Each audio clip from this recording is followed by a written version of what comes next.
traversing the Uchiha clan, awakening the Six Eyes, I found myself to be Tsunade's sole disciple.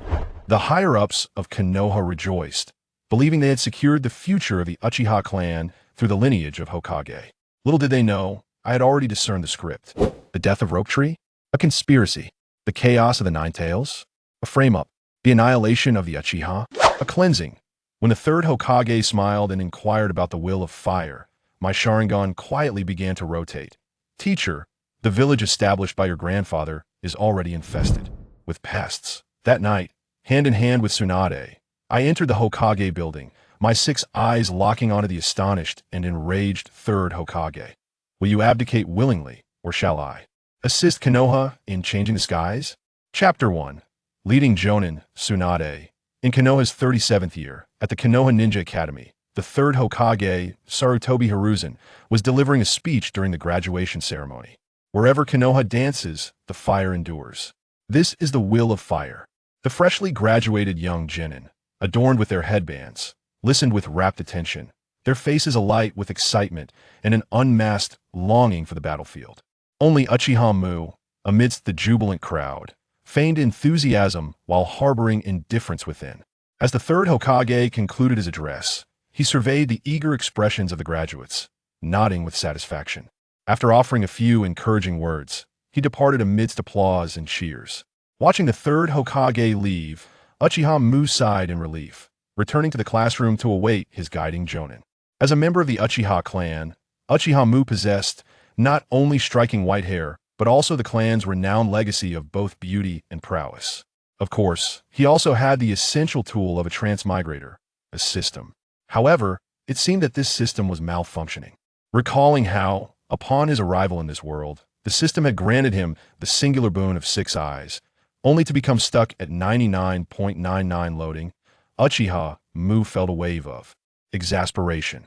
Understanding that only by demonstrating his worth could he secure better resources and training in this world, he had never concealed his talents.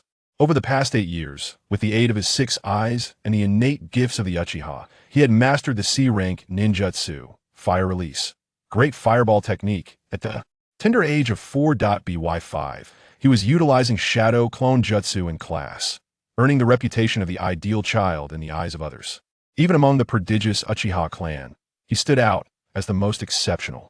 While Uchiha Mu was lost in thought, the classroom door was suddenly kicked open. Staring at the shattered door, Uchiha Mu's lips twitched as he turned to behold the enchanting figure outside, his heart racing with realization. With golden hair tied in a single ponytail cascading down her back, the diamond-shaped mark on her forehead and the two sealing stars on her chest unmistakably revealed her identity. Tsunade, one of the legendary Sannin. Uchiha Mu, I am your guiding Jonin from now on. Come with me, Tsunade said as she approached him, her gaze lingering on his white hair and somewhat aloof demeanor, unable to resist pinching his cheek. Following Tsunade, Uchiha Mu felt a touch of surrealism. How could a member of the Uchiha clan be led by Tsunade, the direct descendant of the third Hokage? Was the third signaling something to the Uchiha? Or was there an exchange of interest between the Uchiha and the third Hokage? Was his value truly so significant? Lost in these thoughts, he failed to notice that Tsunade had come to a halt, colliding with her curvaceous figure. Stumbling back, he rubbed his nose, wiping away the tears that had sprung forth from the impact, and said, "Apologies, teacher. I was momentarily distracted." Tsunade glanced at Uchiha Mu and shrugged, indicating she was unbothered. "First, allow me to introduce myself. I am your guiding Jonin, Tsunade. I enjoy drinking and gambling, and my dreams, well, they're currently non-existent." Uchiha Mu steadied himself and replied, "I am Uchiha Mu, and my present dream is to survive the imminent ninja world war." "Survive, you say?" Tsunade echoed, her expression turning complex as she regarded the 8-year-old Uchiha Mu before her. "Grandfather, was your dream in establishing the ninja village not to keep children away from the battlefield? How could it come to this?" Tsunade clenched her fists at the thought. Observing her tightly clenched fists, Uchiha Mu swallowed hard. Did I gamble incorrectly? In this timeline, Tsunade's brother, Rope Tree, should have just passed away. Uchiha Mu pondered, having intended to evoke Tsunade's sympathy with his remark about survival. Unbeknownst to him, his mere utterance of survive had struck a profound chord within Tsunade. As she gazed at Uchiha Mu, Her expression softened gradually, his figure merging with the memories she held dear. Unable to resist, she ruffled his hair. "Ah, the texture is quite nice," Tsunade jested. Witnessing Tsunade's transformation, Uchiha Mu breathed a sigh of relief. "From now on, call me sister," Tsunade declared. "Sister Tsunade?" Uchiha Mu ventured cautiously. "Come, I'll take you to eat barbecue," Tsunade smiled, beckoning him to follow. Uchiha Mu felt a wave of relief. It seemed his gamble had paid off. Upon arriving at the barbecue restaurant, he watched as Tsunade ordered a plethora of meat, discreetly glancing at her ceiling stars. "It seems the meat has grown where it should," he mused internally. Seeing Uchiha Mu's gaze, Tsunade mistook his concern for the amount of food, saying, "Don't worry, little brother, we won't waste a morsel of this." With that, she playfully tapped her ceiling stars, leaving Uchiha Mu momentarily dazed. To Tsunade's surprise, Uchiha Mu's appetite proved quite substantial as well. After their meal, she couldn't help but pinch his arm, discovering he indeed had some muscle. "Tomorrow at 8 in the morning, we'll gather here for a mission," Tsunade said, looking into his bright blue eyes. "Isn't there a test?" Uchiha Mu queried, somewhat puzzled. "You don't need one," Tsunade replied, pinching his cheek once more. Uchiha Mu endured her playful torment with resignation. Seeing his exasperated expression, Tsunade chuckled, finding delight in his helplessness for reasons she couldn't quite comprehend. "All right, little brother, remember to gather here at 8 tomorrow, and don't forget breakfast." With that, she released her teasing grip and turned to leave. After parting ways with Tsunade, Uchiha Mu made his way to a training ground he frequented. Standing there, he sensed a presence watching him from behind and turned with curiosity. At that moment, a ninja clad in a fox mask, who had been surveilling Uchiha Mu, thought to himself, "Has he spotted me?" However, as Uchiha Mu looked away, the masked ninja exhaled in relief, convincing himself that the boy had merely glanced in his direction by chance. "Have I already been monitored? That wasn't the case before. Could be due to my association with Tsunade." Uchiha Mu contemplated as he sensed the flow of chakra behind him while casually tossing shuriken. With his training motivation diminished, Uchiha Mu returned home. Chapter 2. Bloodshed. On the following morning, Uchiha Mu opened his eyes. The first thing he did was check the system interface. Having been stuck at 99.99 for quite some time, much like the sluggish loading of a previous life's online shopping platform, he often doubted whether the system would ever successfully bind. However, this time, Uchiha Mu widened his eyes in astonishment as the interface was no longer displaying loading, but instead revealed a brand new system interface. Host: Uchiha Maki. Chakra amount: 0.5 card. Chakra attributes: lightning, fire, yin, yang. Bloodline limit: Sharingan, 6 eyes. Remaining sign-in attempts: 1. Remaining lottery attempts: 0. Evaluation: with the prowess of the Sharingan and the abilities of the 6 eyes, it is anticipated that you shall ascend to the rank of an elite Jonin, or even a Hokage level. Powerhouse: you will remain invincible against any conventional foe. However, relying solely on these abilities will not suffice to prevent the night of the Uchiha massacre. Forge ahead. Young one, that upon gazing at the glaring phrase night of the Uchiha massacre, he exhaled a heavy sigh. There was still ample time ahead, and there was no need to rush. He glanced at the remaining sign-in attempts and clicked on sign-in. "Congratulations, host. You have acquired 0.1 card of chakra." Instantly, Uchiha Maki felt a warm current coursing through his body, only for it to dissipate. After confirming that the system interface had shifted from 0.5 card to 0.6 card, he felt a sense of relief. Turning his gaze to the time, he noted 8:30. When did Tsunade-san ask us to assemble? No mattered 8T that moment. Tsunade was waiting at the gathering point, her head filled with frustration. This little brat. Tsunade clenched her fists, the celestial phenomena on her chest fluctuating irregularly. Just as Tsunade was about to erupt, Uchiha Maki finally came into her view. Observing his leisurely demeanor, Tsunade felt her anger boil. Suddenly, Uchiha Maki shivered, glancing up at the sun in confusion. As he approached the assembly point, he spotted a familiar figure, clarifying the reason for his earlier chill. "Uchiha Maki, you little brat." Tsunade gritted her teeth. "Tsunade-san, the weather is splendid today," Uchiha Maki chuckled. Ultimately, he grimaced, clutching the large bump on his head, trailing behind Tsunade with his head hung low. It hurts too much," Uchiha Maki muttered as he followed Tsunade. As the surroundings shifted, Uchiha Maki noted that he and Tsunade had left the village. Tsunade abruptly halted and produced a mission scroll. This is your task for today. It requires you to witness bloodshed. Upon receiving the scroll, Uchiha Maki glanced at its contents. It outlined the mission's rank and location. C-rank mission: eliminate mountain bandits. Before long, Uchiha Maki concealed himself near the bandits' hideout, surveying the terrain.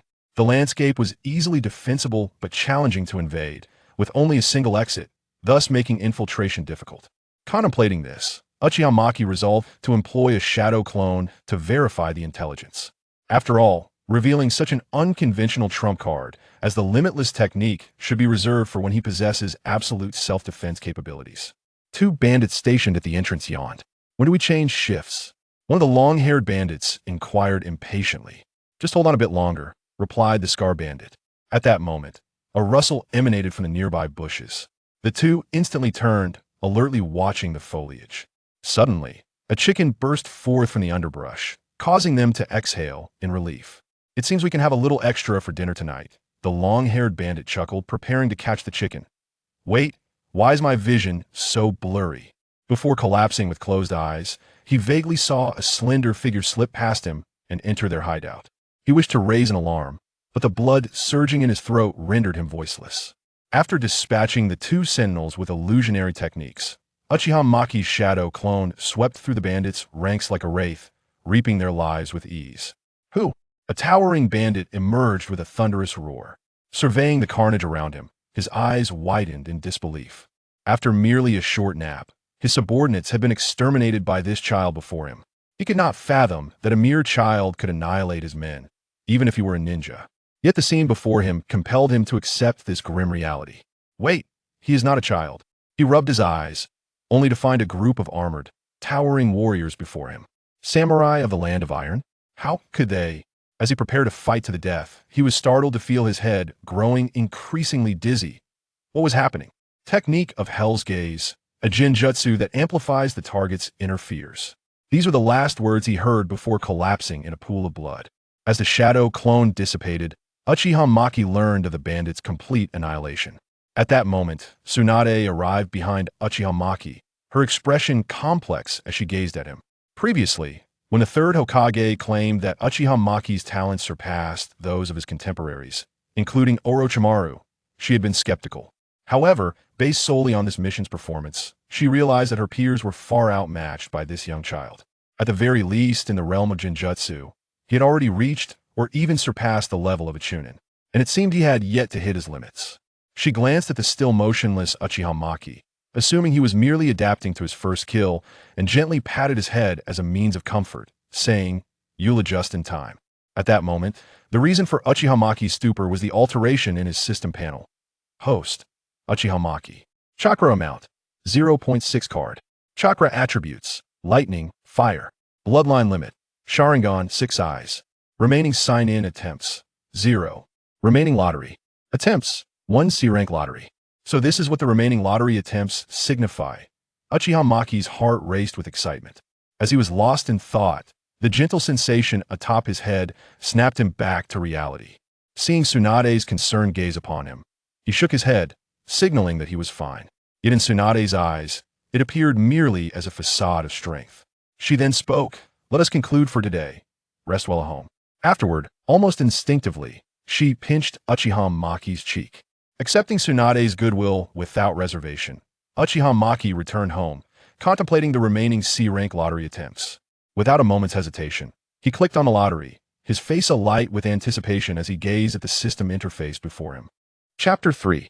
Chidori, the system's cold, mechanical voice resonated, congratulating the host for acquiring the single Tomo Sharingan. It detected that the host's bloodline limit was the Sharingan and automatically activated it. Uchiha Mu felt an intense warmth coursing through his eyes, swiftly followed by a sharp, piercing sensation. Just as the pain reached its peak, it abruptly vanished. Upon opening his eyes, he perceived the world around him in slow motion. Is this what the single Tomo Sharingan entails? His dynamic vision has indeed been significantly enhanced, Uchiha Mu mused. However, he could distinctly sense an increase in chakra expenditure and strain on his body. Recalling Itachi and Sasuke, who had awakened their eyes too soon and faced physical frailty at a young age, he decided to deactivate the Sharingan. Today's frequent use of Genjutsu had left him mentally fatigued, and the only remedy was sleep. Tomorrow, he would prepare to head to the front lines. Tsunade gazed at the young boy before her, remarking softly, "This little fellow is truly a genius, perhaps even a prodigy." She had witnessed Uchiha Mu utilize chakra transformations in a formless ninjutsu to pierce through a sturdy tree, as well as a technique capable of severing lightning. Developing to a rank ninjutsu at the age of 8, his talent far surpassed any contemporary Tsunade had encountered. Unable to resist, she playfully pinched his face into a smile. And upon seeing his helpless expression, she withdrew her hands, satisfied. "When I grow up, I'll return the favor," Uchiha Mu thought indignantly. Upon returning home, he noticed 2 familiar pairs of shoes at the entrance and the aroma of familiar dishes wafting through the air, accompanied by the sound of familiar voices. Uchiha Mu understood that his parents had returned. He changed his shoes and stepped inside, where he saw 2 familiar figures engaged in conversation. One of the men turned around with a gentle smile, saying, "Ah, Mu, you're back. Come, it's time for dinner." The woman beside him also looked at Uchiha Mu with warmth. These were his parents in this life: Uchiha Yen, an esteemed 3-tomo Jonin, and Uchiha Rin, a special Jonin with double tomo. This lineage, alongside his limitless ocular abilities, instilled in him the confidence to display his ninja talents without restraint. Behind him stood the Uchiha clan, renowned as the foremost clan in Konoha, now no longer marginalized following the Nine Tails incident. In front of him was his father, a 3-tomo Jonin, and he felt a mix of pride and humility. As they shared a meal, Uchiha Yen remarked, "Mu, your supervising Jonin must be Yuhi Kurenai, correct?" Uchiha Mu looked at his father in bewilderment. "My supervising Jonin is clearly Tsunade-sensei. Did you not know?" After hearing Uchiha Mu's response, Uchiha Yen furrowed his brow, saying, "I had clearly spoken to Yuhi Kurenai, and he had agreed." Uchiha Mu understood, as Yuhi Kurenai was a friend of his father, making it reasonable for him to be assigned as his supervising Jonin. Nonetheless, it was unusual for Konoha to lack direct relatives in such roles. Was there a hidden agreement between the clan and Konoha's higher-ups? Uchiha Yen pondered. For Tsunade held a unique status as the granddaughter of the 1st and 2nd Hokage and the disciple of the 3rd Hokage. Just then, a knock echoed through the room. Uchiha Mu opened the door to find a tall figure with striking red hair, undeniably handsome. "Ah, it's Uncle Kurenai. Please, come in." Recognizing the visitor, Uchiha Mu welcomed Yuhi Kurenai into their home. "Mu, you've grown quite handsome," Kurenai said, handing Uchiha Mu a gift. "This is a token for your initiation as a ninja." After exchanging pleasantries with Uchiha Yen and Uchiha Rin, Kurenai soon got to the point. "Regarding Mu, I consulted with the 3rd Hokage immediately. Initially, he agreed, but for some inexplicable reason, the day before graduation from the Ninja Academy, he informed me that Mu's supervising Jonin had changed to Tsunade. I intended to inform you right away, but you two were out on a mission." Uchiha Yen responded with a smile, "No worries. Such exceptional circumstances are beyond our control. Let us drink." As they shared drinks and food, Kurenai, slightly inebriated, suggested, "Yen, my daughter was born last year. Perhaps we could arrange a betrothal between them?" Uchiha Yen considered this, stating, "That would require the children's consent." Kurenai nodded drunkenly and soon dozed off at the table. Uchiha Yen shook his head in amusement, leading Kurenai to the guest room.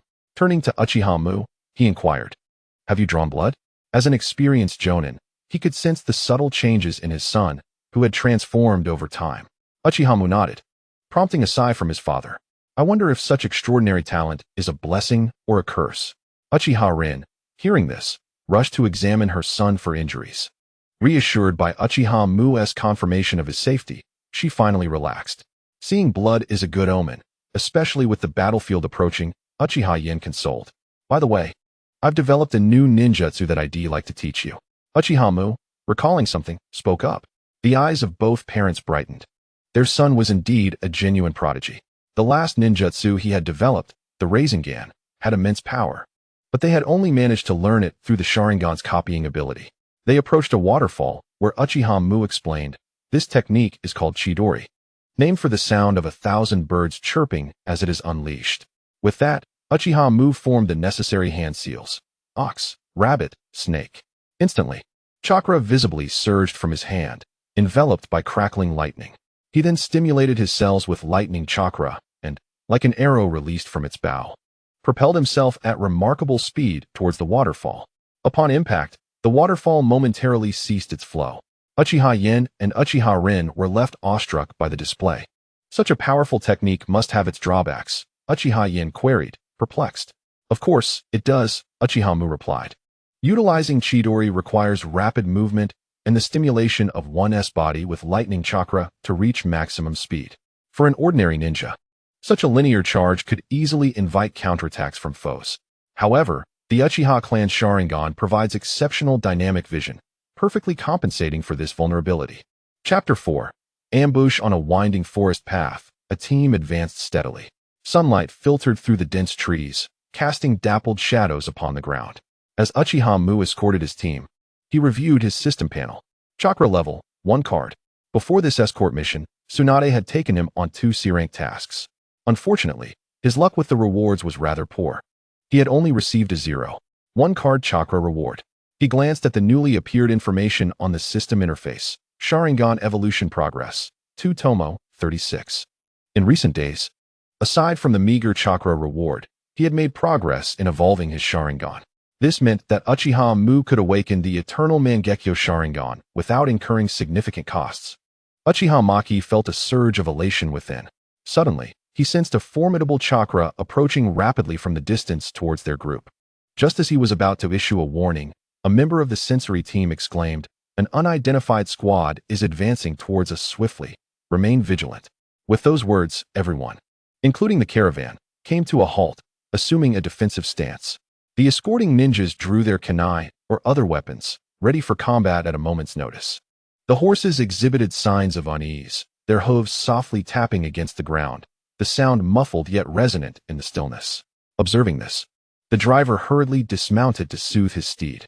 Tsunade, usually languid, gradually adopted a serious demeanor, shedding her usual nonchalance.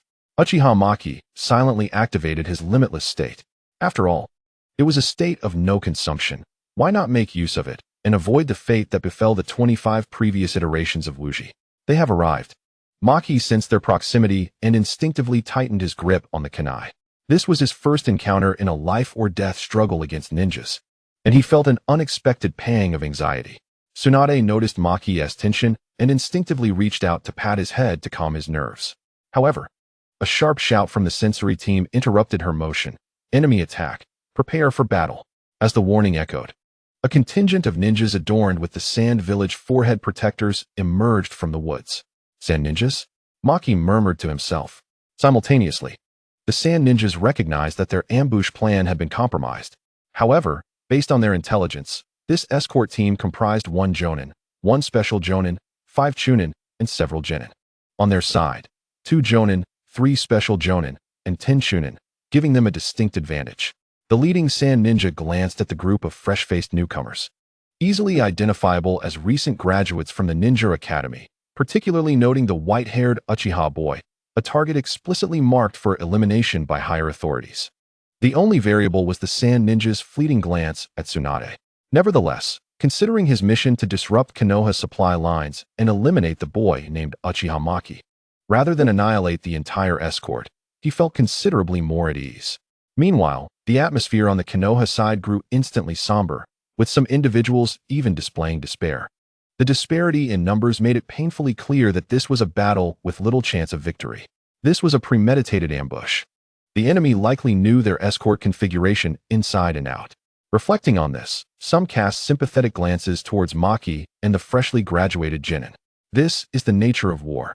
The enemy does not care whether you have just graduated, whose child you are, or whether you have recently become a husband, wife, mother, or father. The moment you don the forehead protector and enter the enemy's line of sight, there are only 3 possibilities. You die, he dies, or you both perish together. Yet, Uchiha Maki gazed at the Sand ninjas with a composed demeanor, his Sharingan allowing him to assess the strength of the adversaries before him. The 2 leading Sand ninjas exhibited the strongest chakra flow, yet they were far from the level of Tsunade, Uchiha Itachi, or Sarutobi Asuma, whom he was familiar with. As for the 3 behind them, their chakra levels were comparable to those of his mother, Uchiha Rin, suggesting they were likely special Jonin. The remaining 10 appeared to be, at most, Chunin level.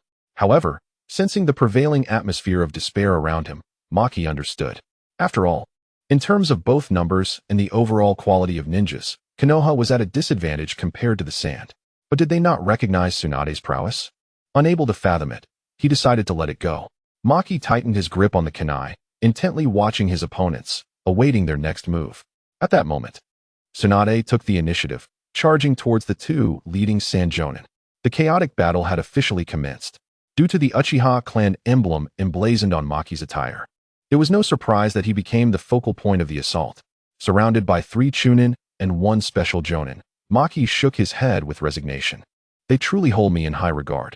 Subsequently, he activated his limitless state, preparing to confront the 4 before him. Meanwhile, Tsunade was engaged in a fierce struggle against the 2 Sand Jonin. The duo found themselves questioning their existence as they fought against a woman in her 20s, who was overpowering them. A talent of this caliber, if they were in the Sand Village, would be groomed as a future Kazekage.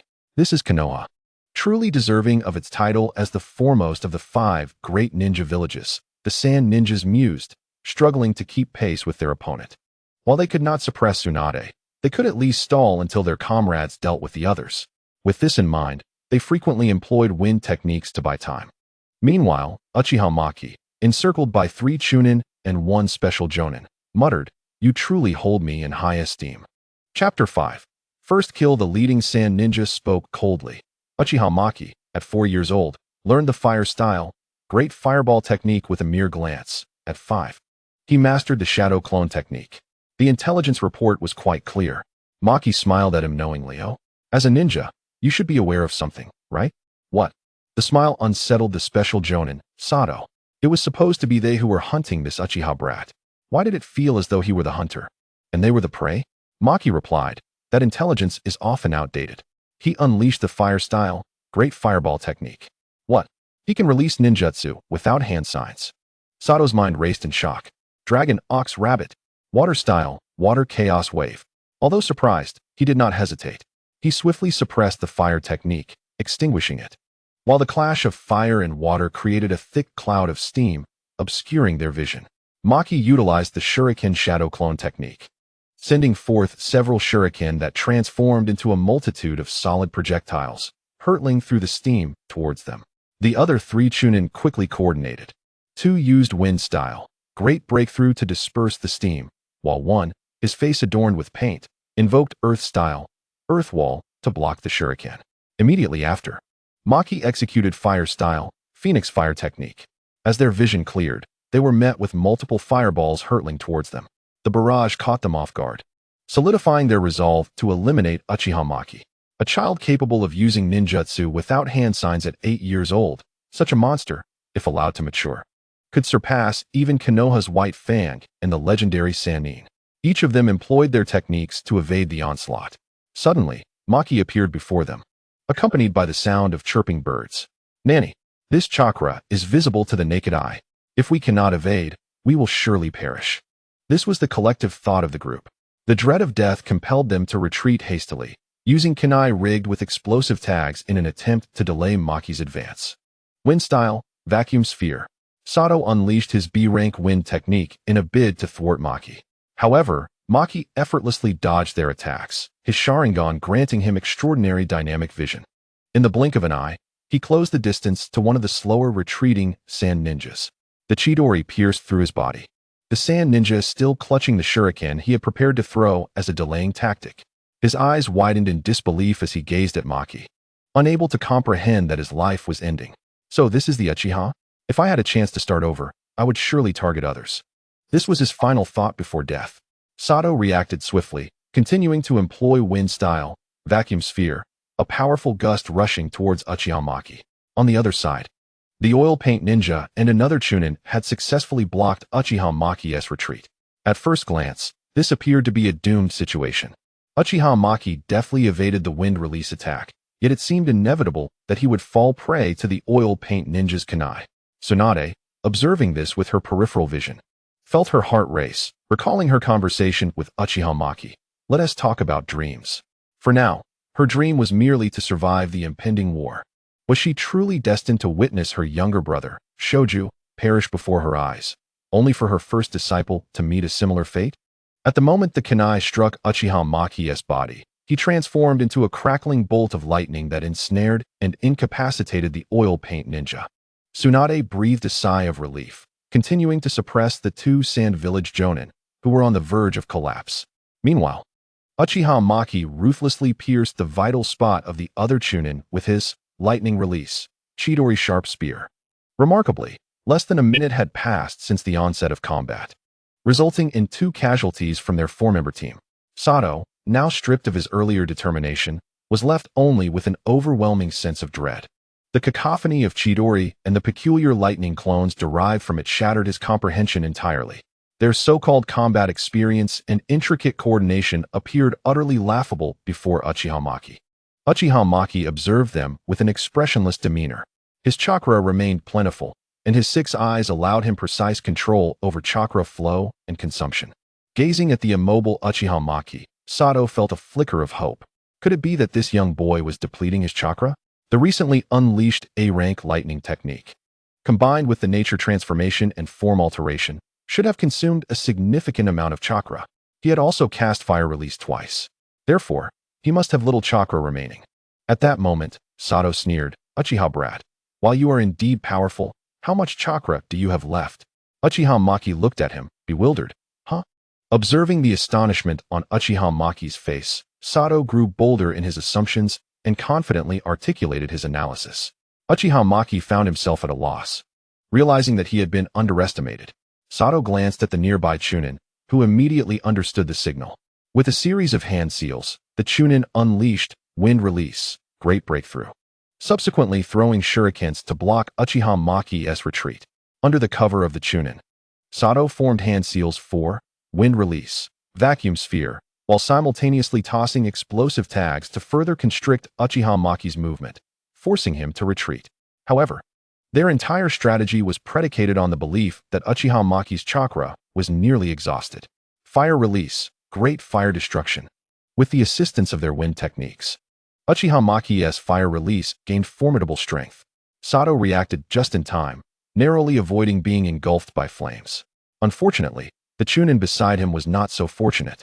Consumed entirely by the roaring inferno, his horrified screams echoing in the air, Sato felt utterly numb, realizing he had just played the fool. No wonder Uchiha Maki had looked at him in disbelief. It was not because he had been exposed, but rather at the sight of him acting like a simpleton. Sato sensed his chakra had been entirely depleted. Yet, this felt overwhelmingly one-sided. At this moment, Tsunade's battlefield also reached its conclusion. She delivered a powerful punch, hitting one of the Sand Village Jonin who could not evade in time, instantly rendering him incapable of further combat. Sato drew his kunai, preparing for a final desperate attempt. Uchiha Maki gathered chakra in his right hand, and the technique that elicited the sound of Chidori reappeared. As Sato gripped his kunai, ready for a last stand. Lightning Release, Chidori sharp spear. In his line of sight, Uchiha Maki's technique transformed into a spear, piercing through his vital spot.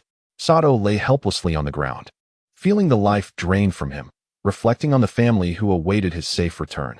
Did the people he had slain share similar thoughts in their final moments? This was Sato's last thought as he faced death. With Uchiha Maki's victory, the tide of battle shifted dramatically. After dispatching the two Sand Village Jonin, Tsunade assisted another special Jonin in eliminating 2 additional special Jonin from the Sand Village. Thus, the entire assault team from the Sand Village was annihilated, with the loss of 2 Jonin and 3 special Jonin proving grievous for the Sand Village. Even as the fighting concluded, Tsunade's expression remained grave. Who had leaked the information? After securing the battlefield, Tsunade enveloped Uchiha Maki in her broad embrace. Initially, he intended to resist, but upon feeling her immense warmth, he surrendered, inhaling her soothing scent and eventually drifting into a peaceful slumber. Chapter 6. The front line. When Uchiha Maki awoke once more, he found himself still surrounded by Tsunade's generous embrace. As he contemplated returning to sleep, Tsunade, her cheeks slightly flushed, unceremoniously pushed him away. "You can sleep when we reach the camp. We're almost there." Observing Uchiha Maki just rousing from slumber, Tsunade could not help but affectionately ruffle his hair, finding amusement in his bewildered expression. In light of Tsunade's nurturing warmth, Uchiha Maki chose to let go of any grievances for the moment, yet he playfully nudged against her ample bosom. This action, however, provoked Tsunade's merciless retaliation. After a playful scuffle, Tsunade gently released him, her tone softening. "We are nearing the camp. Rest well when we return." Uchiha Maki nodded and straightened himself. Upon arriving at the camp, Tsunade led Uchiha Maki to the command center. Upon entering, he noticed several individuals present, among whom two were familiar to him, one with a spiky white hair, smiling warmly at him, while another exuded a cold aura, scrutinizing him with a piercing gaze. Furthermore, there was also the jovial, rotund figure. The others cast curious glances in his direction, intrigued by the reports they had received prior to Tsunade's arrival. How had an 8-year-old managed to slay a special Jonin and 3 Chunin? Not to mention the A-rank techniques and the ability to unleash jutsu without hand seals. Uchiha Maki disregarded their stares, calmly following Tsunade. She gently clasped his hand, reassuring him. "This is my disciple, Uchiha Maki." After a brief pause, she added, "And also my brother." Upon hearing this, the onlookers exchanged meaningful glances between Uchiha Maki and Tsunade. Those present were all astute individuals, well aware of the murky history between the Uchiha clan and the Hokage lineage. Tsunade's demeanor now appeared rather intriguing, an Uchiha prodigy acknowledging the last descendant of the Senju clan as a sister. Only Jiraiya remained apart from this speculation, pondering the prophecy of the sage of Mount Mayaboku, that a child of destiny would emerge, becoming his disciple and ushering in monumental change for the ninja world. Could this boy truly be the destined child? Yet, had the script been miswritten? Why was he Tsunade's disciple? Confounded, Jiraiya scratched his head. The sound of his contemplation shattered the eerie silence in the command center. Akimichi Chofu remarked, "Truly formidable youth, when we were Maki's age. We were still learning the body flicker technique at the Leaf Academy." The others readily agreed. Subsequently, Akimichi Chofu tentatively inquired, "Is it possible to replicate your method of releasing jutsu without hand seals?" At this, Tsunade's expression soured, and she was about to voice her displeasure when Uchiha Maki discreetly squeezed her hand. Noticing this subtle interaction, Orochimaru stroked his chin, deep in thought. Uchiha Mu patiently began to elucidate. "I possess an inherent sensitivity to the flow of chakra within myself and others. By grasping the trajectory of chakra associated with a particular ninjutsu within my body, I can replicate this path by manipulating my chakra, thereby bypassing the hand seals and directly releasing the technique." Upon hearing this, Akimichi Chiefing's mouth twitched noticeably. Undeterred, he pressed on, "What is the specific method? Did I not just explain? By sensing the flow of chakra in your body when releasing ninjutsu, and then controlling your chakra to replicate the previous trajectory. You can directly unleash the technique without hand seals, correct?" Uchiha Mu's demeanor, suggesting a sequence of actions, left Akimichi Chiefing momentarily speechless. Well, since the principle has been laid out, whether one succeeds in learning it depends solely on oneself. This reminded him of how he had similarly responded to junior members of his clan seeking guidance on their training. It seemed he too had been struck by a boomerang of his own making. The subsequent segment comprised tedious task reports and tactical discussions. Yet all of this bore no relevance to Uchiha Mu. He closed his eyes, feigning the act of refining chakra, while in truth accessing the system interface. Remaining lottery attempts. 1 A-grade lottery. The previous C-grade lottery had only awarded him a single Tomo Sharingan. Would this time yield a full 3 Tomo? Uchiha Mu thought with anticipation.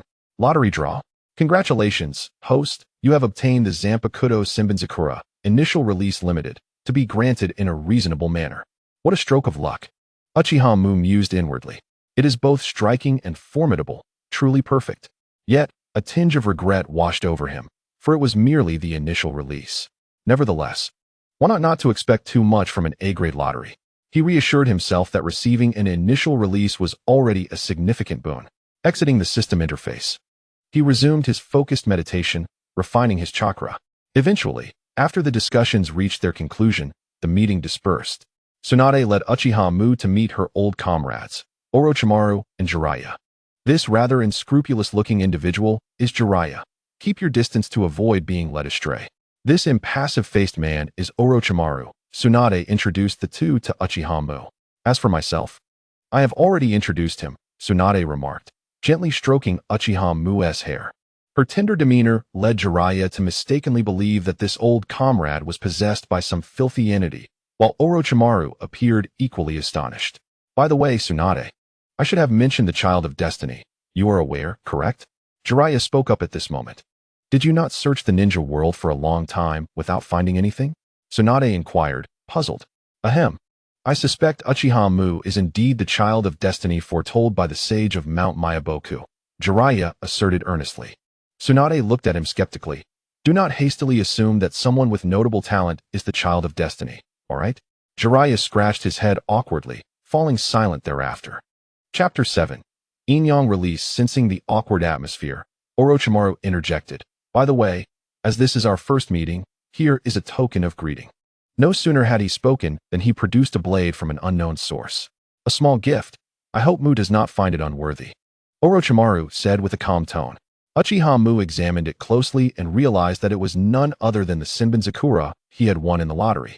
Recalling that the system prompt mentioned a reasonable manner of gifting, he instantly understood that it was entirely appropriate for Orochimaru, a master of weaponry, to present a treasured blade to an admired junior. Jiraiya, on the other hand, was left dumbfounded. Seriously? Is this how it's done? There was no prior discussion about presenting a greeting gift. Seeing Uchiha Mu happily accept the blade, twirling it with ease, he turned to Jiraiya with an expectant gaze. After a moment of contemplation, Jiraiya, inexplicably, took out his own creation, Ica Paradise, right in front of Tsunade. The complete collection of Ica Paradise shall serve as my greeting gift. What do you think? He excitedly introduced his work, oblivious to Tsunade's increasingly darkening expression, and ignoring Uchiha Mu's peculiar demeanor. Just as he animatedly gestured, believing he was about to gain a new fan, Tsunade's voice, laced with barely restrained anger, rang out, Jiraiya. The moment the words left her mouth, Jiraiya felt an icy chill envelop him, only to realize he was being lifted off the ground. Drifting further away from the trio, Orochimaru, with a serious expression, stood up. I must check on that fool Jiraiya. However, the mischievous smirk on his lips suggested he was merely seeking amusement. After Tsunade dispatched Jiraiya, she turned to Uchiha Mu and kindly advised, in the future, limit your interactions with Jiraiya. He may lead you astray. Uchiha Mu nodded earnestly. Seeing his compliance, Tsunade breathed a sigh of relief. She did not wish for her dear junior to be influenced negatively. Within the Hokage's office, the third Hokage, Sarutobi Hiruzen, was somewhat astonished as he perused the mission report. At the tender age of 8, he had eliminated 4 shinobi from the Sand Village, including a special Jonin. This astounding record nearly left him incredulous. He was well aware of Uchiha Mu's exceptional talent, yet did not anticipate it reaching such heights. At that moment, the office door creaked open, revealing a man wrapped in bandages and leaning on a cane. Danzo, the first Hokage's former apprentice. That Uchiha Mu possesses alarming talent. As a member of the Uchiha clan, he could potentially become an unstable element within the village and thus requires oversight from root, Danzo stated. Oh, very well. Then you shall personally request the individual from the Uchiha clan. Do remember to obtain Tsunade's consent, Hiruzen replied calmly. This statement effectively stifled Danzo's subsequent arguments. He had presumed that Hiruzen would refuse, allowing him to step back and demand Uchiha Mu's surrender of the Chidori technique. To whom would it be surrendered? Naturally, it would be entrusted to the illustrious protector of Konoha, Root. Yet, Hiruzen's words left Danzo at a loss for how to respond. To ask him to seek out the Uchiha clan and Tsunade for a person? He was devious, but not foolish. Danzo's expression fluctuated as he glared at the third Hokage, his face alternating between red and pale. Hiruzen, displaying a countenance of I am giving you an opportunity. Yet you remain inept, merely observed him. You will come to regret this, Danzo. I am the Hokage, Hiruzen declared resolutely. After the classic exchange of threats, Danzo stormed out, leaving Hiruzen to take a puff from his pipe, the smoke obscuring his expression. At this moment, Hiruzen was still in his prime, and Konoha was thriving. Yet to endure the subsequent calamities of the White Fang's suicide, Orochimaru's defection, Tsunade and Jiraiya's departure from the village, and the fourth Hokage, Minato Namake's demise. As a formidable shinobi, he was not so small-minded as to be perturbed by such trivial matters. With this in mind, Hiruzen retrieved an appointment letter, promoting Uchiha Mu to the rank of Chunin. Although it did not adhere to conventional procedures, special circumstances warranted exceptions during wartime, which was entirely reasonable. Unbeknownst to Uchiha Mu, who had already caught Danzo's attention, he was presently engaged in learning medical ninjutsu from Tsunade. Medical ninjutsu? Tsunade inquired, regarding him with curiosity. Why do you wish to learn this? Just because I want to learn, Sister Tsunade. Uchiha Mu shamelessly clung to her arm. Human energy and time are finite. Your talents should be directed towards fire or lightning techniques, not squandered on medical ninjutsu. Furthermore, medical ninjutsu requires yang chakra, Tsunade advised earnestly. However, upon seeing the earnestness in Uchiha Mu's eyes, she could only shake her head in resignation. Very well. But let it be known that if you cannot master the healing technique within 3 days, do not pursue it further. Uchiha Mu nodded vigorously. Yet, Tsunade was soon taken aback by his talent. The A-grade ninjutsu, the healing technique. After merely one afternoon of her explanation and demonstration, Uchiha Mu presented her with a lively, wriggling fish. You learned it all in an afternoon? Tsunade exclaimed, incredulous. What astonished her even more was Uchiha Mu's response. I also took the liberty of researching this. Before her astonished gaze, he employed the healing technique and utilized the 6 eyes reversal technique, causing the once vibrant fish to lose its vitality, ultimately becoming motionless. How did you accomplish that? Tsunade's voice trembled involuntarily. Simply follow this step, then that step, and finally this step, Uchiha Mu explained earnestly. Tsunade fell into complete silence. Before her stood a child who was gradually shattering her preconceived notions. Perhaps he could indeed reach the heights of her great-uncle and even her grandfather.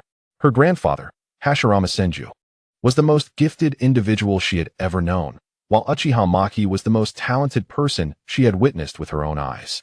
With this thought, Tsunade could not help but pull Uchiha Maki into her broad embrace, playfully tormenting him with her cleansing foam. After releasing him, she couldn't resist pinching his cheek. After all, one must seize the opportunity to discipline a younger sibling early on, lest it become more challenging in a couple of years. Tsunade's cheeks flushed at this thought, and she quickly shook her head to cast aside the inappropriate notions. Tsunade, he is still just a child. How could you entertain such thoughts? She silently scolded herself. Uchiha Maki gazed at her, bewildered. Was Tsunade losing her mind due to his presence? Consequently, he found himself once again subjected to her relentless teasing. That night, predictably, Uchiha Maki was enveloped in Tsunade's embrace, feeling the warmth and expansiveness of her chest. Tsunade discovered her growing fondness for holding him and gazing at his slumbering form.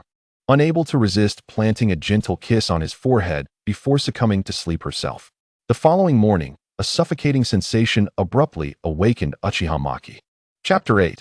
Konoha's Special Jonin Uchiha Maki, reporting for duty. Run. It's the White Death.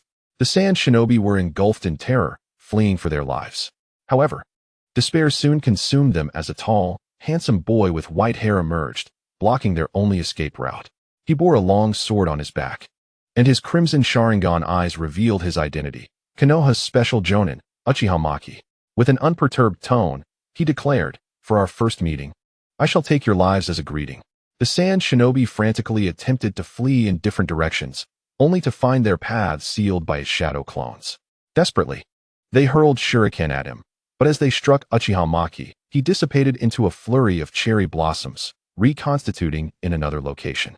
Under the hopeless gazes of the Sand Shinobi, Uchiha Maki slowly drew his long sword. Scatter, 1,000 cherry blossoms. As he spoke, the blade shimmered with a cherry blossom hue, unleashing a radiant light that transformed into numerous fine blades, soaring towards them like drifting cherry petals. The beauty of it all was breathtaking. Yet, to the Sand Shinobi, it was a harbinger of death. They had relinquished their cargo to escape, but was there truly no way to evade their fate?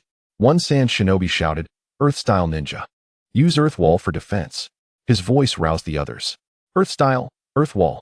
They managed to erect a barrier, momentarily bringing relief. However, a mocking smirk played at the corner of Uchiha Maki's lips. Fire-style, Great Fire Annihilation. Simultaneously, Uchiha Maki and his 3 shadow clones unleashed this B-rank fire technique.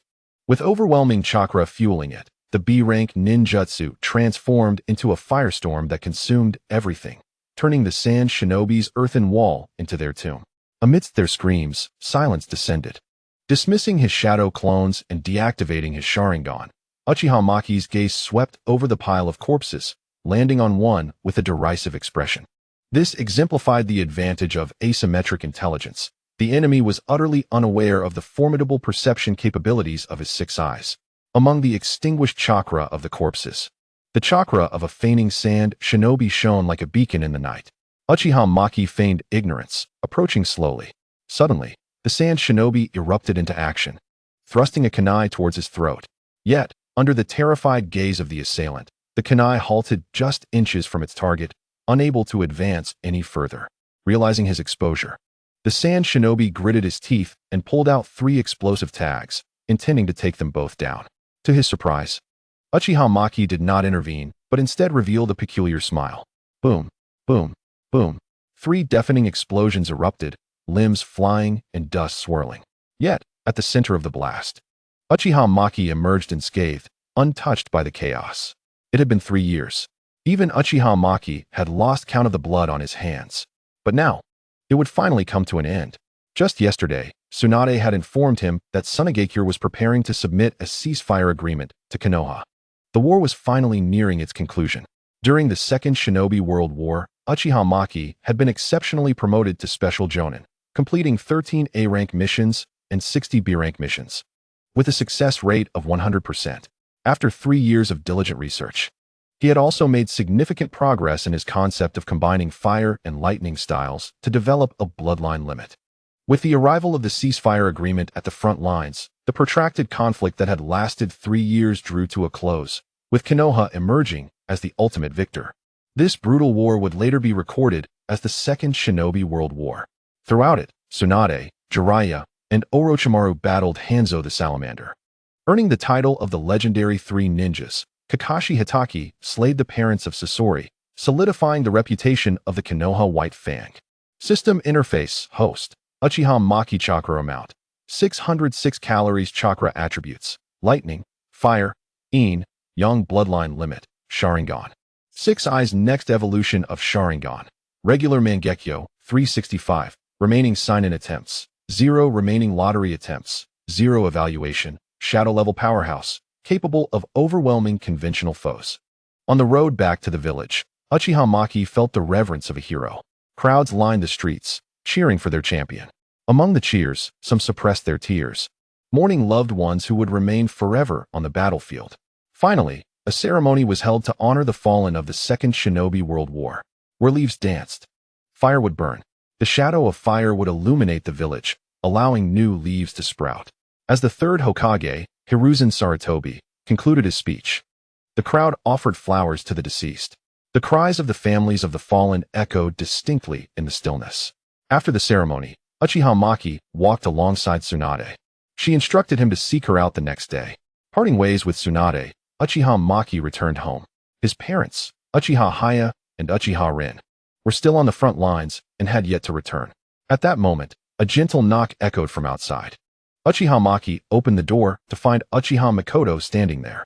"Makoto, what brings you here? I heard you were back, so I came to see you and bring you some food."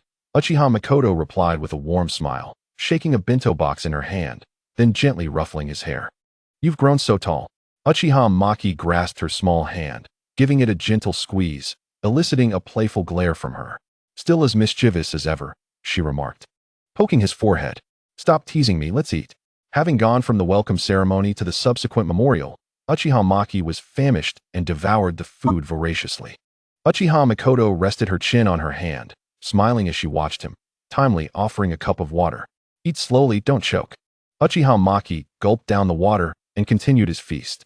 After devouring the meal, he clutched his stomach, letting out a satisfied belch. Uchiha Makoto's mouth fell agape, utterly astonished that he had consumed a bento meant for 3 people all by himself. Only after Uchiha Maki lavished her with praise did she regain her composure. "I love your cooking, Makoto." A stream of complimentary remarks flowed from Uchiha Maki's lips, causing Uchiha Makoto's cheeks to flush. She eventually waved her hand, inviting him to dinner at her home the next day before she took her leave. The following morning, Uchiha Maki arrived at Uchiha Makoto's doorstep, eager for a meal. The door was answered by Makoto's father, Uchiha Kurama. "Ah, Maki, come in. Here to see Makoto?" Uchiha Kurama asked with a cheerful smile. Uchiha Maki nodded, thinking to himself, "Isn't coming for a meal also a way to see Makoto?" At that moment, Uchiha Makoto appeared, gently explaining, "I invited Maki over for dinner since his parents are still away on a mission." "Oh, my memory. I almost forgot," Uchiha Saruka exclaimed, tapping his head in realization. After their meal, Uchiha Maki comfortably rested her head on Uchiha Makoto's lap, relishing her gentle caresses through her hair. "Shall we take a stroll?" Uchiha Makoto softly inquired. Uchiha Maki nodded with delight. The two walked side by side under the morning sun, cherishing this rare moment of tranquility. "Is the war on the front lines truly as brutal as they say?" Uchiha Makoto asked quietly, as she participated in this war solely as a logistician under her father's protection. She lacked a clear understanding of the actual battlefield. "On one occasion, I single-handedly eliminated 4 enemy ninjas in a single battle." Uchiha Maki recounted his experiences of combat and missions as they strolled. At the thrilling moment of his tale, Uchiha Makoto could not help but gasp softly. Her eyes filled with concern. Chapter 9. S-Class Mission. Just as they were conversing, a sudden figure interrupted their dialogue. "Uchiha Maki, the Hokage summons you." An umbu wearing a fox mask appeared before them. "Makoto-ne, let's pause here for today," Uchiha Maki said, disregarding the umbu for the moment and bidding farewell to Uchiha Makoto. Uchiha Makoto responded softly. Uchiha Maki then executed the body flicker technique, vanishing from her sight. "Hokage's office, the Hokage?" Uchiha Maki exclaimed in surprise. "Oh, Tsunade-ne, what brings you here?" The third Hokage slowly began. "Uchiha Maki, I have summoned you and Tsunade for an S-Class mission." "An S-Class mission?" Uchiha Maki responded with slight astonishment. "Yes, here is the mission scroll," the third Hokage said, handing it to him. As Uchiha Maki unfurled the scroll, it read, "S-Class Mission. Investigate the reasons behind the extermination of the Uzumaki clan. It is recommended that multiple Jonin participate." Upon reading this, Uchiha Maki furrowed his brow. The original text did not elaborate on the reasons for the Uzumaki clan's demise. Some speculated it was the work of the Cloud or Mist villages. The role of Konoha in this matter seemed profound. Why did they remain unresponsive when their allies faced such calamity? Was it a matter of exchanging interests? Or simply a desperate act during a time of internal turmoil within Konoha? The third Hokage seemed to sense his concerns, took a puff from his pipe, and spoke slowly. "This was originally a special investigative mission we conduct annually, but it was set aside due to the war. Now that the war has concluded, we are resuming the investigation into the extermination of the Uzumaki clan for the first time. So, this is merely a routine examination for the sake of appearances?" Uchiha Maki pondered inwardly. However, he would not miss this opportunity to bolster his experience, and promptly nodded. "May I ask, Hokage-sama, when does the mission commence?" "You can prepare to depart immediately," the third Hokage replied. Uchiha Maki acknowledged, and then left the Hokage's office alongside Tsunade. "Have you eaten yet? I shall treat you to a meal at the newly opened barbecue restaurant." Tsunade turned to him. Uchiha Maki eagerly agreed. Seeing his affirmation, Tsunade added, "But first, we need to bring someone else along." "All right." Senju clan compound. Uchiha Maki followed Tsunade to the Senju clan's compound. Gazing upon this family that once overshadowed the Uchiha during the Warring States period and the early days of village establishment, he felt a deep sense of nostalgia as he witnessed its gradual decline over time. In contrast, the Uchiha clan had been utterly exterminated. The Senju clan fared somewhat better. After all, even Naruto, the 7th Hokage, bore traces of the Senju lineage. As they entered the compound, a red-haired girl dashed out with excitement. "Tsunade-ne, I've missed you." Tsunade embraced her and introduced, "This is Kushina." She then turned to Kushina, saying, "This is Uchiha Maki, who is actually 3 years younger than you, but already a remarkably accomplished ninja." Uchiha Maki curiously observed Kushina, the mother of Naruto in the original tale. A thought crossed his mind. If he were to intercept her, would the timeline allow Minato to marry another Uzumaki, thus resulting in Naruto's birth occurring in an alternate manner? Their eyes met, and Uchiha Maki nodded in acknowledgement. Blushing at Uchiha Maki's handsome appearance, Kushina lowered her gaze. "Uchiha Maki, why are you blushing? You were supposed to be the fiery little pepper." He silently chuckled to himself. The trio arrived at the barbecue restaurant, coincidentally catching the establishment's self-service event. Upon seeing the self-service barbecue sign, Uchiha Maki couldn't help but laugh. Does the owner dare to offer self-service in Konoha without having experienced the power of the Akimichi clan? The owner, upon seeing a young woman accompanied by 2 children, felt relieved, thinking to himself that after recently being sanctioned by the Akimichi clan, these 3 would surely have limited appetites. However, he soon found himself utterly astonished. Their consumption rivaled that of the Akimichi clan. Ultimately, after their departure, The owner wore a grimace that resembled a cry, promptly closing the restaurant that very night to escape, thus depriving the Akimichi clan of a nostalgic self-service venue. After bidding farewell to Kushina, Uchiha Maki and Tsunade set off towards the land of whirlpools. Initially, Tsunade was concerned that Uchiha Maki might struggle to keep pace, deliberately slowing down. However, seeing him handle it effortlessly, she gradually increased her speed, testing his limits. To her surprise, even as she pushed herself to the utmost, Uchiha Maki remained composed and unperturbed. The two journeyed day and night, aiming to reach the coast swiftly to find a vessel to the land of whirlpools. After 2 days and nights of travel, they finally felt fatigue setting in. In the afternoon, they arrived at the only supply point marked on the map, a small town. A brief rest would be a wise choice, Tsunade suggested. At this time, they had disguised themselves as ninjas from a small nation, as the Uchiha clan's emblem and Tsunade's figure were far too conspicuous. Now, their appearances blended into the crowd, inconspicuous and unremarkable. They found an inn, and the owner greeted them warmly, seemingly unfazed.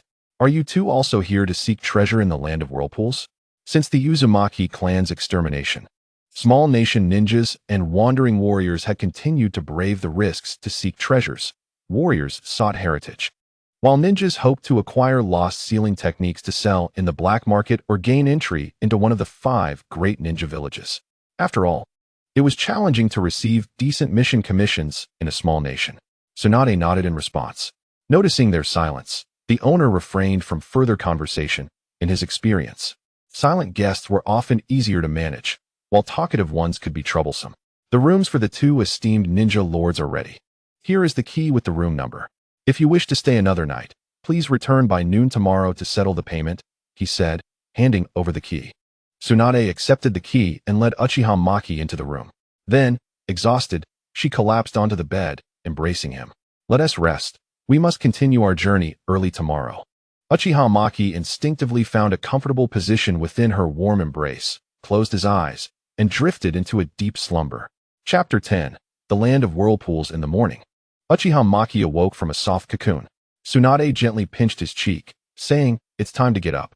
After they finished packing, the owner informed them, "If you wish to find a ship, you can go here. The town also offers some local delicacies for you to try."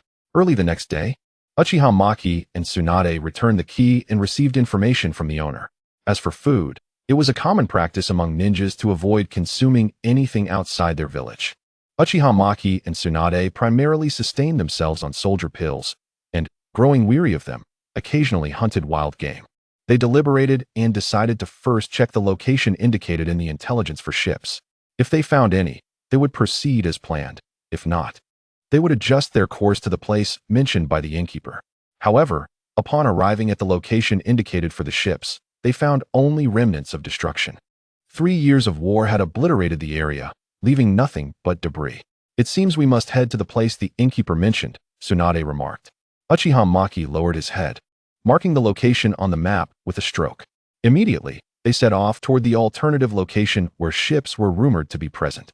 Upon arriving at their destination, a person approached Uchiha Muku and Tsunade warmly, saying, "You two are also here to seek treasure in the land of the whirlpools, right? I still have a few spots available on my boat. Would you care to join?" Uchiha Muku inquired, "How much is the ticket for one person?" The individual raised a finger and replied, 10,000 ryo. Tsunade interjected, "I recall it being 5,000 ryo previously. Why has the price increased?"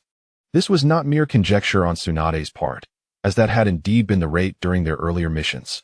The person smiled and explained, "What the esteemed ninja refers to is the price before the war.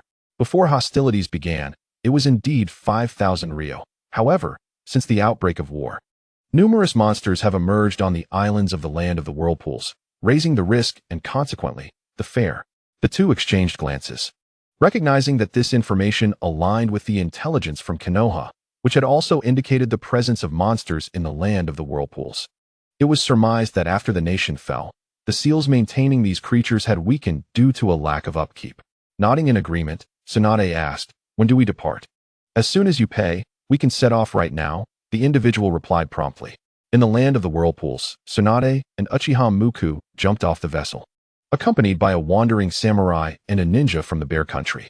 However, the true nature of their companions remained uncertain. After all, during such investigative missions.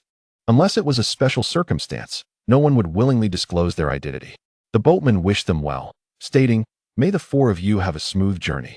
I will be waiting here in 7 days." The four exchanged knowing looks and silently chose different paths to depart. As Uchiha Muku and Tsunade journeyed, they encountered numerous monsters. But these merely posed minor inconveniences, as anything tangible was not considered troublesome. The scars of war had long been obscured by nature. Uchiha Muku, feeling puzzled, turned to Tsunade and asked, "Sister Tsunade, given that the land of the whirlpools was a nation that fell, is there truly no news at all?" Tsunade shook her head, responding, "At that time, my great-grandfather had just perished in battle, and the other major nations suffered significant losses as well. Logically, no ninja village would have the capacity to obliterate the land of the whirlpools." With no clear answers from Tsunade, Uchiha Muku could only follow the map to the ruins of the Uzumaki clan, hoping to uncover the truth. The absence of ninjutsu or taijutsu destruction, and even the lack of battle traces, left him increasingly perplexed. It felt as though unseen eyes were silently watching him, yet his 6 eyes detected no suspicious chakra. Everything appeared normal, too natural. At this moment, Tsunade sensed something amiss. Initially, their failure to detect battle traces was attributed to the erosion of time. But having now reached the Uzumaki clan's territory, the complete absence of any combat signs seemed implausible. It was as if the entire Uzumaki clan had vanished into thin air. Uchiha Muku meticulously used his 6 eyes to sense the surrounding chakra. Could it be white zetsu? He pondered, as only such entities could mimic chakra, and it was conceivable that white zetsu could evade detection through the use of the toad technique. "Ah, it seems that Uchiha's young one has caught on to something," White Zetsu remarked from the shadows. "Let us report back to Lord Madara," another White Zetsu suggested. After speaking, they utilized the toad technique to depart from the area. As the subtle sensation of being watched dissipated, Uchiha Muku let out a sigh of relief. Tsunade, observing the suspicious demeanor of Uchiha Muku, adjusted his attire and gently asked, "What troubles you?" "I felt as though someone was monitoring us just now, but I couldn't pinpoint who," Uchiha Muku replied gravely. "However, that feeling has vanished now," he added. The two continued their exploration of the Uzumaki clan ruins, this time not returning empty-handed. Uchiha Muku discovered some clues, stating, "Most areas show no signs of battle, and the rooms are quite tidy, indicating they were recently organized. Moreover, it appears they had prepared to relocate, as they had gathered their living supplies." Meanwhile, in the mountainous graveyard, 2 White Zetsu reported to Uchiha Madara about everything Uchiha Muku had done in the land of the whirlpools. Uchiha Madara nodded, and Black Zetsu inquired, "Do you intend to use him to fulfill your plan, Lord Madara?" Uchiha Madara replied coolly, "For now, I shall observe. What I require is a Uchiha filled with hope for this ninja world, and then I shall act to obliterate it all. However, this fellow seems to have lost all hope in the ninja world from the very beginning." Black Zetsu responded, "Should we continue to monitor him? He appears to have already sensed our presence. He can detect you? This junior is quite interesting. Then let us temporarily cease our surveillance," Uchiha Madara said coolly. At that moment, Uchiha Muku and Tsunade also found themselves at an impasse, preparing to return home. Suddenly, a monstrous bird lunged at them. Lightning release, Chidori sharp spear. Uchiha Muku pierced the creature's vital point, killing it. Utilizing his 6 eyes, Uchiha Muku turned to Tsunade and warned, "Be cautious. Something with a formidable chakra presence is approaching." Tsunade, heeding his warning, prepared to release her seal for battle. To their astonishment, a decayed but immensely powerful ninja revealed himself. "Uzumaki Ashina, you shouldn't be." Tsunade's voice trailed off. Upon hearing her words, Uchiha Muku's expression grew solemn. Was this the forbidden jutsu of summoning the dead to manipulate souls, known as impure world reincarnation? Uchiha Muku unleashed a terrifying amount of chakra, readying himself to confront the overwhelming presence, which astonished Tsunade. The 3 tomo in his eyes displayed a fearsome potency. At that moment, Uzumaki Ashina spoke, the Sharingan of the Uchiha clan, a ninja from Konoha. Observing the lack of reaction from Uchiha Muku and Tsunade, Uzumaki Ashina sighed and remarked, "Such impolite juniors." Uchiha Muku replied calmly, "Why are you still alive?" Upon hearing his question, Uzumaki Ashina erupted into a hearty laugh. "Alive? I would rather be dead than exist in this wretched form, neither human nor ghost." Uchiha Muku, catching the crucial clue of neither human nor ghost. Examined Uzumaki Ashina's appearance closely, speculating that he had employed some kind of forbidden technique. Enough of this. You will obediently become my nourishment, he declared, charging toward Uchiha Muku and Tsunade. Fire release, great fire annihilation. Uchiha Muku unleashed a powerful fire jutsu that engulfed Uzumaki Ashina. Yet, as the flames receded, he emerged unscathed, continuing his advance towards them. Chidori sharp spear. Uchiha Muku thrust his attack, piercing Ashina's chest. To his astonishment, Uzumaki Ashina wore an eerie smile, disregarding the wound as he lunged at Uchiha Muku, only to find that his hand perpetually fell just short of making contact. Tsunade seized the opportunity to deliver a powerful kick, sending him flying. Both parties gazed at each other in sheer astonishment. As I reached out to touch the young Uchiha, it felt as though an invisible barrier separated us. Vortex Uzumaki pondered in disbelief. Having been struck in vital areas by my ninjutsu, and then sent flying by Tsunade's mighty kick, he appeared utterly unfazed. Uchiha Maki stared, wide-eyed, at the gaping wound in Vortex Uzumaki's chest, utterly shocked. However, unlike the Edo Tensei technique, the wound remained unhealed. Tsunade, in a certain sense, this person before us can no longer be considered human, Uchiha Maki spoke slowly. Indeed, Tsunade replied with a grave nod. Uchiha Maki then glanced at the overcast sky. Fire release, great fire destruction, unleashed a terrifying wave of flames. But this time, the target was not Vortex Uzumaki, but the heavens themselves, transforming into a stormy tempest. Lightning release. Herein manifested in the sky, a celestial beast of lightning charging towards Vortex Uzumaki, annihilating both the surrounding monsters and the small island. Yet, upon witnessing this spectacle, Vortex Uzumaki displayed a sense of liberation. Not hesitating for a moment, Uchiha Maki utilized the shadow clone technique and rushed towards Vortex Uzumaki. As anticipated, he withstood the onslaught. However, his body was left merely a collection of stark white bones and still beating organs, utterly weakened. Reverse palm technique. If the palm technique creates life, then the reverse palm technique robs it.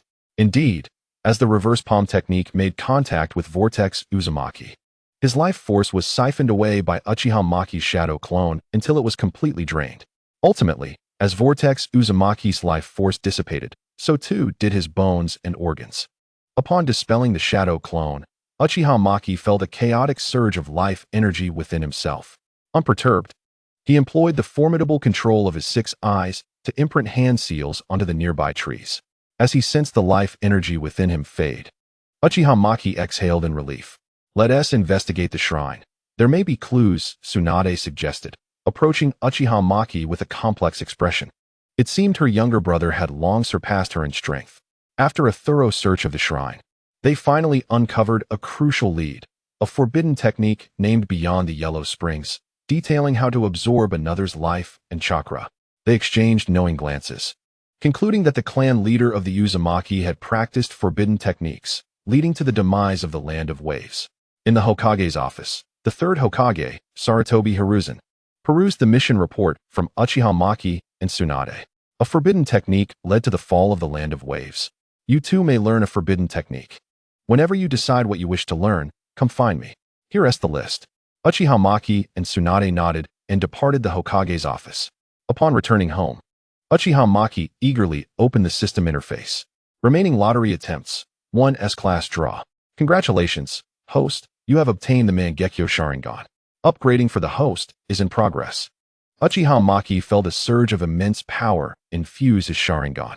The 3 Tomo whirled and merged, ultimately forming a striking new pattern, exuding an aura of otherworldly strength. Uchiha Maki carefully assessed the capabilities of this new Mangekyo. Left eye ability. Amplification significantly enhances ninjutsu, taijutsu, genjutsu, strength, and speed. Right eye ability. Purification forcibly resets the physical state, altering an unfavorable reality and transferring it onto an enemy. It is said that the Mangekyo's powers stem from the owner's desires. Is this truly my inner self's genuine wish, or merely a stroke of misfortune, yielding a less favorable Mangekyo ability? Regardless, it is prudent to test the extent of my left eye's amplification. With this thought, Uchiha Maki returned to the location where he first learned fire release. Fire release, great fireball technique, was unleashed. and activating the Mangekyo's amplification ability transformed the ordinarily modest fire technique into a colossal fireball 5 times its usual size. Its impact was formidable, evaporating the lake's surface to a visibly lower level. The immense power of the jutsu drew the attention of patrolling Uchiha clan members. But Uchiha Maki had already concluded the technique before they arrived. Observing the noticeably lowered lake, they curiously inquired, "Maki, are you developing a new ninjutsu?" "Oh, something like that." Uchiha Maki replied nonchalantly. The patrolling Uchiha members paid little heed to his indifferent demeanor, as he was known for such behavior. Once they confirmed it was merely Uchiha Maki experimenting with a new technique, they departed. Disrupted from his experimentation, Uchiha Maki lost interest and instead focused on the changes in his vision, noticing a slight blurriness. In the original narrative, frequent use of the Mangekyo leads to severe visual impairment, potentially culminating in blindness. The remedy for this is straightforward. Either find the Mangekyo Sharingan of a blood relative to fuse and achieve the eternal Mangekyo, or, akin to Obito, implant Hashirama's cells to prolong sight. However, I possess a more formidable ocular technique that could ensure I do not suffer blindness. "Maki, there you are," a gentle voice called. Belonging to Uchiha Mikoto, the two strolled side by side towards Mikoto's residence, fortuitously encountering Uchiha Fugaku. "Mikoto? What a coincidence. Where are you headed?" Uchiha Fugaku said warmly, deliberately ignoring Uchiha Maki. Uchiha Mikoto coldly replied, "Call me Uchiha Mikoto. We are not on such familiar terms. As for where I am going, that is between Maki and me, and none of your concern." At that moment, Uchiha Maki scrutinized Uchiha Fugaku, who would eventually nurture the prodigious Itachi Uchiha, noting a certain maturity about him, as if he carried an air of melancholy. Uchiha Fugaku, with a tone of warning or perhaps threat, stated, "Uchiha Maki, I advise you to keep your distance from Mikoto." Uchiha Mikoto interjected, "Uchiha Fugaku, I will reiterate, please refer to me by my full name. Whom I choose to associate with is my affair, and is of no concern to you, a mere clansman." With that, Uchiha Mikoto disregarded Fugaku's expression and, in his presence, linked arms with Uchiha Maki. This action rendered Uchiha Fugaku a mere jester, his face shifting colors akin to a changing mask in a Sichuan opera. Observing this, Uchiha Maki recalled the saying, "Return to Gotham, and the Joker shall not trouble you." Furious, Uchiha Fugaku exclaimed, "Uchiha Maki, if you have the capability, let us engage in a proper ninja duel. The loser must step aside for Mikoto." Chapter 12. Toying with Fugaku. Uchiha Maki replied coolly, "First and foremost, I must make it clear, whom Mikoto wishes to be with is her business, and not ours. Secondly, I accept your challenge. Then let us meet at the training ground." Uchiha Fugaku said, his expression darkening. Regrettably, as Fugaku issued his challenge, he began to regret it. Although he was a few years older than Uchiha Maki, he had heard tales of Maki's exploits during the Second Shinobi War. While they were occupied with logistical support, Uchiha Maki had already been on the front lines battling the enemy. Yet, at this point, Uchiha Fugaku found himself unable to back down, leading Uchiha Maki and Uchiha Mikoto toward the training ground. Uchiha Mikoto, still linked to Uchiha Maki's arm, gently leaned in and whispered, "Maki, be cautious not to accidentally kill this fool Fugaku. If he truly dies, it would be quite troublesome." Indeed, in Mikoto's eyes, Uchiha Fugaku was no different from a simpleton. Uchiha Maki chuckled softly in response, nodding in agreement. Soon, they arrived at a training ground unlike any Uchiha Maki had frequented. Here, many Uchiha clan members practiced their ninjutsu. Unlike the commoners who could only learn chakra refinement and basic techniques upon joining the ninja academy, as a scion of a prestigious clan, one is afforded resources unimaginable to the offspring of commoners from the very outset. At times, Uchiha Maki is acutely aware that had he been born into a civilian family, his progress would lag significantly behind that of his contemporaries. Perhaps he would still be engaged in trivial pursuits such as catching cats or tidying up. During their training, the others noted the three of them and greeted them in unison. "Young Master Fugaku, Maki, you seldom come here." Uchiha Fugaku paused in an open area, turning to address them. "Let us begin, Uchiha Maki." The other Uchiha clansmen, observing this exchange, and the arm-linked Uchiha Mikoto, quickly comprehended the situation. Maki gently patted Mikoto's hand that was still linked with his, noticing her cheeks flush, and then released her. They both formed their respective hand seals. With a swift motion, Uchiha Fugaku initiated the attack, forming hand seals for the Great Fireball technique, unleashing a massive fireball aimed directly at Uchiha Maki. To the onlookers, Maki appeared momentarily stunned, rooted to the ground, immobilized. "Maki, what's wrong?" As the crowd wondered, Fugaku's fireball struck Maki. To their astonishment, Maki's form transformed into cherry blossoms, swirling away with the wind, only to coalesce once more. Gazing upon the unscathed Uchiha Maki, the spectators could only express their shock. Is this the body double technique? No, this is clearly the instantaneous technique. Uchiha Makoto exclaimed, marveling, "So beautiful." Hearing her words, Fugaku's cheeks flushed. He activated his three-tomo Sharingan and rushed at Maki, kunai in hand. In response, Uchiha Maki threw a shuriken that multiplied into countless shadowy shuriken, each with substance. Launching them toward Fugaku, the latter was forced to retreat, relying on his formidable Sharingan to evade the onslaught. Great fireball technique. In his eyes, Maki unleashed fire, targeting his position. No doubt, Maki has experienced countless battles on the front lines, he thought to himself. However, with no means to evade, Fugaku resorted to unleashing a comparable fire technique to counter the attack. At this moment, Maki wielded his sword, Kinbon Sakura, striking toward Fugaku. The two, with their three-tomo activated, clashed kunai against sword. As their weapons sparked and glimmered with cold light amidst their fierce exchange, Maki suddenly spun his sword, creating a flurry of blade-like petals aimed at Fugaku's neck. The latter could only struggle against Maki's kunai, but ultimately, he was sent flying by a kick, his throat vulnerable to Maki's blade. Reluctantly, he conceded defeat. In that instant of surrender, Fugaku was taken aback to see everything around him shatter like glass. A cold kunai was pressed against his throat.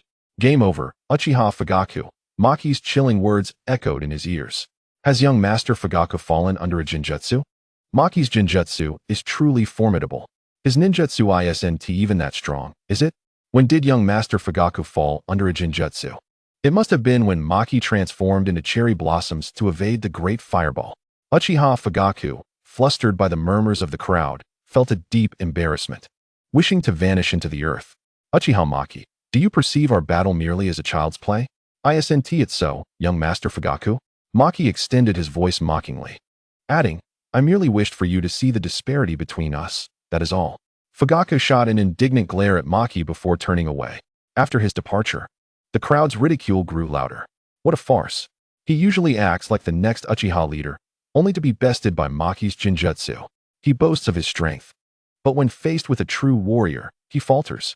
Maki shook his head and left the training ground with Uchiha Makoto. "Maki, your instantaneous technique was so impressive. How did you manage that? And how did you ensnare Uchiha Fugaku in a jinjutsu?"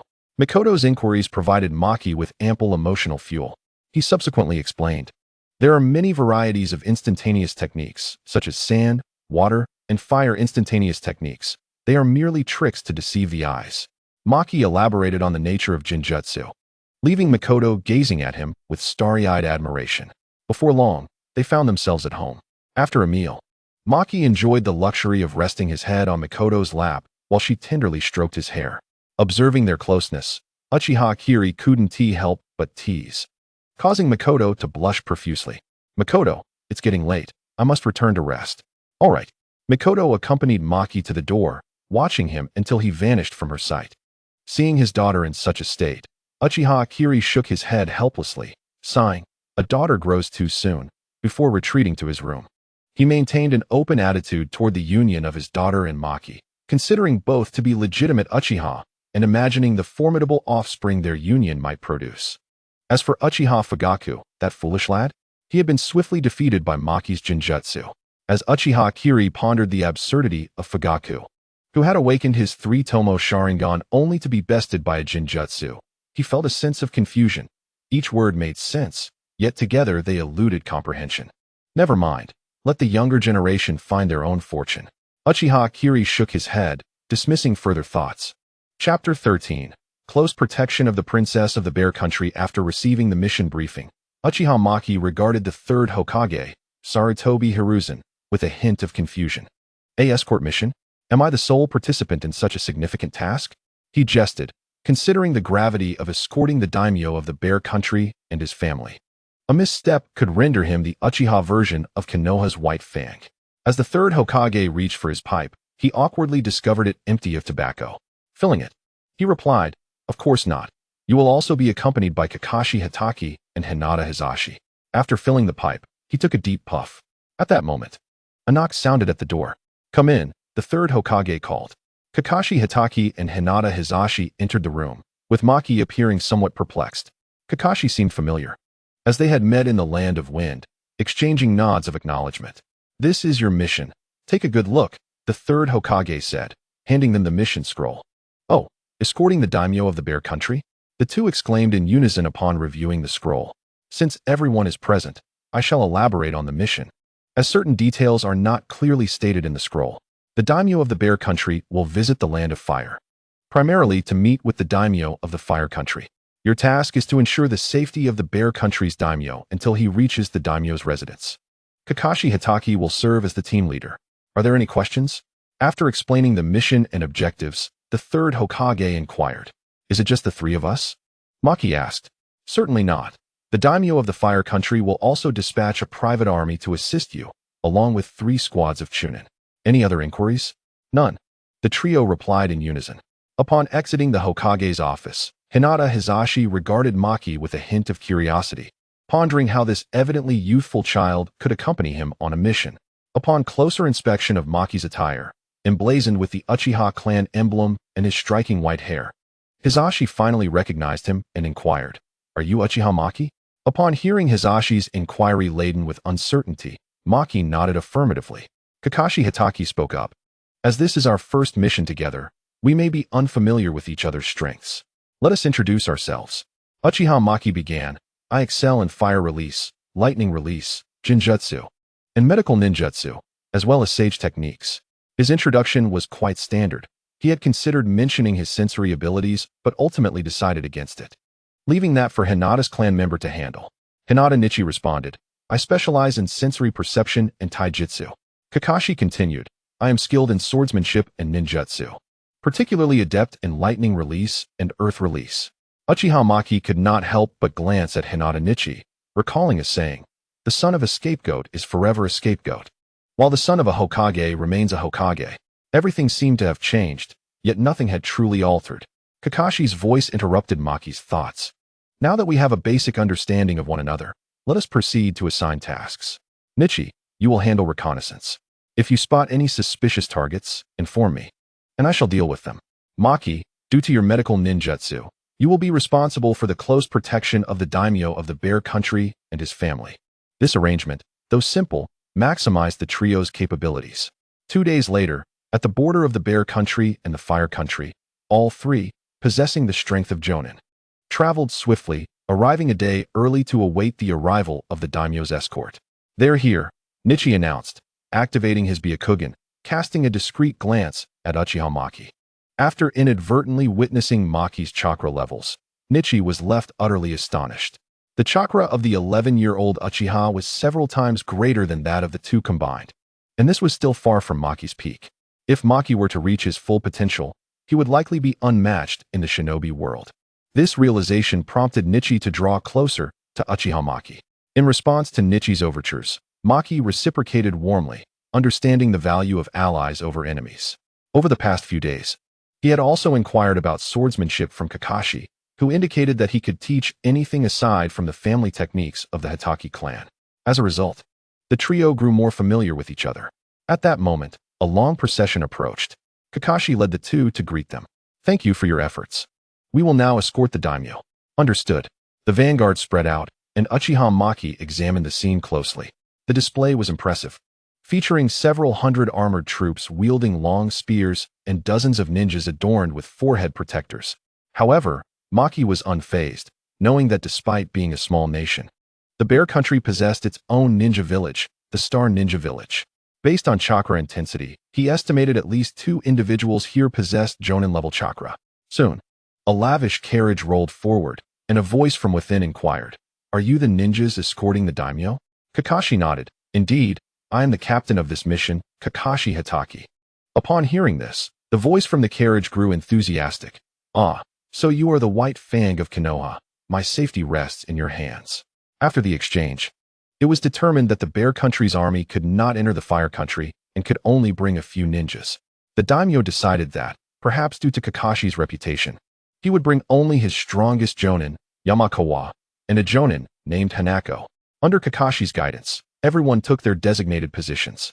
Among the adults, the youthful Uchiha Maki stood out remarkably. At that moment, another carriage chimed with a bright voice. "Why is a little one like you here on a mission?" As soon as the words left her lips, the carriage's curtain was drawn back, revealing a beautiful black-haired woman who beckoned to Uchiha Maki. "Come here, little one. I have treats for you." Maki, despite the urge to retort that he had slain more ninjas than she had ever encountered, simply cast a helpless glance at Kakashi. Kakashi found the scene amusing and was about to intervene when the star ninja named Yamakawa interjected. "Your Highness, take note of the emblem on his attire. He is from the Uchiha clan." Upon hearing this, the Bear Country Princess's voice brightened. "Let me see what makes this Uchiha boy special." Kakashi, barely containing his laughter, instructed. "Maki, you are to closely protect Her Highness." Chapter 14. The rogue ninja Uchiha Maki sighed resignedly at Kakashi's words and stepped into the opulent carriage of the Bear Country Princess. "My name is Keiko, what is yours?" she asked. "Just call me Uchiha Maki," he replied. Keiko, seeing Maki's demeanor, suppressed the impulse to ruffle his hair. "What do you like to eat?" "I have candy," she said, offering him a piece. Maki accepted the candy and tasted it. "It's quite good, orange flavor." Afterward, Maki found himself enjoying an array of treats. Suddenly, he realized that perhaps this arrangement wasn't so bad after all. Just then, a commotion erupted outside, and Maki activated his sensory abilities to detect any lurking threats. Keiko observed Maki's alertness and chuckled. "Fear not. With your village's white fang here, who could possibly harm us? Do you not trust him?" As it turned out, as Keiko had predicted, the external foes were swiftly dealt with by the escort. An announcement rang out from outside, reassuring everyone that it was merely a band of foolish mountain bandits. Soon, night fell. Due to the presence of civilians, the group had to halt and rest. The night watch was arranged. Maki would guard the first half, Kakashi the middle, and Nichi the last. Standing by the campfire, Maki boredly sensed his surroundings, the crackling flames illuminating his expressionless gaze. After some time, he heard footsteps approaching from behind. Kakashi walked up and said, "Maki, it's my turn to keep watch." Maki nodded and returned to the tent to rest, but then he heard Keiko's voice from the carriage. "Come here, little one." Confused, he walked over to her. "Sleep in my carriage. It's spacious," she suggested, quickly adding, "Your captain ordered you to protect me." Maki hesitated but ultimately decided to follow his instincts and rest in the soft, fragrant carriage. Though his living conditions during the Second Great Ninja War were far worse than this tent, he saw no reason to suffer now that better options were available.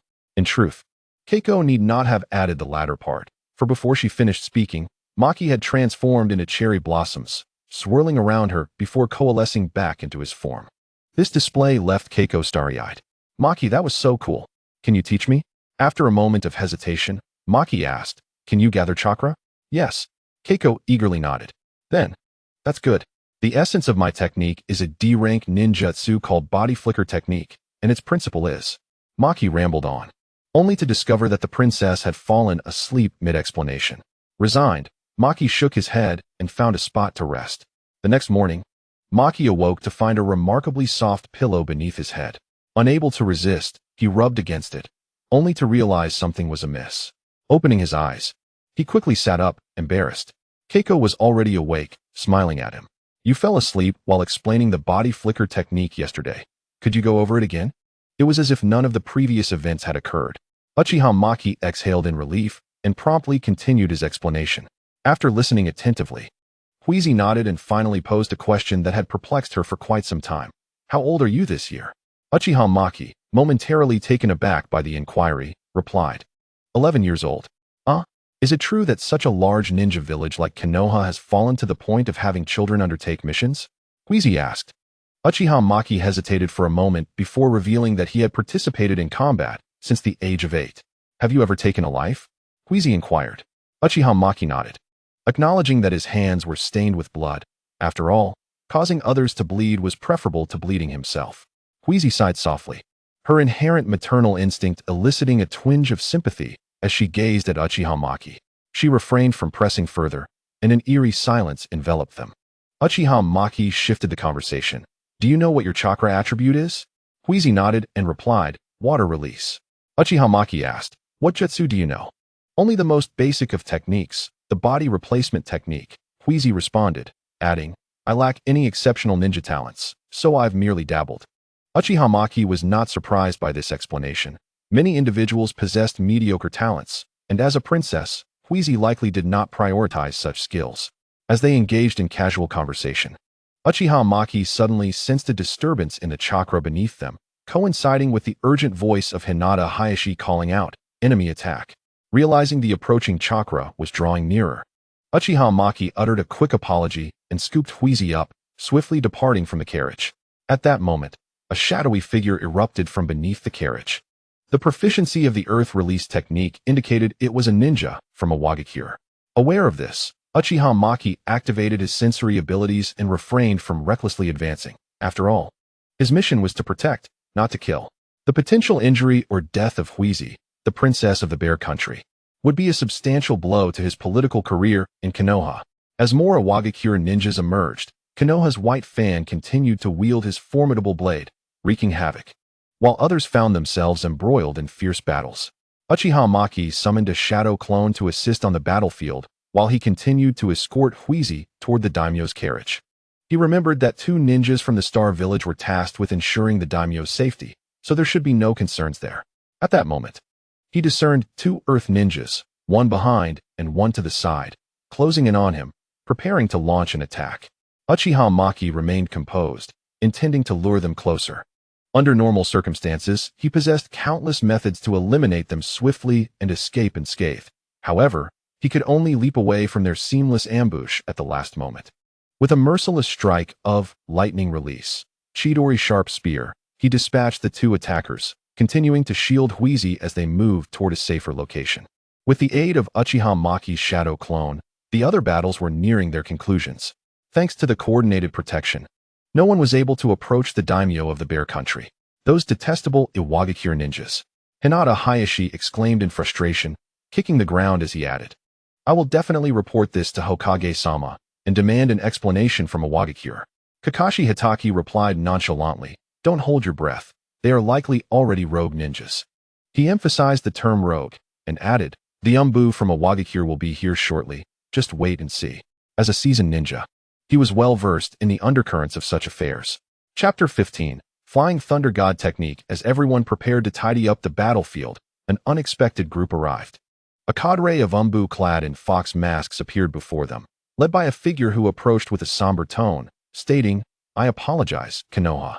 These are our rogue ninjas from Iwagakure. Please return their bodies. Returning them is possible. But shouldn't you provide some explanation for the presence of so many Umbu ninjas within our land of fire?" Kakashi replied, his smile not reaching his eyes. Before the Iwagakure Umbu could respond, Uchiha Maki interjected, "I suspect you are merely disguising yourselves as these rogue ninjas." Before the Iwagakure Umbu could utter a word of explanation, Uchiha Maki unleashed a fire release technique, Great Fireball Technique, which, under the immense power of his chakra, transformed into flames that threatened to consume all. The Iwagakure Umbu could only collectively utilize earth release to form a wall, barely managing to withstand the onslaught. Jinjutsu, Cherry Blossom Blizzard, unleashed a flurry of cherry blossoms upon the Iwagakure Umbu, swiftly luring most of them into a deep slumber. "Not good, it's a Jinjutsu," one Umbu thought, his pupils constricting beneath his mask. Without hesitation, he cut into his own thigh with a kunai to remain conscious. Just as he prepared to alert his comrades, he noticed that everyone else had succumbed to the illusion. At that moment, a figure appeared before him. Upon recognizing the 3-tomo Sharingan, he fell into a stupor. "The moment our eyes meet, you have already succumbed to the Jinjutsu," were the last words he heard before losing consciousness. Uchiha Maki approached Kakashi and reported, "Captain, the ninjas disguised as a Wagakure Umbu have been controlled by my Jinjutsu. Please advise." Kakashi instructed, "Gag them and bind them all. Only those wronged would truly understand the depth of their grievances." This sentiment was vividly illustrated in the recent scene. Uchiha Maki was aware that this group was likely genuine, yet Kakashi understood that without proof of their identities, their claims held no weight. Kakashi cast a thoughtful glance at Uchiha Maki, pondering how much darker this boy's heart was than he had anticipated.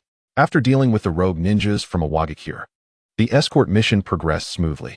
They soon delivered the individuals to the designated location, where the final handover ceremony would be conducted by the 12 guardians of the Hokage. As Princess Wheezy bid farewell, she kissed Uchiha Maki in front of everyone, expressing her desire for him to be designated for any future missions. Exchanging glances, the group decided to take the rogue ninjas back to Konoha for further inquiry. Konoha, Hokage office. The third Hokage, Sarutobi Hiruzen, listened intently to the team's report, stating, "So, you captured a group of rogue ninjas impersonating a Wagakure?" He deliberately emphasized the terms impersonating and rogue. Kakashi nodded, explaining, "They failed to present any proof of their identities. So we apprehended them for your judgment, Hokage-sama." The third Hokage took a deep puff from his pipe and said, "Send the corpses to the intelligence department, and the living ones to the interrogation department. By the way, Uchiha Maki, have you decided which forbidden technique you wish to learn?" Uchiha Maki replied, "I have made my choice. I would like to learn the Flying Thunder God technique." The third Hokage nodded, handing Uchiha Maki a scroll. "This is the Flying Thunder God technique, created by the second Hokage," he began to explain. Uchiha Maki nodded in acknowledgement, then departed the Hokage building alongside Kakashi and Hinata Hayashi. His choice of the Flying Thunder God technique was straightforward. Other forbidden techniques either demanded the sacrifice of one's soul or involved manipulating souls, or worse, resulted in self-detonation. As for the 8 gates, Might Guy also possessed that ability. When the time came to save Might Guy's life, he could simply inquire about it then. Calculating his options, he concluded that only the multiple shadow clone technique and the Flying Thunder God technique were viable. Ultimately, he opted for the latter. However, he needed to draw a lottery first. Congratulations, host. You have obtained the full status of 1,000 cherry blossoms. After the lottery, Uchiha Maki sat cross-legged in a chair, unrolling the scroll to commence his study of the Flying Thunder God technique. The fundamental principle of this technique involves utilizing a special formula to mark an object or location as a coordinate, enabling one to teleport to that designated spot. Thus, his first step should be to establish his unique formula, then inscribe this formula onto a specialized kunai. Uchiha Maki, after perusing the scroll, muttered to himself. In the training ground, he hurled a kunai, which instantly manifested beside him through the Flying Thunder God technique. Through days of diligent training, he had become increasingly adept at this ninjutsu. With that thought, Uchiha Maki activated the Flying Thunder God, teleporting home and then utilizing his spatial awareness to return to the training ground. As for the Umbu from a Wagakure, before any interrogation could commence, they were redeemed for a sum of 100,000 Ryo, a rather significant loss for a Wagakure. While contemplating this, Uchiha Maki arrived at the residence of Uchiha Mikoto and knocked on the door, which was promptly opened by her. "Ah, it's you, Maki. What brings you here? Come in and tell me." Uchiha Mikoto greeted him with her usual gentle tone.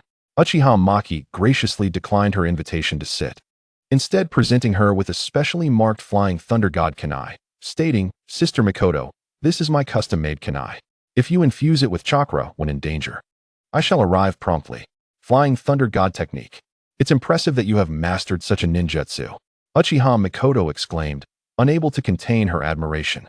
Uchiha Maki waved his hand, indicating he had other matters to attend to, and vanished from her sight. At that moment, another voice chimed in. "Mikoto, who is that?" "It's Maki, mother. He brought me something," Uchiha Mikoto replied.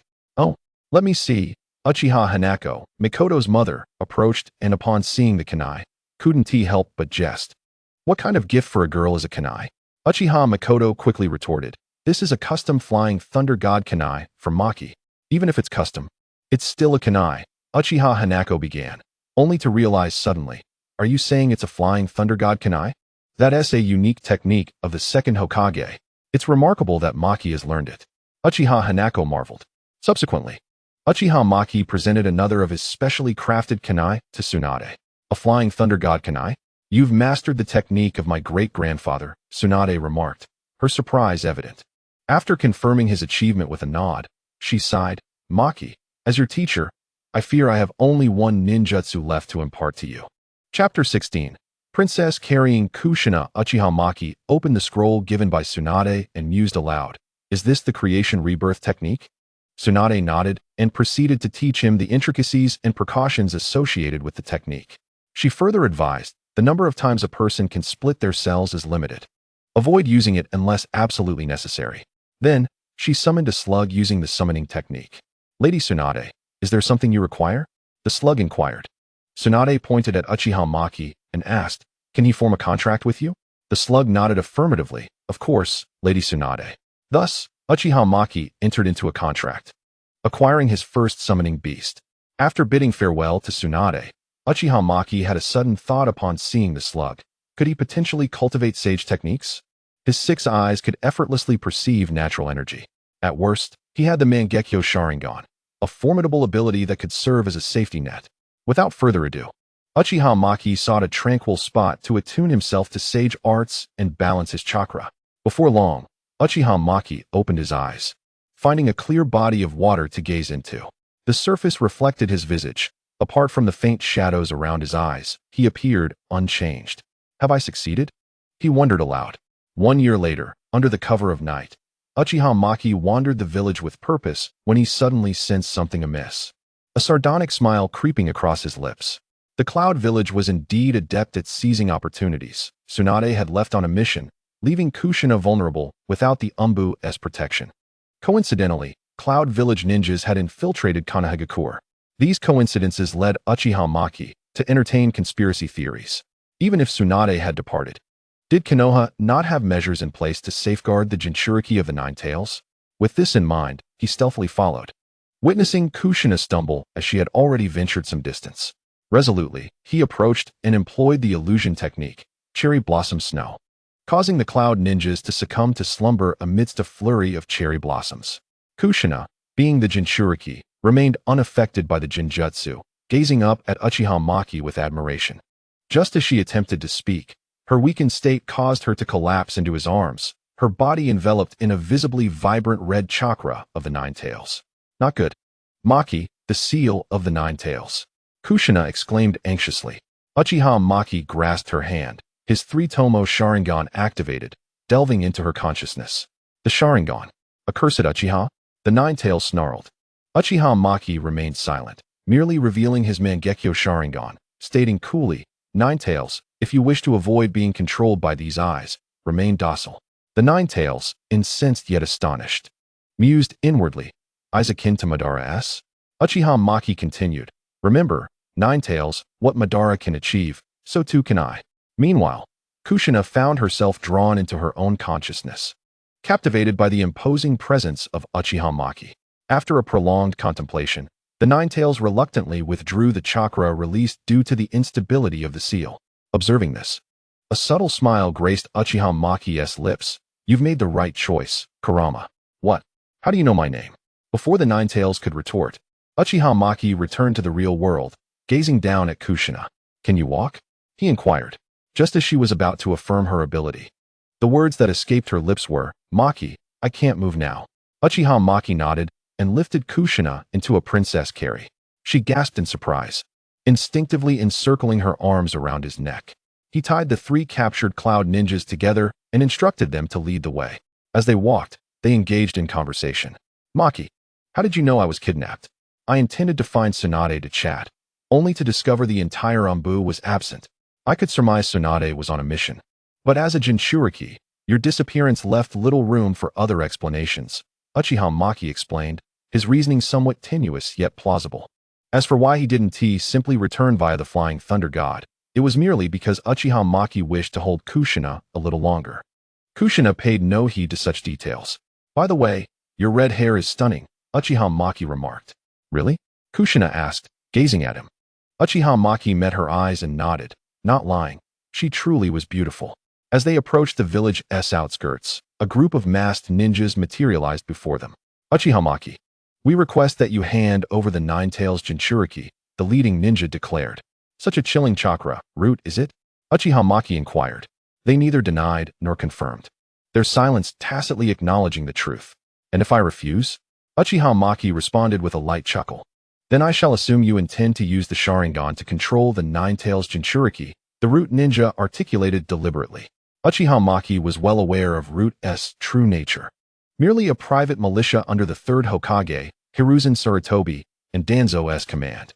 Uchiha Maki spoke softly. So, you wish to engage me in combat? His azure eyes gradually transformed into the crimson hue of the Sharingan with its 3 intertwined tomo. As they stood in confrontation, a figure adorned with an animal mask from the Umbu emerged. The esteemed Hokage is renowned. The Jinchuriki of the Nine Tails has been brought back to the village by Uchiha Maki, the Umbu ninja stated. The root ninja, feeling powerless, threw down a smoke bomb. And as the smoke dissipated, they vanished without a trace. Uchiha Makidano, I entrust the Nine Tails Jinchuriki to you, said the Umbu ninja, who was about to depart when Uchiha Maki called him back. Pointing at a group of captured ninjas from the hidden cloud village bound together, he added, These captives are in your care.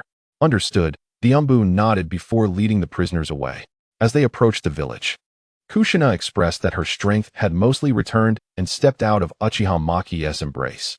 Upon reaching Kushina's residence, Uchiha Maki presented her with a specially crafted kunai inscribed with the Flying Thunder God seal, instructing her to channel chakra into it in times of danger, allowing him to sense her predicament and arrive promptly to assist her. Kushina accepted the kunai with a nod. Chapter 17. The Shadow of Regret. After bidding farewell to Kushina, Uchiha Maki prepared to return home. While traversing an empty alley, he murmured, Come forth, do not hide. Observing the silence of the alley, Uchiha Maki remained unperturbed, his eyes glowing a deep crimson as he revealed his Sharingan. With a single hand, he gathered chakra to form Chidori, reiterating, I shall say this for the last time. Come out, or must I compel you? As the alley remained unresponsive, Uchiha Maki's patience waned. He transformed his Chidori into a piercing spear that lunged towards their concealed location. The reluctant members of Root were forced into view. Uchiha Maki retracted his Chidori, fixing his blood-red Sharingan upon them. What was the mission assigned to you by Danzo? Though he had sheathed his Chidori, the oppressive aura of his 3-tomo Sharingan loomed large. The 3 from Root remained silent. Infiltrating Konoha disguised as Umbu spies, perhaps? Uchiha Maki feigned curiosity.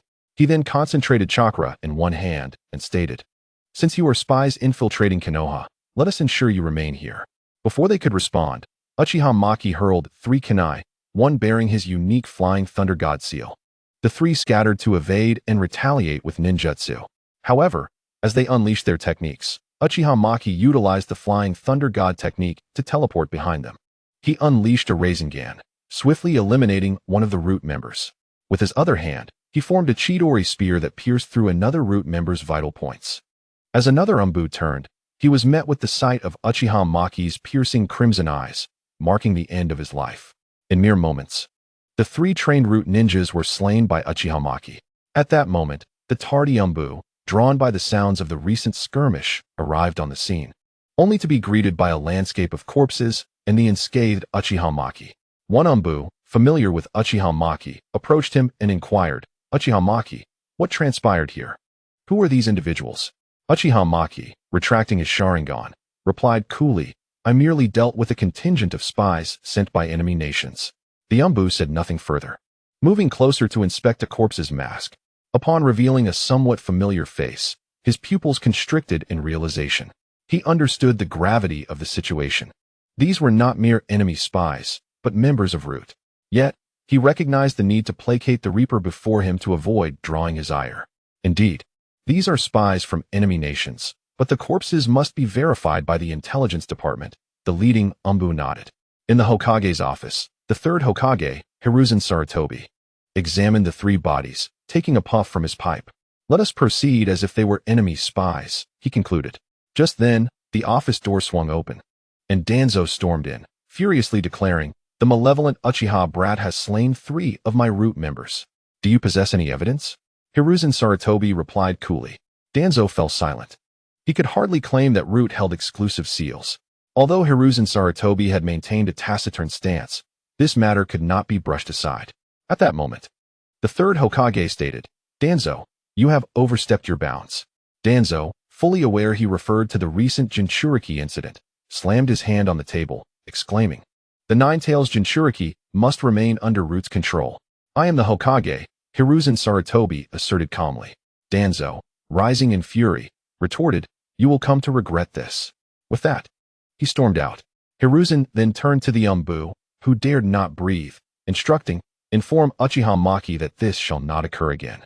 After uttering this, The third Hokage took another puff from his pipe, the smoke veiling his expression.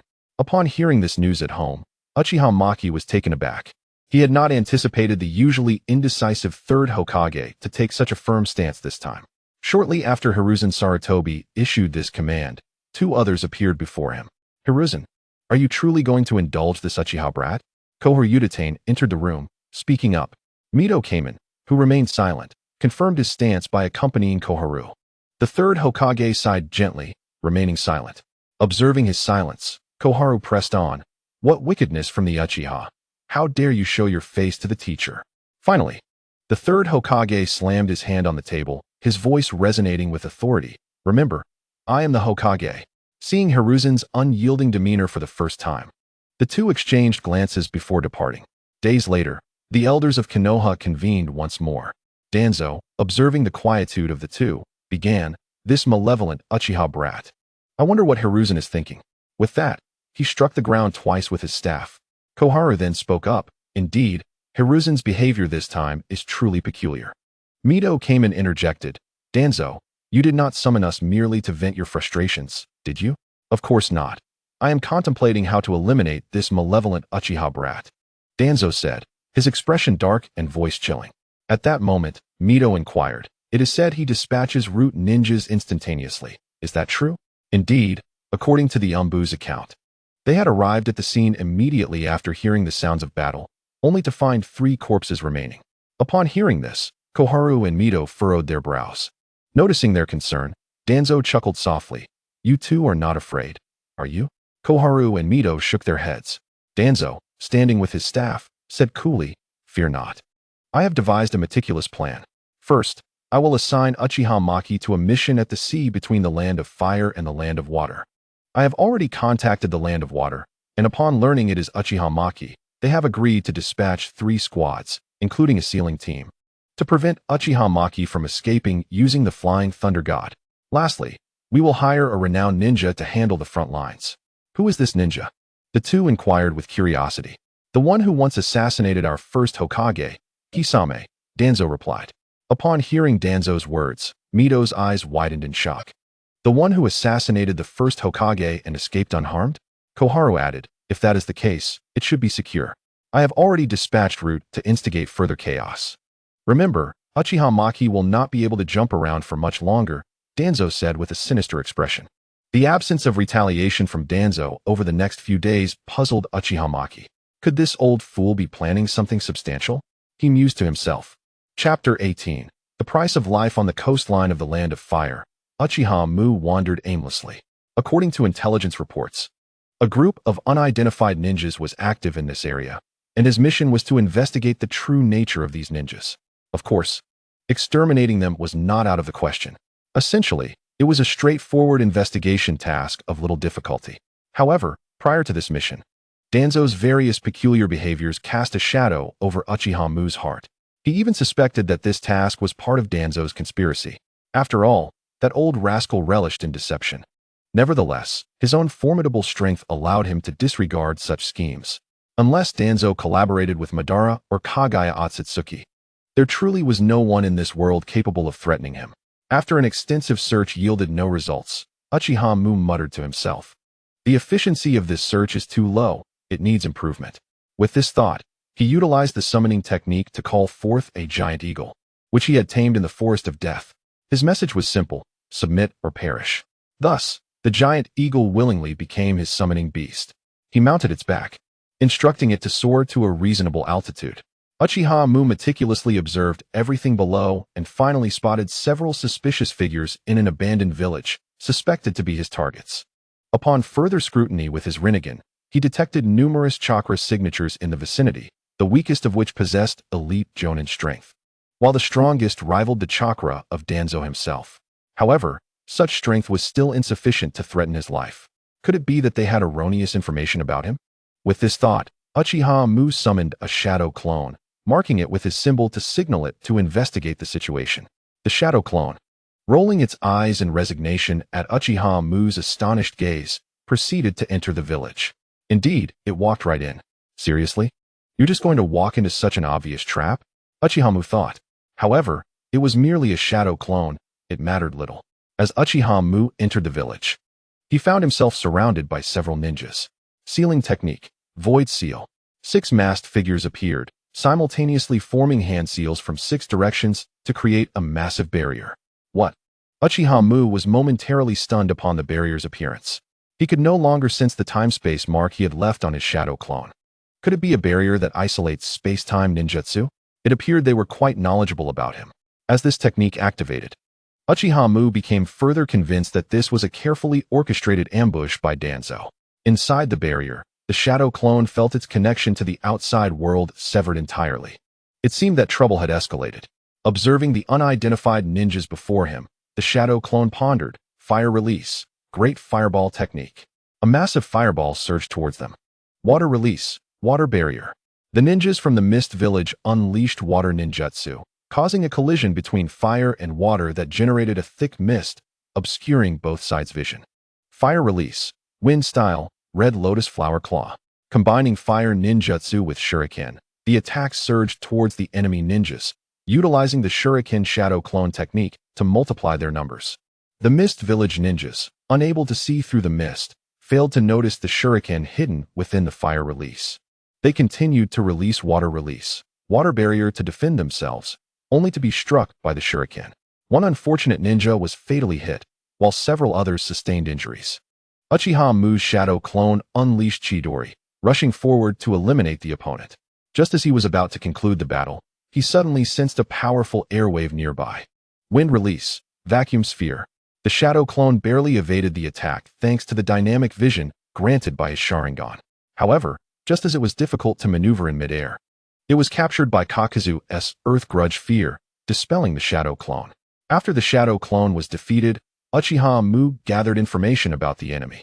Water release combined with wind release, and with Kakazu as a bounty hunter, Uchiha Mu contemplated if he were merely a ninja skilled in lightning and fire techniques. Along with the Flying Thunder God and a 3-tomo Sharingan, he might truly have fallen here. Kakazu, surprised by the vanishing Uchiha Mu, remarked, "A shadow clone, huh?"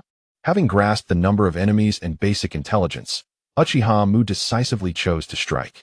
Swiftly eliminating the few ninjas responsible for the barrier, he slowly approached them. "Today, I shall settle this with you." At that moment, Kakazu and the others noticed the barrier had suddenly disappeared, instilling a sense of retreat.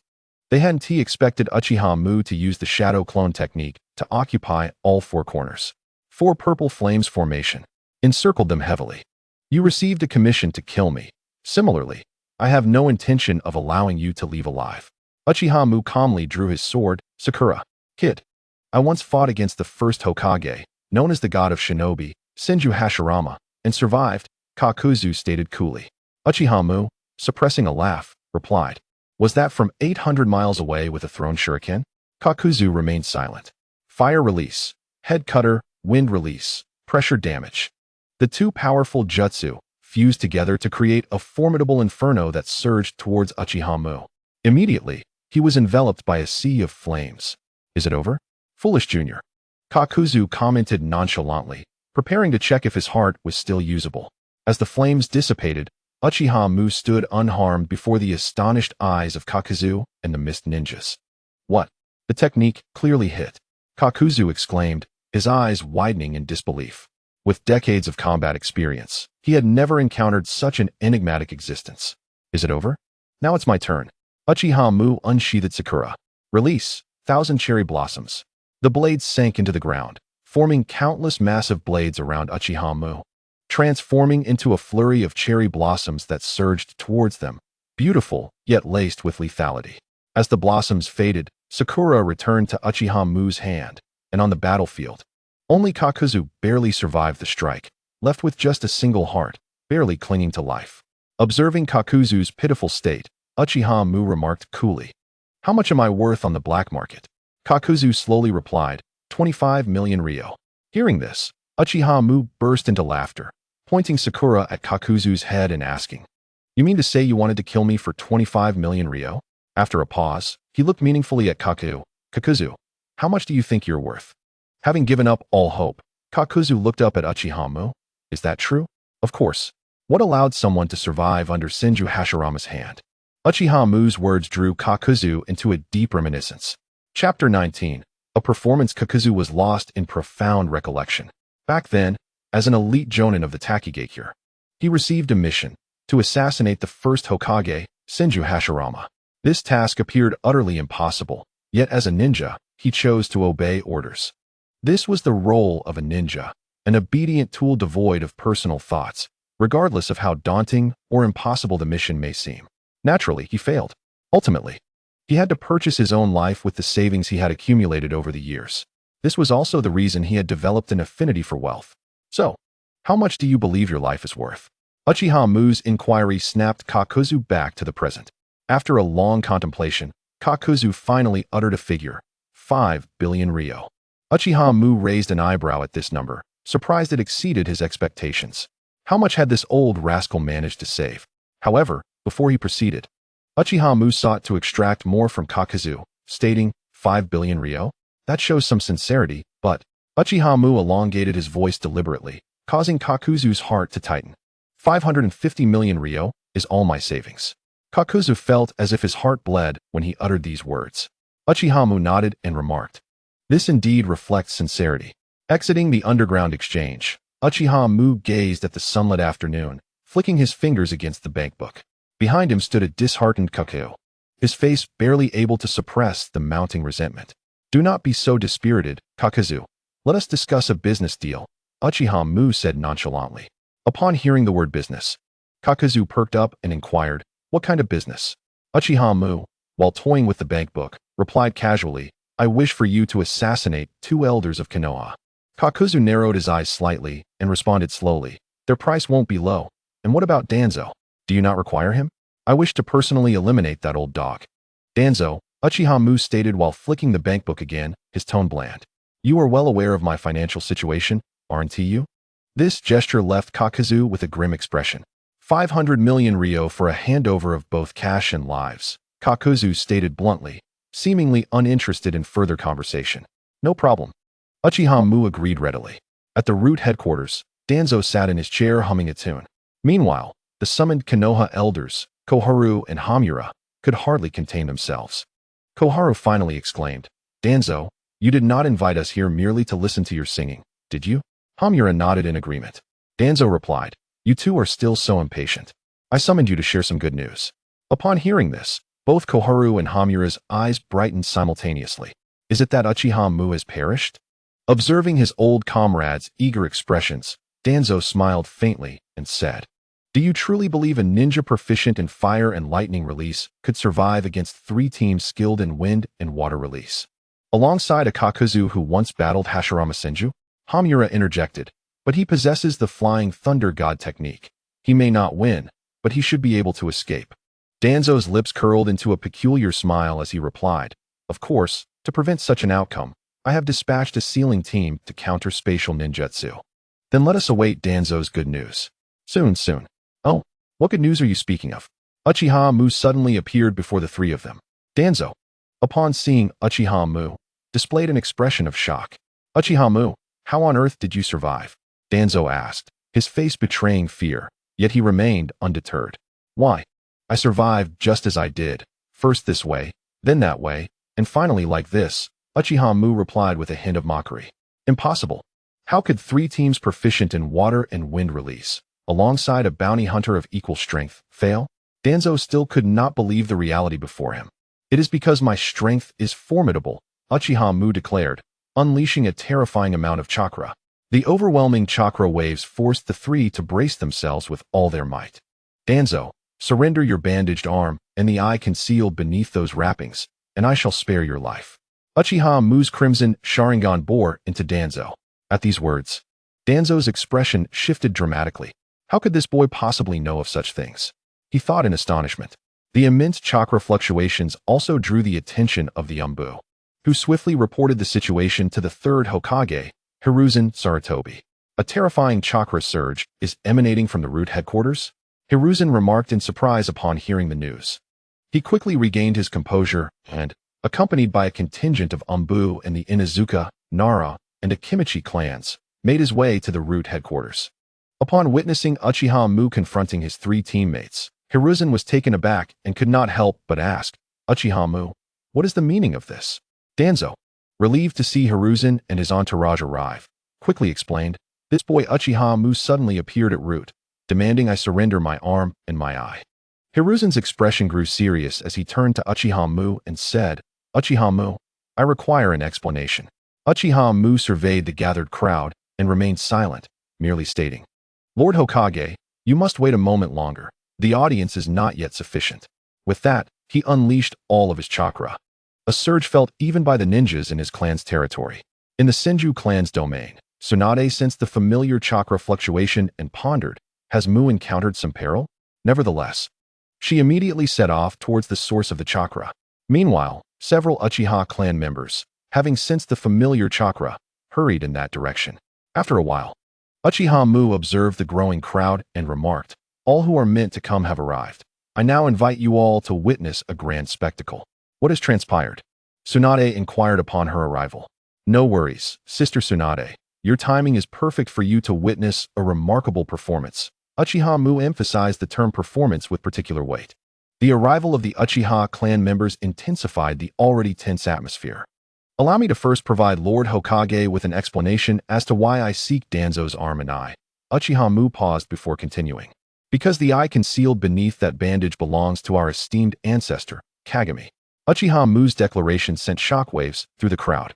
The members of various bloodline clans exchanged meaningful glances at both Danzo and Uchiha Mu. Chapter 20. The elimination of Danzo upon hearing Uchiha Mu's words. The Uchiha clan members activated their Sharingan, coldly fixing their gazes upon Danzo. Under the scrutiny of so many crimson eyes, Danzo shivered and stammered. "On what grounds do you accuse me, old man? What proof do you have?" "Proof?" Uchiha Mu replied with a sly smile. "I will certainly provide you with proof." With an uncanny speed, he appeared behind Danzo, channeling Chidori into his hand, piercing Danzo's vital points. Danzo did not even have time to react before Uchiha Mu dispatched him in an instant. The onlookers widened their eyes in astonishment. Even the Uchiha clan and Tsunade stared in disbelief at Uchiha Mu. Tsunade's mind raced, trying to rationalize Uchiha Mu's actions by attributing them to his mental state, as it was not unusual for someone in a fragile state to act erratically. Just then, Danzo's corpse suddenly vanished and reappeared behind Uchiha Mu, thrusting a kunai towards his vital points. Tsunade shouted, "Mu, watch out behind you." However, as Danzo believed he was assured of victory, he suddenly found his kunai endlessly distanced from Uchiha Mu. Uchiha Mu swiftly evaded, stating, "Izanagi, at the cost of one Sharingan going blind, allows one to forcibly rewrite unfavorable circumstances, leaving only those that are advantageous." Hiruzen looked on in astonishment at Danzo. Yet, he was soon shocked by Uchiha Mu's next words. However, Danzo can still use it 4 more times. Unperturbed by the revelation, Danzo silently released the seal on his arm, revealing 4 Sharingan, coldly stating, "Evil Uchiha brat. I shall eliminate you today." At this moment, the Hyuga clan members wore grim expressions. "You, Danzo, have acquired a Sharingan arm. Have you also set your sights on the Byakugan of the Hyuga clan for a long time?" Other prominent clans also regarded Danzo with hostility. The thought of their outstanding descendants having been taken by this old wretch, along with the potential that their clan's secret techniques were now in his possession, only fueled their disdain. Even the trio from the Inuzuka, Nara, and Akimichi clans regarded Danzo with disapproval. The Uchiha clan, witnessing the unfolding scene, erupted in fury. Had it not been for the presence of the 3rd Hokage, Hiruzen Sarutobi, they might have taken matters into their own hands and eliminated Danzo on the spot. Observing the tense situation, Hiruzen felt an unsettling sense of foreboding. Uchiha Maki deliberately manipulated chakra fluctuations to draw the attention of various prominent bloodline clans, seeking to fabricate a plausible justification for the assassination of Danzo. Hiruzen narrowed his eyes, scrutinizing Uchiha Maki's capricious demeanor. "Pray tell, how did you acquire the Sharingan upon your arm?" Uchiha Maki directed his query toward Danzo with a nonchalant tone. Danzo, upon hearing Maki's inquiry, burst into laughter, as if resigned to his impending doom. Of course, it was collected secretly during the Second Great Ninja War. At this moment, the Uchiha clan recalled their kin who had mysteriously vanished during various missions, while members of other major clans reflected upon those who had disappeared without a trace during the war. Uchiha Maki continued, "Shinobi Danzo, driven by his insatiable greed for bloodline powers, has assassinated the bloodline ninjas from his own village. Would this not qualify as treason? He paused, then declared, I shall act in the name of the Konoha Guard to personally eliminate you, a traitor to the will of fire. Hiruzen, recognizing the peculiar attitude of the surrounding bloodline clans, realized that he could only abandon his own position to protect the village. Silence was his only response. Uchiha Maki, gathering chakra into a Rasengan with one hand, caused Danzo to brace himself for close combat. Unexpectedly, Maki appeared behind him, striking with the Rasengan and killing him instantly. Danzo resurrected from a distance, astonished as he gazed at Uchiha Maki. When did you use the Flying Thunder God? He inquired, bewildered. Just now, Maki replied. And Danzo suddenly recalled the moment he had first fallen to Maki's body flicker technique. Could it have occurred in that fleeting instant? Terror gripped Danzo's heart. Others from Root attempted to intervene, but were thwarted by Tsunade and the Uchiha clan. Tsunade calmly stated, everyone, remain still and observe until the traitor Danzo is dealt with. The Root members exchanged glances, noting the fury of the Uchiha and the foreboding expressions of the other powerful clans, and obediently halted, refraining from any further movement. Danzo, surveying his arm, now reduced to 3 Sharingan, wore a grim expression. He had been marked by the Flying Thunder God, and even Izanagi could not erase it. His only chance lay in taking the offensive. With this thought, Danzo summoned a dream taper through a summoning jutsu. Forming hand seals, he unleashed a wind release, vacuum sphere, shooting a barrage of wind balls towards Uchiha Maki. The inherently wicked Uchiha brat will be dealt with by me, Danzo thought, having devised a plan. Maki would inevitably utilize the Flying Thunder God to evade his vacuum orbs, allowing Danzo to ensnare him with the 4-symbol seal. You merely had a moment's advantage over me, Danzo contemplated. Uchiha Maki, drawing forth his 1,000 cherry blossoms, activated his Shurikai, 1,000 cherry blossoms, Kage. Countless cherry blossoms transformed into blades, effortlessly shielding Maki from Danzo's wind attacks. Subsequently, a myriad of blades surged towards Danzo, who soon found himself transported to another location, now with only 2 eyes remaining on his arm. The third Hokage and the observing ninjas gasped in astonishment at the sight of Uchiha Maki enveloped by millions of cherry blossoms. This transcended their understanding of ninjutsu. Was it a sword technique or a ninjutsu? Only Tsunade and the Uchiha clan regarded Maki with immense pride. What is this? Danzo exclaimed, wide-eyed. Left with no alternative, he commanded the dream taper to devour the cherry blossoms surrounding Maki. In response, Uchiha Maki unleashed fire release, violent wind dance. As the dream taper consumed some of the blossoms, it was gravely injured, and the remnants dissipated into a cloud of white smoke. Danzo utilized wind release to propel blades toward Maki, who effortlessly deflected them with the cherry blossoms. To Danzo's astonishment, Maki then reverted from his Shurikai state. To perish in my new technique is a privilege for you, Danzo, Maki stated coolly. Light release, radiant embers. Uchiha Maki concentrated, unleashing a laser. Realizing Maki was channeling his energy, Danzo was struck in a vital area, forcing him to activate his penultimate Izanagi. Only one remained. Despair washed over Danzo as Maki unleashed light release, radiant burst, transforming the space before him into a fan-shaped area that electrocuted and ignited Danzo, melting him away. After Danzo exhausted his final Izanagi, he was left utterly defenseless. Uchiha Maki concluded his life with one final light release, radiant embers. Unlike in the original narrative, this time, Danzo's demise was complete without even sealing a bridge. The once feared Danzo, the Hokage of his generation, had met his end. Chapter 21. A dignified third Hokage. The third Hokage, alongside the onlookers, was left in shock. Hiruzen Sarutobi's expression shifted between uncertainty and contemplation as he replayed the confrontation between Maki and Danzo, pondering how he might fare against Maki. To his dismay, he concluded that even the best outcome would merely result in a mutual demise through the Reaper Death Seal.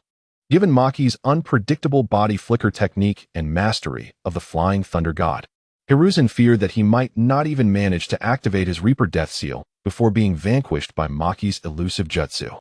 He had just witnessed Maki conjure a radiant glow in his palm, and Danzo had not even reacted before being dispatched. Hiruzen realized he would be no match. Perhaps only his mentor, Tobirama, could contend with Maki. With a sigh, Hiruzen reflected on this realization. Meanwhile, the other 2 elders of Konoha were left in a state of shock. Koharu and Mito sat there like statues, completely still, with only the cold sweat on their brows affirming their humanity. Breaking the silence, Uchiha Maki addressed the third Hokage, stating, "Lord Hokage, the traitor Danzo has been eliminated." The third Hokage, regaining his composure, sighed softly, replying with a tremulous voice, "Indeed." Maki continued, "I hope that you will publicly disclose Danzo's crimes." After a prolonged silence, the third Hokage finally uttered a single word, "Agreed." Upon saying this, it was as if all the strength had drained from Hiruzen's body.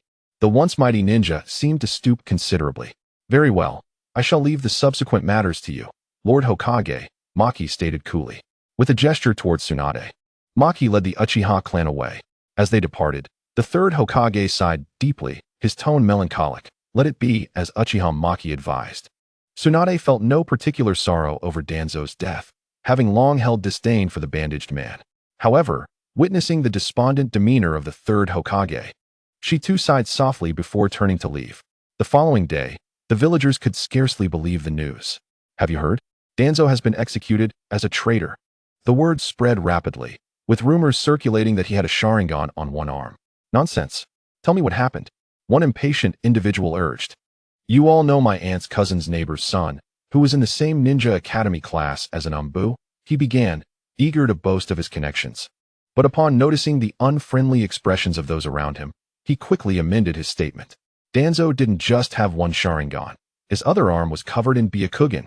As fate would have it, Uchiha Maki and Uchiha Mikoto happened to pass by and overheard the conversation.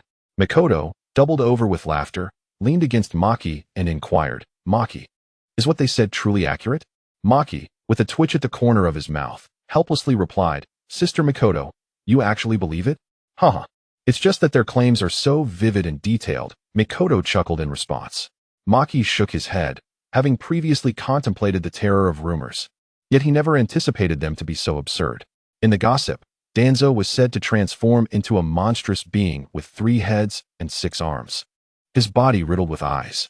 However, he found solace in the notion that, regardless of the interpretation, Danzo had never been portrayed as a virtuous character in the original narrative.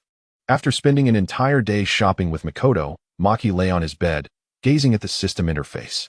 Host, Uchiha Maki, chakra amount, 80 units, chakra attributes, lightning, fire, yin, yang, bloodline limit, Sharingan, 6 eyes, next evolution of Sharingan, eternal Mangekyo, progress, 50, 6, remaining sign-in attempts, 0, remaining lottery attempts, 1 S-class lottery. Upon contemplating the S-class lottery before him, Maki decided to cleanse his hands and face thoroughly. Once refreshed, he opted to proceed with the lottery. Senjutsu Body, Hashirama Senju version. Subsequently, Maki felt a wave of comforting chakra surging into his body, continuously mending the injuries he had sustained due to excessive training in his youth. Once the fusion was complete, Maki sensed the emergence of newfound strength within him. He gently grazed his arm with a kunai, and indeed, the wound swiftly healed as if it had never existed. Reflecting on the original narrative where Hashirama ended his own life with a simple kunai, he couldn't help but shake his head. After acquiring the Senjutsu Body, Maki's chakra amount soared to 180 units, and his chakra attributes expanded to encompass 6 types: fire, lightning, water, earth, yin, and yang, with only wind release yet to be unlocked. Suddenly, Maki pondered whether utilizing the amplification ability of his Mangekyo Sharingan in conjunction with would release would allow him to surpass the first Hokage, Hashirama Senju. Would he not be capable of summoning the Susanoo to annihilate 4 nations single-handedly? Meanwhile, in the Hokage's office, Tsunade gazed at her teacher, who had summoned her. With a hint of confusion, the third Hokage, Hiruzen Sarutobi, took a puff from his pipe, a haze of smoke enveloping his fluctuating expression. Finally, as if resolutely making a decision, he spoke, "Tsunade, the next Hokage shall be you." With those words, Hiruzen exhaled softly, feeling a significant weight lift from his shoulders. "Me?" Tsunade exclaimed in astonishment. Hiruzen nodded affirmatively. "Is it because of Maki?" Tsunade tentatively inquired. "Indeed, the ties between the Uchiha clan and the village are perilously fragile. I initially intended for you to take Maki as your apprentice, to mold him into the next mirror image of strength," Sarutobi sighed lightly. "However, I never anticipated his talent to be so extraordinary. I would not be surprised if he mastered would release tomorrow. I have already submitted my retirement notice and the designation of the next Hokage to the daimyo's residence, he added. Tsunade, upon hearing her teacher's words, felt a mix of amusement and exasperation. So, I became Hokage because of my apprentice? Does that mean I am living off my studentess' coattails? She mused internally. Sensing Tsunade's hesitation, Sarutobi continued, Enough, Tsunade. Prepare to assume your duties. Nodding in agreement, Tsunade turned to leave. Watching her depart, Hiruzen sighed deeply. Lying back in his office chair, the bonds of Uchiha Maki with the village were undeniably tenuous. Beyond his clan, the only outsider he truly cared for was Tsunade. Appointing her as Hokage would at least prevent the village from disintegrating, while also ensuring he could exit gracefully. After all, if he left without dignity, Maki might have to restore it for him. At that moment, the daimyo's residence received Hiruzen's correspondence. The daimyo of the Fire Country frowned upon reading the letter. The envelope was quite plain, devoid of anything but a simple wax seal. Is this rascal back again to demand funding? He complained, as he opened the letter. To his astonishment, the contents left him genuinely surprised. The letter conveyed that as Hokage, he had failed in his oversight. He was unaware that his subordinate, Danzo, was harming the bloodline limit ninjas of their own village. Acknowledging his failure in governance, he reflected upon his age and the realization that he lacked the vitality to continue as Hokage, thus opting to retire. He proposed that his disciple, Tsunade, succeed him as the next Hokage, emphasizing her lineage as the granddaughter of the first and second Hokages, ensuring her credentials were impeccable. The daimyo contemplated the matter and convened a meeting for discussion. The other senior officials of the Fire Country, upon learning of Tsunade's connections, raised no objections. They cared little for who held the title of Hokage, as long as the new leader could stabilize Konoha. Given Tsunade's mentor and her bloodline, maintaining stability in the village would likely be a straightforward task for her. A few days later, Hiruzen exhaled in relief as he read the daimyo's reply. He could finally rid himself of this burdensome task. He promptly gathered everyone for a brief meeting, eager to formally hand over the Hokage position to Tsunade in front of Uchiha Maki. After Tsunade ascended as the fourth Hokage, she cleared her throat and stated calmly, Since everyone is gathered, I might as well hold a meeting. The attendees braced themselves, wondering what the new Hokage's first decree would entail. Tsunade began, First, I will appoint the previous 3 Hokages, Hiruzen Sarutobi, as an advisor. The assembly expressed no dissent, recognizing it as a customary procedure, albeit likely a ceremonial role. Satisfied with their understanding, Tsunade proceeded to her second point. I will prioritize the cultivation of medical ninjas, ensuring that each team has at least one assigned. Therefore, I propose the establishment of a new medical department under my direct supervision. At this juncture, a voice interjected with a question, But the number of medical ninjas is limited. How do you intend to train them? Tsunade responded, The Ninja Academy will expand its curriculum to include medical ninjutsu.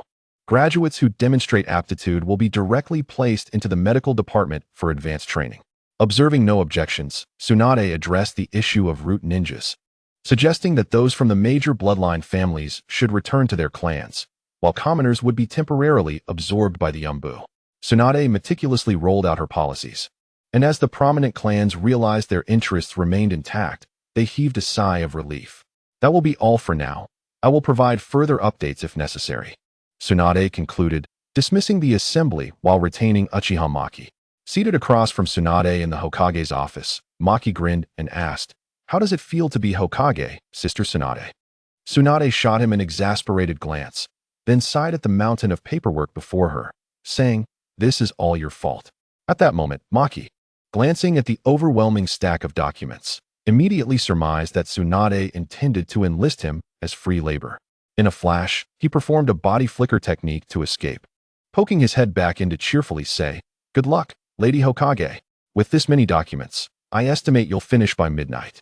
As he observed Tsunade's growing fury, he hastily made his exit. Tsunade, witnessing Maki's abrupt departure, unleashed her frustration with a punch that shattered her desk. At that moment, an Umbu appeared.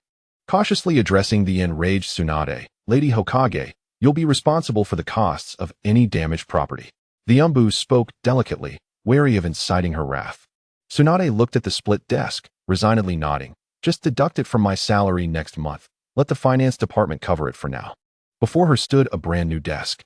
The fourth Hokage, Tsunade, impassively reviewed documents. What? A report about a lost cat? You also need to report a blocked sewer?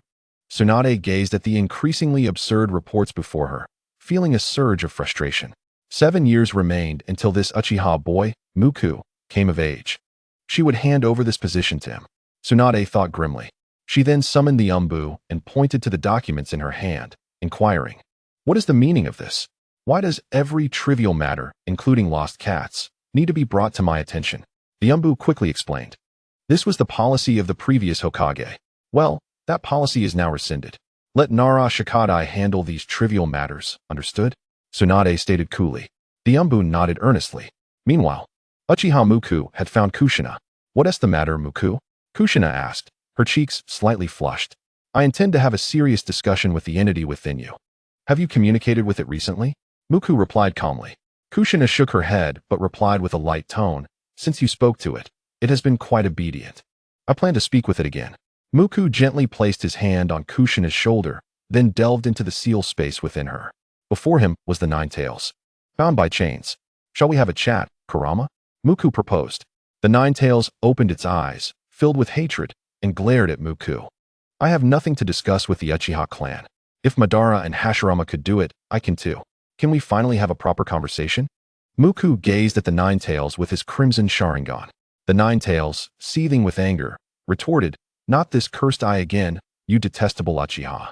At that moment, Kushina entered her consciousness. Witnessing the scene unfold, Muku addressed the furious Nine Tails. "Is the simple Sharingan not sufficient?" With that, a colossal wooden figure materialized before the Nine Tails. The sight of this gigantic being cast a shadow over its heart, stirring unpleasant memories of a certain Senju Hashirama. As it recalled Hashirama's power, the Nine Tails felt a flicker of fear. It reflected on how it had been treated like a mere pet by those who wielded similar eyes. Observing the Nine Tails' shifting expressions, Muku decided to remind it of its past.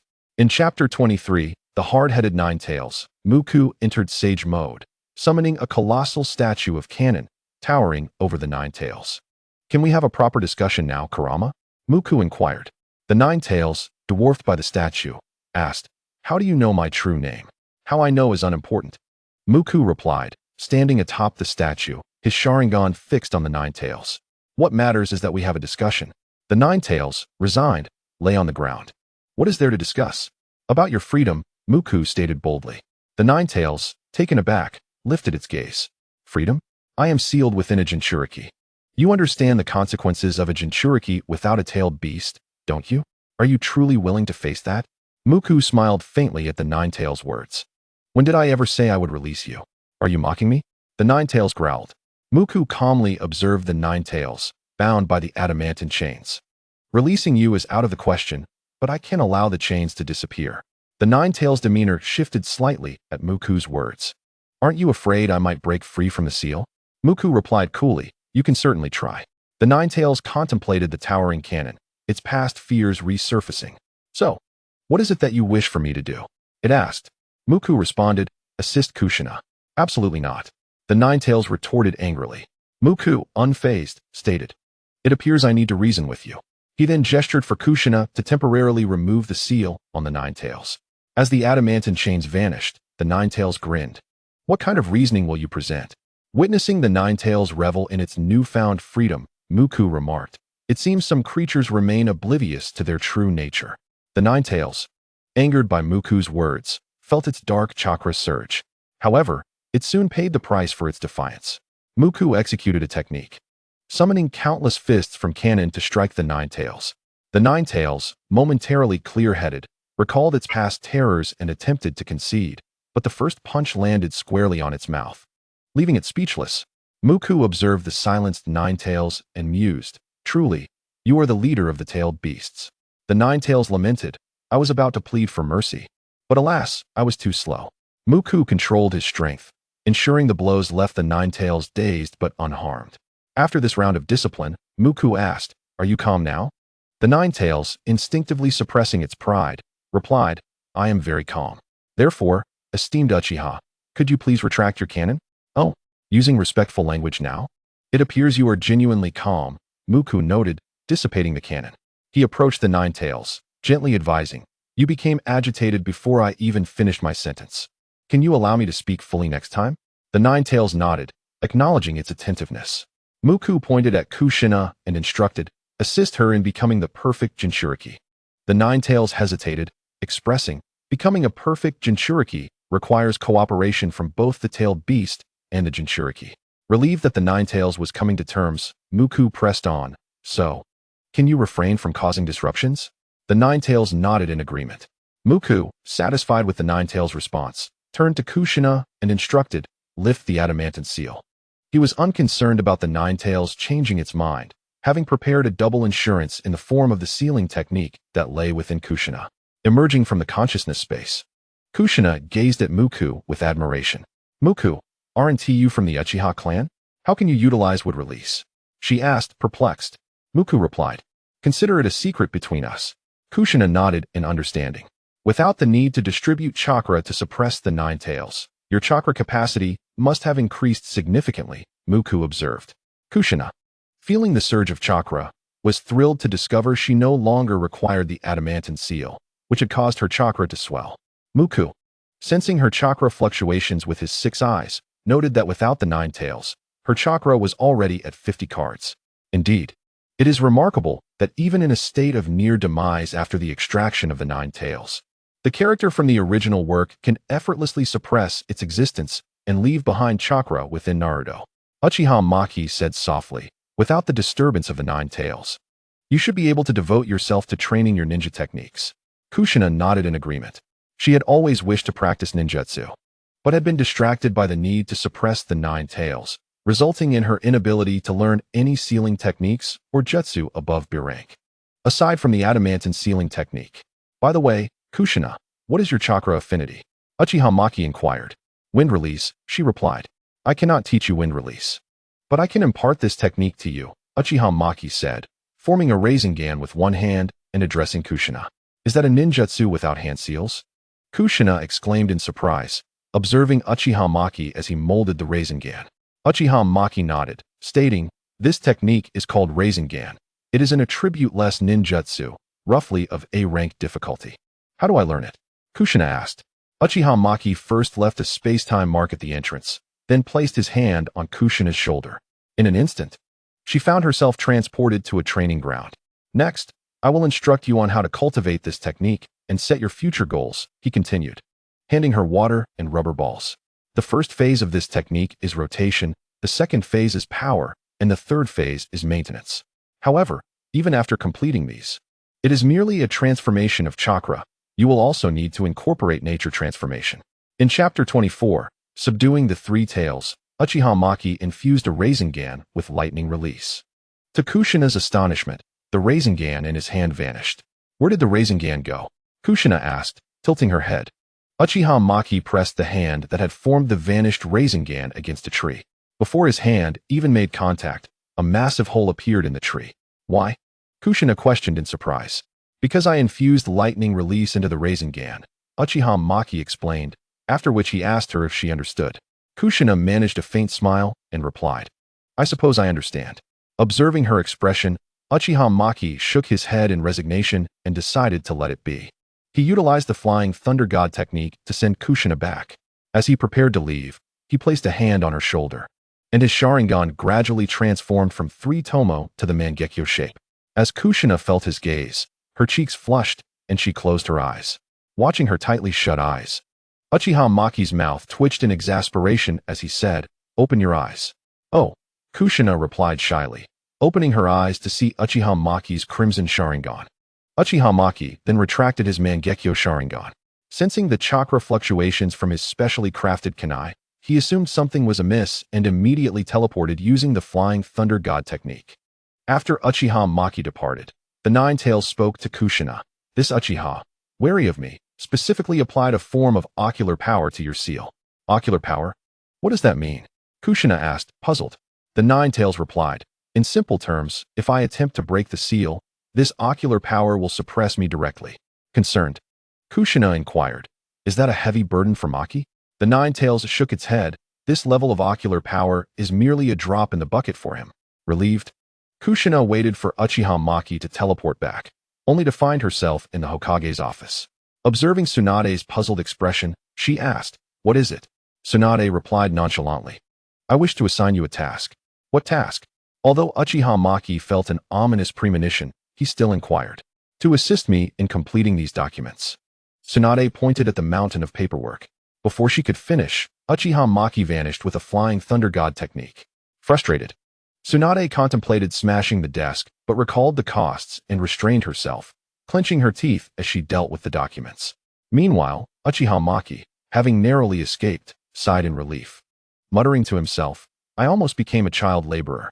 In the land of water, Uchiha Maki disguised himself as an ordinary merchant and began leaving flying thunder god marks. His primary objective this time was not to engage in battle, but to subdue the Three Tails. According to his memories from the original work, the Three Tails had not yet been sealed and remained one of the few wild-tailed beasts. Previously, venturing alone to capture tailed beasts in other countries had posed some difficulty for Uchiha Maki. However, after integrating wood release and learning the sealing techniques of the Uzumaki clan, he felt confident in his ability to capture the Three Tails.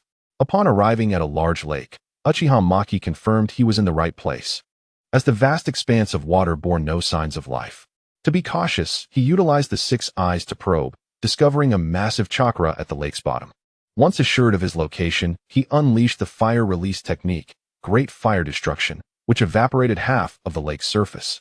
Disturbed by the commotion, the Three Tails emerged before Uchiha Maki, a colossal turtle, glaring at him with one eye, as if to remember the uninvited guest who interrupted its slumber.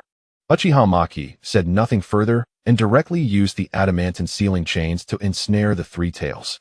It was significantly weaker than the Nine Tails, allowing him to easily suppress it. Observing the Three Tails bound by his chains, Uchiha Maki calmly proposed, how about becoming my summoning beast? The Three Tails, enraged by this suggestion, fixed its enormous single eye on Uchiha Maki and attempted to break free from the chains.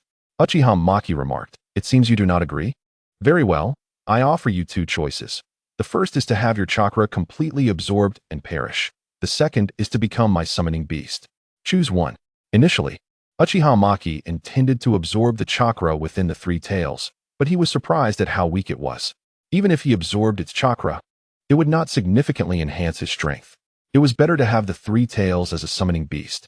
Considering the power of the tailed beast ball was still formidable for ordinary ninjas. Realizing Uchiha Maki was serious, the Three Tails promptly chose to become his summoning beast. Pleased with the Three Tails' compliance, Uchiha Maki nodded in satisfaction. After signing the summoning contract, he couldn't help but comment, why do all you tailed beasts seem so similar? The Three Tails, hearing this, moved its enormous eye and asked, have you seen other tailed beasts? Uchiha Maki replied nonchalantly, I recently dealt with the Nine Tails. The Nine Tails? The Three Tails expressed surprise. Uchiha Maki, noticing the Three Tails' single eye squinting in schadenfreude, added, however, the Nine Tails is much tougher. It only complied after enduring a beating from me. Upon hearing this, the Three Tails' expression darkened. Nevertheless, Uchiha Maki paid no mind to its thoughts and inquired, can you reduce your size, Three Tails? The Three Tails shook its head in denial. After the failure of Plan A, Uchiha Maki pondered other possibilities. His original plan had been to bring the Three Tails back to Konoha if it could shrink in size. The Three Tails then suggested, I can give you my chakra, which will cause me to shrink. Uchiha Maki, however, disdainfully shook his head and responded with a remark that left the Three Tails speechless. You are too weak. Why would I want to make you my summoning beast? Inside, the Three Tails silently scoffed, maintaining a composed facade. Suddenly, Uchiha Maki clapped his hands and declared, I'll be right back, leaving a flying thunder god mark on the back of the Three Tails. In a moment, he vanished from its sight, leaving the creature looking utterly perplexed. Chapter 25. Jonin instructor in a basin outside Konoha village. Uchiha Maki surveyed the location he had chosen with satisfaction. He utilized a summoning technique to call forth the Three Tails. The creature, bewildered by its surroundings, remarked, though I am your summoning beast, is it really necessary to bring me to a place devoid of water? Uchiha Maki replied nonchalantly, of course not. With a powerful chakra, he executed a water release technique, transforming the basin into a vast lake. The sight astonished the Three Tails, who, despite its long life, had never encountered such a formidable water ninja. It mused, such terrifying chakra. I have yet to meet anyone capable of this apart from the Sage of Six Paths. Grateful for its quick concession, the Three Tails realized that otherwise, it would have to wait decades for revival. Uchiha Maki, pleased with his creation, nodded and said, "From now on, you shall rest here." The Three Tails eagerly nodded and submerged itself into the lake, disappearing from view. 5 years later, in the Hokage's office, Tsunade looked at Uchiha Maki with anticipation. "Due to a shortage of personnel, I need you to serve as a Jonin instructor." Uchiha Maki, taken aback, pointed at himself and asked, "Me?" Tsunade nodded, handing him the list of students he was to mentor. Glancing at the names, he felt satisfied with the roster, save for the fact that it was not Team 7. He acknowledged Tsunade's decision, recognizing the logic behind the selection. Yuhi Kurenai excelled in ninjutsu, Mitarashi Anko in fire techniques, and Yuzuki Yugugo in swordsmanship, all of which he could teach. As he left the Hokage's office for the Ninja Academy, Tsunade interjected, "By the way, where will you stay tonight?" Uchiha Maki sighed and replied, "Sister Tsunade, I am still underage. I must be cautious of the deities." He pointed upwards, prompting her to nod in understanding of the potential consequences. Uchiha Maki, having recently unlocked his eternal Mangekyo Sharingan, discovered 2 new abilities: Left Eye, False Memory, enabling him to implant false memories into the minds of others. Right Eye, Ancient Insight, granting him the ability to perceive the history of an object or scene. Meanwhile, Kurenai, Yugugo, and Anko awaited their Jonin instructor. "Who do you think our instructor will be?" Kurenai asked, swinging her legs from her desk. Yugugo shrugged, unaware, while Anko leaned against the wall, noticing that only their trio remained as other teams were led away by their instructors. Unable to contain her annoyance, she remarked, "Our instructor is so slow, everyone else has already left." At that moment, the classroom door creaked open. Uchiha Maki entered and announced, "Team 9, follow me."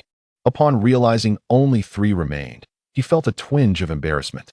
"It seems I've arrived a bit late," he said awkwardly. Kurenai, curious, asked Maki. He approached and ruffled her hair, prompting Anko and Yugugo to quickly deduce his identity, recognizing the distinctive white hair, the long sword on his back, and the Uchiha clan emblem. As he led the way, Anko nudged Kurenai, intrigued.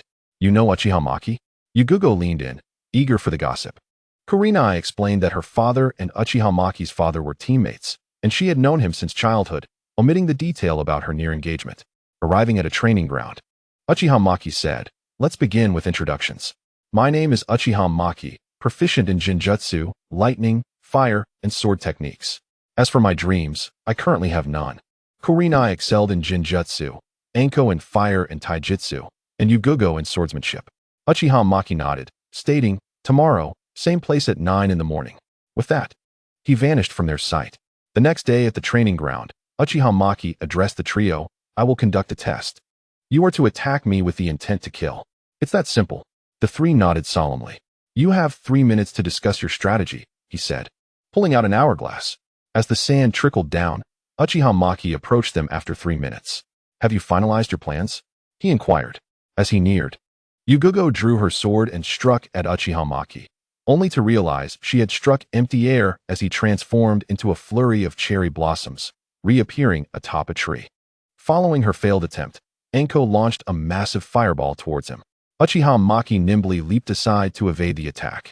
Kurenai then attempted to ensnare him in a Jinjutsu, executing her technique, falling cherry blossoms.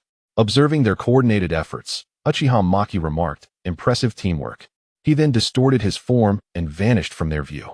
"Game over," he declared, startling the trio awake. "When did I fall under a Jinjutsu?" Anko exclaimed in surprise.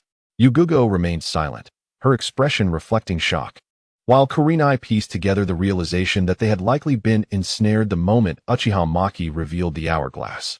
Kurenai noted the hourglass, observing that the sand hadn't even fully drained. Anko and Yugugo shared the same realization, prompting Kurenai to voice her thoughts. Uchiha Maki acknowledged her analysis. "Indeed, you are correct, but only partially." Eager, Kurenai pressed, "What's the other part?" "It stemmed from my verbal induction," Uchiha Maki replied. After his explanation, the trio understood they had been ensnared from the very beginning. "Based on your performance, I now know how to train you," Uchiha Maki said, handing a scroll to Kurenai. "This contains my research on various Jinjutsu and my insights."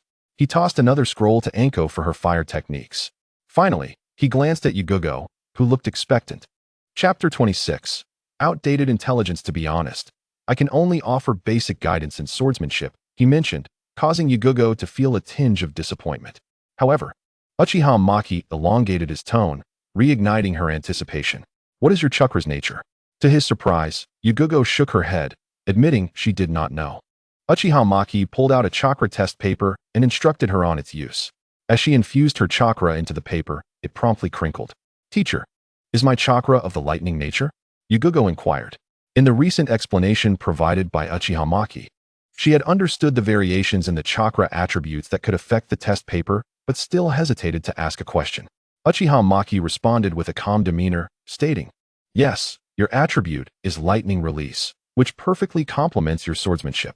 You can infuse chakra into your weapon to enhance its sharpness and potentially paralyze your enemies. These are some fundamental lightning release jutsu. Uchiha Maki then tossed a scroll to Yuin. Ultimately, the four gathered together for a customary photograph, capturing a beautiful memory under the setting sun, with smiles adorning their faces. Kurenai Yuhi, concealed in a nearby spot, observed intently like a female leopard, forming a pincer movement with Akamaru and Yuin. The trio exchanged glances and sprang into action, successfully capturing the cat they had surrounded. Uchiha Maki, lounging nearby, watched their coordination with a satisfied nod. They had improved significantly. Initially, the three Jonin had been unable to catch even a single cat. While Uchiha Maki reminisced, the trio had already secured the cat in a cage and handed it over to its owner. Upon returning to the Hokage's office to report their completed mission, the three felt a sense of disillusionment. Having just graduated, they had envisioned themselves undertaking missions involving assassination, reconnaissance, and infiltration. However, the harsh reality had been unforgiving, relegating them to tasks such as finding lost cats, digging ditches, and assisting farmers with their harvests. To date, they had yet to engage in any combat-related mission. They were acutely aware that their teacher had, at the tender age of 8, already slain a special Jonin and 3 Chunin, while they were still occupied with these peculiar tasks. Finally, Akamaru impatiently exclaimed, Teacher, these missions are so dull. Can we have something more challenging? Tsunade glanced at Uchiha Maki and remarked, Maki, you are protecting them too well. They should experience some bloodshed. Upon hearing this, Uchiha Maki shook his head, saying, Sister Tsunade, we are not in a time of war. There is no need to rush. Tsunade, resigned to his stance, replied, just continue protecting them. Uchiha Maki turned to see the expectant gazes of Akamaru and the others, shaking his head in resignation. Searching through C-rank tasks, he finally declared, this one will do. He handed them the task scroll, which detailed a C-rank mission involving a rampaging wild bull that had wreaked havoc on a farmer's crops and home. The scroll marked the location beneath it. The trio exchanged satisfied nods. Finally, they had a more exhilarating mission. Upon arriving at the site, they beheld the devastation, trampled crops, and collapsed buildings, with the employer displaying visible scars from the encounter. After inquiring, they learned that the employer had previously attempted to organize a group of villagers to capture the bull, which had evidently been unsuccessful. Uchiha Maki, using his 6 eyes, raised an eyebrow and stated, for this mission, I will only intervene if your lives are in danger. In all other scenarios, I will remain uninvolved. Remember, information can also be misleading. After this, he performed a body flicker technique and lay on the roof, basking in the sun. Kurenai and the others exchanged serious glances, beginning to devise their strategy. Kurenai would use Jinjutsu to control the bull, Akamaru would utilize fire release to weaken its defenses, and finally, Yuin would deliver a decisive blow. Uchiha Maki, overhearing their plan, smiled. If the intel was accurate, it indeed was a sound strategy. Unfortunately, information can be outdated. As they concealed themselves in the fields, the trio waited from afternoon until nightfall. The surroundings gradually descended into darkness. Were it not for their superior vision as ninjas, they would have likely retreated until daylight. Their patience was eventually rewarded when a massive shadow appeared, charging recklessly through the crops. They exchanged determined glances and executed their plan. Kurenai initiated her Jinjutsu, successfully ensnaring the rampaging bull in an instant. Akamaru formed hand seals and unleashed the Great Fireball technique, launching a colossal fireball at the bull. Yuin then drew her ninja sword, infusing it with chakra, preparing to deliver the final strike. Everything appeared to be proceeding smoothly, except for Yuin's mishap. When her infused sword struck the bull, it became lodged in its bones. Yuin's delicate face fell into panic as she attempted to withdraw her sword. Only to hear a sharp crack, the blade had snapped. The bull, now in pain, turned and charged at Yuin with its massive horns. In a life-and-death moment, Yuin's face turned pale as she closed her eyes, bracing for the worst. Akamaru hesitated to unleash fire release due to Yuin's proximity to the bull, while Kurenai prepared to use her Jinjutsu to create an opening for her teammate. At that moment, Uchiha Maki sprang into action, employing a body flicker technique to reach Yuin, lifting her into his embrace. He then instantaneously returned to their previous position. Only then did Yuin realize she was nestled within her teacher's warm embrace. Why does he smell so good? This was the sole thought occupying Yuin's mind as she couldn't resist inhaling deeply in Uchiha Maki's arms. He merely attributed her reaction to her fear, not giving it much thought. At that moment, Yuin felt a sudden wave of embarrassment, her pale complexion gradually returning to a rosy hue. The great fireball technique, amplified by Uchiha Maki's immense chakra, was magnitudes more powerful than Akamaru's, transforming the bull into well-cooked meat. The three girls gazed at Uchiha Maki with admiration. However, the ground trembled as a colossal shadow loomed before them. An even larger bull, 10 times the size of the previous one, appeared, accompanied by another massive bull behind it. Have we stirred up a hornet's nest? Uchiha Maki quipped, remaining unfazed as he unleashed another great fireball, ensuring that the family of bulls would reunite underground, leaving only 3 portions of well-cooked meat above ground.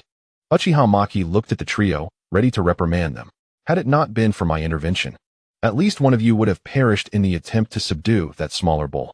Chapter 27. The onset of battle. Uchiha Maki surveyed them and continued, additionally, did I not inform you that information can be outdated? If it had been just the 3 of you on this mission today, you would have perished. This is not merely a game of ninjas you played in school, do you understand? Observing the trio, who had bowed their heads in silence, he sighed and waved his hand, signaling their dismissal until the following day at the same time and place. At that moment, the employer arrived, astonished by the sight of 3 massive carcasses. Prepare to increase the mission reward, Uchiha Maki stated to the employer without a hint of emotion. In the Hokage's office, Uchiha Maki submitted the mission report to Tsunade, stating, I request an increase in the mission reward to B rank. Tsunade nodded in agreement, understanding that the employer would indeed pay B rank compensation due to the common occurrence of misinformation and the delay in intelligence in the ninja world. If a ninja discovers discrepancies in the intel, they can choose to abandon the mission or, if confident in their abilities, request an increase in compensation from the employer. After Tsunade's approval, Uchiha Maki exited the Hokage's office without further interruption. This is the reward for your mission, he said, handing the payment to the 3 of them. Upon receiving the compensation, Akamaru couldn't help but exclaim, why is it so much this time? Uchiha Maki, puzzled, asked, how have you been studying your theoretical courses? He then turned to Kurenai and Yuin. After Kurenai explained it to Akamaru, understanding dawned upon her. Oh, so the increase is due to the misinformation, Akamaru remarked. Uchiha Maki nodded helplessly, then handed the 3 of them a mission scroll, stating in a calm tone, your task this time is to eliminate the bandits in this location. The trio's performance prompted Maki to realize that she had indeed been overly protective of them. She led them to the mission site, where they concealed themselves. Bandits were common near Konoha village. These individuals, lacking ninja techniques and only possessing basic knife skills, could not only provide ample missions for Konoha, but also allow the freshly graduated Jonin to witness combat when the bandits were in excess. This is your task, eradicate this group of bandits. As per usual, I will not intervene unless your lives are in peril, Uchiha Maki stated matter-of-factly. The 3 began by observing the patrols in the vicinity, ensuring there were no hidden sentries. Maki, satisfied with their strategic thinking, nodded approvingly. Once they gathered sufficient information, the trio acted decisively under the cover of night. Following the completion of the patrols, Yugao used Jinjutsu to immobilize 2 of the bandits, while Hanabi and Ino swiftly ended their lives with kunai. They then infiltrated the bandit hideout, utilizing the darkness to continuously reap the lives of the criminals. Finally, they arrived at the bandits' resting place. Hanabi ignited a fire technique, awakening the bandits. As the startled bandits scrambled to extinguish the flames, they remained oblivious to the fact that some of their comrades would never awaken again. Amidst the chaos, the 3 eliminated all the bandits without sparing a single soul. Witnessing this scene, Uchiha Maki nodded in satisfaction. After the slaughter, the trio found themselves surrounded by the remnants of battle and the acrid scent of charred flesh, which caused them to retch. Once they had cleared their stomachs, Uchiha Maki remarked lightly, "It's best to get accustomed to this." She then handed them several bottles of water and tissues. They quickly accepted them to rinse their mouths. Over the following days, Uchiha Maki guided them through several C-rank missions, primarily focused on eradicating bandits and hunting wild boars that damaged crops. As they completed these tasks, the trio grew increasingly in sync with one another. When they reported back to Tsunade, she assigned Uchiha Maki a new mission. Due to the disappearance of the Kazekage from Tsunade, a significant number of shinobi from the Land of Wind had gathered at the border. After reviewing the mission details, Uchiha Maki replied coolly, "No problem. I will head to the border immediately." Exiting the Hokage's office, she addressed Hanabi and the others, saying, "You three should focus on training while I'm away. Refrain from accepting missions." Sensing an unusual undertone, Yugao inquired, "Are you going to execute a mission, sensei?" "Yes," Uchiha Maki responded with a subtle nod, then vanished from their sight. She soared on the back of an eagle, surveying the border between the Land of Fire and the Land of Wind. As she continued her watch, her expression grew increasingly grave. The ninja from Tsunade had quietly begun establishing a camp, seemingly preparing for a long-term stay. Meanwhile, the patrol teams that usually monitored the border appeared to have vanished. Is war imminent? With this thought, Uchiha Maki utilized the Flying Thunder God technique to teleport back to the Hokage's office, where she relayed her findings to Tsunade. Upon hearing Maki's words, Tsunade's expression turned somber as she handed Maki additional mission reports from other individuals. As Maki perused the documents, she grew increasingly concerned, realizing that not only the Land of Wind, but also the Land of Earth, the Land of Iron, the Land of Lightning, and the Land of Water were exhibiting unusual activities, seemingly forming a siege against the Land of Fire. While Maki examined the reports, Tsunade instructed the Umbu outside. Notify the clan leaders, elders, and advisors to convene an emergency meeting. During the meeting, Tsunade distributed Maki's and Kakashi's mission reports among the clan leaders and advisors of Konoha. As they reviewed the documents, the atmosphere gradually became tense. "Does anyone have any thoughts?" Tsunade inquired. Uchiha Maki spoke up. "Our primary objective must be to prepare for a multi-front war while also guarding against Hanzo of the Salamander from Amigakure and the emerging Akatsuki organization." Others contributed additional details, leading to the decision that the supreme commander for the battlefield in the Land of Wind would be Kakashi, with Uchiha Maki as the deputy commander.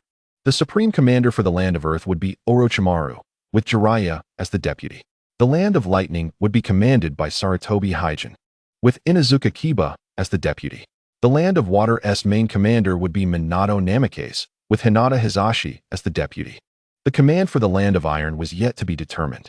Tsunade's advisor, Torian Kobushin, remarked, "I believe it is necessary to send this batch of newly graduated genin to the front lines for them to experience the atmosphere, and we should consider advancing the graduation of the next batch of academy students." Uchiha Maki, upon hearing this, replied calmly, "It is premature to discuss such matters when war has yet to commence. It is precisely because war has not begun that we must prepare in advance," added Mito Menka, who was seated beside Torian. Understanding their reasoning, Uchiha Maki nodded. She then addressed Tsunade, "Lady Tsunade, since there is no commander or deputy commander for the battlefield in the Land of Iron, perhaps we should allow the two elders to take on that role." Upon hearing this, Torian and Mito sprang to their feet, slamming their hands on the table, exclaiming, "This cannot be allowed." Uchiha Maki, maintaining a stoic expression, stated, "If even freshly graduated genin are to be sent to the front lines, then how can two esteemed elders, being the personal guards of the second Hokage, refrain from showcasing their prowess as well?" Chapter 28. Kakuzu strikes. As Torian and Mito made their way to the front lines, they couldn't help but complain. "That insufferable Uchiha brat. I merely suggested letting the newly graduated genin experience the battlefield. Is it necessary to go to such lengths against us?" Both Mito and Torian were perplexed. Why would Uchiha Maki, a direct disciple of the Hokage and a member of the esteemed Uchiha clan, care about the lives of those commoners? As they continued to grumble, they failed to notice the eerie silence in the forests they passed through, devoid of even the chirping of birds. The stillness was unsettling. Ironically, despite being in their prime, they had not undertaken a single mission since Sarutobi Hyjin became Hokage. In the shadows, Kakuzu observed their demeanor, a sardonic smile creeping across his face. The target's strength was far weaker than he had anticipated. Suddenly, Toryun and Mito spotted someone standing in their path. They intended to circumvent him, but to their surprise, the figure continued to block their way. It was then they recognized that the newcomer did not come with good intentions. Mito regarded Kakuzu coolly, saying, "Is there something you require?" Kakuzu replied flatly, "I merely need your heads." The atmosphere grew tense as Mito's eyes narrowed, laced with a hint of menace. "Do you know who we are?" This was his last desperate attempt, betting that the assailant sought fortune rather than their lives. However, Kakuzu's response plunged him into despair. "Of course I know." Advisors to the Hokage of Konoha, Kakuzu stated indifferently. Realizing that Kakuzu was well aware of their identities, Mito and Toryun understood that their situation had become dire. This was a premeditated ambush specifically targeting them. Mito swiftly produced a scroll, unleashing a flurry of hidden weapons toward Kakuzu to buy time for Toryun to prepare her jutsu. Water release, waterfall technique. Toryun executed her technique, and Kakuzu appeared to be struck by the barrage of Mito's hidden weapons and Toryun's water jutsu. "We did it!" Mito exclaimed, disbelief evident in his voice.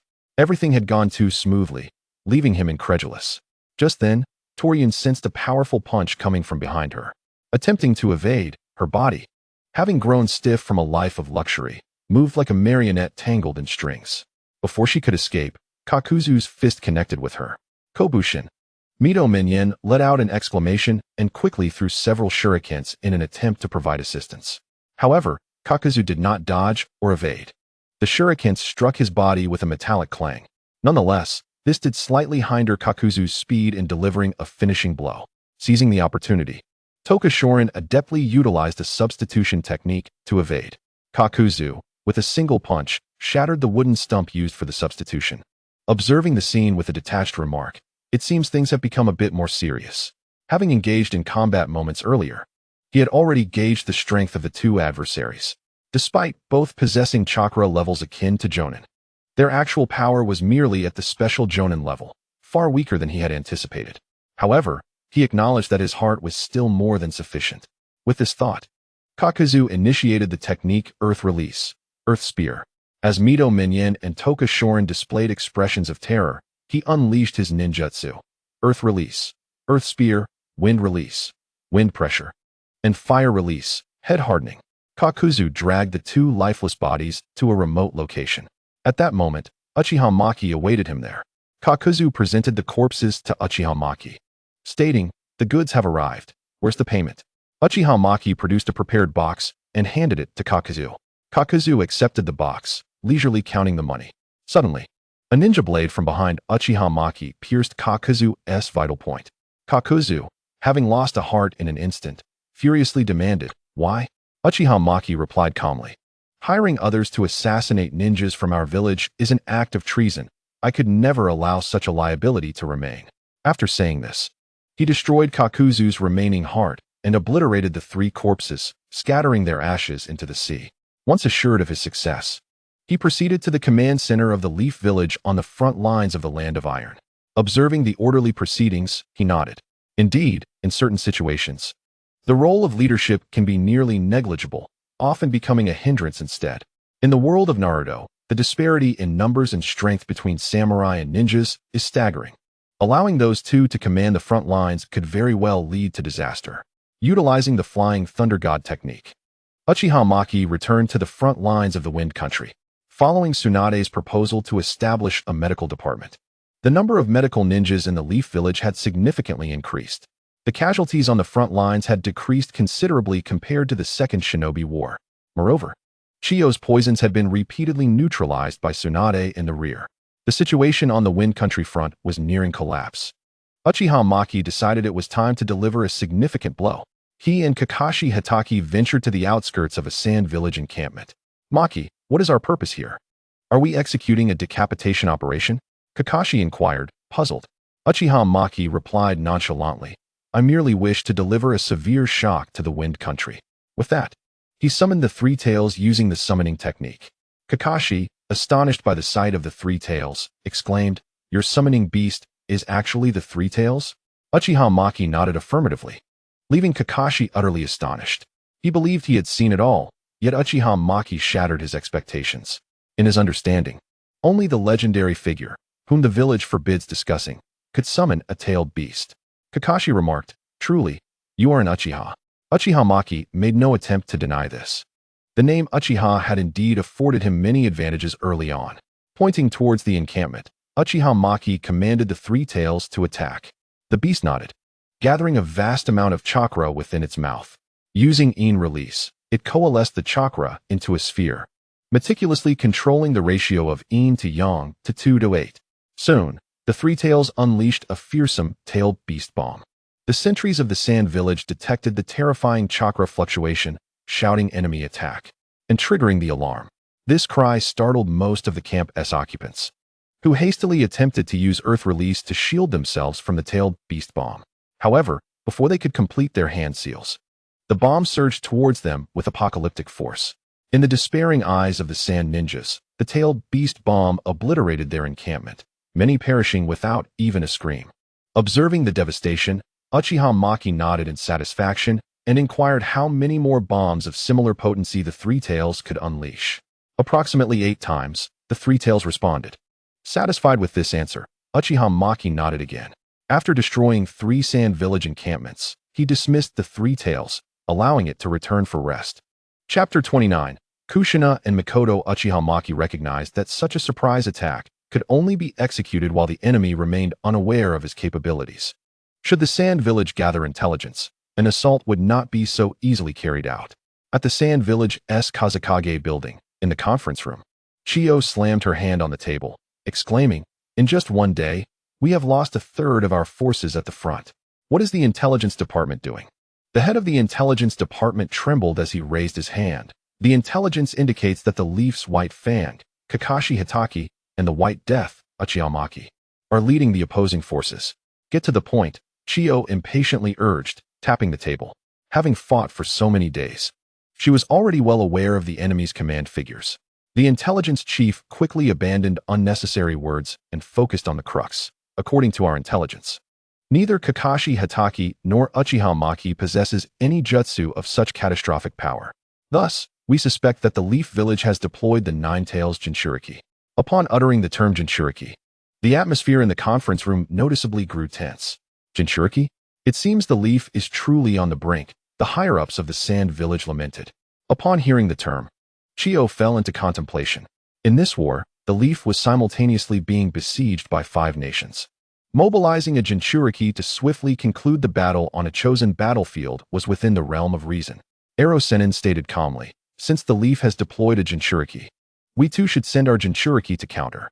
Chiyo nodded without hesitation, turning to Raza and stating, "Raza, prepare to lead the one-tailed Jinchuriki and a select few elite for a surprise attack." Raza nodded resolutely. Although the risk was great, success would yield significant rewards. Yakura appeared somewhat dejected. Chiyo glanced at Yakura and said, "As for Yakura, you will be in charge of the front lines." Following the disappearance of the 3rd Kazekage and Sasori, Raza and Yakura had been vying for the position of the 4th Kazekage. The higher-ups had speculated that Sasori might have killed the 3rd Kazekage and defected. Pressured by the internal competition between Yakura and Raza, the conflict with the Leaf was merely a means to divert attention. They had not anticipated that several other great nations harbored intentions against the Land of Fire, seeking to draw the Land of Iron and the Land of Rain into their schemes. Unfortunately, the Land of Rain was not fooled. At this moment, on the borders of the Land of Fire and the Land of Wind, Uchiha Maki was organizing his materials at his resting place. With his keen senses, he detected a figure stealthily approaching from behind. A fragrant breeze wafted past as a pair of delicate hands covered Uchiha Maki's eyes, whispering in his ear, "Guess who I am?" Uchiha Maki feigned contemplation. Could it be the 4th Hokage, Lady Tsunade? Guess again. Makoto-ne? The hands of Kushina behind him loosened as she huffed in annoyance. "Did you already know it was me, and were just teasing me?" A gentle voice from beside Kushina chimed in. "You know Maki's sensory abilities are not to be underestimated." Kushina sighed in exasperation. "Mikoto, please keep an eye on this guy." Uchiha Maki looked at Kushina with curiosity, wondering if she had indeed snuck out without permission. It seemed that Kushina sensed his suspicions, lightly patting his shoulder in response. He glanced at the pass that Tsunade had given him. "After all, I am the perfect Jinchuriki, a principal force of the village, Kushina remarked. Following an encounter where Uchiha Maki had dealt a blow to the Nine Tails, Kushina made rapid advancements in ninjutsu and sealing techniques in the absence of the Nine Tails chaos. She could also harness the chakra of the Nine Tails for combat, though there remained a gap compared to a perfect Jinchuriki. What about you, Mikoto? Uchiha Maki turned to Uchiha Mikoto. I accompanied the main force to escort supplies, Mikoto replied, her demeanor consistently gentle. Maki stood, gently tapping Mikoto's forehead and infusing her with the power of his Mangekyo Sharingan. What is this, Maki? Mikoto asked, a hint of confusion in her voice. This is the purifying technique of my Mangekyo Sharingan, which can reset your physical state, Maki explained calmly. Upon hearing this, Mikoto's expression shifted from joy to concern. Does this cause you any harm? Although Maki intended to assure her that it did not, seeing her worry prompted him to feign fainting into her arms. This startled Mikoto, who instinctively embraced him, nearly rushing out to find a doctor. Realizing he had gone too far, Maki quickly stood up, assuring her that he was fine. Irritated, Mikoto gave Maki's ear a firm tug. Afterward, she gently rubbed it while quietly scolding him. Don't scare people like that next time.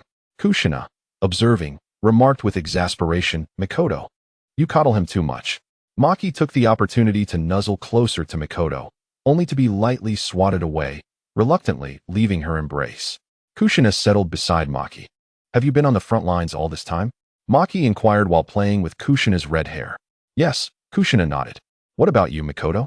After receiving Mikoto's affirmative response, Maki indicated that the two should rest well while he headed to the command center for a meeting. Upon arriving at the frontline conference room, Maki found it already filled with people.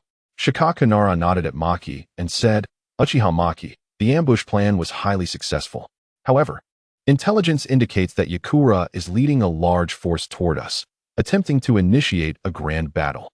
The crowd couldn't help but steal glances at Maki, for it was evident that under his leadership, Tsunade could no longer hold out and was preparing to mobilize for one last desperate fight. As discussions on strategies ensued, Maki calmly stated, I am willing to stand alone against the large force of Tsunade. At his words, Shikaku frowned slightly. Maki, that's too risky. And we currently hold the advantage. There's no need for such measures. Others joined in deliberating the feasibility of Maki's decision. Their impressions of his strength were still rooted in the events from 6 years prior. Although he had made significant progress, facing an entire force alone was still too daunting. Perhaps Lord Maki could lead an elite team for a surprise attack, one proposed. Others nodded in agreement, only to be met with Maki's head shake of refusal. If I falter, I can rely on the Flying Thunder God to retreat, but what about my subordinates? Can they escape? The group continued to urge him to reconsider. Reluctantly, Maki acquiesced, signaling his abandonment of the notion. However, he privately communicated with Shikaku about his intention to scout the Tsunade forces. After receiving Shikaku's approval, Maki readied his gear and imparted a few words of caution to both Kushina and Mikoto. Just before departing, he whispered a couple of sentences to Shikaku, then vanished from the other's sight. Chapter 30. Yakura Kushina watched Maki's figure fade, the echo of his words lingering in her ears. Be cautious. As the large force of Tsunade lacks the presence of Rosuna, I suspect they may resort to desperate measures and send a Jinchuriki to ambush the camp. Upon hearing Maki's speculation, Shikaku's pupils constricted. He had witnessed firsthand the devastating potential of the tailed beast's bomb, which could obliterate a camp in an instant. Had they been caught off guard, the consequences would have been dire. Resolving to take action, he decided to personally lead a team to expand the patrol radius to the distance Maki had used to ambush the Tsunade camp with the Three Tails. Meanwhile, Maki was stealthily advancing. Upon sighting the large Tsunade force ahead, he halted momentarily. Light release. Radiant flare burst. Maki unleashed a wave of light release while amplifying it with the skills of his Mangekyo Sharingan. A terrifying plasma storm erupted in a fan shape, directed toward the heart of the Tsunade ranks. In an instant, the enemy formation was severed in two. The overwhelming power of the radiant burst left deep marks on the earth, shrouding the area in a thick cloud of dust. Maki leaped into the chaos, where the Tsunade forces were thrown into disarray. The dust concealed his presence, allowing him to draw forth his blade, Senbenzakura. Benkai, Senbenzakura Kageyoshi. As Senbenzakura dissolved, numerous gigantic blades emerged alongside Maki, each transforming into countless beautiful yet deadly cherry blossoms. With deft hands, Maki directed them toward the Tsunade troops. Realizing the situation, Yakura shouted, "Enemy attack!" He quickly conjured a massive fireball with his blazing release, barely managing to fend off the incoming storm of cherry blossoms. Unfortunately, those near Yakura were not so fortunate, as the blossoms, manipulated by Maki, decimated a significant portion of the Tsunade soldiers amidst their screams. It was only then that the rear flank, previously severed, reacted and employed wind release to disperse the smoke. Maki emerged before them. "The White Death, Uchiha Maki?" Yakura questioned, eyeing him. Maki neither confirmed nor denied. The others, having survived the Second Great Ninja War, regarded Maki with eyes filled with animosity. Rumors had it that Maki had never failed a mission, prompting the higher-ups of Tsunade to devise countermeasures against him, necessitating the presence of 3 elite Jonin to operate independently from the main force. This was a desperate strategy born of their limited knowledge of Maki beyond the Great Battle of the Second War, relying solely on the wounds of corpses to deduce his involvement. The moniker White Death was attributed to him due to his reputation for leaving no survivors when encountered in regular team formations.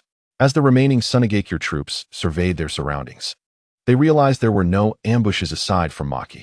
Excitement washed over them, completely overshadowing the recent devastation wrought by the extensive ninjutsu.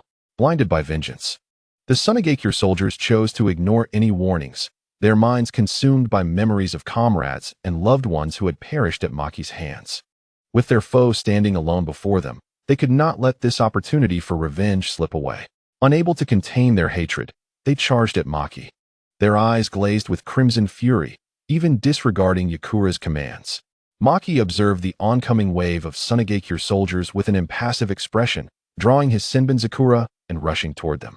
In stark contrast to the chaos that engulfed the Tsunade forces, Maki appeared solitary. Lightning release. Chidori Senbon. He unleashed hundreds of needle-like Chidori toward the Tsunade soldiers, incapacitating the front ranks and causing them to collapse, trampled by their comrades behind them. As some unfortunate souls stumbled in their haste, they met a fate akin to those ahead of them. Uchiha Maki and the Sand Shinobi finally clashed in close combat. Like a razor-sharp blade, Uchiha Maki penetrated the formation of the Sand Shinobi. With their anguished cries echoing, Uchiha Maki reaped their lives like the White Death, as nicknamed by the villagers of Tsunade. The dynamic vision of his 3-tomo Sharingan and the all-seeing 6 eyes allowed him to perceive and effortlessly counter every move of the Sand Shinobi. Even the occasional hidden weapon attack was deftly deflected by the infinite defenses surrounding Uchiha Maki. On the battlefield, he was as beautiful and deadly as a rose. With his relentless slaughter, the Sand Shinobi finally realized that despite their numerical superiority, they were no match for Uchiha Maki. Blinded by rage, they were soon awakened by the horrific scene before them. To their shock, they discovered that their main force of 1,000 had dwindled to less than 100 under Uchiha Maki's onslaught. The anger and hatred in their eyes morphed into sheer terror. Scattering in different directions, they fled, hoping to outrun Uchiha Maki. Just as he prepared to pursue them, Yakumo hurled a fireball to intercept him. Previously, the foolish assault by the Sand Shinobi had left Yakumo with no opportunity to act. Uchiha Maki regarded Yakumo with a cold smirk. In an instant, he appeared before her, seizing her throat and lifting her effortlessly. Yakumo attempted to use her fireball to inflict harm, but the flames merely danced around Uchiha Maki, yielding no effect. The Sharingan, which he had just retracted, flared back to life. Upon seeing his eyes, Yakumo's heart sank. She prepared to close her eyes and evade, yet was ensnared by the illusion. Uchiha Maki merely cast a fleeting glance with his Sharingan, ensnaring her within a Jinjutsu. In this illusion, she found herself in a fierce competition with Raza for the position of Kazekage, ultimately failing. However, due to her remarkable prowess, she became a cornerstone of Tsunade. Despite her esteemed achievements in war, she was sacrificed in a political exchange between the village's higher-ups and the Mist Village, lured into a peace negotiation that led to her demise amidst a flurry of shurikens. Ironically, the 4th Kazekage, Raza, falsely claimed that the Iwagakure had ambushed her, successfully diverting the village's animosity. Used during her life and exploited in death, this was the fate of Tsunade's so-called hero. As Uchiha Maki dispelled the illusion, Yakumo opened her eyes, trembling as she inquired, "Is this all true?" The 31st chapter, Temptation, unfolded. The preceding vision had felt all too real. Uchiha Maki replied nonchalantly. Of course it is true. Had you not encountered me, this would have been your future. My eyes grant me the ability to glimpse into the future. As his words faded, Uchiha Maki revealed a kaleidoscopic pattern within his Sharingan, distinctly different from the ordinary three-tomo. Yakumo's heart, already half convinced, realized that Uchiha Maki had no need to deceive her. His grip on her throat rendered any elaborate illusion unnecessary. Observing her dawning belief, Uchiha Maki decided to deepen her conviction, stating coolly, even if Raza were to perish, you could never ascend to the role of Kazekage. Upon hearing this, Yakumo's pupils constricted as she recalled the intricate details surrounding the upper echelons of Tsunade. She recognized that while she was destined to fail in her role as a member of the main force, Raza merely needed to perform adequately to achieve great success. Previous signs indicated that the higher-ups favored Raza's ascension. If Raza were to rise, Yakumo, as a failed contender for the fourth Kazekage, would face a fate of retirement or death. Even if Uchiha Maki were fabricating his words, the inclinations of the higher-ups suggested that her failure was inevitable. Thus, if failure was assured, the outcome could not be favorable. Uchiha Maki's words planted a seed of doubt in Yakumo's mind, which grew into a towering tree of skepticism. Resolute, she clenched her teeth and asked, "What must I do?" Fully aware that Uchiha Maki spared her life and shared such insights because she still held potential value for him, she stood determined. Uchiha Maki smiled and remarked, "A clever one." Despite his praise, Yakumo remained expressionless. Estimating the time, Uchiha Maki casually stated, "The show is about to commence." With that, he utilized the Flying Thunder God technique to transport Yakumo near his camp. Confused, she watched as Raza and others stealthily approached the vicinity of the camp. However, they were soon discovered by a patrol led by Hatake Tsukumo. A standoff ensued. Uchiha Maki patted Yakumo, signaling her to observe the unfolding drama. He then positioned himself behind Hatake Tsukumo. Initially intrigued by Uchiha Maki's confidence in leaving her alone, Yakumo soon realized she was unable to channel chakra to perform ninjutsu, rendering her helpless. Hatake Tsukumo was startled by Uchiha Maki's sudden appearance. Once he recognized him, he breathed a sigh of relief and said, "Maki, you arrived just in time. Raza and the Jinchuriki are here." Uchiha Maki regarded Raza coolly and proposed, "How about a transaction?" Raza narrowed his eyes and asked, "What kind of transaction?" "I require your head for a moment." In a sudden burst, Uchiha Maki unleashed light release, radiant ash, piercing through Raza's forehead.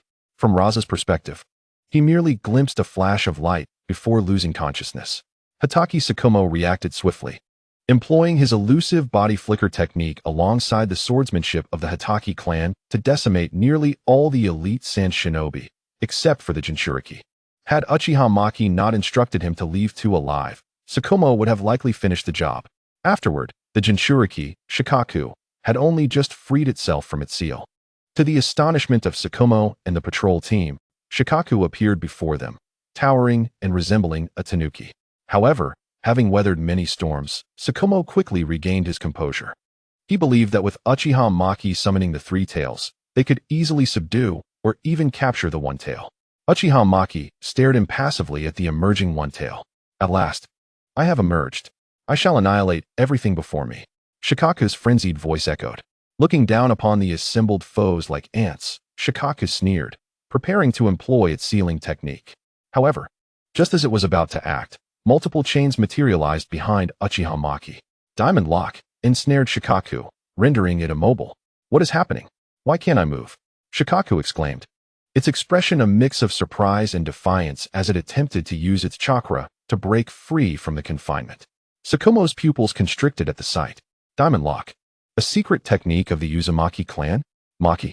He recalled Uchiha Maki's close ties with Kushina, understanding the situation. Uchiha Maki addressed the confined Shikaku. "How about you obediently become my summoning beast?" Shikaku retorted defiantly, "Human, I shall only become your summoning beast over my dead body." Uchiha Maki replied coolly, "Before you, the three-tailed turtle and the nine-tailed fox both made similar claims. But once I truly exerted myself, they cowered. I hope you can endure a little longer." Upon hearing Uchiha Maki's first statement, Shikaku's previously arrogant tone diminished, but upon learning that the nine tails had also been subdued, it suddenly grew excited. You managed to defeat that nine-tails guy? Haha.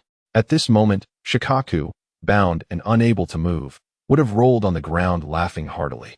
He then looked at Uchiha Maki, expressing his willingness to sign a summoning contract, declaring that any creature that had been beaten by that foul fox would be his friend. Sensing the understanding demeanor of the one-tail, Uchiha Maki nodded in satisfaction. So what shall we do next? Shall we annihilate everyone in Tsunade? Shikaku inquired. You may act freely. Just avoid harming the ninja of Konoha and the residents of the Land of Fire, Uchiha Maki replied nonchalantly. The one-tail then made one final request. May I meet the nine-tails? Shikaku had not felt the presence of the nine-tails within Uchiha Maki, but judging by Maki's ability to suppress him effortlessly, he assumed there was no deception. At that moment, Shikaku merely wished to mock that filthy fox, reminding him of his arrogance stemming from having the most tails. Uchiha Maki slightly sensed something and remarked, "It's coming." Kakashi, puzzled, asked, "Who is coming?" Shikaku sensed the chakra of the nine tails, and a human-like smile appeared on his feline face. Shortly thereafter, Kushina appeared before them, looking at the enormous cat before her. She inquired about the nine tails within her. "Is this your acquaintance?" The nine tails nodded and released chakra from within. Upon sensing the chakra emanating from Kushina, Shikaku's already small eyes became nearly invisible as he laughed. "You filthy fox, today is your day?" At that moment, the nine tails within Kushina was so furious it could hardly contain itself, wanting to leap out and confront Shikaku. However, the sealed nine tails could only communicate with the one tail through consciousness. "How does it feel to be tied up so thoroughly?" the nine tails asked. "Listen here. I will soon regain my freedom," Shikaku retorted. The mention of the nine tails infuriated him, although Kushina had released the seal, granting him slightly more power than others sealed within Jinchuriki. True freedom was still far from reach. The nine tails angrily proclaimed, "You should refrain from speaking, with just one tail. I possess freedom, I have nine tails. I have freedom. With half my power, I could easily defeat all of you eight-tailed beasts. I have freedom." Chapter 32. The Pledge of Loyalty. Observing the one-tail Shikaku, standing motionless, yet occasionally grinning foolishly, Uchiha Maki discerned that the cat was engaged in a verbal duel with the nine tails, seemingly gaining the upper hand. At this point, Uchiha Maki even began to question whether the tailed beasts had a psychological age exceeding 6 years, contemplating the principle that the more tailed beasts present, the more lively the atmosphere. Uchiha Maki casually remarked to Kakashi, "Let the two captives go for now. Allow my subordinates to return and rest." After witnessing their retreat, Uchiha Maki summoned the three tails, addressing it, "Why not catch up?" As the three tails was summoned and was about to inquire about the situation, upon hearing Uchiha Maki's words, it spotted Shikaku. Sensing the chakra of the nine tails, the three tails grinned and joined their conversation, ignoring the three-tailed beasts engrossed in their chatter. Uchiha Maki teleported the two surviving sand ninjas before Yakumo. Pointing at them, he said coolly, "Eliminate them." Yakumo understood this as a pledge of loyalty, yet had no choice. Just as she was about to draw a kunai to end their lives, Uchiha Maki placed a hand on her shoulder, saying, "Use your bloodline limit, scorch release, to kill them." Upon being touched, Yakumo felt her chakra surge, enabling her to perform ninjutsu. Meanwhile, the two sand ninjas were utterly stunned. What were they witnessing? They saw their village's bloodline limit user, Yakumo, colluding with a ninja from another village, and it seemed they were being used as a pledge of loyalty. One of the sand ninjas hastily pleaded, "Lady Yakumo, it's me. I've gone on missions with you before." He attempted to appeal emotionally, while the other remained silent, glaring at Uchiha Maki and Yakumo with hatred. However, none of this mattered. No one cared for the pleas or animosities of the dying. Yakumo, with a complex expression, used Scorch Release to eliminate both men. The one who had initially pleaded began to curse Yakumo incessantly, while the other continued to glare hatefully at both Uchiha Maki and Yakumo. Uchiha Maki captured this valuable moment on camera. He then swiftly plunged a knife into Yakumo's back. Her pristine white skin was instantly stained crimson. However, he had controlled the force well, ensuring that it appeared lethal without actually damaging any vital organs. The sudden pain caused Yakumo to turn and gaze at Uchiha Maki, bewildered. "As the leader, how is it that your main force nearly suffered complete annihilation while you remain unscathed? That seems rather implausible, does it not?" Uchiha Maki, wiping the blood from the blade, replied coolly. Yakumo, reminded by Uchiha Maki, felt a wave of shame wash over her for forgetting such an important detail. Uchiha Maki stated, "You can ponder your justifications on the way back to Tsunade. This war will not last long." Yakumo did not refute Uchiha Maki's words.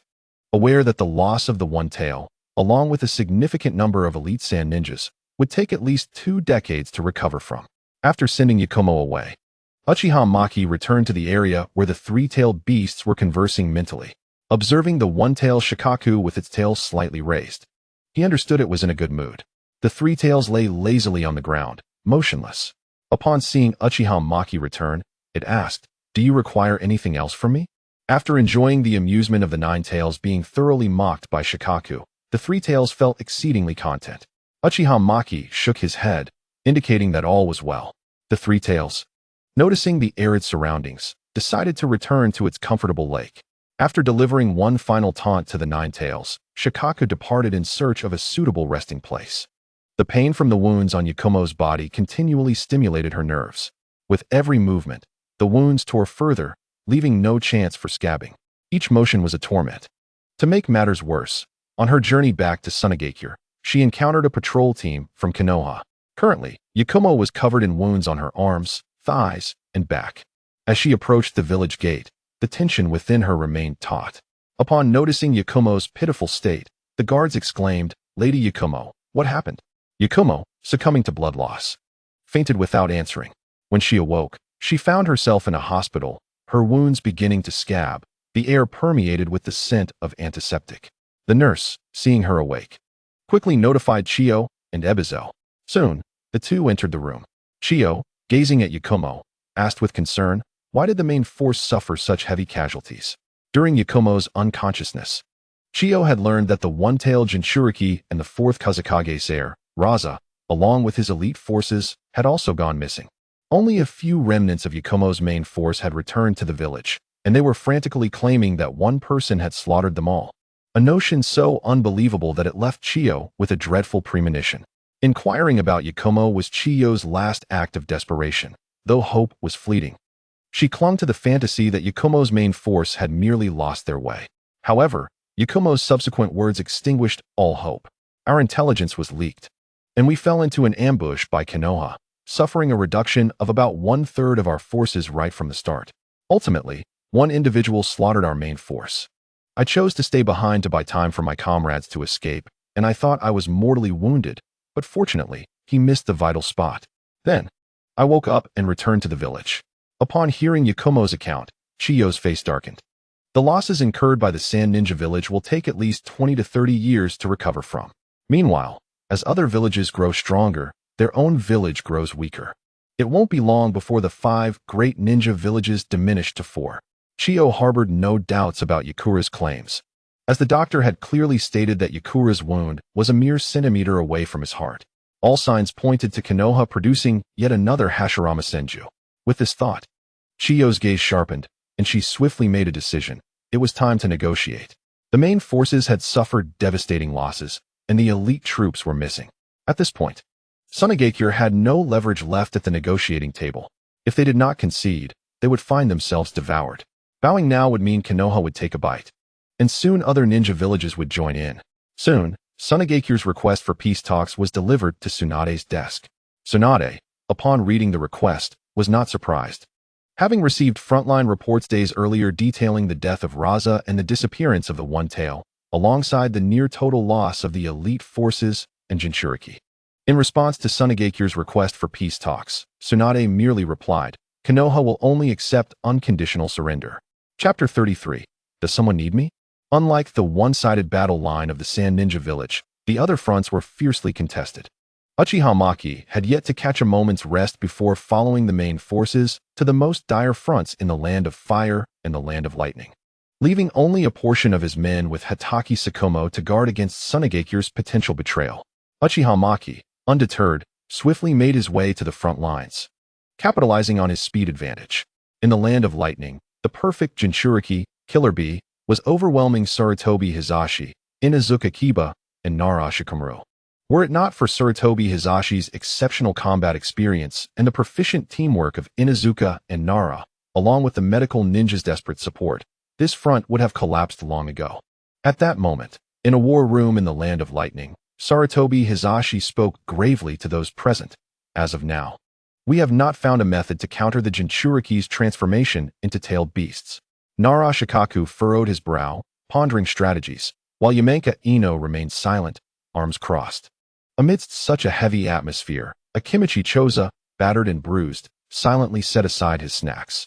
Currently, Konoha could only rely on Choza's expansion technique to tenuously restrain the Eight Tails Jinchuriki. Yet the injuries adorning Choza's body served as a constant reminder that this strategy could not last indefinitely. After some thought, Nara Shikaku spoke. We need a Uchiha proficient in ocular techniques to assist Choza in restraining the Eight Tails Jinchuriki. The number of Uchiha clan members with 3 Tomo Sharingan was limited, with only a little over 10 visible. However, to effectively restrain a perfect Jinchuriki like Killer Bee, it was likely that only 2 Uchiha had the potential, Uchiha Maki and Uchiha Fugaku. Yet, one had just concluded a battle with Tsunade, and the other was still engaged in combat with Kirigakure, leaving them unable to provide timely assistance. For now, they would have to rely on themselves. At that moment, a voice called from the entrance. I heard someone needed me? Everyone was taken aback, wondering who could bypass the numerous guards to arrive here. Sarutobi Hisashi looked up in surprise and said, Uchiha Maki, what brings you here? Uchiha Maki replied nonchalantly, the main forces are moving too slowly, so I came ahead to offer support. Nara Shikaku exhaled in relief at the sight of Uchiha Maki and expressed his hope that Maki could use his Sharingan and bloodline limit to assist Choza in restraining the Eight Tails Jinchuriki. To Shikaku's surprise, Uchiha Maki shook his head and replied, I can handle it myself. It's not necessary to complicate things. Upon hearing Maki's words, Shikaku was about to offer a counterargument but reconsidered, recalling that Maki had effortlessly slain Danzo, who possessed forbidden techniques, years prior. Given the years that had passed and Maki's terrifying talent, only the current Hokage, Tsunade, could truly grasp the extent of his growth. Since Tsunade became the 4th Hokage, Uchiha Maki had been directly under her command.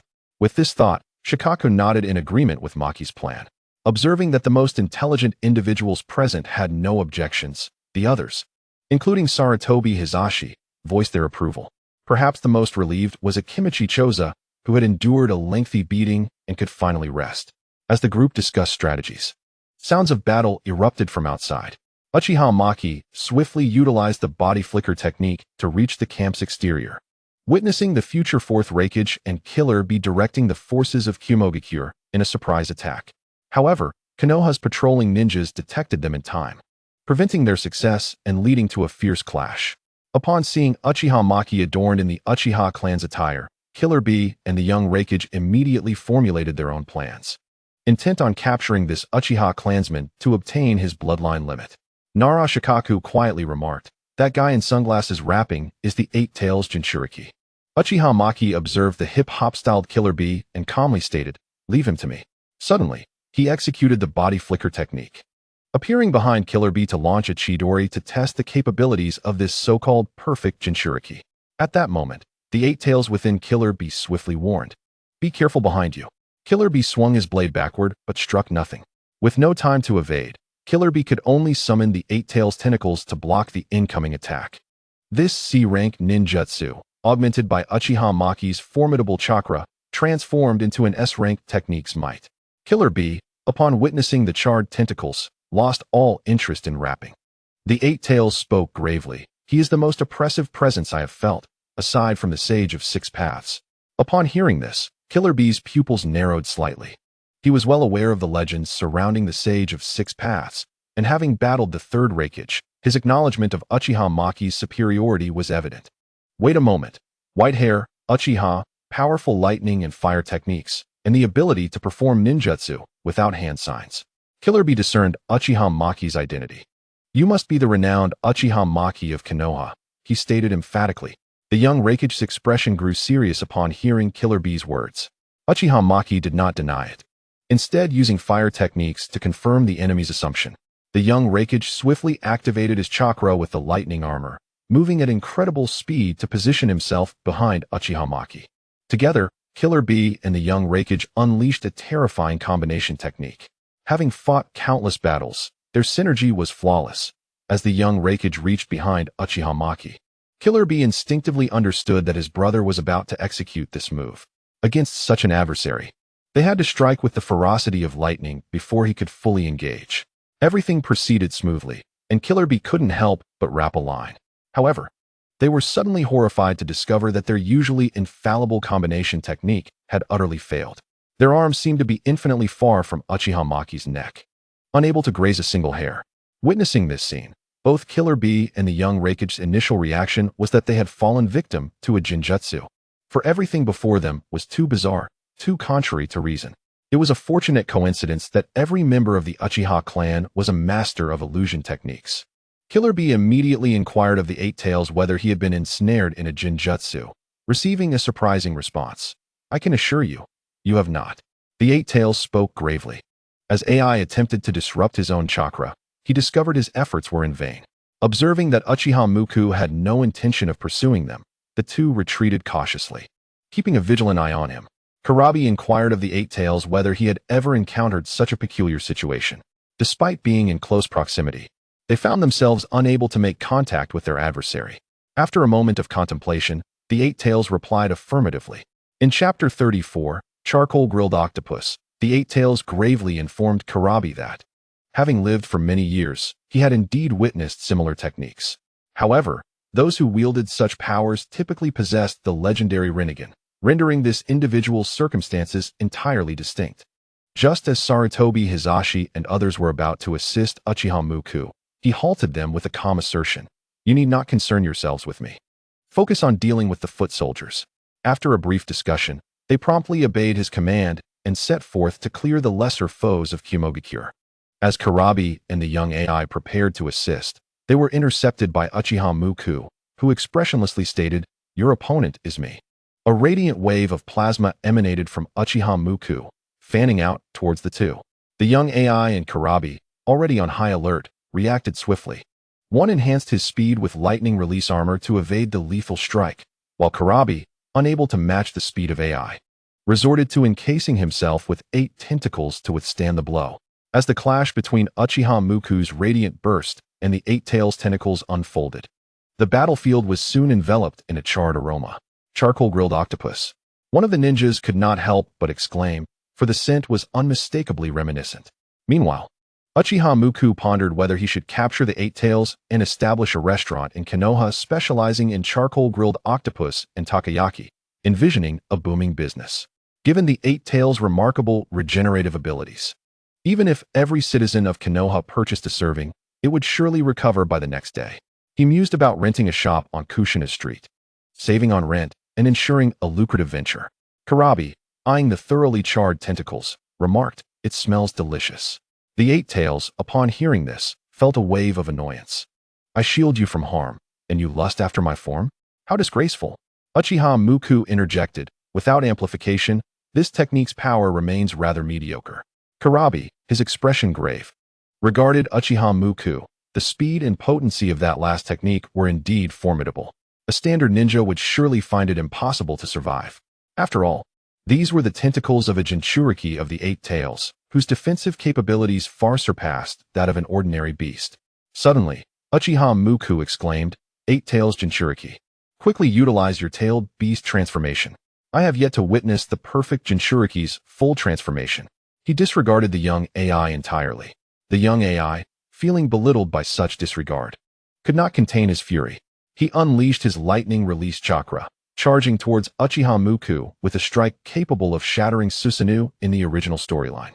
He was determined to prove that Uchiha Muku's bizarre ninjutsu could not be sustained indefinitely.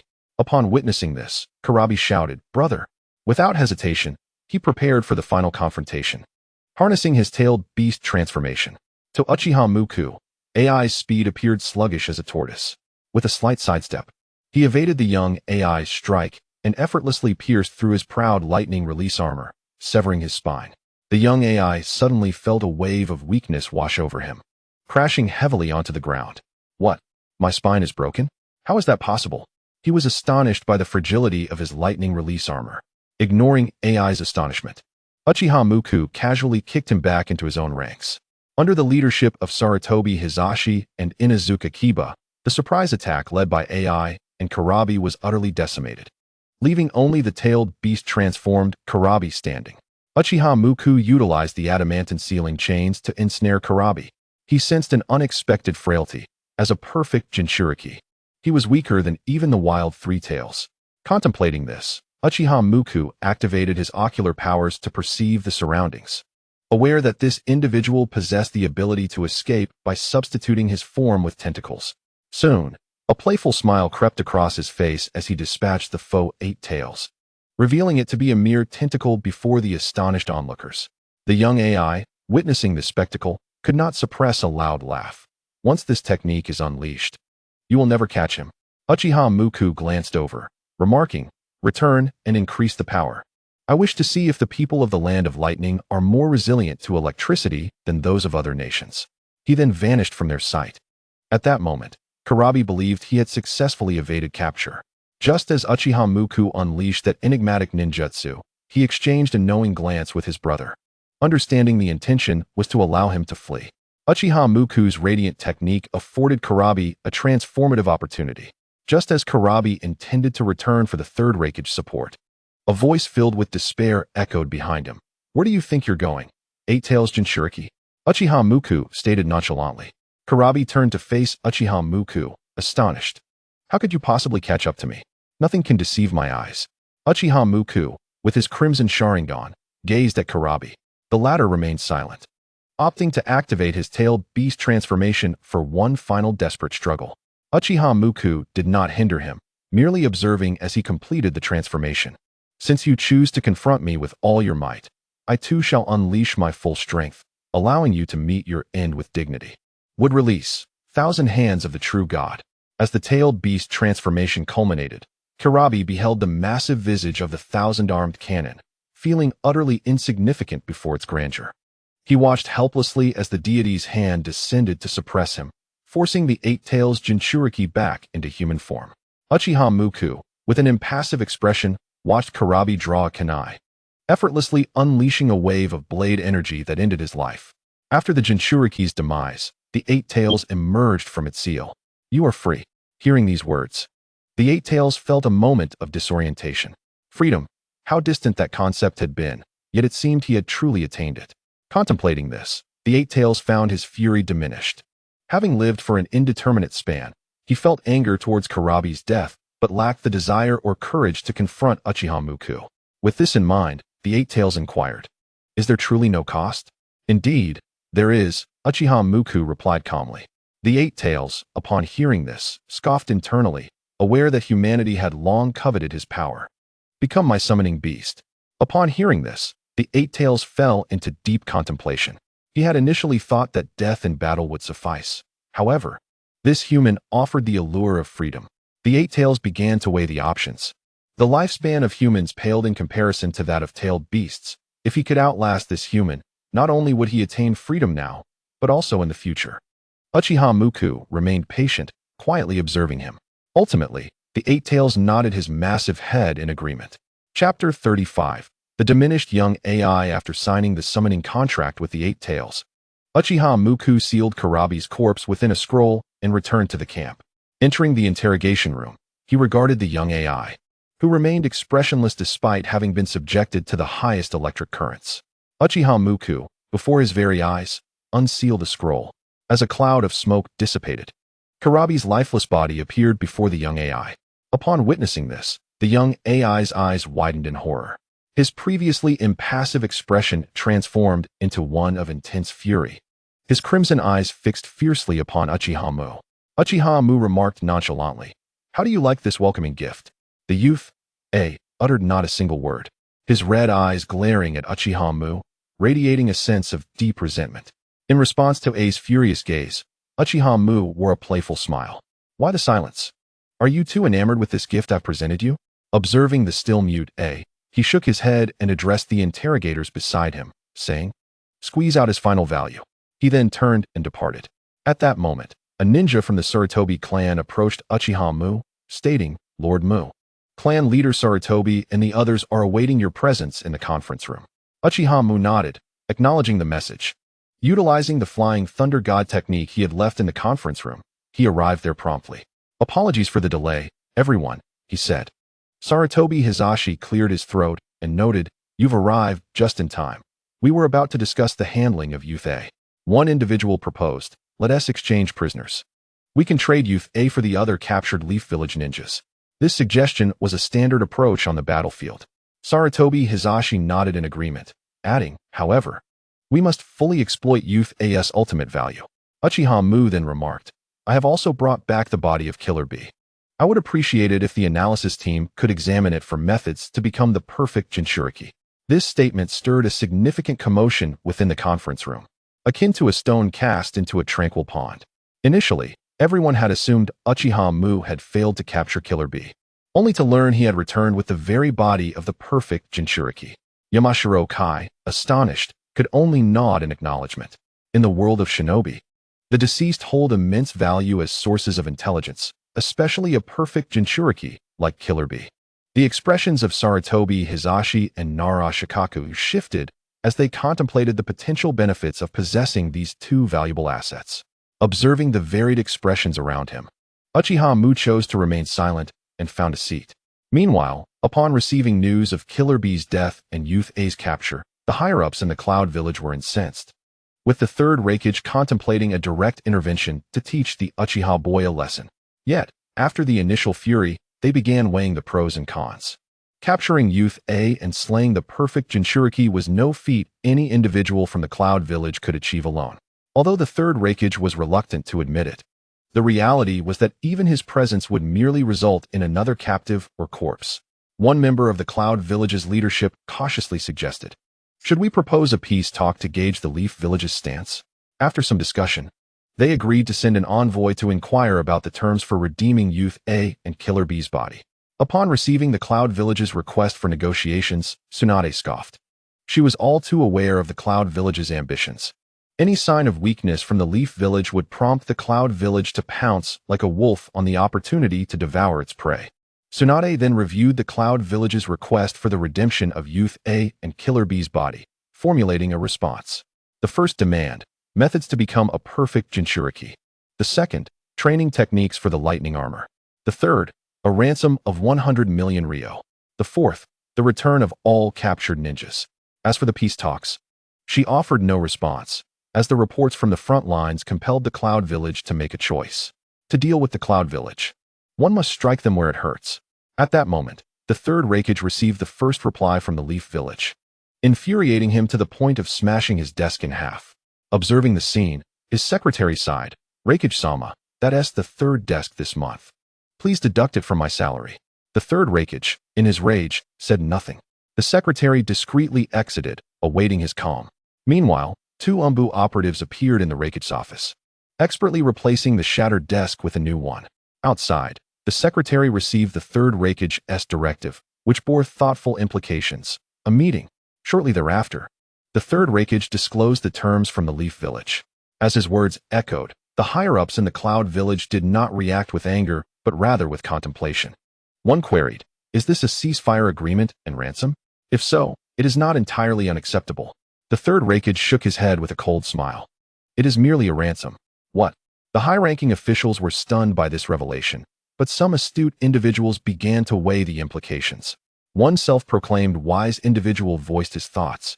"Upon reflection, it seems the Cloud Village is only offering the training methods for lightning armor. This is, of course, under the assumption that Youth A remains stubbornly silent. With Killer B deceased, the Yamashiro clan of the Leaf Village has likely already acquired the methods for the perfect Jinchuriki. The 100 million Ryo is also the daimyo's contribution. Thus, it appears the Cloud Village has sacrificed nothing, while the fourth Raikage can still accept this price. After all, the method for becoming a perfect Jinchuriki requires a specific location, which only the Cloud Village possesses. Moreover, the difficulty of mastering the lightning armor is exceedingly high. Even if given to the Leaf Village, it would not significantly enhance their combat capabilities. Under his convoluted reasoning, many began to find merit in his claims. The third Raikage convened the meeting to justify the ransom payment. Noticing support for the idea, he quickly added, "I believe he has a point. What say you all?" With their leader in agreement, the others hastily echoed their approval. Thus, the third Raikage dispatched envoys to the daimyo's estate to demand 300 million Ryo, while simultaneously procuring 100 million Ryo from the village as an initial payment. Meanwhile, the battlefield between the Land of Fire and the Land of Lightning began to tilt decisively, with the loss of Youth A and the perfect Jinchuriki Killer B. Even without Uchiha Mu's intervention, the Leaf Village could easily triumph over the Cloud Village. Upon receiving the ransom from the Cloud Village, the Leaf Village promptly released the captives. There were no concerns regarding Youth A's potential recovery. The medical ninjas had already determined that his severed spine made his survival a miracle, let alone any possibility of movement. Nonetheless, the Leaf Village ninjas indulged in a darkly humorous thought. How would the Cloud Village react upon discovering they had expended such a hefty price to retrieve a cripple? Chapter 36. The appearance of Madara. A solemn group from the Leaf Village pushed Youth A in a wheelchair. The Cloud Village officials, witnessing the sight of Youth A being wheeled away, were utterly dumbfounded. However, unwilling to provide amusement for outsiders, they silently escorted Youth A away. Once they were out of earshot, the Leaf Village members could no longer contain their laughter, tears streaming down their faces. One ninja, wiping away tears of mirth, exclaimed. The look on that Cloud Village group's faces was priceless. Others joined in the laughter, in stark contrast to the jovial atmosphere of the Leaf Village. The mood in the Cloud Village was heavy. The few responsible for escorting Youth A back remained silent, grappling with the harsh realization that the promising candidate for the next raikage might now be rendered useless. To the daimyo of the Land of Lightning, a crippled Youth A held no value of 100 million Ryo. Was there truly no hope left? The third raikage inquired of the medical ninjas. They shook their heads in response. The third raikage fell into a deep silence, as his willingness to expend such resources hinged entirely on the premise that Youth A remained capable. With that possibility now shattered, negotiating with the daimyo would prove challenging. He had initially hoped to extract an additional 200 million Ryo from the daimyo's estate to bolster the village's military funding. At this moment, the third raikage had fully prepared to relinquish everything. He could only pat the somewhat dazed Youth A, who had just received the news of his incapacitation, and brace himself for the pressure from the daimyo's office. Soon, the news of A's incapacitation spread far and wide, and the front lines of the Cloud Village continued to recede. Under such circumstances, the daimyo's office held the third raikage accountable. Spending a staggering 1 billion Ryo to exchange for a useless person was one thing. They would consider that money as an advance on expenses. As for the front lines, they would no longer provide funding. If the Cloud Village had money, they could fight on their own. The third raikage, upon reading this document, felt an overwhelming frustration. You demand triple the funds, and yet you expect my contribution to be tripled as well? He thought bitterly. With this in mind, he longed to find the financial overseer of the Land of Lightning and strike him with a thunderous reprimand. Naturally, the Cloud Village, having its funding halted, found itself unable to continue the fight and thus proposed a request for peace talks. Konoha readily agreed, but with one stipulation. For 5 years, they would have the right to mine the metallic resources of the Cloud Village. When the third raikage saw this condition, he fell silent, deciding to negotiate. Ultimately, after discussions, the term was reduced to 3 years. Subsequently, both sides withdrew their forces. The Cloud Village paid a heavy price, yielding the perfect Jinchuriki, Killer B, and the future raikage A, along with the 3-year mining rights, barely extricating themselves from the quagmire of war. With the resolution of the conflicts involving Tsunade and Kumogakure, the pressure on Konoha significantly diminished, allowing them to concentrate fully on the decisive battle with the Wagakure. At this juncture, the man known as the Two Scales, Inoki, began to contemplate the retreat options for a Wagakure upon receiving news of Tsunade and Kumogakure's withdrawal. As someone who had consistently sought the greatest benefits for a Wagakure through numerous wars, Inoki was keenly aware that a direct confrontation with Konoha would likely spell disaster for a Wagakure. However, if he allowed Konoha to grow unchecked, it would soon become a force that even the entire ninja world could not contend with. At the peak of their power were the legendary Sannin, Kakashi Hatake, and the now youthful yet already renowned Minato Namikaze, alongside the formidable Fugaku Uchiha. There was also the ever-present shadow of Uchiha Obito, whose name haunted Inoki throughout his life. According to intelligence, Obito had incapacitated A and killed the perfect Jinchuriki, Killer B, at the tender age of 17. If Uchiha Obito were allowed to mature further, his accomplishments would undoubtedly rival those of Uchiha Madara. As the Two Scales, it was imperative for Inoki to eliminate this unstable factor. Meanwhile, Uchiha Obito traversed into the land of Earth, arriving at the mountain graveyard. Utilizing his Rinnegan, he perceived everything around him. Soon, the hidden Black Zetsu reported to Uchiha Madara. Lord Madara, one of your clan members has arrived. Madara, nearing the end of his days, expressed surprise. Which member? Uchiha Obito, replied Black Zetsu. Oh, that young one actually knows I'm still alive, Madara mused, astonished. At that moment, Uchiha Obito located Madara's hiding place and calmly stated, Come out, Uchiha Madara. Oh, it seems we've been discovered, Lord Madara. Black Zetsu suddenly emerged. Let us meet our Uchiha descendants, Madara said nonchalantly. Soon, an elderly figure, nearing the end of his life, appeared before Uchiha Obito, accompanied by something resembling a carnivorous plant. I am quite curious, how did you find me? Madara inquired, intrigued. Obito's Sharingan transformed into a complex pattern. It is, of course, thanks to these eyes. Upon seeing the eyes, Madara couldn't help but exclaim, Eternal Manjikyu? You must have seen the contents of the stone tablet. Indeed, to witness the combination of Senju and Uchiha's powers, one must possess the Rinnegan, the so-called Six Paths technique, Madara replied. You should have missed part of it. Obito remarked, fully aware of Madara's intentions.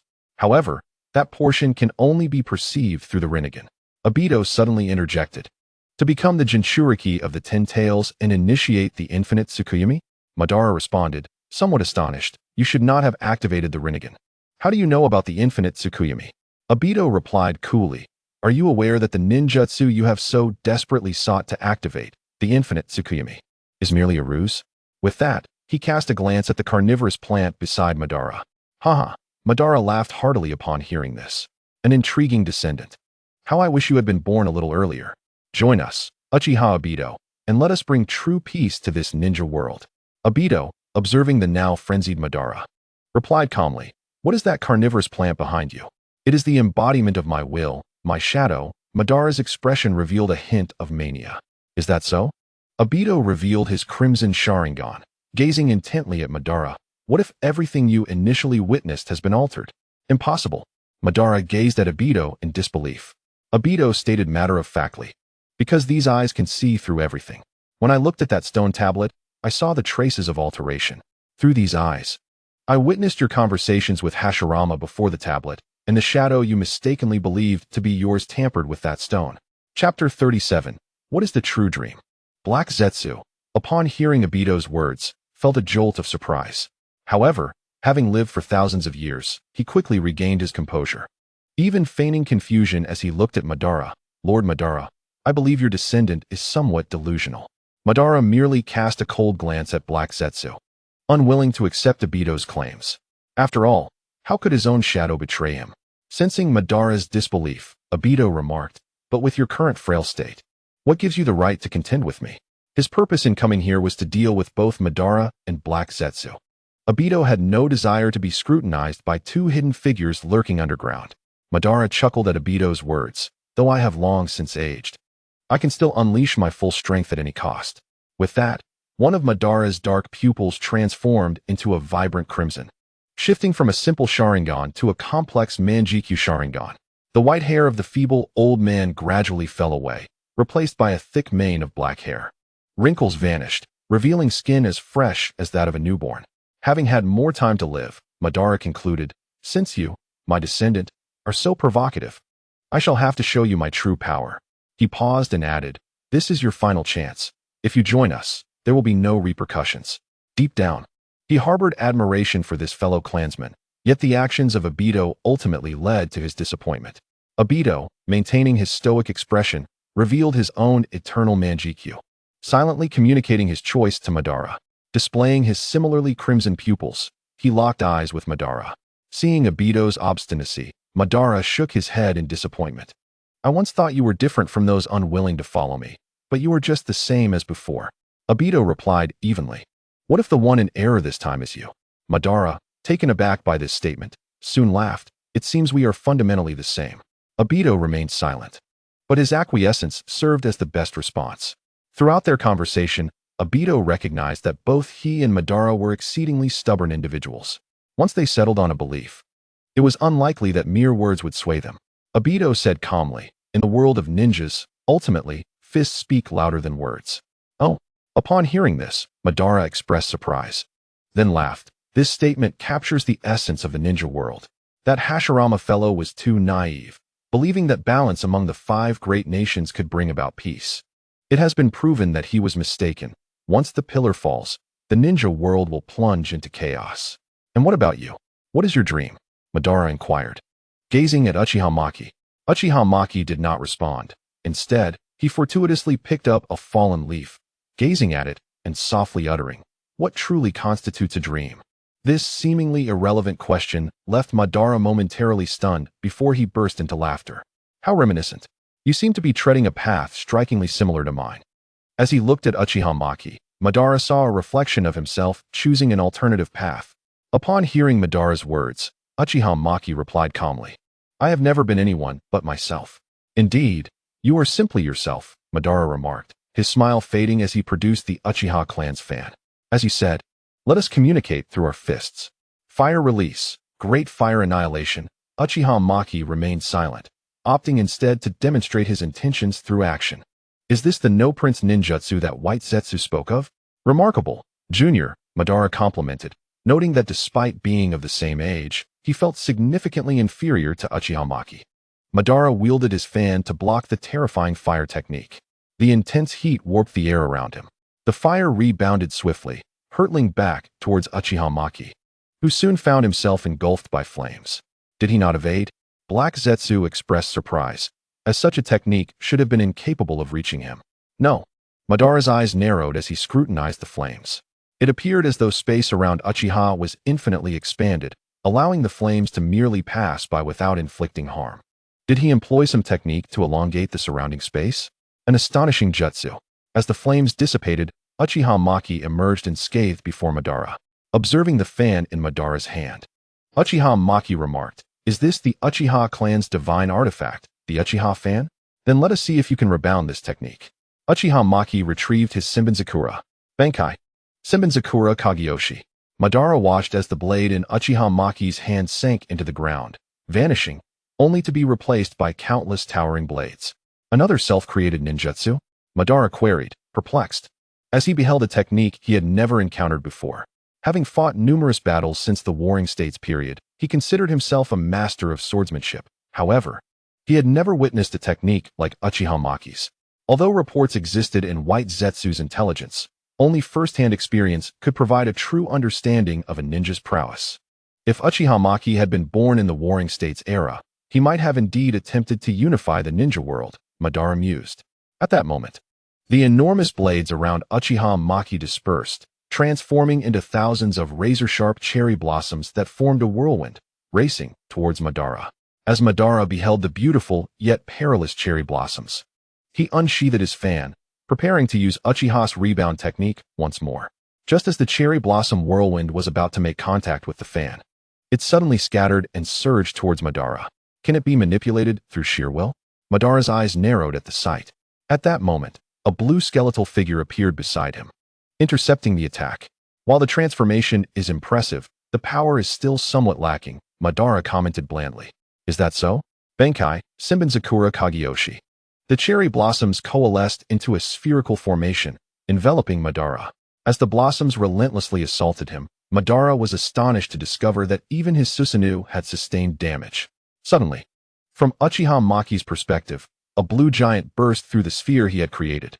Standing within the blue giant, Madara remarked coolly, "The power is commendable. But let us end the testing here. It's time to get serious." Uchiha Maki remained silent, his hands clasped together, his pupils slightly shifting. Sage art. Would release. Thousand-handed true Buddha. A colossal statue of cannon appeared before Madara. This was not the end. The area surrounding the thousand-handed cannon was filled with black skeletal structures that formed skin and weapons, ultimately transforming into armor, encasing the statue entirely. Observing this, Madara said nothing as the blue giant donned armor and a helmet, wielding a samurai sword in its hands, with 2 wings emerging from its back. The armored statue of cannon, clad in black Susanoo, confronted Madara, who appeared like a war deity with his deep blue Susanoo. Chapter 38. The clones unleashed Susanoo. The fierce tumult of battle finally attracted the attention of the nearby Tsuchigumo village ninjas. The ninjas gazed in astonishment at the two titanic figures facing each other, rendered speechless by the sight. Such a display exceeded their comprehension. Even if Lord Tsuchikage were to arrive, he would undoubtedly be no match for this level of power. At that moment, Madara struck first. He drew the samurai sword from Susanu's grasp and unleashed a powerful blade of energy towards Uchiha Maki. Maki, faced with the terrifying force of the blade, displayed an impassive demeanor as he employed would release Great Barrier technique to block the energy. Meanwhile, other blades effortlessly raised the mountains behind Uchiha Maki to the ground. The wood release Great Barrier technique. Madara observed the immense mask before him. As the mask split apart, Uchiha Maki emerged before Madara. Witnessing this, the observing Tsuchigumo ninjas were left in disbelief. They were uncertain whether their decision to inform their superiors of such overwhelming fluctuations was right or wrong. However, it seemed they had erred. The two individuals before them were free to battle in the outskirts, and it was not their concern. Meanwhile, the third Tsuchikage, Inoki, who had just received the news, wore a grave expression. The towering giants, each reaching heights of hundreds of meters, were reminiscent of only one person in Inoki's memory capable of such power. This was a nightmare that haunted him throughout his life. Inoki closed his eyes, beginning to recollect. He had been merely the apprentice of the second Tsuchikage, Mu, during peace negotiations with the god of shinobi, Hashirama. It was at that time he encountered that man, who merely stated, "There is no such thing as an alliance. Yield to the power of Konoha." He then summoned the legendary power of the Uchiha clan, Susanoo, and sent the two flying. Back then, Inoki had risen defiantly to face Madara, only to be instantly slain by a mere glance. Inoki pondered for a long time over the news he had received. This level of combat would mean certain death for anyone from Tsuchigumo village who dared to intervene. Aside from himself, clenching a stone in his hand, he gazed intently, his eyes flickering with uncertainty. At this moment, on the battlefield between Uchiha Maki and Madara, Madara's expression darkened as he witnessed Uchiha Maki evade his attack with that peculiar technique. He realized he could not endure for much longer and needed to conclude the battle swiftly. Unfortunately, the plans regarding the Akatsuki organization were still lacking, and he could only rely on Black Setsu. Moreover, Uchiha Maki's Susanoo, clad in the form of the Great Buddha, likely surpassed even his own Susanoo combined with the Nine Tails. Ultimately, he had overextended himself. I cannot underestimate these juniors, Madara reflected inwardly. Uchiha Maki manipulated the Susanoo, transforming it into countless fists aimed at Madara. Observing the identical fists approaching, Madara decisively chose to retreat. He had previously experienced the might of the thousand-handed true Buddha during his battle with Hashirama in the Valley of the End.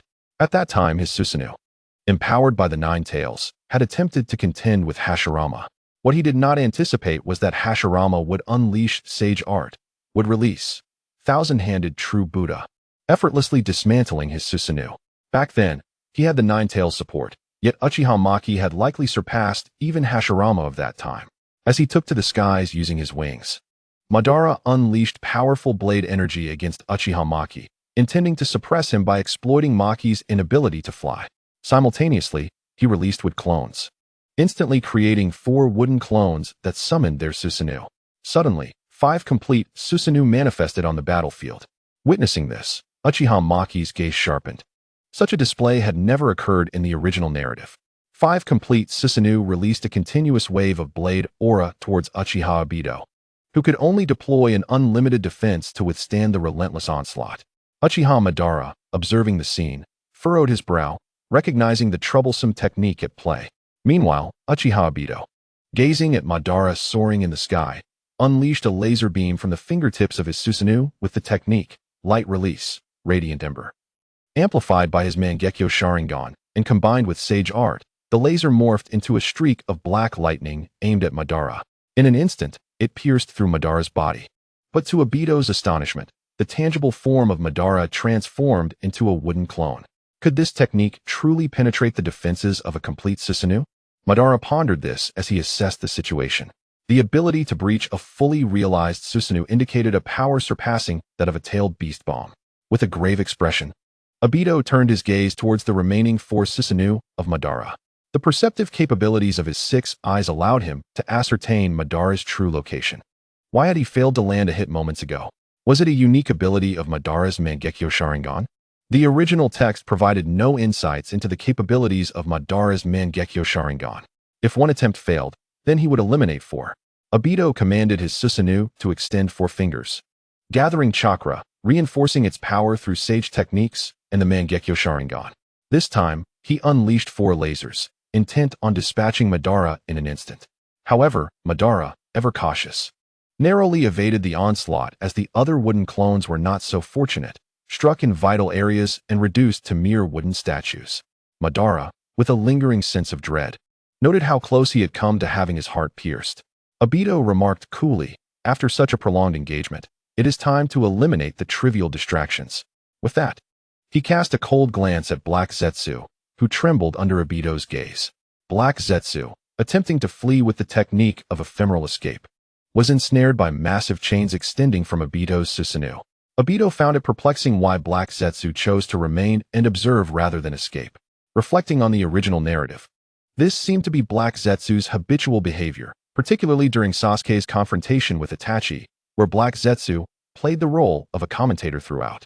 After sealing Black Zetsu, Obito turned to Madara and stated, "The insignificant distractions that influenced our battle have been completely eradicated." Madara displayed visible anger and impatience upon witnessing his shadow sealed. As his contingency plan relied entirely on Black Zetsu, the prospect of Black Zetsu's death or sealing raised doubts about his own resurrection. Realizing this, Madara descended from the sky, relinquishing his aerial advantage, and drew twin blades to unleash a barrage of blade aura towards Obito. Concealed beneath his hair, Madara had also installed a 3-tomo Sharingan in his now blind eyes. As Madara charged at him, Obito invoked the technique of the Buddha, commanding a multitude of armored fists to strike at Madara. Though Madara's dual blades continuously dispelled the fists, the sheer quantity of the 1,000 hands technique overwhelmed him. Even after severing dozens of fists, an unrelenting tide continued to surge towards him. As the smoke cleared, Madara's Susanoo lay shattered, his ocular power depleted, leaving him powerless on the ground. Obito, with an impassive expression, addressed him, "Is it truly worth it, all for an illusory world?" Madara remained silent, sprawled on the ground. "Very well, let me reveal to you the truth," Obito said, channeling his ocular power to implant a memory into Madara through his Mangekyo Sharingan. Initially struggling, Madara soon succumbed to the illusion, witnessing a figure modifying the contents of a stone tablet. Upon closer inspection, it was the embodiment of his will, Black Zetsu. After Black Zetsu altered the tablet's contents, he vanished into the ground, leaving Madara puzzled. The scene quickly shifted to Madara enticing Obito before meeting his demise, only to be resurrected through Edo Tensei. Ultimately, he absorbed the chakra of 9-tailed beasts, becoming the 10-tails Jinchuriki and successfully initiating the infinite Tsukuyomi. As everything unfolded seamlessly, Madara questioned Black Zetsu's motivations for altering the tablet's contents. The final revelation arrived when Black Zetsu, manipulating Obito, approached Madara from behind, sharing heartfelt words that unveiled Black Zetsu was not merely a manifestation of his will, but rather the offspring of Kagaya Otsutsuki. Although Madara struggled to comprehend how a humanoid entity could produce a mass of liquid, the illusion concluded. Madara opened his eyes and inquired, "What was the purpose of ensnaring me in this illusion?" Within the illusion, he had seen 2 figures opposing him, one of whom was a member of the Uchiha clan. Yet, Madara was certain that the figure was not Obito. Obito replied coolly, "Merely to show you the outcome of your future, even in my absence." Madara said nothing, his gaze vacant as he stared at the sky. He understood that whether Obito's illusion was genuine or not had become inconsequential. He had lost utterly. With Black Zetsu sealed, his chances of being reincarnated were non-existent. Madara even suspected that Obito was aware of the location of his Rinnegan. If the illusion held truth, then his entire existence was indeed tragic. As he looked skyward, a few birds soared above, prompting reflections on his life. Obito, maintaining a stoic demeanor, raised his Kojoten and stated, "Farewell, Madara," before plunging the blade into Madara's vital point. As the blade pierced, Madara coughed up blood, acutely aware of the fleeting essence of his life. Yet, in that moment of demise, Madara's body vanished before Obito's eyes. Izanagi, perhaps? Obito mused softly as he observed Madara's disappearance. He then turned his attention to the sealed Black Zetsu, contemplating how to address the calamity of the Ninja World War. He was not overly concerned about Madara, as his observations indicated that Madara had not fled far. Black Zetsu, sensing Obito's gaze upon him, exclaimed in fear, "Do you realize that I have forged the history of ninjas over thousands of years? The relics of the old era should be obediently swept into the dustbin of history." Obito replied with indifference. "You insolent child," Black Zetsu retorted. Obito ceased his words, releasing the sage art and thousand hands technique, fully transforming into his complete Susanoo as he regarded Black Zetsu. The right hand of Susanoo conjured a bundle of ropes. "Why do you possess such a divine artifact?"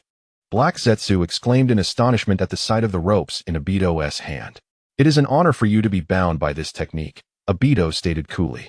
With the technique, Yomi's barrier, the complete Susanoo disintegrated into countless ropes, encircling Black Zetsu to form a three-dimensional barrier. Slowly, the ropes constricted, sealing Black Zetsu entirely. After the sealing, Obito took a moment to catch his breath as the combined exertion of the thousand hands technique, complete Susanoo, and the final sealing technique had drained half of his chakra. He carefully sensed Madara's location once more, swiftly locating him hiding underground. At this moment, Madara had shed his youthful appearance, reverting to the frail old man he had been upon their first encounter.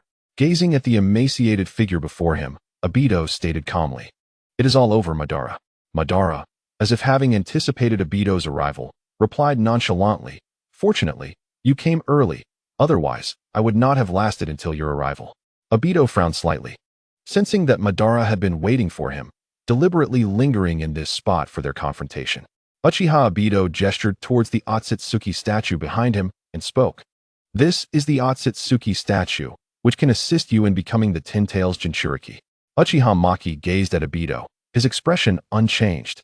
As Obito finished his final word, life ebbed from him. Maki stepped forward, examining the Otsutsuki statue and the fan left behind by Obito. He slowly picked up this legendary artifact of the Uchiha clan. Then he turned his attention to the statue, momentarily at a loss on how to address the imposing figure before him. Lacking the Rinnegan, summoning it would undoubtedly deplete a significant amount of chakra.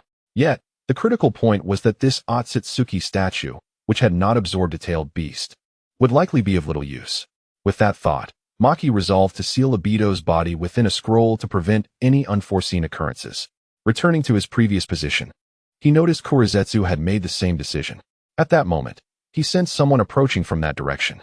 "Too slow," Maki remarked nonchalantly. With that, he swiftly eliminated the hidden Iwagakure ninja who had been observing. He then sensed Tsunade summoning him and vanished using the Flying Thunder God technique. Leaving Inoki staring grimly at the chaotic scene, Maki appeared in the Hokage's office. Tsunade, accustomed to his sudden appearances, stretched languidly. Maki admired her striking figure. Noticing his gaze, Tsunade playfully beckoned him, "Like what you see." To her surprise, Maki did not engage but rather stated coolly, "Obito is not dead." "What?" Tsunade exclaimed, slamming her hands on the table, causing Maki to sway slightly. "Where is he hiding now?" she asked, her teasing demeanor forgotten, replaced by urgency. This news was utterly astonishing. "Well, he's dead at my hands." "Would you like to see?" Maki said, deliberately elongating his words. Upon hearing this, Tsunade exhaled in relief, then sat back down, causing Maki to feel slightly dizzy again. Knowing he was not one for jokes, she waved her hand dismissively. "No need, I trust you." She then handed Maki a document. Chapter 40. Appointment. Maki glanced at the document and discovered it was an appointment letter for the Hokage's assistant. "What is this?" He raised an eyebrow at Tsunade. "Once this war concludes, familiarize yourself with the responsibilities and take over my position," she yawned, expressing her exhaustion from the role. Tsunade found it baffling that such a trivial matter could occupy Danzo's thoughts for a lifetime. Even in his dying moments, he pondered becoming Hokage. Were it not for procedural constraints, she would have relished pinning Maki to the desk. Staring at the appointment letter, Maki swallowed nervously and chuckled. "Maybe we should wait. I feel too young to be suitable for this position." Maki indeed desired to be Hokage, but he felt he had not yet had his fill of adventure. "How about you hold on for a few more years, Tsunade?" If Danzo were alive to witness the mutual reluctance of these two, he might have rushed in shouting, "I would gladly take the Hokage position, even if it kills me." Tsunade shook her head and replied coolly no. Maki understood he could not escape this position, so he reluctantly accepted and prepared to leave the room. Tsunade, noticing his lackluster demeanor, secretly chuckled. She approached him from behind, turned his body around, and buried his head in her ample bosom. Maki, feeling the softness, couldn't help but nuzzle against her. Feeling better now? Tsunade asked with a smile. She had used this tactic before whenever Maki seemed downcast. He nodded while enjoying the comfort. Tsunade released him but noticed he lingered, so she playfully pushed him away, insisting he return home to rest. Before he left, she handed him another document, saying, "Next time, be a bit more decisive." Maki returned home and saw two familiar figures. Smiling, "You two finally decided to come back." Uchiha In and Uchiha Rin, having chosen to retire early and travel the ninja world, had returned just to check in on their son. Maki was not overly concerned for their safety, as he had previously prepared special kunai and the Mangekyo Sharingan's powers for them. "We just wanted to see how things were before the clan meeting," and stated. Upon hearing his father's words, Maki remembered the clan meeting was imminent. However, most of the Uchiha clan members were still on the front lines. How could they attend the meeting? He voiced his concern. "There's still 2 weeks until the meeting. That's plenty of time. So you two only returned for the meeting and had no intention of seeing me?" Maki asked incredulously. Of course, Un's response only solidified Maki's feeling of being an afterthought. "Am I somewhat redundant in this household?" Maki asked, his tone melancholic. "Currently, it does seem so," was the blunt reply. At that moment, a knock sounded at the door.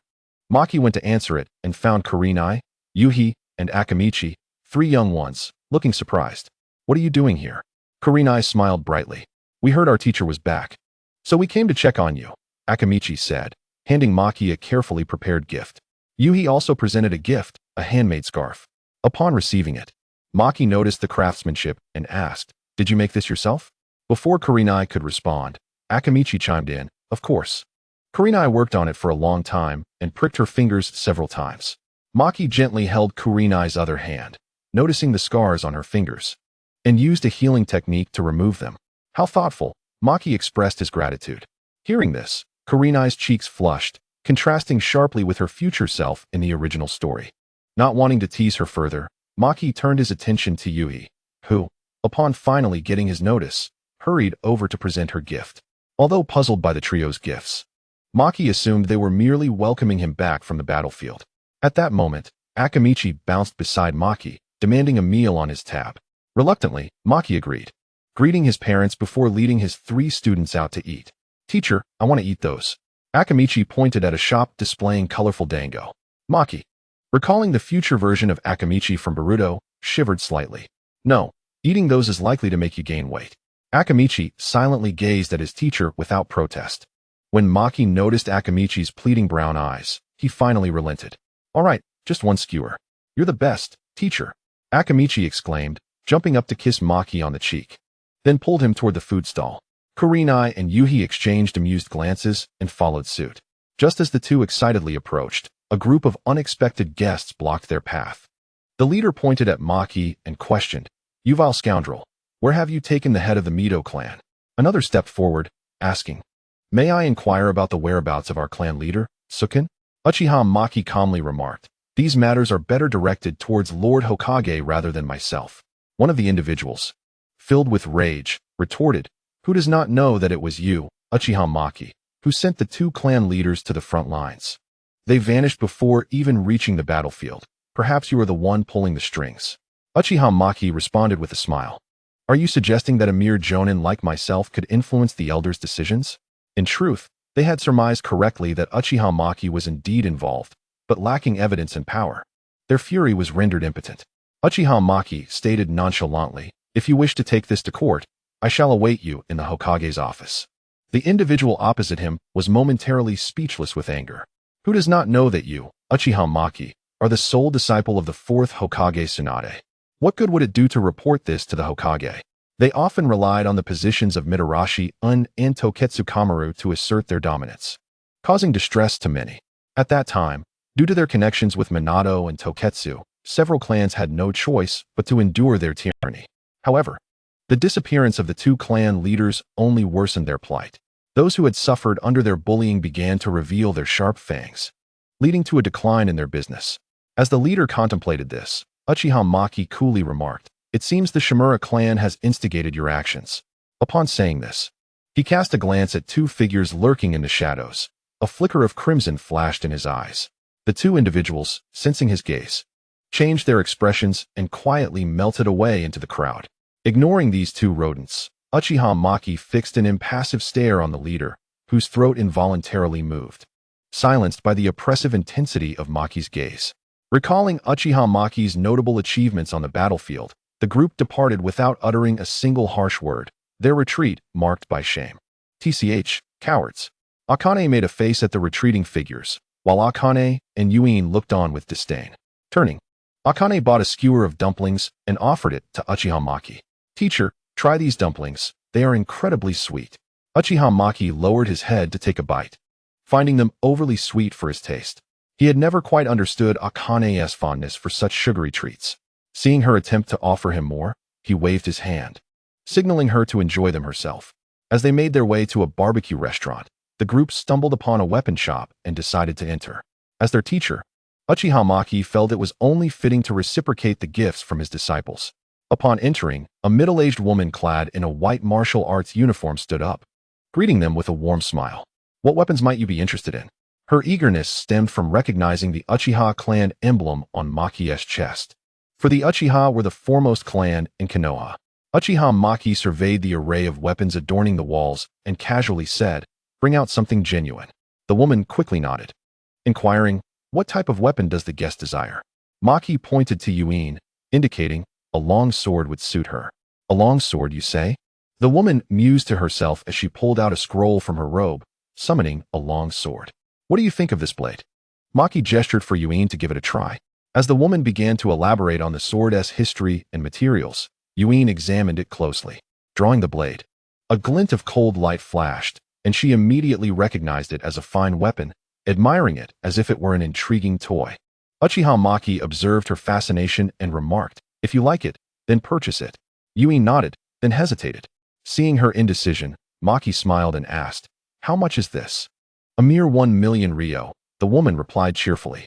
Upon hearing this figure, Yuin nearly dropped the sword, only to hastily catch it, realizing she could not afford such a price. Maki, amused by her reaction, readily paid the sum, knowing it was merely Kaguya's money. Exiting the weapon shop, Yuin remained dazed by the thought of owning a sword worth 1,000,000 ryo. Observing her bewilderment, Maki could not resist pinching her cheek, enjoying the sensation. At that moment, he felt two eager gazes upon him. Turning, he handed 2 scrolls to the individuals. "These scrolls contain my lifelong knowledge of illusions and fire techniques. If you both can master them, you two shall become formidable ninjas," Maki stated calmly. The two, finally understanding the significance, accepted the scrolls like treasured artifacts. Akane was well aware of her father's esteem for her teacher. Even without the Sharingan, Maki's prowess in illusion surpassed her father's. Akane cheerfully accepted her scroll. But when she saw the others eager to open theirs, Maki quickly intervened. "Today is for leisure, not training," he reminded them, leading the group towards the barbecue restaurant. After dinner, he initially intended to escort them home, but Akane insisted on visiting Uchiha Maki's house. Reluctantly, he brought them back to his home. Upon arrival, Maki found the house enveloped in darkness. Utilizing his sensory abilities, he detected several familiar chakra signatures, piquing his curiosity about their intentions. As he opened the door, the lights blazed to life, and with a resounding pop, colorful confetti rained down, transforming into silver shreds that settled on Maki's head and shoulders. Before him hung a banner that read "Happy Birthday, Uchiha Maki." In that moment, he recalled it was indeed his birthday, and he felt a surge of emotion. Tsunade and the others appeared, presenting their carefully prepared gifts and offering heartfelt wishes. "Happy birthday." Receiving their gifts, Maki inquired with confusion, "How did you know today was my birthday?" At that moment, Uchiha Haya chimed in, "You didn't truly think we returned home just to attend the Uchiha clan meeting, did you? Then why didn't you come back earlier?" Maki pressed. "Because we forgot," was the sheepish reply. Realizing he was an unintended surprise, Kushina leaned against Maki's shoulder, laughing uncontrollably. After the commotion subsided, Maki sliced the cake, gazing at the eager Kushina with a mischievous grin before smearing cake on her face. In an instant, Kushina's face was covered in cream.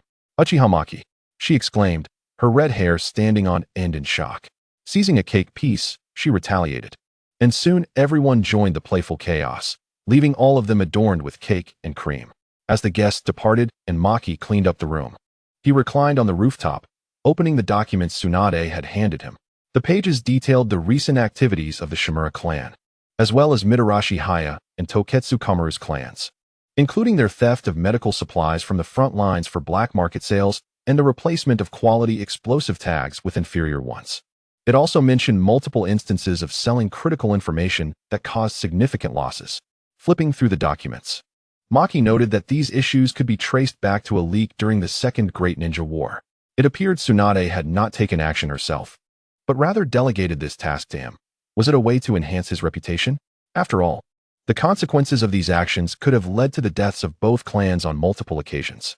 He pondered how to maximize the benefits from this situation while recognizing the necessity of concluding the ongoing war, as internal strife could easily disrupt unity amidst the Third Great Ninja War, which had commenced unexpectedly a year earlier, shifting from a multi-nation conflict to Konoha against 5. Whether this was the work of Kaguya or a butterfly effect from his arrival in this world remained uncertain. Forget it. It's better to return and rest well. In a few days, I will be heading to the front lines. Uchiha Maki relinquished his idle thoughts and retreated to his room for rest. Chapter 42. The 7 Ninja Swordsmen of the Mist, the coastline of the Land of Fire. Unlike the large-scale frontal assault seen on other battlefronts, the combat here primarily involves small, elite teams from the hidden Mist Village engaged in guerrilla tactics. Even with Minato's high mobility, thanks to the Flying Thunder God technique, he struggles to provide adequate support. The Konoha forces also find it challenging to concentrate their troops and forcibly cross the coastline to seek a decisive battle with the Mist. The Mist clings to Konoha like a stubborn adhesive. However, as the main contingent from Konoha arrives, the tide of battle begins to shift in their favor. After multiple failed ambush attempts, only the 7 ninja swordsmen remain active on the Mist side, specifically targeting isolated Konoha ninjas. Konoha is preparing to rally its forces, attempting to push the front line into the Land of Water for a final confrontation. At this moment, Might Guy, Narashikamaru, and Ebisu find themselves encircled by the 7 ninja swordsmen. The 7 ninja swordsmen? This is troublesome, Shikamaru thought, his expression grave as he surveyed the surroundings. Which of these 3 brats should we eliminate first? The one wielding the dull blade remarked nonchalantly. I really want to stitch these little brats together, Kirase murmured, presumably excited beneath his mask as he fiddled with his long blade and needle. What a pity, the White Death of Konoha is not here, otherwise we could deal with him too, Murakumo chuckled. All right, let's dispose of these few brats quickly and retreat. Sujetsu frowned slightly, an ominous premonition rising within him. The Golden Flash is ensnared. Who knows if the White Death is on the front lines? What is there to fear? Yugo mumbled while also preparing for battle. Although the 7 ninja swordsmen lack a clear leader, they typically heed Suigetsu's advice when there are no apparent disagreements. Without further ado, they prepared to eliminate the 3 lower ninjas before them.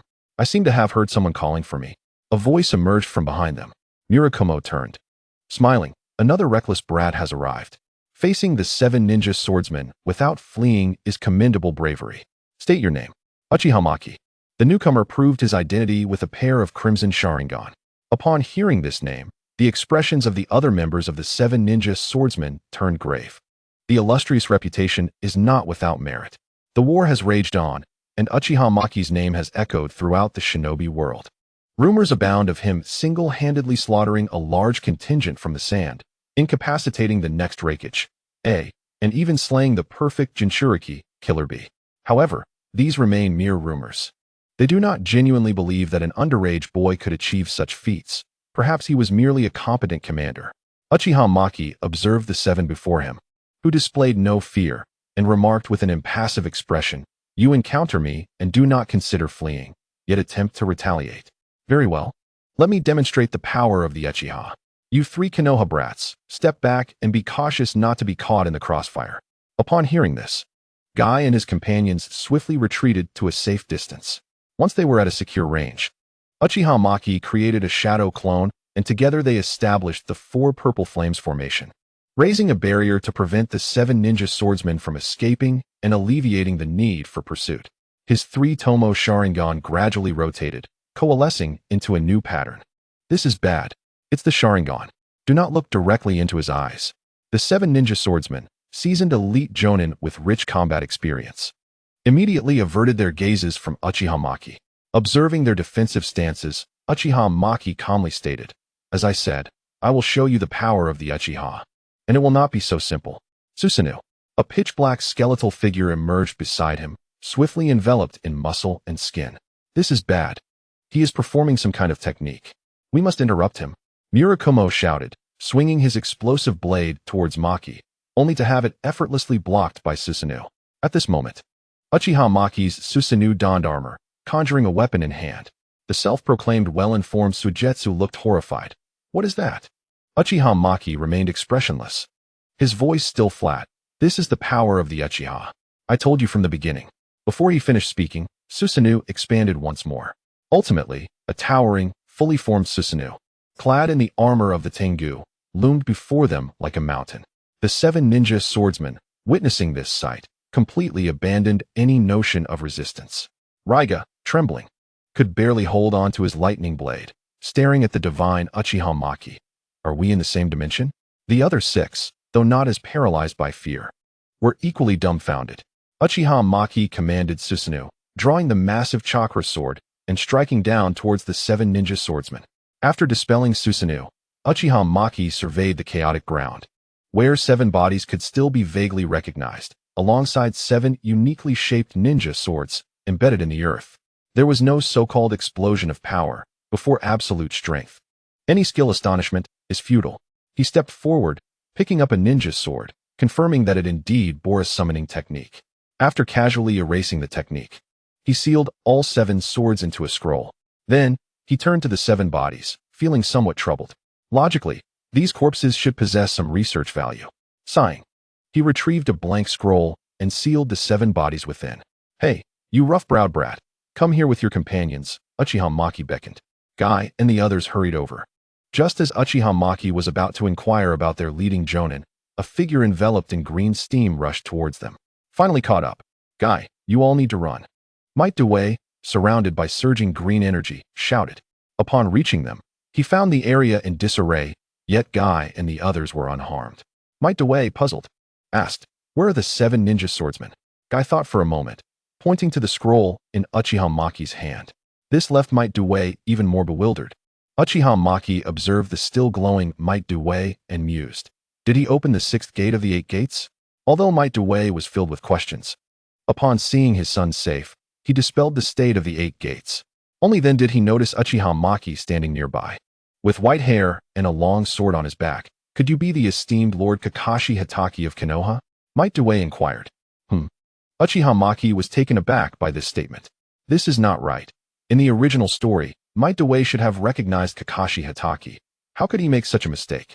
Moreover, the short sword of Kakashi Hitaki and the long sword he carried were quite different in appearance. Uchiha Maki looked at Might Dewey, puzzled. Could it be that the affliction of face blindness is hereditary? For a moment, the scene fell into an awkward silence.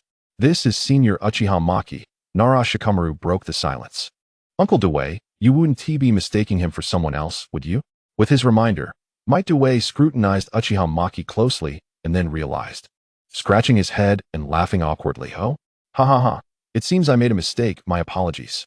Uchiha Maki cast a helpless glance at Might Dewey. Indeed, face blindness can be hereditary. However, Uncle Dewey, what was that technique you used, glowing all over? Uchiha Maki feigned curiosity as he inquired. Chapter 43, Byakugan. Hearing Uchiha Maki's question, Might Dewey began to explain. This technique is known as the 8 gates technique. Did you invent it?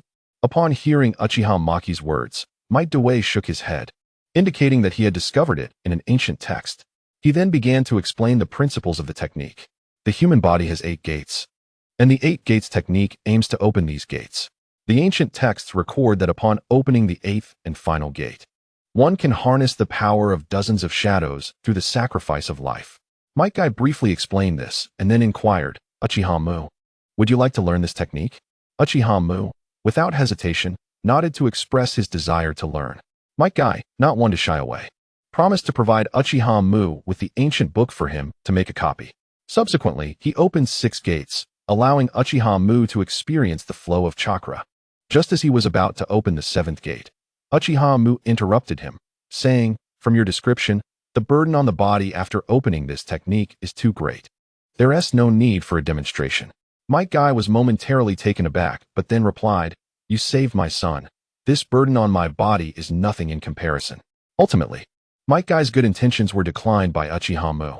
Utilizing his 6 eyes and Sharingan, Uchiha Mu observed the flow of chakra in Might Guy. In front of several individuals, he successfully opened the 6th gate, feeling the surge of power. Might Guy was astonished by this scene. It had taken him 6 years of practice to unlock the 6th gate, while Uchiha Mu managed to do so after a single demonstration. Was the disparity between individuals truly so vast? However, recovering from his initial disappointment, Might Guy turned to Might Guy and exclaimed, "This is youth, Might Guy? For the sake of our youth, let us head back to camp in a handstand." Uchiha Mu and the other two looked on in disbelief at this youthful father-son duo. Uchiha Mu then posed a question to Might Guy, one that had been interrupted earlier. "Where is your guiding Jonin? Who sent you to the battlefield?" Might Guy replied somberly, "He sacrificed himself to cover our retreat."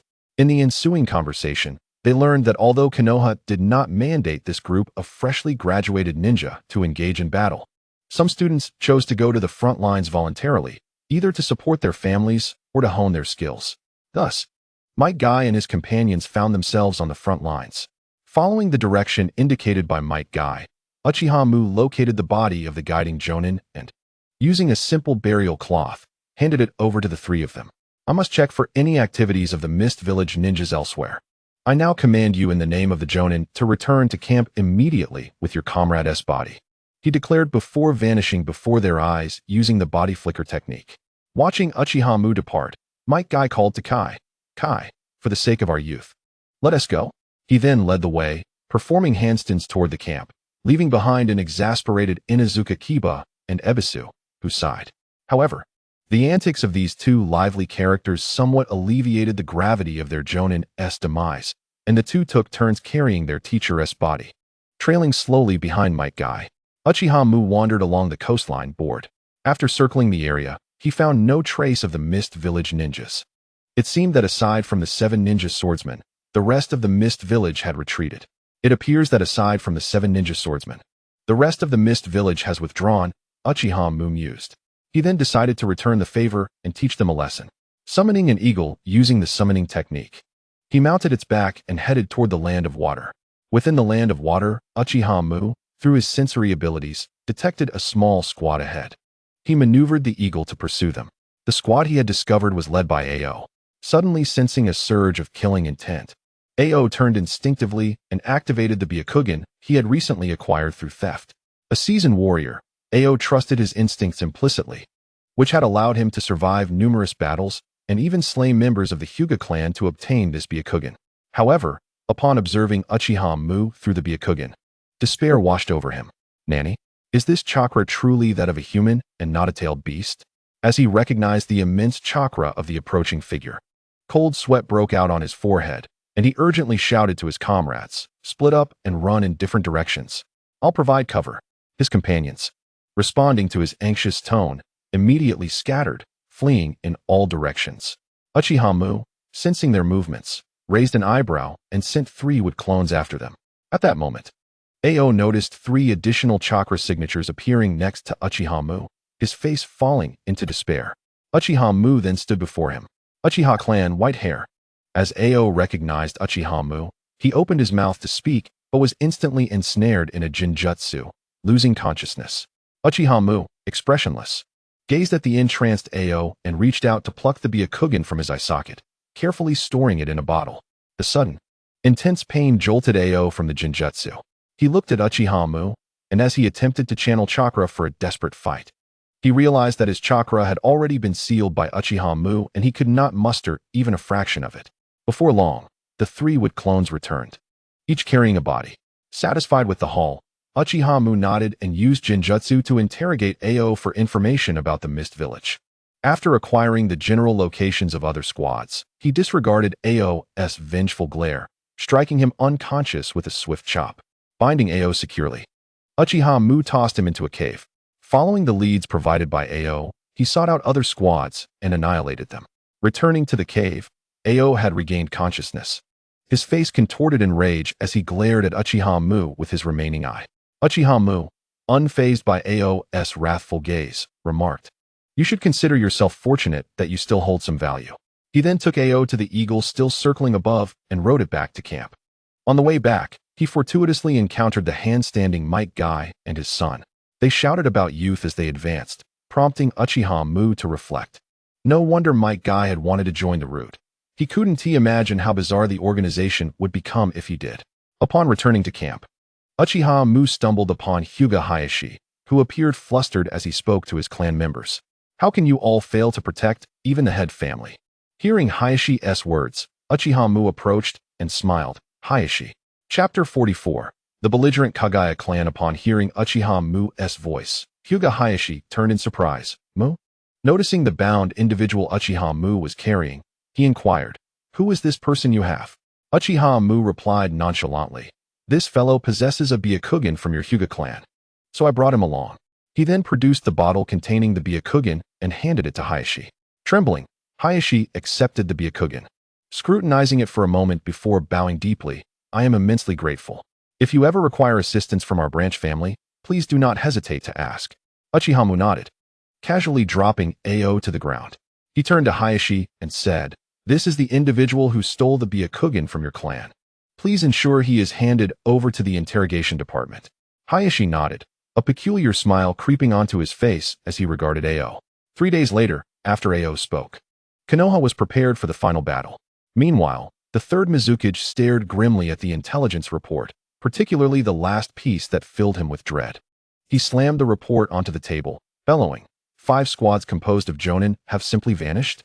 Don't tell me the 7 ninja swordsmen encountered the enemy and none of them managed to escape."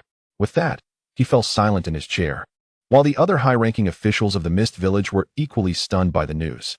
It was crucial to note that among the missing squads, aside from the 7 ninja swordsmen, the rest consisted of seasoned Jonin or bloodline limit users. Even promising talents like Ao were now unaccounted for. The implications of being missing in action during warfare are self-evident. Coupled with the losses sustained during this period, the members of the Mist Village exchanged glances, suddenly realizing that their available combat strength had dwindled significantly. Many high-ranking officials began to entertain thoughts of retreat, contemplating whether negotiations with Konoha could be feasible, while other leaders were gripped by fear. Only the battle-hungry leader of the Kagaya clan held an expression of excitement as he clutched another piece of intelligence. The main force of Konoha had assembled, possibly preparing to launch an assault on the land of water. The mere thought of impending combat invigorated the Kagaya clan leader.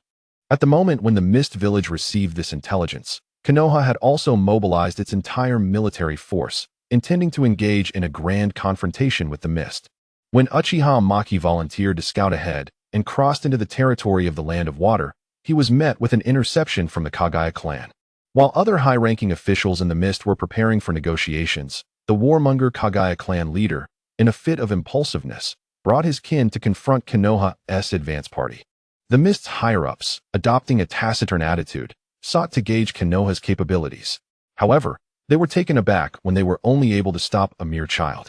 Uchiha Maki regarded the Kagaya clan member wielding his own bones as weapons with curiosity and asked, "Do you truly relish fighting so much? Do you have enough bones?" This question had long perplexed him. Given the Kagaya clan's penchant for combat, they must consume a significant amount of bones during fights. The query arose, do they truly have sufficient bones? The Kagaya clan leader, upon hearing Uchiha Maki's serious inquiry, could not suppress his irritation. "We do not extract bones from our bodies. We rapidly synthesize them and then retrieve them. Do you understand?" Uchiha Maki nodded thoughtfully, a smile gracing his face as he replied, "Thank you for clarifying. As a token of my gratitude, I shall leave you with a complete corpse."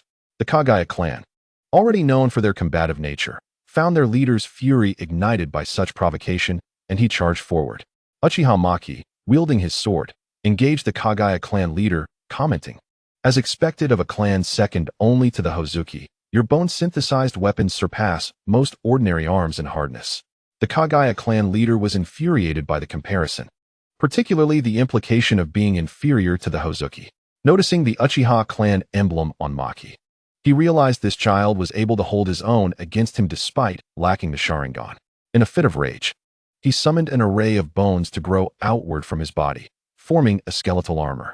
The Kagaya clansmen understood the cue and extended their 10 fingers, firing their bone fragments like bullets toward Uchiha Maki from all angles, ensuring that he would be hit regardless of his evasive maneuvers. To their astonishment, as the bone projectiles approached, the space around Uchiha Maki seemed to distort, rendering their attacks futile. Observing this, the Kagaya clan leader decisively unleashed the clan's ultimate technique. The early fern dance, summoning sharp bones from the ground to assault Uchiha Maki. This technique, effective against minor adversaries, was swift and sufficiently covert. Uchiha Maki continued to critique the technique even as he fought. By this point, the Kagaya leader was consumed by rage and fear. Although he was a battle maniac, he was not a fool. It was clear that Uchiha Maki had not been fighting seriously. Enough of this game, Uchiha Maki remarked calmly. He sensed the arrival of the main forces and realized that his delay had merely showcased his prowess. Through their exchanges, Maki had gauged the Kagaya leader's skill level. Summoning his Tsunade, he maintained it in skeletal form, seizing the Kagaya clan leader and crushing him effortlessly. Subsequently, he surged into the Kagaya clan's defensive line, initiating a relentless slaughter. Just then, the Konoha main force arrived, witnessing Uchiha Maki single-handedly decimating a ninja army, leaving them in shock. A bespectacled middle-aged ninja remarked, "It appears Lord Uchiha Maki is slaughtering the Kagaya clan." The others soon realized the gravity of the situation. These were bloodline limit users. Yet they fell before Uchiha Maki like sheep to the slaughter. The bloodline users were typically formidable against ordinary ninjas. So the sight of what they once deemed powerful adversaries being dispatched so easily left them astounded. Only Might Guy and his companions remained composed. Having witnessed Uchiha Maki's full Tsunade and feeling assured that nothing could surprise them henceforth, the Konoha forces, caught up in the spectacle, forgot to aid, though their assistance seemed unnecessary. As Uchiha Maki continued his one-sided massacre, the Kagaya clan was swiftly annihilated, and Maki's attire remained pristine, as if he had merely crushed a few ants. After the battle, Uchiha Maki brushed off the non-existent dust from his person. Sunlight bathed him, and to the Konoha forces, he appeared almost divine. "Is this the power of the Uchiha?" one ninja whispered in awe. "No, this is likely a power unique to Uchiha Maki," Hinata Hayashi remarked. Possessing the Byakugan, Hayashi understood the terror that Uchiha Maki embodied, far surpassing other Uchiha clan members, including Fugaku. Uchiha Maki pointed towards the Mist Village and calmly ordered, "Prepare to advance into the heart of the Land of Water." Witnessing Maki single-handedly vanquish an entire clan elevated the morale of the troops. With Maki personally leading, their spirits soared even higher. At that moment, a ninja from the Mist Village arrived before Uchiha Maki, kneeling with one knee, breath held. As he raised a scroll and hurriedly proclaimed, "The Mist Village is willing to negotiate, or rather, unconditionally surrender." He lowered his head, avoiding Maki's gaze. Initially, the Mist Village had intended to surrender, but upon learning of the Kagaya clan's unauthorized actions, they decided to observe the situation. What if the Kagaya clan had managed to hold their ground? Unexpectedly, the Kagaya clan proved ineffective, and before the Konoha main force even arrived, Uchiha Maki had already obliterated them, leaving the Mist Village with no choice but to negotiate. Uchiha Maki regarded the Mist Ninja with a playful smile, while Hinata Hayashi and other high-ranking officials exchanged knowing smirks. Unauthorized actions? Had Konoha been repelled, it would likely have been the Mist's main forces arriving instead. The Mist Ninja, drenched in cold sweat, felt beads of perspiration form on his forehead, yet he dared not move, fearing the wrath of this harbinger of death before him. Finally, in the strange silence, Uchiha Maki accepted the scroll and, with a teasing tone, asked, "Are these the terms you are offering for negotiation?" The Mist Ninja nodded vigorously. Upon receiving confirmation, Uchiha Maki opened the scroll, glanced at its contents, and tore it apart, stating flatly, "Double the conditions within this scroll. Plus, Konoha reserves the right to garrison troops within the Land of Water. Should you disagree, prepare for the impending advance of the Konoha army." The Mist Ninja was momentarily stunned, staring at Uchiha Maki in disbelief, but quickly regained his composure, responding, "Lord Maki, that's perfectly fine. After all, he was merely a messenger. Whether the higher-ups would accept such conditions was their concern." As the Mist Ninja departed, Hinata Hayashi approached Uchiha Maki and inquired, "Maki, are you just going to let him go?"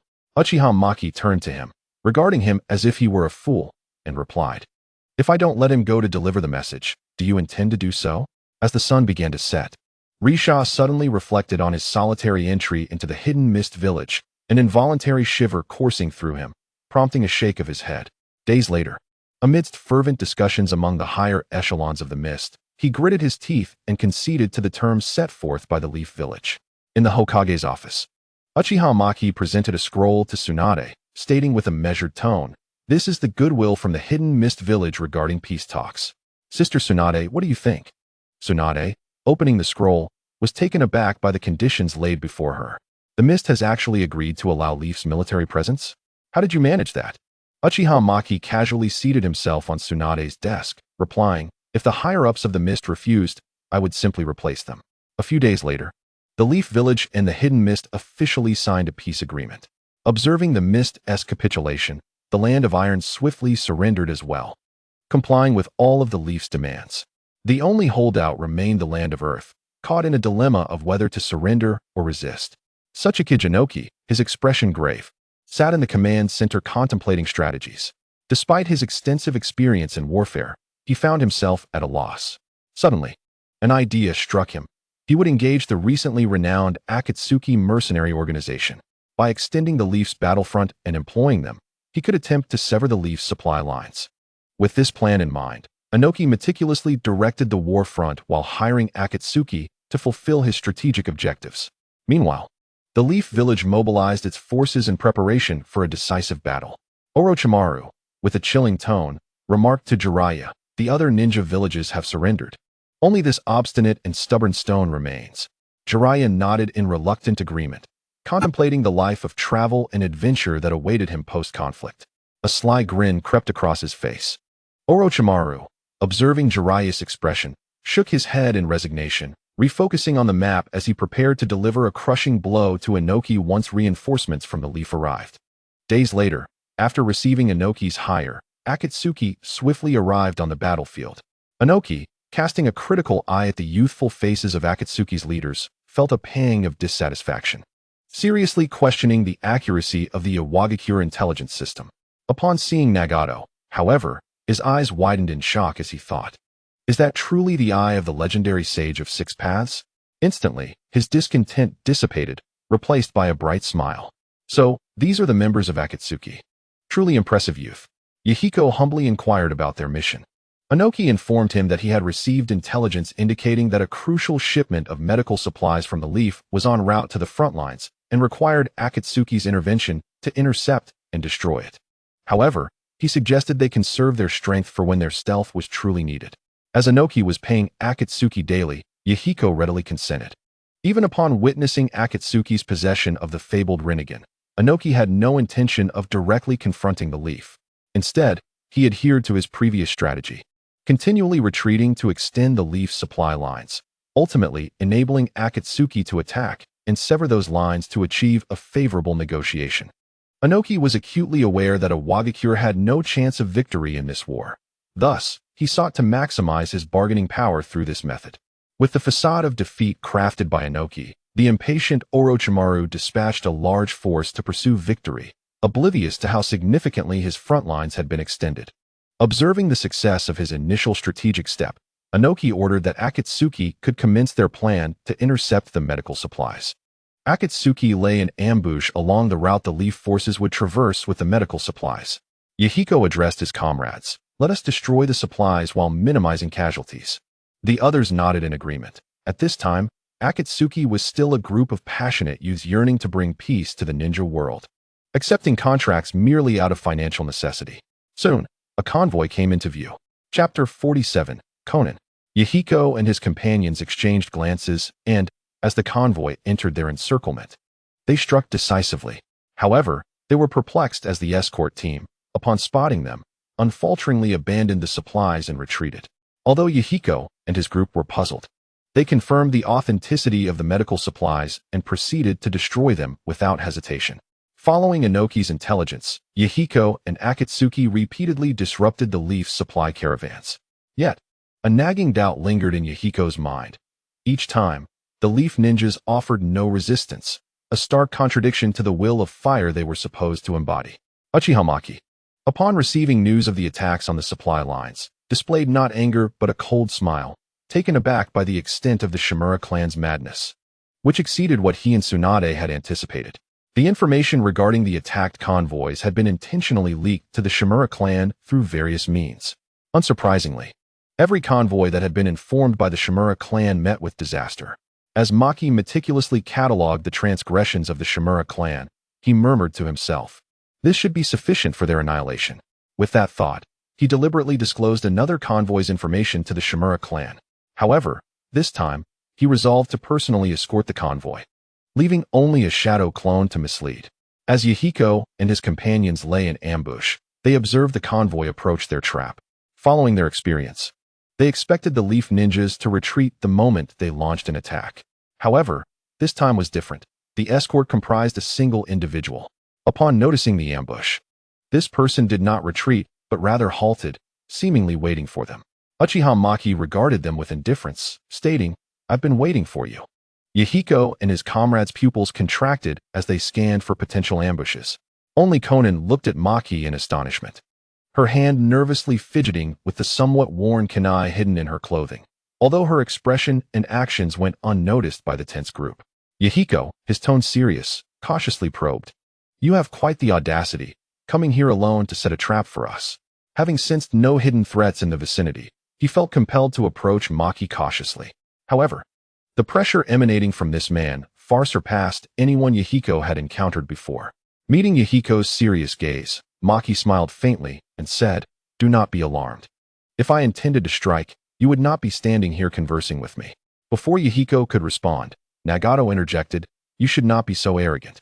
He then fixed his Rinnegan eyes on Uchiha Maki. Maki replied with a smile, "Why the agitation? It is you who are disrupting our Leaf's convoy." After a pause, he added, "If anyone should be agitated, it should be me." Just as Nagato was about to retort, Yahiko restrained him. "While we did sabotage your convoy, we inflicted no casualties upon your personnel," Yahiko stated. Maki replied nonchalantly, "I know. Had you actually harmed anyone, do you think you could still be standing here?" Nagato's anger flared as he glared at Maki. Ignoring Nagato's fury, Maki continued calmly, "Do you truly believe that this Rinnegan is yours?" His words ignited Nagato's rage anew, and the emotions he had previously suppressed bubbled back to the surface. Maki then continued his discourse, "Nagato, with your red hair, you are likely a descendant of the Uzumaki clan. What gives you the right to believe that this Rinnegan belongs to you?" He then recounted the origins of the Uzumaki clan, leaving Nagato in stunned silence. Nagato began to realize the incongruity. How could a member of the Uzumaki clan possess the Rinnegan? As Nagato fell into contemplation, Uchiha Muku spoke softly, "I can overlook your attack on our supply convoy, but my demand is that you submit to me." Yahiko frowned at Muku's words, replying, "How could we, from the land of rain, possibly join Konoha?" With a gentle sigh, Uchiha Muku arrived before Nagato in a flash, striking him in the stomach with a punch that sent him flying, leaving no time for a reaction. Muku brushed the non-existent dust off his shoulder, stating, "I mean submission to me." In his view, the Akatsuki organization, being mercenaries, were valuable tools. It would be a pity to eliminate them rather than have them under his control. However, this was contingent upon the Akatsuki recognizing their position. Should they fail to do so, Uchiha Muku would not tolerate an unstable factor beneath his gaze. He then added an incentive. "Konoha currently has numerous tasks at hand, and if you are willing to submit to me, I could share some of those with you." This proposition led Yahiko into deep thought. After a lengthy pause, he inquired, "What do we need to give in return?" Muku assured him, "You will not be asked to risk your lives. Merely act as my tools." Yahiko pondered, suddenly realizing that he and his companions might have little choice. If he uttered a refusal, it could lead to a bloodbath on the spot. With this thought, Yahiko gritted his teeth and replied, "Very well." Satisfied, Uchiha Muku nodded, saying, "Your leader has made a remarkably wise choice." Just as he prepared to leave, Konan suddenly spoke, "May I stay behind to speak with you privately?" Uchiha Muku nodded in consent, ignoring the attempts of others to intervene. The two moved to a secluded spot where Muku leaned against a large tree, gazing at Konan. "Do you not remember me?" she asked with a haunting gaze. Uchiha Muku, caught off guard, looked at her in confusion. Sighing softly, Konan produced a weathered kunai and handed it to him. As he instinctively accepted the kunai, a flood of memories surged into his mind. "So it was you," Muku said, his expression growing complex. He recalled a time during the Second Great Ninja War when he had saved a girl in the land of rain. Feeling pity for her and giving her a kunai and a few days' worth of rations.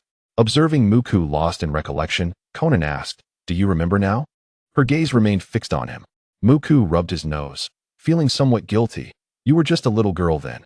I truly did not recognize you at first." "But I recognized you immediately," Konan replied, her tone tinged with sorrow, making Muku feel like a heartless villain. Chapter 47. Now you wish to sleep. Konan fell silent, merely watching the kunai in Muku's hand. The atmosphere grew awkward as neither spoke. Muku had not anticipated encountering an old acquaintance in such a manner. Breaking the silence, Konan asked, "Do you know how careful I've had to be over the years to keep this kunai safe? I had to carry it with me every time I moved, hiding it during battles, terrified it might break or get lost." Upon hearing this, Muku rubbed the kunai, recalling that rainy night. After effortlessly dispatching a Tsunade ninja, he sensed a faint chakra fluctuation amidst the rubble behind him. Approaching the ruins, he discovered a small girl trembling in fear. Her violet eyes stirred something within him, prompting him to give her a kunai and a few days of rations, saying, "Survive." "I only did it on a whim back then," Muku added. Konan took the kunai from his hand, examining it as she said, "I know it was just a whim, but it was that very act that saved me from starving." A smile broke across her face. Muku, looking at Konan, asked, "What do you plan to do now?" "I will follow you. For did you not say it was either submission or death?" Konan stepped closer, whispering in his ear. Afterward, she gazed at him with her haunting eyes. Muku sighed. "Your situation is complex. Joining Konoha will be challenging." He understood that she was Jiraiya's disciple, yet such words could not come from him. Konan interjected, "What about being Jiraiya's disciple? In that case, there should be no issue, but I must take you to confirm this." At Muku's response, Konan's sorrowful demeanor transformed into one of excitement as she leaned in closer, saying, "Then I shall not leave your side." Muku, feeling helpless, gently pushed her away, intending to inform the Akatsuki of the upcoming plans. Unperturbed, Konan followed behind him with her hands clasped behind her back. The Akatsuki members observed the two walking in tandem, curious about their conversation. However, judging by their expressions, it seemed their dialogue was cordial. Muku addressed the Akatsuki members. "You will soon receive information from Inoki regarding our supply deliveries. Feel free to disrupt them as usual." He added, "Rest assured, this time it is all fabricated."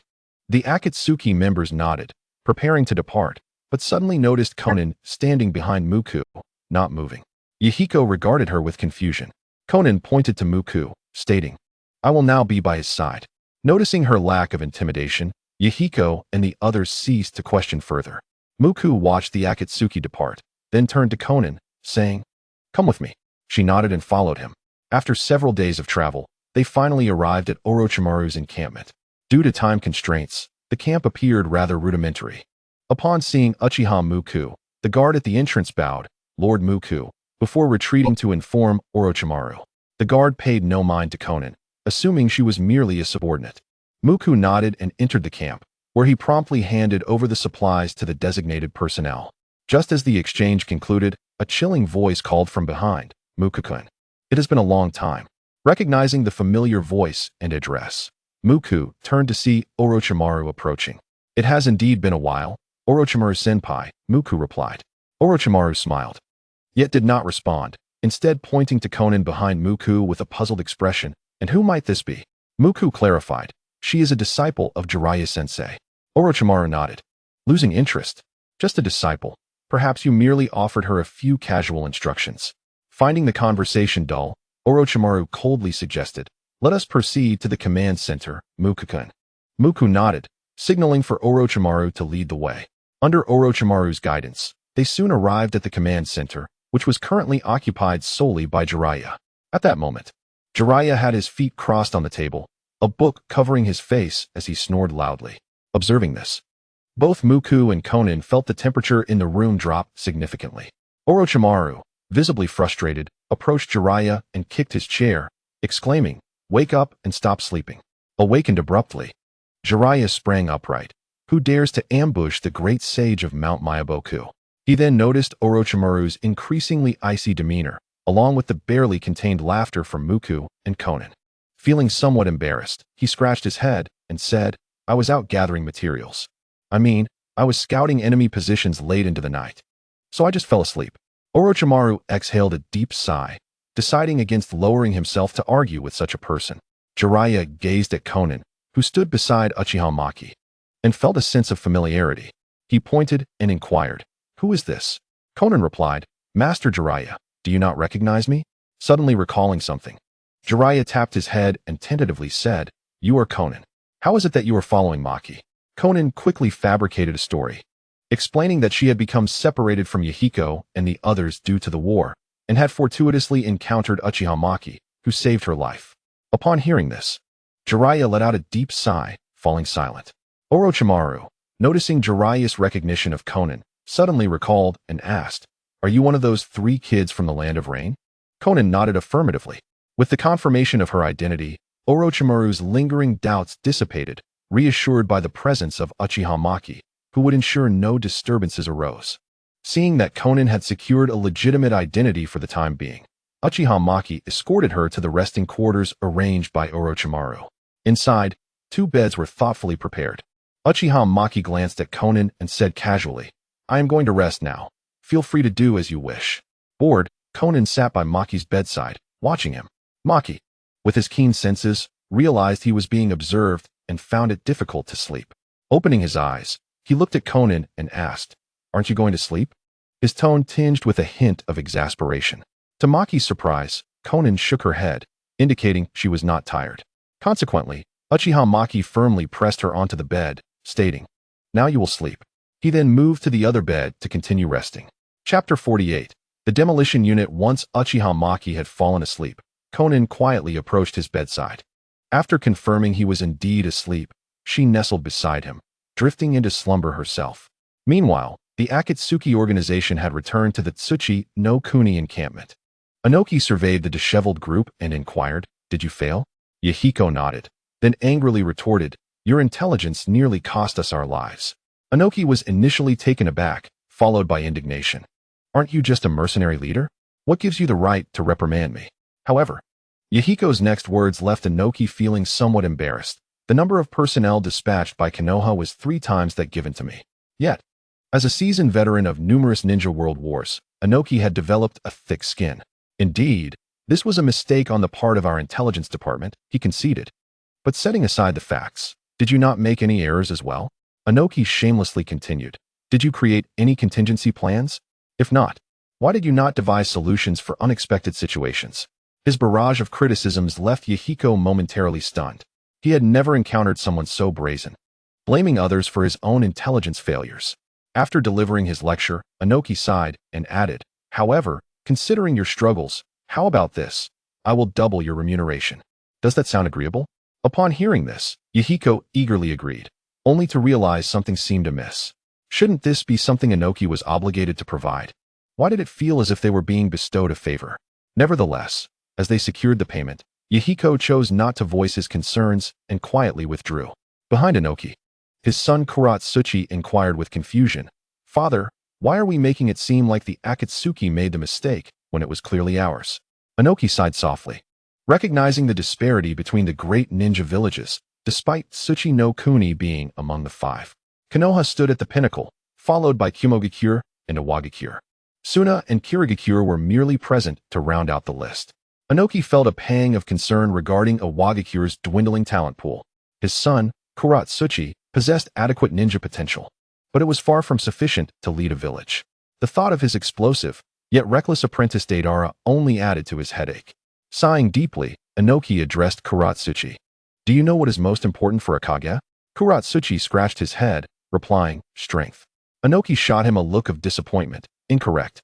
It is the ability to recognize and correct one's mistakes." Seeing Kuratsuchi's continued confusion, Inoki sighed again. "For instance, regarding today's events, I was at fault, but I will not admit it was my error. In the future, I will merely ensure the accuracy of the intelligence I receive. Understand?" Kuratsuchi nodded, albeit with a semblance of uncertainty. Inoki felt weary, grateful that Uchiha Maki had decimated the other ninja villages. Otherwise, in a century, Iwagakure might have plummeted to the bottom of the rankings. After dismissing Kuratsuchi, Inoki summoned a summoning beast, placing it in his mouth before releasing the summoning technique. The leader of the Shimura clan received Inoki's message promptly, opening the scroll with a slight furrow of his brow. My intelligence was wrong.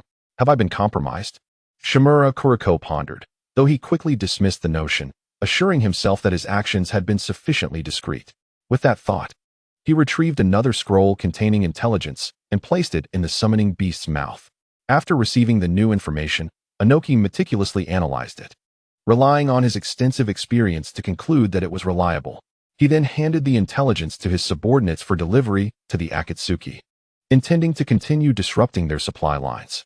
He began to envision a scenario where Konoha, forced by a lack of supplies, would be compelled to negotiate or withdraw.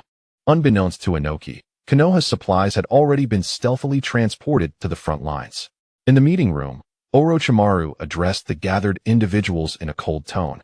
The main forces have assembled, and our supplies are sufficient, so I have decided to engage a Wagakure in a final confrontation on the battlefield. Inoki, observing the absence of withdrawal notifications from Konoha, wore a grave expression. To prolong Konoha's front line, he had allowed Orochimaru's troops to penetrate deep into the land of Earth, maneuvering using familiar terrain. At this moment, a report from the Umbu finally changed the demeanor of the battle-hardened elder. Konoha has begun to mobilize their forces. Was it due to a lack of supplies that they were preparing for one last showdown? Inoki mused. Now, he could only hope for the best. However, his previous strategy had completely failed, leaving him to mitigate the consequences. With this in mind, Inoki reviewed the terrain, discovering a valley along Konoha's route that could be exploited. He decided to summon Konoha's demolition unit commander, requesting an ambush to create a landslide, inflicting significant losses upon Konoha. The commander, expressionless, nodded in understanding and returned to devise a battle plan. Meanwhile, Konoha's commander, Uchiha, surveyed the valley with some trepidation and raised his hand, asking, "There is a valley along our route. Are we not concerned about an ambush?" Orochimaru assured him that he would send an advance party for reconnaissance and ultimately allow the main force to pass through. This standard approach left Uchiha with no reason to object, and he nodded in agreement, indicating he had no further concerns. Orochimaru's sole desire was to conclude this wretched war swiftly and redirect his focus towards scientific endeavors. Having personally experienced 2 ninja world wars, Orochimaru had come to appreciate the fragility of life. A mere kunai or shuriken could claim the life of even a formidable Jonin. Thus, he found himself singularly obsessed with one pursuit, immortality. As he gazed at the distant valley, he intended to send someone for reconnaissance, but to his surprise, Uchiha stepped forward, stating blandly, "I will go." After a moment's hesitation, Orochimaru nodded in agreement, reasoning that Maki's strength would likely suffice to handle any ambush. At that moment, Konan also spoke up, "I will accompany you." Uchiha nodded in acknowledgement. Subsequently, he left a flying thunder god mark on both Konan and the ground, ensuring a swift retreat in case of unforeseen circumstances. Unless Kagaya Otsutsuki is resurrected or the Sage of Six Paths appears, there is nothing that can threaten Uchiha. And this is the source of his confidence. The two were moving above a valley, with Uchiha utilizing his Rinnegan to continuously scan for any ambushes by enemy ninjas. Suddenly, he noticed something that made him raise an eyebrow slightly. He exchanged a knowing glance with Konan and then approached a nearby rock. Konan immediately understood and followed him, and the two of them concealed themselves behind the stone. Due to the limited space, they found themselves pressed closely together, creating a somewhat ambiguous atmosphere. Chapter 49. The change pressed against Uchiha. Konan's small hand began to rest restlessly on his abdominal muscles. Maki, feeling somewhat helpless, gently pressed her hand down, signaling her to behave. At that moment, 2 rock ninjas approached, their voices becoming audible. One of them, sporting a scar on his neck, remarked, "I wonder when the main forces of Konoha will arrive." The other, a middle-aged ninja with a scarf, replied, "According to the intel, Konoha's forces should reach the valley today or tomorrow. I can hardly wait to blow up that lot from Konoha," the scarred ninja said with a malevolent tone. The middle-aged ninja added, "No rush. Once Konoha enters, they will have their share of suffering." He paused before adding, "Our primary task is to scout the movements of the Konoha forces." Uchiha quietly observed the 2 rock ninjas without uttering a word. The scarred ninja suggested, "The boss instructed us to scout Konoha's movements, so why don't we move a little further ahead?" The middle-aged ninja hesitated for a moment before nodding. "But let us be cautious." The scarred ninja scoffed slightly, not bothering to respond. The middle-aged ninja sighed lightly, Then they proceeded towards the direction of Konoha's main forces, preparing to scout. At that moment, Uchiha Maki stepped out, instantly alerting the two ninjas. Without saying a word, he let his Sharingan manifest a crimson glow and employed a Jinjutsu to implant a false memory into them. The two ninjas suddenly froze for a moment and then, as if they hadn't seen Uchiha Maki, turned around and walked back. Maki silently followed behind, gesturing for Konan to keep up.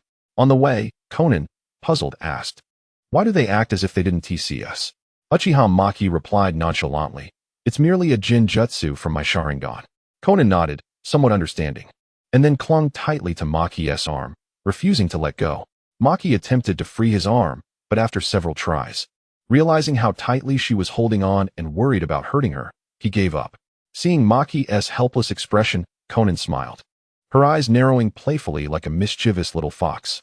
Soon, they arrived at the station of the explosive unit. The middle-aged ninja turned to Uchiha Maki and bowed deeply, saying, "Sir, our camp is just ahead. Please conceal yourself nearby." Maki nodded and took Konan to a hidden spot. She leaned closer to his ear and whispered, "What kind of jutsu was that?" Maki replied coolly, "It implants a false memory into the target." Konan then asked, "And then what?" "They believe they are undercover agents from Konoha." Suddenly, she feigned terror and exclaimed, "You wouldn't use that on me, would you?" Maki shot her a glance, but chose not to respond.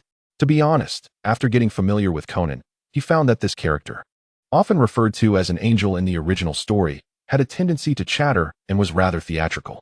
At this point, the two rock ninjas with false memories arrived at the camp entrance. "Oh, Hokage and Awagakure are back?" said the rock ninja on duty. The scarred one nodded in acknowledgement. The middle-aged ninja, known as Awagata, continued, "Yes, we just finished scouting the front line and have not detected any movements from Konoha." The guard nodded and allowed them entry. When they reported this situation to the commander, Shu, he did not harbor any significant suspicions, as the intel indicated that Konoha could arrive today or tomorrow. He then looked up and said, "You will need to work hard tomorrow and scout again." The Wagata nodded, of course.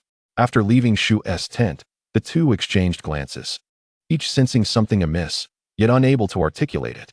Shu furrowed his brow slightly, feeling uneasy but dismissed it, attributing it to his recent fatigue and lack of rest. He rubbed his throbbing temples and sighed softly. Meanwhile, after exiting the camp, Iwagata and Hokage exchanged a knowing glance, pretending to greet one another while confirming that all members of the explosive unit were present. Once assured, Iwagata fabricated an excuse to slip out of the camp and relay this information to Uchiha Maki. After obtaining the desired intel, Maki nodded in satisfaction and then dispelled the illusion. Iwagata's eyes widened in realization of the foolishness of his actions. Ultimately, with a hint of reluctance, his life was extinguished by Maki's kunai. Observing the position of the rock explosive unit, Uchiha Maki contemplated and summoned the three-tailed beast using a summoning jutsu, asking it, "Are you confident in destroying that camp without damaging the mountain?" The beast surveyed the area with its enormous single eye and nodded in affirmation. Maki signaled for the three-tailed beast to act. The beast began to gather chakra for a tailed beast bomb, but this time, both its size and chakra output were noticeably diminished compared to before. It then unleashed the bomb. Although the power of this tailed beast bomb was relatively small, it was more than sufficient to obliterate the rock ninja's camp. Shu, stationed in the camp, glanced in the direction of the three-tailed beast, his years of combat experience granting him a formidable intuition. Unfortunately, this intuition did not save his life. Very soon, the tailed beast bomb struck the rock ninja village camp. Instantly, it was engulfed in flames, with countless individuals crying out in agony. Witnessing this, the three-tailed beast launched another tailed beast bomb to end their suffering. After carefully confirming that there were no survivors, Maki instructed the three-tailed beast to unleash yet another tailed beast bomb. Though the beast was somewhat puzzled, it complied. After three-tailed beast bombs, Maki surveyed the ruins with satisfaction and remarked, "The ashes should be scattered now." He then dismissed the summoning. The commotion caused by the tailed beast bomb drew the attention of others. Orochimaru, observing the surge of chakra, spoke with gravity. Could it be that Maki has encountered a formidable opponent? Outside, waiting for news, Inoki sensed the chakra fluctuations and frowned slightly. This intensity did not seem like something the explosive unit could produce. Rather, it resembled a tailed beast bomb. Contemplating this, Inoki's expression grew more serious as he muttered, "What on earth has transpired?" Yet, he refrained from acting rashly, fearing it might disrupt the plan. Simultaneously, he comforted himself with the thought, what if the plan succeeds? Nearby, the two Jinchuriki, old Kuro and Han, exchanged glances. They could distinctly sense that the recent chakra surge was indeed from a tailed beast bomb, not from the explosive unit.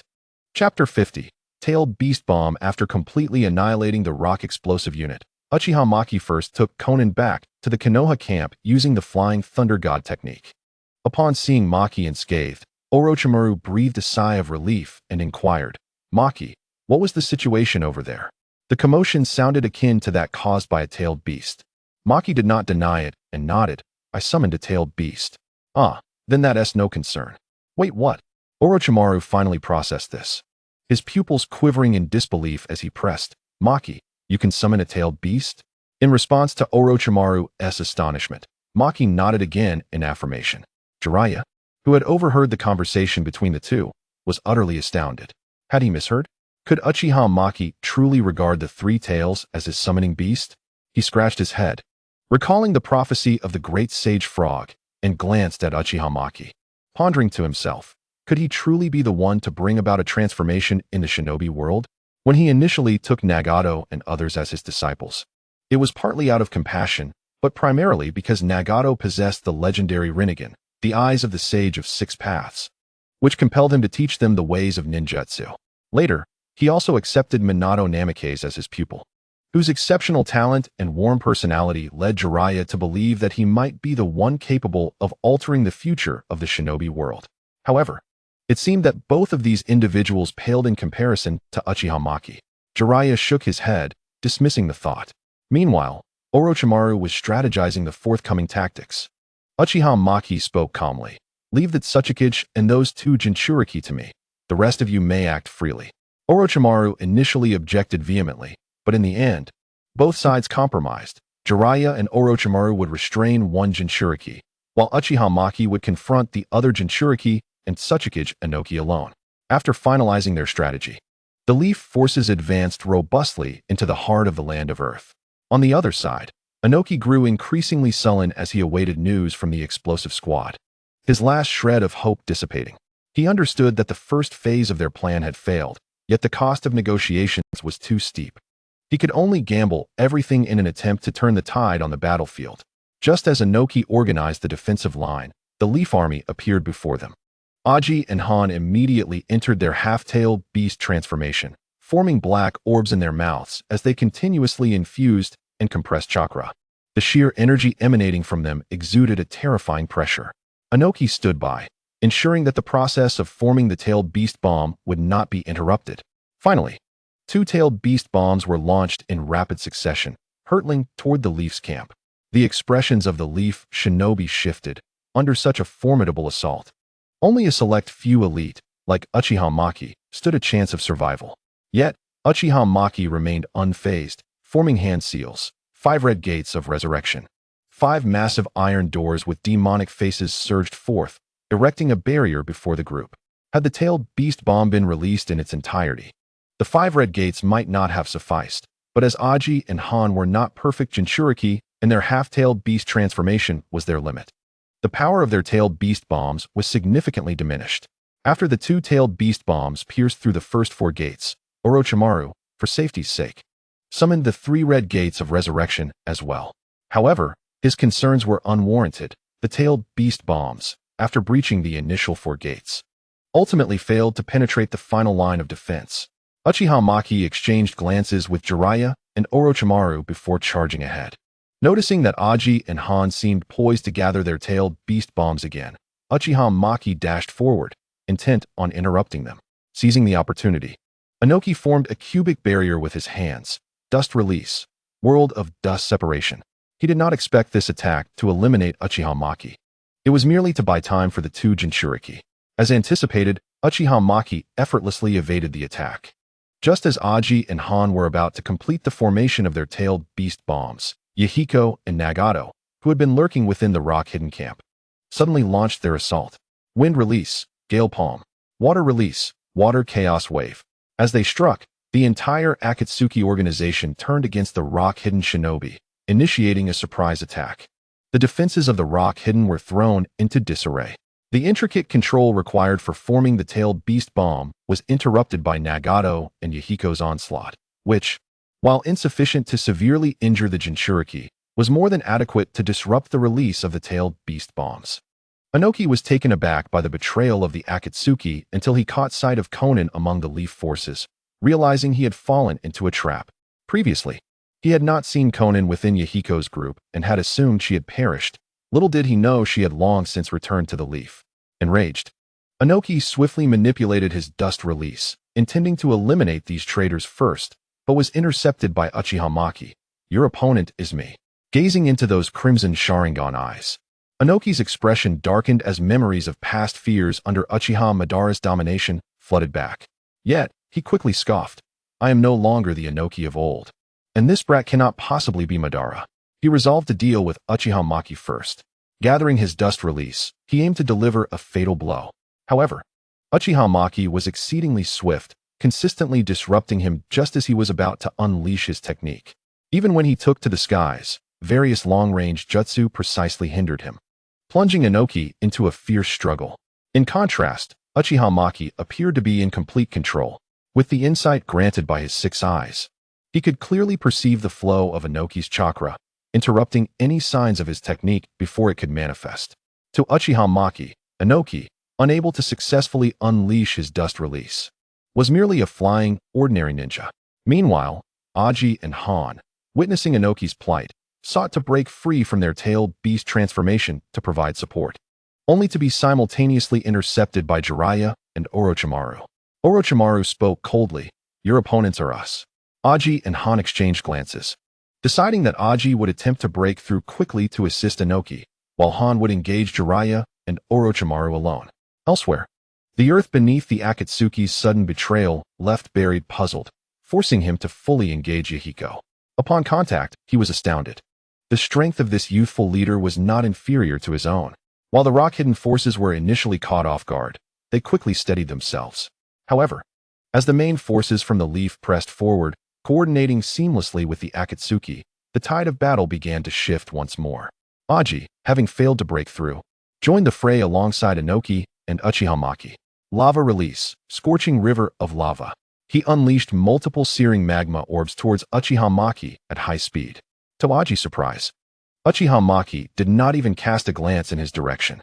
As Aji's magma orbs were about to strike him, their velocity began to diminish drastically, as if caught in a quagmire, until the last fireball extinguished, leaving behind nothing but carbonized stones plummeting to the ground. Although Inoki and Aji had heard of such bizarre jutsu and rumors, this was their first encounter with it in battle. Inoki, in the air, expressed astonishment. "Is this a technique belonging to the Mangekyo Sharingan?" Uchiha Maki turned to Aji, who had attempted a sneak attack, and disdainfully remarked, "Oh? Another mere pawn has appeared?" Aji, irritated by the condescending tone, retorted, "That haughty demeanor is truly grating." Chuckling softly, Uchiha Maki replied, "Haughty? Might it be that you are simply too weak?" This statement echoed incessantly in Aji and Inoki's minds, piercing them like a sharp thorn. Aji suddenly grinned, his voice chilling as he declared, "My lava release may not be able to deal with you, but what about your companions?" Lava release, flower fruit mountain. Aji entered his tailed beast state and unleashed this technique, creating a terrifying sea of lava around him, aiming to bury both the Leaf forces and the rock-hidden forces within it. The lava surged around him like a volcano poised to erupt. Inoki, observing Aji's madness, quickly deduced his intentions. Uchiha Maki's influence in this war had been overwhelmingly significant. Aside from the Land of Iron, he had been present in nearly every battle. Whenever Uchiha Maki appeared, the scales of the battlefield would invariably tilt in favor of the Leaf. This was a momentum deliberately crafted by the Leaf. The impending confrontation with the Rock-Hidden was Uchiha's grand finale. Aji's actions were intended to shatter this stage, leaving an indelible blemish on Uchiha Maki's legacy. His goal was to dismantle Uchiha Maki's myth, ensuring that even in defeat, the Leaf would suffer a Pyrrhic victory. The rising temperatures from Aji's lava release elevated the battlefield's atmosphere. Orochimaru, observing the still dormant sea of magma, wore a grim expression, lost in thought. At this moment, Some of the combatants couldn't help but pause, gazing in awe at the ominous sea of lava, reminiscent of the signs preceding a volcanic eruption. Lord Aji, why? One rock-hidden shinobi asked, bewildered by the scene unfolding before them. Haraha. As Han observed Orochimaru's countenance, he couldn't help but mock him, stating that even in defeat, they would ensure that Konoha would pay a heavy price. Jiraiya's expression was equally grim, caught off guard by Old Z's unexpected technique. Uchiha Muku was also taken aback by Old Z's audacious gamble for a final stand. With a sardonic smile creeping onto his otherwise stoic face, he scoffed. Do you truly believe that your technique holds any merit? Old Z, incensed by Uchiha Muku's derision, unleashed a tumultuous sea of magma, reminiscent of a volcano on the verge of eruption. Uchiha Muku sighed lightly before declaring, "Allow me to demonstrate the true power of the Uchiha." With that, he summoned Susanoo, a colossal skeletal figure enveloping him. Soon, muscles and armor formed upon the skeletal structure, transforming it into a giant clad in black armor, towering hundreds of meters high. In that moment, Inoki recalled a recent battle within the land of Earth, where the instigator had vanished before his arrival and fragments of memories flooded his mind. It dawned upon him, was it you that day in the land of Earth? Uchiha Muku, however, had no time for his musings, and his indifference further fueled Inoki's fury. With Uchiha Muku's interference absent, Inoki effortlessly unleashed his dust release technique, channeling every ounce of chakra he possessed in an attempt to envelop both Uchiha Muku and Susanoo. Yet, to his dismay, the maximum range of his dust release failed to completely encase Uchiha Muku's Susanoo. Left with no choice, Inoki rescinded his technique, staring helplessly at Uchiha Muku. This marked the second time he had felt such profound impotence. The last had been during his encounter with Madara alongside his master. Uchiha once again proved to be formidable. Seems our elder requires some company, Uchiha Muku jested, conjuring a wooden clone to entertain Inoki. He then turned his expressionless gaze towards Old Z, bringing his hands together in prayer. Hoten by Ryabin, Uchiha Muku's Susanoo dissipated into a myriad of connecting threads, encircling Old Z and his sea of magma, forming a transparent barrier. As Old Z surveyed the encasing barrier, he furiously expelled the accumulated magma in a desperate attempt to shatter Uchiha Muku's confinement. It is over, Uchiha Muku remarked with a cold smirk, and with Old Z's unwilling roar, both he and the magma were sealed within the square, transparent barrier. Observing Inoki still entangled with his wooden clone in the skies, Uchiha Muku taunted, "Why the long face, old man? You should be enjoying the company." Inoki, expressionless, disregarded him, focusing on evading Uchiha Muku's clone. At this moment, the tide of battle tilted in favor of Konoha, with Uchiha Muku sealing the once menacing sea of magma. The morale of Konoha's forces surged to its zenith. Han, witnessing Old Z's imprisonment, grew increasingly anxious. The voice of Mu within him urged, "Han, break the seal, otherwise you shall never be a match for Konoha." Gritting his teeth, Han ignored the counsel, unleashing his boiling release with tremendous force aimed at Jiraiya. Inflicting a wound on one is better than losing a finger. If he could eliminate one of them, he might stand a chance. As Jiraiya neared the brunt of the attack, he manipulated his hair to form a protective barrier. Hair of Hell, not only did it deflect Han's assault, but it also pierced Han's foot with his own hair. Shadow Snake Hands. Orochimaru's right arm morphed into a multitude of venomous serpents, lunging at Han. Han evaded by twisting his body, enduring the pain as he propelled himself away from Orochimaru's strike. Blood quickly pooled beneath his right foot, and Mu's voice persisted. "Break the seal, Han. You cannot contend with both of them." "Leave me be," Han growled softly, channeling his chakra to activate his steam armor. As steam surged from his armor, he charged at Orochimaru with a thunderous roar, akin to an unleashed arrow. Upon colliding with Orochimaru, he found the impact eerily insubstantial, as though he had struck nothing but air. The powerful momentum sent Han careening away, only to discover that he had merely displaced a snake's skin. Orochimaru appeared behind him, beads of cold sweat forming on his brow. Quick, too quick, he thought, almost failing to react. Yet now, with a fierce glint in his eyes, Orochimaru formed hand seals. Wind release, great breakthrough. Han sensed a violent surge of chakra approaching from behind. There was no time to evade. He transformed into the second stage of tailed beast mode, wrapping his tail around himself to withstand the impending strike. Seeing Han enveloped in crimson chakra, Jiraiya's gaze sharpened. Orochimaru. Buy me time. Orochimaru nodded, his focus unwavering on Han's every move. Years of camaraderie allowed them to understand one another with a mere exchange of words. Jiraiya bit his finger, drawing a sigil upon his face as he clasped his hands together, preparing to summon the two legendary toads. Orochimaru, wielding the Kusanagi sword, remained vigilant, fixated on Han.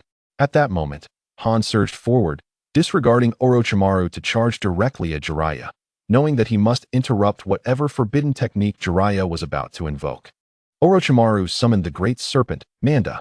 Don't forget the sacrifice, Manda remarked coldly. The sacrifice is assured, but you must first restrain him, Orochimaru replied, gesturing towards Han. Manda, eyeing the tailed beast version of Han, hissed ominously, Jinchuriki, you must double the effort. Orochimaru readily complied. Meanwhile, Inoki, utilizing Earth Release, conjured a massive rock fist aimed at Yahiko, questioning, our hidden stone's compensation for your Akatsuki is not insignificant. Why betray us at this critical juncture? Yahiko narrowly evaded the attack, retorting, because I firmly believe that Uchiha Muku can bring about change in the shinobi world. Inoki pressed on, forming another rock fist to strike again. Is what you call change merely treachery? At that moment, Nagato finally dispatched the stone ninja who had ensnared him. Rushing to assist Yahiko. Wind Release, Gale Palm. Inoki summoned Earth Release to form a barrier, blocking the attack while maneuvering to keep both Yahiko and Nagato in sight. Avoiding being caught in a pincer attack.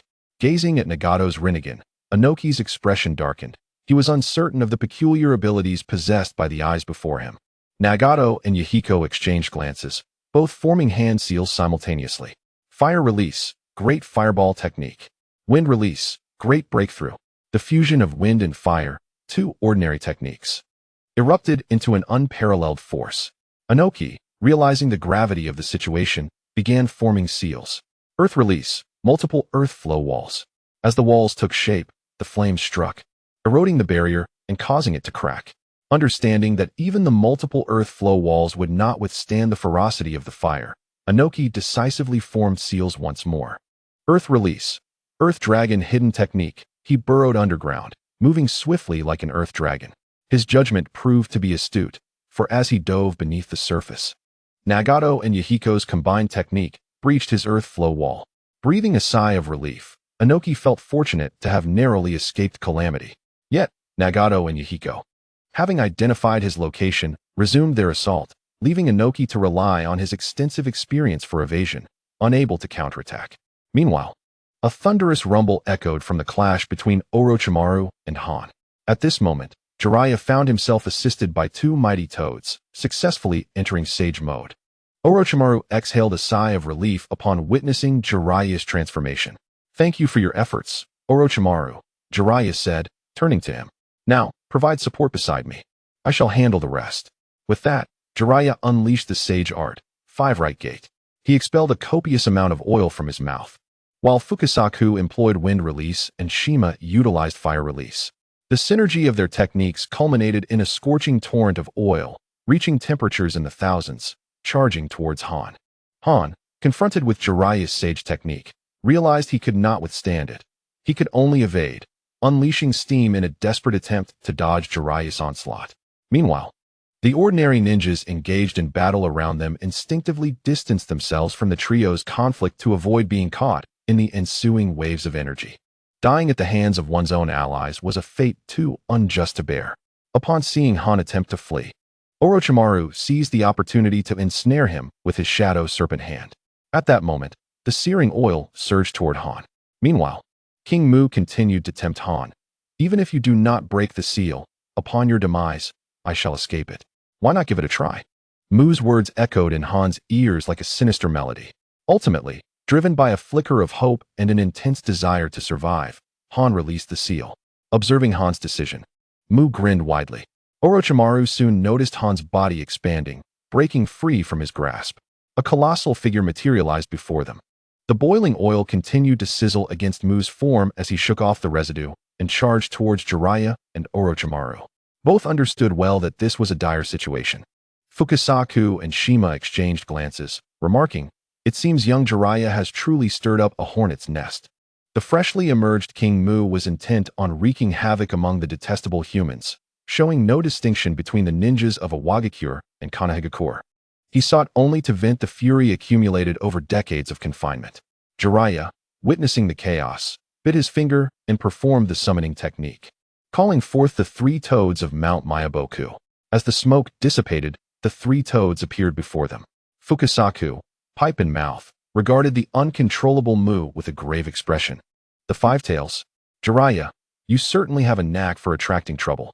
Toad Ken, spear in hand and shield on his back, declared, though I may be inadequate, I shall strive to do my best.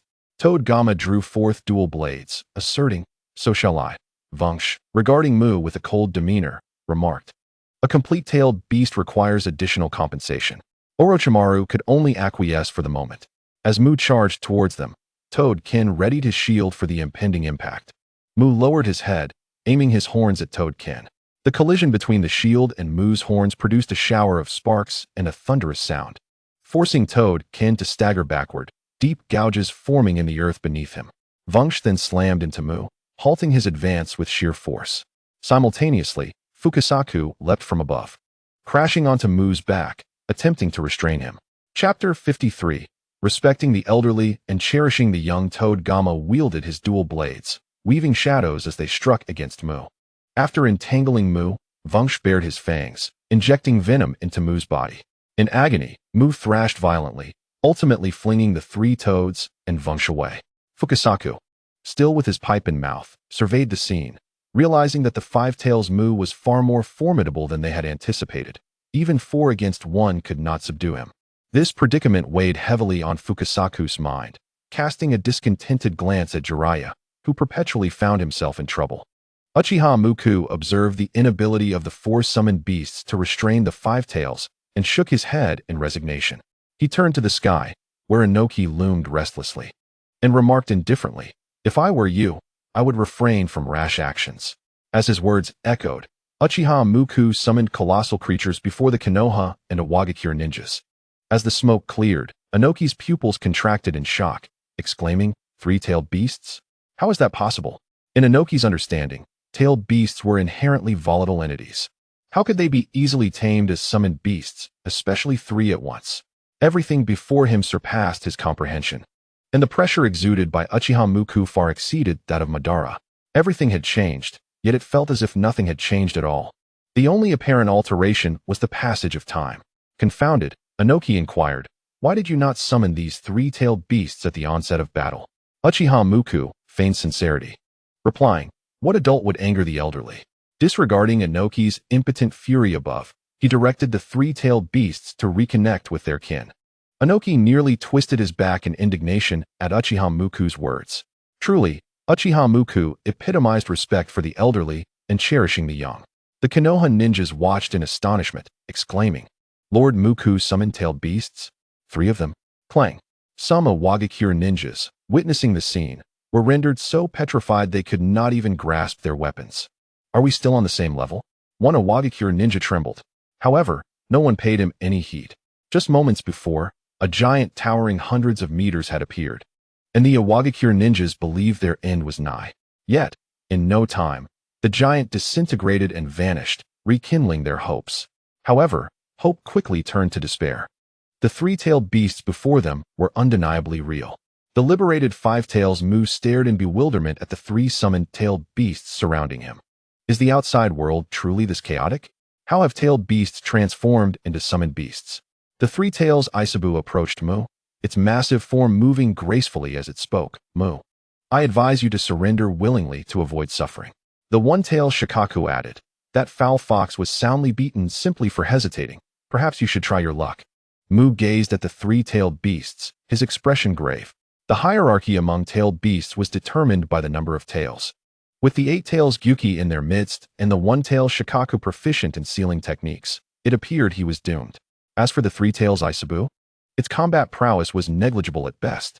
Sighing inwardly at the realization of his predicament, the 5 Tails Mu bowed his head in submission.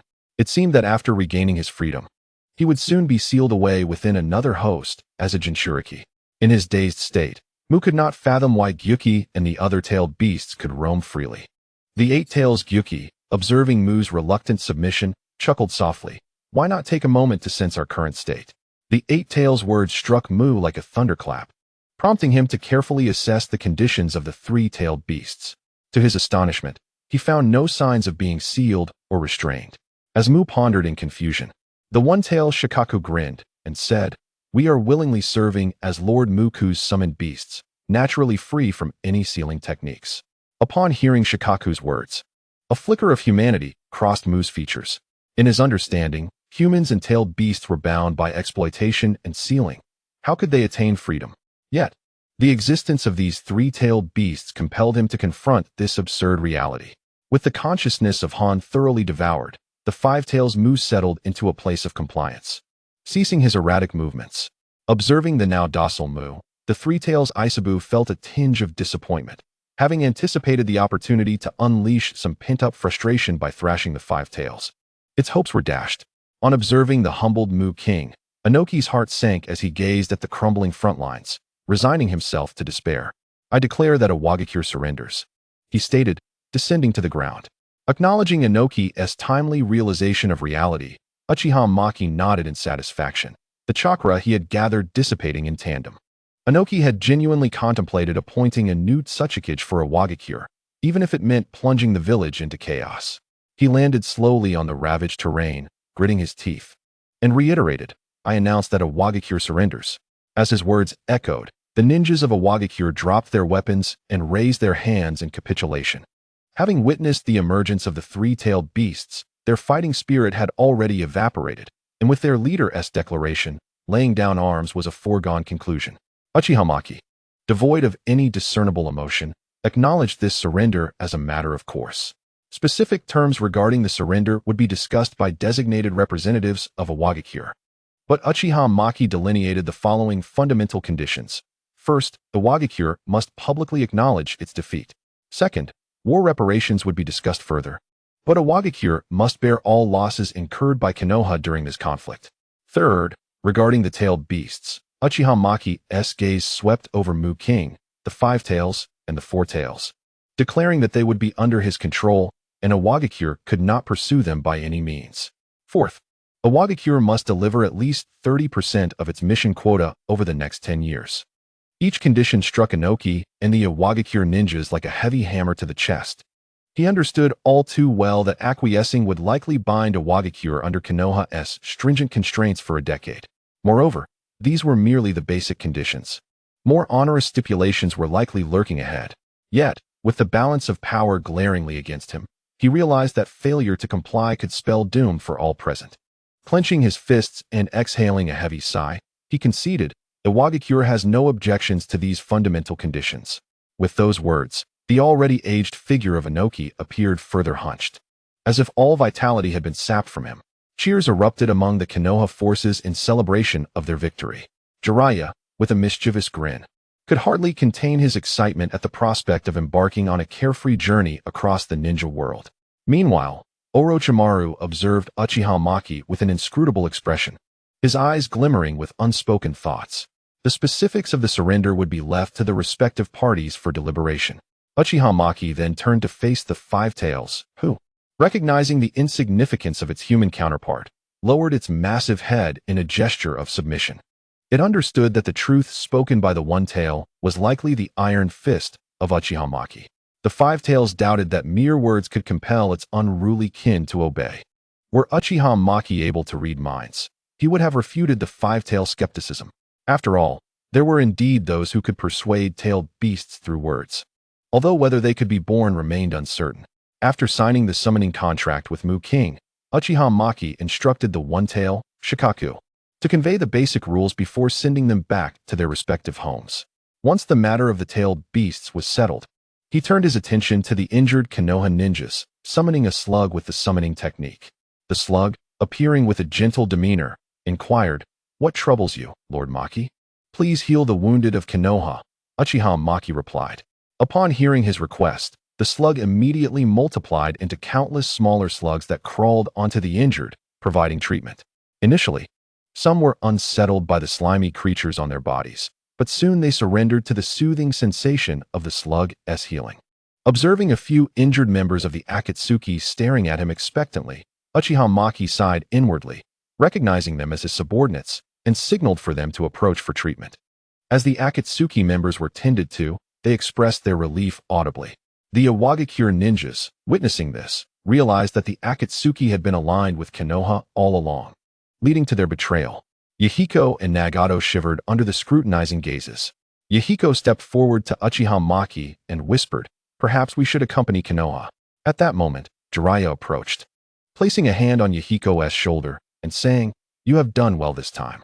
He paused before continuing, "I heard that Konin got separated from you. Coincidentally. She is with our group. Should we send her back to Amigakure with you?" Yahiko felt a tinge of embarrassment at Jiraiya's initial comment, recalling how he had attacked Konoha's supply lines multiple times. Upon hearing the second statement, he was utterly perplexed. Hadn't Konin chosen to follow Uchiha Maki of her own volition? Before Yahiko could fully comprehend, Nagato placed a reassuring hand on his shoulder, saying, "Indeed. It is unfortunate that the chaos of war separated you, but I believe we should respect Konin's wishes." Jiraiya then turned to Konin, seeking her opinion. She remained silent, quietly moving to Uchiha Maki's side to express her choice. Observing her feigned demeanor, Uchiha Maki couldn't help but roll his eyes. Had he not known her true nature, he might have been deceived. Jiraiya nodded in acknowledgement of Konin's decision and refrained from further comment. With the collaborative efforts of the slugs and medical ninjas, the Konoha forces, aside from the severely injured, regained their capacity for autonomous movement. Orochimaru, not to be overlooked, promptly dispelled the summoning technique before the Great Serpent could utter a word. Jiraiya, having already exited Sage mode, was seated alongside the two Great Toads, who remarked, "Young Jiraiya, it would be prudent for Lord Maki to visit Mount Myaboku." Realizing Uchiha Maki's ability to control tailed beasts warranted utmost respect, they employed honorifics, understanding that such power was not possessed by the faint-hearted. After discussing the specifics, the toads dismissed themselves, returning to Mount Myaboku. "Lord Maki, if there is nothing further, I shall take my leave," the slug said gently. "Very well, esteemed slug," Uchiha Maki replied, as the Konoha ninjas began their withdrawal. Just before departing, he glanced at the ceiling barrier containing the old Otsutsuki, compressing its size and ensuring that his prominent features were exposed. At the main gate of Konoha, the villagers spontaneously gathered to welcome their heroes. Soon, the Konoha ninja forces came into view, though the forefront was not occupied by the renowned Orochimaru and Jiraiya, but rather a somewhat youthful visage. Meanwhile, the Uchiha clan's supporters in the crowd began to rally, proclaiming, "It is Lord Maki of the Uchiha clan." Villagers, puzzled by the fervor of the supporters, inquired, "Who is this Lord Maki?" Feigning disdain, a supporter replied, "You merely need to know that Lord Maki single-handedly vanquished the 7 ninja swordsmen and reclaimed 5 tailed beasts for Konoha." Upon hearing this, the villagers grasped the significance of this so-called Lord Maki, realizing why he stood ahead of Orochimaru and Jiraiya. They joined in the fervent cheers. One supporter, noticing Uchiha Maki raise an object, exclaimed, "Behold, Lord Maki holds the 4 tails, Otsutsuki." While the other villagers were oblivious to the identity of Otsutsuki, they caught on to the significance of the keywords. Lord Maki holds the Jinchuriki of an enemy nation, and their enthusiasm soared even higher. Uchiha Maki, witnessing the escalating fervor and cheers, mused internally that every penny spent had been worth it. At that moment, at the entrance of Konoha, a striking figure donned in the ceremonial robe of the 4th Hokage stood, flanked by high-ranking members of Konoha and leaders of various clans, each displaying a myriad of expressions.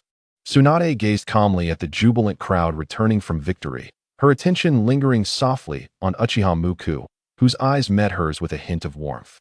As the heroes of Konoha approached the village gates, Tsunade, along with the higher-ups of Konoha and the leaders of various clans, stepped aside to allow the villagers to express their fervent admiration. A cascade of flowers was suddenly thrown into the air, showering the returning warriors. And Muku felt a wave of emotion as he absorbed the villagers' enthusiasm, reflecting on the Second Shinobi World War, where he had been a mere supporting character. He marveled at how, unbeknownst to him, he had finally stepped into the role of the protagonist. Following the triumphant welcome, a somber memorial ceremony commenced to honor those who had fallen in battle. Survivors from Konoha donned black attire, their faces heavy with sorrow as they listened to the eulogies delivered by the third Hokage, Sarutobi Hiruzen. After the memorial, the atmosphere remained heavy. Many had lost teachers, friends, or family in the war, yet life must continue. Muku cast a glance at the gravestones, feeling a flicker of gratitude that he did not see any familiar names etched upon them. Muku, a familiar voice reached his ears. Turning towards the sound, he spotted two familiar figures approaching. Kushina deftly linked her arm with his, playfully insisting that he accompany her on a stroll, while Mikoto smiled gently from behind, reminding him, "Muku, don't forget there's a clan meeting tonight." "Mikoto, what is so special about your Uchiha clan meeting?" "It would be far more enjoyable to join us for a hot spring visit," Muku retorted. Upon hearing this, Kushina leaned closer to his ear and whispered mischievously, "We could have a mixed bath." Muku felt a rush of excitement at her words, but a glance at Kushina's barely contained laughter made him realize she was jesting. He playfully pinched her cheek, signaling her to behave. Unfazed by being discovered, Kushina beamed at Konan, who was trailing behind them, and suddenly exclaimed, "Is this the new sister?" Muku opened his mouth, hesitating on how to explain their relationship. Konan stepped forward, clarifying, "I was rescued by Lord Uchiha Muku during a mission," emphasizing the title to indicate their unfamiliarity. Muku quickly added, "Yes, I brought her back because she lost her companions amid the chaos of war." "Why are you following us?" Kushina inquired. "Because Lord Muku has yet to arrange a place for me to stay," Konan replied. After a moment of contemplation, Kushina said, "Then stick with us for now. After we finish our outing, I'll take you home and help you find a place." This was no idle offer, as Kushina was known as Konoha's wealthiest lady, and her arrangements would surely be dependable. Muku felt a wave of relief. He had been troubled by Konan's housing situation, and with Kushina's assistance, that issue would be resolved. Before Muku could fully comprehend the situation, he felt a tug on his arm as Kushina eagerly led him down the street, leaving him with an exasperated expression. The others exchanged glances and followed suit. Thanks to the recent victory, Konoha's streets were bustling with life once more. As they navigated through the throngs of people, Kushina was bubbling with excitement, pulling Muku along, while Konan was quickly captivated by the vibrant atmosphere of Konoha, which stood in stark contrast to the perpetual reign of Amigakure. The villagers of Konoha wore smiles, seemingly untouched by the horrors of war, prompting a gentle sigh from Konan. Noticing her subdued demeanor, Mikoto asked, "Do you miss home?" Konan shook her head, "Not exactly. It's just that the lives of Konoha's villagers are so different from those in Amigakure." "Do you like it here?" Mikoto inquired with her usual warmth. After a moment's hesitation, Konan nodded. Mikoto was about to offer further encouragement when Kushina, realizing they were lagging behind, waved them over. "Hey, what are you two doing? Hurry up." With a smile, Mikoto beckoned Konan to follow her. By now, Kushina had stopped in front of a shop, trying on a hairpin and asking, "How does it look?" Muku turned his head awkwardly, muttering, "It's all right." Kushina huffed, "If it looks good, just say so." "All right" is hardly a compliment. She then turned to Mikoto, asking for her opinion. "It suits you well," Mikoto replied, her tone as gentle as ever. Kushina's eyes sparkled with delight, and she purchased the hairpin, then picked up a light purple one, measuring it against Mikoto's hair with a smile. "This one would look lovely on you." She then pulled out a blue flower hairpin and offered it to Konan, "A little something for our first meeting." Taken aback by the unexpected gift, Konan hesitated. Muku, noticing her reluctance, encouraged, accepted. She is Konoha's wealthiest lady. Every shop on the next street is hers. Pointing toward the next street, he explained how Kushina's wealth allowed her to generously offer assistance. Realizing Kushina's capability to arrange her lodging, Konan accepted the gift and adorned herself with the hairpin in front of the three. Seeing Konan embrace her gift brightened Kushina's mood, and she declared, "Buy whatever you like, don't hold back." Muku's eyes lit up mischievously. "Are you serious?" Upon gauging his expression, Kushina immediately added, "Except for you, Muku." She recalled how he almost cleared out the ninja tool store the last time she made such an offer. Realizing his intentions had been uncovered, Muku could only shake his head in disappointment. As they continued to stroll and shop, he remained puzzled by Kushina's enthusiasm for revisiting Konoha's streets, despite having explored them countless times before. As dusk approached, Mikoto glanced at the sky and suggested, "Let us call it a day. The Uchiha clan meeting is about to start." Though Kushina felt slightly deflated, she nodded in agreement. The four of them parted ways, with Kushina taking Konan to arrange her lodging, while Muku and Mikoto returned to the Uchiha compound to prepare for the clan meeting. Upon their return, the Uchiha clansmen stationed at the entrance of the Nange shrine readily cleared a path for them. Muku's reputation had soared both within the clan and the village, and rumors swirled that he was poised to assume the role of Hokage's advisor, ensuring that no one dared to provoke him. As Muku and Mikoto entered the shrine, all eyes turned towards Muku, while many overlooked Mikoto. The Uchiha members crowded around him, eager to engage in conversation, and just as he began to feel overwhelmed, a commanding voice cut through the chatter. "What a disgrace! Disperse at once."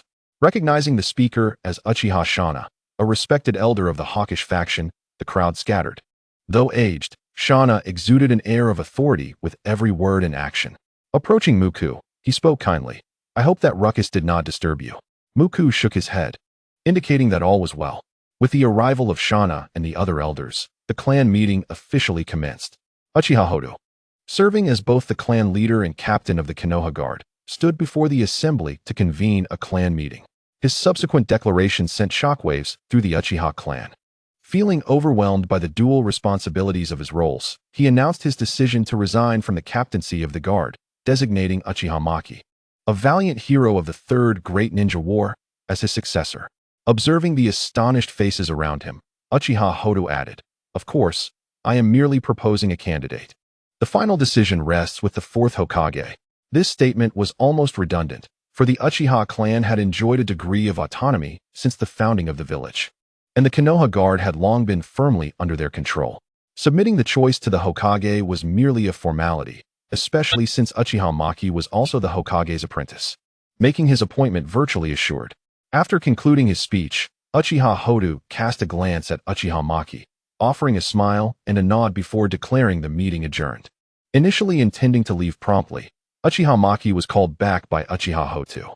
The two approached the southern monument, where Uchiha Hodo initiated the conversation. "What do you perceive?" With a calm demeanor, Uchiha Maki replied, "It is all an illusion. What significance does it hold?" Hearing this, Uchiha Hodo furrowed his brow, questioning, "Is it your Mangekyo Sharingan that tells you it is false?" He then revealed his own Sharingan, distinctly different from the three-tomo version. Surprised yet understanding, Uchiha Maki acknowledged that a clan leader would possess certain abilities. Uchiha Hodo inquired, "Can you discern the true essence?" "Just some ephemeral musings. They are of no consequence." Uchiha Maki responded nonchalantly. Uchiha Hodo chose not to dwell on the matter but proclaimed, "The Uchiha cannot afford another defeat." Indeed, Maki affirmed. The following day, Tsunade, the fourth Hokage, received Uchiha Hodo's resignation letter, which revealed that Uchiha Maki was the candidate. Upon opening the letter, Tsunade's intuition was confirmed, and she swiftly stamped her approval. Consequently, Uchiha Maki inadvertently became the youngest head of the Konoha Guard in its history. Soon after, Uchiha Maki attended his first meeting in this new capacity. The reactions from the attendees varied. The Hyuga clan leader nodded amicably, having learned from his brother, Hyuga Hayashi, that Uchiha Maki had aided the Hyuga clan in reclaiming their Byakugan, a debt of gratitude to remember. Aside from a few exceptions, most clan leaders regarded Uchiha Maki with a measure of goodwill. The exceptions were the leaders of the Shimura clan, Shimura Kuriko, and the representatives of the Toji and Mito clans, Mito Chikufu, who regarded Uchiha Maki with evident disdain. Maki ignored their hostility, as who would engage in conflict with the deceased. Tsunade, seeing all present, nodded and inquired about the timeline for reparations from the defeated nations. After a brief exchange, she finally articulated her true intent. In light of Uchiha Maki's contributions during the war, I have decided to appoint him as my advisor and concurrently as the commander of the Umbu. This declaration elicited frowns from several attendees, though discontent simmered. None dared to voice their objections, save for Mito Chikufu, who, having received a nod from Shimura Kuriko, brashly interjected, "Excuse me, Hokage, I believe this is somewhat inappropriate." With one voice now leading the charge, the others settled in to observe the unfolding confrontation. A mocking smile crept across Uchiha Maki's face as he contemplated Mito Chikufu's plight. Thinking, "Dance on, continue your performance." Feeling the weight of scrutiny, Mito Chikufu stated, "I believe it would be prudent for Lord Maki to first acclimate to his role as the captain of the Konoha Guard before considering further responsibilities." Tsunade raised an eyebrow at his words and replied, "That is indeed something I overlooked. The duties of the Umbu and the Konoha Guard are substantial. Mito Chikufu exhaled in relief at this acknowledgement. However, Tsunade's next words sent a chill down his spine. The position of Umbu commander shall be temporarily shelved, and I will appoint Uchiha Maki as my advisor. What are your thoughts on this? With this maneuver, Tsunade effectively solidified Maki's position while postponing the contentious Umbu role, achieving her original objective with a strategic retreat. Mito Chikufu's expression darkened as he felt the tide shifting against him, while Shimura Kuriko's demeanor revealed his growing unease. Unable to find a counterargument, as silence enveloped the room, Tsunade nodded with satisfaction, surveying the assembly, especially fixing her gaze on Mito Chikufu and Shimura Kuriko, and declared, "Since there are no objections, I hereby officially appoint Uchiha Maki as my advisor, effective immediately." Rising with poise, Uchiha Maki expressed his gratitude. "Thank you for your trust, Hokage." The Uchiha clan leader, Uchiha Hotu, bore a look of astonishment, for after many years, the Uchiha had finally entered the true center of power within Konoha. Despite being heralded as the foremost clan in the ninja world, the Uchiha had only one member, Uchiha Kagami, who had merely grazed the periphery of Konoha's power structure. The lineage of Hokage had long been dominated by the Senju clan, exemplified by the third Hokage, Hiruzen Sarutobi, whose foundation was built upon the teachings of the second Hokage, Tobirama Senju. Every Hokage in the original narrative could trace their lineage back to the Senju clan.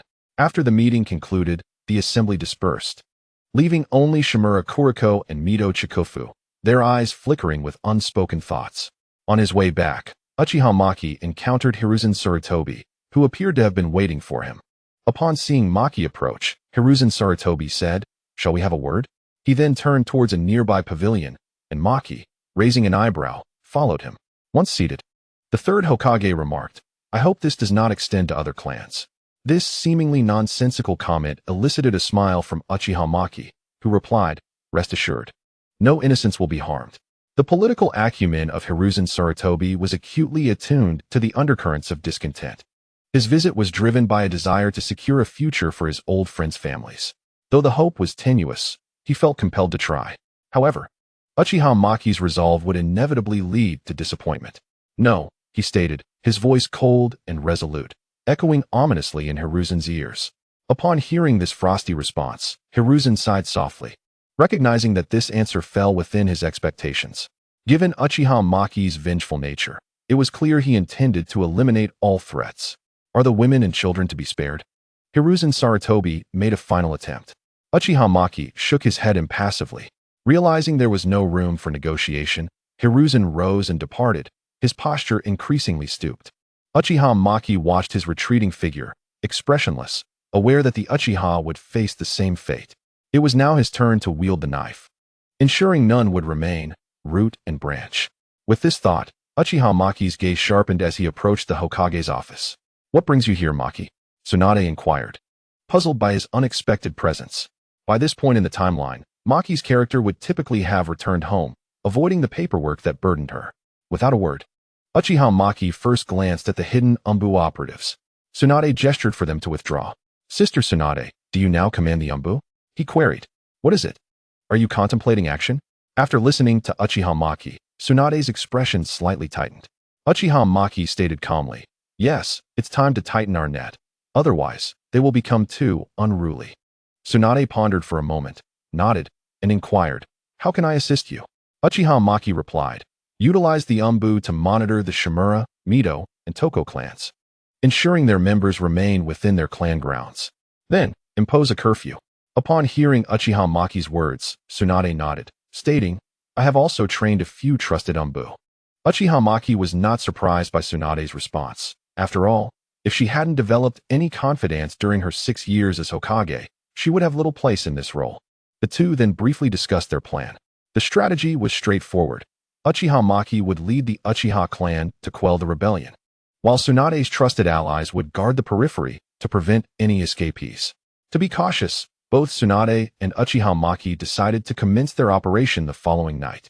Meanwhile, the elders of the Shimura clan were convening in their basement, their expressions dark as they expressed their discontent regarding the rise of the Uchiha clan. In truth, the Shimura clan had not fared well recently, though that was merely relative to their previous circumstances. After all, the Shimura clan had once been a prominent family upon joining Konoha, not a minor clan to be trifled with. They believed that their less-than-ideal living conditions, when viewed from another perspective, were still considerably favorable. Uchiha Maki, Shimura Kuriko muttered through clenched teeth, referring to the inherently malevolent Uchiha youth who had eliminated their support, leaving them in such destitution. At that moment, one elder of the Shimura clan spoke up. I have heard that Uchiha Maki possesses several friends and disciples. Should we not target them? He gestured ominously at his neck. However, the other elders disregarded his suggestion, while Shimura Kuriko stroked his chin, contemplating its feasibility. Kushina, the Jinchuriki of the Nine Tails, is out of the question. Uchiha Makoto, it's best not to provoke the Uchiha clan's members. What about that little man? Or perhaps one of his weaker disciples? Shimura Kuriko's eyes brightened as he clapped his hands, exclaiming, "You are truly a genius. What is your name?" The elder, pleased that his idea was acknowledged by the clan leader, smiled sheepishly and replied, "Shimura Kuzawang." Kuzawang, Shimura Kuriko repeated, savoring the name, and praised it profusely. They swiftly began to prepare for the abduction of Uchiha Maki's unprotected disciples or less powerful friends. The date was set for 2 days later, in the Shimura clan's basement. Ominous laughter echoed, sending shivers down the spine. The next morning, a knock resounded at Uchiha Maki's door. "Who is it?" he grumbled, slightly displeased at being disturbed from his dreams. To his surprise, it was his several beloved disciples, each bearing exquisite gifts. "Since you've come, why bring gifts?" Uchiha Maki remarked, accepting the offerings without hesitation. As Azuki handed over a present, she muttered, "The sun is already high, and you're just getting up." Upon hearing Azuki's teasing, Uchiha Maki playfully flicked her smooth forehead, inciting her to show her discontent and bare her teeth in mock aggression. However, due to their height difference, he easily held her at bay with a single hand on her forehead. Azuki glared at Uchiha Maki, seemingly ready to retaliate. Sunset Red and Yuya observed their playful banter with amused expressions. After teaching Azuki a lesson, Uchiha Maki gestured for the others. "Please wait in my living room for a moment. I will take you out to play soon." His tone was akin to that of a parent soothing a child, prompting a chorus of discontent from the group. Seizing the opportunity, Azuki leaped up and bit him. "Ouch! You actually bit me," Uchiha Maki exclaimed in disdain, wiping away the drool from his neck while complaining. He had sensed Azuki's small movement earlier, but hadn't anticipated her to actually go through with it. Azuki, feeling triumphant for her successful sneak attack, wore a smug expression. Uchiha Maki, seeing her delight, declared, "If I didn't have important matters tomorrow, I would certainly give you special training." After a moment of contemplation, he added, "Fine, I will arrange some special training for you later." Upon hearing this, Azuki's expression changed, and she gazed at Uchiha Maki with pleading eyes, hoping to evoke his last remaining sense of teacherly ethics. However, Uchiha Maki ignored her and instead inquired about Sunset Red and Yuya's recent training progress. Seeing this, Azuki's frustration boiled over, and she attempted to employ her previous tactic once more. But Uchiha Maki was prepared, causing her to miss and bite her own lip instead. "Ugh," she cried, her eyes welling with tears as she looked at Uchiha Maki. Observing the glimmer of tears in Azuki's eyes, Uchiha Maki sighed softly, approached her, and raised his left hand, utilizing healing palm technique to mend her lip. Azuki felt a wave of relief wash over her and instinctively rubbed her face against his hand. Once she realized what she had done, she froze, awkwardly lowering her head to study the wooden floor patterns in the living room. Chapter 58. Whoever touches is a fool. Seeing Azuki engrossed in the floor, Uchiha Maki smiled softly. He turned to inquire about the training progress of his other two disciples. After receiving their responses, he provided them with guidance, preparing to take them out for a stroll. Uchiha Maki turned back to Azuki, who was still fixated on the floor, and said with a grin, "Let us go. Stop studying the floor of your teacher's house." Azuki snapped back to attention, exclaiming, "Oh," as she followed behind the others. Noticing Azuki's sudden shyness, Uchiha Maki teased, "Oh, so Azuki can be shy." Hearing this, Azuki glanced at Sunset Red and Yuya, who were stifling laughter, and charged at them playfully. However, this time, she learned her lesson and refrained from provoking Uchiha Maki, instead directing her playful assault toward the other two. Uchiha Maki watched with a smile, gently patting Azuki's head. "All right, enough of that." Instantly subdued by his unexpected gesture, Azuki lowered her head and murmured in acknowledgement. Observing her sudden obedience, Uchiha Maki couldn't help but scrutinize his own hand. Noticing his peculiar behavior, Sunset Red asked, "What are you looking at, teacher?" Uchiha Maki replied cheerfully, "I was pondering whether my ability resembles that of a friend of mine." Yuya leaned closer, her violet eyes gazing at Uchiha Maki as she asked, "Has the teacher learned a new jutsu?" Uchiha Maki, unable to resist, patted their heads again before responding, "This jutsu of mine is called Whoever Touches is a Fool." At that moment, Azuki, feeling slighted by Uchiha Maki's remark, raised her head to meet his gaze. Originally planning to sneak attack him, she reconsidered, recognizing the disparity in their strengths, and decided to postpone her plans. Sunset Red's comment struck a nerve deep within Azuki, leaving her feeling utterly dejected. As the group laughed and made their way out of the Uchiha clan grounds, Uchiha Maki finally inquired, "How did you all manage to enter the Uchiha clan territory?" It was uncommon for outsiders to access the Uchiha grounds, so he was puzzled as to how they had done so on both occasions. To this, Azuki cheerfully responded, "Makoto-ne brought us in." Uchiha Maki, still perplexed, questioned, "Then why didn't I see Makoto-ne just now?" At this point, Azuki seized the opportunity to counterattack. "The first time we came, we were stopped by the Uchiha guards, but Makoto-ne happened to arrive just in time to let us in." Hearing her explanation, Uchiha Maki's confusion deepened. "How do you know Makoto-ne?" Azuki replied, "We were blocked by the guards when we tried to bring you a gift last time." As the dignified Mei-kin approached us, she inquired whom we were seeking. Upon hearing our response, she permitted the guards to grant us entry. Subsequently, we were no longer hindered. Once satisfied with the answers received, Uchiha Muku nodded and decided to take a few companions out for a delightful excursion. After a brief stroll, however, Uchiha Muku furrowed his brow upon noticing a particularly crowded area. It was evident that we were being followed, and this was no mere coincidence. Realizing that Uchiha Muku had detected their presence, the individuals hastily concealed themselves within the throng. With narrowed eyes, Uchiha Muku murmured to himself, "Could they belong to the Shimura clan?" Red Bean and the others, enjoying their time, looked at Uchiha Muku, who had suddenly begun to speak softly, and queried, "Teacher?" They gazed at him with concern, noticing his serious demeanor. He merely focused on the direction the figures had vanished, stating gravely, "I will take you back to the Uchiha clan grounds shortly. Due to the recent curfew, it would be prudent to refrain from wandering outside at night." Although the others were perplexed by Uchiha Muku's sudden seriousness, they nodded in agreement. After escorting them back to their clan, Uchiha Muku recalled the arrangements made for Conan. He then proceeded to the Hokage's office. Upon his arrival, Tsunade looked at Uchiha Muku with curiosity and asked, "What brings you here? Has the Shimura clan and the others begun surveillance?" Tsunade confirmed, "They are already under watch. No one has slipped through the cracks?" "None." Their brief exchange had effectively determined the fates of several clans. Uchiha Muku, recalling the feeling of being surveilled, understood that time was of the essence. He promptly returned to the Konoha guard, preparing to mobilize members of the Uchiha clan for a dual insurance strategy. Seated at his desk, Uchiha Muku drummed his fingers thoughtfully while inquiring of Uchiha Kid, "How many personnel can the guard mobilize?" Uchiha Kid, with fervor in his expression, replied, "If it does not disrupt Konoha's peace, we can likely deploy around 100 ninjas." Nodding, Uchiha Muku handed him a location, instructing, "Position people here and unleash ninjutsu upon any who appear. Additionally, have a portion stand by at the Shimura clan's entrance tonight." Uchiha Kid, brimming with enthusiasm, prepared to rally the troops. Meanwhile, perceptive individuals began warning their younger clan members to refrain from wandering at night due to the recently ominous atmosphere. At the heart of the storm, the Shimura, Mito, and the others could not fail to notice the peculiar tension within the village. Shimura Kuriko addressed the elders of his clan, stating, "We should act preemptively." The elders nodded solemnly and dispatched their elite, aiming to intimidate Uchiha Muku. However, as half a day passed, there was still no word from the elite dispatched by the Shimura clan. Shimura Kuriko's expression darkened, plagued by a sense of foreboding. It was not until dusk that the elite returned to report their mission's failure. Kuriko's countenance shifted. "Are you saying those individuals have already been taken to the Uchiha clan for protection?"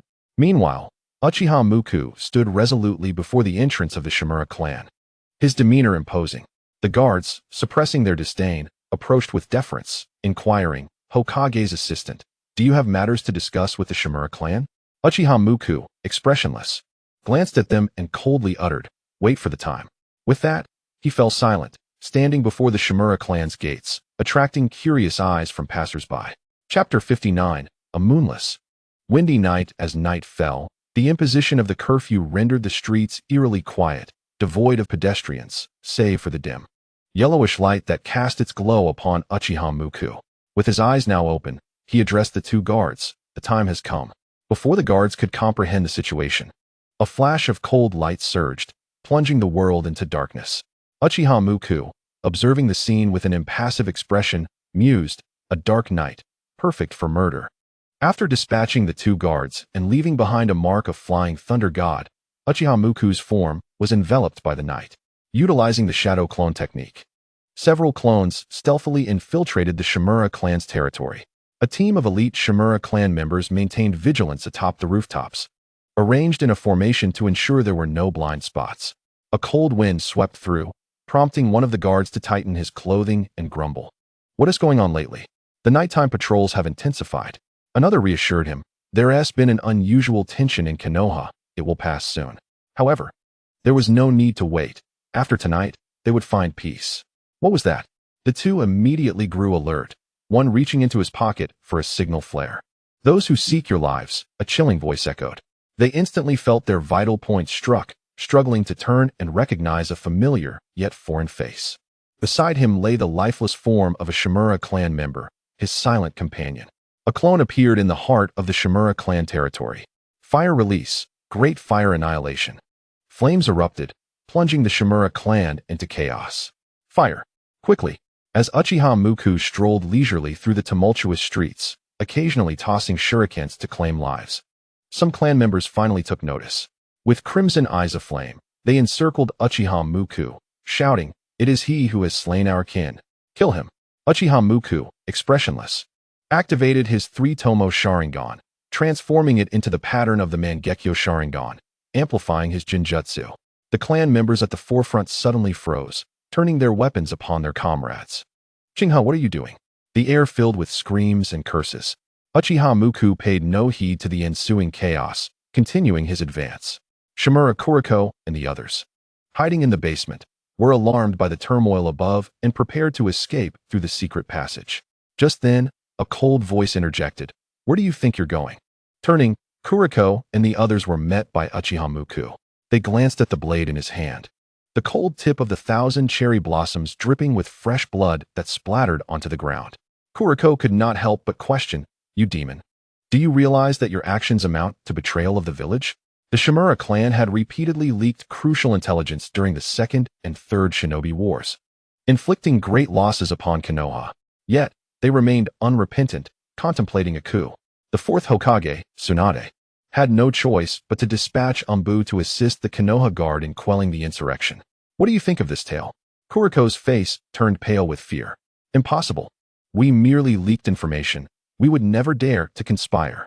Uchiha Muku grinned. "So you admit that you have repeatedly divulged critical intelligence for the benefit of the Shimura clan?" Kuriko nodded hastily, recognizing that the penalties for a coup and leaking intelligence were not comparable. He could merely find scapegoats to bear the blame, at most facing charges of negligence. However, Uchiha Muku's icy voice pierced his ears. "Those who dare leak information today will dare to conspire tomorrow. Thus, I must eradicate the roots." Kuriko, gazing at Uchiha Muku, asked, "Do you truly intend to leave no survivors?" Uchiha Muku, expressionless, offered no reply. But the blood on his blade and the screams outside spoke volumes. "Surely, those innocent women and children should be spared." Uchiha Muku nodded, noticing a child in the basement, and coldly declared, "Do not kill those below this wheel." He then kicked the standing wheel over. Kuriko, bewildered by Uchiha Muku's actions, felt his expression darken, while several elders behind him exchanged glances, their faces revealing a fierce determination. They tore open their garments, and the black runes spread across their bodies, including Shimizu Kuriko. Uchiha Muku observed the black runes with a twitch at the corner of his mouth. "Isn't it a bit much, comrades? Is the Shimizu clan sealing technique mass-produced?" The others shouted in unison, for the Shimizu clan.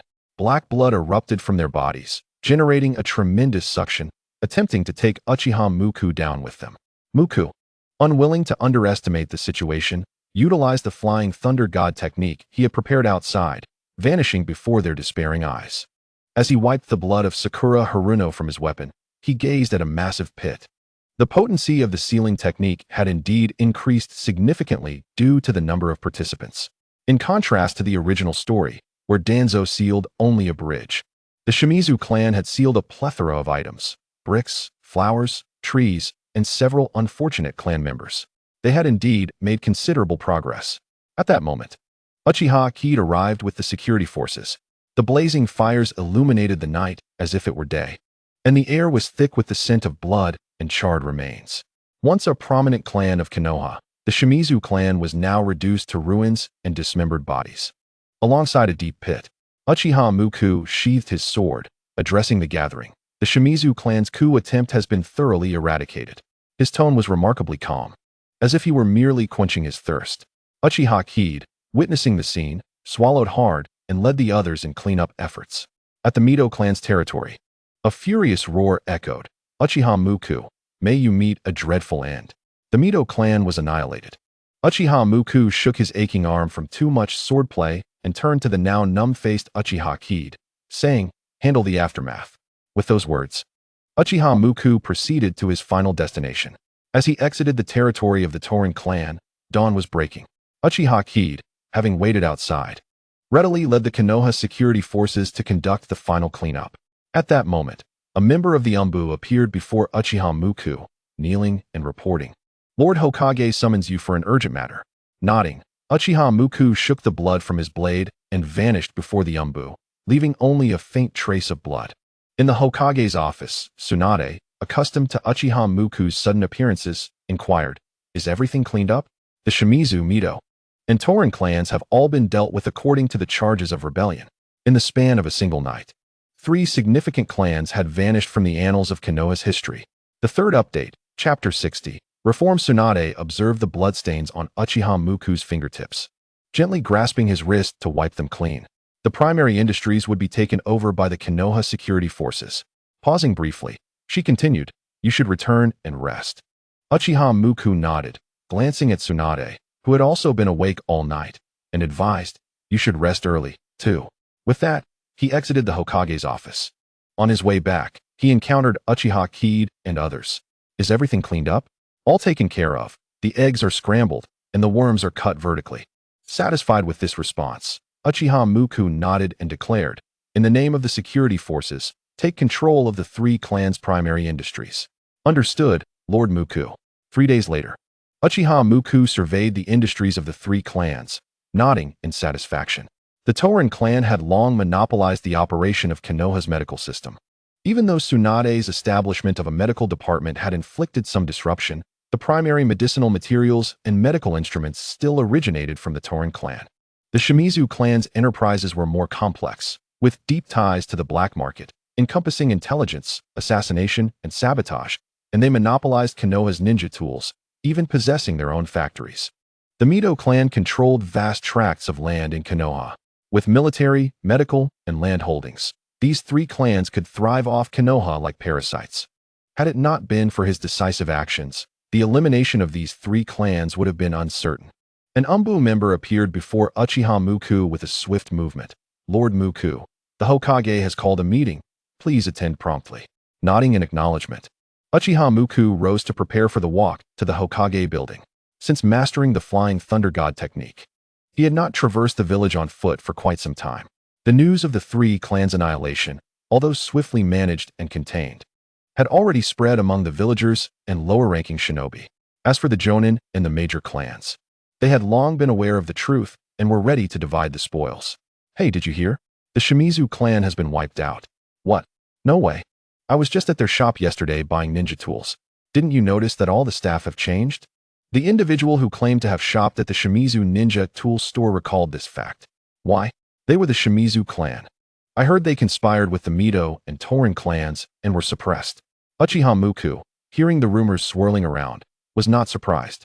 After all, 3 clans that controlled vital aspects of Konoha's civilian and shinobi life had been eradicated simultaneously. It was only natural for the villagers to sense something amiss.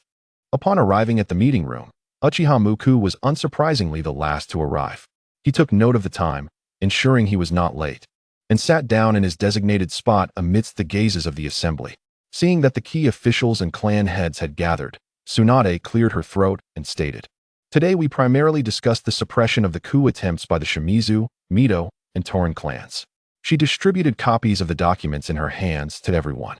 Upon reviewing the deeds of the Shimizu, Mito, and Torin clans, the other high-ranking members and clan heads of Konoha gasped in astonishment. Good heavens, what is this? It dates back to the Second Great Ninja War. With this thought, they cast discreet glances at Uchiha Muku. This individual was indeed formidable in one night. He had eradicated 3 clans without leaving a single survivor. Though they trusted the information, the notion of a rebellion seemed implausible. Are you suggesting that a group of parasites living off Konoha staged a rebellion? What a joke.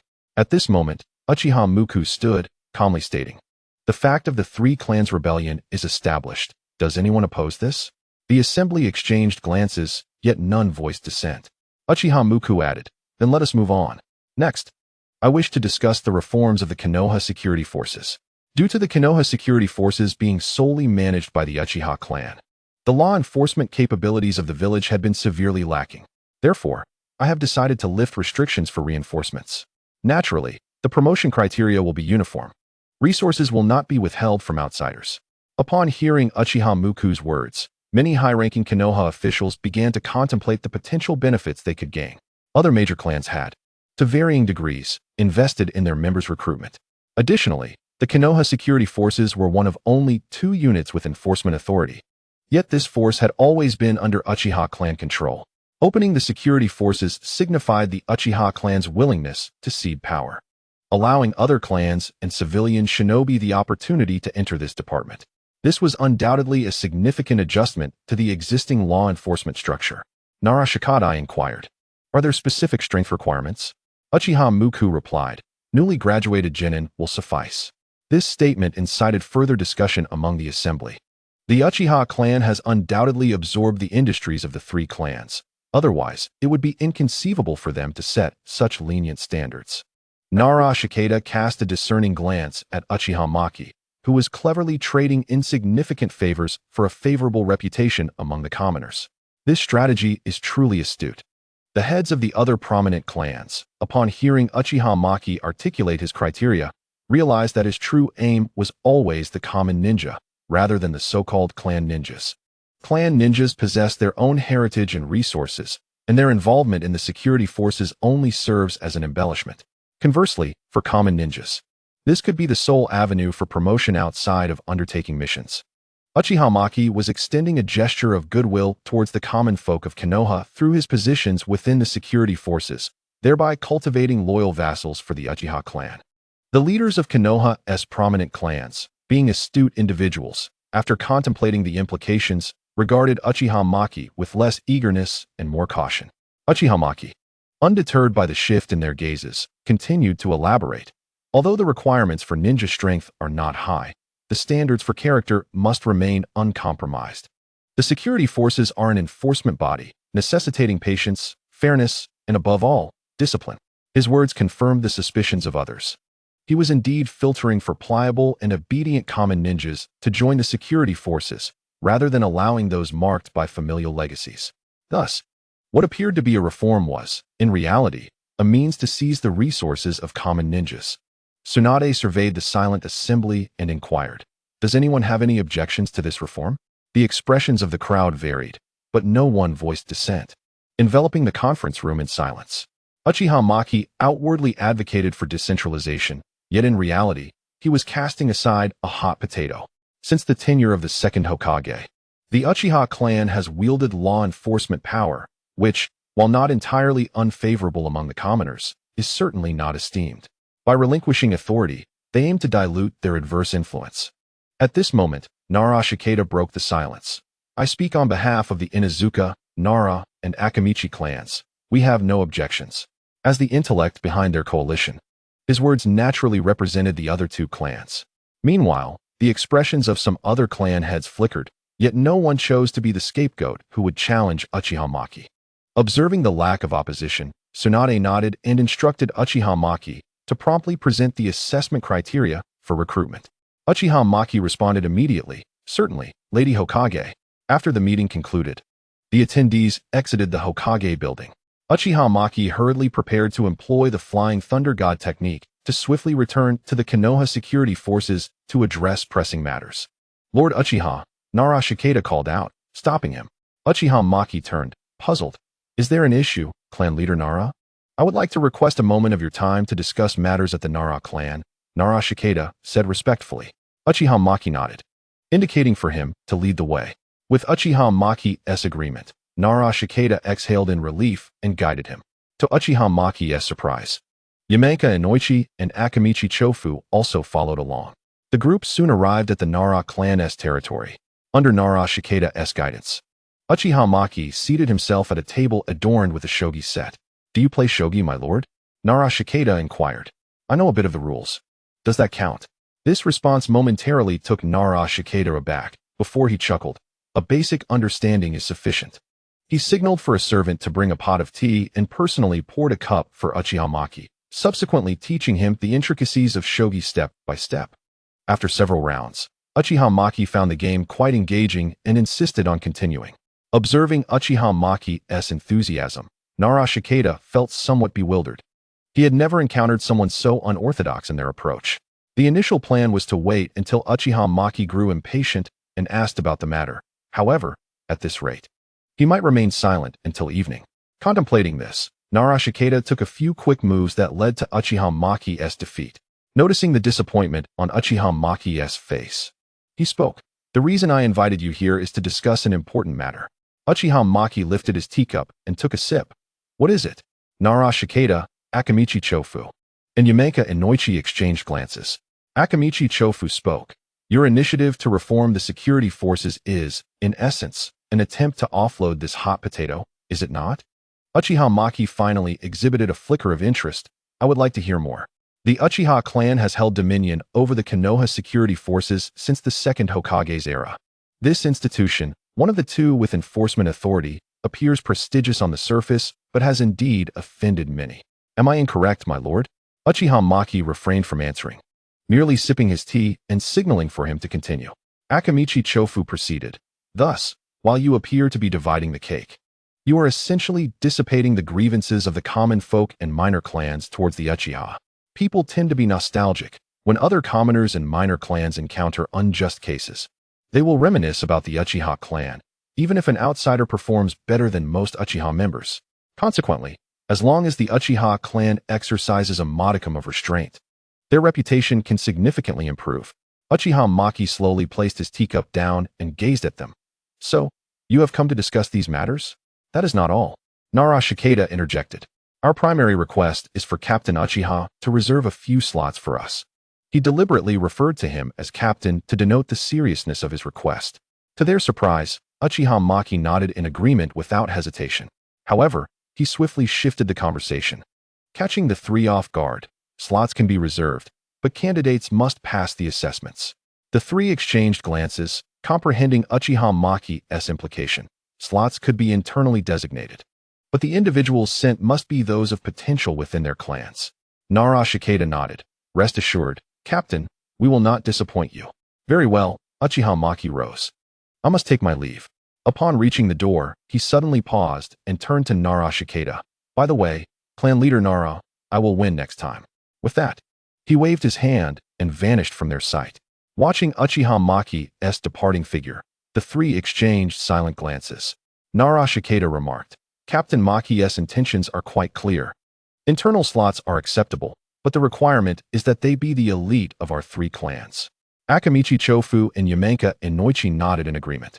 Nara Shiketa appeared troubled. Among the eligible juniors of the Nara clan, aside from Nara Shikaku, there are truly no suitable candidates. The other two exchanged glances, already having potential candidates in mind. To them, Uchiha Maki resembled a lottery ticket that had been publicly drawn to the last number. Even if they did not win the grand prize, they could not afford to have a low baseline. Such an opportunity must be seized. As Uchiha Maki departed the Nara clan's territory, he fortuitously encountered Namake's Minato returning from a mission with Team 7. Due to the butterfly effect brought about by his arrival, Obito and Rin had survived the Third Great Ninja War, and Kakashi currently did not possess the Sharingan. Uchiha Maki could not help but ponder, would Obito still awaken his eyes without external intervention? At that moment, Namake's Minato also spotted him, flashing a sunny smile and greeting Uchiha Maki. Uchiha Maki returned the greeting, witnessing Minato's radiant smile. Uchiha Maki finally understood why Orochimaru had lost to Minato in the original narrative. Compared to Minato's sun-like demeanor, Orochimaru's cold and sinister aura was far less endearing. A week later, Uchiha Maki surveyed the recruitment proposal and assessment criteria he had drafted in his office, nodding in satisfaction. Those who could pass his compliance tests would essentially become the backbone of the Konoha security forces.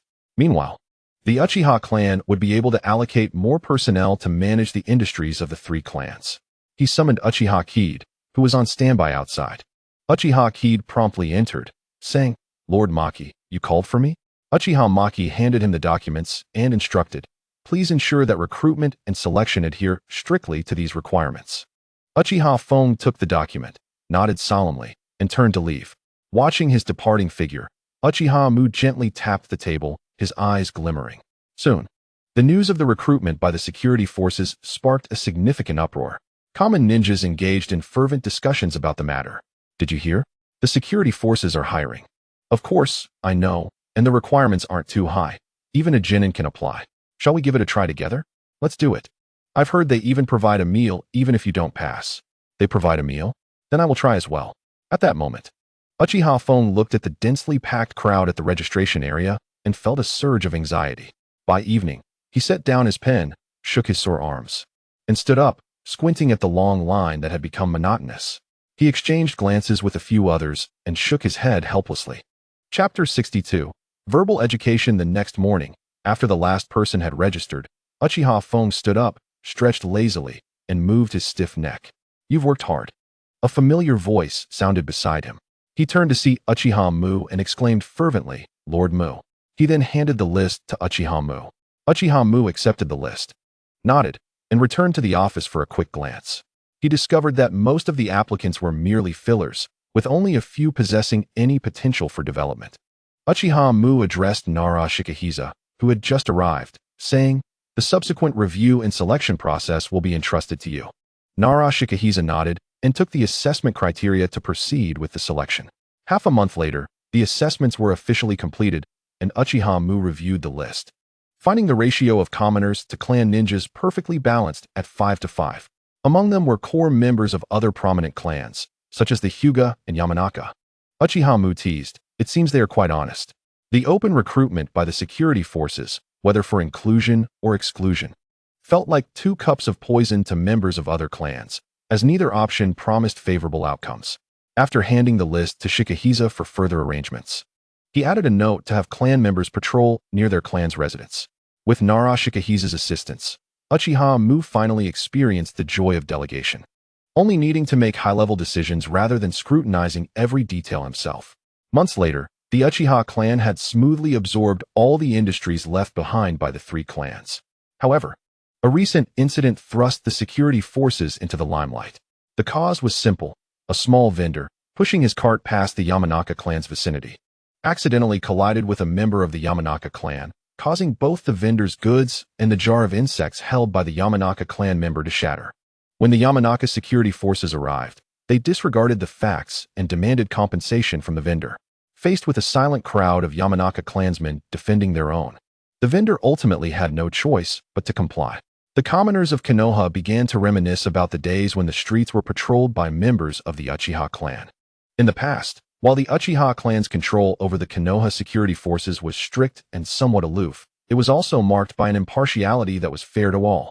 Unlike the current security forces, which seemed to favor their own clan members. As matters escalated, Nara Shikahisa soon presented a report to Uchiha Mu. Uchiha Mu, seemingly expecting this, spoke in a calm tone. Have the Yamanaka clan members return their ill-gotten gains and compensate the vendor twice the original value of the goods. Lastly, they must issue a public apology. Uchiha Mu then retrieved a document from his drawer and handed it to Nara Shikahisa, saying, "This is a draft regarding cross-regional patrols by the security forces. Please review it in detail and submit it to me." Nara Shikahisa's expression changed as he took the draft, casting a deep look at Uchiha Mu before retreating. It seemed he had anticipated that requiring each clan's security forces to patrol near their own residences would lead to such incidents. Uchiha Mu stood up to stretch his body, suddenly recalling an idea and drafted a proposal. While on his way, he decided to purchase a snack. In the Hokage office, Tsunade examined Uchiha Mu's proposal and asked, "Are you suggesting an outsourcing system for missions?" Uchiha Mu nodded, stating, "I observe that the task load in Konoha is excessively squeezed. It would be better to outsource to smaller ninja villages and take a cut from that." Tsunade responded, "How will the commission be calculated?" Uchiha Mu suggested, "I believe it should be tiered." As he spoke, he unwrapped a lollipop and offered it to Tsunade. She shot him an annoyed glance, retorting, "Do you think I'm a little girl?" She then bit down on the lollipop he offered, continuing, "Your idea is good, but are those ninja villages reliable?" Uchiha Mu couldn't help but counter, "That's why I proposed a tiered approach." They debated for quite some time before reaching a final plan, a commission of 25 to 30% for C-rank tasks, with B and A-rank tasks requiring stringent qualification checks, while S-rank tasks would not be outsourced. Unable to resist, Uchiha Mu remarked, "Isn't the commission a bit high?" Tsunade sighed, instructing him, as expected of the Hokage. She then stood up, walked to the sink, and rinsed her mouth. "No problem, I'll implement it as is." Tsunade nodded, allowing him to proceed to the archives. Uchiha Mu arrived at the archives and organized a portion of the long-overdue C and B-rank tasks. Following a series of formal procedures, he outsourced these overdue tasks to the Akatsuki organization, offloading them in bulk. These are the previously agreed-upon tasks, with more to follow. Uchiha Mu handed the documents to Yahiko. Upon receiving the files, Yahiko noted that although they consisted of low to mid-tier tasks, their quantity was ample enough to address their financial issues.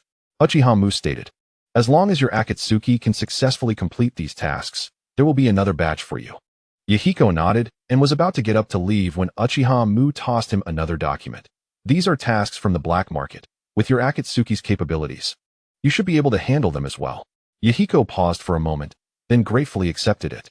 At the Akatsuki headquarters, Nagato looked at the tasks in his hand, a frown creasing his brow as he inquired, "This compensation standard is considerably lower than the market rate." Yahiko cleared his throat and explained, "If it weren't for these tasks being long overdue, we wouldn't even qualify to take them on. Why not try going around him?" Nagato contemplated but ultimately decided against it. Given Uchiha Mu's character, if he found out, the Akatsuki would likely have to change leadership. He shook his head, indicating he had no objections. Observing Nagato's disappointment, Yahiko handed him another document to comfort him. "There are also some black market tasks here with prices closer to the market rate." Nagato took the tasks and, after a quick glance, relaxed his furrowed brow somewhat. In truth, this was not an act of kindness on Uchiha Mu's part. These tasks had already undergone multiple layers of deductions, and he merely needed to secure his share. This way, he could maintain a semblance of fairness while still overseeing the situation.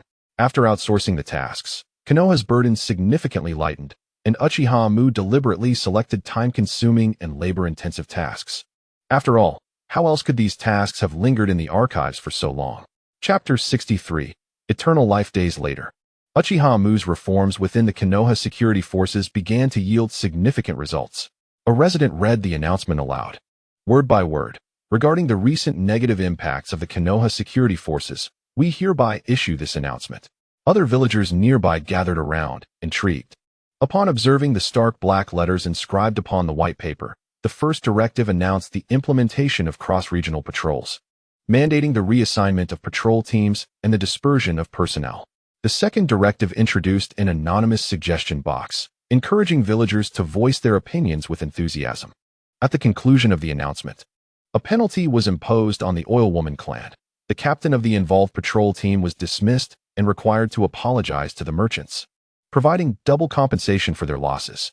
Following this announcement, Uchiha Maki's support among the villagers surged significantly. This was precisely the outcome Uchiha Maki desired.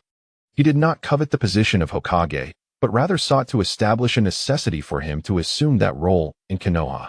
At that moment, a knock echoed from outside the door. "Come in," Uchiha Maki beckoned, placing the document aside and directing his gaze toward the entrance. As the door swung open, he discerned the visitor's identity. With a hint of curiosity, Uchiha Maki inquired, "Orochimaru-senpai?"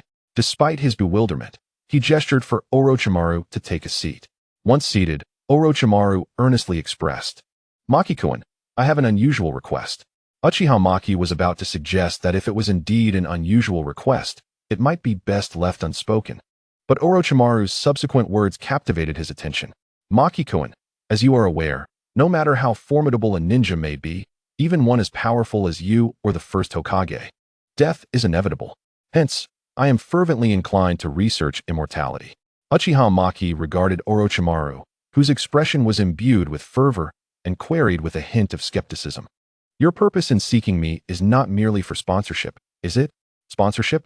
Orochimaru responded, intrigued by the term. Indeed, I have come to seek your support. Observing Orochimaru's fervent demeanor, Uchiha Maki surmised that he must have made some significant progress in his research. Otherwise, he would not have approached him for sponsorship. As anticipated, Orochimaru produced a vial of blue liquid from his pocket. Intrigued, Uchiha Maki leaned back in his chair, arms crossed, and remarked, Orochimaru-senpai, why not elaborate on your research findings? For instance, what are the effects, and how stable is it? Furthermore, what level of support do you require? With palpable excitement, Orochimaru replied, This is a cellular activation stimulant I have developed. Theoretically, it can enhance cellular regeneration and division within a remarkably short time frame. Under ideal conditions, it could facilitate immortality. Uchiha Maki swiftly honed in on two critical terms, theoretically and ideal conditions. Orochimaru did not evade the inquiry and proactively addressed it. Every monumental research endeavor requires a beginning. Does it not, Maki-kun? Although it is currently unstable and poses considerable risks, that is precisely why I have sought you out. With fervor, Orochimaru continued, I require additional funding, more advanced experimental equipment, and approvals for certain restricted materials. Naturally, all of this will be conducted within a legal framework. Uchiha Maki placed his fingers on the table, unconsciously tapping the surface. The only sounds in the office were the two men's breathing and heartbeats, accompanied by the rhythmic tapping of Uchiha Maki's fingers. He recognized Orochimaru's prowess in research and found the topic of immortality compelling. After a brief moment of contemplation, Uchiha Maki broke the silence, stating, Your conditions are acceptable to me. However, I have several stipulations. First, all experiments must be conducted at locations I designate, with reliable Uchiha personnel stationed to oversee them. Second, you must submit regular risk assessments and progress reports. Should the investment and returns prove disproportionate, I will cease sponsorship. Third, and most importantly, all live human experimentation is strictly prohibited. You may use animals or cadavers, but under no circumstances shall living subjects be utilized. The two men locked eyes, and Orochimaru sensed Uchiha Maki's unwavering resolve. Though he faced limitations, he had secured the most crucial element, sponsorship. After contemplating the terms, Orochimaru nodded and affirmed, I accept your demands, Maki-kun. How much funding do you require, and what level of laboratory and restricted materials do you need? Please submit a report detailing your requirements. To Uchiha Maki's surprise, Orochimaru calmly produced a pre-prepared list and handed it to him. Upon glancing at the document, Uchiha Maki inquired, Orochimaru-senpai, did you anticipate that I would agree? Orochimaru responded nonchalantly, it was merely a precaution. Rubbing his chin thoughtfully, Uchiha Maki reclined in his chair while perusing the list. Funding is no issue. I will transfer the amount to your account shortly. Regarding the experimental site, there is indeed a facility at the roots, and I shall apply for it. As for the materials, can't you procure them from the black market? I will provide ample funding. You must handle that aspect. The equipment poses a challenge, but I will arrange for a bounty on the black market and also inquire in the land of crafts. Having secured what he sought, Orochimaru declared, Maki-kun, I shall take my leave now. Consider this stimulant a gift to commemorate our meeting. With that, he rose and exited the office. Uchiha Maki carefully examined the vial. Struck by a sudden whim, he uncorked it and poured its contents into the fish tank in his office. As the blue liquid mingled with the water, the tank transformed into a vibrant azure hue. The fish, however, swam about as usual, displaying no discernible reaction. After observing for a while, Uchiha Maki noticed that aside from the color change of the water, the fish remained unchanged. Just as he was about to abandon his observation, believing it to be an unreliable semi-finished product, the fish underwent a dramatic transformation. Its scales shimmered with a metallic sheen, and its coloration became strikingly vivid. The diminutive creature began to swell, producing crackling sounds. To Uchiha Maki's astonishment, the fish's swimming speed increased exponentially, leaving afterimages in the water. It relentlessly collided with the tank. Creating resounding thuds, exhibiting power and velocity far surpassing its peers. The sturdy glass of the tank bore cracks from its impacts. Uchiha Maki could not help but exclaim, "Incredible activation of vitality." However, the phenomenon did not persist for long. The fish's body exhibited alarming abnormalities. Its eyes enlarged, and visible growths emerged along its form, culminating in a sudden explosion. A cloud of blood mist erupted in the water, mingling with the blue liquid and staining it a deep crimson. Chapter 64. Assistant Uchiha Maki gazed at the bloodstained tank and muttered to himself, "Not even a semi-finished product." Just then, a person outside heard the commotion and entered the room. "Lord Maki," they addressed him. Uchiha Maki pointed at the tank and instructed, "Replace it with a new fish tank." The individual promptly nodded in agreement. Shortly thereafter, two attendants returned with a pristine tank and a new fish. Uchiha Maki planned to apply for the reactivation of the Roots laboratory before personally visiting the Land of Crafts. In the Hokage office, Tsunade inquired, somewhat puzzled. "Reactivating the Roots laboratory?" Uchiha Maki nodded, recounting the details of his transaction with Orochimaru and the drug's effects and performance. Tsunade closed her eyes, leaning back in her chair as she contemplated the information. Uchiha Maki approached her from behind, gently massaging her temples while admiring the view. Tsunade, sensing his gaze, deliberately straightened her posture and remarked to herself, "Immortality, cellular division, a drug that isn't even a semi-finished product." Then, opening her eyes, she fixed her gaze on Uchiha Maki and stated, "I have but one request, the prohibition of human experimentation." Uchiha Maki smiled at her stipulation and readily acquiesced. "Very well. If there is nothing further, you may leave now. By the way," Tsunade halted Uchiha Maki, stating, "That girl Kushina has been complaining lately about how little time you spend with her." Uchiha Maki chuckled in response, "Let's wait until I finish my current obligations. I still need to visit the Land of Crafts." He pondered when the Konoha security force would finally be operational so he could make that trip. "Have you managed to find the experimental equipment that Orochimaru requested?" Uchiha Maki inquired, rubbing his face. The person across the table awkwardly replied, "We found it. But the price is a bit steep." Uchiha Maki reassured him, "The price is not an issue as long as it gets resolved quickly." The individual concurred but insisted on a face-to-face discussion. Uchiha Maki, intrigued, agreed, curious to discover what this person had in store. In the black market, Uchiha Maki transformed his appearance into that of an unremarkable face and sat patiently in a chair. Soon, footsteps approached, growing louder until a middle-aged man entered after pushing the door open. "I apologize for keeping you waiting," he said, settling into the chair opposite Uchiha Maki. Uchiha Maki regarded him and said, "Name your price." The man smiled slightly and replied, "I came primarily to make a friend." "A friend?" Uchiha Maki raised an eyebrow, intrigued. "Yes, a friend," he beamed. "So, you expect it to be free?" The man's expression faltered momentarily before he responded, "You're joking, I presume?" Uchiha Maki narrowed his eyes. "Are you mocking me?" The atmosphere in the room chilled significantly. "I wouldn't dare." The man hastily waved his hands, his smile dimming. "I merely wish to ask for a promise from you. As for the items, we seek no payment." Uchiha Maki maintained his stoic gaze, the room's temperature dropping further. The man continued, "We only desire a promise from you." "A promise?" The merchant elaborated, "One that may never be needed." He continued, "As merchants, we seek to make an investment." Uchiha Maki suddenly laughed. "It seems you already know my name." The merchant offered a polite smile, but said nothing further. "I am curious how you came to learn my identity," Uchiha Maki questioned. With this inquiry, the atmosphere grew even more tense, exuding a sense of danger. "We do not know your exact identity, but the substantial funds you are willing to spend on this equipment suggest you are not an ordinary person." Uchiha Maki chuckled. "In the future, contact me through the black market if there are matters to discuss." With that, the air in the room began to circulate again, though the merchant maintained a calm demeanor, as if accustomed to high-stakes situations. Uchiha Maki dismissed him, saying, "Ensure the equipment is delivered to the specified location." He then exited the room, disappearing from sight. After confirming Uchiha Maki's departure, the merchant retrieved a handkerchief to gently wipe the beads of sweat from his forehead. Only now did he realize he was drenched in perspiration. Having resolved the equipment issue, Uchiha Maki felt considerably lighter. Whether the merchant knew his true identity was of little concern, a clever person would naturally know how to act.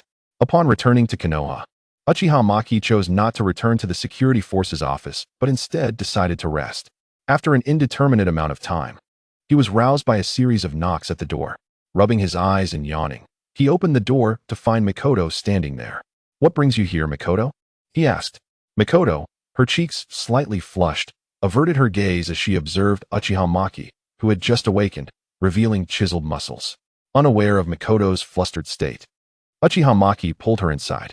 Mikoto, dazed, followed him in, not forgetting to remove her shoes, exposing her delicate feet. Uchiha Maki sat on the sofa and poured her a glass of water. Mikoto, sitting beside him, wiggled her dainty toes. Handing her the glass, Uchiha Maki smiled and asked, "Mikoto, is there something on your mind?"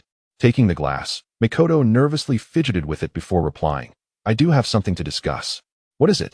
"I want to join the security force," she declared, curling up on the sofa, her soft soles now visible to Uchiha Maki. He admired her beauty and responded, "With your abilities, that should be no issue." Laughing lightly, he added, "As a special Jonin, it would be a breeze for you to join the security force."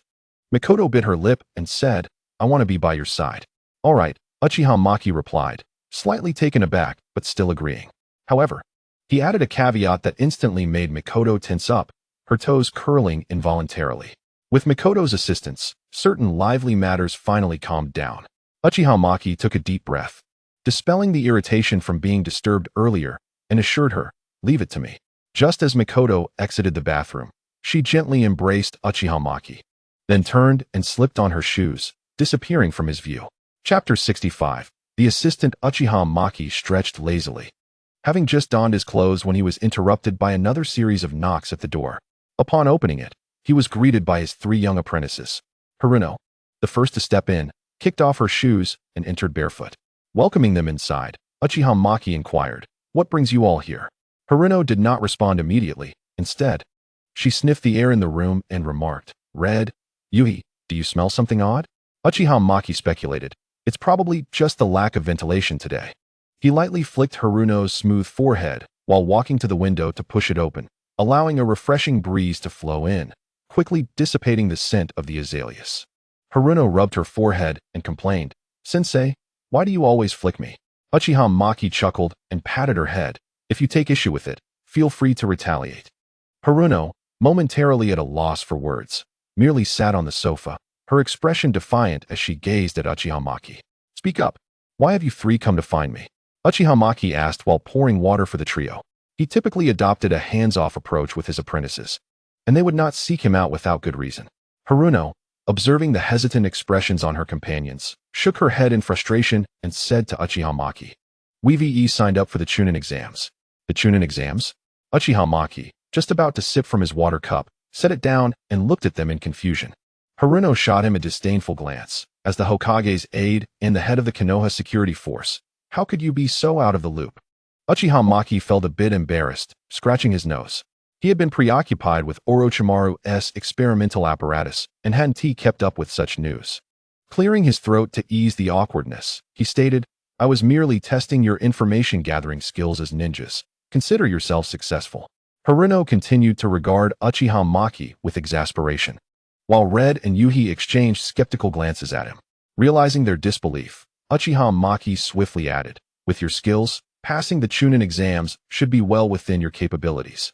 At that moment, Yuhi, who had been quietly seated on the sofa, spoke up, "We primarily came to ask how you succeeded in your own Chunin exams." As the sun set, Hong's restless little feet swayed.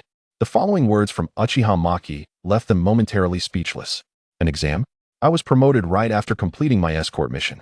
Hong, suppressing the urge to unleash a fiery retort, took a deep breath and asked, "Then, what escort mission did you undertake to achieve that promotion?" Uchiha Maki pondered for a moment and replied, "I suppose I eliminated a few special Jonin and Chunin to earn my rank." After his subtle display of bravado, Hong and her companions exchanged incredulous glances. If they possessed such skills, they wouldn't be inquiring about him now. Suddenly, Uchiha Maki smiled at the 3 of them and said, "Are you hoping for me to give you special training?" Upon hearing this, Hong eagerly nodded, her little head bobbing in agreement. Uchiha Maki contemplated for a moment before saying, "Then let us do it this afternoon, after I finish my official duties." Unable to contain herself, Hong leaped into Uchiha Maki's embrace, exclaiming, "You're the best, teacher." Uchiha Maki wrapped his arms around her, lightly patting her back, and saying, "Get down, You're not a child anymore. Hong released him, sticking out her tongue playfully. All right. I must head to the security department now. If you wish, you can wait at home, or come in the afternoon. After straightening his clothes, Uchiha Maki mischievously ruffled the heads of Hong and Shiyin before vanishing from their sight. Hong walked barefoot across the floor of Uchiha Maki's home, grumbling. His house is truly a mess. Despite her complaints, she began tidying up, and Hong and Shiyin exchanged a knowing glance, joining in the effort. Uchiha Maki arrived first at Uchiha Mikoto's house and knocked on the door. When Uchiha Mikoto opened it, her cheeks flushed slightly, her toes twitching nervously. Are we not going to the security department? Uchiha Maki asked with a smile. Huh, today? Uchiha Mikoto replied, taken aback. Quickly change your clothes. Although puzzled, she retreated to change. Uchiha Maki waited patiently at the door. When Uchiha Mikoto emerged, his eyes brightened.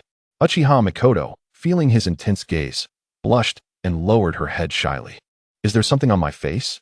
No, it's just that you look even more beautiful in that outfit, Uchiha Maki replied sincerely. She wore a black combat uniform with a Jonin vest, her hair tied in a sleek ponytail, exuding a sense of valor. At the Konoha security department, Uchiha Maki instructed. Pointing to Uchiha Mikoto, please register her as my assistant. The registrar nodded, completing Uchiha Mikoto's registration. Afterward, the two entered the somewhat disordered office, where Uchiha Mikoto rolled up her sleeves and began tidying up. Uchiha Maki approached her and gently embraced her from behind. Caught off guard, Uchiha Mikoto stiffened momentarily but allowed him to proceed. Resting his chin on her shoulder, he inhaled the fragrance of her hair and said, Mikoto, I've resolved your work issue. How will you thank me? Feeling the warmth against her ear, Uchiha Mikoto's face flushed deeper. Didn't I thank you before? Yet, I still desire a bit of interest. Uchiha Maki replied playfully. To his surprise, Uchiha Mikoto leaned in, initiating a kiss. His eyes widened, but he reciprocated. Moments later, Uchiha Mikoto, breathless, surrendered. Are you satisfied with this interest? She said, gasping for fresh air. Uchiha Maki nodded in contentment, gently seating the now weakened Uchiha Mikoto on the sofa beside him. Be mindful outside. It creates an impression, she scolded lightly. Uchiha Maki grinned. Are you implying at home? As she recalled some of their activities at home, Uchiha Mikoto shook her head, dismissing those thoughts. Chapter 66. The overflow. After teasing Uchiha Mikoto, Uchiha Maki returned to his desk to tackle paperwork. Fortunately, Nara Shikaku had completed most of the tasks, and he only needed to oversee the general direction. As dusk fell, Uchiha Maki stretched in his chair, relieved that the workday had come to an end. Let us go, Mikoto. They walked side by side, Uchiha Mikoto naturally linking her arm with his. The setting sun elongated their shadows, intertwining them together. It was only after a while that Uchiha Mikoto realized they were not headed home, but rather towards the shopping district. Maki, where are we going? She inquired. Uchiha Maki chuckled. To the hot springs for a mixed bath. Uchiha Mikoto was momentarily taken aback by his words. Witnessing her adorable expression, Uchiha Maki laughed. Just kidding. Oh. After his explanation, Uchiha Mikoto exhaled in relief, though a hint of disappointment lingered. Let us go, Mikoto. Let us take a look inside, he suggested, pointing to a clothing shop. Before Uchiha Mikoto could respond, he pulled her inside. To her surprise, they had entered a sleepwear store. A middle-aged woman, upon seeing them and recognizing their clan insignia, brightened and rushed over. You two must be a newly married couple. We have many outfits suitable for you. Uchiha Maki replied nonchalantly, just browsing. Scanning the array of garments, Uchiha Maki's eyes lit up upon spotting a suitable sleepwear set. Wrap this one up for me, he instructed, pointing. Uchiha Mikoto, her cheeks flushed, hesitated. ISNT that a bit too. Uchiha Maki leaned closer, whispering. Wear it for me at home. What is there to fear? After casting a glance at his eager expression, Uchiha Mikoto reluctantly nodded in agreement. After exiting the store, they continued to explore numerous places together. As night fell, they strolled homeward, Uchiha Mikoto resting her head on Uchiha Maki's shoulder. Thank you for spending so much time with me, she said. Uchiha Maki responded only by gently grasping her hand, intertwining their fingers. He whispered softly in her ear. Isn't it a bit formal for us to say thank you, Mikoto? Suddenly, Uchiha Maki felt as if he had forgotten something important. Never mind, forgetting signifies its insignificance. After escorting Uchiha Mikoto home, he returned to his own residence. Upon seeing the warmly lit house, He felt a sense of dread wash over him as he realized what he had forgotten. Anxiously, he thought, if I don't have an explanation, that girl Hong will surely cause a stir. With that thought, Uchiha Maki vanished using the Flying Thunder God technique. Meanwhile, Hong, Yuhi Kurenai, and Shien were at Uchiha Maki's home, waiting in boredom. Hong lay on the bed, propping her chin in her hands, her delicate feet swinging restlessly. When will the teacher return? It's so boring. Yuhi Kurenai, sitting on the edge of the bed, replied, perhaps the security department is particularly busy today. Hong sighed softly at her reasoning, though she accepted it. Shien sat cross-legged on the couch outside, focused on refining her chakra, not joining in their discussion. Just then, the front door opened, and both Hong and Yuhi Kurenai jumped from the bed, barefoot, ready to greet him. Even Shien, who had been meditating, opened her eyes and walked toward the door. Uchiha Maki entered, carrying a multitude of food items, and with a smile addressed the three individuals at the door. I sensed you might be hungry from waiting, so I brought some snacks. Upon hearing this, they hurried over to accept the food. Red Bean, upon discovering her favorite dumplings among the offerings, exclaimed joyfully, Teacher, you are so kind. No sooner had she spoken than she threw her arms around Uchiha Maki, nuzzling against him restlessly. Maki, with a resigned expression, looked at Red Bean and said, All right, no more mischief, gently ruffling her hair. Internally, he sighed in relief. As the most troublesome of the trio had been appeased, and he presumed the other two would pose no significant issues. Red Bean obediently released her hold, but then suddenly wrapped her arms around his neck, planting a kiss on Maki's cheek. Teacher, this is a reward. Maki feigned disgust, wiping the drool from his face, only to be met with a swift kick from Red Bean. You actually dislike me? She exclaimed. But Maki effortlessly caught her foot and began to tickle her delicate soles. I'm sorry, teacher. Ha. Red Bean squealed, wriggling in his grasp as she begged for mercy. Hong and Shien watched the playful exchange with envy, wishing they could be equally carefree. After a playful reprimand, Maki finally released Red Bean. This girl, 2 days without discipline, and she's already climbing the walls. She needs a proper lesson. Red Bean languidly sprawled on the sofa, her smooth little feet unceremoniously resting on Maki's lap. Unwilling to move.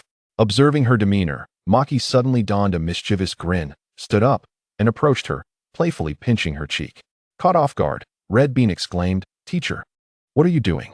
She attempted to struggle, but was swiftly subdued. Only then did she realize, her words slurring. You just tickled my feet, and now you're pinching my face? With that, Red Bean abruptly broke free and hurried to the bathroom, where the sound of running water soon followed. Witnessing her escape, Maki couldn't help but chuckle. Hong and Shien stifled their laughter at the sight. Shortly after, Red Bean reemerged, her face flushed from scrubbing, and she glared at Maki from the sofa. Just as Maki prepared to eat, he remembered he hadn't washed his hands and rushed to the bathroom. Upon seeing Red Bean's face resembling a pufferfish, he burst into laughter, poking her cheek when he returned. She pouted, producing a series of puffing sounds, then turned her head away in annoyance. You're so boring, teacher, she complained, though her eyes betrayed a hint of amusement. Maki, continuing to tease, poked her on the other side, satisfied with the symmetry. Red Bean, unable to contain herself, seized a nearby pillow and hurled it at him, which he easily caught. Feeling better now? He asked, returning the pillow while offering her a dumpling. Red Bean feigned a stern expression as she took the pillow and sat beside Maki. Feed me. She opened her mouth, eagerly awaiting his offering. When Maki presented the dumpling to her lips, she took a delicate bite. Teacher, why does this dumpling burst with juice? Her eyes sparkled with delight, and without waiting for another bite, she snatched it from his hand and devoured it. Chapter 67. Guidance. As Maki munched on his food, he remarked, in truth, with your skills, you are already capable of passing the Chunin exams. He patiently analyzed the current situation for his students. Suddenly, Kurenai spoke up, but teacher, you haven't guided us since you took office. Reflecting on her words, Maki realized it had indeed been quite some time since he had instructed or taken them on missions. With this thought, he put down his food and inquired, So, do you have any questions about your training? At that moment, Red Bean raised her hand. Teacher, when I released the Great Fire Annihilation, I always feel like something is missing. Maki glanced at the sky and suggested, In that case, let us head to the training ground. At the training ground, Maki instructed Red Bean, Go ahead and release the Great Fire Annihilation. She nodded, forming hand seals and channeling her chakra to unleash the fire technique.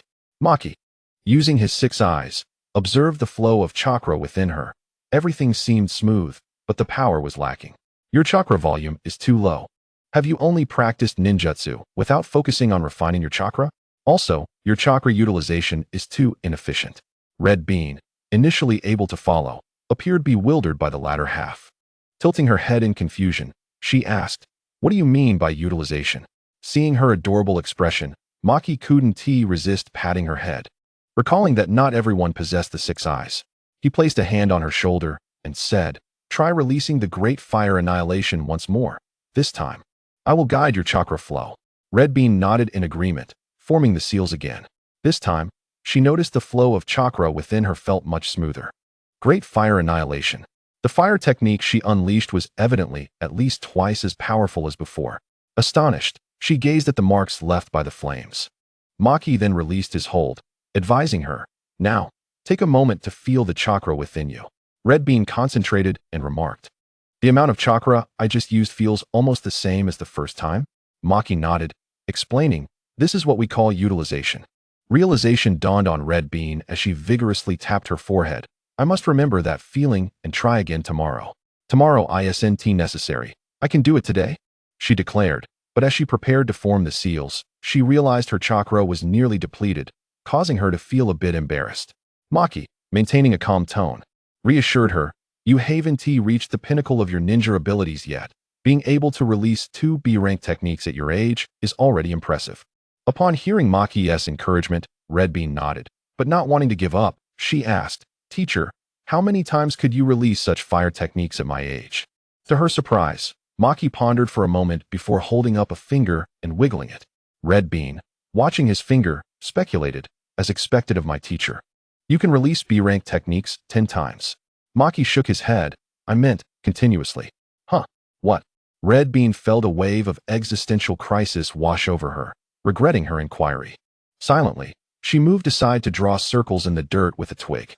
Maki, feeling quite pleased with himself, glanced at Red Bean's doodling and said, "Do you typically rest without refining your chakra after training?" Red Bean nodded, admitting that she indeed did so. Maki continued, "If you wish to increase your chakra volume, you should meditate to refine your chakra after exhausting it. Although repeatedly using ninjutsu will increase your chakra volume, it is nowhere near as efficient as meditating to refine it." After processing Maki's advice, Red Bean nodded and set down her twig, finding a quiet spot to diligently meditate and refine her chakra. Having addressed Red Bean, Maki turned to the other two. "Do either of you have any questions?" Hong raised her hand. "I have completed all the jinjutsu you taught us." "Oh," Maki responded, somewhat surprised. "Then, why don't you show me your jinjutsu?" Hong solemnly nodded, forming the seals and casting the jinjutsu, Cherry Blossom Snow. Maki nodded in approval as cherry blossoms swirled around him, but soon found himself ensnared by a large tree that emerged beneath him, binding him tightly. I could not help but exclaim, "Is this a fusion of 2 illusions? Truly, she is the daughter of the illustrious Crimson Uncle." Hong emerged from the trees, brandishing a wooden shuriken against Uchiha Maki's throat, declaring, "Teacher, you've fallen for it. Do take a glance behind you." Uchiha Maki's voice resonated in Hong's ear. In an instant, her eyes widened as she realized that she and Uchiha Maki had swapped positions.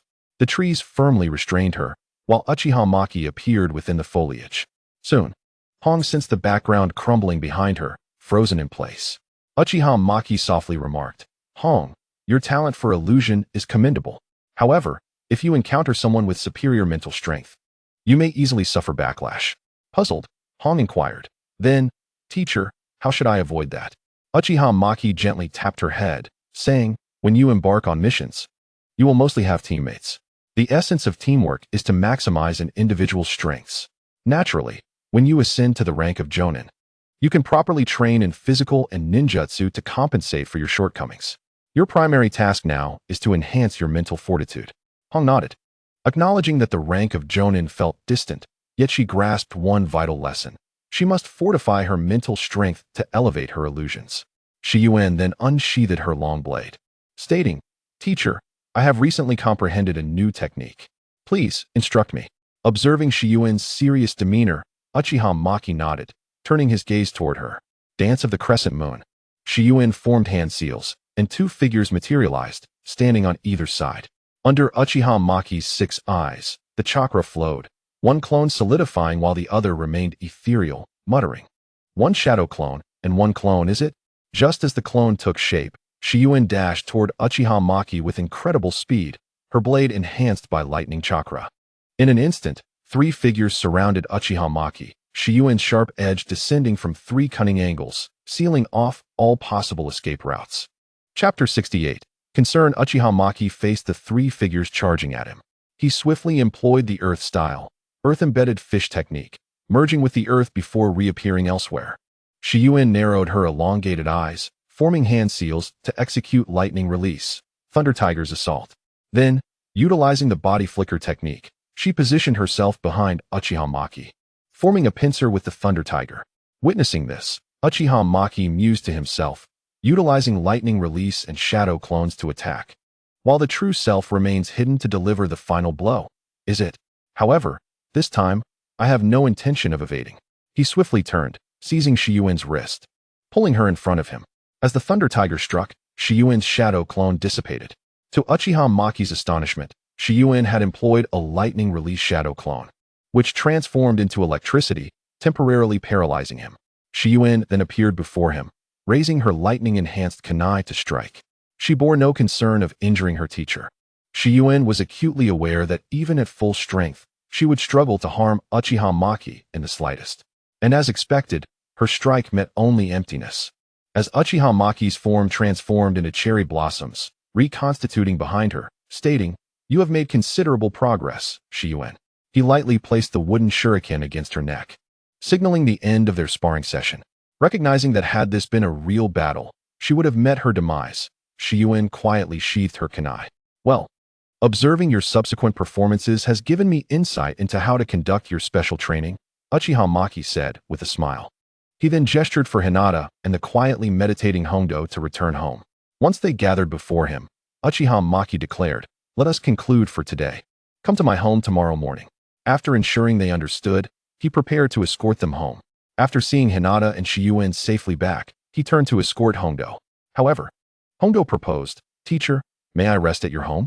After all, there rests no one at my house." She gazed at Uchiha Maki with hopeful eyes. Taken aback, Uchiha Maki recalled that Hondo's parents had perished in the line of duty when she was not yet a Jonin. He contemplated briefly before responding. "Then you shall stay in the guest room tonight. Fortuitously, there is a fresh blanket available." Overjoyed, Hondo nodded, taking the lead as they walked home together. Upon arrival, Uchiha Maki led her to the guest room, stating, "You will rest here tonight," before fetching the new blanket and retreating to his own quarters. The following morning, Hondo stealthily entered Uchiha Maki's room. Although he sensed someone had entered, upon discerning the familiar silhouette, he chose to ignore it. Hondo gazed at the sleeping Uchiha Maki, torn between waking him or allowing him to rest. Ultimately, considering his kindness in taking her in, she resolved not to disturb him. After sensing the visitor had departed, Uchiha Maki rolled over and resumed his slumber. Time passed, and Uchiha Maki heard voices conversing outside. Stretching, he emerged to find the 3 conversing on the sofa. "Good morning," he greeted. The trio gasped in unison, hastily shielding their eyes with their hands. Amusingly, however, they simultaneously peeked through their fingers, secretly admiring Uchiha Maki's physique. His well-defined muscles, though not overly large, exuded strength. Uchiha Maki had no desire to bulk up, as sacrificing agility for power was a poor trade-off for a ninja. Realizing their startled reactions, Uchiha Maki recalled that he was not dressed, leading to an awkward chuckle as he retreated to his room to don some clothing. Once he returned, the trio resumed their hushed discussion. Hondo was the first to break the silence, exclaiming, "I didn't realize teacher had such a splendid physique. I wish to touch it." She licked her lips after speaking. Hinata and Shiyuin nodded in agreement, their expressions reflecting admiration. When Uchiha Maki emerged, he sensed a hint of disappointment from his 3 disciples upon seeing him clothed. Hondo rushed forward, embracing her teacher, her little hands fidgeting restlessly. Uchiha Maki, in exasperation, grasped her hands, lightly tapping her head with his other hand. Enough of that. Instantly subdued, Hondo turned to the other 2, silently mouthing, "The texture is delightful." Hinata and Shiyuin exchanged glances, their eyes sparkling with intrigue. A knock at the door interrupted them, and Uchiha Maki opened it to find Uchiha Makoto. "What brings you here?" "Makoto?" She asked gently, "Are you not heading to the security department today?" Upon hearing her inquiry, Uchiha Maki stepped aside, explaining, "My students are about to take the Chunin exam, and I intend to provide them with special training. Moreover, the security department has not been particularly busy lately, so it seems you have time off." To Uchiha Maki's surprise, Uchiha Mikoto expressed her desire to join in on the special training. Adhering to the principle that whether herding 3 sheep or 4, he agreed to Mikoto's request. At the training ground, Uchiha Maki faced the trio's coordinated assault, enhancing their battle experience while Uchiha Mikoto observed quietly, a smile gracing her lips. However, Uchiha Maki felt a sense of helplessness during this special training. After embracing the seemingly exhausted Hong, he inquired, "What is going on with you today?" Each of his 3 disciples was more enthusiastic than the last, their hands uncharacteristically restless. Uchiha Maki remained unaware that individuals in the world of Naruto often matured early. Grasping Hong's fidgeting hand once more and glancing at the sky, he announced, "It's time for lunch. We shall resume in the afternoon." He then beckoned Mikoto to join them. A few individuals entered the barbecue restaurant. While dining, Uchiha Maki suddenly recalled, "Hozuki, I have complete faith in both of them, but you alone make me worry." Hozuki, puzzled by Uchiha Maki's admonition, replied, "But my strength is already at the level of a Chunin, isn't it?" Uchiha Maki nodded and replied, "Indeed, your combat skills are on par with a Chunin. But the Chunin exams also include academic subjects. Given your academic performance, I have my concerns." Hozuki, incredulous upon hearing Uchiha Maki's words, asked, "There are academic exams?" She then glanced at Tsunade and Kurenai, who both nodded in unison, causing Hozuki to feel overwhelmed, even losing her appetite. Uchiha Maki continued, "You don't want to admit you're not the brightest, do you? Can't you at least copy the answers?" Chapter 69. The exam. Upon hearing Uchiha Maki's words, Hozuki's eyes twinkled with a renewed sense of hope, and her mood brightened considerably. "All right," she exclaimed, clapping her hands. At that moment, a familiar voice emerged from behind Uchiha Maki. "Excuse me, may we share a table?" Uchiha Maki turned to find 2 familiar figures. Kushina, Konan, what a coincidence. Kushina leaned closer to Uchiha Maki and whispered, "Do you mind sharing a table, handsome?" "Not at all," he replied. Kushina, with a smile, sat to Uchiha Maki's left and signaled to the waiter. She skillfully ordered several plates of barbecue and then, with a sly smile, asked, "Is this a gathering?" As she rested her small hand on Uchiha Maki's waist, Kushina was already acquainted with Hozuki and the others. Upon hearing Kushina's somewhat provocative question, Uchiha Maki cleared his throat and explained, "With the Chunin exams approaching, I'm merely giving them some extra training." Satisfied with the answer, Kushina nodded and removed her hand from Uchiha Maki's waist, using her chopsticks to place some grilled meat into his bowl. Meanwhile, Uchiha Maki's bowl was already piled high with meat that Uchiha Mikoto had placed there. As he focused on his meal, he suddenly noticed another pair of chopsticks adding a piece of meat to his bowl. He looked up to find Hozuki's gaze upon him. Kushina, witnessing this exchange, narrowed her eyes knowingly at the two. After finishing their meal, Uchiha Maki intended to pay, but Kushina waved her wallet, stating, "I've already settled the bill." As they exited the barbecue restaurant, she pulled Uchiha Maki into a secluded corner and pressed him against the wall. Uchiha Maki, taken aback by Kushina's boldness, was momentarily flustered. Kushina wrapped her arms around his neck and teased, "Why are you even pursuing such young girls?" "Huh?" Uchiha Maki responded, bewildered. Realizing he might genuinely be unaware of Hozuki's feelings, Kushina decided to forego further questioning and rose on her toes to kiss him. Uchiha Maki instinctively placed his hands on her waist, reciprocating passionately. After a brief moment, they parted, a delicate thread of connection lingering between them. Returning to the group, Kushina took Konan's hand, ignoring the inquisitive glances from Hozuki and the others, and continued shopping. Half a month later, the day before the Chunin exams, Uchiha Maki was training with Hozuki at the training ground. Rather than sparring, it was more of a guidance session. Hozuki attacked while Uchiha Maki defended. He then seized Hozuki's hand, twisting it back and inserting his fingers firmly between hers to guide her through the hand seals. Fire style, great fireball technique. A fireball measuring 15 meters in length and 8 meters in height erupted from Uchiha Maki's mouth, leaving deep marks on the ground, though not aimed at Hozuki. Hozuki stared in astonishment at the scale of Uchiha Maki's fire technique. He continued, "Just now, I used your hand to perform the hand seals. In actual combat, Your opponent 1T grant you ample time to seal. They will make every effort to interrupt you. If you wish to unleash ninjutsu, you must either seal as quickly as possible or utilize your opponent's hands to assist in the sealing. Hozuki, somewhat confused, inquired, Teacher, can one perform hand seals with just one hand or release ninjutsu like you without seals? Uchiha Maki chuckled and replied, Your thought process is correct, but you must have a thorough understanding of chakra flow to accomplish that. You should know the significance of hand seals, right? Hozuki nodded, affirming. They control the flow of chakra within the body to release ninjutsu. Uchiha Maki stated, thus, theoretically, if you master the chakra flow required to release ninjutsu, you can forego the hand seals. Hozuki contemplated this notion, nodding in understanding. Uchiha Maki then called over Kurenai and Tsunade, advising, just be cautious and don't act recklessly. After distributing a kunai to each, the three accepted it. Following the special training session, Hozuki chose to stay at Uchiha Maki's home rather than leave, and he could only helplessly acquiesce to her decision. The next morning, Uchiha Maki was awakened by Hozuki's enthusiastic shaking. Looking at her eager face, he sighed. What is it this time? Teacher, the Chunin exams are today. Aren't you coming to watch us? Uchiha Maki considered saying that there was nothing interesting to see, but upon meeting Hozuki's hopeful gaze, he relented with a nod. I need to change first, he declared. Hozuki pouted but reluctantly left the room.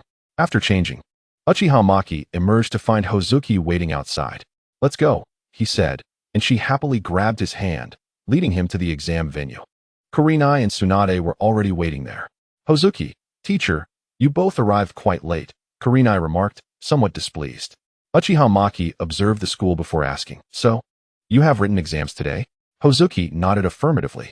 Uchiha Maki slapped his forehead, exclaiming, what was the point of me coming? Hozuki cheerfully replied, to wait for us outside.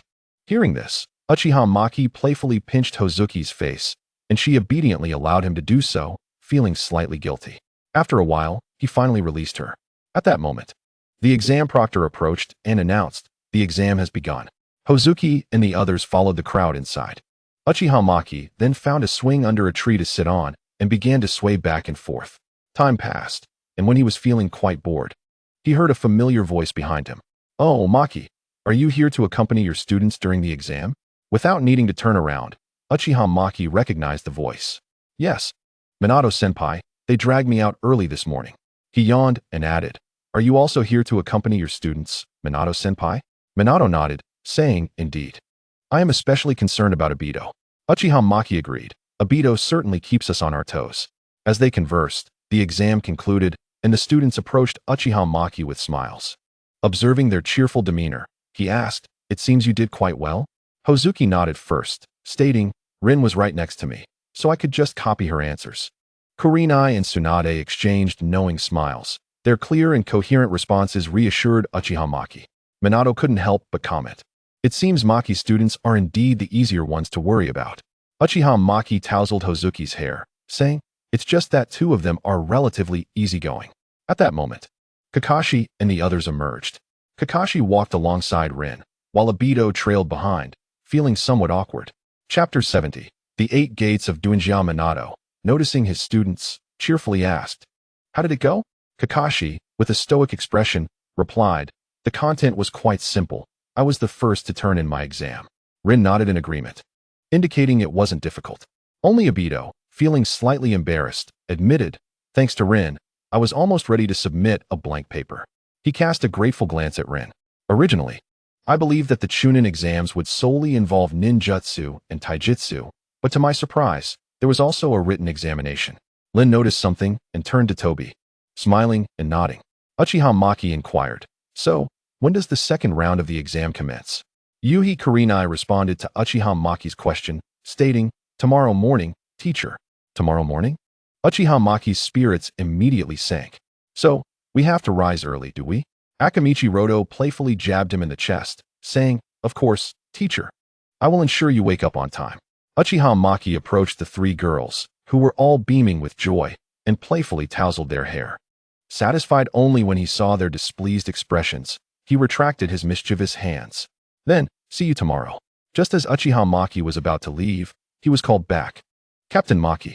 Turning towards the voice, he saw 2 figures clad in tight, green uniforms running towards him. It was none other than Might Guy and Might Dai. Uchiha Maki, slightly puzzled, asked, "What is it, Uncle Dai?" Might Dai produced an ancient book from his pocket and handed it to Uchiha Maki. Uchiha Maki flipped through a couple of pages, his expression shifting slightly. "I nearly forgot, Uncle Dai." Might Dai replied, "I have been meaning to find you, Captain Maki. But I always seem to miss you." Uchiha Maki cheerfully responded, "Well, we have crossed paths this time. Thank you. I will return it to you in a few days." Might Dai waved his hand dismissively, saying, "No rush." He then turned to Might Guy and exclaimed, "Guy, let us sweat together and revel in our youth." Might Guy enthusiastically replied, "Youth?" Might Dai then shared his training regimen: run 100 laps around the village. If I fail, I shall walk 100 laps on my hands. Uchiha Maki and the others exchanged glances, bemused by the exuberance of the father-son duo. At that moment, Minato Namikaze could not help but interject, there is a practical exam tomorrow. Shouldn't we rest well today?" Uchiha Maki nodded in agreement. Might Dai pondered for a moment and then nodded, addressing Uchiha Maki and Minato, "You both make valid points. So, Kai, let us return home on our hands." Might Guy exclaimed with excitement, "Understood, father. Let us ignite our youth together." With that, the two of them executed a handstand and vanished from view. Uchiha Maki and Minato exchanged a resigned glance and sighed softly. Uchiha Maki then addressed his disciples, "Let us reconvene at this time tomorrow." As he spoke, he prepared to leave with Roto, only to be halted by Sakura and Yuya. Uchiha Maki, puzzled, asked, "What is it?" Sakura and Yuya exchanged glances before stating, "To celebrate our success in the written exam, shouldn't you treat us to a meal, teacher?" Uchiha Maki, somewhat reluctant, replied, "Wouldn't it be better to wait until after your exam?" Sakura approached him, shaking her arms in a playful manner. "Teacher." Roto quickly claimed his other arm, employing the same tactic. Yuya, a tad slow to react, could only gaze longingly at Uchiha Maki. Unable to muster a refusal against their charm, Uchiha Maki nodded. Roto gleefully jumped at his response. "You are the best, teacher." After treating the three to a barbecue, Uchiha Maki inquired, "Is there anything else?" The other three shook their heads. Uchiha Maki tentatively asked, "Shall I take my leave then?" When no one stopped him, he prepared to take Roto home. However, Sakura and Yuya expressed their desire to accompany him, gazing at Uchiha Maki with pleading eyes. Uchiha Maki sighed softly, "But I don't have enough guest rooms." Roto cheerfully replied, "No problem. My guest room has a spacious bed. We can all fit comfortably." Hearing Roto's words, Uchiha Maki turned to Sakura and Yuya. "Would you mind?" They both shook their heads, indicating they had no objections. Seeing their agreement, Uchiha Maki led them back to his home. Roto and the others walked barefoot across the floor. Uchiha Maki pointed to Roto's guest room. "You two will stay in that room with Roto." He then returned to his room to peruse Might Dai's book, which contained annotations by Dai himself. After finishing the book, a glimmer of realization crossed Uchiha Maki's eyes as he murmured, "I see."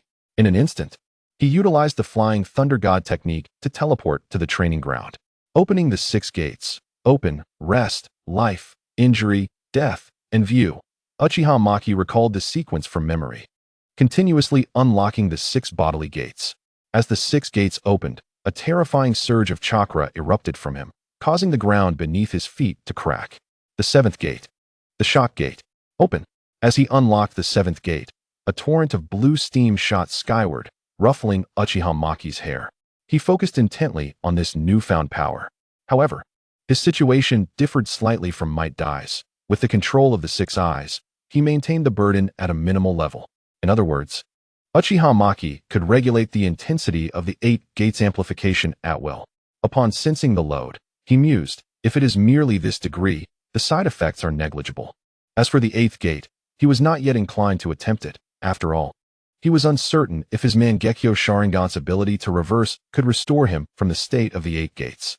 Moreover, there was no need to take such risks. Uchiha Maki possessed numerous trump cards, which he would only employ as a last resort. Otherwise, he would limit himself to the 7th gate. After closing the 8 gates, Uchiha Maki still felt somewhat weak, murmuring to himself, "Have I not trained properly for too long?"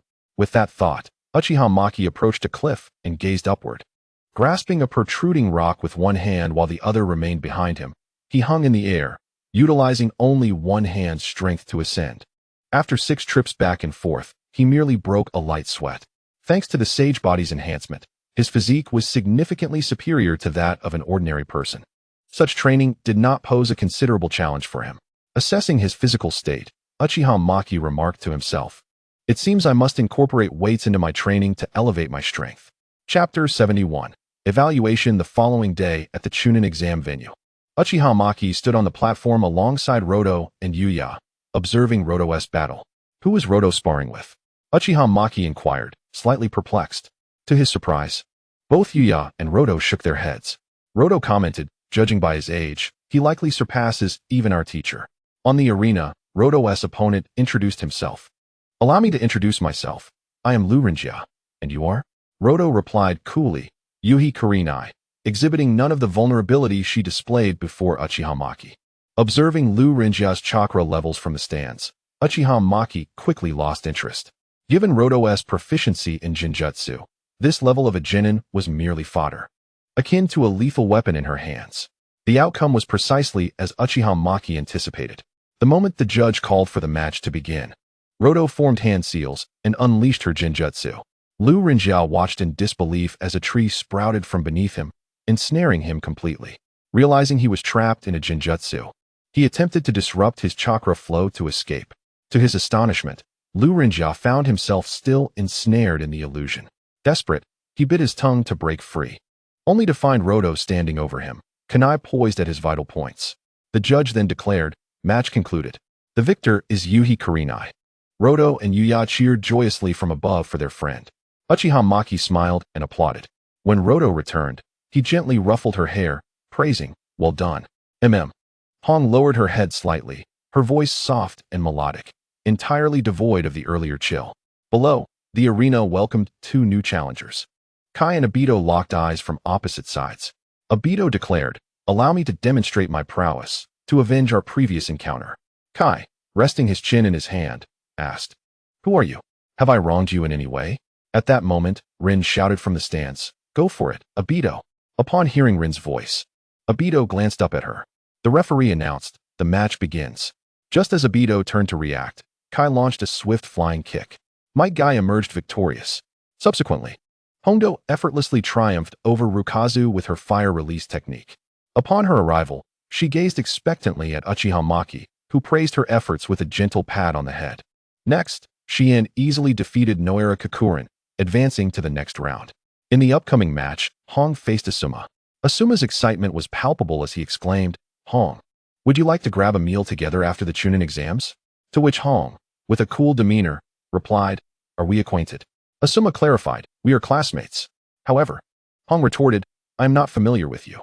The referee raised his flag, signaling the start of the match. Asuma drew his chakra blade, infusing it with wind release. Hong formed hand seals and cast Jinjutsu, Cherry Blossom Snow. Asuma suddenly found himself surrounded by a flurry of falling cherry blossoms. Recalling a rumor that Uchiha Maki had once used this Jinjutsu to incapacitate an entire team of a Wagakure Zumbu. Realizing the gravity of the situation, Asuma hastily disrupted his internal chakra. Yet, after doing so, he discovered himself ensnared by a massive tree. Is this a double Jinjutsu? Asuma bit his tongue, attempting to break the illusion, only to find himself still bound by the tree. Observing Asuma's predicament, the referee promptly declared the match concluded. Approaching Asuma, he stated, "Release." With the referee's assistance, Asuma dispelled the Jinjutsu and muttered to himself, "This level of Jinjutsu must reach the standard of a special Jonin." Hondo then secured an easy victory with her B-rank fire release.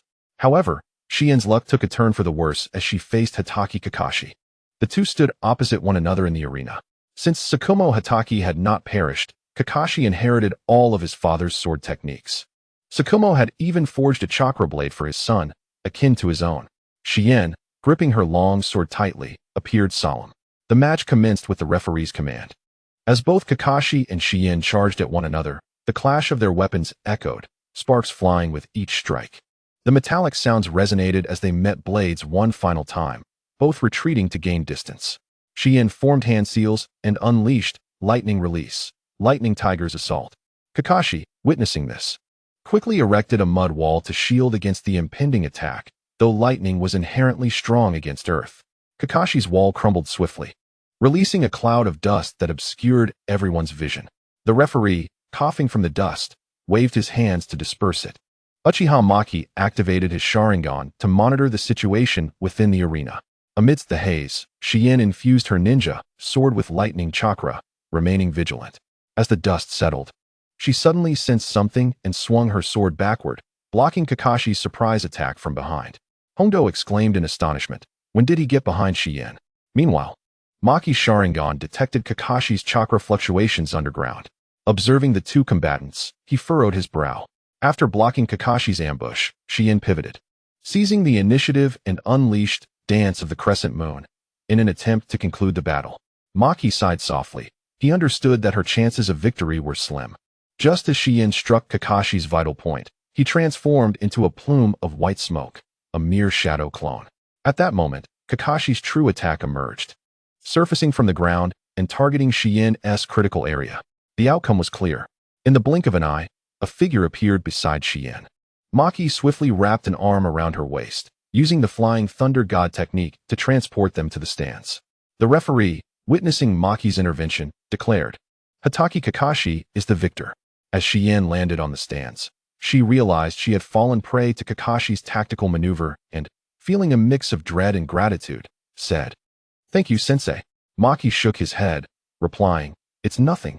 Even without me, others would have intervened." Shien lowered her head in disappointment, murmuring, "I'm sorry, Sensei." Maki, puzzled, asked, "Why apologize? You performed admirably, but I lost the match. Hong and Hondo have both become Chunin, while I remain a Jonin," she lamented. Maki, still confused, remarked, "Who said losing means you can't be promoted to Chunin?" Huh.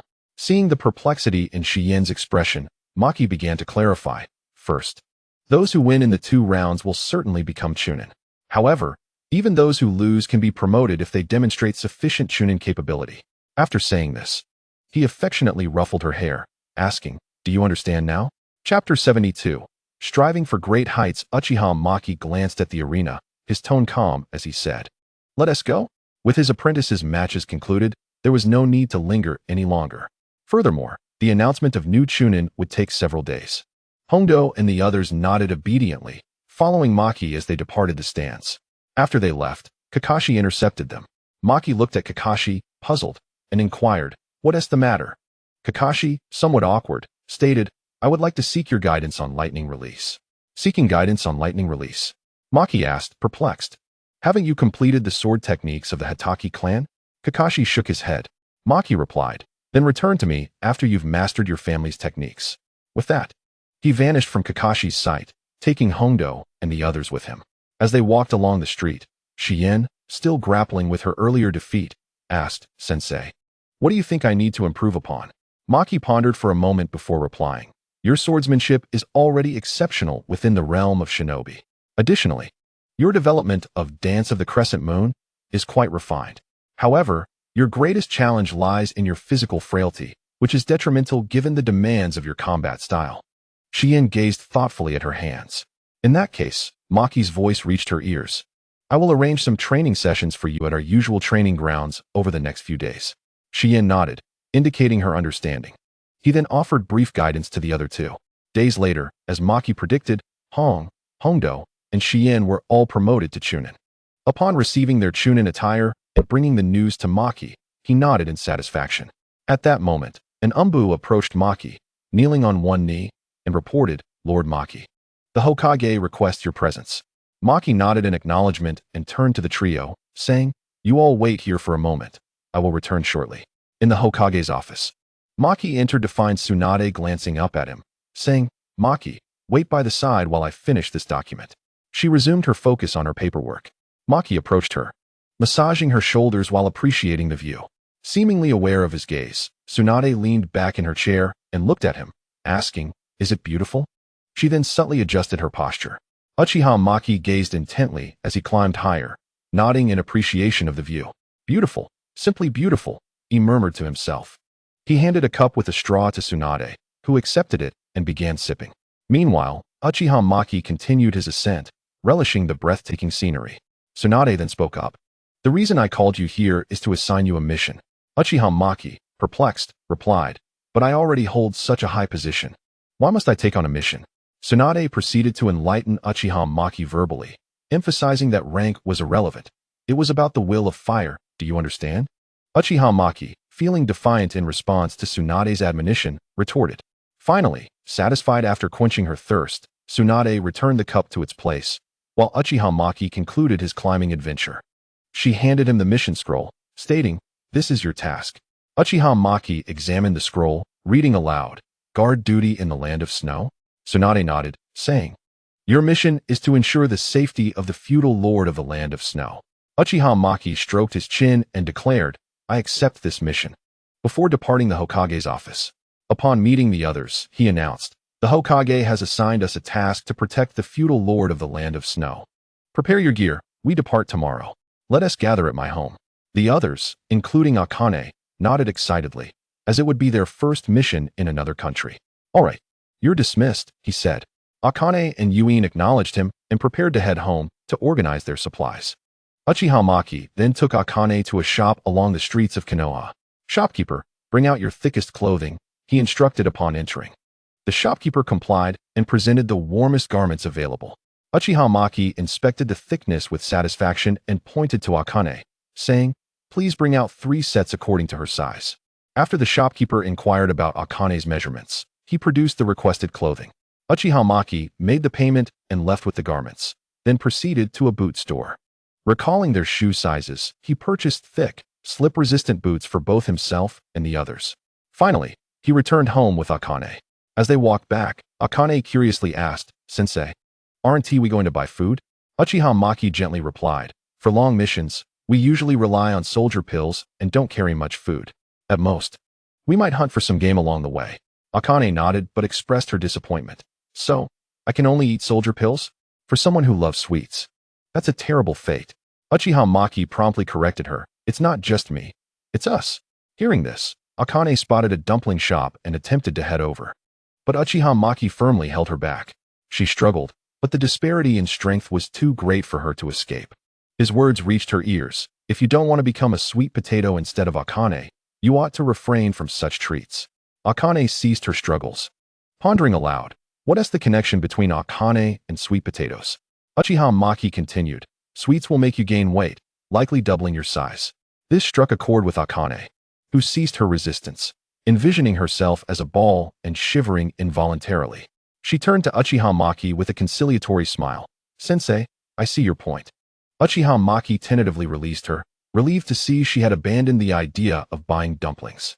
Once home, Akane sprawled on the sofa, her small feet restlessly swinging. Uchiha Maki observed her with an inexplicable sense of paternal affection. He approached her, ruffling her hair gently. "Get a good rest tonight. We prepare for our mission tomorrow." Akane nodded, acknowledging her understanding. Uchiha Maki then retreated to his room to check his gear. Kunai, explosive tags, special kunai, shuriken, and a map of the land of snow. Finally, he ventured to the kitchen and decided to take some salt, as the journey to the land of snow would last at least 4 to 5 days. He could not bear the thought of consuming soldier pills for that long. Chapter 73. An unexpected guest. The following morning, Uchiha Maki forcibly awakened the still sleeping Akane. She opened her bleary eyes, looking at him in confusion. Uchiha Maki tousled her disheveled hair, saying, "Have you forgotten? We have a mission today." Realizing, Akane slapped her forehead and climbed out of bed, pushing Uchiha Maki out of the room. Out. I need to change." Uchiha Maki allowed her to push him aside and sat on the sofa, organizing his equipment. A knock on the door prompted him to rise and open it. Standing timidly at the threshold were Akane and Yuin. Yuin wore a green Chunin vest, her back adorned with a ninja blade, clad in black combat attire. Akane donned a purple high-neck mesh ninja outfit, draped with a red garment, her arms and legs wrapped in bandages and black pants below. Uchiha Maki welcomed them inside. And just then, Akane emerged, now dressed and ready. Observing the prepared trio, Uchiha Maki declared, "Let us depart."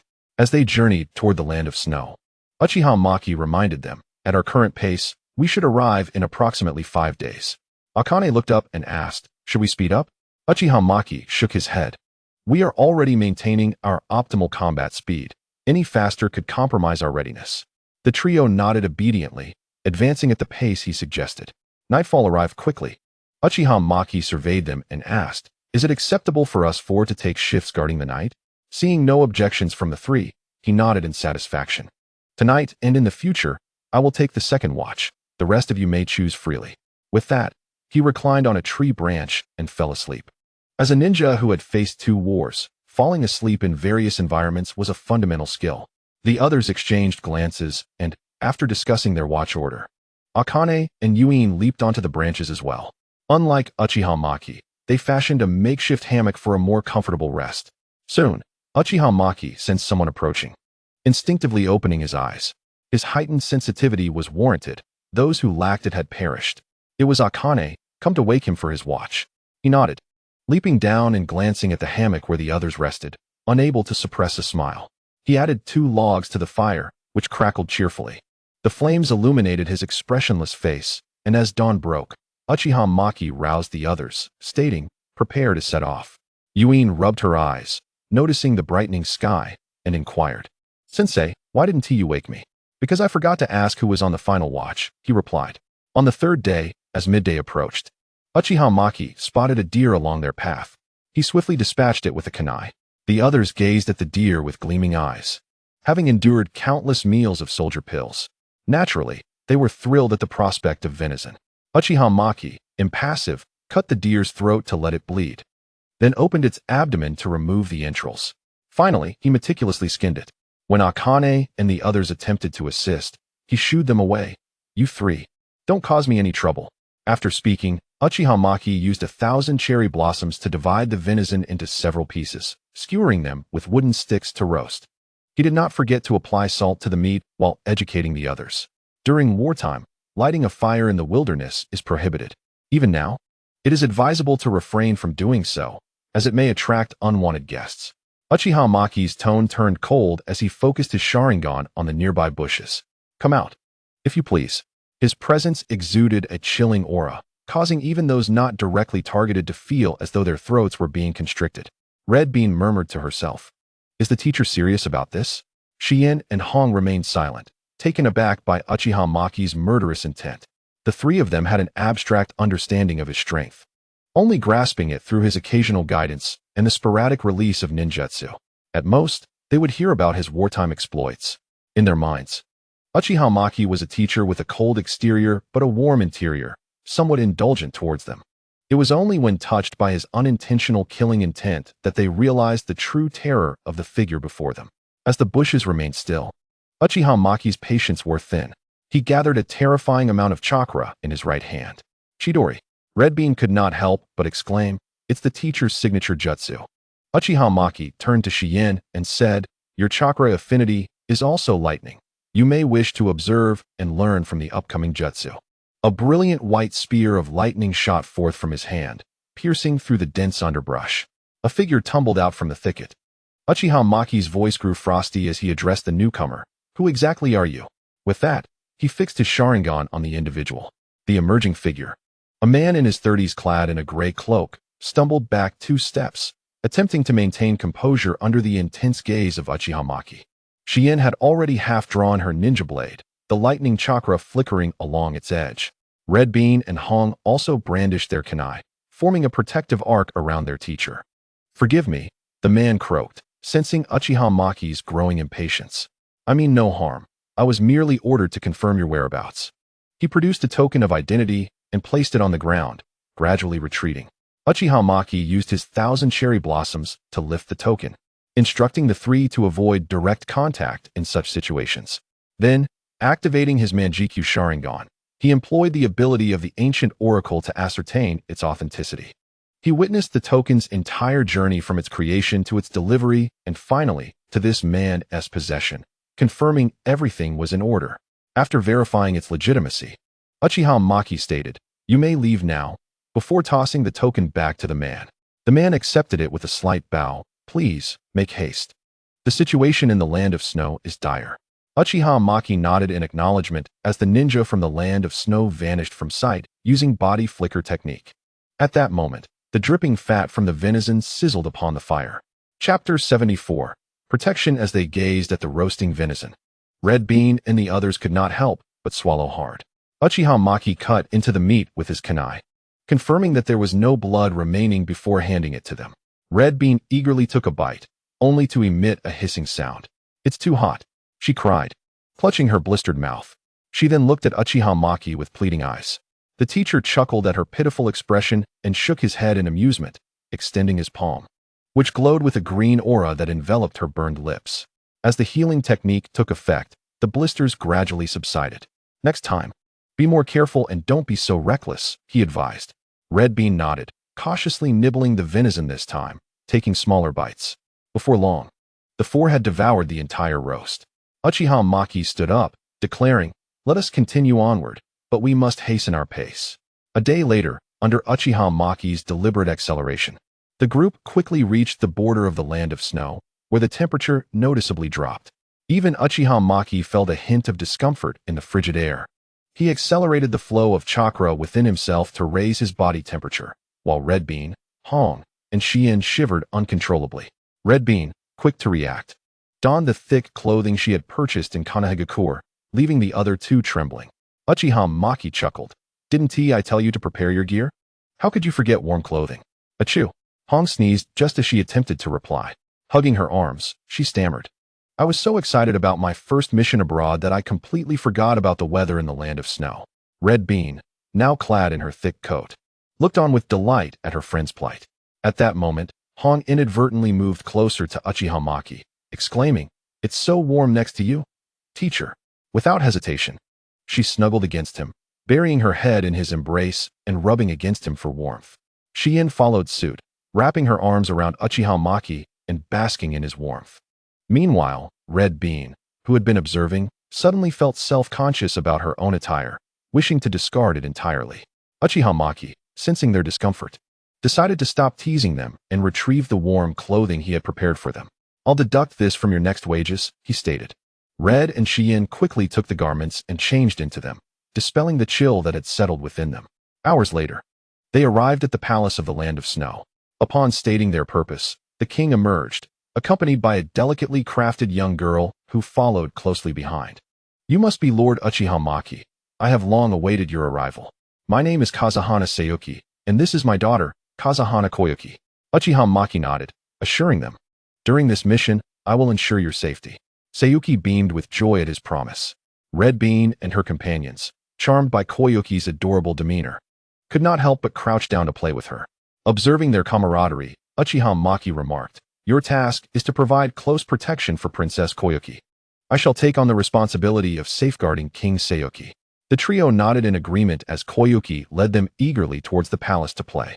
Sayuki, slightly embarrassed, remarked, "My child is quite playful. I apologize for any trouble she may cause you." Uchiha Maki, in a light-hearted tone, replied, "It is entirely normal for children to have a playful spirit." However, his voice grew serious as he continued, "King Sayuki, since you have hired me to protect you and your daughter, I must inquire if there are any potential threats to your safety that I can address directly." Uchiha Maki understood that it was often easier to eliminate potential threats than to apprehend them later. To his surprise, Sayuki shook his head, indicating he was unaware of any threats. He had invited Uchiha Maki primarily to safeguard a newly developed piece of equipment. He then gestured for Uchiha Maki to follow him, leading them to a modest resting place due to the urgency of their arrival. As they walked, Sayuki offered a warning about the accommodations. Passing through a garden, they heard laughter, and upon peering inside, Uchiha Maki discovered Red Bean and the others playing with Koyuki. He cleared his throat and said, "King Zhao Shui will arrange accommodations for us. You may take Princess Xiao Shui to play here for now. I will inform you of the lodging arrangements shortly using a shadow clone." The three nodded in agreement. Uchiha Mu followed Kazahana Zhao Shui to the place designated for their stay. It was somewhat modest, and he hoped that Mu would be understanding. Uchiha Mu surveyed the surroundings and remarked, "King Zhao Shui is too humble. I find this environment quite satisfactory. That puts my mind at ease. I must attend to state affairs and develop some matters. I entrust the safety to you, Mu," replied Kazahana Zhao Shui. Uchiha Mu nodded, assuring her, "Rest assured. I will handle it." He then summoned a shadow clone to relay the lodging information to Hong Do and the others, while he remained close to Kazahana Zhao Shui for protection. Thus concluded a rather uneventful day. Upon returning to his room to rest, Uchiha Mu found the door pushed open abruptly. Hong Do and the others entered, their faces aglow from the cold. Uchiha Mu observed them and asked, "Did I not instruct you to protect Princess Xiao Shui closely?" The three exchanged puzzled glances with him. Hongdo spoke first. Is it not time for rest? To protect closely means to remain on standby. Is this your excuse for leaving your post? Taken aback by Uchiha Mu's words, Hongdo opened her mouth but struggled to respond. Suddenly, she thought she had found a loophole and said, Teacher, did you not return directly as well? I left a shadow clone by the target's side, Uchiha Mu replied, leaving Hongdo momentarily speechless. Biting her lip, she turned to leave, only to be halted by Uchiha Mu. Let us rest for today. I have also dispatched a shadow clone to your location. Hongdo stubbornly responded. I will just switch my shadow clone and return. Uchiha Mu gently grasped her and stroked her hair, saying, Let us rest well today. Remember to implement strict shifts starting tomorrow. Chapter 75, Chakra Armor. 6 days later, at the Palace of the Snow Country. Chaos erupted as flames soared and cries of battle filled the air. Through Uchiha Mu's perception, he sensed a significant number of rebels and ninjas assaulting the palace. Meanwhile, Kazahana Zao Shui seemed to have anticipated this, quietly stowing away a hexagonal crystal. At that moment, Hongdo, and Shiyin rushed back to the palace with Kazahana, Xiao Shui in tow. Holding a kunai and smeared with blood, Hongdo exclaimed, A coup has suddenly erupted outside. Upon hearing this, Uchiha Mu cast a meaningful glance at Kazahana Zao Shui and said, It appears King Zao Shui anticipated such a situation. Since the rebels are already here, it would be prudent to inform us of the enemy's identity. Kazahana Zao Shui sighed softly and replied, I shall not conceal this from you any longer. The one behind the coup is likely my brother, Kazahana Nu Tao. Uchiha Mu inquired further, Do you know of a safe location? After a moment's contemplation, Kazahana Zao Shui said, Yes, there is a place that holds the treasures of the Snow Country, which requires your escort for us to proceed. Uchiha Mu nodded in acknowledgement. As a ninja, he was duty-bound to ensure the safety of his employer. Rest assured, I possess that professional integrity. Hearing Uchiha Mu's assurance, Kazahana Zao Shui felt a sense of relief. Although he was often described as divine in rumors, her observations over the past few days suggested that such tales were likely exaggerated. In her eyes, Uchiha Mu was merely a meticulous ninja, a gentle mentor. In the initial moments of the coup, she had feared that Uchiha Mu might flee with his students. His words brought her back to reality. Shall we proceed? Upon hearing Uchiha Mu's query, Kazahana Zao Shui nodded and handed him a map. Uchiha Mu took the lead, with Hongdo, and Shiyin surrounding Kazahana Zao Shui and her father for protection, while a circle of Kazahana Zao Shui's personal guards provided additional security. The group advanced without encountering any rebels, thanks to Uchiha Mu's heightened perception and the path cleared by his shadow clone.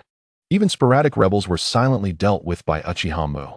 Just as they were about to exit the palace, Uchiha Mu raised his hand, signaling everyone to halt. We cannot avoid confrontation this time. Prepare for battle. As soon as he finished speaking, Kazahana Nu Tao and his rebels appeared before Uchiha Mu's group. He looked at Uchiha Mu and said, You must be the renowned White Death of Konoha. Heed my advice. Do not wade into these murky waters, and I shall grant you and your 3 disciples safe passage. Instead of anger, Uchiha Mu responded with a smile. Allow me to voice my perspective. I care not who the king of the Snow Country is, but the survival of these 2 must be ensured. What do you think of this condition? Kazahana Nu Tao, hearing Uchiha Mu's proposition, forced a smile and replied, Are you jesting, sir? Uchiha Mu shrugged. No, I believe you are the one who initiated the jest. Kazahana Nu Tao took a deep breath and declared, It seems we have nothing further to discuss. Prepare to die with your arrogance and your 3 disciples.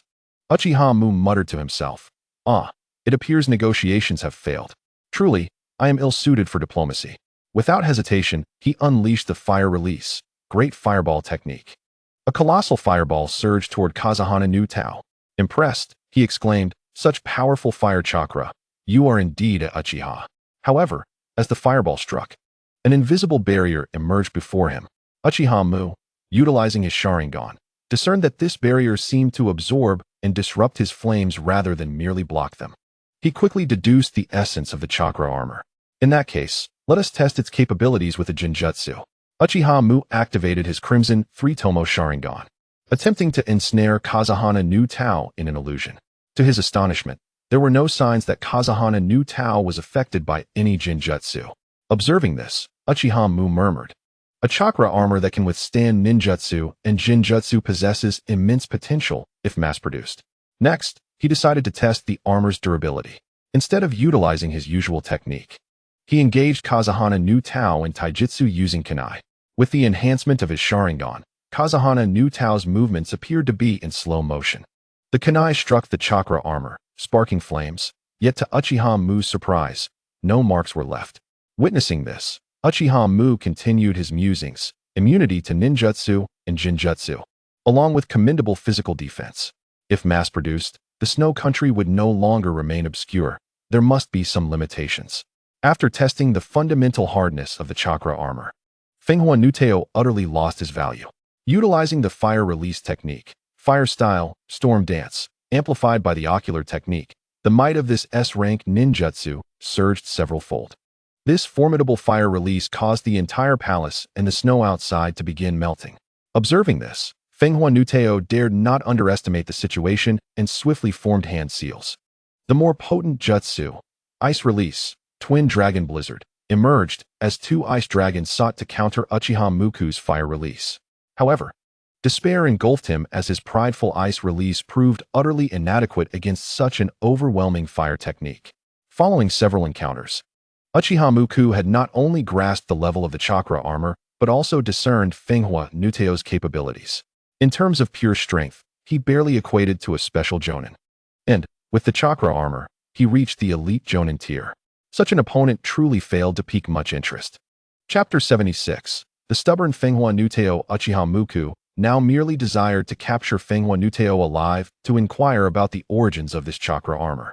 In Fenghua no Tao's eyes, the fire technique capable of reducing the entire palace to ashes was barreling toward him. As he realized his imminent peril, Fenghua no Tao disregarded any hidden cards he might possess. The chakra armor behind him sprouted a pair of energy wings, allowing him to soar just high enough to evade the lethal strike. Meanwhile, the rebels behind him, albeit barely, managed to escape the onslaught. Those slower to react, having not even formed a seal, were consumed by the flames. Finally evading the attack, Fenghua no Tao exhaled a sigh of relief, only to discover that Uchiha Muku was nowhere to be seen. What? No way. Fenghua no Tao turned in disbelief. Uchiha Muku had somehow appeared behind him. 8 gates release. Uchiha Muku promptly opened the 5th gate. Leaf Hurricane. Before Fenghua no Tao could react, Uchiha Muku delivered a swift kick, knocking him unconscious. Uchiha Muku then approached the fallen Fenghua no Tao and lifted him up, relieved to sense his faint life signs. If he had inadvertently killed him, he would have to seek help from the Yamanaka clan. Upon seeing their leader in an uncertain state, the surrounding rebels dropped their weapons and surrendered. Uchiha Muku observed closely and noted that aside from the leader, none of the others possessed chakra armor, confirming his suspicions about its significant limitations.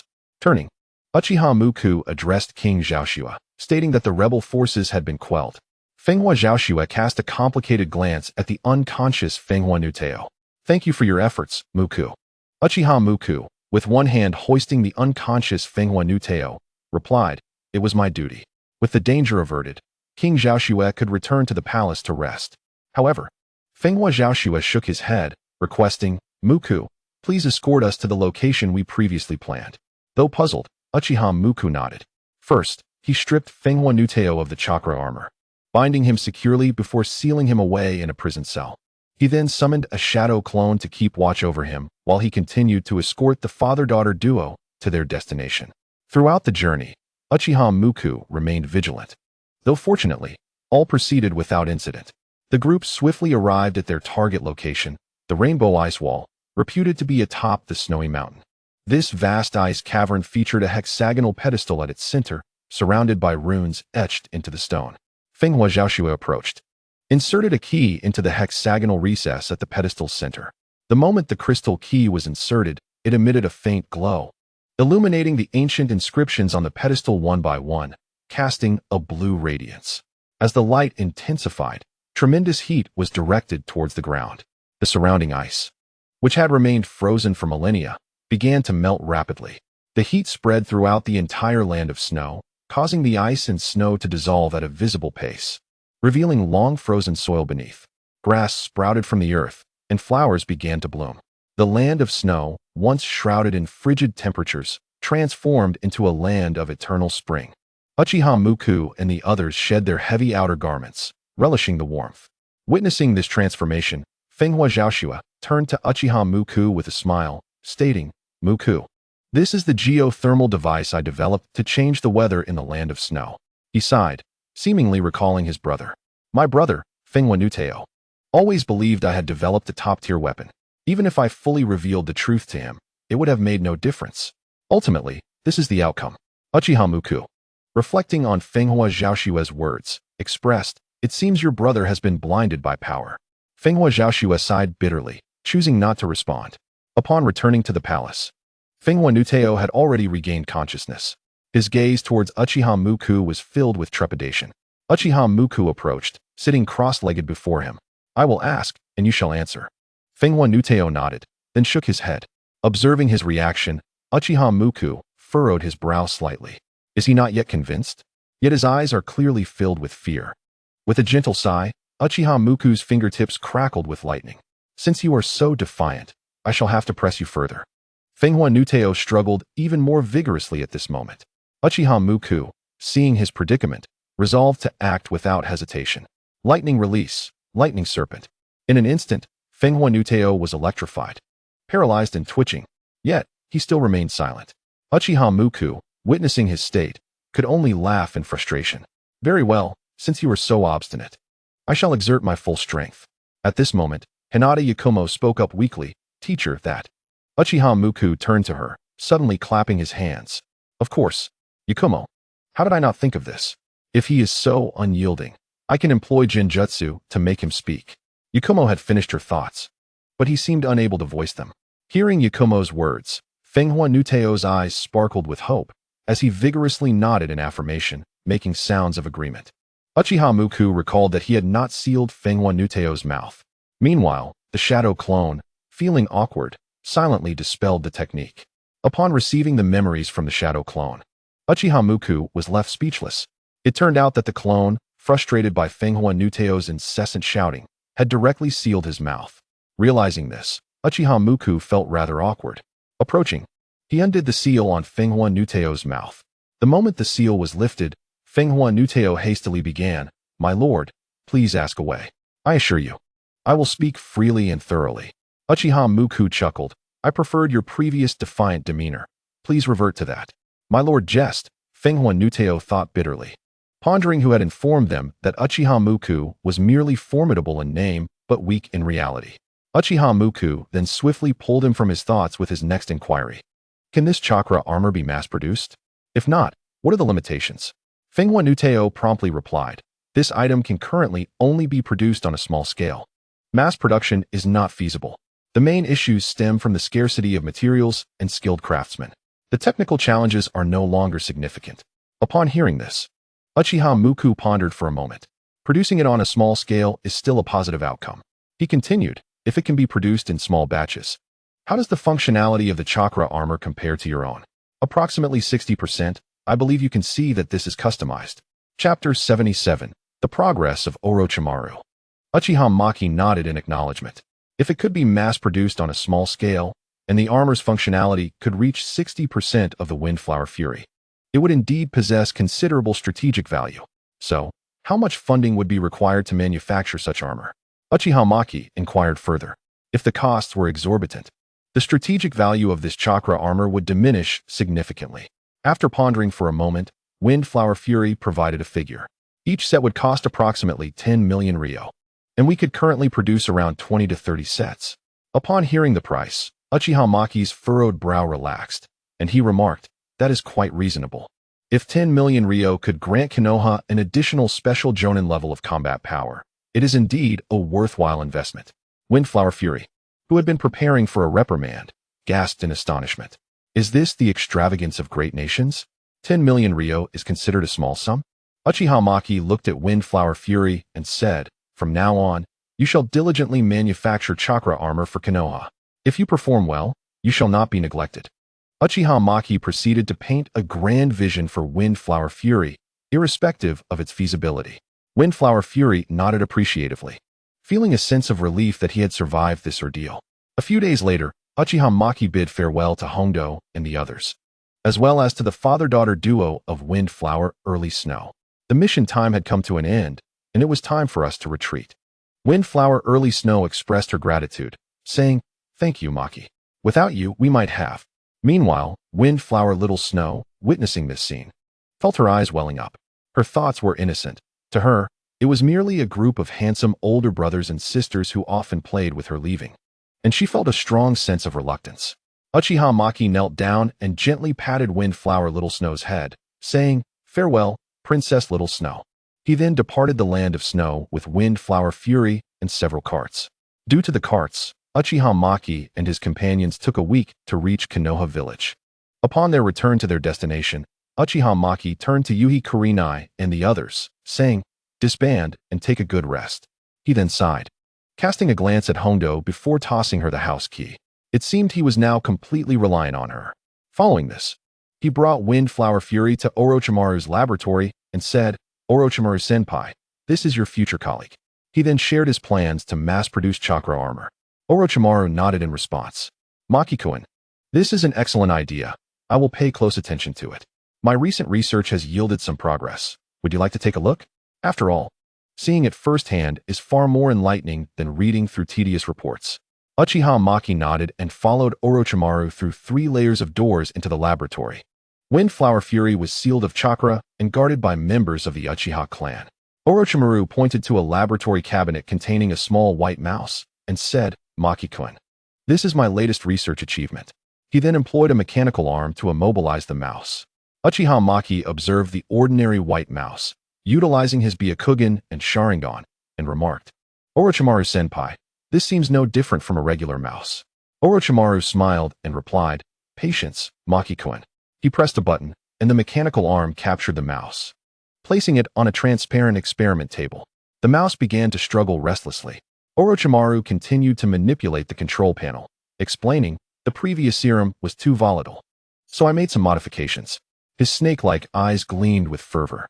As soon as he finished speaking, another mechanical arm extended with a syringe, injecting a light blue serum into the mouse's tail. After the serum was administered, the mouse's tail began to undergo significant changes, swelling up and thrashing wildly. It inadvertently struck the glass wall of the cabinet, producing a series of sharp sounds, as blood flowed from the deep wounds inflicted by the other mechanical arm. It was strangely halted quickly. The wounds healed, leaving no trace other than a slight discoloration. Uchiha Maki nodded and said, "Remarkable regenerative capabilities. What is the cost?" Orochimaru chuckled and replied, "Well asked, Maki-kun. Let us continue to observe." He switched the screen, displaying a dynamic image of the mouse's cells. It was evident that the tail was far more active than the rest of its body. Orochimaru elaborated, "Under my strict control, this serum can grant unparalleled recovery to the injected area. However, the cost is that 6 months later, the injected area will necrose due to my energy being depleted. Rest assured, it will remain localized and not spread." Uchiha Maki remarked, "From uncontrollable volatility to a certain level of control, the progress is swift, Orochimaru-senpai. What about enhancements to combat capabilities?" Orochimaru released the restraints on the mouse, which immediately darted away, its speed far surpassing that of its peers. Orochimaru continued, "Its strength, speed, and reflexes far exceed those of its kind. Most importantly, it has not lost its intellect, unlike previous subjects that succumbed to madness." As he spoke, he presented previous experimental videos showcasing various subjects exhibiting varying degrees of frenzy. Uchiha Maki was quite pleased with Orochimaru's progress. "So, we are indeed on the right path? For instance, immortality?" Orochimaru smiled, his eyes gleaming with fervor, and replied, "Of course, Maki-kun." Having obtained what he desired, Uchiha Maki prepared to depart. Before leaving, he reminded Orochimaru to send him the report on this mission along with the objectives for the next stage. "By the way, Orochimaru-senpai, the individuals I brought are not test subjects. They are responsible for the strategic task of manufacturing chakra armor. Do not treat them as experimental subjects." Orochimaru nodded. "Chakra armor, you say?" Maki-kun. Chapter 78. In-depth discussion with Tsunade. Uchiha Maki promptly returned home to draft a proposal titled On the Manufacturing and Research of Chakra Armor in the Land of Snow. The next morning, he delivered it to the Hokage's office. Tsunade leaned back in her chair, perusing Uchiha Maki's proposal while her gaze fell on the keywords. "It can elevate a Chunin's strength to that of a special Jonin, and only for 10 million? This piqued her interest, and she continued to flip through the pages, her chest rising and falling with quickened breaths. However, upon noticing the production quantity, she expressed disappointment. Only 20 to 30 sets? Can't we increase this number?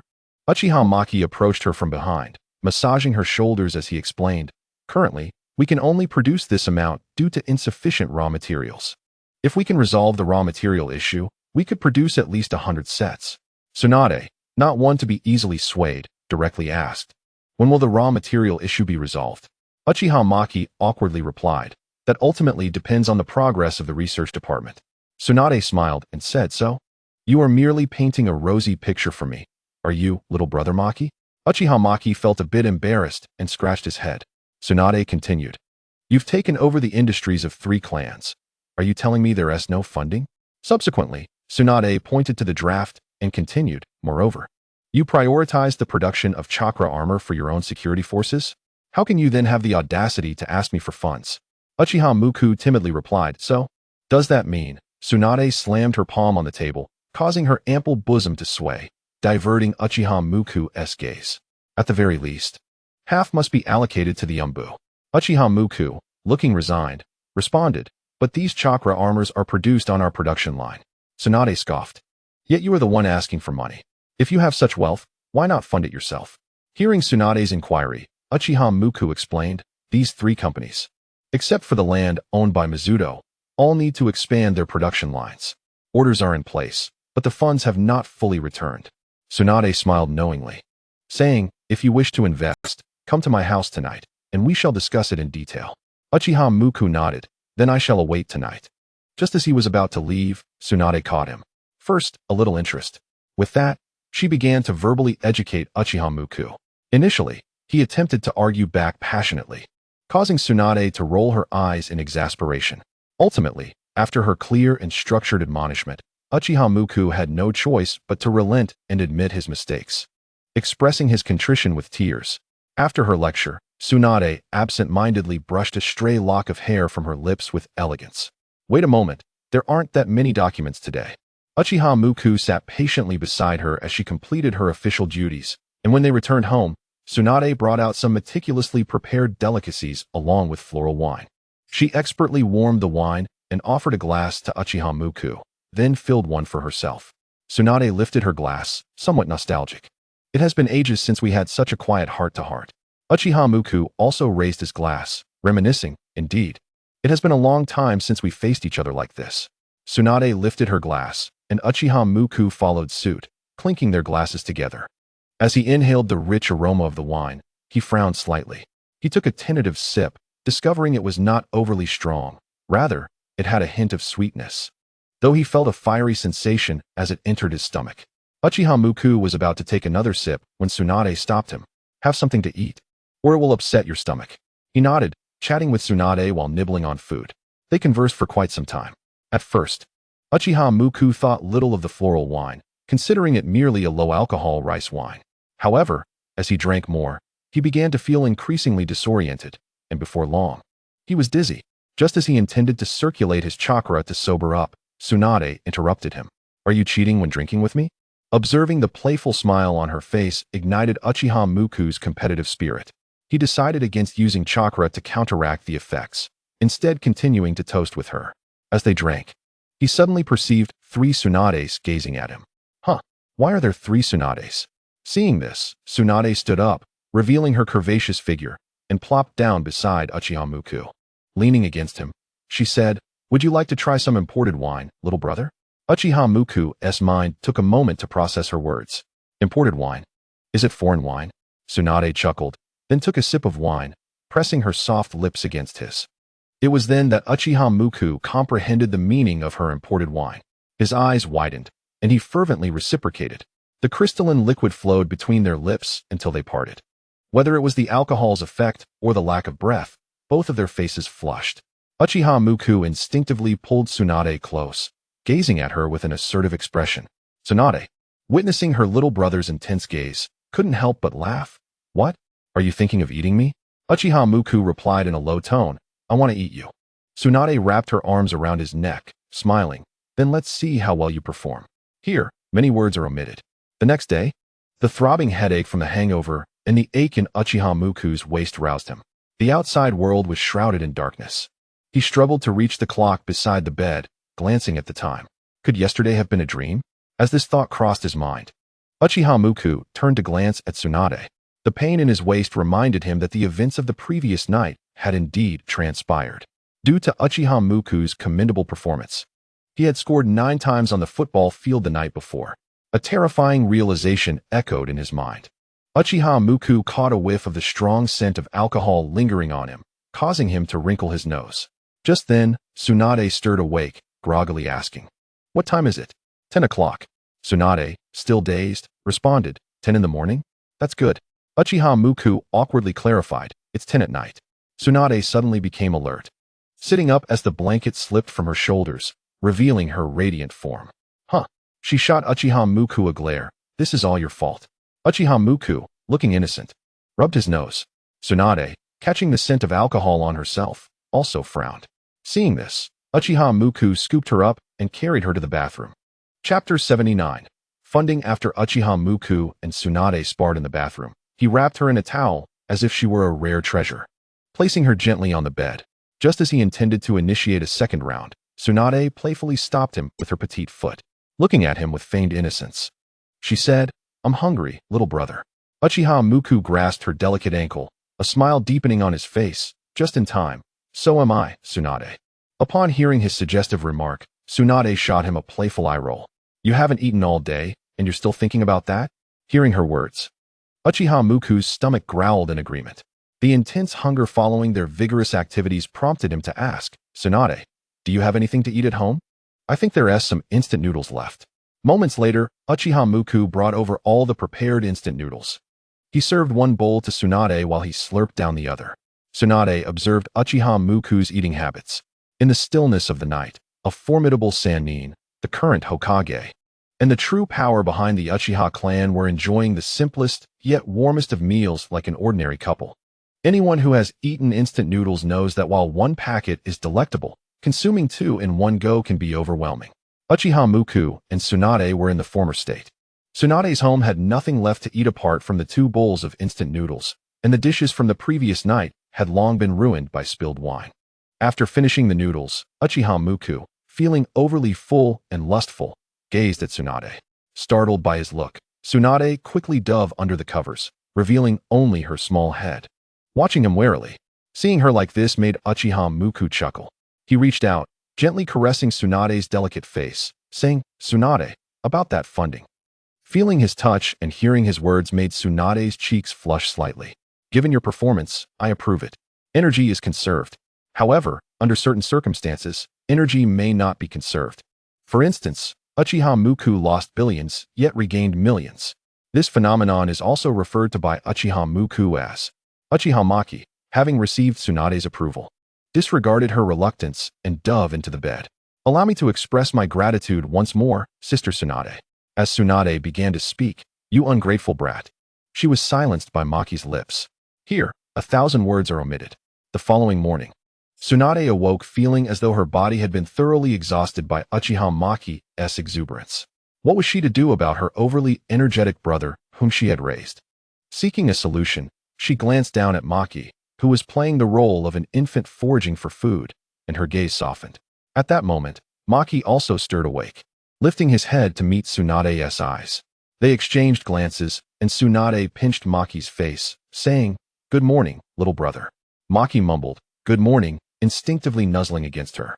Due to the invigorating morning, Maki appeared unusually lively and restless. Noticing this, Tsunade firmly pressed his head down, instructing him to behave. Rising from the bed, she left behind a beautiful silhouette.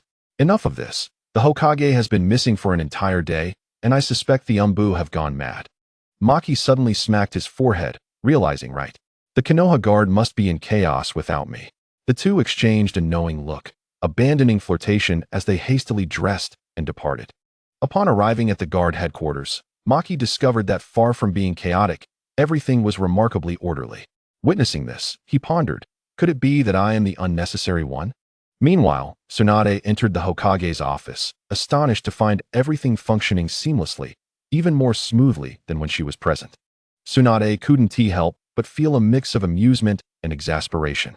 Had she known this would be the case, she would have preferred to sleep in at home. Seated in the office, Maki was approached by Uchiha Kid, who inquired about the funding. Realizing he had forgotten to seek approval from Tsunade, Maki exclaimed, "I must speak with the Hokage immediately." He rushed out the door towards Tsunade's office. Inside, Tsunade was engrossed in paperwork when her door swung open abruptly.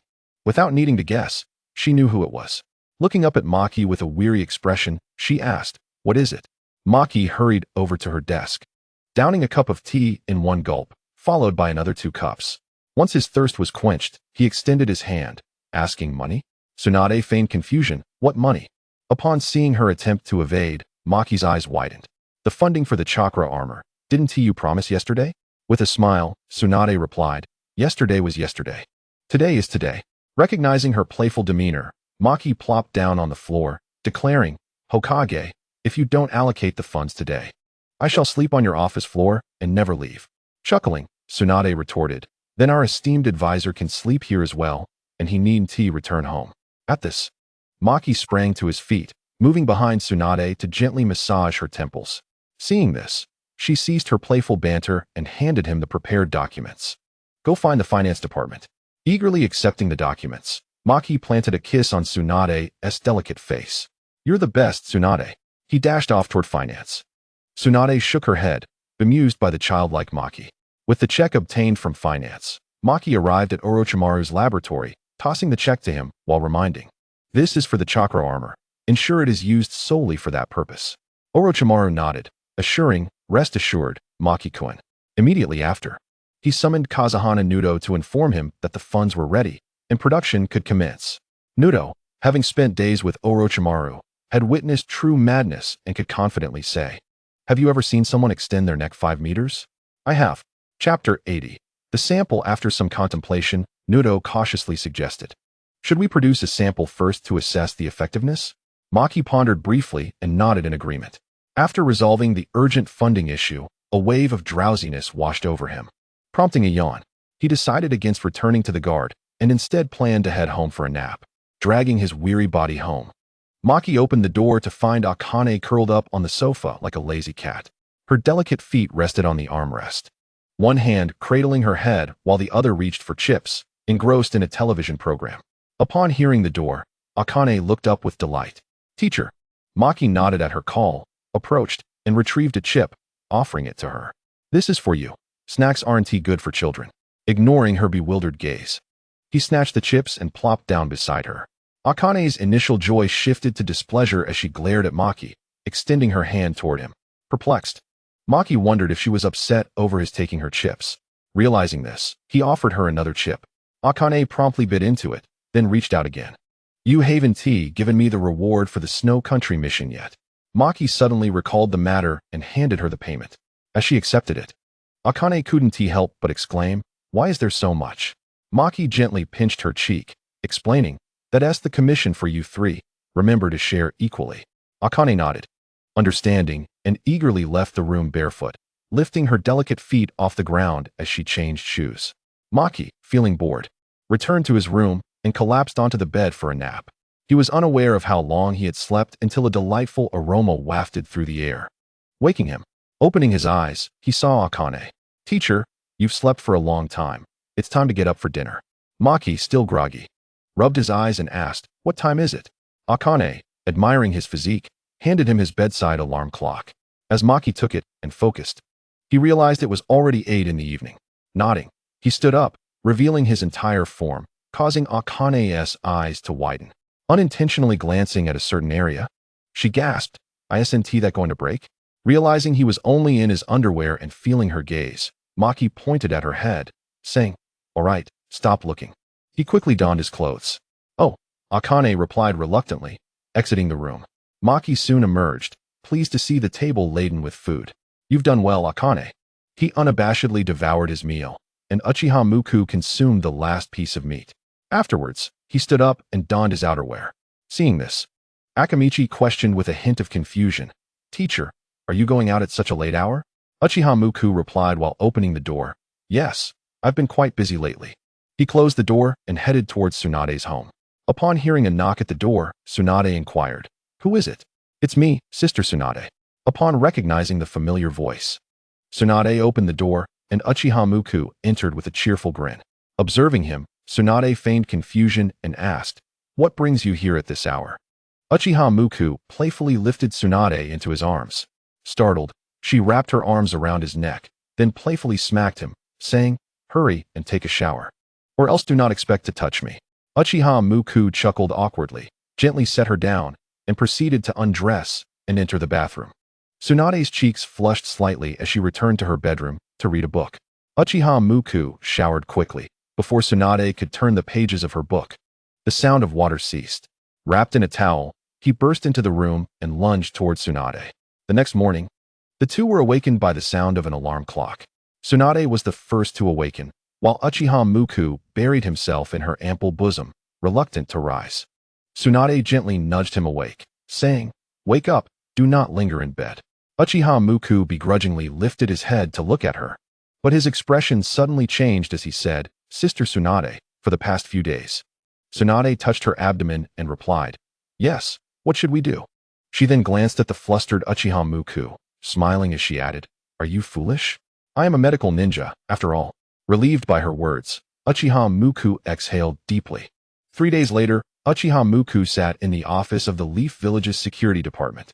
At that moment, Uchiha Kid, responsible for the production of chakra armor, entered. "Lord Muku, the samples of the chakra armor are ready." Uchiha Muku nodded slightly at the news.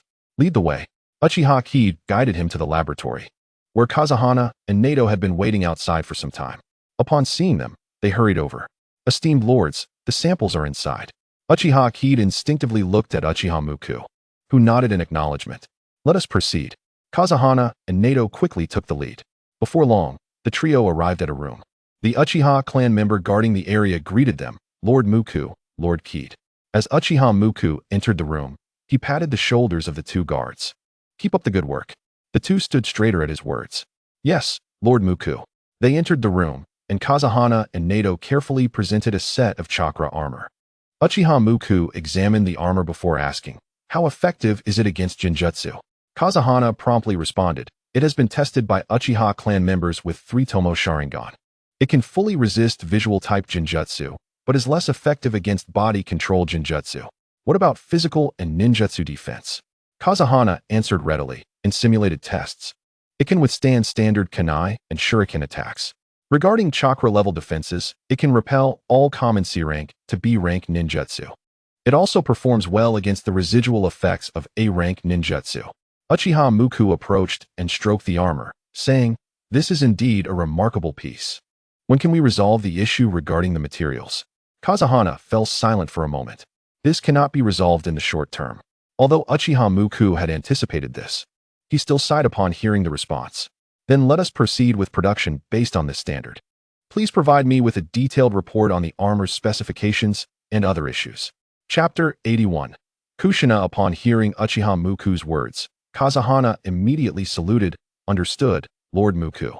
Back at the security department, Uchiha Muku leaned back in his chair, twirling a pen in his right hand. His mind pondered the utility of the chakra armor. To be honest, it seemed somewhat excessive for the police force.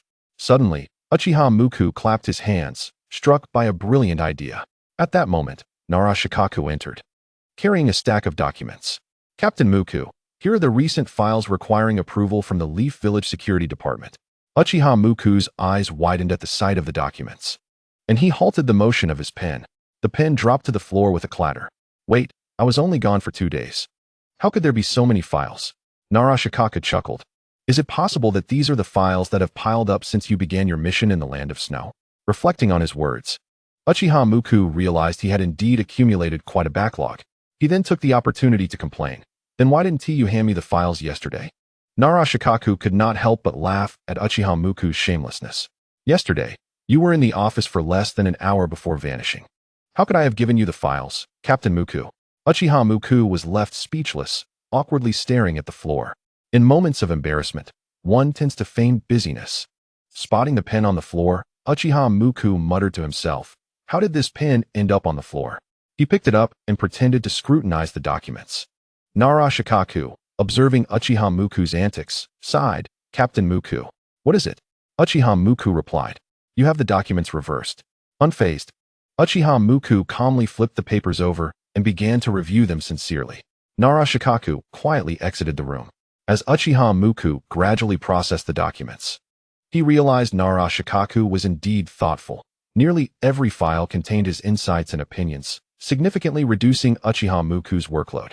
While he was diligently working, the office door opened gently. Uchiha Muku did not look up, but recognized Uchiha Mikoto's familiar chakra and spoke. Sister Mikoto, have you been given time off recently? Why are you still at work? Uchiha Mikoto, seated on the nearby sofa, replied gently. Since you have started working, how can I take a break? As she spoke, she began tidying up the office. Given that Uchiha Muku had been absent for quite some time, although his office was not disorganized, it had accumulated a considerable amount of dust.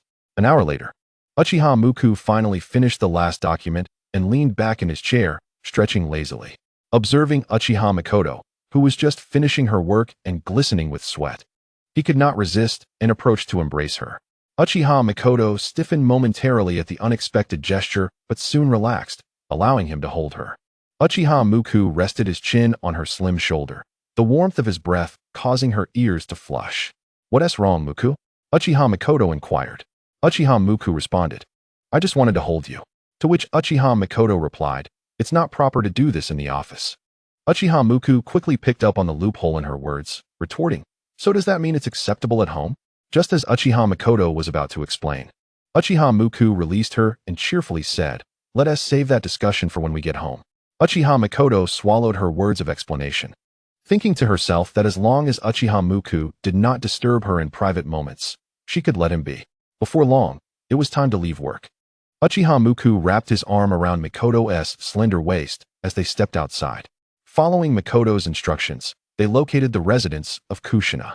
Kushina emerged, gazing at Uchiha Mikoto, and swiftly embraced him, taking the initiative. Uchiha Mikoto, startled by her sudden advance, was momentarily at a loss, only to respond passionately once Kushina pried his mouth open using her unique method. After a prolonged moment, they separated, a silver thread connecting them. Kushina playfully tapped Mikoto's chest, feigning reproach, you took so long to come seek me out.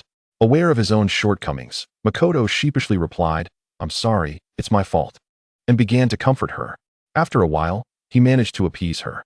Kushina then looked at him and said, let us have a spar. Naturally, Mikoto nodded in agreement, leading them to their usual training ground. With a smile, Mikoto encouraged, give it your all, Sister Kushina. At that moment, Uchiha Mikoto also approached, stating, we'll take you on together. Mikoto, surprised by her words, blinked in astonishment before chuckling. All right then. After exchanging glances, Mikoto and Kushina unleashed their attack. Fire release, great fireball technique. As the massive fireball surged towards him, Mikoto effortlessly leapt back to evade. However, taking advantage of his airborne state, Kushina launched a single-handed Rasengan at him. While marveling at their seamless coordination, Mikoto executed the body replacement technique, transforming into cherry blossoms just as Kushina's Rasengan was about to hit, reappearing amidst the trees. Wind release, great breakthrough. Fire release, great fire dragon technique. The combination of wind and fire amplified their power exponentially, surging flames propelled towards Mikoto. Sensing the oncoming ferocity, he decided against evasion. Water release, water dragon bullet technique. With his formidable chakra, he conjured a powerful water technique in an area devoid of water. The water dragon entwined with the fire dragon, extinguishing the flames while maintaining its momentum towards the two. Kushina and Mikoto sidestepped to avoid the oncoming assault, but the steam from the clash obscured their vision. Observing this, Kushina formed hand seals. Wind release, great breakthrough. She dispersed the vapor and murmured, Kyubi, lend me your chakra. As the mist cleared, Mikoto's figure re-emerged before them, now enveloped in the tailed beast cloak. Chapter 82. Whose house shall we visit? Uchiha Mikoto feigned sorrow, saying, hey, I'm your brother after all. Is this really necessary? Ignoring his lament, Mikoto lunged forward wielding a kunai, its blade glinting menacingly as it aimed for Mikoto's vital areas.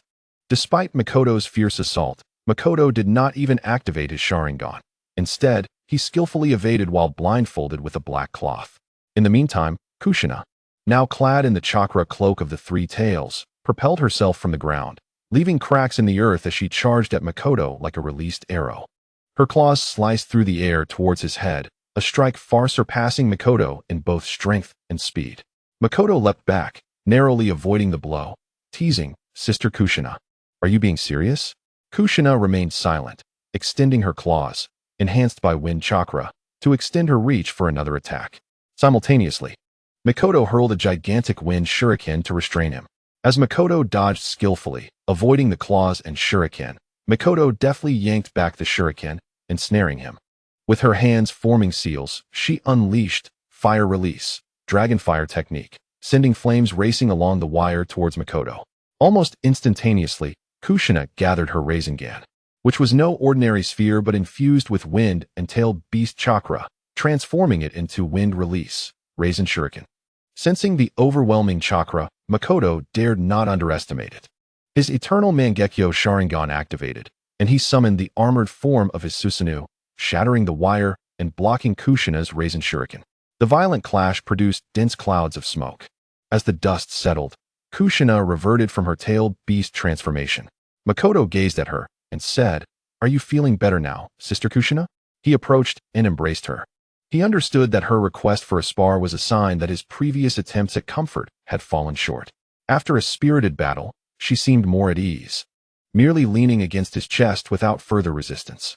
Makoto smiled and asked, "What shall our next plan be?" Kushina lifted her face, her gaze thoughtful, as if pondering a significant decision. After a moment, she smiled faintly, suggesting, "How about a trip to the land of hot water?" Upon hearing her words, Makoto's eyes widened in disbelief as he regarded her. "Are you certain?"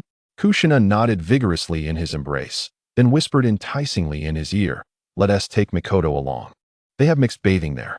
Unable to suppress a gulp, Makoto turned to Makoto, inquiring, "What do you think, Makoto?" She gently replied, "I have no objections," though her flushed cheeks betrayed her. Makoto chuckled, "Then let us prepare to go next week. I recall there are fireworks to see during this season." Suddenly, Kushina seemed to sense something, lightly poking Makoto's forehead with her finger. "Behave yourself." Rather than retreating, Makoto playfully escalated. "How could I resist when Sister Kushina looks so stunning?" He then embraced her tightly, savoring her form. After a moment, Kushina, growing exasperated, pushed him away softly, saying, "All right, enough of that," finally releasing her. He also hugged Makoto before they walked side by side towards the streets of Konoha. As the trio strolled, the night enveloped the streets, and the crowds thinned as shop lights gradually dimmed. Realizing the lateness of the hour, Makoto looked up at the moon and stars, stating, "It's time to head back." Boldly, Kushina wrapped her arms around Makoto's neck, leaning in to whisper in his ear, "So, whose house do you wish to return to?" Makoto sensed the atmosphere shift, and instinctively glanced at Makoto, who stood nearby with a gentle smile. Despite her calm demeanor, he felt an unspoken tension. Gently pushing Kushina away, he replied, "I'll just go home." The moment he uttered those words, he felt the air lighten. Kushina laughed, "I was just teasing you. Let us all go to my house." She then turned to Makoto, adding, "I conveniently bought some fine tea yesterday. Let us enjoy some and chat." With a sigh of relief, Makoto looked at Makoto, who nodded in agreement. The three soon returned to Kushina's home, where Makoto was surprised to find the lights on. Noticing his astonishment, Kushina smiled knowingly. "I have a friend staying here." Then, with a playful tone, she added, "You know them too." This revelation only deepened Makoto's confusion. "I know them." He scratched his head, following Kushina into the room, where a familiar voice echoed. In the soft glow of the evening, Uzumaki Kushina's sister returned, and with a gentle sigh, Uchiha Maki felt a purple shadow leap into his embrace. He caught her securely, stroking her hair while sensing the teasing glances from both Kushina and Uchiha Makoto. "Conan, what brings you to Kushina's home?" Maki inquired, noticing the girl nestled against his chest. "Uzumaki-sensei was worried I might find it too dull in Konoha, so she invited me to stay with her," Conan murmured, her voice muffled. After a moment of affection, Kushina cleared her throat, breaking the moment. "Conan, could you please prepare the tea I bought yesterday?" Conan nodded obediently, her bare feet patting softly as she ascended the stairs. As the others settled on the sofa, Kushina languidly draped her delicate feet over Maki's lap.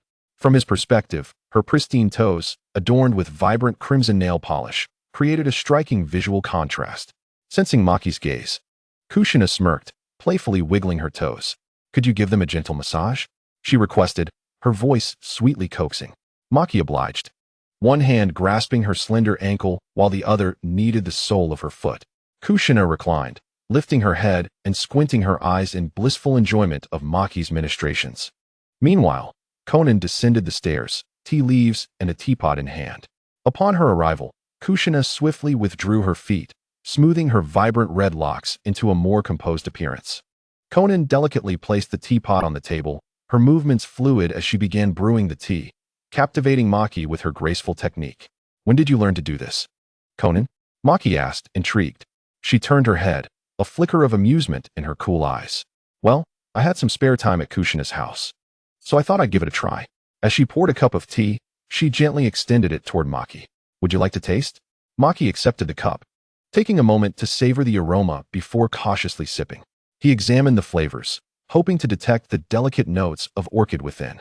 However, to his dismay, the exquisite tea bore little difference from the mediocre variety he often purchased. Good tea, he finally conceded, his words eliciting a chorus of laughter that rang through the room. Kushina collapsed into giggles, clutching a pillow. Maki, your serious demeanor was simply too amusing. Konan stifled her laughter beside her. Confused, Maki asked, was it truly that funny? I merely commented on the tea. Kushina explained with a chuckle, it was your earnestness, as if you had truly discerned some profound secret. Only to conclude with those two words. Realizing the absurdity, Maki drank the remainder of his tea in one gulp. Honestly, it tastes just like the cheap stuff I usually buy. Ignoring his self-deprecation, Kushina elegantly sipped her tea, her long neck arched gracefully, contrasting Maki's brash demeanor. Uchiha Makoto poured herself a cup, exuding poise and refinement.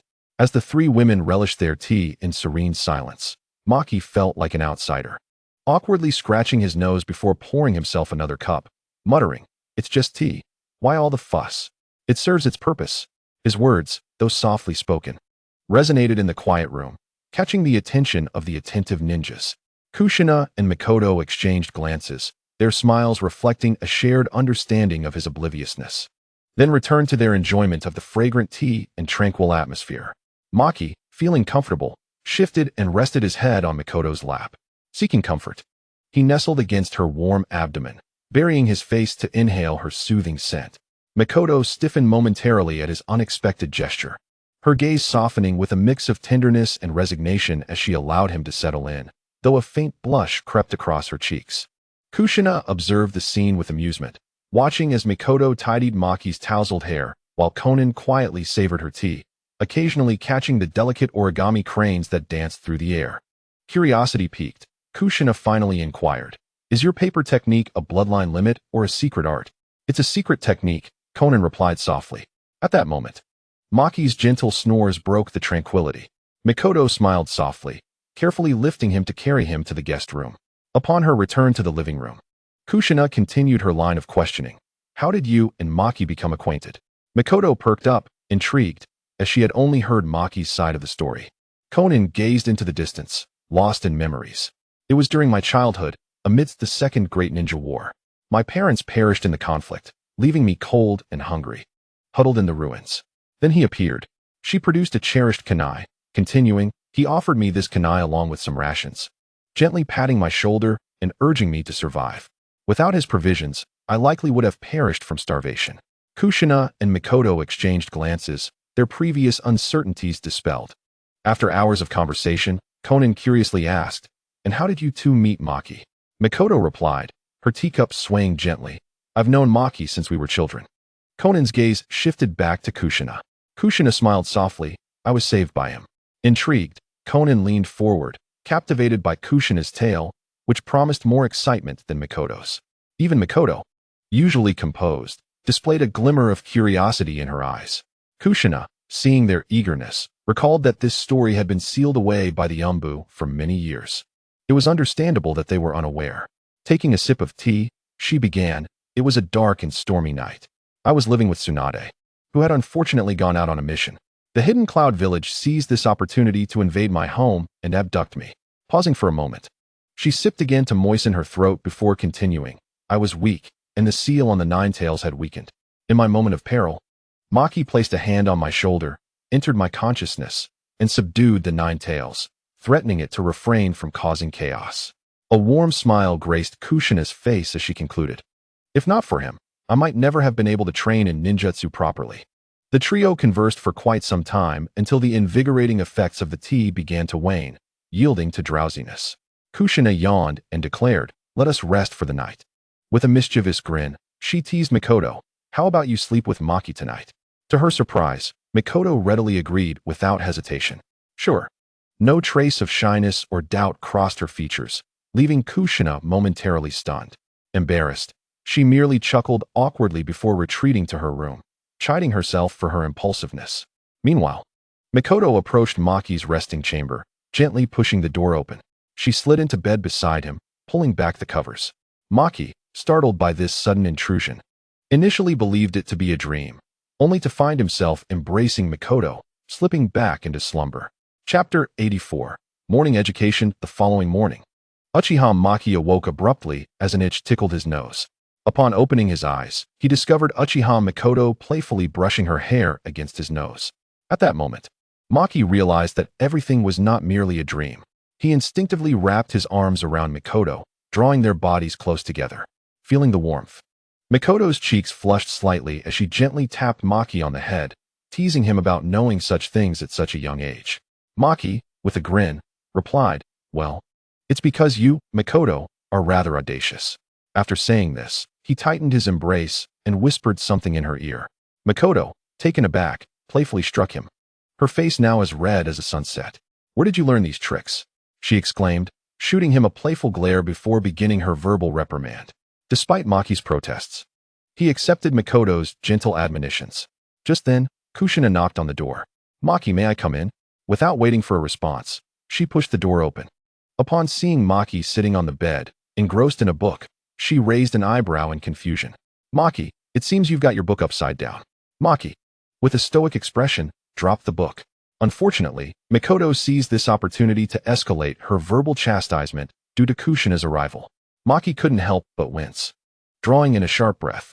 Observing this, Kushina inquired worriedly, "What's wrong, Maki?"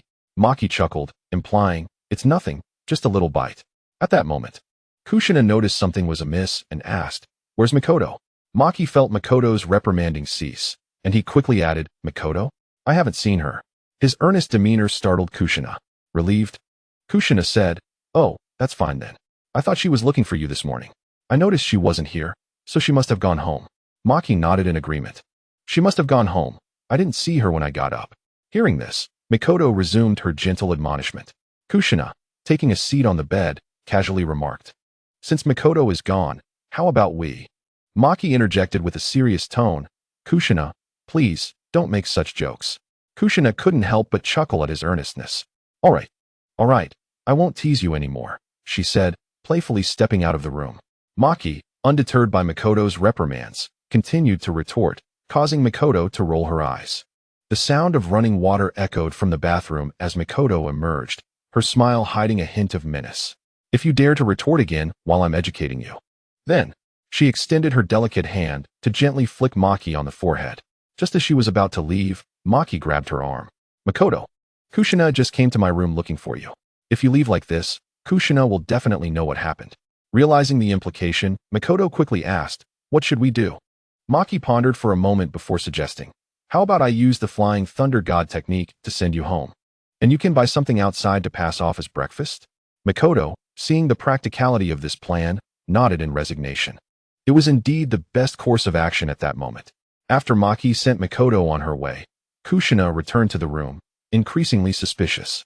Recalling the details, she suddenly remembered the women's clothing at Maki's bedside, identical in color and style to what Mikoto had worn last night. Narrowing her eyes, Kushina thought, So Mikoto has been sneaking around behind my back." Determined to confront Maki, she marched to his room and flung the door open, only to find him nonchalantly changing clothes. His striking physique captivated her gaze, causing her to momentarily lose her composure. Maki, noticing Kushina's unexpected entrance, felt a wave of relief wash over him. He feigned ignorance, asking, "What's wrong, Kushina?" His question broke her reverie. Kushina stepped inside and scanned the room, realizing the clothes had vanished. She turned to Maki with a fierce expression. "Where's Mikoto?" Maki, relieved by his prior decision to send Mikoto away, scratched his head, and replied, I haven't seen her today at all. Kushina narrowed her eyes and approached him directly. Then let me inspect your body. Maki, resigned, replied, Are you done? Is there anything else? Despite her boldness, Kushina felt a flush spread across her cheeks and mumbled, It's nothing, before exiting the room. At that moment, a knock sounded at the door. Kushina asked, Who is it? A voice answered from outside, It's me, Makoto. Kushina opened the door, puzzled, and asked, Where have you been? Makoto raised the breakfast she was holding. I went out to buy breakfast. But what about this morning? Kushina inquired. I left before Maki woke up, Makoto replied with a knowing smile. Kushina, you seem to have some black hair at the corner of your mouth. Upon hearing this, Kushina nonchalantly brushed away the hair, but her face had already turned crimson. Just then, Maki emerged from his room and, noticing the breakfast in Makoto's hands, exclaimed, Makoto, you brought breakfast just as I was getting hungry. That's wonderful. He took the breakfast eagerly, ready to eat. At this moment, Konan also stepped out, and the four sat together at the dining table. Observing the untouched soy milk in front of Makoto and Kushina, Konan asked curiously, Why aren't you drinking your soy milk? Kushina forced a smile and replied, I haven't felt like it lately. Makoto echoed her sentiment. Konan, however, chimed in, But I remember you used to love drinking soy milk. Kushina, biting into a bun, retorted, That was in the past. She then raised her fist, playfully threatening Konan to silence her. Chapter 85. Alliance. Seeing this, Konan could only surrender and fall silent, muttering something under her breath. Maki, well aware of the true reason behind their aversion to soy milk, stifled a laugh behind his hand. Both Kushina and Makoto shot him a fierce glare. Sensing the tension, Maki quickly composed himself, bowing his head and focusing on his meal. After finishing breakfast, Maki announced, I have matters to attend to at the security department, so I must take my leave. Seeing this, Makoto also considered leaving, but Kushina called out to her. Makoto, why don't you stay for a bit? I need to discuss something with you. After a moment of hesitation, Makoto nodded. I have something to discuss as well. The two women stepped into the bedroom, while Maki and Konan exchanged knowing glances and moved closer, intending to eavesdrop, only to discover that Kushina had already set up a soundproof barrier. Although Maki had the ability to break the barrier, doing so would undoubtedly alert Kushina. Konan, realizing she couldn't hear anything from inside, looked at Maki with her amber eyes, silently pleading for help. Understanding her gaze, Maki shook his head, indicating that there was nothing he could do. As Uchiha Maki was about to turn away, Konan gently embraced him from behind, her small hand restless. Uchiha Maki softly pressed down on her fidgeting hand, exclaiming in resignation, Stop it. Konan obediently released him, muttering, I'm older than you. Upon hearing her words, Uchiha Maki's body stiffened slightly, yet he did not refute her. At that moment, Kushina observed Uchiha Makoto with a sardonic smile and remarked, So, Makoto, your affair is progressing quite swiftly, isn't it? Uchiha Makoto responded with a gentle smile, Of course, and it's all thanks to you.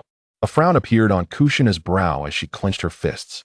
If it weren't for her teasing, Uchiha Makoto certainly wouldn't have had such ease. Uchiha Makoto then added with a cutting remark, And you, haven't you also had your share of indulgences? Kushina cleared her throat and said, Makoto, this situation isn't a solution for either of us. I must tell you, Uchiha Maki's three little disciples and the Konan outside are quite restless. Uchiha Makoto chuckled at Kushina's words and inquired, So, what is your plan? Kushina leaned closer to whisper in her ear. Upon hearing this, Uchiha Makoto's eyes lit up, and she nodded in agreement.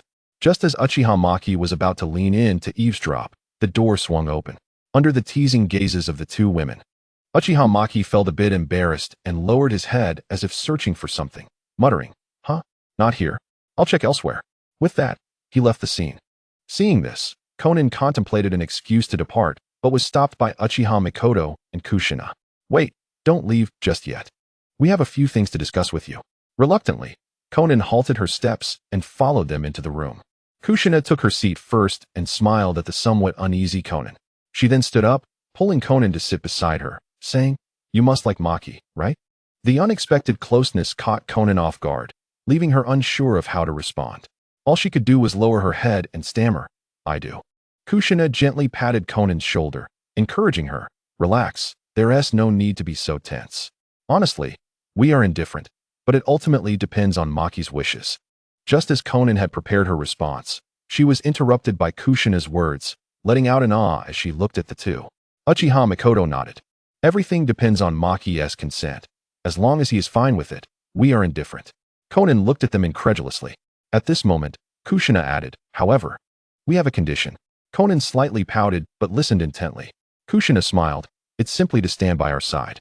Observing the puzzled expression on Konan's face, Kushina explained the current situation. Upon hearing this, Konan's eyes widened in disbelief. The three opened the door to find Uchiha Maki pretending to search for something outside.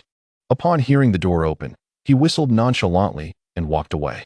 Kushina, crossing her arms and wearing a half-smile, remarked, lost something again? Uchiha Maki nodded and replied, I misplaced a kunai I set down here yesterday. Uchiha Makoto chuckled gently. Is that so? Do you need us to help you look for it? Uchiha Maki suddenly slapped his forehead, exclaiming, I remember now. It must be in the security department's office. Standing behind the two women, Konan exchanged a sly glance with him. Uchiha Maki pondered what scheme they were concocting, using the excuse, there's a lot going on at the security department. I must be off. With that, he pushed open the door and vanished from sight. In the security department, Uchiha Maki plopped down in an office chair, barely settling in when an Umbu entered, stating, Assistant Maki, the Hokage requests your presence for an urgent matter. At that moment, Uchiha Kid approached, saying, Sir, 5 sets of chakra armor have been produced. Uchiha Maki replied, Do you have them with you? Uchiha Kid promptly responded, Yes, I do. Please take 2 sets. After receiving the scrolls containing the chakra armor, Uchiha Maki signaled for the Umbu to leave and assured them he would follow shortly. In the Hokage's office, Uchiha Maki opened the door to find Tsunade waiting patiently. He smiled and said, Sister Tsunade, I have something to discuss with you as well. Tsunade regarded Uchiha Maki with a flat tone. In formal settings, please use titles. Uchiha Maki quickly adopted a serious demeanor, replying, Yes, Hokage-sama. Tsunade nearly stifled a laugh at his sudden seriousness and pinched her thigh to regain composure. Speak. What is it you need? Uchiha Maki produced the sealed scroll. With 2 puffs of white smoke, 2 brand new sets of chakra armor appeared before Tsunade.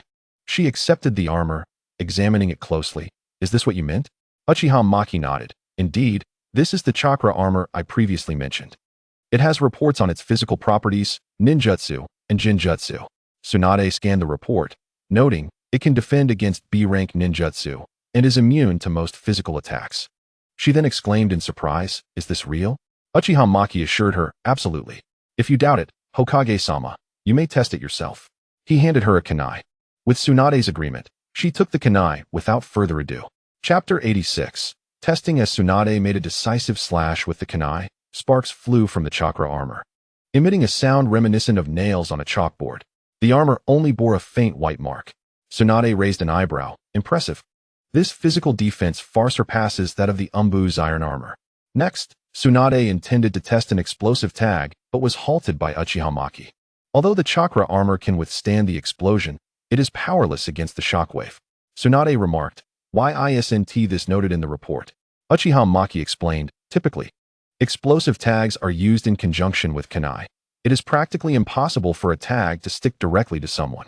He added, I will demonstrate how the chakra armor responds to an attack involving kunai and explosive tags. Noticing Uchiha Maki's continual formal address, Tsunade rolled her eyes and said, All right. Enough with the Hokage-sama. Uchiha Maki chuckled and continued, In real combat, if someone can manage to place an explosive tag on you, it signifies a significant disparity in strength that the chakra armor cannot compensate for. Hence, it was not considered. Tsunade nodded slightly. Then please demonstrate. Uchiha Maki agreed. Approaching her and resting his hand on her shoulder, Tsunade shot him a glare, swatting his hand away. What are you doing? Uchiha Maki replied sheepishly, Just a casual touch. He then placed his hand on her shoulder, and they both vanished to a training ground. Shadow clone technique. Uchiha Maki and his shadow clone exchanged glances, the clone reluctantly donning the chakra armor. Uchiha Maki instructed Tsunade, Sister Tsunade, watch closely. As he spoke, he threw a kunai attached to an explosive tag. Tsunade moved to the side to observe. With a loud explosion, dust and debris rose into the air. Tsunade squinted her eyes, already witnessing how the chakra armor would withstand such an assault.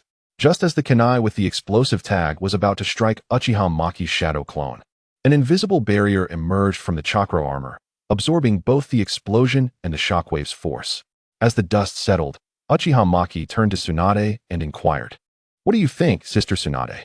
Tsunade nodded in acknowledgement and continued to inquire, "Is it possible for the defensive capabilities of the ninjutsu to meet the reported standards?"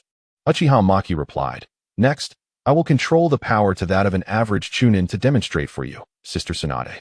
As he intentionally moderated the power, the fireball he conjured was within the Chunin range in both size and might. Chakra continued to release an invisible barrier that blocked Uchiha Maki's fire technique. Maki intended to continue testing, but before he could proceed, Tsunade interjected, "That's enough.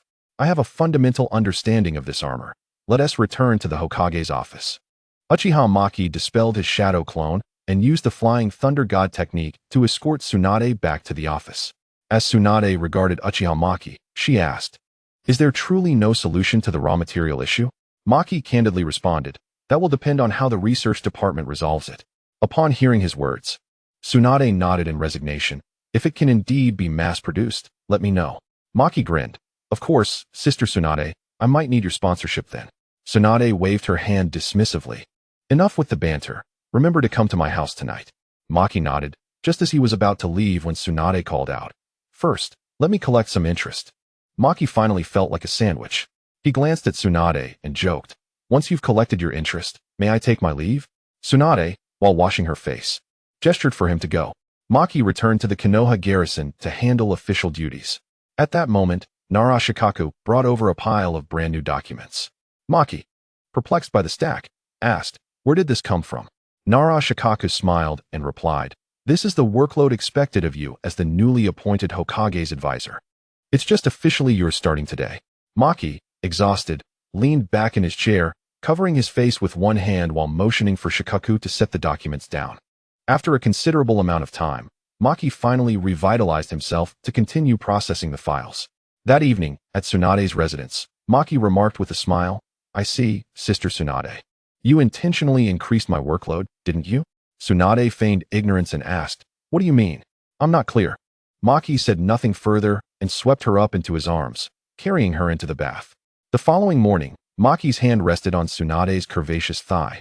His head nestled in her embrace. Tsunade opened her eyes, sensing Maki's restlessness. She rolled her eyes and stealthily slipped inside, intending to provide him with morning guidance. Awakened by Tsunade, Maki, still grumpy, resisted her instructions with fervor, but eventually yielded under her systematic coaching. Feeling refreshed in the morning, Maki stretched and changed his clothes. Just after he finished dressing, Tsunade emerged from the bathroom, tidying his garments while saying, "Once you're familiar with the advisory duties, it will soon be time to pass the Hokage position to you." Maki froze momentarily and chuckled, "Sister Tsunade, you're still at your peak. Why not endure a few more years?" His words, however, touched upon a sensitive topic. Tsunade narrowed her eyes, casting a menacing look at him. "What did you just say?" Seeing her reaction, Maki hurriedly clarified, "Sister Tsunade, I meant to say you're eternally youthful." Tsunade then softened, smiling as she ruffled Maki's hair. Relieved to have navigated that moment, Maki exhaled inwardly. Tsunade continued, "All right, enough with the jesting. By next year at the latest, this position will be yours." With a sly smile, she added, "That means I might hold the record for the shortest-serving Hokage." Maki nodded in acceptance of this reality. "Sister Tsunade, I will send you those 2 chakra armors first. The rest will follow in due course." Tsunade acknowledged her understanding. In the Hokage's office, Tsunade summoned a captain from the Umbu whom she had personally promoted, pointing at the chakra armor before them. "Put it on." The Umbu nodded, responding with a feminine voice. "As you command, Hokage-sama." Once the Umbu donned the chakra armor, Tsunade asked, "Does this armor impede your movements?" The Umbu, while assessing her own mobility, shook her head. "Although the armor appears cumbersome, it does not significantly hinder my agility." Satisfied, Tsunade regarded the armor before her. If that flaw were resolved, the armor would be exceptional, offering superb physical defense, immunity to a degree of genjutsu, and no restriction on movement. If mass production were possible, it could become a formidable weapon. Meanwhile, Uchiha Maki was in the laboratory overseeing production. "Can we expedite the process?" Windflower lamented, "Sir, our chakra armors are semi-handmade. We simply do not have enough craftsmen." Realizing he had overlooked this fact, Maki suggested, "How about I go to the land of crafts and find a few for you?" Windflower's eyes brightened at this prospect. Yes, that would be great. What qualifications should the craftsman possess? I will write down the specific requirements for you, Windflower said, retrieving paper to jot down the conditions and handing it to Maki. Just as Maki prepared to leave, he was called back by Orochimaru.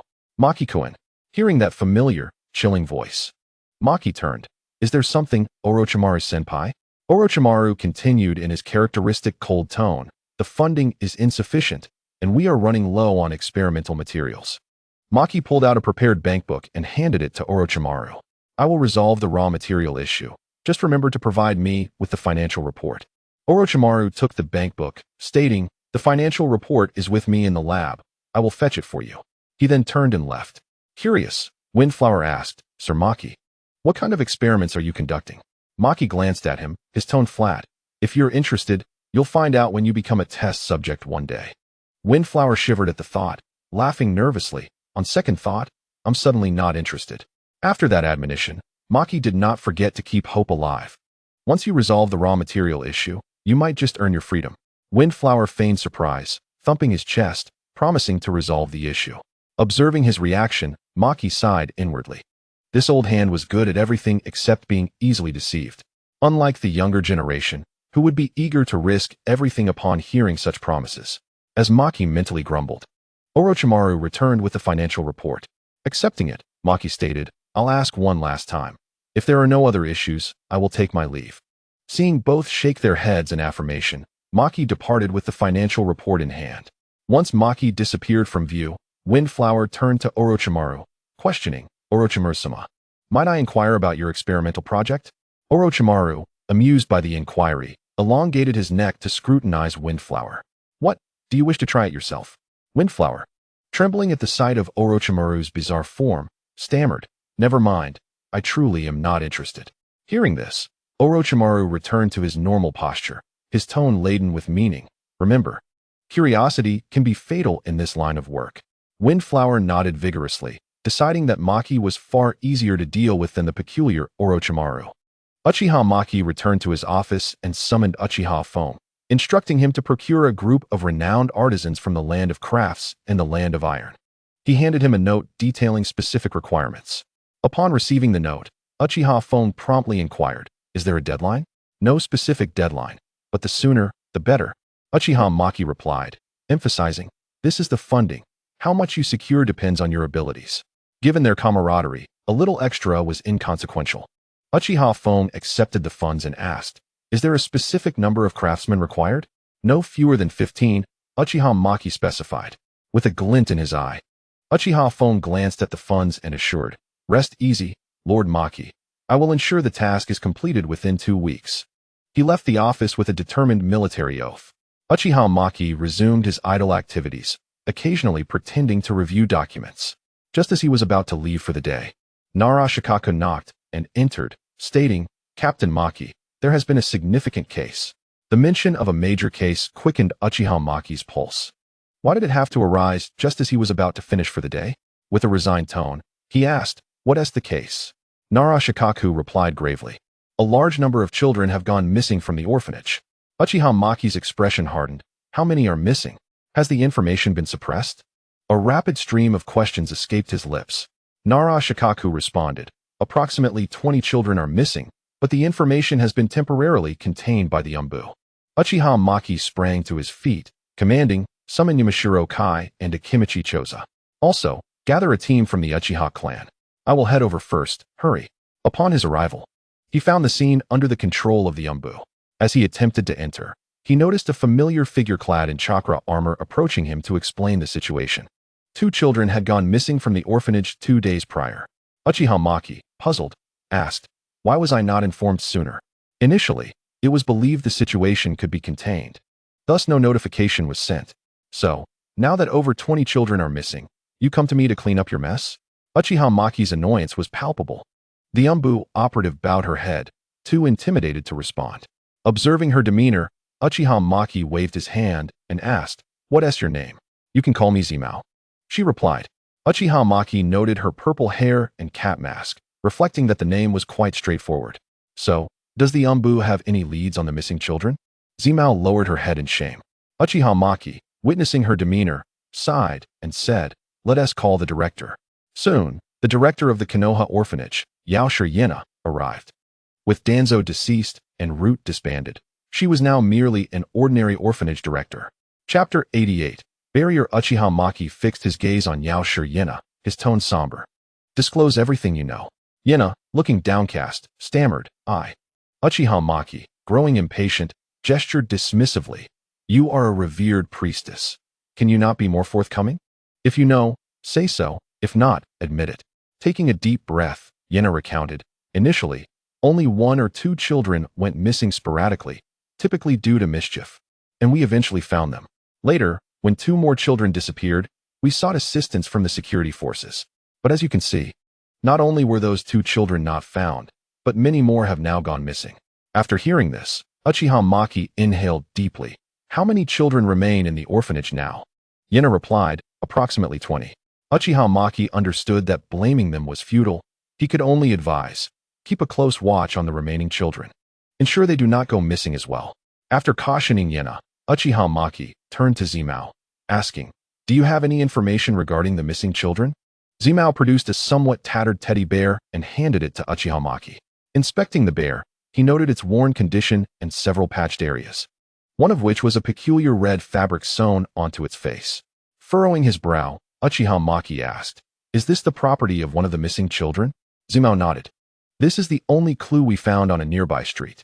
Uchiha Maki pressed further. "Have you attempted to deploy ninja hounds?" Zimao responded, "We did. But they lost the scent at a deserted street." Uchiha Maki's brow furrowed deeply. After a moment of contemplation, he instructed, "Take me to that street.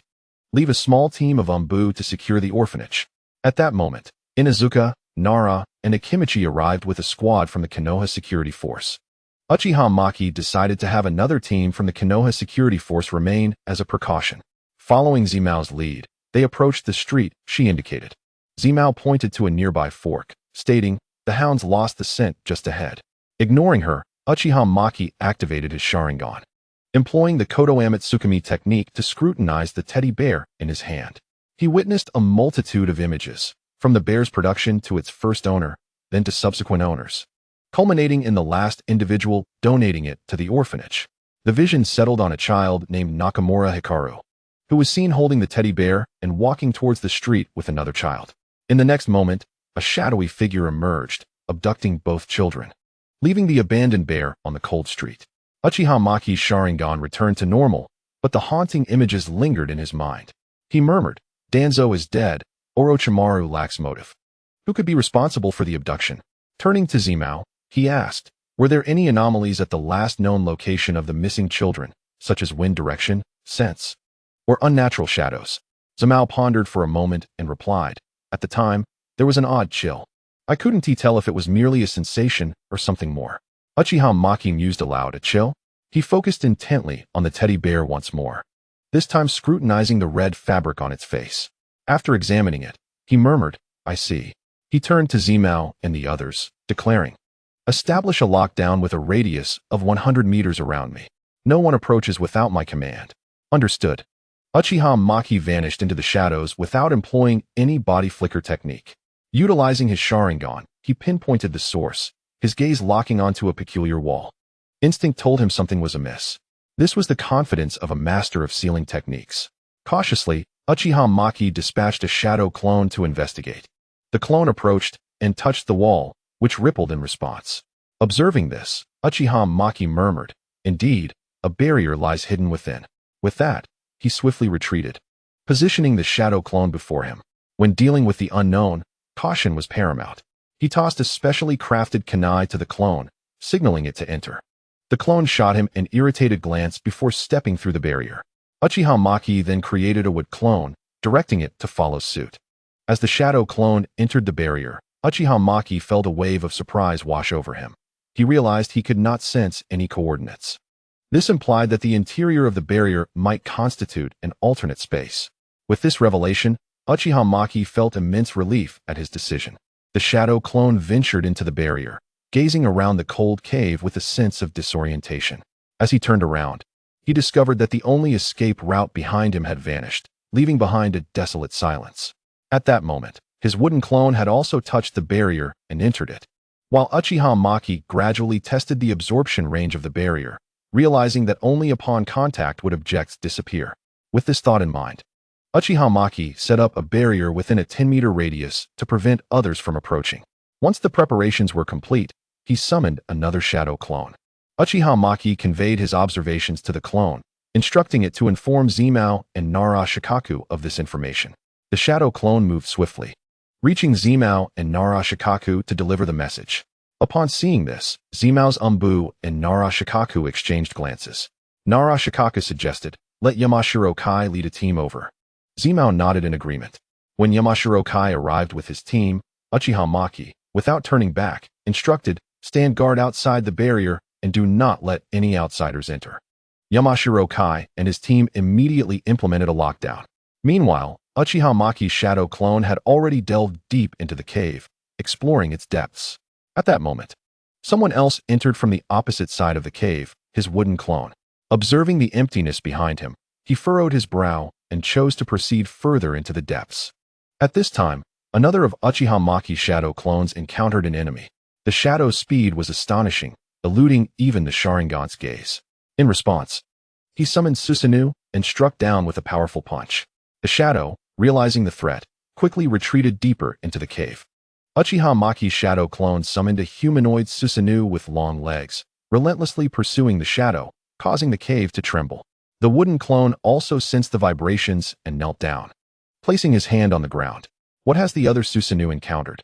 He muttered, his brow furrowing in concern. Rising to his feet, he moved towards the source of the tremors. As the shadow clone chased the dark figure, he suddenly realized he had lost track of it.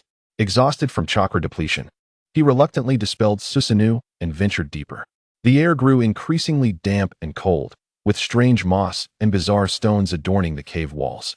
Ahead, he heard a faint sound of sobbing accompanied by low chanting. Cautiously, the shadow clone slowed his pace, lowering his voice as he approached the source of the sounds.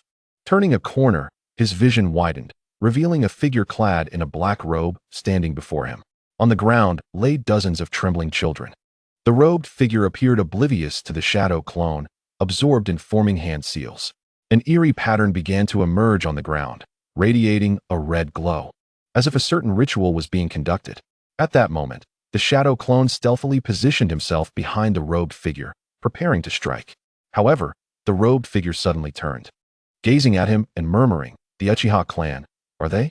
Beneath the hood, he wore a swirling mask. The shadow clone, frowning, questioned, "Who are you?" The robed figure replied indifferently, "Who I am is of no consequence." The shadow clone, revealing his Sharingan, retorted coldly, "If it is inconsequential, then do not speak." The robed figure paused, a meaningful expression crossing his face. "It seems your companions have arrived," he remarked, completing his hand seals. The shadow clone, perceiving the threat, charged forward to interrupt him, but the robed figure had already finished the seals, and they became entangled in a fierce battle.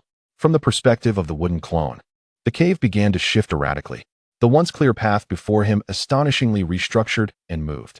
He felt the ground beneath him shifting as well. Forced to halt, he exclaimed in confusion, "Is this some sort of spatial manipulation? It appears I have entered a subspace." Meanwhile, the shadow clone was locked in a fierce struggle with the robed figure. He executed a spinning kick aimed directly at the robed figure's vital points. The robed figure, unable to evade, crossed his arms defensively and absorbed the blow, being propelled backward with a thunderous impact. Seizing the opportunity, the shadow clone unleashed the great fireball technique, engulfing the unsuspecting robed figure in flames. Observing this, the shadow clone muttered to himself, "Is it over?" He activated his Sharingan to scrutinize the scene. However, upon assessing the situation, his pupils contracted in shock. What? The robed figure emerged unscathed from the flames, smiling at the astonished shadow clone. "In my domain, I hold dominion." With a grim expression, the shadow clone charged once more. The robed figure, with a teasing tone, remarked, "Are you not giving up?" Their battle resumed. As they fought, the shadow clone realized that while the robed figure lacked strength, he was exceedingly difficult to contend with. This place seemed to be as much the robed figure's domain as he claimed, with each of the shadow clones' moves perfectly predicted. The oppressive sensation was incredibly frustrating. In response, the shadow clone activated his 3-Tomo Sharingan, which began to spin and transform into the pattern of a kaleidoscope. Due to being a shadow clone, he could only manifest Susanoo in its long-legged or Yatagarasa form. This time, he chose the long-legged form, declaring, "If you control this space, then I shall utterly destroy it." Susanoo wreaked havoc upon the surroundings, swiftly compressing the robed figure's operational space to a minuscule area. With a cold smirk, the shadow clone declared, "You are finished." The robed figure remained silent, merely forming hand seals. In the next moment, the shadow clone felt the ground shifting beneath him again. He had no choice but to dispel himself and leap into the array, joining the missing children. After all, the mission was to locate the lost children. As the cave continued to shift and rearrange, debris fell from the ceiling like rain. The shadow clone was compelled to activate Susanoo's skeletal form to protect the children. Amidst the chaos, he noticed the robed figure beside him emanating a sinister aura from the array. Without hesitation, he obliterated the array's patterns. As the spatial tremors subsided, the robed figure vanished from his sight. Meanwhile, the wooden clone, observing the disordered cave once again, muttered, "Why? I finally found the way," only for it to become chaotic again. At that moment, a robed figure stumbled from a corner, crashing to the ground behind him. The wooden clone turned, locking eyes with him. The robed figure, appearing terrified, exclaimed, "Who are you? How did you follow me here?" The wooden clone, perplexed, stared at him in silence. The robed figure, attempting to form seals, awkwardly realized he had little chakra remaining. Only then did he understand. "You're a shadow clone?" The wooden clone, finally grasping the situation, chuckled, "You must be one of my targets for this mission. I didn't expect you to deliver yourself right into my hands." Before arriving, Uchiha Maki had already informed him of the chakra's chilling presence. Without hesitation, the wooden clone sealed the robed figure, lifting him effortlessly as if he were a small chick. He began to wander about, grumbling, "I have no idea what this place is. Every time I seem to find a path, it just gets chaotic again." The robed figure fell silent, not daring to speak. The wooden clone turned to him and inquired, "Do you know the way?" The robed figure shook his head. He certainly knew the way, but if he revealed it, his value would diminish. The wooden clone smirked coldly at him. The sound of his laughter sent a shiver down the spine of the cloaked figure. "Ah, I have yet to see your face." As Mu spoke, he removed his mask, revealing an unremarkable middle-aged man, the kind whose presence goes unnoticed on the streets. Mu found himself intrigued by how such a character could cause such significant trouble, leading to his own overtime work. However, these considerations were secondary. What mattered most was to locate another shadow clone and share intelligence. Outside, Uchiha Mu remained unaware that the situation had been entirely controlled, leading to a sense of impatience. He glanced at the nearby members of the Umbu and commanded, "Summon a shadow clone to investigate the situation." Upon receiving the order, the Umbu promptly summoned a shadow clone to enter the barrier. Chapter 90, Pattern Inside the Space. Mu's clone aimlessly wandered with the cloaked figure. Eventually, he arrived at a fork in the path. Observing the three dark and deep passages, Mu picked up a stone from the ground and, utilizing chakra, shaped it into a pointed staff, deliberately crafting one end to a sharp point. He blew off the dust clinging to the makeshift weapon and tossed it into the air, watching it spin rapidly. To his astonishment, the sharp end of the staff pointed back toward the route they had taken. After a moment of contemplation, Mu decided to retrace their steps. As he walked, he muttered, "I wonder if this spatial control is man-made or if it shifts periodically. If I discover the source, I shall break his legs without hesitation." The cloaked figure, upon hearing this, could not suppress a gulp, silently praying that they would not encounter him. After some time resting, the cloaked figure's chakra had nearly recovered. However, the seal left by Mu was exceedingly robust. Furthermore, Mu had taken precautions to strengthen the seal at regular intervals, leaving the cloaked figure in a state of despair. Meanwhile, several Umbu shadow clones had already entered the barrier. One of them, wearing a fox mask, began to analyze the situation. "Upon entering the barrier, we directly arrived here. There is no barrier behind us, suggesting we have likely entered an alternate space." Hearing the fox's words, a clone with a bird mask questioned, "Is an alternate space truly a reality?" The fox, adjusting his mask, replied gravely, "I cannot guarantee it, but if the Flying Thunder God technique can be developed, then the existence of an alternate space is entirely plausible." The cow and bear-masked clones listened in confusion. The fox, seeing their bewilderment, shook his head in resignation. "Let us proceed toward the central area and see if we can uncover any clues." Following his command, the group skillfully dispersed into formation, heading toward the core area while marking their path with the Umbu's exclusive signals to avoid losing their way. As they advanced toward the core area, the bird, surrounded by 3 protectors, began to sense their surroundings. Suddenly, he opened his eyes and exclaimed, "Ahead, there is a massive chakra fluctuation." The others halted at his words. The fox-masked clone squinted, inquiring, "What is the magnitude of the chakra?" The bird clone, drenched in sweat, replied, "It is dozens of times greater than the combined total of the 4 of us." The atmosphere grew heavy with this revelation. Only the fox waved his hand dismissively, stating, "What is there to fear? We are shadow clones. Let us investigate the matter further to relay information back to our original selves." The group quickened their pace and soon encountered Mu's clone. Mu, upon seeing them, asked, "Are you also shadow clones?" The Umbu members nodded in affirmation. Mu then raised the cloaked figure, exclaiming, "Perfect, I have captured one. However, I wonder if he has any accomplices." The fox replied nonchalantly, "Leave this to us, Lord Mu." "Do not call me Lord. I am merely a shadow clone," Mu retorted, handing the cloaked figure over to the Umbu while continuing to reinforce the seal. The fox regarded the cloaked figure with an expression of icy indifference, causing the latter to shiver under his gaze. The fox flexed his wrist and spoke coldly. "You are aware of the Umbu's methods. If you do not speak now, you will regret it later." The cloaked figure, despite trembling, stubbornly kept silent, observing the figure's defiance. The fox let out a chilling laugh, blocking the bird from advancing. "Allow me to take the lead." He then found a large rock to secure the cloaked figure. Scanning the area, he discovered there was no water. The fox, with no other options, formed hand seals and executed the water release, water formation wall, filling a shallow pit with water. The cloaked figure watched in confusion as the fox performed this act.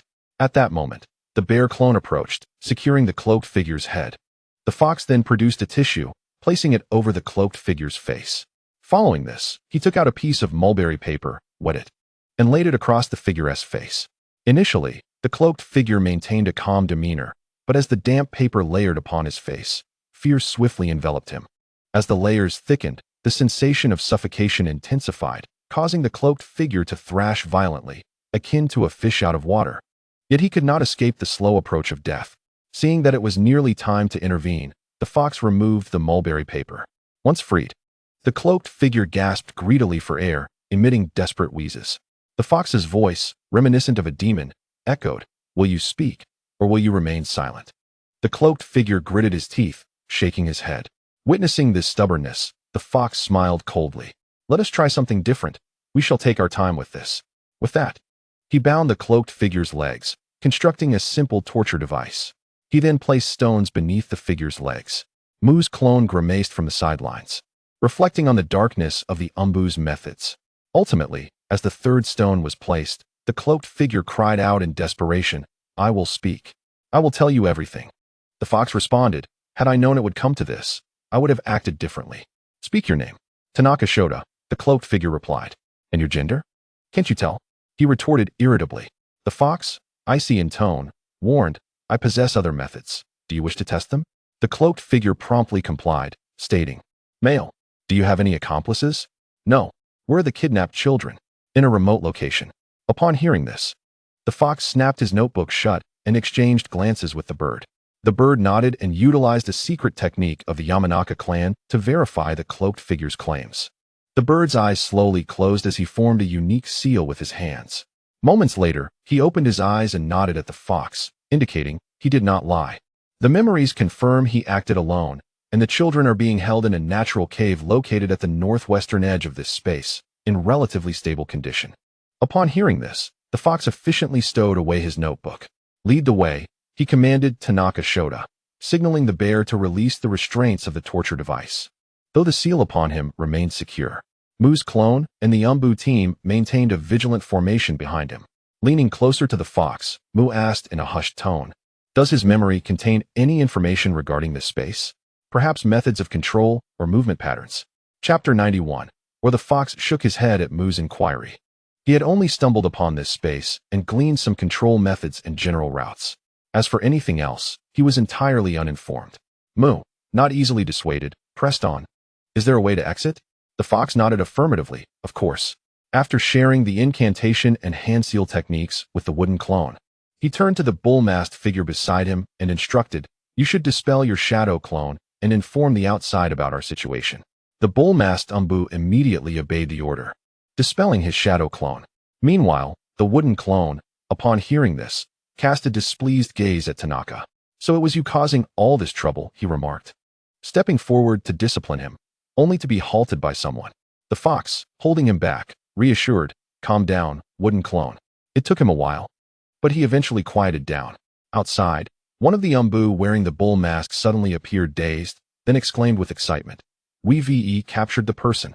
Uchiha Maki felt a surge of joy upon hearing this news, as he had anticipated that it would take several days to resolve the matter. To his surprise, the suspect had been apprehended in less than a day.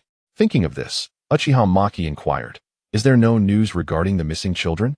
The bull-masked Umbu shook his head, a hint of disappointment crossing his face, but quickly regained his composure, responding, "Although we haven't found them yet. The shadow clone has gathered new leads and is escorting the suspect now." Uchiha Maki breathed a sigh of relief. The burden in his heart had finally eased. The wooden clone and the others continued their advance. Soon, with a tremor, they exchanged glances, both understanding the gravity of the situation. The terrain of the cave was shifting once again. The group exchanged serious looks, realizing that the cave's layout was indeed altering. The bird reassured them, "Don't worry. We still have the Umbu's markings. We won't get lost." The others looked at him incredulously, resembling fools in their disbelief. After all, they were shadow clones. Escaping held little significance for them. The bird soon recognized the flaw in his words, scratching his head sheepishly. As they proceeded, the fox suddenly crouched and muttered to himself, "Just as I thought." The bird, puzzled, inquired, "What's wrong, Captain?" The fox replied, "The markings we left have appeared here, indicating that the route has been completely altered." He pointed to the ground, and the group followed his gesture, discovering a distinct Umbu mark. The fox then turned to the figure in the black robe and asked, "Can you still lead us?" Tanaka Shoyuta nodded affirmatively. Observing the group's puzzled expressions, he explained, "The place where I held the children cannot be moved." The group exchanged doubtful glances, and the fox then asked, "How many such immovable locations are there?" Tanaka Shoyuta candidly replied, "In terms of lightning-type locations that I know of, there are only 2 or 3. I am not too familiar with the others." The fox, upon hearing this, continued, "Then let us proceed." They soon arrived at the location where the children were held. Upon seeing them, Uchiha Maki's shadow clone exclaimed with joy, "Are you bringing the Umbu with you?" The wooden clone shook his head, clarifying, "I am merely an ordinary wooden clone." The shadow clone then noticed Tanaka Shoyuta, who was bound and being led, and remarked, "So you finally captured this guy." Rising, he prepared to administer a proper lesson, only to be stopped by the wooden clone. "There will be time for that later." The shadow clone nodded reluctantly, then asked, "Do you know how to get out?" The fox nodded and shared the method of escape, with the interrogator bird present. They were unconcerned about Tanaka Shoyuta attempting anything underhanded. As the shadow clone prepared to leave, he noticed a peculiar stone on the ground. It resembled a type of mineral, yet not entirely so, and he inexplicably decided to collect it. The group then led the children out of that space. Once outside, the shadow clone and wooden clone exchanged glances before unleashing a barrage of strikes on Tanaka Shoyuta. While they struck, they utilized healing techniques, enabling him to endure the pain while simultaneously recovering from his injuries. This left him in a state of agony. Uchiha Maki observed the scene with a curious expression directed at the fox. After the fox dispelled the shadow clone, he relayed everything that had transpired. Uchiha Maki, eyeing the instigator before him, cracked his neck, producing a series of pops. However, prior to this, he had already instructed the medical personnel standing by to take the rescued orphans to the hospital for examination. Watching the captured children depart, Uchiha Maki approached and placed his hand on their shoulders, speaking in a somber tone, "Let me handle this." After the wooden and shadow clones had vented their frustrations, they dispelled themselves, allowing their memories to flood into Uchiha Maki's mind. He closed his eyes, absorbing the influx of information. When he reopened them, his gaze was icy as he fixed it on Tanaka Shoyuta, causing the latter to shiver involuntarily. Uchiha Maki seized Tanaka by the hair, lifting him up. "You enjoyed yourself in the subspace, didn't you? This punch is for all the children you abducted." With that, he delivered a heavy blow to Tanaka's abdomen. causing him to spew forth internal fragments. Uchiha Maki then approached him, employing a healing technique to keep him alive, preventing death. He lifted Tanaka again, and before he could regain his composure, Uchiha Maki struck him with a chop that shattered his collarbone. His movements were fluid and precisely executed, maintaining the healing technique. Uchiha Maki continued to unleash his pin-up rage. This one is for the staff who kept you company at night. With another kick, Tanaka was mercilessly tortured. His voice grew hoarse as he pleaded, "Please, just kill me." Uchiha Maki, wiping his hands with a handkerchief, let out a cold chuckle. "Kill you? Rest assured, now that you're in our hands, you will yearn for death at every moment." Upon hearing Uchiha Maki's words, Tanaka Shoyuda's expression dimmed completely, leaving him speechless. Observing this, Uchiha Maki gestured to the fox, who nodded and dragged the tortured Tanaka Shoyuda away. Uchiha Maki's attention was then drawn to a peculiar mineral. He crouched down to pick it up. Chapter 92. Composition. Uchiha Maki weighed the unfamiliar mineral in his hand. The stone was entirely transparent, with an inner glow that shimmered. Clearly extraordinary. Uchiha Maki was certain this was unlike any mineral he had encountered before. He recalled the memories from the Shadow Clone and realized that there were several similar minerals within the subspace. With this thought in mind, he hastened to Orochimaru's hidden underground laboratory. The guards of the Uchiha clan greeted Uchiha Maki respectfully as he approached. "Lord Maki." He waved them off, asking, "Where's Orochimaru?" One of the guards stepped forward, saying, "I will take you there." Uchiha Maki nodded, signaling for him to lead the way. They traversed a dimly lit corridor and arrived at a laboratory filled with the sound of clinks and clatters. Uchiha Maki pushed the door open and entered. The interior of the laboratory contrasted with the somber hallway outside. He could feel waves of heat emanating. A burly blacksmith used tongs to extract a mineral from a furnace with one hand, while wielding a hammer in the other, striking the mineral with a resounding clang. Sparks flying with each blow. Another craftsman meticulously traced the circuits on a chakra armor. Orochimaru was tinkering with a machine before him, carefully placing the core at the center of the chakra armor. Although he heard the sound of knocking at the door, he did not turn around. Instead, he focused on completing the chakra armor before placing it into the machine for meticulous adjustments. Once the series of processes was complete, Fenghua Nuteo wiped the sweat from his forehead and turned to see Uchiha Mu. He immediately greeted him warmly. "Lord Mu, do you have any instructions?" Uchiha Mu took out a peculiar mineral and inquired, "Have you seen this kind of mineral before?" Fenghua Nuteo accepted the strange stone and examined it closely, as if trying to recall whether he had encountered it in his mind. Ultimately, he shook his head and, somewhat regretfully, replied, "I'm sorry, Lord Mu, but I have not seen this mineral either." Uchiha Mu then asked, "Can you analyze the composition of this mineral?" Fenghua Nuteo expressed his apologies. "I can try, but I cannot guarantee accurate results."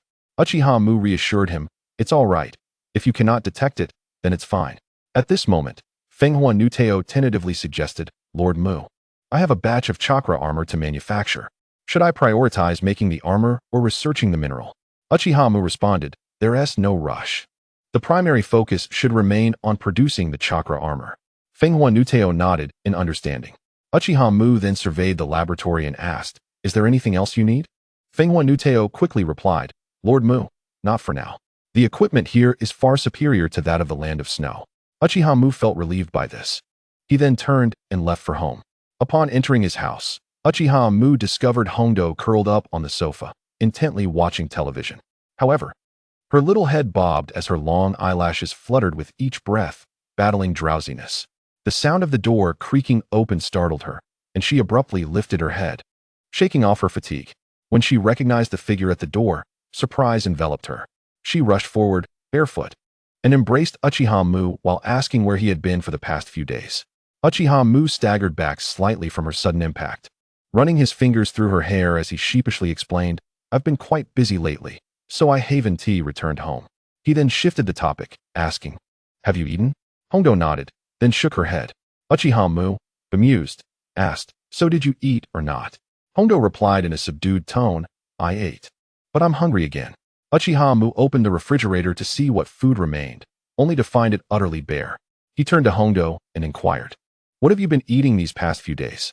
Hondo tilted her head in thought, counting on her fingers, meatballs, meatballs, and more meatballs. Uchiha Mu, hearing her response, face-bombed and teased, I meant what staple food you've had, not snacks. Hondo, looking puzzled, replied, but meatballs are my staple food. Uchiha Mu sighed lightly, observing her confusion. Never mind. There are 2 bowls of instant noodles on the table. Let us make do with that for now, and I'll treat you to a feast tomorrow. Upon hearing the word feast, Hondo's eyes sparkled with excitement, and she exclaimed, "You're the best, teacher." She then bounced around him in joy. Uchiha Mu, watching the vibrant Hondo, couldn't he help but massage his temples, stating, "I only have one request of you right now. Go rest properly." He pointed to the faint dark circles under her eyes and presented her with a mirror. "Take a look for yourself."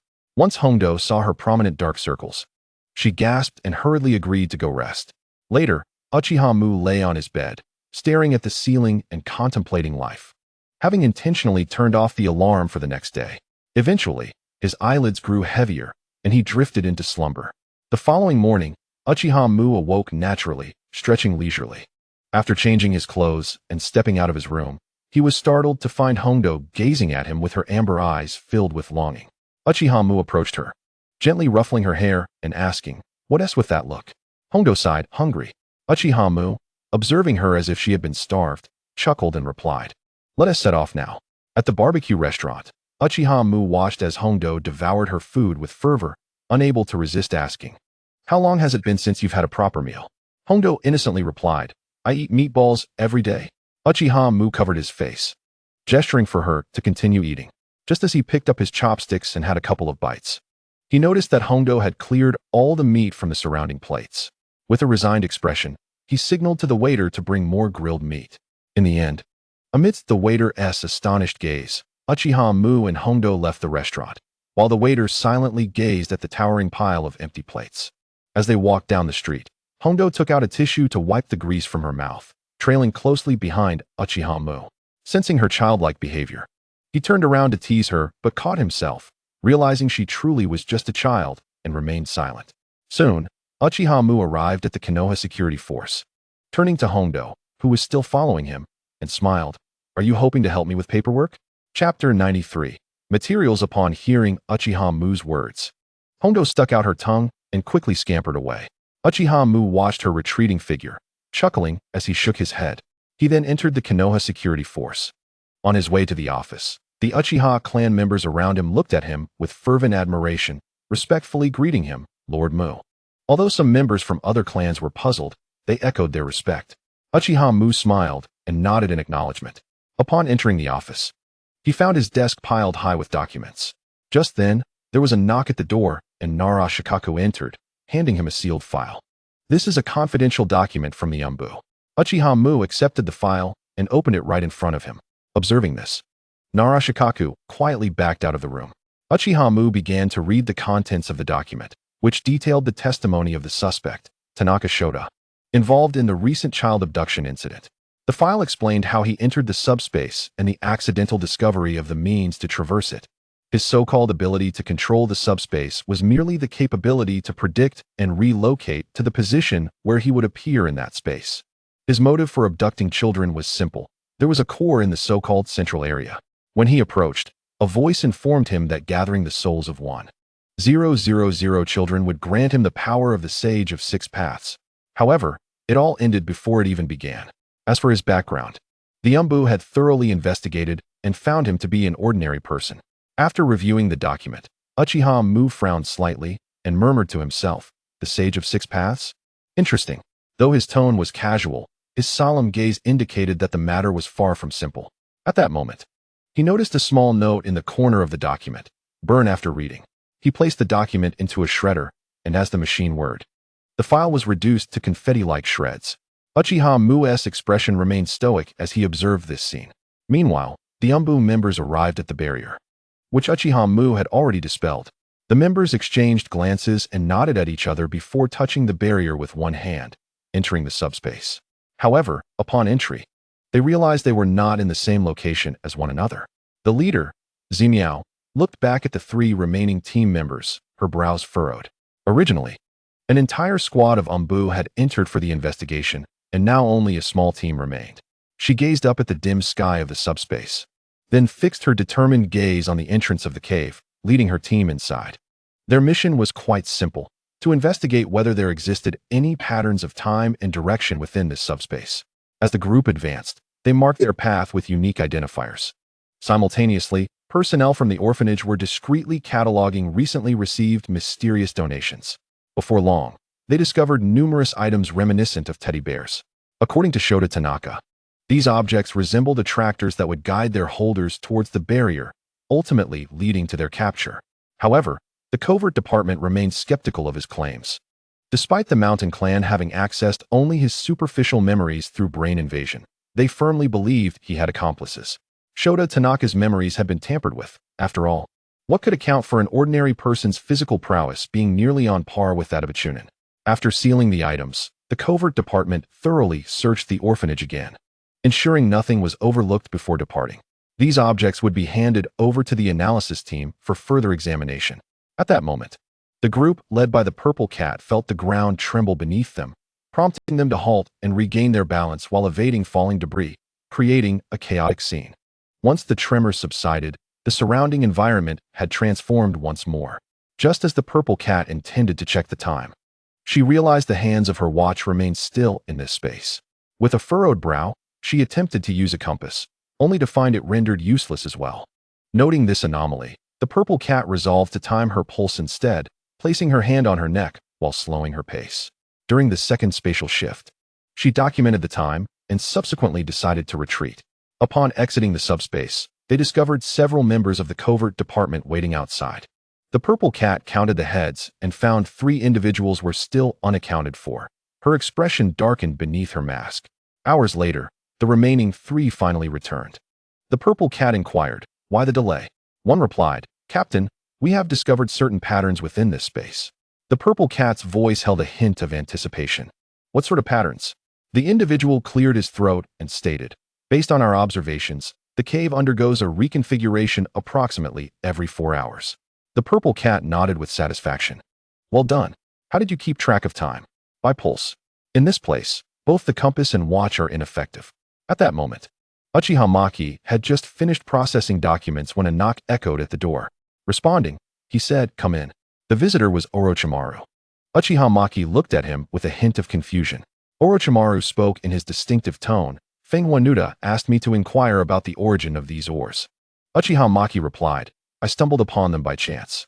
Orochimaru continued, "He mentioned these ores are crucial, if there are enough." Uchiha Maki immediately stood up. "I will head to the laboratory right away." He arrived at the lab, where Feng Nuda was already waiting outside. Upon seeing Uchiha Maki, he quickly approached. "Lord Maki, where did you find these ores?" Feng Nuda said, producing a completely transparent ore. Uchiha Maki responded, "This needs to remain confidential." Feng Nuda pressed further. "Are there many such ores?" Uchiha Maki recalled, "Quite a number." Feng Nuda exclaimed, "Lord Maki, these ores could resolve the material issue for chakra armor." Uchiha Maki nodded. "Are you suggesting that chakra armor can be mass-produced?" Feng Nuda nodded vigorously. "Indeed, Lord Maki." Uchiha Maki said, "Then I entrust you to gather as many as possible. The more, the better." Feng Nuda nodded, handing the ore to him. Uchiha Maki took the ore and headed towards the street. At that moment, the purple cat was preparing to enter the barrier when Uchiha Maki called out to her. He handed her the ore. "Please help me collect similar ores. The more, the better." The purple cat accepted the ore, recalling that she had indeed seen several similar ores before, and nodded. "Understood, Lord Maki." Uchiha Maki then handed her a scroll. The purple cat tucked it away and entered the barrier with the covert members. Chapter 94. The Land of Hot Water. A week later, a knock echoed at Uchiha Maki's door. Upon opening it, he found Kushina and Uchiha Makoto waiting. Kushina, unable to contain her excitement, exclaimed, "Hurry, hurry. Are we still going to the Land of Hot Water?" Uchiha Maki smiled at the anxious Kushina and replied, "Are you that eager?" Kushina shot him a look. "If you don't want to go, I'll take Makoto and leave you behind." Hearing this, Uchiha Maki's smile faltered. "All right, let me change my clothes and I'll be ready." He knew well that Kushina could indeed follow through with her words. After returning to his room to change, he reminded Akane, "Remember to eat on time." Akane, feeling somewhat glum, nodded in response. In the Land of Hot Water, at a hot spring inn, steam filled the air. A middle-aged woman in a bathrobe warmly greeted Uchiha Maki and his companions. "Would you like accommodation, a hot spring experience, or both?" Before Uchiha Maki could respond, Kushina chimed in, a premium private hot spring room. As soon as she finished speaking, the owner smiled slightly and quoted the price. Without batting an eye, Kushina paid the amount. Seeing the payment, the owner's smile broadened, and he quickly set aside previous pleasantries. He led the trio to their room, stating, "You arrived at the perfect time. There's a fireworks display happening now." After handing the key to Kushina and giving a few instructions, he went downstairs to attend to other guests. Once inside the room, Kushina and Uchiha Mikoto removed their shoes, their bare feet touching the floor. Uchiha Maki casually glanced around and murmured, "This is definitely food grade."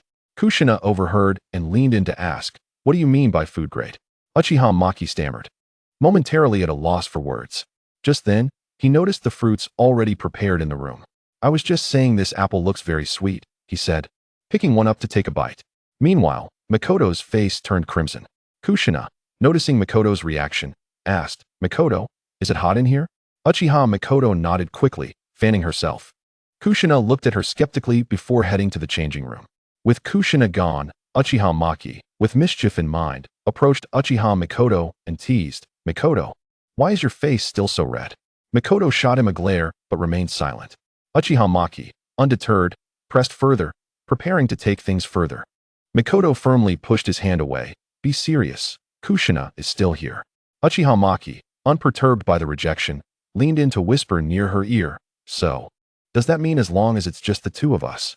Mikoto's face was flushed, and she could only manage a faint Just then, Kushina emerged from the changing area, ready in her swimsuit. Teasingly, she remarked, "Oh, you two seem quite cozy. Should I leave you alone?"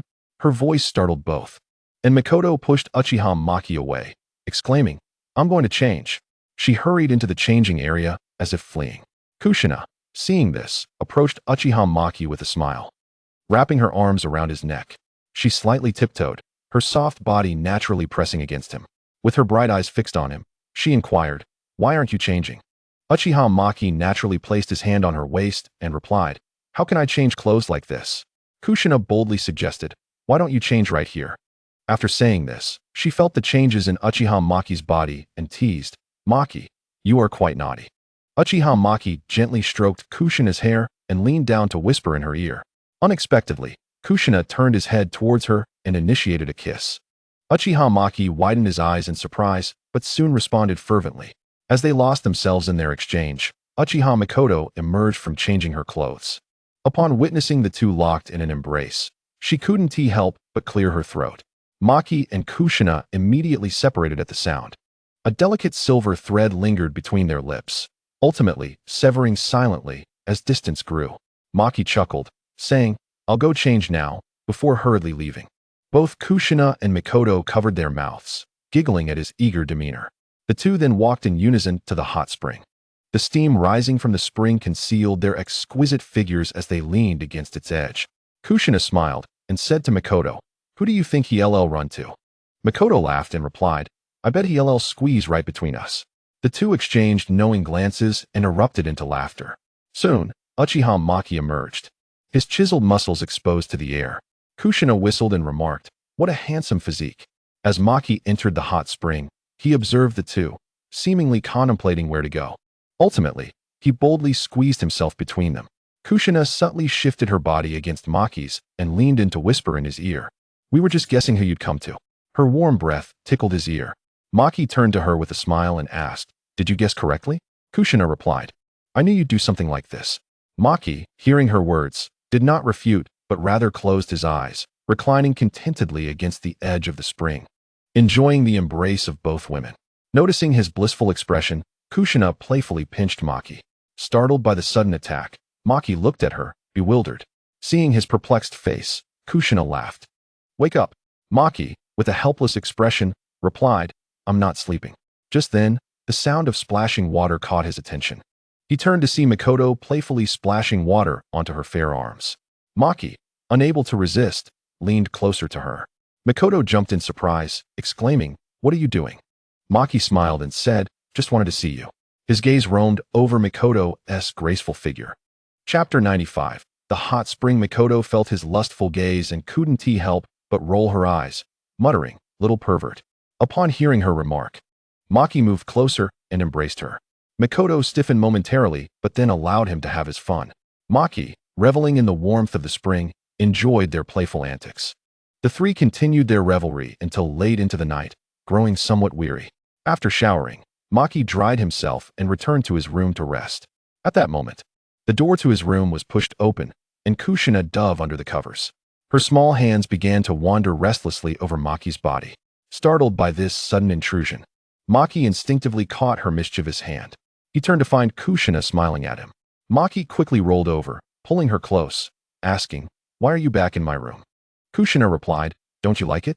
Upon hearing this, she pretended to be disappointed, saying, "Then I'll leave." She began to rise, but Maki embraced her tightly. Their bodies pressed closely together, allowing them to feel each other's heartbeat. At that moment, Kushina teased, "You're not being very obedient." Maki, now immune to embarrassment, retorted, "Who told you to have such a great figure?" He leaned in closer, inhaling her intoxicating scent. Kushina, seeing Maki's boldness, did not resist, but rather allowed him to indulge. Eventually, Maki's persistent advances made her let out a soft moan. Unable to contain his excitement any longer, Maki took the initiative. Kushina melted into his embrace, surrendering to his desires. After a while, they parted, and Kushina pointed at her swollen lips with a dissatisfied expression. Maki simply grinned. Meanwhile, Uchiha Mikoto, left alone in her room, wore a forlorn expression, lamenting, "I wish I could have a turn." Rewind 1 hour earlier. After entering the bathroom, Kushina exchanged glances with Mikoto. Breaking the silence, Kushina asked, "Who goes first?" Mikoto hesitated for a moment and suggested, "Let us decide with rock, paper, scissors." Kushina readily agreed. "Great idea." She extended her hand. "Ready to play." Rock, paper, scissors. With the command, Kushina decisively chose scissors, while Mikoto picked paper. Observing this, Mikoto bit her lip, a hint of regret flashing in her eyes. She muttered, "I wish I had chosen rock." Kushina, embracing Mikoto, whispered in her ear, "Don't worry. It'll be your turn tomorrow." Now returning to the present timeline, Maki gazed at the alluring Kushina, his hands beginning to wander. The moment flowed naturally between them. However, within Kushina, the nine tails roared in frustration, "I am a tailed beast, devoid of gender. Must you always seal my senses?" After venting its frustration, the nine tails settled quietly in a corner, motionless. The following morning, Maki awoke to find Kushina peacefully sleeping in his arms, a sense of accomplishment swelling within him. He continued to embrace the fragrant, soft Kushina and slipped back into slumber. With her Uzumaki lineage, Kushina's combat prowess was rivaled only by Tsunade. Ultimately, however, she succumbed to Maki, who possessed sage power. They awoke again around noon, and as Kushina groggily opened her eyes, she wriggled away from Maki's embrace. Observing Maki still asleep, a mischievous smile crept onto her face as she gently teased one of his nostrils with a strand of her long red hair. Maki frowned slightly in his sleep, instinctively rubbing his nose and turning over. Seeing his reaction, Kushina's smile deepened as she continued her playful antics. Eventually, Maki opened his sleepy eyes, his blurred vision slowly focusing. The first thing he saw was Kushina's playful grin.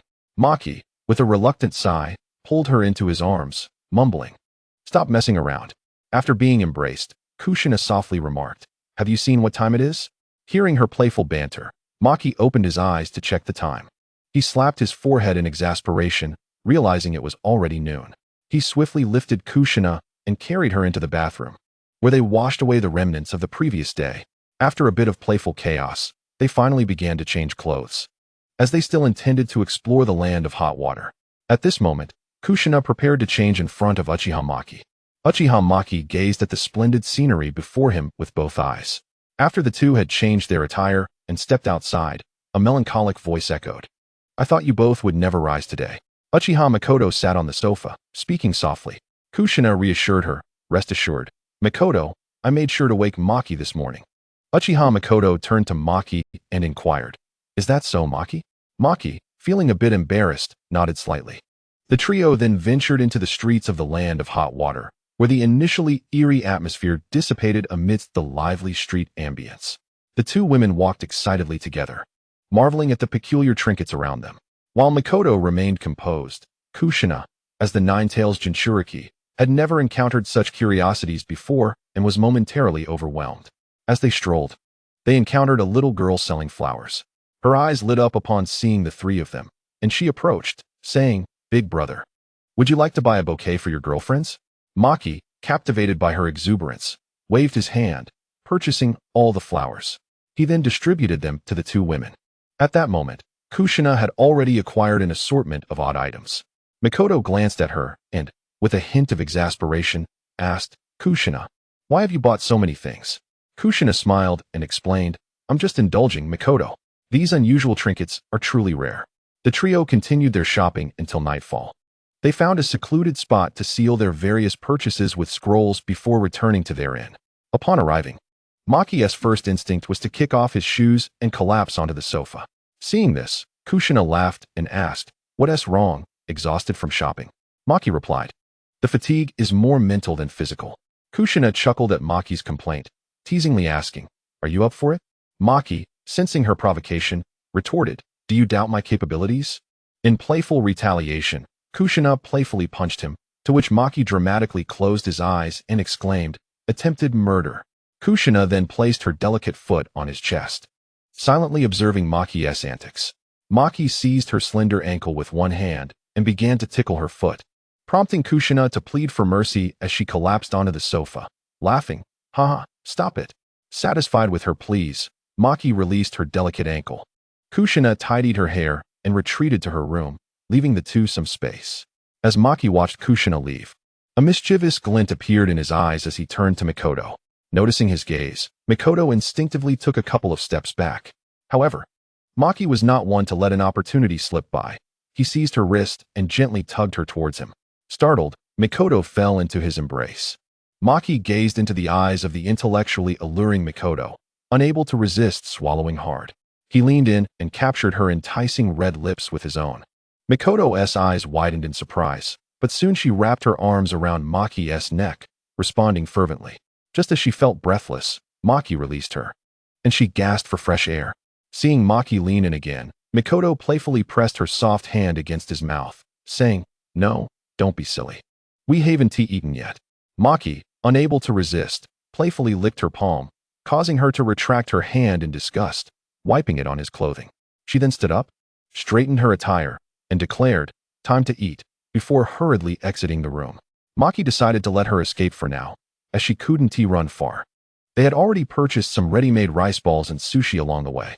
Soon, Mikoto returned with the meal she had prepared, which included tuna sushi and grilled salmon rice balls. Maki approached Kushina's room to summon her. Upon opening the door, he found Kushina sprawled out with her long red hair spread across the pillow, already asleep. He gently nudged her, but she merely turned over and mumbled, "Stop it. If you're looking for Mikoto, go ahead." Maki smirked at her response. He found Mikoto and shared his plan, to which she nodded, a smile creeping onto her lips. Maki adjusted the clock next to Kushina's bed to 8 o'clock and placed it deliberately on her right side. He then gently shook her awake, saying, "Dinner is ready. Don't sleep." Kushina groggily opened her eyes, clearly displeased. Maki thrust the clock in front of her face, insisting, "Look at the time. It's time for dinner." Upon seeing the hour, she widened her eyes in surprise. She placed the clock on her bed, while Maki ostentatiously placed it on the table in front of her. Rubbing her eyes, Kushina stumbled out of her bedroom, where Mikoto had already set the table. "What are you two up to?" "I've already finished eating," she exclaimed. Kushina sat down and began to eat, while Maki interjected, "It's all Kushina's fault for not waking up." He grabbed a rice ball, exclaiming, "This tastes incredible. You should try it." Despite his words, he offered Kushina a piece of sushi, bringing it close to her mouth. Though puzzled, she accepted and took a bite. Soon, she felt full and declared, "I'm done. I'm going back to my room." Maki and Mikoto exchanged knowing smiles, their plan halfway accomplished. As the clock struck 8, Maki re-entered Kushina's room and shook her awake. "Dinner time, rise and shine." Kushina, now visibly annoyed, retorted, "Is it time for dinner again?" Maki feigned confusion, asking, "How did you know, Kushina?" With her cheeks puffed, she shot back, "Are you two conspiring against me?" Maki feigned innocence, replying, "What are you talking about? Come on. It's time to eat." Kushina quipped, "Is there a clock on my right again?" She glanced to her right, only to find nothing. Maki pointed to the clock on the table, teasing, "Is this what you're looking for?" When Kushina turned, she discovered the clock sitting innocently on the table. She scratched her long red hair and glared fiercely at Uchiha Maki. If I discover that you dare to mess with me, you're finished." After saying that, she left the bedroom. Upon seeing the identical dishes prepared by Uchiha Makoto, Kushina grew even more suspicious that the two had conspired to prank her. She plopped down on the sofa and turned on the television, casting a glance at the time displayed in the news, which left her utterly questioning her existence. As she settled into her seat, she overheard the two reciting the same lines and feeling full. She clenched her teeth, fixating on Uchiha Maki, already plotting her revenge. Maki, under her intense gaze, chuckled awkwardly and continued eating. Kushina, sitting beside him, remarked, "Good, very good," before retreating back to her bedroom.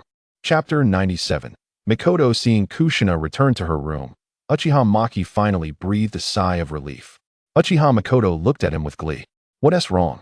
Are you scared this time?" Maki retorted stubbornly. "Scared? I don't even know how to write the word." Makoto, hearing his words, bit her lip and laughed. Observing her radiant smile, Maki suddenly wore a mischievous grin. He stepped forward and swept Makoto into his arms. Startled, she instinctively wrapped her arms around his neck. Maki carried Makoto to the bedroom and tossed her onto the bed. As he prepared to proceed further, Makoto, her cheeks slightly flushed, pushed against her face and said, "I need to shower." Upon hearing this, Maki hurriedly dashed into the bathroom, the sound of running water echoing. Soon, the water ceased, and Maki emerged, looking at Makoto eagerly. "Makoto, aren't you going to wash up?" Makoto nodded and entered the bathroom. The wait felt interminable, and just as Maki was growing impatient, Makoto stepped out. She emerged from the bathroom in a robe that accentuated her graceful figure, droplets of water glistening in her long hair, with steam wafting from the bathroom, creating an ethereal atmosphere. Maki gazed at the freshly bathed Makoto, his mind racing with the phrase of feast for the eyes. Makoto noticed Maki staring at her and smiled. "What's wrong? Have you turned into a fool?" Maki replied, "I thought a fairy had descended from the heavens." With that, he hurriedly stood up, lifted Makoto, and placed her back on the bed. Makoto, in turn, pulled him down with her. They tumbled onto the bed, and Maki expertly initiated a kiss, which Makoto responded to, albeit somewhat shyly. Maki's hands grew bolder. The next day, Kushina teased Makoto, who was moving sluggishly. "Oh, what happened, Makoto?" Maki chuckled from the side. Makoto shot a glare at the culprit before responding irritably. "Just got nipped by a little dog, nothing much." Last night, Maki, empowered by the fairy effect, had overwhelmed Makoto in their playful combat. After all, Makoto lacked any special physique, making her slightly weaker in combat quite reasonable. Returning to reality, Maki remarked, "I heard there's going to be fireworks tonight. Should we?" Kushina nodded, returning to prepare. Maki, observing Makoto's limited mobility, cautiously assisted her. Makoto leaned in and whispered in his ear, "You're not so bad after all." This left Maki in a state of amused disbelief. Soon, aside from their clothes, they were ready to go. However, the group found themselves somewhat bored during the day. Kushina swatted Maki's hand away, saying, "Don't touch me. We haven't tea settled last night as prank yet." Maki awkwardly laughed. "How about we play some card games tonight?" "Card games?" They both echoed in unison. Maki nodded yes. "Let us play." He explained the rules of a Japanese card game, then adjusted the rules slightly.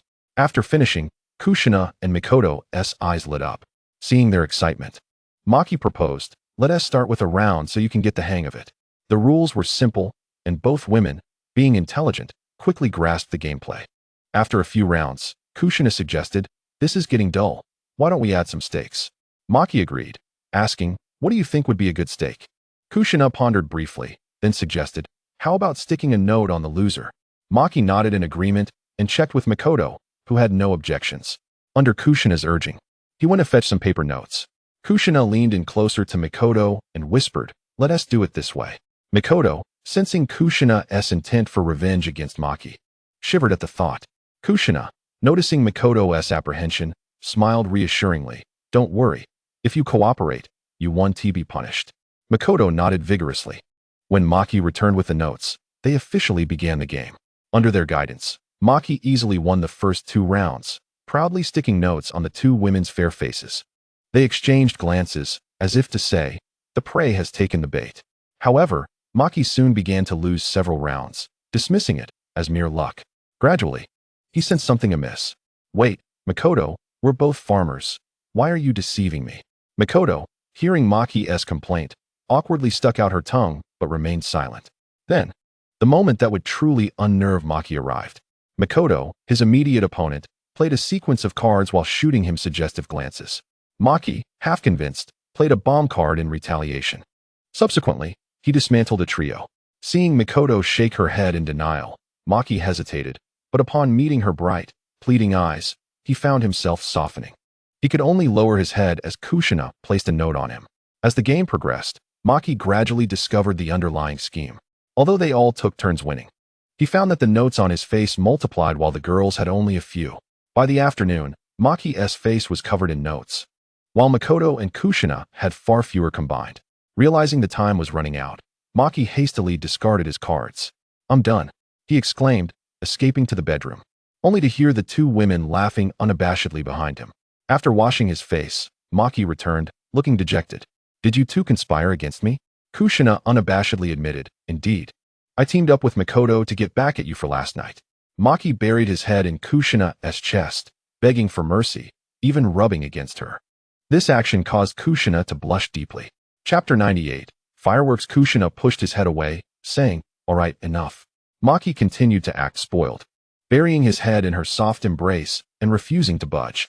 With a resigned sigh, Kushina allowed him to stay.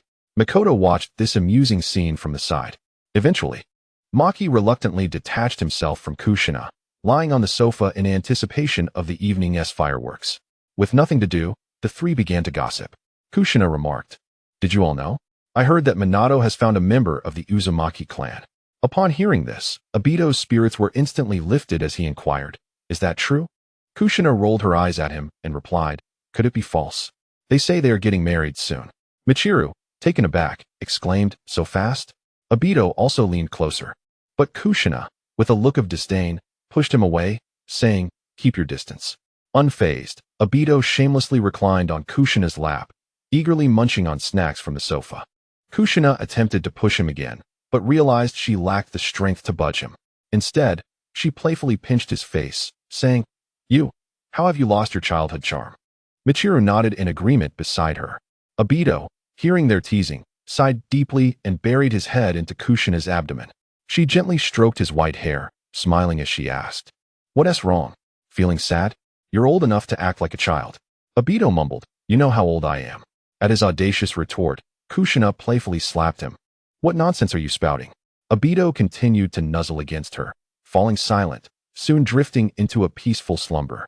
Kushina and Michiru exchanged glances filled with exasperation. Gently, Kushina roused Obito. "Wake up, we're going out to see the fireworks." He opened his sleepy eyes, as if still lost in a dream. After a moment, he realized and got up from her lap. Kushina rubbed her now-numb thigh, muttering, "I wonder how heavy I am." Obito, overhearing her musing, didn't argue but leaned closer to pinch her soft thigh. Being a ninja, Kushina's legs had an extraordinary elasticity and appealing texture. Initially, Obito behaved appropriately, but as time passed, his hands grew bolder. Kushina's breath quickened, and she swiftly swatted his wandering hands away, blushing as she retreated to her room. After a while, she emerged, saying, "Let us go, it's time to watch the fireworks." With that, she stepped outside, followed by Obito and Michiru. Naturally, Obito positioned himself between the two, intertwining their fingers. Both Kushina and Michiru allowed him to hold their hands. They soon arrived at the most vibrant street, the designated area for the fireworks in the land of hot water. However, with some time still before the event commenced, the trio decided to stroll through the market and purchase some souvenirs. Spotting a store selling memorabilia, Obito initially intended to buy 3 items. But remembering that he needed to get one for Anko to avoid her mischief, he decided to buy an additional one. Then, considering it unfair to buy for just one apprentice, he ultimately purchased 10, just in case. Leaving the shop amidst the shopkeeper's cheerful demeanor, the trio continued exploring the street until it was nearly time for the fireworks. When they finally arrived, the area was already packed with spectators, so they found a less crowded spot to stand together. In the midst of their puzzled gazes, Obito released their hands and wrapped his arms around their slender waists. The trio's charming combination attracted many glances, with some men discreetly giving Obito thumbs up in admiration. In front of others, Kushina was willing to give Obito face, allowing him to embrace her. As the host delivered some trivial opening remarks, the fireworks festival officially commenced. Each firework pierced the inky sky, illuminating it as bright as day. The three of them marveled at the spectacular display, laughter echoing among the crowd. Kushina pointed at the fireworks, occasionally exclaiming in delight. Seeing her like this, both Obito and Michiru couldn't help but chuckle. With the final firework bursting into bloom, the annual fireworks festival in the land of hot water came to a close. On their way back to the inn, they could still hear discussions about the event.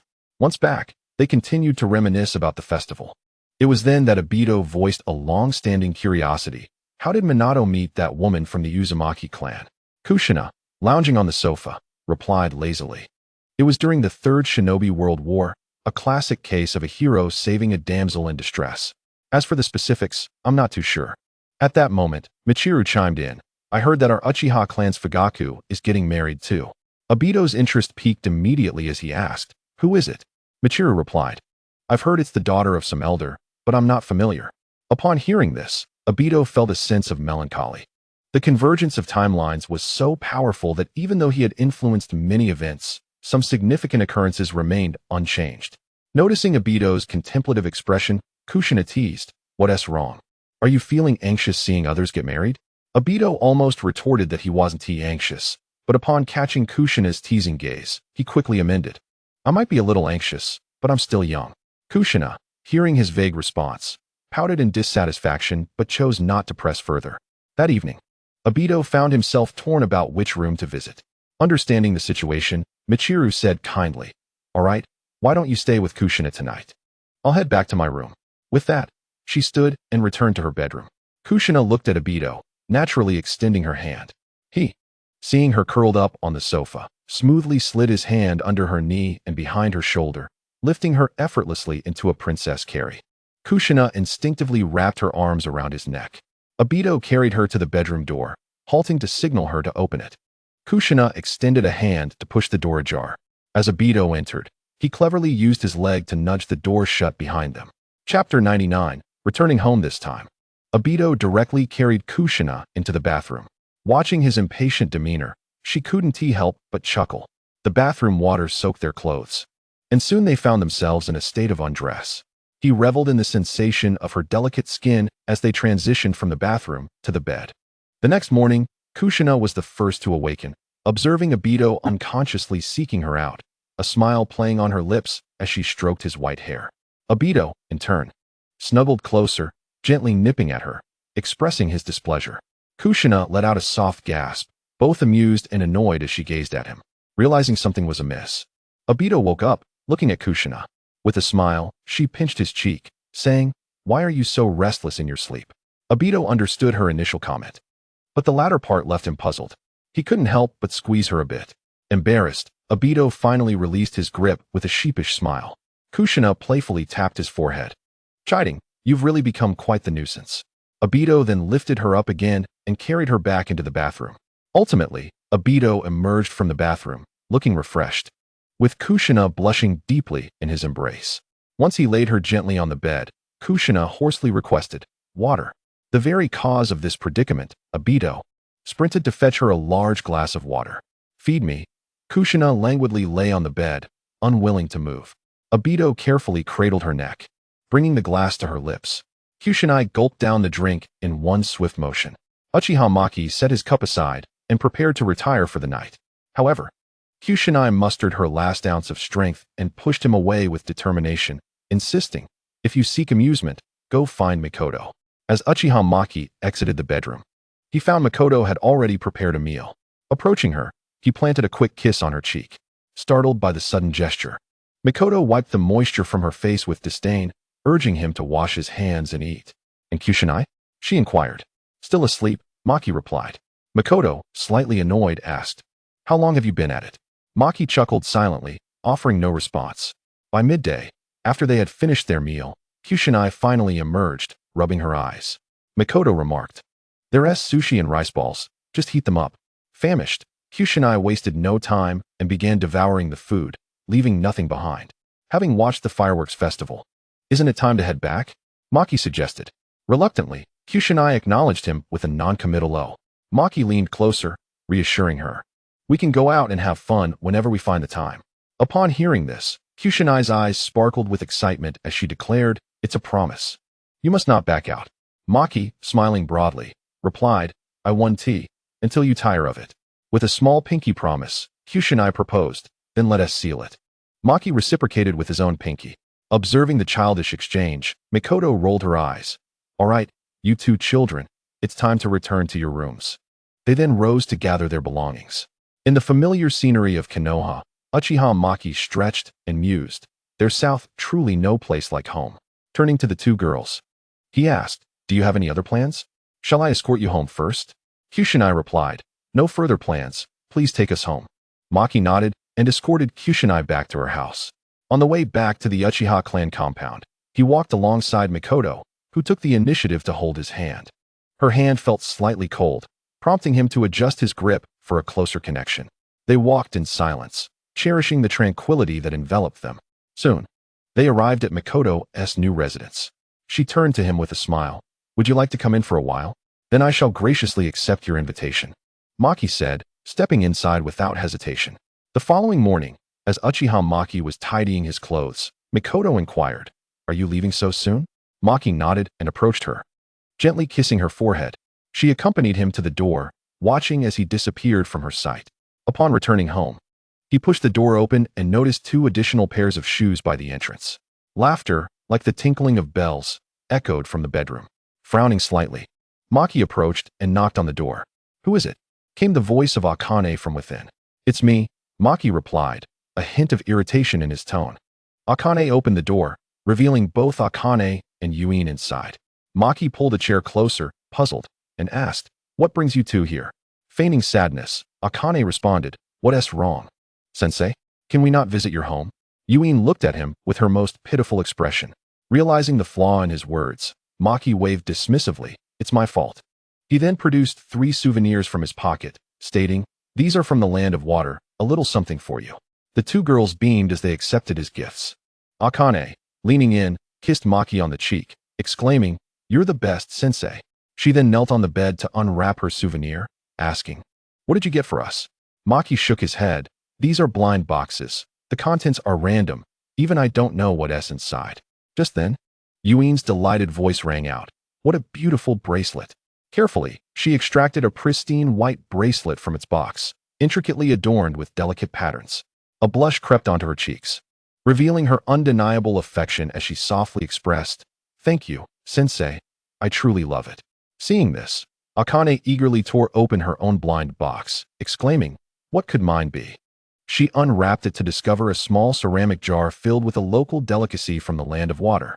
Her eyes sparkled with excitement as she declared, "Looks like I'm in luck."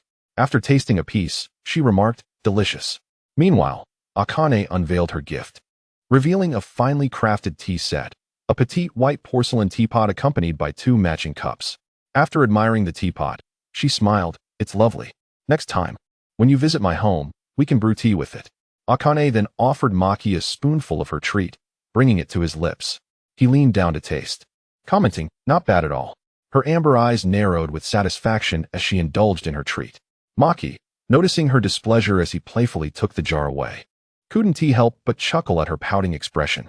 "You should eat less sweets. They aren't good for your teeth," he advised gently, causing her to blush and lower her head in compliance. Yuin approached, looking up at him.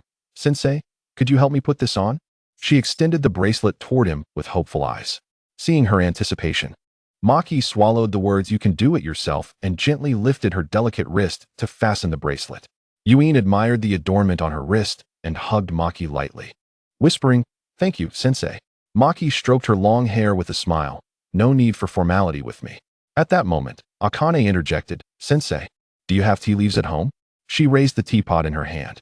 After a moment's thought, Maki replied, "Yes, I'll fetch some for you."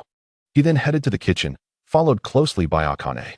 Retrieving a small canister of tea leaves from a cupboard, he handed it to her, by chance. "I obtained this from your sensei's wife not long ago. You should give it a try." Upon hearing the term sensei's wife, Akane's expression darkened, jealousy flaring as she asked, "Who is she, Mikoto-ne?" Maki chuckled, "You guessed half of it, but it's from another sensei's wife." Akane seized on the word "another," her eyes brightening as she asked, "Another?" Maki nodded. The news of having 2 sensei's wives left Akane elated, and she skipped out of the kitchen. Maki, puzzled by her reaction, scratched his head but decided to follow her. As they had no missions that day, Akane wore a beautiful kimono, her hair elegantly pinned with a hairpin, exposing her fair neck. They returned to the bedroom, where Akane skillfully prepared tea. With graceful movements, she completed the tea-making ritual. Maki sat nearby, entranced by the serene beauty of the scene. Before long, the room filled with the fragrant aroma of tea. Once she finished brewing, Akane poured a cup and presented it to Maki. "Sensei, give it a try."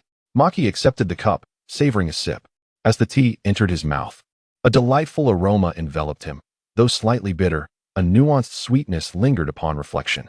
After finishing, he remarked, "Excellent tea." He then turned to the expectant Hong, smiling as he added, "The one who brews it is commendable as well." With that, he placed the teacup on the table beside him. Flattered by the compliment, Hong's cheeks flushed, and she averted her gaze, unable to meet his eyes. Beside her, Red Bean, intrigued, exclaimed, "Is it really that good?" Without hesitation, she seized the teacup left by Uchiha Maki and took a bold gulp. Almost immediately, she regretted it, exclaiming, "It's so bitter and scalding." Uchiha Maki, observing Red Bean's pained expression, couldn't help but chuckle. Hearing his laughter, Red Bean looked at him with pleading eyes, opened her mouth, and pointed to her blistered lips and tongue, saying, "It's too hot. Please help me, teacher." Uchiha Maki, with an exasperated expression, placed his hand over her burn and, employing a healing technique, alleviated her discomfort. Once her burns were treated, he chided, "Could you refrain from such recklessness in the future?" He then playfully flicked her smooth forehead, applying just enough pressure to leave a mark. "Ouch!" Red Bean protested, covering her head and pouting. "Teacher, could you be gentler?" Uchiha Maki accepted the freshly poured tea from Sunset Hong and remarked, "If you don't learn your lesson, you'll repeat this mistake. What will you do when you're on a mission alone?" Caught in her folly, Red Bean stuck out her tongue and clung to Uchiha Maki's arm, saying, "But I have you, teacher." Uchiha Maki was about to refute her statement when he noticed the sincerity in her eyes and sighed inwardly. Red Bean, sensing her teacher's acquiescence, tightened her embrace, nestling herself against him. When Uchiha Maki felt something amiss, he gently withdrew his hand, inadvertently brushing against something. The once vivacious Red Bean lowered her head shyly, yet a triumphant smile graced her lips. He picked up the teacup filled by Sunset Hong, took a sip, and discovered a sweetness he hadn't perceived before. Glancing at the cup, he noticed a red lip print on the rim. Red Bean, resembling a sly fox that had pilfered a hen, wore an expression of delight. Uchiha Maki lightly tapped her on the head. "All right, I've given you a gift. Enjoy it while I step out for a moment." The three of them responded with a lackluster murmur. Unperturbed by their slight discontent, Uchiha Maki proceeded to the laboratory. He wished to ascertain whether the chakra armor could be mass-produced without the constraint of raw materials. Upon reaching the laboratory door, he entered without announcement.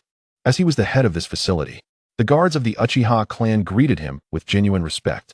Soon, Uchiha Maki arrived at the manufacturing area for the chakra armor, where the guards, recognizing him, promptly opened the door.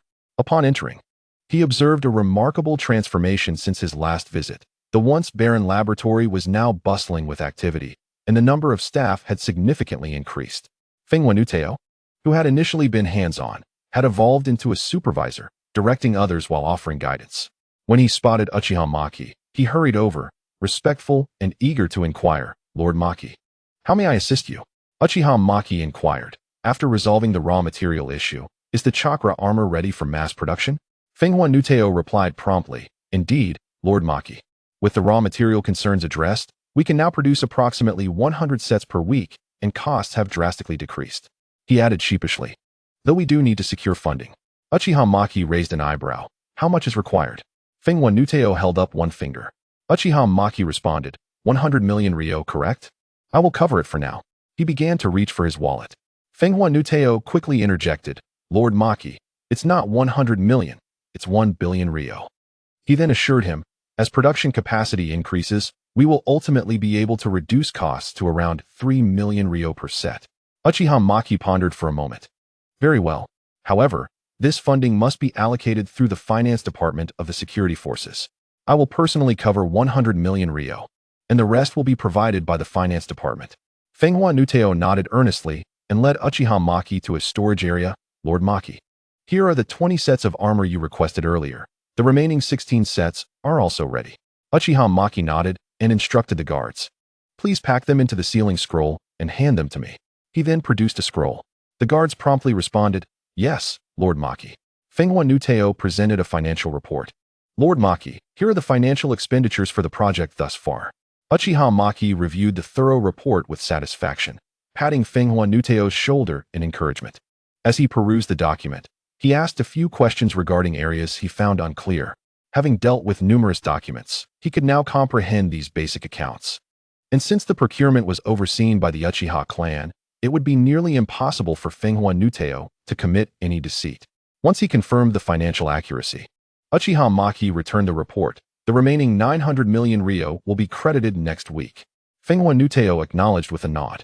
Uchiha Maki exited the laboratory, carrying the sealed scrolls prepared by the guards, and made his way to the Hokage building. Inside the Hokage's office, Uchiha Maki entered unannounced. Tsunade, without lifting her head, said, Sit on the couch and wait for me to finish my paperwork. The acidity in her tone was palpable, even to the typically oblivious Uchiha Maki. He quickly approached her, skillfully massaging her plush shoulders, and said with a smile, Sister Tsunade, I've missed you lately. Tsunade replied brusquely, Missed me? So you took Kushina and Mikoto to the land of hot water? Uchiha Maki chuckled awkwardly, changing the subject. Guess what gift I brought for you? He produced a blind box as if performing a magic trick. Tsunade took it and asked, What is this? A commemorative blind box from the land of hot water. Specifically for you. Tsunade scoffed. Did you buy one for those little disciples of yours as well? Uchiha Maki could only chuckle nervously, despite her words. Tsunade opened the blind box with genuine curiosity. Upon seeing the contents, her eyebrows lifted in surprise as she retrieved a limited edition chip from the Hot Water Street Casino. Where did you get this? This limited edition chip is priceless, she remarked, scrutinizing it further. You've put thought into this, Maki. Uchiha Maki smiled. Are you pleased, Sister Tsunade? Her tone softened considerably. All right, what brings you here? Regarding the chakra armor we discussed earlier, I've brought the remaining 8 sets for you. We can now mass produce them. And the Umbu will need to procure them independently from here on. Tsunade shot him a disbelieving glance. Does a village really need to spend money? Sister Tsunade. This is my personal venture. Tsunade waved her hand dismissively, accepting the armor as she asked, How much is each set? With the raw material issue resolved. The internal price is 8 million ryo. Tsunade pondered for a moment before responding. No problem, I'll take 100 more. Uchiha Maki promptly replied, Rest assured, Sister Tsunade. But could I receive a deposit first? Tsunade, amused by his eagerness, agreed and soon stamped the paperwork for him. Just as Uchiha Maki was about to leave, Tsunade called out, Remember to come to my house tonight. He nodded, feeling a surge of joy as he went to collect the deposit, entirely forgetting that he had contributed nothing to this project. After receiving the deposit, Uchiha Maki returned to the security forces to find Uchiha Phone. How much do we have left in our account? Uchiha Phone replied, Approximately 500 million ryo. Uchiha Maki slammed his palm on the table, exclaiming, The security forces have taken over the weapon orders from the Shimura clan, and this is all we have for a 24-hour shift? And what about the monopolized medical devices? The funds have yet to be recovered? Uchiha Kid awkwardly replied, Actually, it's more than that, but some of the bad debts remain uncollected. Upon hearing this, Uchiha Maki incredulously pointed to his own face and remarked, Did you not say this was my enterprise? I did, came the reply. Uchiha Maki, in disbelief, asked, You dared to default even after I said that? Indeed, and he even mentioned. Uchiha Kid hesitated. Uchiha Maki, furious yet amused, interrupted, All right. If I don't bury him today like a ginseng root, I might as well have wasted my time. Give me his name and address. Uchiha Kid hastily handed over a scroll, saying, It's the wealthy merchant Miura Yoshio from the Land of Fire. He claimed that a mere Uchiha is not worthy to negotiate terms with him. Just this one debt? There are also some installment payments, but they are being repaid monthly. A radiant smile spread across Uchiha Maki's face as his 3-tomo Sharingan began to whirl, emanating a chilling aura. Excellent. Miura Yoshio. Relying on his distant kinship with the feudal lord? I shall see how this old man fares as ginseng. Inform the black market to prepare for the acquisition of all his assets. Yes, Lord Maki.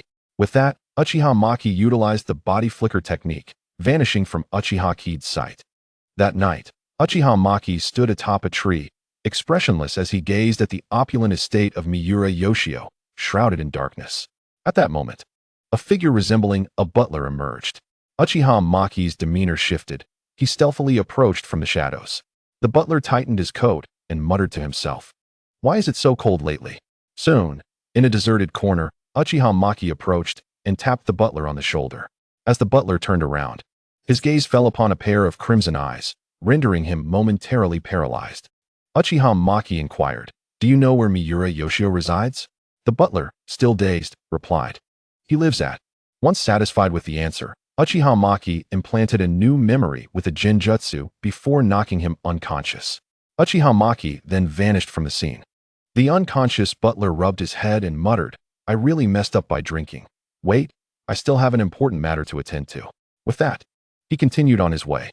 At this moment, Uchiha Maki was already aware of the old dog's precise address and easily infiltrated the estate. Meanwhile, Miura Yoshio was admiring a precious antique before him, dismissing the Uchiha's threats, thinking, how could a mere ninja cause any upheaval? Suddenly, the lights in the room flickered, plunging it into darkness.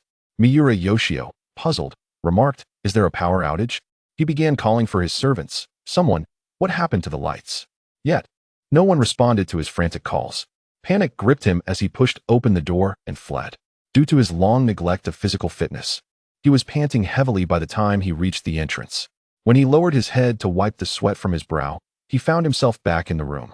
Desperately, he attempted to escape again, only to despairingly realize that whether he tried to flee or even take his own life, he would invariably end up in the same chamber.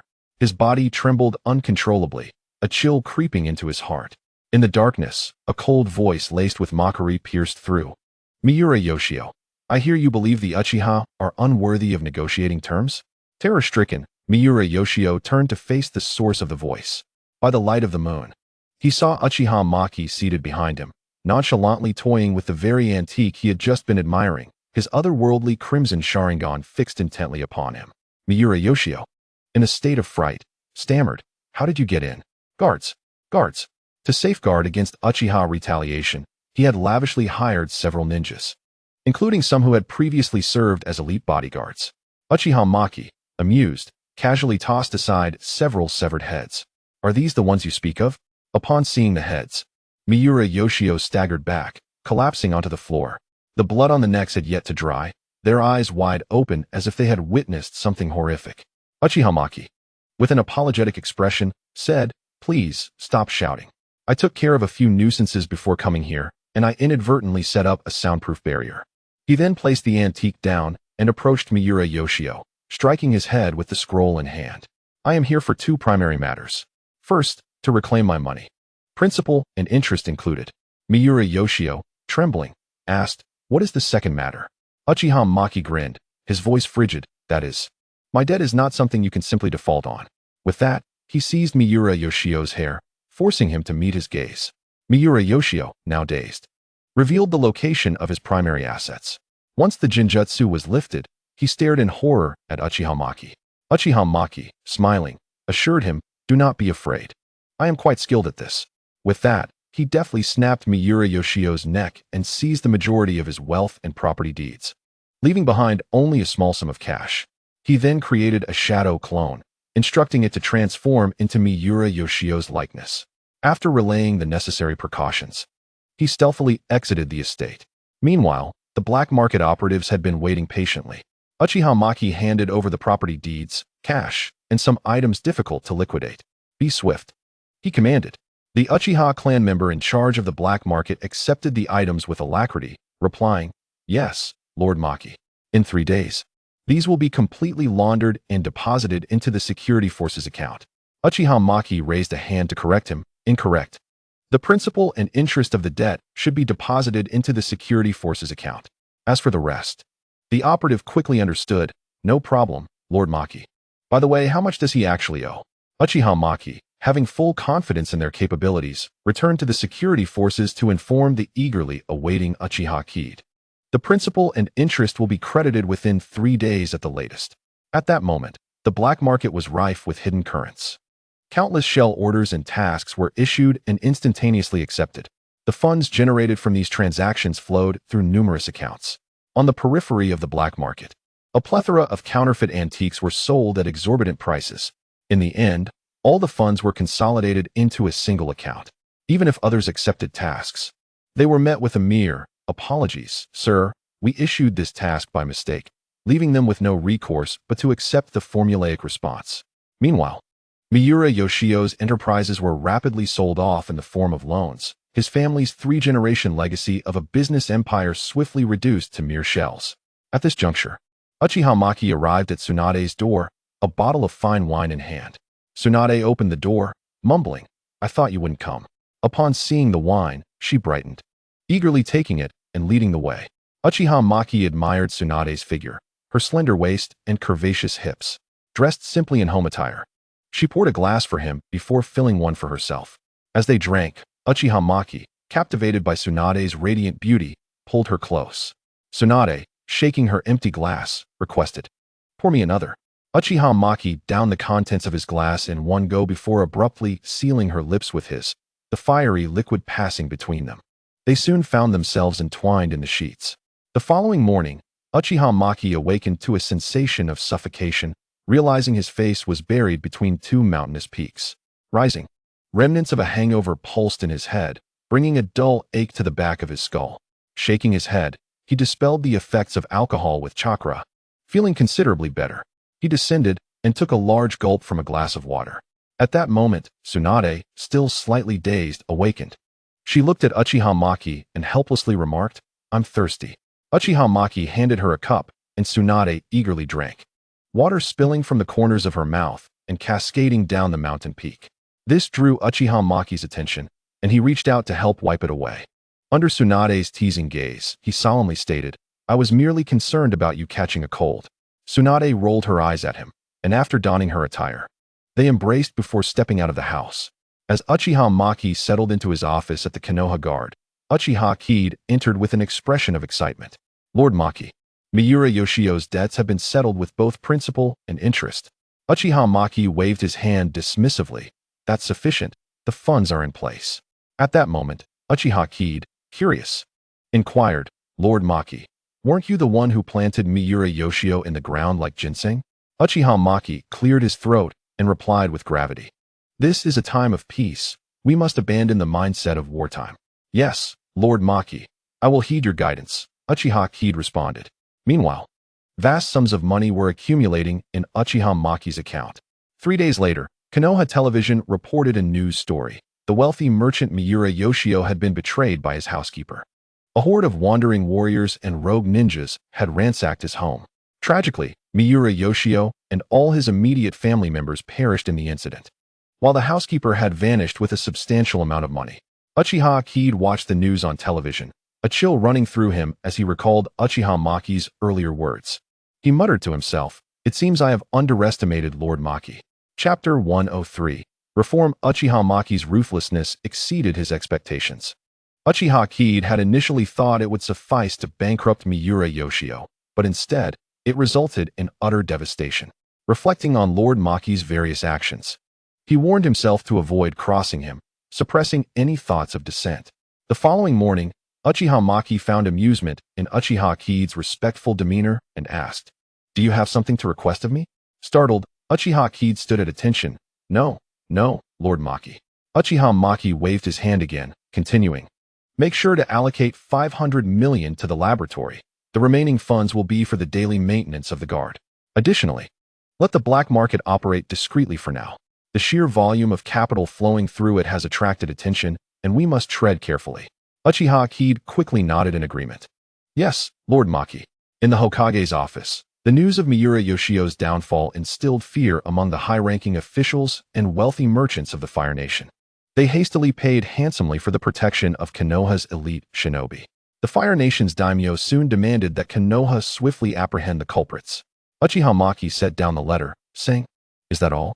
Tsunade, puzzled, replied, "The daimyo is furious, pounding on tables. Isn't that a significant matter?" Uchiha Maki responded, "Sister Tsunade, are you truly content with this?" Upon hearing this, Tsunade furrowed her brows, grasping his implication. "Of course, I'm not content, but the entire financial authority of Konoha is in the hands of the daimyo." Uchiha Maki smiled. "Since you are dissatisfied, I can rest easy." Tsunade fixed her gaze on Uchiha Maki's face, asking, "What is your plan?" Uchiha Maki firmly stated, reform. He continued, Sister Tsunade, do you know why the major shinobi villages rely economically on the daimyo's estate?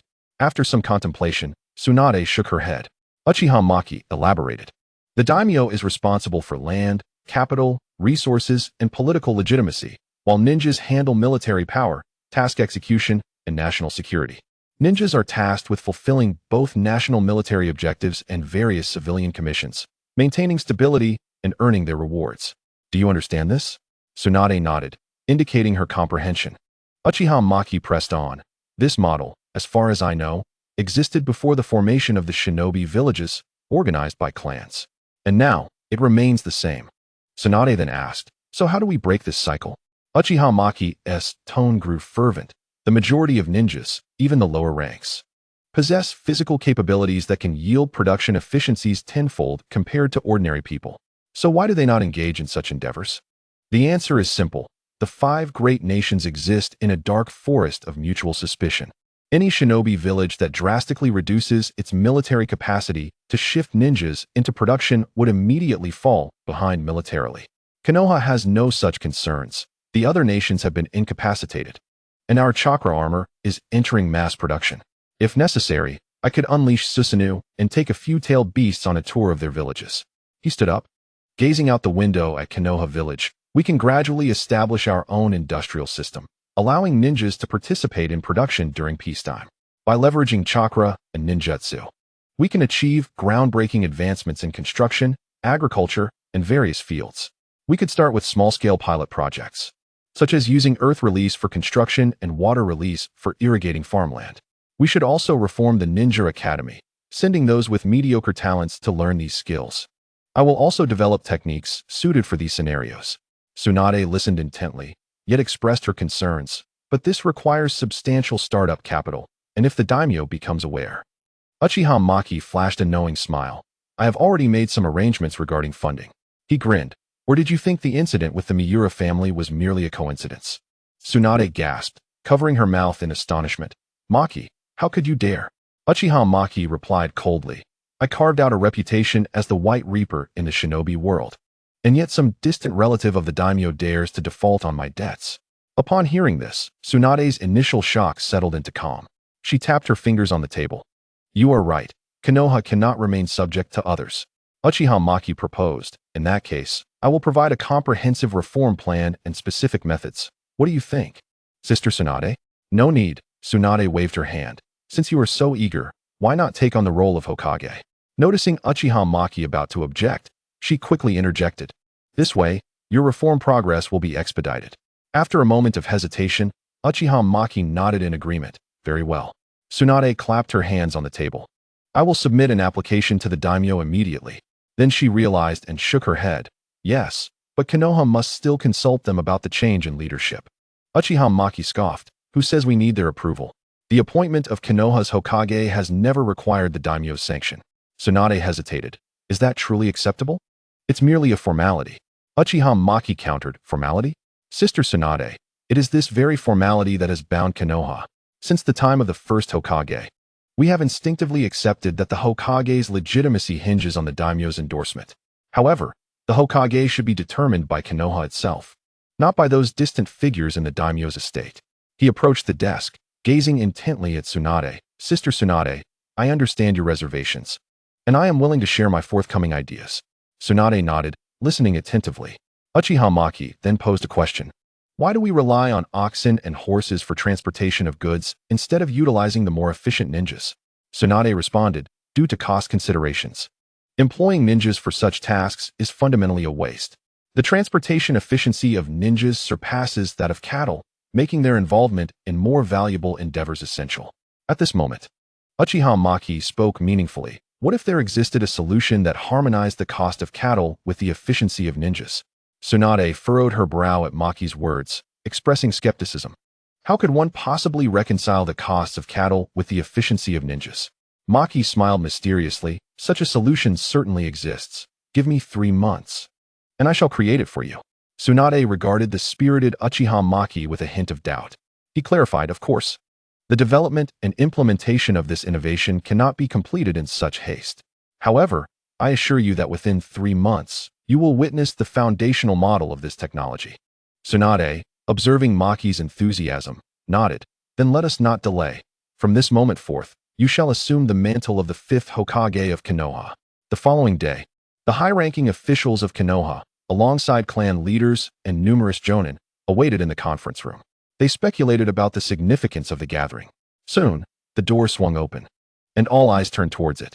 Uchiha Maki entered, adorned with the Hokage hat and a ceremonial robe embroidered with the insignia of the 5th Hokage, flanked by Tsunade and Uchiha Kid, representing the security forces.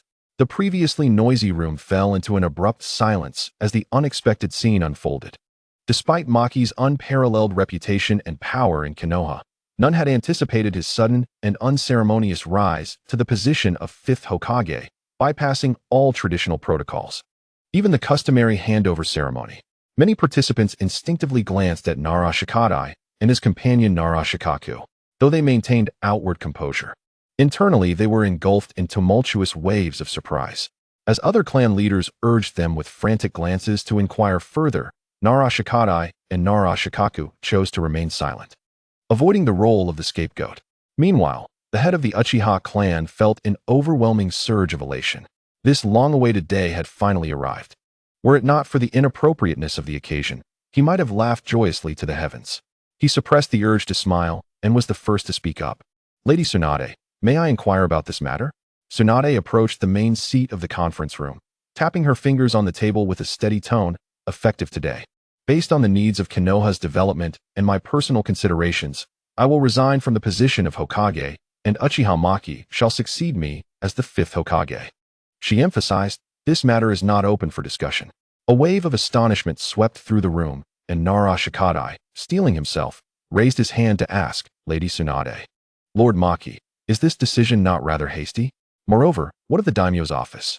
Maki interjected, "Mr. Shikadai, the daimyo's office has already been informed. There is no need for concern." The attendees quickly grasped the significance of Maki's statement as an announcement rather than a mere request. Shikadai pressed on, "Is this procedure not somewhat irregular?" Maki chuckled softly, sidestepping the question. "To reach this point, if they were clan ninjas, it might be more acceptable. But if they are common ninjas, they must have endured considerable hardships, wouldn't you agree?" He continued with a hint of persuasion. "You all possess powers far beyond that of ordinary individuals, yet you allow the daimyo, a mere commoner, to issue commands. Are you truly content with this?" Shikadai replied, "Because the daimyo's office allocates funding to us annually." Maki pointed at Shikadai, "Precisely. This is the crux of Konoha's dilemma. The daimyo's office holds the economic lifeline of Konoha." He leaned over the table. "What if we ninjas engaged in production ourselves?" His statement ignited a wave of contemplation among the gathered individuals. Shikadai quickly identified a flaw, stating, "But if ninjas engage in production, how will we ensure Konoha's combat capabilities?" Maki gestured to Uchiha Kid behind him, who handed him a sealed scroll. Unfurling the scroll, he revealed a meticulously crafted suit of armor. "This," he declared, "is the solution, the groundbreaking invention of our future technology company, the Chakra Armor." Hinata Hayashi inquired, "Future technology company? What is that?" Maki replied nonchalantly, "This company will soon emerge, and your focus should be on the Chakra Armor, should it not?" As Maki elaborated, the attention of the attendees shifted to the Chakra Armor. He continued, "This armor has the potential to elevate a Chunin's strength to that of a special Jonin." His assertion sparked a lively debate among the audience. How is it possible to elevate a Chunin's strength to that of a special Jonin? Maki further assured, "To dispel any doubts, I will disclose the parameters of this Chakra Armor." With that, Uchiha Kid distributed prepared documents to the attendees. Upon reviewing them, gasps of disbelief echoed in the room, as the armor was said to withstand the impact of B-rank and A-rank ninjutsu and exhibit near immunity to jinjutsu. How could this be? Observing the skepticism in the room, Maki declared, "If you remain unconvinced, soon these armaments will become standard issue for the Konoha security forces and the Umbu. You will witness this revolutionary product firsthand. Moreover, our future technology company will also produce items related to warfare and civilian life. Please anticipate this." Maki continued, "And I must clarify that my proposal for ninjas engaging in production does not entail abandoning martial prowess entirely. Konoha will transition to a more balanced system, one that will fundamentally alter the traditional ninja world." He gently tapped the table. It is time to make it known that it is the land of fire that requires Konoha, not the other way around. Nara Shikadai queried. This vision is splendid. But do you have a concrete implementation plan? Maki smiled. Of course, here is my blueprint for the plan. He distributed copies of his proposal to the assembly. Maki elaborated. My reform aims solely to liberate Konoha's economy from the constraints imposed by the land of fire, establishing a robust and sustainable economic system unique to us. His visionary blueprint unfolded before their eyes. 1. The Ninja Academy will introduce elective courses on practical applications of ninjutsu alongside standard education, tailoring guidance based on student aptitude, particularly steering those with average ninja skills but commendable chakra control towards production and construction. 2. In the name of Konoha, we will deploy ninjas skilled in earth, water, and wood release to undertake large-scale infrastructure projects domestically and internationally, including road construction, bridge building, city fortification, and water management projects. 3. Ninjas will irrigate fields using water release and enhance soil quality with earth release to increase agricultural yields. This proposal detonated like a bombshell within the conference room, causing an even greater upheaval. The scope and intensity of the reforms exceeded their wildest imaginations. This endeavor would require substantial initial funding. For ninjas to engage in agriculture and labor? What a disgrace. How would other ninja villages perceive this? If the daimyo's office were to cut funding, our existing framework would collapse. Maki's words reverberated throughout the conference room with undeniable authority. He scanned the diverse expressions of the attendees, finally resting his gaze on Nara Shikadai. As for the financial concerns, I have already devised a preliminary solution, and there will be a continuous influx of funding to support this initiative. His voice was not loud, yet it resonated clearly in every ear. As for the so-called dignity of ninjas, Uchiha Maki surveyed the crowd with a tone laced with mockery, stating, is relying on the charity of feudal lords and wealthy merchants to accomplish their tasks, even sacrificing themselves to protect them, truly dignified? The conference room fell silent, with only his cold voice echoing. The ninjas of Konoha should create value for themselves and their village through strength, rather than perpetually serving as pawns for others. Rising to his feet, the insignia of the fifth Hokage on his ceremonial robe stood out vividly under the lights. A fleeting glimmer of malice crossed his eyes when he thought of other ninja villages. Tsunade had just been knocked down, Himogakure was still nursing its wounds, and Iwagakure and Kirigakure had long been incapacitated. Should they dare to act recklessly, I would not hesitate to let them relive the terror of the White Death. The meeting was adjourned. Afterward, Uchiha Maki proceeded to inspect the laboratory. Adorned in the robe of the fifth Hokage, he was exceptionally conspicuous within the lab. Guided by the guards, he arrived at the site where the chakra armor was being produced. Inside the laboratory, Kazahana Nuda leisurely leaned back in his chair, supervising the workers, until a hand gently patted his shoulder. You seem quite relaxed.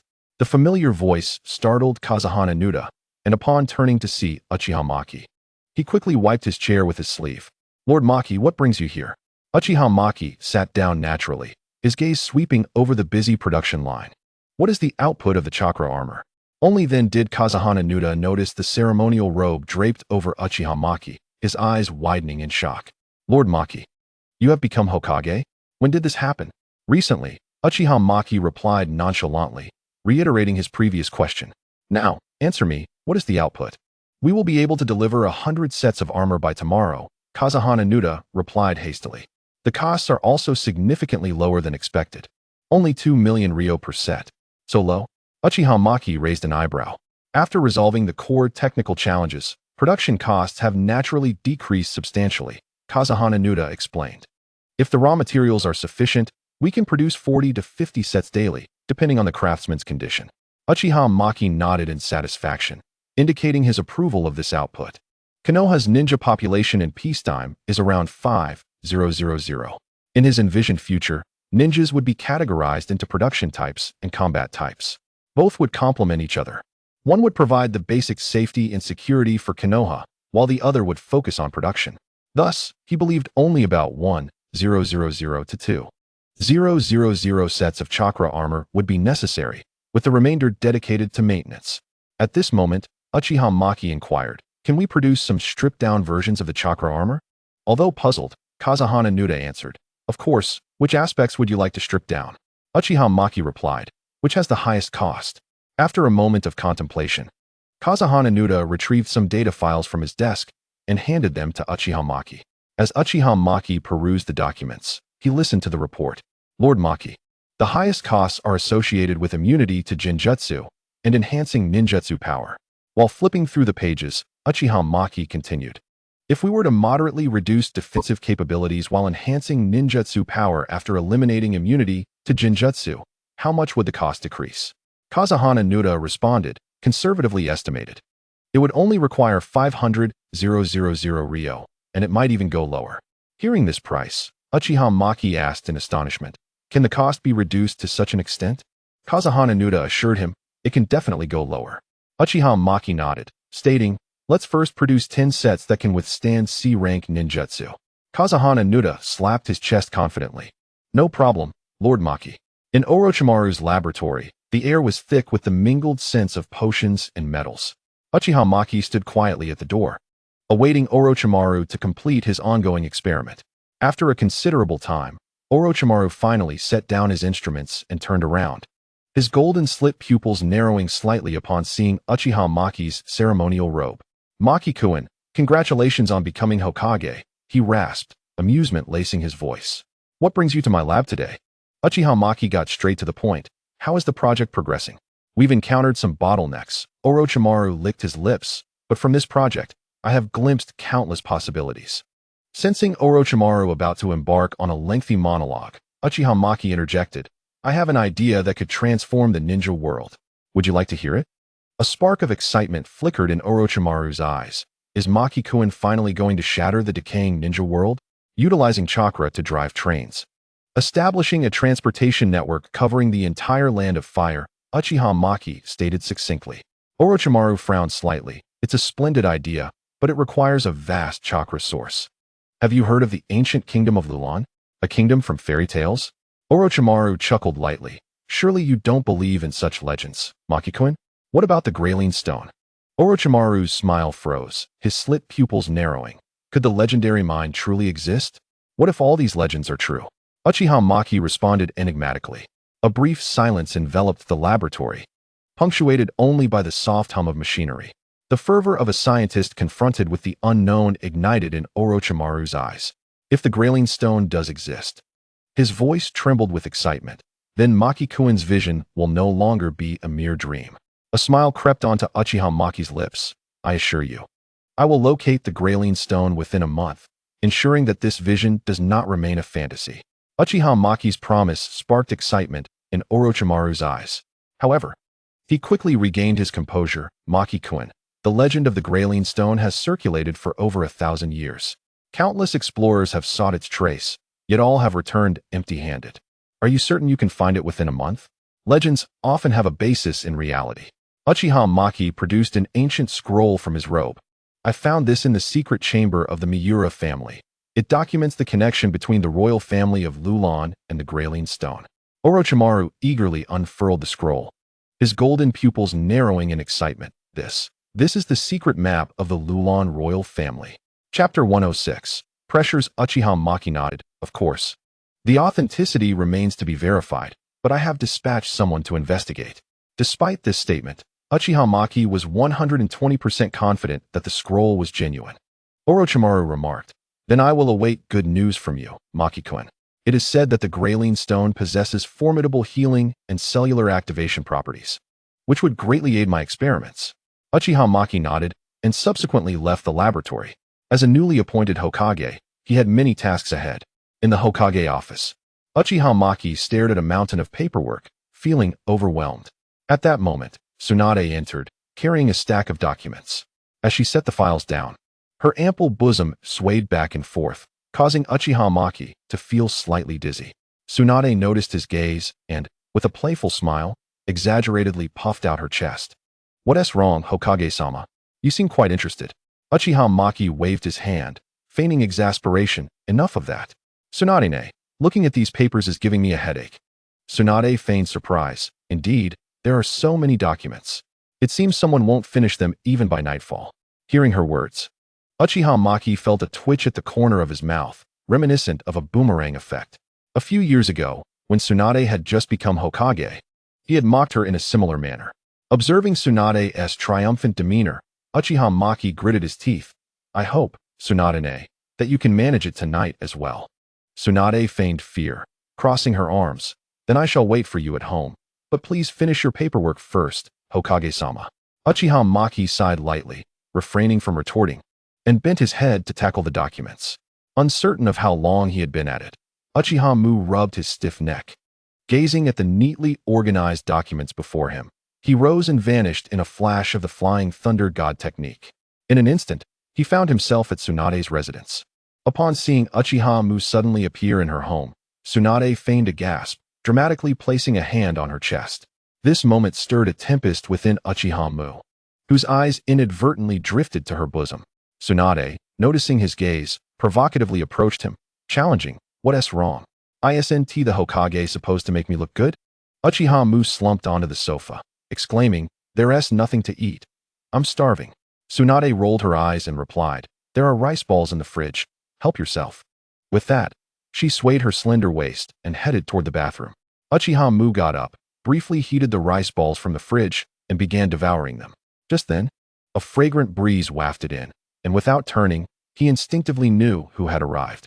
Tsunade, with her voluptuous figure, sank into the sofa, creating a soft indentation around her. Her ample thighs were enticing, wrapped in a white towel that hinted at the depths beneath. Now satiated, Uchiha Mu turned to gaze at Tsunade, who resembled a water lily emerging from a pond, causing him to swallow hard. Just as he leaned in, Tsunade disdainfully pushed him away, saying, "Go away. Wait until I finish my bath." With a playful twist of her waist, she retreated to her bedroom. Moments later, Uchiha Mu emerged from the bath, and upon seeing Tsunade engrossed in a book on the bed, he eagerly climbed up beside her. He tossed her book aside, and soon they were entangled in one another. As the temperature in the room rose, they began to unveil their true selves. Tsunade wrapped her arms around Uchiha Mu's neck, whispering provocatively in his ear, "Aren't you supposed to take care of me properly?" She punctuated her words with a gentle breath against his ear. Uchiha Mu chose to affirm his intentions through action. That night was filled with joy for them, yet others found themselves restless. In the land of fire, at the daimyo's residence, the daimyo initially believed the letter he received indicated progress in matters concerning the Miura clan. Unbeknownst to him, it was a notification regarding Konoha's mobilization. The tone of the correspondence had shifted from a request to a declaration. However, the cunning old fox simply acknowledged it with a nonchalant "oh," refraining from any rebuttal.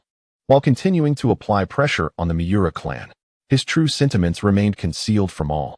The following morning, Uchiha Mu rose, refreshed, leaving behind a still-sleeping Tsunade. Upon reaching the Hokage office, he was greeted by an Umbu member clad in a cat mask. Uchiha Mu glanced at her and remarked, "Ah, it's Purple Cat. What brings you here?" Purple Cat knelt on one knee, stating, "Hokage-sama, Uchiha Kid seeks your counsel on an urgent matter." Uchiha Mu replied from his chair, "Let him in." Soon, Uchiha Kid appeared before him, presenting a sealed scroll. "Lord Mu, this is the chakra armor in its castrated version that has been produced." Uchiha Mu accepted the scroll, nodding in satisfaction. "Next time, have someone else handle these trivial deliveries." Uchiha Kid shook his head, insisting, "Such an important item must be delivered by my own hands." Uchiha Mu chuckled, shaking his head in response, not contesting his resolve. After receiving the scroll, Uchiha Mu turned to the hesitant Purple Cat and inquired, "Is there anything else?" Purple Cat lowered her gaze, saying, "The daimyo's residence continues to apply pressure. If the perpetrator is not found, they will cut funding." At this remark, Uchiha Mu exchanged a knowing glance with Uchiha Kid, who discreetly exited the room. Uchiha Mu's expression turned dismissive at the so-called threat from the daimyo. "Does the daimyo harbor any objections to my position as Hokage?" Purple Cat shook her head, replying, "According to the messenger, the daimyo had no significant objections, merely an acknowledgement." Uchiha Mu stated, "I will provide a satisfactory explanation to the daimyo. By the way, summon Narashikaku." Chapter 107. Conflict. Upon hearing Uchiha Mu's instructions, Purple Cat respectfully nodded and vanished in a puff of smoke. Shortly after, a knock resonated at the door. "Enter." Narashikaku stepped in, saying, "Hokage-sama, you summoned me." Uchiha Mu nodded, requesting, "Please contact Tsunade. I plan to visit soon, and it must be discreet." Narashikaku replied, "Understood," as he departed the office. Uchiha Mu closed his eyes, leaning back in his chair, hands crossed, as if awaiting someone. Soon, Uchiha Kid entered, announcing, "Lord Mu, everything is prepared on the black market." Uchiha Mu responded, "Keep it clean. Just hand them over to Purple Cat." "Yes." With the sound of the door closing, Uchiha Kid seemed to vanish without a trace. Meanwhile, the Uchiha clansmen responsible for the black market received word. Disguising themselves as a group of bounty hunters, they swiftly apprehended the fugitive butler. Following a series of procedures, they handed him over to Uchiha Kid. By now, dusk was approaching. Uchiha Kid personally delivered the captive to Purple Cat. Looking at the man before her, Purple Cat inquired, "Who is this?" Uchiha Kid replied, "This is the mastermind behind the annihilation of the Miura clan and the one who absconded with their considerable wealth." The butler, unable to shout due to his severed tongue, could only lament internally about the loss of everything upon entering. Purple Cat nodded and asked, "Why can't he speak?" Uchiha Kid pried open the butler's mouth, explaining his tongue was removed during his capture. After confirming the identity of the fugitive, Purple Cat nodded and instructed her subordinates to prepare for his transport to the daimyo's residence. In the Hokage office, Uchiha Mu finished processing documents. Narashikaku, who had been waiting patiently, approached and reported, "Tsunade has received your message and is ready for your visit." Uchiha Mu nodded in satisfaction, stating, "Tomorrow, I will secretly visit Tsunade. Remember, no one else must know." Narashikaku's expression became serious. "Understood, Hokage-sama." The next day, Uchiha Mu made a clandestine visit to Tsunade alone. Yakura, now serving as the fourth Kazekage, awaited him. Uchiha Mu appeared before her directly. Upon seeing him, Yakura knelt respectfully on one knee, saying, "My lord." Uchiha Mu gestured for her to rise and took a seat in the main position, inquiring, "Are you satisfied with your role as Kazekage?" Yakura maintained her respectful demeanor, responding, "I am indeed satisfied." "Good," Uchiha Mu acknowledged, handing her the sealed scroll containing the castrated version of the chakra armor. Yakura accepted it, her expression puzzled. "My lord, what is this?" Uchiha Mu casually toyed with a pen on the table, explaining, "It's a little gadget that could allow a Chunin to easily defeat someone of comparable strength." Yakura asked with curiosity, "So, by giving this to me, you mean?" Uchiha Mu replied in a calm tone, "Have a squad of Chunins wear this and create some commotion along the borders of the Earth country. I trust you know what to do next." "Of course, Lord Mu." The following day, a minor skirmish erupted between the Wind and Earth countries.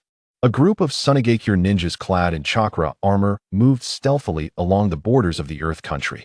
Leading them, Chidori, though puzzled by the Kazekage's orders, executed the mission. He gazed at the chakra armor they wore, questioning internally, "Does this really possess such formidable defense?" Soon, the Tsunade ninjas encountered familiar foes, the Iwagakure patrol team, led by Iwashi. The two teams, with a long-standing rivalry, had always reached a stalemate in their encounters. As the stone-faced warrior gazed upon them, he uttered, "You again?" He exchanged a knowing glance with the ninja beside him, Steel Rock, who promptly departed to execute a covert sequence of hand signs. Sandoro, his opponent, responded with a mere lift of his hand, signaling his comrades to disperse, their formation remaining unchanged. However, the unfamiliar, lightweight armor they donned sparked a flicker of unease within the heart of the stone warrior. "Let us test the waters first, Maki," he commanded. The Chunin named Maki swiftly performed hand seals, launching several hard clay projectiles that whistled towards the foremost warrior, known as Blaze Blade. This Earth-style technique, Earth Release, Earth Dragon Bullet, possessed the potential to injure or even slay an unsuspecting Chunin. Yet, Blaze Blade did not flinch. Instead, he grinned. The Earth Dragon bullets struck his chest plate, causing him to sway slightly, but he did not retreat an inch. "What?" Maki exclaimed in disbelief. Their armor was indeed peculiar. Instantly alert, the stone warrior shouted, "Steel Rock, Ketsui, provide cover. Wansheng, prepare for the ultra-light heavy rock." But the sand ninjas would not afford them the luxury of recalibrating their strategy. Sandoro coldly commanded, "Move out." The combat style shifted instantaneously. The sand ninjas abandoned most evasive maneuvers in favor of a frenzied exchange of injuries. Blaze Blade, laughing maniacally, charged directly at Steel Rock. Hot Wind Blade. His short blade crackled with wind chakra. Steel Rock bellowed, unleashing a powerful punch cloaked in rock fist technique. Blaze Blade chose not to block the heavy blow. Instead, He opted for a trade of injuries. The rock fist crashed against his shoulder armor with a resounding thud, causing him to stagger. Yet his hot wind blade sliced effortlessly towards Steel Rock's unprotected side. Steel Rock's pupils dilated in horror as he was forced to retract his fist and retreat, sustaining a gash on his arm while the recoil left his hand numb. Simultaneously, the sensing ninja, Kaze, with eyes closed, felt the currents around him. Quicksand. To the left, underground, Maki is approaching. Kyosa, 3 o'clock, there's an explosion tag fluctuation. Quicksand waterfall technique. The figure of quicksand flickered through the sandy terrain. Just as Maki emerged from beneath the ground to set the explosive tag, the sand beneath him liquefied instantly. He gasped as he sank, while quicksand manifested from another patch of sand, his kunai aimed at Maki's throat. Maki barely executed a substitution technique, drenched in cold sweat. Realizing that his adversary's stealth and aggression had become more brazen and lethal, as they no longer feared his Earth Dragon bullet. Kyosa, meanwhile, manipulated a small offensive puppet, launching poison Senbon to harass Ketsui and watching as they attempted to form hand signs. The stone ninja's rock fragments merely left faint white marks on her armor. All conventional offensive methods of the rock ninjas proved ineffective against the sand ninjas. Their Earth Dragon bullets, shurikens, and even the residual effects of explosive tags could not harm the sand ninjas, who, in turn, focused entirely on their offensive. Steel Rock clutched his bleeding arm and shouted, "This is futile. We cannot break their defense." Wanching barely managed to cast Ultra Light Heavy Rock on Steel Rock, allowing him to evade Blaze Blade's lethal strike. However, he himself was left panting from chakra exhaustion and dodging Senbon. The stone warrior, grasping his injured abdomen, understood that defeat was imminent. Sandoro, the elite ninja, had him in his sights, and he had no opportunity to assist his comrades. He realized that once his 4 subordinates fell, he too would face overwhelming assault. In that moment of despair, he formed hand seals. Earth release, rock collapse. Instantly, dust erupted, forcing several adversaries to retreat. Sandoro calmly maneuvered his scorpion puppet to shield the team, deflecting falling rocks and protecting Kyosa while clearing the battlefield. Under the cover of dust, the stone warrior utilized the rock concealment technique, dragging his injured form deep into the stone, never looking back. The border returned to its eerie calm, leaving behind the lifeless bodies of 4 rock ninjas, while the 5 sand ninjas stood unscathed among them. This clash soon reverberated throughout the land of Earth. Chapter 108. The stone warrior returned to his village, dragging his battered body. His first words were a demand for an audience with the Tsuchikage. Observing his injuries, the familiar ninjas understood he was primarily tasked with border patrol. Seeing his condition, they hurriedly contacted the Umbu and escorted him to Inoki. Upon meeting Inoki, the stone warrior's first utterance was, "Report to the Tsuchikage, it is grave." Inoki regarded the disheveled figure before him with confusion. After a brief exchange with the Umbu at his side, he learned that this was one of the border patrol squads. He then inquired, "What has transpired?" The stone warrior recounted the events at the border in painstaking detail. Upon hearing his report, Inoki's already aged visage crinkled further, resembling a walnut. After a moment of contemplation, he asked, "Are you saying that in a battle of equal strength, the Sand Village defeated you solely due to their mysterious armor?" The stone warrior nodded. Inoki sighed heavily, gesturing, "Take care of your wounds." Meanwhile, Yakura received news and promptly reported to Uchiha Maki. "My lord, I have completed the task you assigned." Uchiha Maki nodded and then vanished from her sight. Only after Uchiha Maki disappeared did Yakura exhale a sigh of relief. The pressure exerted by Uchiha Maki was overwhelming. Even breathing felt arduous in her presence. Uchiha Maki returned to the Hokage office, quietly awaiting the unfolding of events. During this time, good news arrived from Uchiha Kid, confirming the existence of the Lulan ruins and the discovery of extensive mineral veins. Uchiha Maki then sought out Orochimaru to share this auspicious tidings. Upon hearing the news, Orochimaru's golden serpent-like eyes sparkled with excitement. He licked his lips and said, "Maki, allow me to lead this expedition personally." Uchiha Maki readily consented, as her intention was indeed to have Orochimaru take charge. The two departed, leaving behind an empty laboratory. With Orochimaru at the helm, Uchiha Maki felt assured. To mitigate unforeseen occurrences, she entrusted Orochimaru and several others with specially crafted Flying Thunder God kunai. Orochimaru, accompanied by a team, set forth to the Lulan ruins. Days later, the conflict between the Sand Ninjas and the Rock Ninjas at the border ignited, rapidly spreading throughout the ninja world, all under Uchiha Maki's subtle guidance. Other major ninja villages grew curious about the origins of the armor. Shortly thereafter, in the Land of Iron, a company named Dome Technology emerged discreetly. Under Uchiha Maki's direction, they produced 50 sets of a reduced version of the chakra armor. With careful manipulation, all information channels pointed towards this obscure Dome Technology company as the creator of the chakra armor.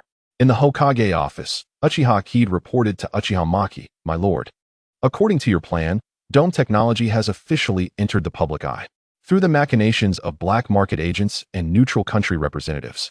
The press conference for the chakra armor has been meticulously arranged, and invitations have been sent out." Uchiha Maki, gazing down upon the entirety of Konoha from beside the window, remarked, "Excellent. Our objective is to deplete the resources of the major ninja villages and incite an arms race." He turned, stating, "If this arms race persists long enough and remains tense, the Land of Fire will be compelled to allocate funds to us, leaving no time to support other factions." Uchiha Kid, feeling a chill in his heart, bowed his head and replied, "Understood, my lord." Days later, at the Dome Technology Company in the Steel Snow Cliff of the Land of Iron, an area adjacent to the capital, perpetually blanketed in snow and fierce winds. Dome Technology was a modern edifice of steel and glass, half embedded in the mountainside and half suspended over a bottomless abyss. High-ranking officials from various ninja villages and daimyos accepted the invitation to this location. It was here that Uchiha Maki, having recently assumed the role of Hokage, encountered the daimyos for the first time. In the Land of Fire, a middle-aged lord adorned in luxurious silk garments, with a visage that hinted at affluence, exhibited a languid and haughty demeanor typical of one accustomed to high office. His interest in the so-called press conference was rather tepid. His primary intention was to make the acquaintance of the newly appointed Hokage. After all, he had never witnessed such a ruthless method as severing a criminal's tongue and delivering them to the Lord. Most astonishing was the fact that after confirming the criminal's identity, the next day, that individual's head was reduced to a pulp. The affair concerning the Miura family was abruptly closed, citing that the criminal had committed suicide. He was genuinely curious to meet this unconventional Hokage who disregarded norms. Behind him, the 12 Guardian Ninja regarded Uchiha Maki with stern expressions. Among them, a man named Butamutu stepped forward, his imposing stature blocking Uchiha Maki's path. Uchiha Maki, puzzled, inquired, "Do you have business with me?" The monk, hands clasped together, towered over Uchiha Maki in silence. Unfazed, Uchiha Maki replied, "I do not favor being looked down upon. Therefore, you should kneel." As his words fell, Butamutu was horrified to find his legs severed, forcing him to gaze up at Uchiha Maki. Blood gushed forth, staining the floor crimson, and the excruciating pain caused him to writhe in agony. This scene captivated all present. Another Guardian Ninja hurried to staunch his bleeding, while staff from the Cheongding Technology Company adeptly removed the carpet and wiped away the blood, as if nothing had transpired. Uchiha Maki, disregarding the commotion, approached the Lord and said, "My lord, it is an honor." At that moment, the other Guardian Ninjas regarded Uchiha Maki with trepidation, as if he were a tailed beast. The Lord's earlier languor and arrogance evaporated amidst Butamutu's cries, his plump face twitching in shock as he scrutinized Uchiha Maki with a complex gaze. He did not immediately glance at his writhing subordinate on the ground. The audacity of this young Hokage exceeded his expectations. This was no mere deviation from the norm. It was a blatant provocation, an open affront to the Lord's authority. The atmosphere fell into a heavy silence, interrupted only by Butamutu's whimpers. The other members of the 12 Guardian Ninjas appeared ashen. The Lord slowly rose, slightly shorter than Uchiha Maki. Yet he straightened his back in an effort to maintain his dignified stature. He spoke, his voice low yet laced with a cold, suppressed calmness. "Uchiha Maki, Hokage. You are quite impressive." He deliberately omitted the honorific title, his gaze sweeping over the quickly cleared area on the floor, still redolent with the scent of blood, before returning to Uchiha Maki's impassive face. "When did the Hokage of Konoha become so overbearing in my presence?" Uchiha Maki responded with an emotionless expression. "Then I implore you to manage them well. Otherwise," a peculiar smile crept onto his face, suggesting that should similar incidents arise, they would not be so easily resolved. He cast his gaze over the remaining Guardian Ninjas, and those who met his eyes quickly averted their gaze, unwilling to confront Uchiha Maki. Chapter 109. Beware of malefactors. The Lord fixed his gaze on Uchiha Maki, gritting his teeth as he said, "Indeed, power commands respect, but do remember, the military funding supporting Konoha comes from my hand." Uchiha Maki replied with a smile, "You need not concern yourself with such matters, my lord." The Lord, upon hearing this, flicked his sleeve dismissively and departed the venue without further comment. "Be wary of malevolent individuals in the dark of night," Uchiha Maki called out, causing the Lord's form to stiffen visibly. He paused to respond. "Thank you for your concern," his voice barely escaping through clenched teeth, before exiting with the guardian ninjas. He had grown indifferent to the chakra armor that was to be the focus of the day. The display of power by Uchiha Maki in such a setting, and the evident danger and independence it signified, held greater importance than the ethereal chakra armor. How should he approach this newly appointed Hokage? Should he compromise, seek to win him over, or impose sanctions? One thing was certain. The relationship between Konoha and the Land of Fire had always been delicate. At this moment, a shadow of opposition was cast. The unfolding events did not go unnoticed by others. Uchiha Maki paid no heed to their scrutiny, taking his seat in a place designated for him. The atmosphere in the venue had grown palpably tense, with everyone seated in their assigned places, awaiting the commencement of the press conference. Finally, a middle-aged man appeared, smiling as he said, "Thank you all for your patience." He then bowed deeply to the audience, rising to address them. "You are all likely aware of the recent battles along the borders of the Wind and Earth countries." He gestured, and someone behind him presented a lightweight armor for everyone to see. Indeed, this is the chakra armor, which has transformed two equally matched squads into a one-sided massacre. As he spoke, all eyes, save for Uchiha Maki's, turned toward Yakura and Inoki. Yakura wore a smile, while Inoki's expression was grim. The host skillfully redirected the audience's focus to introduce the armor's specifications. This chakra armor can withstand C-rank ninjutsu unleashed by Chunin-level ninjas, including but not limited to direct attacks from shuriken, kunai, and explosive tags, as well as the residual shockwaves from 3 meters away. Following the introduction of its capabilities, the assembled lords and shadows began to stir with excitement. The host then revealed the price that piqued their interest. The armor was priced at 1 million ryo. Upon hearing this figure, the shadows visibly reacted, their interest piqued. The host smiled enigmatically, adding, "Furthermore, we currently have 50 samples ready." This number elicited disappointment from the audience. It was too few to make a significant impact in large-scale conflicts. The host then stated, "We possess the capability for mass production of chakra armor. As long as the funds are sufficient, there will be no issues." Inoki inquired, "How many?" The host nodded with a smile. Meanwhile, Uchiha Maki astonishingly declared that Konoha would procure 500 sets. The host, taken aback, raised a hand to halt the proceedings, then explained, "Ladies and gentlemen, please do not rush. For each set of chakra armor purchased, you must also acquire 5 explosive tags, 10 kunai, and 20 shuriken produced by us." He added with a smile, "All at market price." This revelation calmed the previously eager shadows and lords. They soon reconsidered, realizing that these items were necessary purchases, and if need be, they could sell them to their own villages or neighboring small ninja villages. Before anyone else could speak, Inoki promptly stated, "Awagakure will procure 500 sets." Other lords followed suit. After discussions with the lord, Yakura raised his hand, declaring, "Tsunade will procure 600 sets." Similarly, Kirigakure and Kumogakure also placed orders for 400 and 600 sets, respectively. All eyes turned to Uchiha Maki, who smiled and reiterated, "Konoha will procure 500 sets." The host expressed gratitude, saying, "Thank you for your patronage. Please provide half of the deposit." The others stirred upon hearing this, but Uchiha Maki stepped forward, promptly paying the deposit. The host, pleased, announced, "Thank you, Hokage-sama.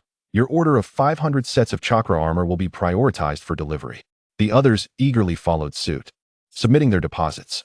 At this moment, the host remarked, "Next, we will introduce more advanced products as a token of our appreciation for your support." The audience had varied expressions but remained silent, fully aware that the emergence of the Dome Technology Company had quietly ignited an arms race. The host then distributed 50 sets of armor, evenly dividing them into 5 portions, and finally announced the conclusion of the press conference. promising that all orders would be delivered within a month at the latest. At this point, Uchiha Maki, suppressing a smile, maintained a stoic expression. Chapter 110. Research. Uchiha Maki exited the press conference with a blank face, but as he turned the corner, a faint smile graced his lips. The money he had just spent would soon find its way back to his account through various channels. While the substantial payments made by other ninja villages would ultimately flow into the future technology company secretly established by Konoha, forming the economic foundation for Konoha's genuine independence. Meanwhile, chaos reigned within the residence of the Fire Country's daimyo. That damned Uchiha! The daimyo shouted angrily, shattering an exquisite tea set on the ground, scalding tea splattering onto his hands and reddening them instantly. The guards bowed their heads in silence, while a few trembling servants cautiously began cleaning up the shards. Under the daimyo's reprimand, a guardian ninja hurried forward to tend to his wounds. After venting his frustration, the daimyo gradually regained his composure. Realizing that given Uchiha Maki's assertive demeanor, taking punitive action could lead to even graver consequences. Considering the current state of the ninja world, although the Fire Country emerged victorious in the Third Ninja World War, the introduction of chakra armor had already altered the balance of power. It was evidently unwise to sever ties with Konoha at this juncture. Sighing, the daimyo opted for a more passive approach to the situation. Just then, Uchiha Maki sent a request letter regarding funding for the chakra armor from the Hokage's office. Upon reading the letter, the daimyo erupted in laughter, dismissing it with a wave. Shortly after, urgent news arrived from the border. A large gathering of sand ninja had been detected at the Fire Country's border. Rubbing his aching temples, the daimyo forced himself to think clearly. Gazing out at the ancient courtyard landscape, he suddenly realized that Konoha, established only a few decades ago, had already seen 5 Hokage come and go, while the Fire Country had endured for over a millennium. Regardless of Uchiha Maki's strength and political acumen, there would inevitably come a day when he would age or step down. Time is on my side, the daimyo mused, or more accurately, on the side of the Fire Country. A keen student of history, he understood that countless extraordinary ninjas had emerged throughout history, yet none could withstand the passage of time. The frequent power shifts within Konoha had inadvertently become an advantage for the Fire Country. With this thought, he retrieved the discarded letter and slowly pinned his approval for the funding. Upon receiving the funding, Uchiha Maki turned to the long-waiting Kakashi and said, "Please, Kakashi-senpai, just intimidate the sand ninja. There's no need for violence." Kakashi nodded solemnly, replying, "Yes, Hokage-sama." Afterward, he departed the office for the border. No sooner had he left than Minato knocked and entered. Uchiha Maki regarded him with curiosity, asking, "What is it, Minato?" Minato scratched his head, slightly embarrassed, and replied, "Hokage-sama, I'm getting married soon. Here's my invitation." He handed Uchiha Maki an invitation. Realizing what Minato meant, Uchiha Maki glanced at the date on the invitation and assured him, "I will certainly be there." Then, with a hint of curiosity, he inquired, "Is it the Uzumaki you saved during the Third War?" Minato awkwardly nodded. "Even Hokage-sama knows." Uchiha Maki pulled out some sunflower seeds and asked a few more questions, which Minato deftly sidestepped. Finally, Minato, unable to withstand the interrogation, said apologetically, "Excuse me, Hokage-sama," before vanishing with the flying thunder technique from Uchiha Maki's office. Watching Minato hastily retreat, Uchiha Maki felt a touch of disappointment. Work had been rather dull, and he had hoped for some light-hearted gossip, only to have the opportunity slip away. A few days later, Uchiha Maki attended Minato's wedding with Mikoto and Kushina. Observing the couple on stage, he felt a pang of nostalgia. Kushina cast an envious glance before leaning in to whisper, "When will it be your turn?" Upon hearing her words, Uchiha Maki chuckled nervously, avoiding a direct response. Kushina gave him a lingering look, about to speak, when she was interrupted by the approach of Asuma and Kurenai. "Hokage-sama," Asuma greeted, gesturing for Kurenai to say hello. Kurenai sweetly greeted him, and Uchiha Maki acknowledged her with a gentle pat on the head, asking, "Asuma, did you receive an invitation as well?" Asuma nodded. Indeed, Minato has many connections. He invited nearly everyone. As they exchanged pleasantries, Tsunade and Shizun also arrived, greeting Uchiha Maki. Tsunade stood beside Kurenai, while Shizun and Asuma engaged in conversation. Spotting some delicious treats, Shizun stealthily reached out to snack, only to be caught by Uchiha Maki. "Are you attempting to sneak a sweet treat again?" he asked, half smiling at Shizun. She stuck out her tongue, wrapping her arms around Uchiha Maki's, and sweetly pleaded, "Just a little, please. You can ask Tsunade. I haven't had any sweets lately." Uchiha Maki regarded her with skepticism. At that moment, Tsunade came to her rescue, saying, "Hokage-sama. Shizun truly hasn't had any sweets recently." Relenting, Uchiha Maki released his grip on Shizun, who immediately embraced him, exclaiming, "You're the best, sensei." She then reached for the confections, stuffing her cheeks like a little hamster, her tiny legs swinging in delight. Finding it amusing, Uchiha Maki playfully poked her cheek. Shizun, undeterred, continued sipping her drink. Just then, Orochimaru approached, placing a hand on Uchiha Maki's shoulder, suggesting they find a quiet place to talk. Uchiha Maki stood and followed Orochimaru to a secluded area. Orochimaru initiated the conversation. "Maki-kun, is what you mentioned true? We've already extracted a batch and sent it to the lab for research." His fervent expression conveyed his excitement. Uchiha Maki set up a soundproof barrier and asked, "Is the Greyrel stone truly as remarkable as the rumors suggest?" Orochimaru nodded vigorously, responding, "Absolutely. We have underestimated it. The energy contained within the Greyrel stone is beyond our imagination." Uchiha Maki, equally exhilarated, inquired, "Could it be utilized to supply electricity to Konoha?" Orochimaru contemplated, seemingly deep in thought, before affirming, "Theoretically, yes. Furthermore, this stone significantly aids my research on immortality." Uchiha Maki quickly corrected, "Orochimaru-senpai. Our current priority is to create a small-scale model of the train." Orochimaru, brimming with confidence, declared, "Give me a week, and I will have that model ready." Uchiha Maki, with a serious demeanor, replied, "Then I shall entrust this task to you." Chapter 111. Techniques. After their discussion on the future plans for the Greyrel stone, Uchiha Maki returned to his seat. Curious, he turned to Kushina beside him and asked, "Do you know this Uzumaki?"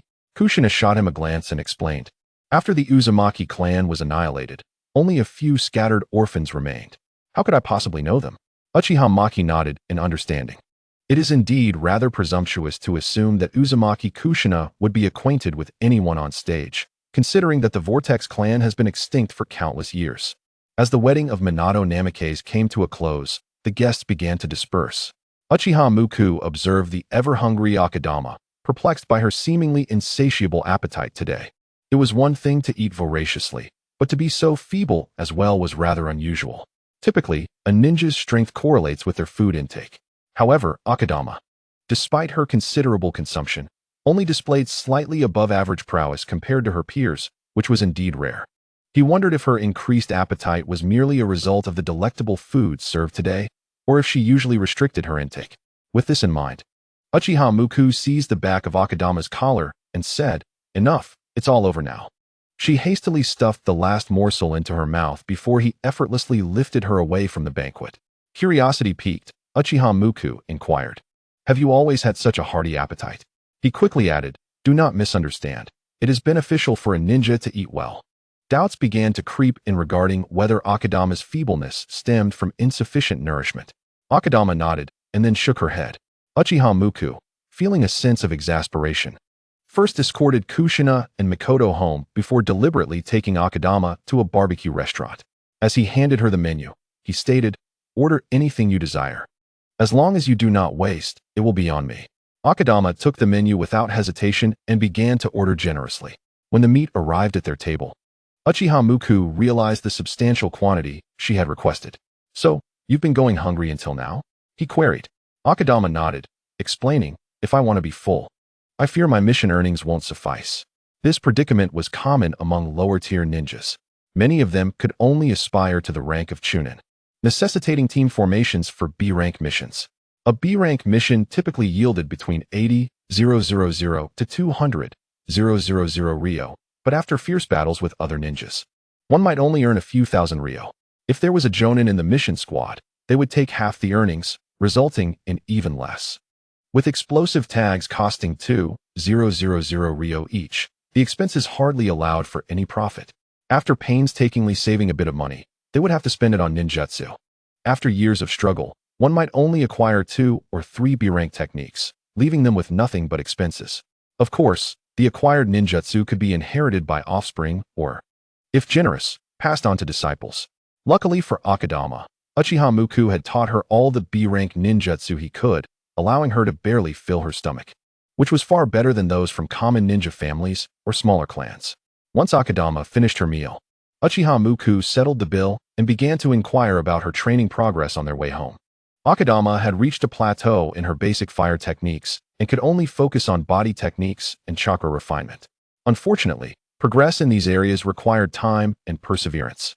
To make training more engaging, Uchiha Muku decided to teach Akadama the art of shuriken throwing. In the training grounds, he instructed her, "Throw a few shurikens so I can observe your technique."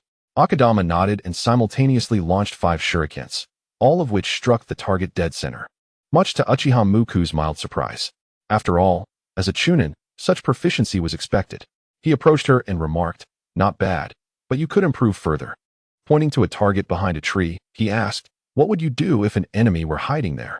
Akadama hesitated before suggesting, "Use fire techniques or throw explosive tags to force them out." Pleased with her reasoning, Uchiha Muku nodded, but reminded her that fire techniques consumed chakra and explosive tags were too costly.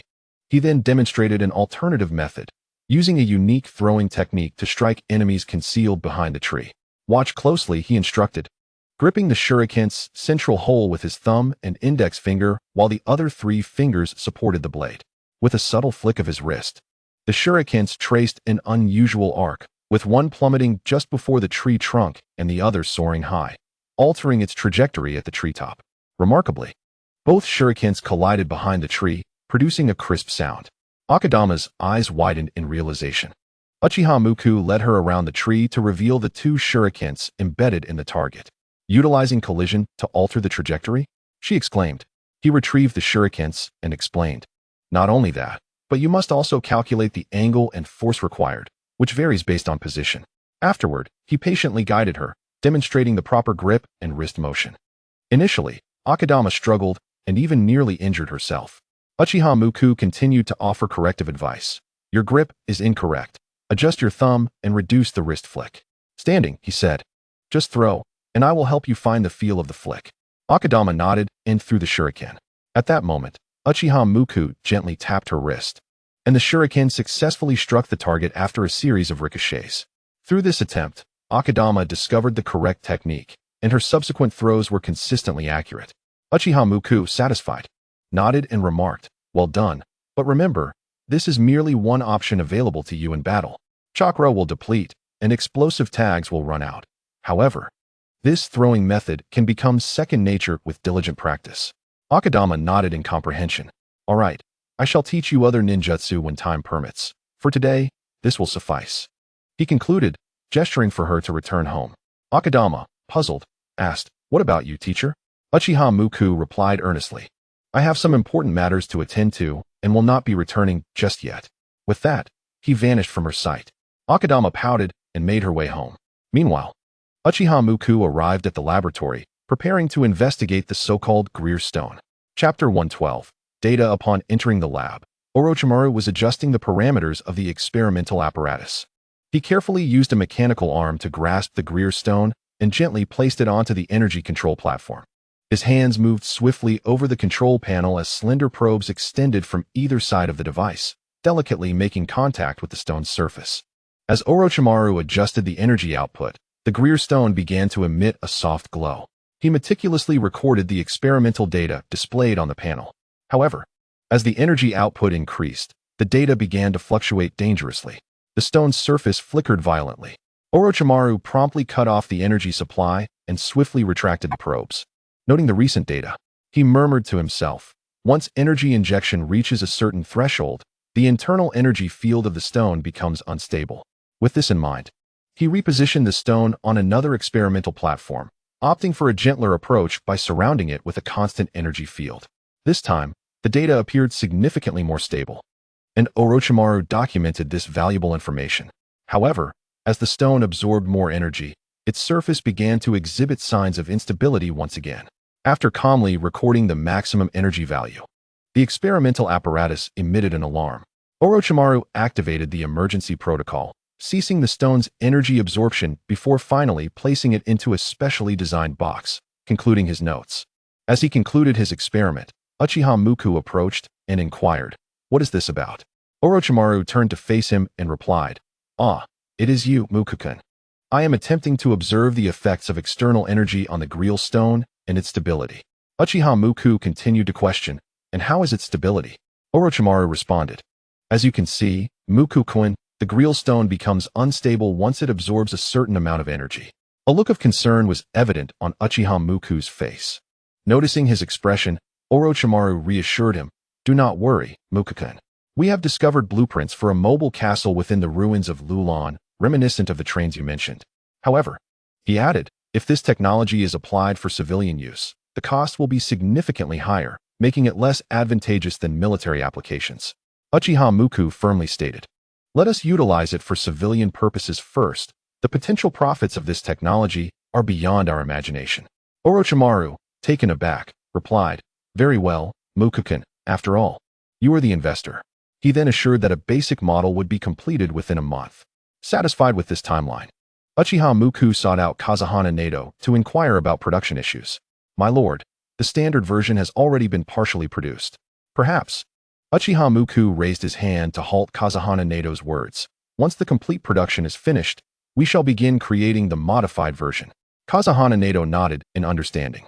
Uchiha Muku then departed the laboratory and returned home, this time to Kushina's residence. Upon knocking on the door, a hint of surprise crossed Kushina's face, though she quickly masked it. In a teasing tone, she remarked, "What brings our esteemed Mukudano to disturb a mere girl?"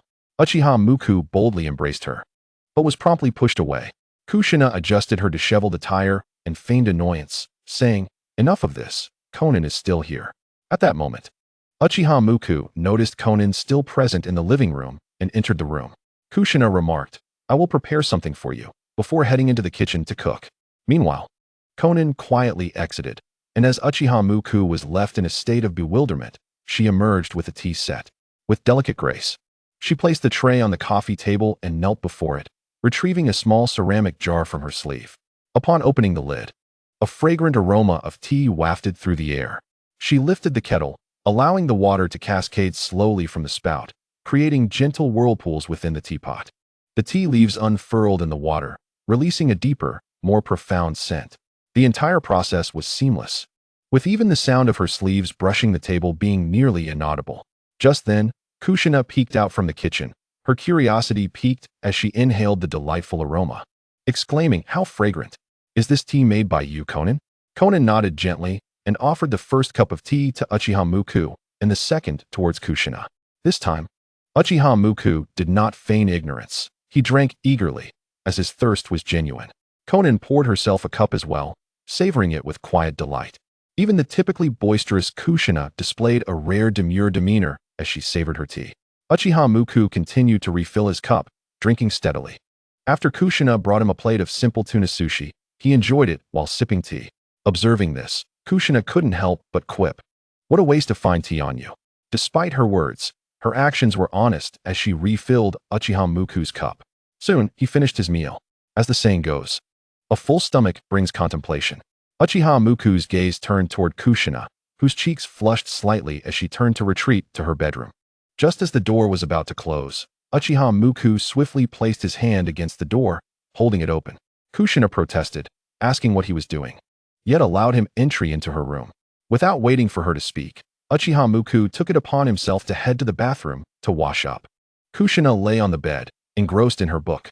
After Uchiha Muku finished his shower, droplets of water glistened on his skin as they rolled down his abdomen before disappearing beneath the towel. Kushina caught a glimpse of this with her peripheral vision. Although she feigned focus on her book, her slightly flushed cheeks and trembling eyelashes betrayed her flustered emotions. Uchiha Muku approached the bed, his gaze fixed upon her face. After a brief silence, Kushina, somewhat flustered, retorted, "Why do you always stare at me?" At this, Uchiha Muku leaned closer and said, "I have never seen anyone read a book upside down. I simply had to take a closer look." It was then that Kushina realized her book was indeed upside down. Embarrassed, she snapped at Uchiha Muku, "It's your fault." Before she could finish her sentence, Uchiha Muku sealed her lips with his own. Kushina stiffened momentarily before melting into his embrace, responding fervently. The following morning, Uchiha Muku was the first to awaken. He glanced at Kushina, who resembled a contented cat. and couldn't resist playfully pinching her nose. Kushina, abruptly disturbed from her dreams, shot him an irritated look. Amused by Uchiha Muku's smug expression, she retaliated by biting his chest playfully. "Are you a puppy?" Uchiha Muku exclaimed in jest. Kushina smirked, her silver teeth gleaming, and began to lecture Uchiha Muku on his behavior. Under her guidance, he ultimately conceded and admitted his faults. As the sound of running water echoed from the bathroom, Kushina returned to bed, smiling as she asked, "So, are you satisfied?"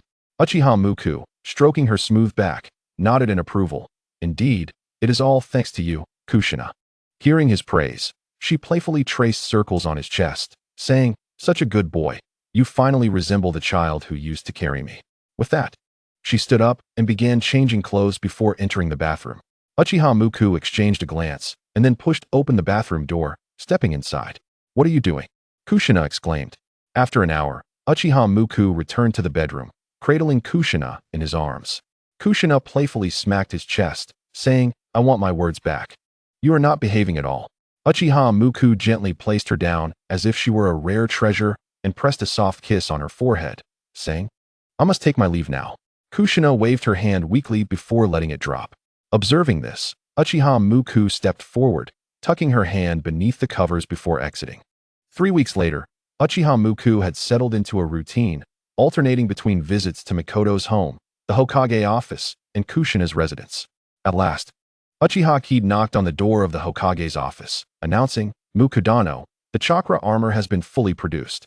Uchiha Muku nodded, proceeding to the Land of Iron for a formal, yet superficial handover ceremony with the Dome Technology Company. Subsequently, the Konoha security forces and the Umbu began to equip themselves with this type of armor. Due to the identical appearance of the standard and modified versions, even spies from other villages could not discern any difference. Uchiha Muku observed with satisfaction the security forces and Umbu clad in chakra armor before officially announcing the reforms. Henceforth, ninjas would be categorized as combat ninjas and production ninjas, with tasks divided into 2 types: traditional missions such as protecting targets, assassinating, and eliminating rogue ninjas, and production-related projects, including irrigation by water-style ninjas and soil improvement by earth-style ninjas. The teaching methods at the ninja school have undergone significant changes. In previous years, the primary focus was on combat training. However, by the 4th year, a diversion was introduced. Those with exceptional ninja talents were encouraged to continue their original studies, while those with mediocre abilities were directed towards production-oriented ninjutsu. The production ninjas would graduate swiftly and undertake related tasks. To accommodate these students, the Konoha Future Technology Company emerged in the public eye, along with its 4 subsidiaries: Cheong Shield, responsible for military production; SourcePoint Technology, focusing on civilian needs; Lifeline, dedicated to medical services; and Hungyu, specializing in civil engineering. The origins of these entities trace back to the previously influential clans that once governed Konoha's medical services and weapon supplies. The Mito clan provided the land for these enterprises. If they were aware of these developments from the afterlife, they might find solace in their legacy. The production ninjas are further categorized into 2 types: traditional production and research-oriented. To facilitate this, Uchiha Mu specifically commissioned Orochimaru to create a textbook for selection purposes. Additionally, Uchiha Mu developed several production-specific ninjutsu.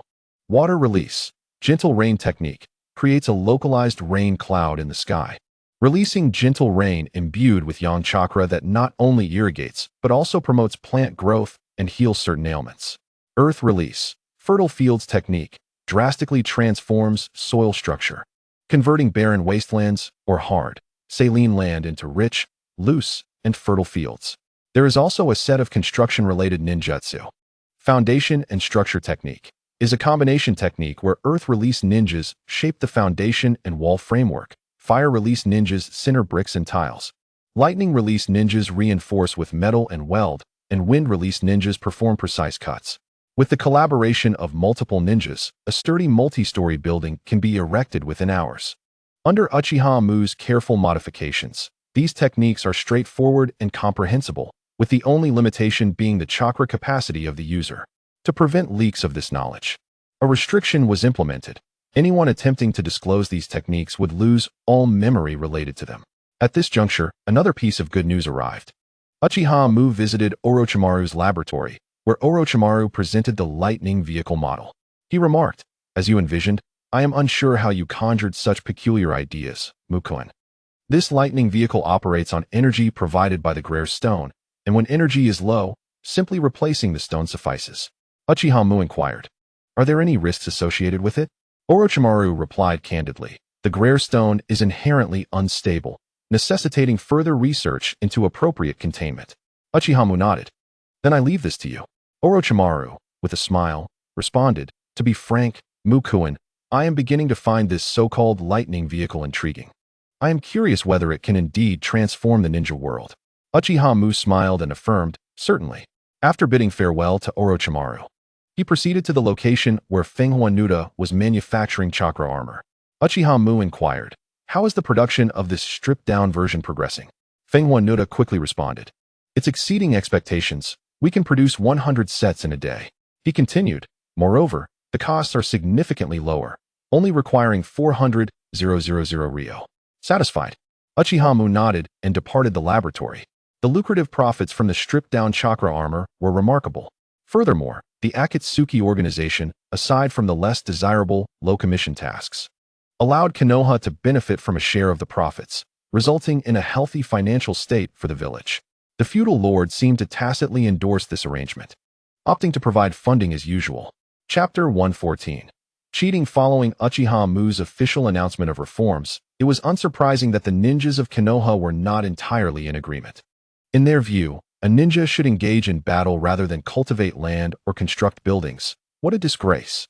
However, when Uchiha disclosed the remuneration, all dissenting voices fell silent. Compared to the high-risk, high-reward tasks for combat-oriented ninjas, the production-oriented tasks, although lower in pay, offered safety and stability. This provided an alternative for those who considered themselves of average talent. Although a hierarchy of disdain persisted, the prospect of compensation made acceptance feasible. A few days after announcing the decree, Uchiha identified some inconsistencies, such as the abrupt nature of the division in the ninja school. Nevertheless, he respected the school's autonomy. A series of issues arose from this, prompting Uchiha to issue a supplementary statement. The ninja school would only provide suggestions, with the final choice resting with the students. However, a mandatory measure was also added. Those unable to successfully graduate from the combat curriculum would be compelled to become production ninjas. This relatively humane reform diminished the opposition, ultimately leading it to disappear. Soon, Hanyu received its first batch of orders: the reconstruction of the Hokage building and the construction of Uchiha Hokage Rock. The Hokage's office staff worked from home. Uchiha convened a meeting, stating, "The Hokage building was completed during the village's founding by the first Hokage. Decades have passed. Theoretically, it requires complete demolition and reconstruction." His assertive remarks left others momentarily stunned. Uchiha added, "Ultimately, the Hokage building will employ the latest production ninjutsu to garner public trust." Before long, the Hokage building began its demolition and reconstruction. Meanwhile, Uchiha leisurely enjoyed a visit at Kushina's home, specifically inviting Mikoto over to relish the comfort of her lap while being fed by Konan. Observing this scene, Kushina remarked, "If the villagers saw our Hokage like this, they would surely be taken aback." Uchiha, savoring Konan's offerings, replied, "After a lifetime of battles, is it not reasonable for me to indulge?" He opened his mouth, signaling Konan to continue feeding him. Konan smiled, playfully feeding him more fruit. Uchiha mischievously nibbled at her finger, leaving her blushing. Unable to contain herself, Kushina patted Konan's shoulder, urging her to step aside. She then held a piece of fruit peel and said with a mock-serious expression, "Eat up, my Hokage." As Uchiha opened his mouth, a glimmer of mischief flashed in Kushina's eyes. Instead of handing the fruit directly to him, she brought it to her own lips, taking a small bite before offering it to Uchiha. Although Uchiha could not discern the nature of Kushina's playful tactics, he was confident he could savor the sweet while discarding the bitter. A triumphant smile graced Kushina's face as she gently bit down when Uchiha tongue became too curious, causing him to retract in surprise. Uchiha could not help but exclaim, "Kushina, are you a dog?" Kushina beamed with pride, displaying her pearly whites. "Let us see if you dare again." Uchiha rolled his eyes, merely setting down his documents to adjust his position, burying his head in Mikoto's abdomen. The warm breath he exhaled made Mikoto's cheeks flush slightly, prompting her to pinch his face playfully. Seeing this, Kushina shook her head, saying, "Mikoto, you spoil him too much." Mikoto smiled softly, but remained silent. After a while, as Uchiha Mu's gentle snores filled the room, the two exchanged a resigned glance. As Kushina rose to prepare a meal, she thought to herself that otherwise, someone would inevitably wake up and complain of hunger. Meanwhile, Uchiha Maki, lost in his dreams, caught a whiff of a delightful aroma wafting through the air. Upon awakening and rubbing his eyes, he realized the sky had already turned to dusk. Just as he was about to massage his slightly swollen temples, two delicate hands from behind gently began to massage him. Uchiha Maki instinctively leaned back into Mikoto's embrace, relishing the warmth and softness. He occasionally nuzzled against her tender form, causing her cheeks to flush slightly. Mikoto, attempting to steady his head, instructed him softly, "Don't move." Uchiha Maki chuckled and obediently settled into Mikoto's arms, savoring the moment. At that moment, Kushina emerged from the kitchen, announcing that dinner was ready. Maki nodded and mischievously pecked Mikoto on the lips before heading to the kitchen for a taste. However, Kushina swiftly swatted his hand away, admonishing him to wash his hands first and not to indulge too much. Reluctantly, Maki complied. After washing his hands, he playfully flicked the remaining droplets of water towards Kushina, who retaliated immediately. The two engaged in a playful tussle in the kitchen, filled with laughter and joy. Once they had their fill of fun, Maki wrapped his arms around Kushina and began his antics. Kushina pushed him away, chiding, "Stop it, there are others around." Maki, complying, placed the food on the table as Kushina tidied up her somewhat disheveled attire before joining them. Dinner consisted of pork cutlet rice, complemented by a delectable char siu sauce. After finishing their meal, they decided to draw lots to determine who would wash the dishes that evening. Apart from Kushina, who had prepared dinner, the others gathered eagerly, ready to draw lots. Kushina produced 3 slips and awaited the selections from the trio. Following a game of rock, paper, scissors, Maki went first, followed by Mikoto, and finally Conan. Maki scrutinized the slips with a seriousness that rivaled his earlier battle against Uchiha Obito. He reached for the middle slip, all the while observing Kushina's expression. Initially, her smile widened at his choice of the first slip, but it quickly faded when she noticed his scrutiny. Maki, with a grave demeanor, avoided the middle slip and, upon glancing at Kushina again, detected her slight unease as he extended his hand towards the left slip. A triumphant smile spread across his face as he selected the left slip, prompting Kushina to reveal her delight with a grin. Maki, momentarily bewildered, was then met with Kushina displaying the remaining 2 slips. Upon seeing them, he could only chuckle in resignation, still unwilling to accept his fate. Shaking his head, he harnessed his chakra to lift the bowl, placing it in the sink, where he effortlessly washed it clean using his water technique. Chapter 115. A reversal of roles. Maki's mastery of water techniques had reached a level of finesse that made washing dishes a trivial task. Upon returning to the living room, he approached the smug Kushina and began to tickle her sides. Kushina squirmed and pleaded, "Stop it, haha." In that moment, a delightful scene unfolded, but alas, only Maki was privy to its charm. Unable to withstand the tickling, Kushina called for help. "Conan, Mikoto, help me." Conan responded swiftly, restraining Maki from behind, while Mikoto observed the playful chaos over her tea. Following the sudden assault, Maki fell back, allowing Kushina to take advantage and, with Conan's assistance, pin him down, returning the favor with her own tickling. As the trio engaged in their playful antics, Maki sensed a shift in the atmosphere. Kushina, too, felt a change and quietly withdrew to sit apart, adjusting her slightly rumpled clothing. Maki, feeling awkward, leaned against Conan, who, noticing his discomfort, playfully squeezed his hand, prompting him to hold hers down. Conan smirked, and as Maki attempted to rise, she applied a gentle force, causing him to lean against her. Fearing he might hurt her, Maki surrendered to the moment, deciding to enjoy it instead. Just then, Mikoto cleared her throat, prompting the two to separate, their embarrassment palpable. Maki sipped his tea casually, while Conan's flushed cheeks betrayed her inner turmoil. As night fell, Maki, having bathed, lay in the guest room idly toying with a bracelet. Unexpectedly, Kushina entered the room, followed closely by Conan carrying a tea set. Spotting Conan's entrance, Kushina seized the opportunity to excuse herself. The two shared an awkward gaze, and Conan, biting her lip, leaned closer. Just as Maki was about to speak, Conan silenced him with a kiss. His eyes widened in surprise. Had he just been reversed in roles? Not one to back down, he began to reciprocate. The fragrant scent emanating from Conan enveloped him, drawing him in further. Their barriers gradually fell away as they opened up to one another.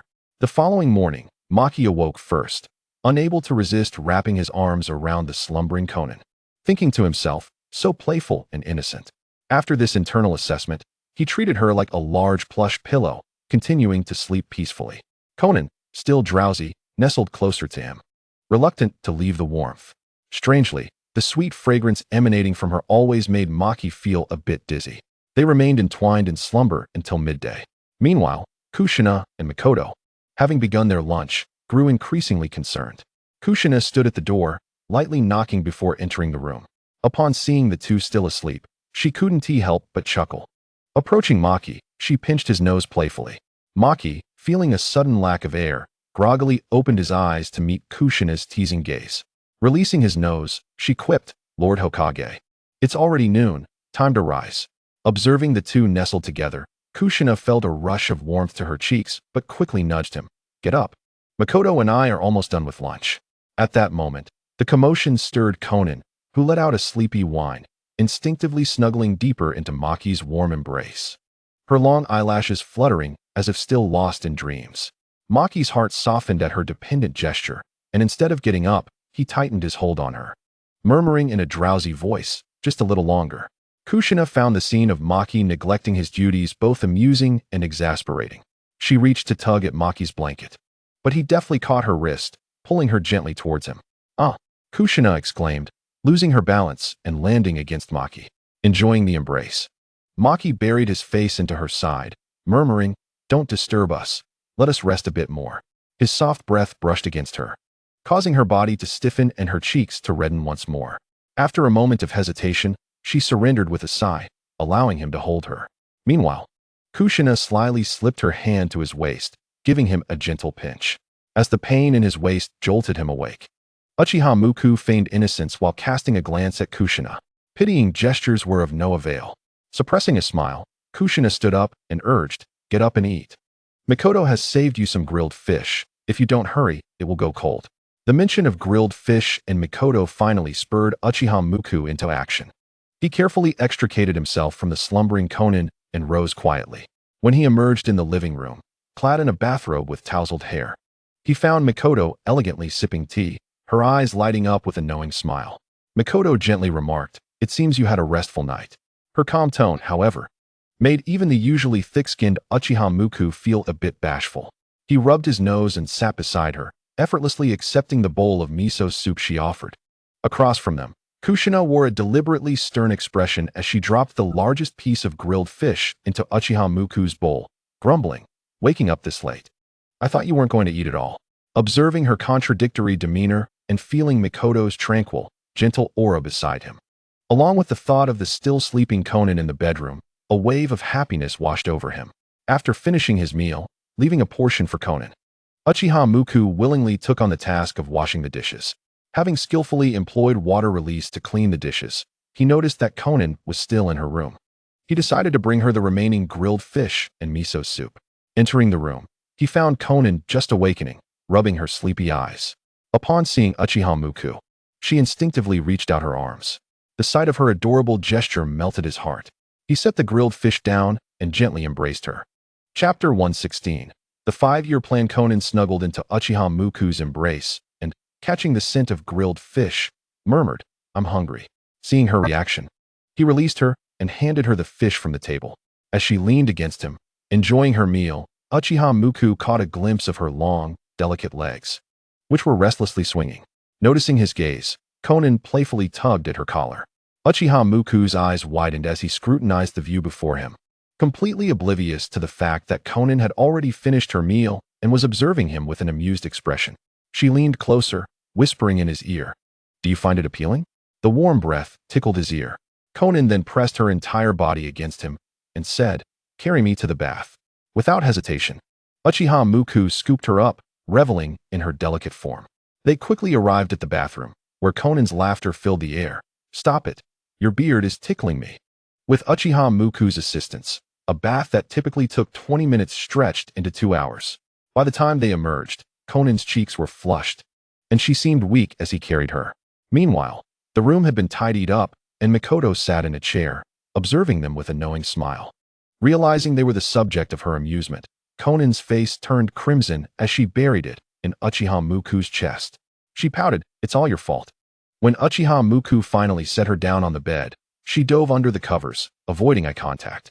He sat at the edge of the bed, gently brushing her hair and smiling at Mikoto, asking, "What's the matter?" Mikoto approached with a playful grin, poking his forehead with her finger. "Just curious how long you two would keep this up." Uchiha Muku playfully pulled her closer, prompting a surprised gasp as she found herself seated on his lap. As he whispered in her ear, he teased, "Are you feeling jealous?" Mikoto instinctively turned her head away. Who's jealous? Uchiha Muku couldn't help but chuckle at her contradictory expression. Mikoto, resembling a fluffed-up cat, shot him an indignant glare. "What are you laughing at?" Before she could finish her retort, Uchiha Muku sealed her lips with a kiss. He released her just as she seemed to be running out of breath. Rising to her feet, she hurriedly declared, "I have other matters to attend to." As she departed, Konan peeked out from the covers, her cheeks still flushed. Uchiha Muku pinched her cheek gently, saying, "Rest well." After tucking her in, he prepared to leave the room. With a hint of dissatisfaction, Konan remarked, "If we're being honest, I'm actually 2 years older than you." Uchiha Muku froze momentarily before turning back, teasingly asking, "So, can our little Konan?" He shot her a playful look. Her complexion paled, and she pretended to be asleep, mumbling in her dreams. Uchiha Muku, amused, pinched her soft cheek before exiting the room. Once he was gone, Konan opened her eyes, releasing a quiet sigh of relief. Meanwhile, Uchiha Muku dressed and stepped outside. Today marked the beginning of an important project, and as Hokage, it was his duty to oversee the proceedings. Draped in ceremonial robes and wearing the Hokage hat, he walked through the streets. Greeted by villagers who hailed him, "Hokage-sama, Hokage-sama." Uchiha Muku nodded in acknowledgement until, after what felt like an eternity, he arrived at the construction site.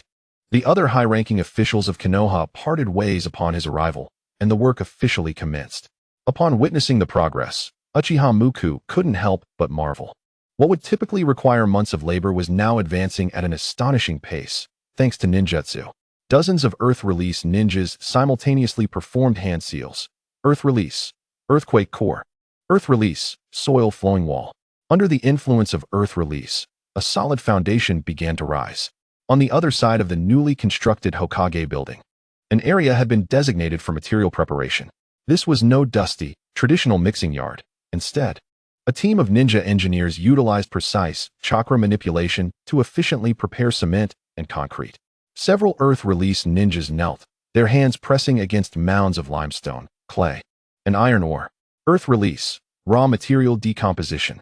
On the other side, assisting Water Release ninjas performed hand seals. Water Release, pure essence extraction. The moisture in the air was rapidly purified into a stream that was accurately infused into the powders. The entire process required no measuring tools.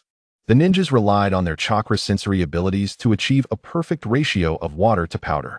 Subsequently, Fire Release ninjas conducted sintering, while Wind Release ninjas provided cooling. And Earth Release ninjas blended the materials. Finally, the completed concrete was precisely poured into the molds under the control of Earth Release ninjas. The entire process was efficient, clean, and waste-free. With the help of ninjutsu, what would usually take months to construct had already taken shape. What remained was merely the finishing work by professional laborers, with production ninjas ready to assist. Beside him, Kakashi couldn't help but exclaim, "Such a large-scale combination of ninjutsu for construction is unprecedented. Muku, your ideas are always surprising." Uchiha Muku smiled slightly. The power of ninjas should not be confined to destruction alone. He continued, "If every street, bridge, and public utility in Konoha could be completed swiftly and with quality in this manner." At that moment, an engineer responsible for quality control approached to report.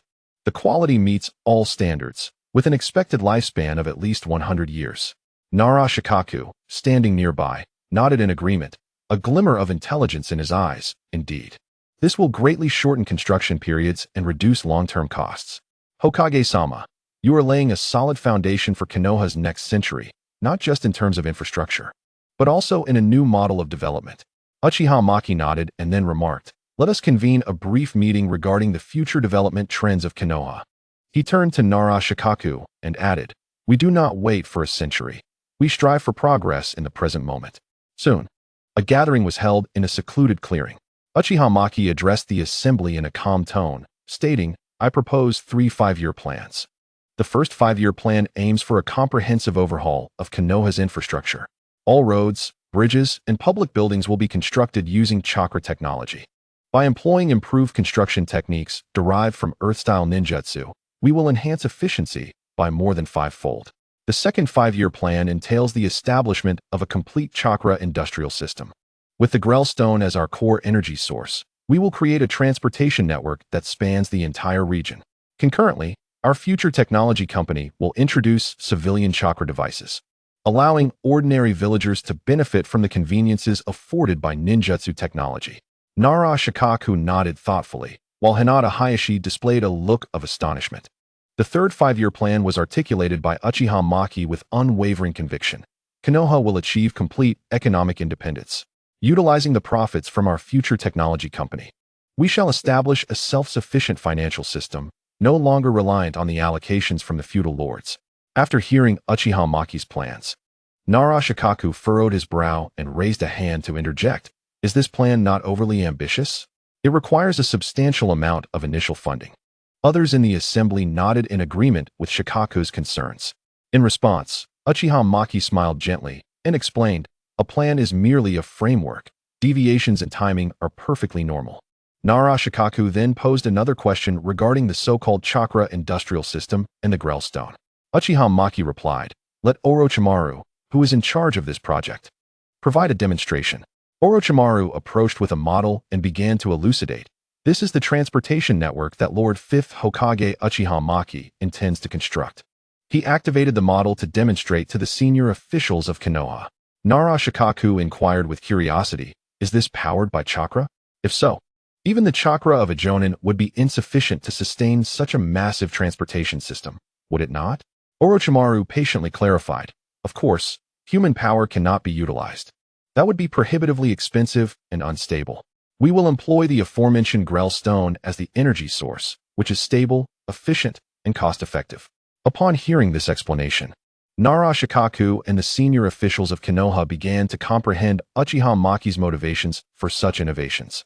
Shikaku mused to himself, "If we can truly achieve coverage across the Land of Fire, the potential profits are unimaginable."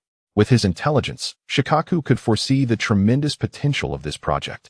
Although the other senior officials did not ponder as deeply, they understood that if realized, the transportation capabilities during times of war would be formidable. Despite certain flaws, the general consensus was that the first step of Uchiha Maki's 5-year plan was promising. The meeting concluded swiftly, as there were still details to finalize regarding the Hokage Tower, delaying the official inauguration ceremony by a couple of days. Nonetheless, this progress was significantly faster than typical construction timelines, compressing what would usually be a months-long project into just a week. These developments were communicated through spies to the feudal lords and shadow leaders of various nations. The feudal lord of the Land of Fire, sipping tea as he perused the intelligence reports, wore a faint smile, believing he had grasped the key issues. He found himself supportive of Uchiha Maki's series of reforms, reasoning that regardless of how well Konoha might reform, it would ultimately remain dependent on the Land of Fire. After all, who would assign missions to Konoha? Could they maintain their infrastructure effectively? With this mindset, the feudal lord of the Land of Fire became more cautious in his allocations. Aside from essential military funding and routine allocations, he denied any additional financial requests. He had just rejected Uchiha Maki's request for funding for the chakra industrial system. "Uchiha Maki, do you not seek reform? The Land of Fire neither supports nor opposes. It is up to you to make the most of your limited resources." Observing Uchiha Maki's endeavors in dome technology, the feudal lord chuckled to himself. Does he think that by constructing a dome, he can counter the Iron Country's efforts? Such fanciful notions. When he learned that Uchiha Maki had enlisted some ninjas for production, the feudal lord erupted into laughter. He realized that this new Hokage lacked political acumen and deemed it unnecessary to pay heed to him. Meanwhile, Uchiha Maki, having gauged the feudal lord's attitude, felt a sense of relief. For as the saying goes, some individuals may not assist you in achieving success, but they are more than capable of causing trouble. As long as the feudal lord of the Land of Fire does not obstruct their efforts, It is a positive outcome. Should he wish to create obstacles, Uchiha Maki would have no choice but to confront him directly. At this juncture, Uchiha Maki joined Orochimaru in the laboratory. Orochimaru was detailing the progress of the lightning vehicle. The Grell stone has become increasingly stable under my experiments. He then inquired, Maki-kun, would you like me to explain the experimental process? Uchiha Maki shook his head, dismissing the idea as unnecessary since he was not well versed in such matters. However, keen to maintain his dignity, he cleared his throat and said, no need. Please focus on the key points. Orochimaru nodded and began to highlight the essential findings. A glint of excitement flickered in his golden snake-like eyes as he displayed the experimental data panel and tapped a few critical parameters. There were 3 pivotal points. His tone carried the calm demeanor characteristic of a researcher. First, we have overcome the energy output bottleneck of the Grell stone.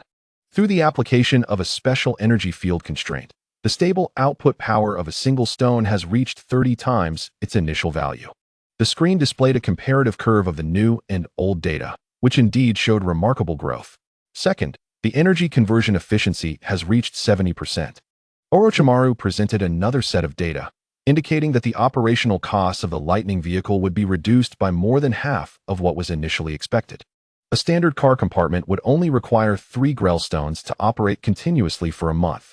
A look of satisfaction crossed Uchiha Maki's face, as this data exceeded his expectations. Third, and most importantly, we have successfully implemented the parallel technology for the Grell stone. Multiple stones can work in unison, allowing the vehicle's capacity to be adjusted flexibly according to demand.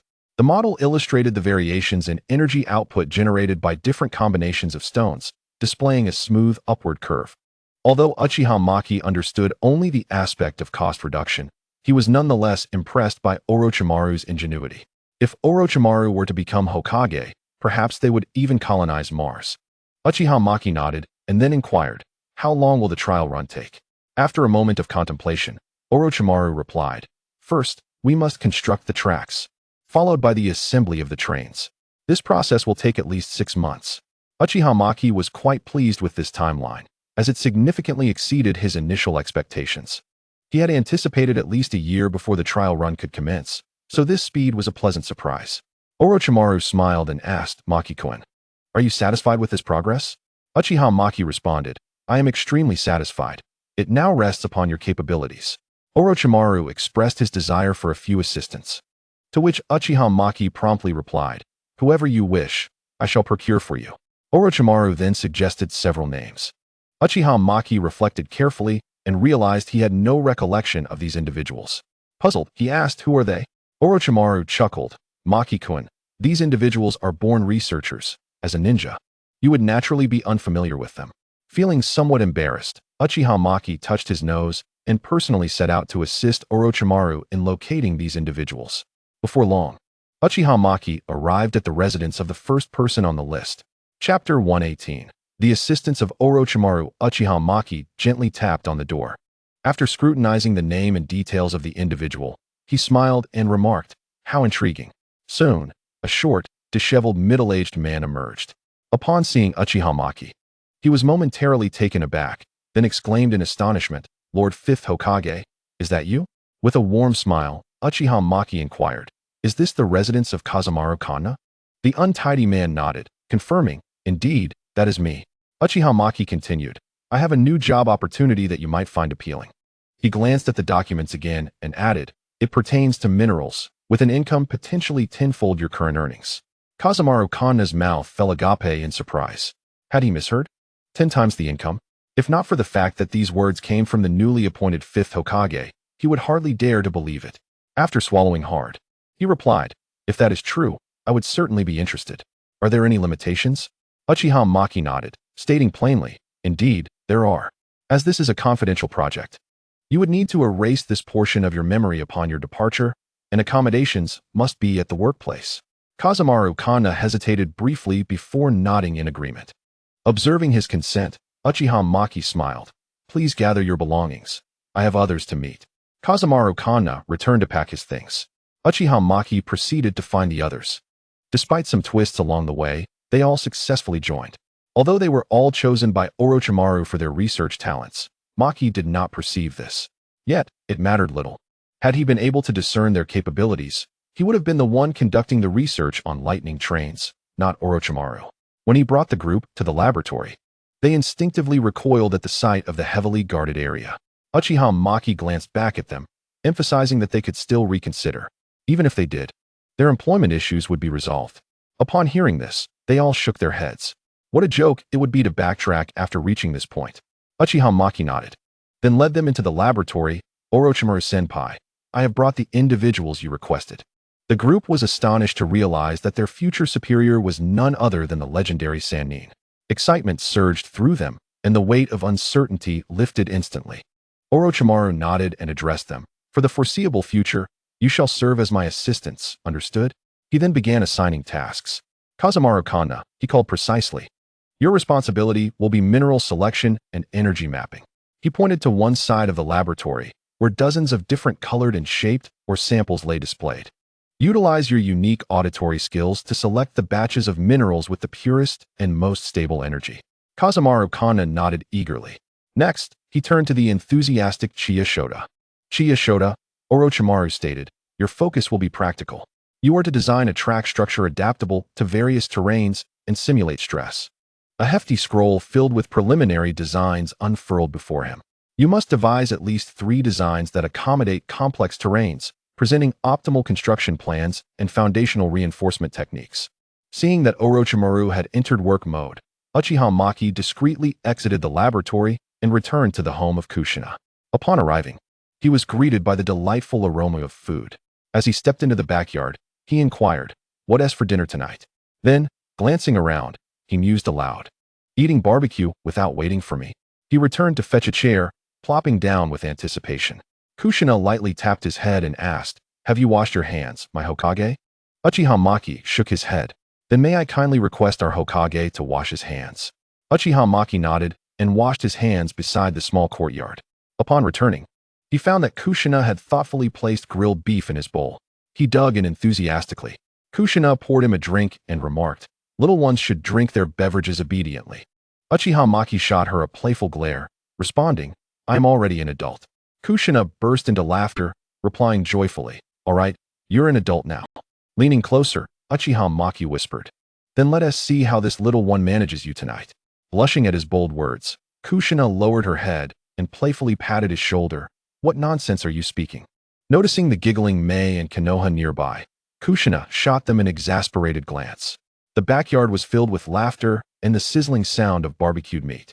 Mei expertly flipped the meat on the grill, while Konoha quietly enjoyed her meal, occasionally stifling a giggle at the banter between Kushina and Uchiha Maki. As the evening breeze swept through the courtyard, it brought a refreshing coolness, dissipating Uchiha Maki's fatigue from his duties as Hokage.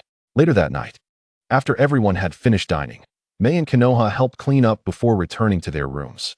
Uchiha Maki and Kushina entered the house. After freshening up, while Kushina prepared the bed, she recalled Uchiha Maki's earlier bold proclamations in the yard, causing her cheeks to flush. Uchiha Maki, observing her slightly flushed profile and busy figure, embraced her gently from behind, resting his chin on her shoulder, his tone laced with pride and teasing. "How about that? The Hokage keeps his promises. I am no longer just a child, am I?" Kushina's ears turned crimson, but she suddenly pivoted, seizing the initiative. Uchiha Maki tenderly stroked her long hair. Chapter 119. Unaware of danger, Uchiha Maki quickly countered, seizing control of the battlefield. Kushina was left utterly defeated, ultimately surrendering. "Our Hokage is indeed the strongest, I concede," she declared. Seeing the triumphant expression on Uchiha Maki's face, she playfully bit his shoulder. Startled by the sudden attack, Uchiha Maki retorted, "Are you a dog?" Kushina grinned, sharpening her teeth. She flicked his forehead playfully. Seeing her playful demeanor, Uchiha Maki resolved to assert his authority over this rebellious kunoichi. Eventually, Kushina found herself utterly subdued, conceding defeat in her rebellion.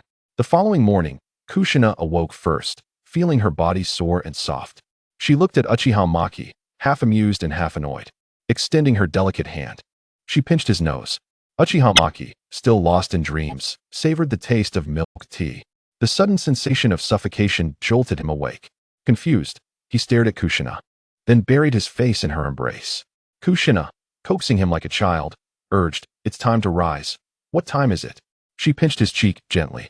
Reluctantly, Uchiha Maki lifted his head. Turning to check the time, he realized it was indeed time to get up, albeit unwillingly. Kushina, covering her eyes, teased, "What are you doing?" Yet she left a small gap to sneak a peek. Uchiha Maki found her contradictory demeanor amusing and scooped her up to take a shower. After their refreshing bath, they tidied their clothes and prepared to eat. Meanwhile, Mei had already prepared breakfast and was seated at the table with Konoha. Noticing Kushina's appearance, Konoha couldn't help but chuckle. Kushina, feeling slightly irritated, walked over and gently tapped Konoha's head. Chastened, Konoha bowed her head and resumed her meal. Uchiha Maki joined them at the table. After finishing his meal, Uchiha Maki made his way to the laboratory, but this time not to seek out Orochimaru. Instead, he was in search of Kazahana Nuda. Coincidentally, he was approached by Uchiha Kid, who had been waiting for him for quite some time. "Lord Muki, I have something to discuss," Kid said, leading him to a secluded area. Muki looked at Kid and inquired, "What is it?" Kid replied, "Some small nations have placed orders for our chakra armor." Before he could finish, Uchiha Muki waved his hand dismissively. "Sell it, the limited edition without restrictions." Kid, puzzled, asked, "But Lord Muki, are you not concerned about potential replication?" Muki let out a cold laugh. "Rest assured, that is impossible. We have specifically integrated a self-destruct mechanism. Duplication cannot occur." In the land of Earth, the feudal lord perused the intelligence provided by Inoki while questioning, "What is it, Inoki?" Inoki cleared his throat and turned to the key points of his report. The feudal lord read aloud, "The Hokage of Konoha, Uchiha Muki, has established the Cheong Shield Company." He stroked his chin and glanced at Inoki, asking, "Do you wish to do the same?" Inoki nodded. "Indeed, I believe we should establish a company to counter Konoha." The feudal lord chuckled. "Is it merely a desire for wealth? Speak, how much do you require?" After a moment's contemplation, Inoki raised 2 fingers. The lord nodded. 20 million Ryo, then, I shall approve it." Inoki awkwardly interrupted, "Not 20 million, but 200 million. Upon hearing this figure, the feudal lord hesitated. Due to war reparations, the funding allocated to a Wagakure had already been slashed from 400 million to 250 million. With 200 million requested by Inoki, it nearly equated to a year's military budget, which was the source of the lord's reluctance. After musing for a considerable time, the feudal lord finally stated, 200 million is acceptable, but you are aware of the financial situation in the land of Earth. Ultimately, a compromise was reached. The feudal lord would initially provide 100 million, with the remaining 100 million to be dispersed over 5 years. However, should research yield no progress, subsequent funding would be halted. This arrangement alleviated the financial pressure on the land of Earth while ensuring a Wagakure received necessary funds. Inoki felt relieved upon hearing the proposal. Although only 100 million would be available initially, it was sufficient for a Wagakure's capabilities to produce considerable results. Apart from Kirigakure and Kyumo, other villages had also received varying amounts of funding to counter Konoha. The former suffered due to Konoha's extensive military presence, compounded by the disappearance of the 7 ninja swordsmen and the ambitions of various bloodline clans. In contrast, the Land of Water's feudal lord was hesitant to invest in Kirigakure for similar reasons. Kyumo's financial woes stemmed from war reparations and corruption, while other economic resources, such as mineral wealth, remained firmly under Konoha's control. It would take a decade or more for Kyumo to recover. A new arms race had officially commenced in the ninja world. Days later, the Hokage office building was officially completed. Uchiha Muki was the first to enter the Konoha building to dispel villagers' doubts regarding the construction of chakra ninjutsu. Seeing the Hokage utilizing it, the villagers' remaining reservations were alleviated, prompting them to voluntarily contribute funds to invite Hungyu Company for repairs and reconstruction of their homes. Konoha experienced a construction boom, inspired by the Hokage's personal demonstration. Villagers witnessed the efficiency and safety of chakra ninjutsu in construction. The previously passive stance transformed into proactive engagement. On the streets, one could often see construction teams of ninjas employing earth release to solidify foundations, utilizing water release to mix materials, and employing wind release for precise cutting. Everything appeared to be thriving. At this moment, Uchiha Kid, the captain of Konoha's security forces, knocked on the office door. "Lord Muki." Uchiha Muki looked up, rubbing his forehead. "Ah, Kid, what is it?" Regarding the sales of the Cheong Shield Company's Chakra Armor's limited edition, Uchiha Kid presented a scroll. "As you anticipated, Some small nations and underground organizations attempted to disassemble and study the armor after purchase, triggering the embedded self-destruction sealing technique, resulting in the complete incineration of all core components. Currently, market feedback indicates they have abandoned replication efforts and are now seeking to purchase more of our products, with some even inquiring about higher-grade versions. Upon hearing this, Uchiha Muki let out a cold laugh. Let us add several layers of sealing techniques and traps to ensure these audacious individuals pay the price. Also, inform them that higher-grade versions will not be available for the time being. Remember, the Cheong Shield serves as our finest guise for reaping profits from other nations. Chapter 120. Infrastructure. Uchiha Kid nodded, then reported additional intelligence. According to reliable sources, Iwagakure has established a company under Inoki's leadership, with financial backing from the land of Earth. Uchiha Muki acknowledged this, expressing no surprise at the outcome. As the oldest ninja in the ninja world, such insight was not unexpected. He then inquired, have other ninja villages taken action? Uchiha Kid continued perusing the documents. Tsunade has also initiated a similar project, but it remains unclear. He concluded, there is also good news. Both the security forces and the Umbu have been equipped with standardized chakra armor. Following this, he exited the office. Uchiha Muki was quite pleased with Konoha's progress. He stood and walked toward the window, as the newly constructed Konoha building was significantly taller than its predecessor. Muki could see much farther. Notably, a construction team was diligently working on a project unique to Iwagakure. Other streets were also bustling with engineering teams. The security forces, clad in chakra armor, patrolled the streets. A revitalized Konoha was emerging. At that moment, a shadowy figure from the Umbu appeared behind Uchiha Muki. Without turning, he asked, Zikyu, is there something you wish to discuss? As Tsunade's confidant, Zikyu's status had not diminished following Uchiha Muki's ascension to Hokage. Rather, it had risen. With the previous Umbu captain's retirement, Muki had promoted her to that position. However, Zikyu sensed a difference in Muki's demeanor toward her, which felt less intimate than Tsunade's nurturing approach, leaving her somewhat unsettled. Zikyu slightly shook her head, dismissing her peculiar thoughts, and stated, recently, there has been an influx of spies from various nations. Should we proceed with entrapment, or? Uchiha Muki responded in a calm tone, capture them alive if possible, ensuring the safety of the villagers. If absolutely necessary, elimination is acceptable. Zikyu nodded, then hesitated. Hokage-sama, several children wish to join the Umbu, claiming to be your disciples. What should we do? Upon hearing this, Uchiha Muki furrowed his brow. Have them come to my office. Understood, Hokage-sama. Zikyu replied with a slight nod before departing the Hokage office. Soon after, a knock echoed from outside the door. Come in. However, instead of entering, 3 small heads popped up. Uchiha Muki, seeing this, smiled and said, come in quickly. Why are you lingering outside? The 3 pushed the door open, preparing to enter. Once inside, Uchiha Muki gestured for them to sit on the sofa, then inquired with curiosity, I heard from Zikyu that you wish to join the Umbu. Why is that? Observing their puzzled expressions, he sighed softly, I mean the Umbu captain. At this moment, the 3 individuals finally reacted. Hongdo was the first to raise her hand, and said, we wish to join the Umbu to hone our skills. Uchiha Mu's brow furrowed in denial of their aspirations. No, the Umbu is too dark and not suitable for you. The cold words caused the trio to instantly lose their enthusiasm. Observing their disheartened expressions, Uchiha Mu patiently explained.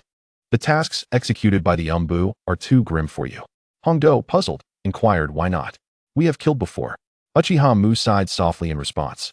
Once you enter the Umbu, you will vanish from this world, replaced by a cold code name. He continued to illustrate with examples, for instance, names like Purple Cat or Wild Bull. Seeing their confusion persist, Uchiha Mu stated bluntly, the mortality rate in the Umbu is the highest. To put it plainly, out of every 10 who join, perhaps only 1 remains after a month. The color drained from the trio's faces. However, Uchiha Mu's subsequent remark offered them a glimmer of hope. Indiana times of peace, perhaps 3 out of 10 might survive. His words undoubtedly doused their fervor with a bucket of cold water, extinguishing the excitement that had once burned brightly in their eyes. After finishing, he turned to Hongdo and asked, does your father know you wish to join the Umbu? Hongdo shook her head. Uchiha Mu then looked at Shiyen. What about your parents? Shiyen lowered her head, choosing not to respond. Before he could inquire further, Hongdo raised her hand again, but was promptly interrupted by Uchiha Mu. As your teacher, I do not approve of your joining the Umbu. The other girls lowered their heads, some appearing dejected. Uchiha Mu continued, if you truly wish to train yourselves, then accompany the Konoha guard instead. The three exchanged glances, agreeing to this alternative path, and ultimately left the office. Uchiha Mu rubbed his temples, lamenting the challenges of guiding the youth today, and resumed reviewing documents. Regarding the optimization of Konoha's main thoroughfare? Approved. Concerning the updates to Konoha's hospital facilities? Agreed. Recently, the influx of construction proposals had surged. Yet Uchiha Mu found solace in the fact that most of these documents pertained to the enhancement of public welfare and infrastructure upgrades. This indicated that Konoha was gradually transforming from his envisioned blueprint into reality. He picked up the next document, a proposal to expand the Konoha Orphanage and Ninja Academy. With the return and growth of the population, the existing facilities were indeed becoming overcrowded. Without hesitation, he approved the proposal. Just as he finished signing the last document, Orochimaru entered, stating, Mukuen, we have made significant breakthroughs with the Lightning Vehicle project. Here are the materials. He handed Uchiha Mu the prepared documents, still warm from the laboratory. As Uchiha Mu unfolded the materials and scanned the key data and simulation results, even with prior anticipation, a flicker of astonishment crossed his eyes. An energy output efficiency of 98%, a transmission loss rate below 2%. Uchiha Mu raised his gaze to Orochimaru, his tone laced with inquiry. Are you certain this data is error-free?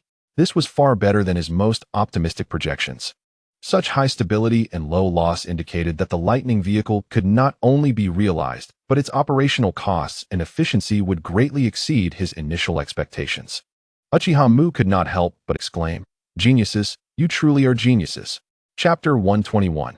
Reporting work. Orochimaru smiled slightly, neither refuting nor affirming. Uchiha Mu continued to peruse the documents, marveling at the innovative ideas presented within. Orochimaru then spoke. Our greatest challenge currently lies in the lack of funding and manpower. Uchiha Mu replied, 500 million ryo, along with a squad of Umbu, should suffice. Orochimaru licked his lips and said, I will also need one more person. Uchiha Mu responded directly. Who? Kakashi Hatake was the name that emerged. Uchiha Mu's brow furrowed slightly in inquiry. Is there something imperative that requires his involvement? Orochimaru explained. To ensure the Lightning Vehicle's coverage across the Land of Fire, we face numerous safety concerns. We must have a renowned figure to instill fear. Uchiha Mu pondered briefly before agreeing to the notion. At that moment, the Land of Fire was rife with security issues, such as rogue ninjas and bandits, necessitating a powerful ninja to address these threats. Orochimaru, seemingly having anticipated Uchiha Mu's agreement, called out towards the door, See, Kakashi, I told you Mukuen would agree. Outside the door, Kakashi scratched his head and smiled as he entered. Uchiha Mu chuckled. So, you two have conspired, huh? Very well. After completing the document, he stamped it with the Hokage seal and handed it to Orochimaru. Go to the finance department to collect the funds, then seek the Umbu for personnel. Orochimaru nodded as he accepted the document, then left with Kakashi. Uchiha Mu organized a few more papers before heading to Tsunade's residence. This left Narashikaku, who had come to report, feeling disappointed, as he scratched his head and muttered to himself, Looks like I arrived too late, but it doesn't matter. I can report tomorrow. Upon arriving at Tsunade's home, Uchiha Mu discovered her lounging on the sofa in a kimono, completely at ease. He approached, sitting beside her and gently stroking her face. Tsunade swatted his hand away, her eyes fluttering open to find Uchiha Mu grinning mischievously at her. She shot him a disapproving look and sat up. From Uchiha Mu's angle, he had a perfect view of her beauty, a sight he had witnessed countless times, yet still found captivating. Tsunade playfully smacked him on the head, saying, Stop staring, you little pervert, as she tidied her clothes. She inquired, Have you eaten? Uchiha Mu honestly shook his head. Seeing this, Tsunade stood up, her figure swaying gracefully as she walked to the kitchen. Uchiha Mu couldn't resist the allure of her mature form and followed her inside. He gently embraced her from behind, savoring her silhouette. Tsunade's body stiffened momentarily as she firmly pressed down on his hands. Behave yourself and don't move, she admonished. Uchiha Mu complied, holding her for a while, inhaling her faint fragrance. The warm air he exhaled brushed against Tsunade's neck, causing her cheeks to redden, and the temperature in the kitchen began to rise. Eventually, Tsunade shooed Uchiha Mu out of the kitchen, instructing him to find a place to sit quietly. With no other choice, Uchiha Mu settled on the sofa, idly watching television. Without his interference, Tsunade quickly prepared dinner and set it on the table. Uchiha Mu dove into the meal with gusto, while Tsunade occasionally offered him more food. After finishing their meal, Tsunade sat on the sofa, arranging her hair, while Uchiha Mu reclined comfortably on her plush thighs. From this angle, he could not see Tsunade's face, allowing him to appreciate the alluring contours of her form. Tsunade reached out to caress Uchiha Mu's hair, while he gazed up at the majestic peaks that obscured his view, inhaling the unique fragrance of soap and mature femininity that enveloped her. He sighed contentedly, nuzzling against her soft, supple thighs to find a more comfortable position. Tsunade sensed his subtle movements, her fingertips gently combing through his silvery hair, her tone imbued with a barely perceptible fondness. "Tired?" she inquired softly, lowering her gaze to catch a glimpse of his straight nose and part of his cheek, yet the way he relied on her wholly softened her heart. Tsunade extended her fingers to tenderly massage his temples. Uchiha Maki's lips curled into a mischievous smile, a sudden impulse to tease overtaking him. He tilted his head slightly, his warm breath deliberately wafting over the sensitive area of Tsunade's abdomen, and through the thin fabric of her kimono, she could distinctly feel the tautness of her skin. Tsunade's body stiffened momentarily, her hand resting on his head tightened slightly, conveying a warning. "You little rascal, do not overstep." Though her voice was lower and huskier than before, Uchiha Maki, with a playful nudge, caused Tsunade to blush, her breath growing heavier. She murmured, "This isn't quite appropriate." Uchiha Maki chuckled as he sat up, lifting Tsunade in his arms and carrying her back to the bedroom. The two soon found themselves entwined. Leaning against Uchiha Maki's embrace, Tsunade wearily asked, "Are you satisfied, my Hokage?" He leaned down to plant a kiss on her lips and replied, "Of course, I am." With that, he turned off the light, and they settled into each other's arms to sleep. The following morning, with Tsunade's assistance, Uchiha Maki changed his attire. He gently embraced her and remarked, "Tonight, I shall come to report on my work." Upon hearing this, Tsunade playfully swatted at him. "If you need to report, go find those young girls. I can't withstand any more exertion." Tsunade's legs still felt weak. Another round of reports from Uchiha Maki might leave her unable to rise from bed. He pressed a kiss to her crimson lips before heading to the Hokage office, where Nara Shikaku had been waiting for quite some time. Upon seeing Uchiha Maki, Shikaku's eyes brightened slightly as he said, "Maki-sama, I have been waiting for you." With that, he handed over a document. Uchiha Maki nodded and entered the office, Shikaku following closely behind. While perusing the document, Uchiha Maki inquired, "Are you saying that a delegation from the Mist Village is coming for a visit?" Nara Shikaku nodded, then replied, "A group of outstanding youths from the Mist Village will be coming for exchange and learning." Uchiha Maki, hearing Shikaku's report, scoffed coldly from his chair. "They must be here to probe Konoha's depths." Shikaku concurred with a nod. Chapter 122. The Mist Exchange Group. Uchiha Maki continued to question, "What age group do these so-called exchange ninjas belong to?" Nara Shikaku responded, "They are between 12 to 15 years old." Upon hearing this age range, Uchiha Maki couldn't help but chuckle. Does the Mist Village truly lack capable individuals?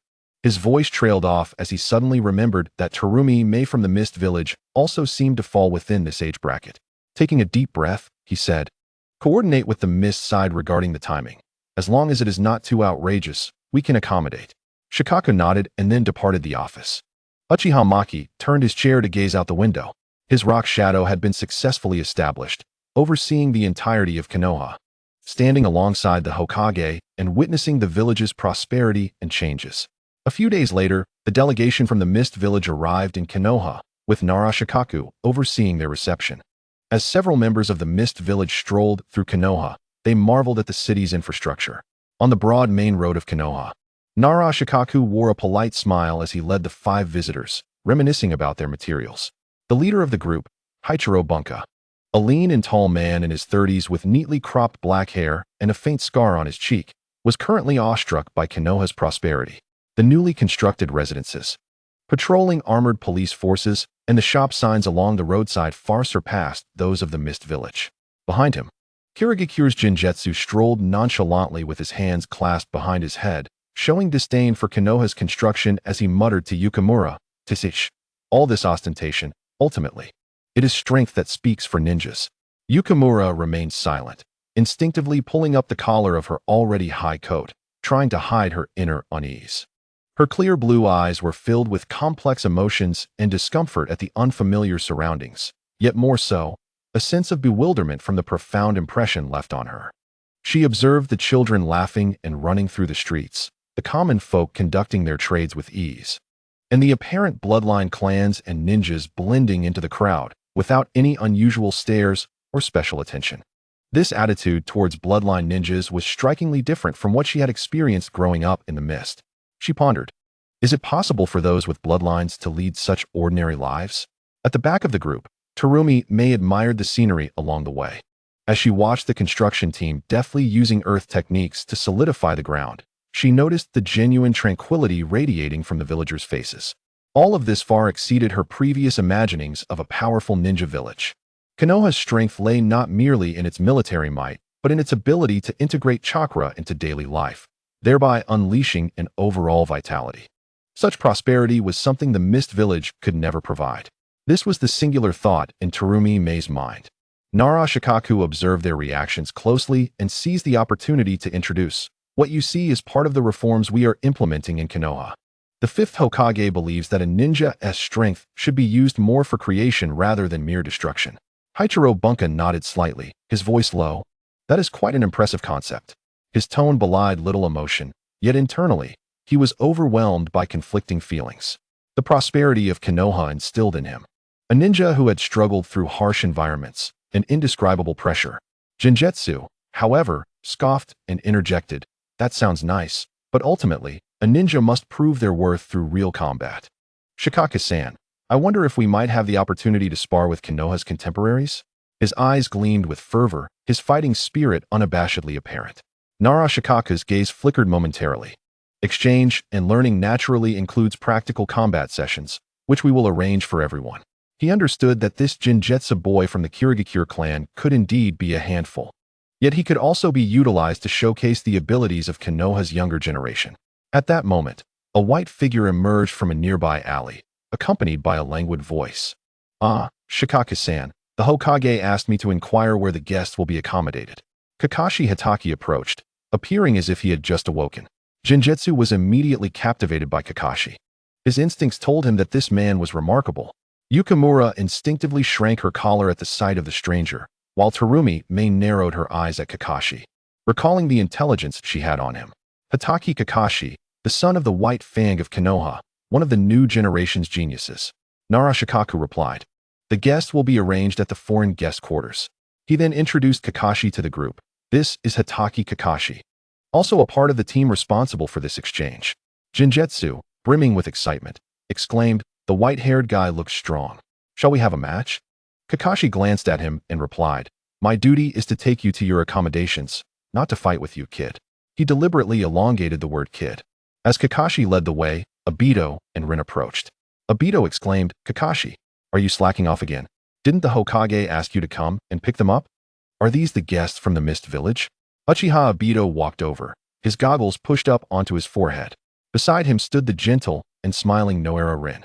At that moment, Nara Shikaku timely remarked, Kakashi, Obito, please do not obstruct the path.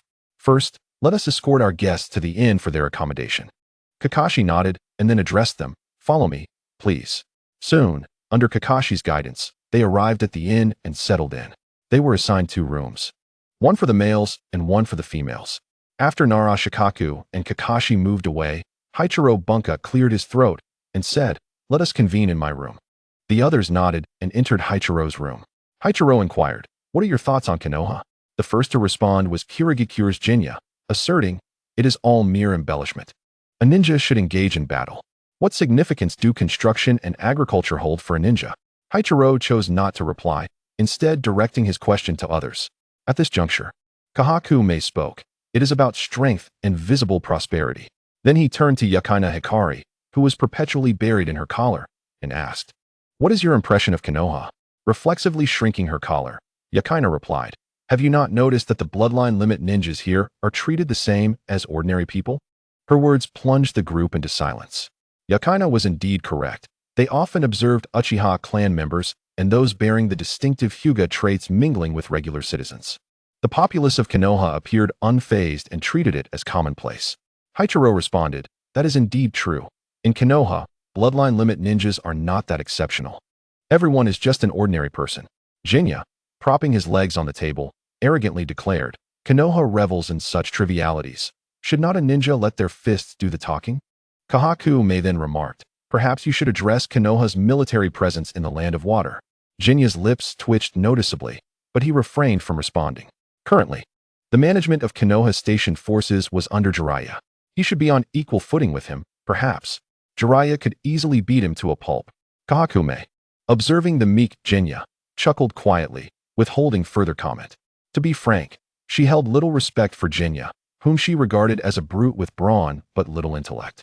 In her view, Konoha's audacity to engage in such matters stemmed from their prior victories over the other four great nations. The territory of the Kagaya clan in Kirigakure remained desolate. Hearing Kahakume's derisive laughter, Jinya's expression soured as he glared at her and said, "You." Just then, Hachiro tactfully interrupted, "Why don't we explore Konoha ourselves? After all, we have merely traversed the main thoroughfare." The others ceased their bickering and nodded in agreement with his suggestion. Jinya scoffed and was the first to exit. The rest exchanged glances, shaking their heads in resignation as they followed suit. Upon their exit from the inn, they were halted by the Konoha guard, who had been waiting at the entrance. "Esteemed guests from Kirigakure," one of the guards stated, "should you wish to venture out, we must accompany you." Hachiro nodded in understanding and glanced at the guard's chakra armor. Expressing curiosity, "Does everyone possess this?" The guard nodded in affirmation, responding, "The fifth Hokage has procured a substantial quantity of chakra armor from the Sky Dome Company, which has become standard issue." Hachiro, upon hearing this, cast a covetous glance. In Kirigakure, even if they were to purchase hundreds of sets, the higher-ups would treat them as treasures, reluctant to use them. Unlike Konoha, which appeared financially robust, he sincerely remarked, "You all in Konoha are truly affluent." The guard's eyes gleamed with pride as he replied, "You are unaware of just how remarkable our Hokage is." He gestured towards the streets ahead, saying, "Do you see those shops?" Before the fifth took office, this street was far less bustling. It was he who initiated the ninja production plan. Then he pointed towards a nearby construction site, stating, "And over there, those unfinished buildings are part of the Hokage's housing initiative, aimed at providing affordable housing for all Konoha residents. Even we ordinary ninjas can save for a few years and afford our own homes." Lowering his voice as if sharing a secret, he continued, "Most importantly, the Hokage has ensured that everyone can live with dignity. Regardless of whether one is a bloodline limit ninja or not, suitable work can be found in Konoha. Even children from common families can learn genuine skills at the Ninja Academy, provided they are willing to strive." The guard continued excitedly, "Moreover, the Hokage has deliberately reduced the mission commission rate.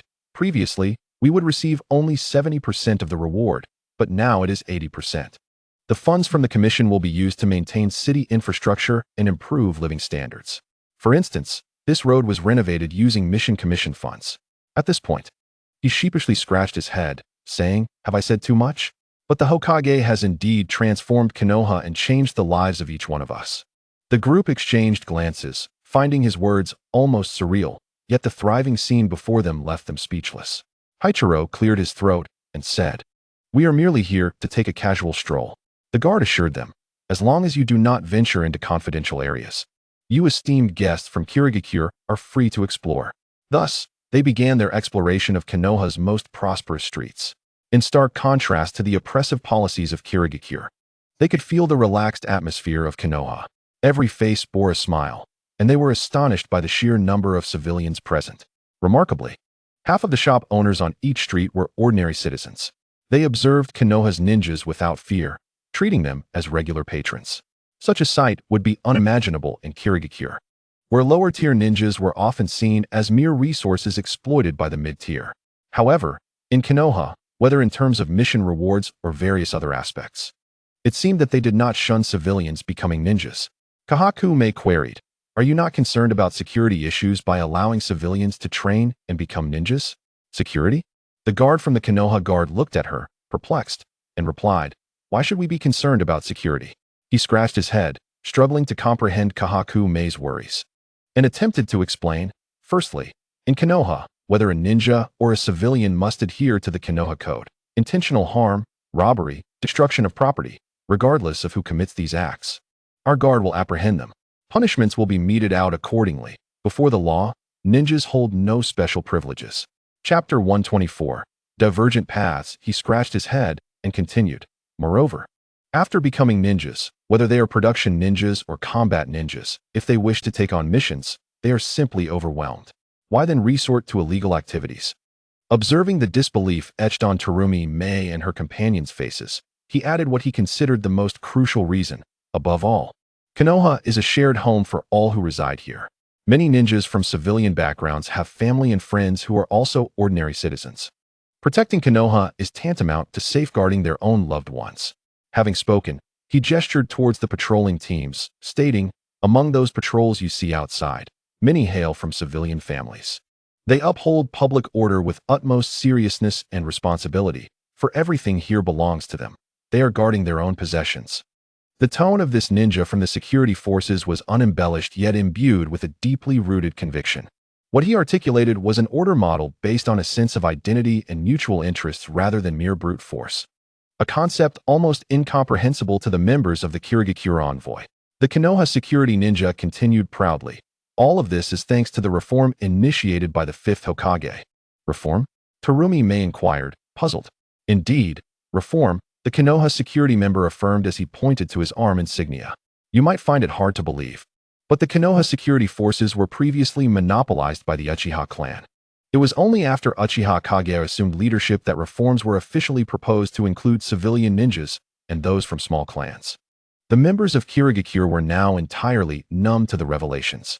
Meanwhile, Terumi Mei's curiosity about Uchiha Kage, the 5th Hokage, deepened.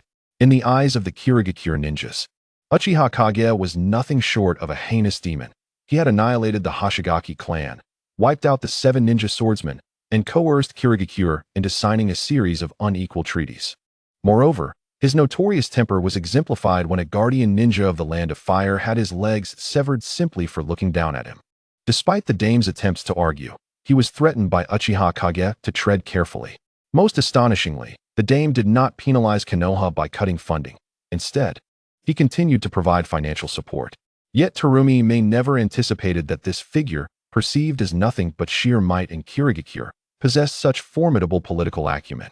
She realized that her previous perspective had been ensnared within Kirigakure's framework of maintaining stability through fear and oppression. Konoha, on the other hand, had embarked on an entirely different path, fostering overall welfare and creating a sense of belonging to fundamentally dissolve the roots of unrest. This required not only immense strength as a backing, but also exceptional political wisdom, along with a leader like Uchiha Kage, who possessed both vision and resolve. Inwardly, Akatsuki Wenkaku was even more shaken. He understood better than the youth how arduous it was to establish such a system. It was akin to reshaping the foundational logic of the ninja villages. Gazuki Jinya opened his mouth, wishing to refute, but found himself at a loss. The prosperity and stability before them were tangible, and although the other's words sounded naive, they harmonized perfectly with the observable reality. Yukine Hikari, meanwhile, lowered her collar.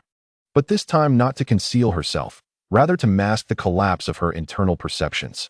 Filled with curiosity, the group continued their leisurely stroll down the streets.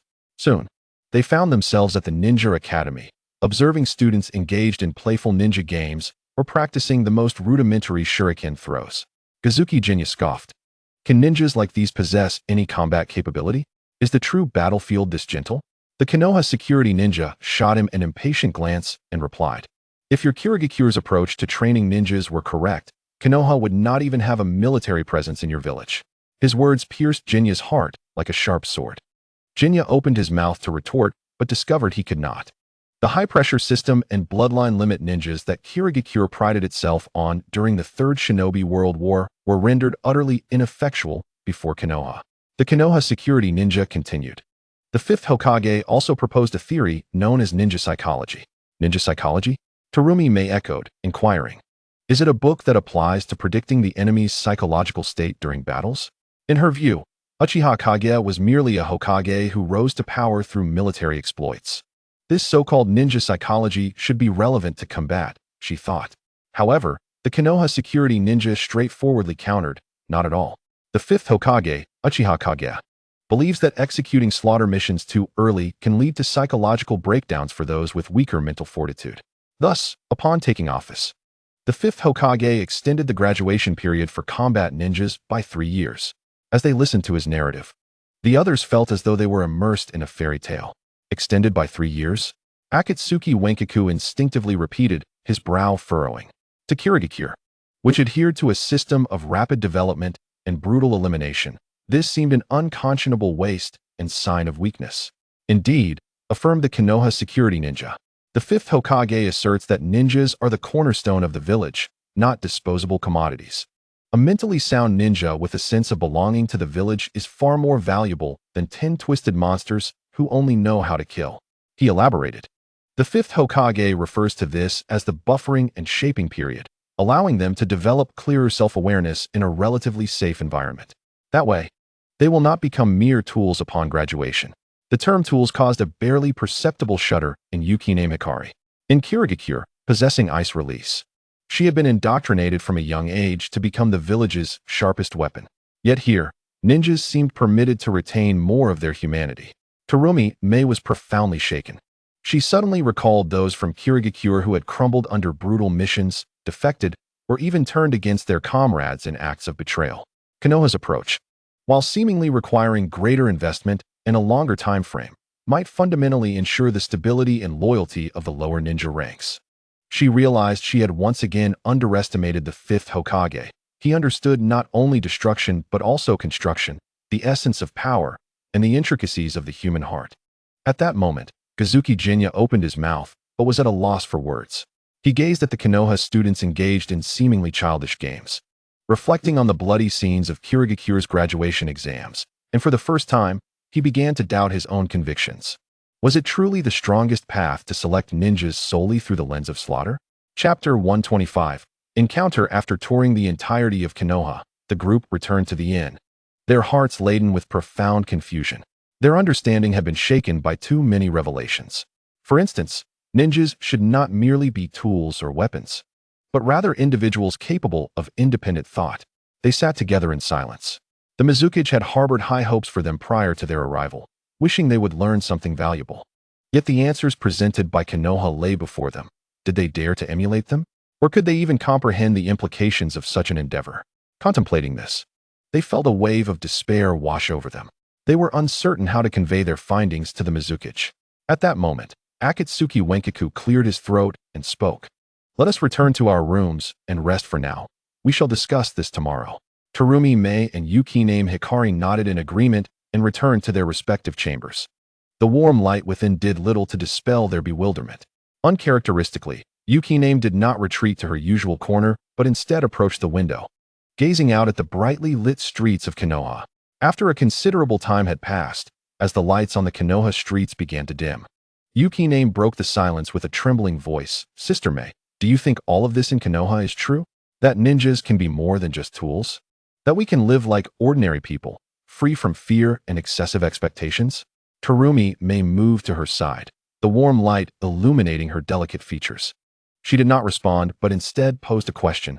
Hua, what do you think after what you saw today? Shui Minghua lowered her head and replied, it feels warm, yet accompanied by a sense of fear. Fear? Zhao Meiming looked at her in confusion and asked, why do you feel afraid? Shui Minghua responded, there is an illusion of a collapsing belief.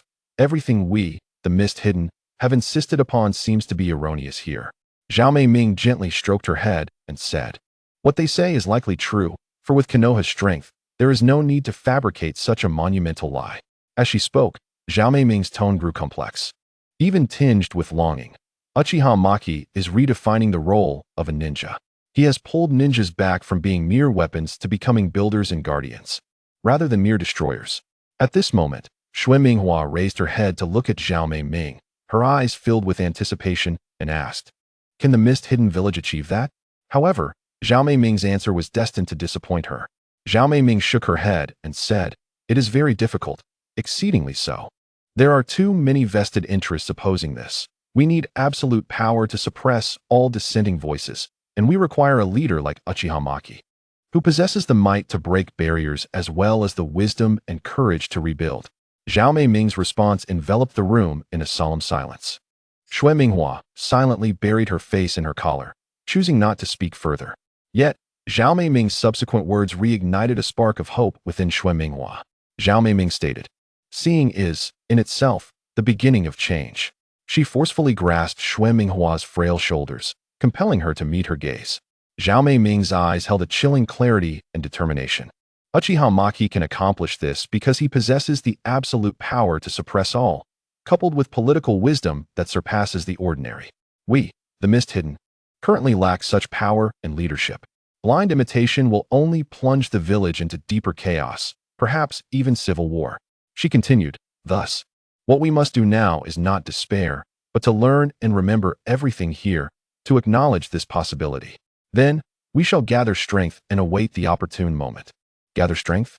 Shui Minghua murmured to herself. Indeed, Zhao Meiming nodded. Strength is not solely about ninjutsu and slaughter. Understanding the operational mechanisms of the village, uniting those who can be united, and discovering the path that will genuinely empower the Mist Hidden, that is strength.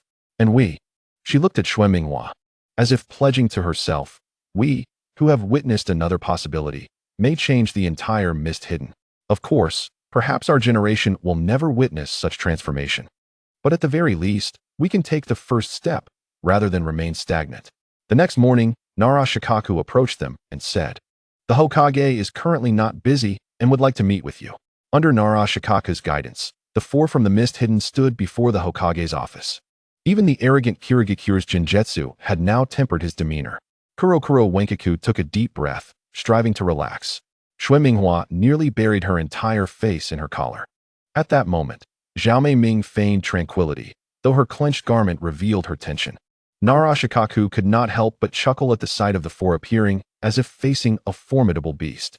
"Don't be nervous. The fifth Hokage is not a monster," he reassured them before knocking on the door. "Please enter."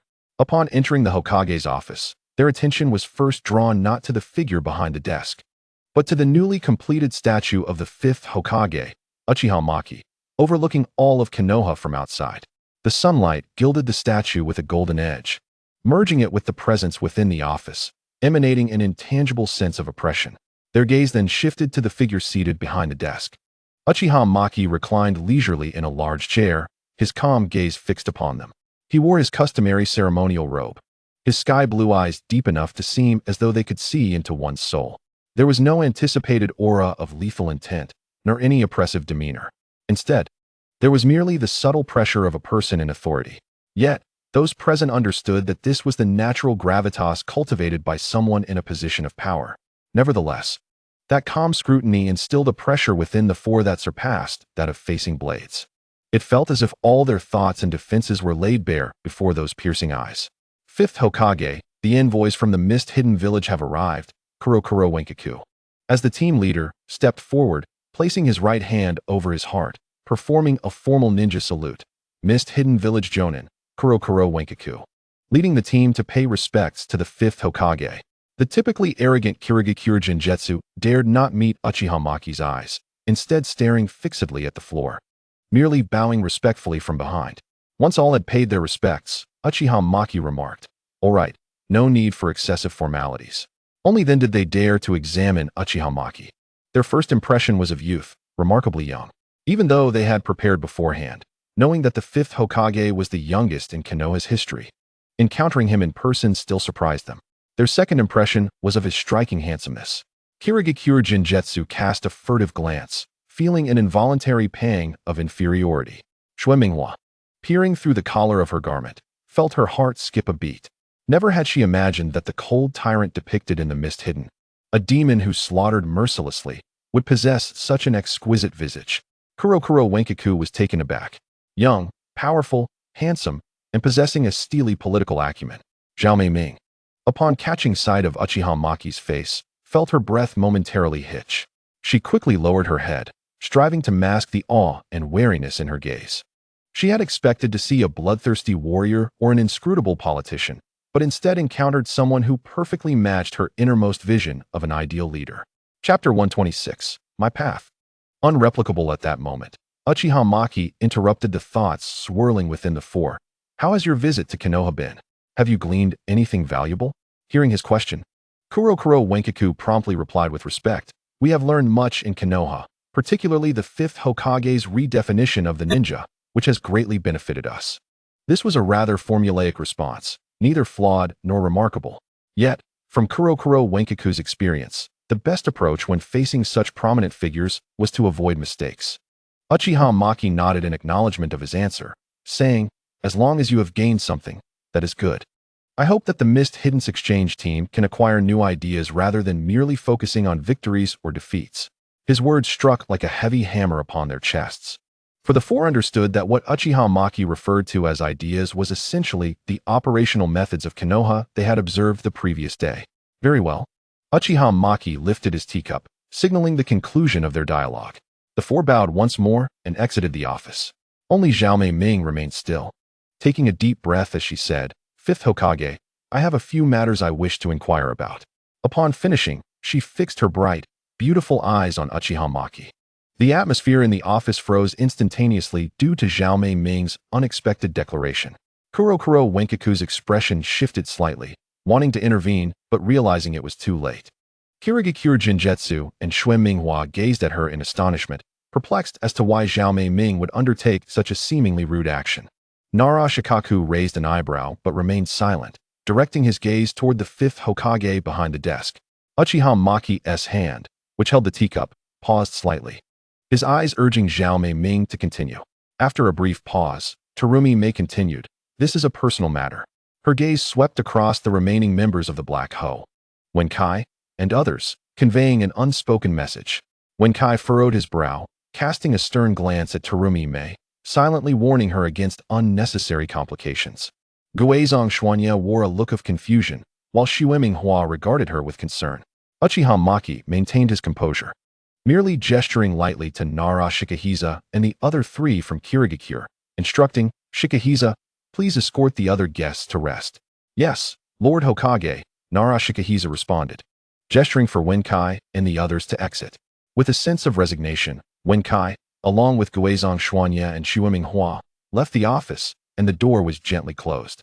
Within the Hokage's office, only Uchiha Maki and Terumi Mei remained. Uchiha Maki gestured for Terumi Mei to take a seat on the sofa. Gathering her thoughts, she finally voiced the question that had long weighed on her mind. "Fifth Hokage, you have implemented reforms in Konoha through your unparalleled strength and authority. Yet, in a place like my hometown, Kirigakure, where internal factions are intricate and resistance is formidable, and where one does not possess absolute strength like yours, what should someone like me do if I wish to change the status quo? Should I patiently await the right moment to gather strength? Or should I take a more proactive approach?" She fixed her eyes on Uchiha Maki, awaiting the answer from this man who had ascended to the pinnacle of the ninja world. However, Uchiha Maki's subsequent response left Terumi Mei taken aback. He shook his head and said, "I am uncertain, for you and I are not starting from the same point." Observing the confusion in Terumi Mei's eyes, Uchiha Maki continued, "My teacher was the 4th Hokage, Tsunade. My father is an elite Jonin, my mother a special Jonin, and my clan, the Uchiha, is the foremost clan in Konoha. Thus, from the moment of my birth, I was distinct from common ninja. My starting point is the endpoint for the majority of them." His tone was calm, as if stating a fact unrelated to himself. "While I do require strength and strategy to implement reforms, equally indispensable is the support of the Uchiha clan behind me. The political legacy left by my teacher and the intrinsic legitimacy conferred by the title of Hokage. I operate from a relatively stable platform, utilizing the power and resources at my disposal to reshape the rules." He gazed directly at Terumi Mei, his words like ice water, shattering her unrealistic fantasies. Uchiha Maki continued, "I must responsibly inform you that prior to becoming Hokage, I had already taken control of the Konoha Guard and managed the medical and military manufacturing sectors. And you, Miss Terumi Mei, what is your starting point in Kirigakure? Who supports you among the great clans? How many individuals wielding real power would be willing to follow you simply because of your ideals, even risking their lives and fortunes?" Each question struck at the core of Terumi Mei's spirit. She realized that her considerations for reform were more about longing for results, unconsciously overlooking the substantial foundation Uchiha Maki had built to achieve them. Thus, Uchiha Maki summarized, "You asked me how to proceed? My path cannot be replicated for you. For you and I do not stand on equal ground. My answers hold no practical reference for you. Terumi May felt a weight settle in her heart, a sense of powerlessness rising within her. Yet, just as her gaze began to dim, Uchiha Maki's tone shifted. However, reform is not confined to a single path. When top-down approaches fail, bottom-up strategies, or those from intermediate levels, can also create openings. The key lies in whether you can identify the most suitable and currently vulnerable nodes for your circumstances. Upon finishing, Uchiha Maki lifted his teacup once more, signaling that their conversation had indeed reached its conclusion. I can say no more. The rest you must contemplate and pursue on your own. Terumi May felt a moment of disorientation. Uchiha Maki's words had brutally torn apart her idealistic vision of reform, yet they also illuminated a viable path. This path might be fraught with thorns, yet it was also filled with hope. She felt as though she understood Uchiha Maki more deeply now. He was not merely a brute force imposing his will, nor a dreamer espousing lofty ideals. He was a true realist. His success was a confluence of talent, strength, background, and fortune, nearly impossible to replicate. Chapter 127. It won't work. Terumi May stood, bowing deeply to Uchiha Maki. This bow was far more heartfelt than her previous gestures of respect. This time, she genuinely respected Uchiha Maki. As the Hokage of Konoha, he not only shared his insights without reservation in response to inquiries from young ninjas of other villages, but also patiently offered guidance and provided a feasible plan for her implementation. How could she not respect such a person? Uchiha Maki then addressed Terumi May, saying, "If you truly wish to change the Mizukage, first become the Mizukage." Terumi May nodded solemnly and replied, "I have one more personal question, unrelated to the village." Uchiha Maki sighed slightly, but nonetheless said, "Go ahead." Terumi May, with anticipation, inquired, "May I ask about your romantic issues, Fifth Hokage?" Though it was rather bold, Terumi May was genuinely curious about this matter. Upon hearing her question, Uchiha Maki's expression darkened. He waved dismissively, saying, "It's already settled. You need not concern yourself." Terumi May's expression fell slightly, and after offering her farewells, she exited the office. Upon her exit, an Umbu member guided her to a designated resting area for the four of them.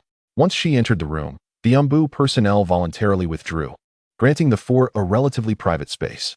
Wenkai, suppressing his dissatisfaction, looked at Terumi May and asked, "Why were you so reckless, Terumi May?" Thankfully, the fifth Hokage exhibited a gentler demeanor today. Otherwise, you would have faced consequences. The Shimura clan, Mito clan, and Kintorai clan chimed in, "Absolutely." Uchiha Maki's temperament is indeed remarkably mild, to the point of perplexity. Hearing Wenkai's somewhat reproachful tone, Terumi May recognized his concern for her. She smiled and reassured him.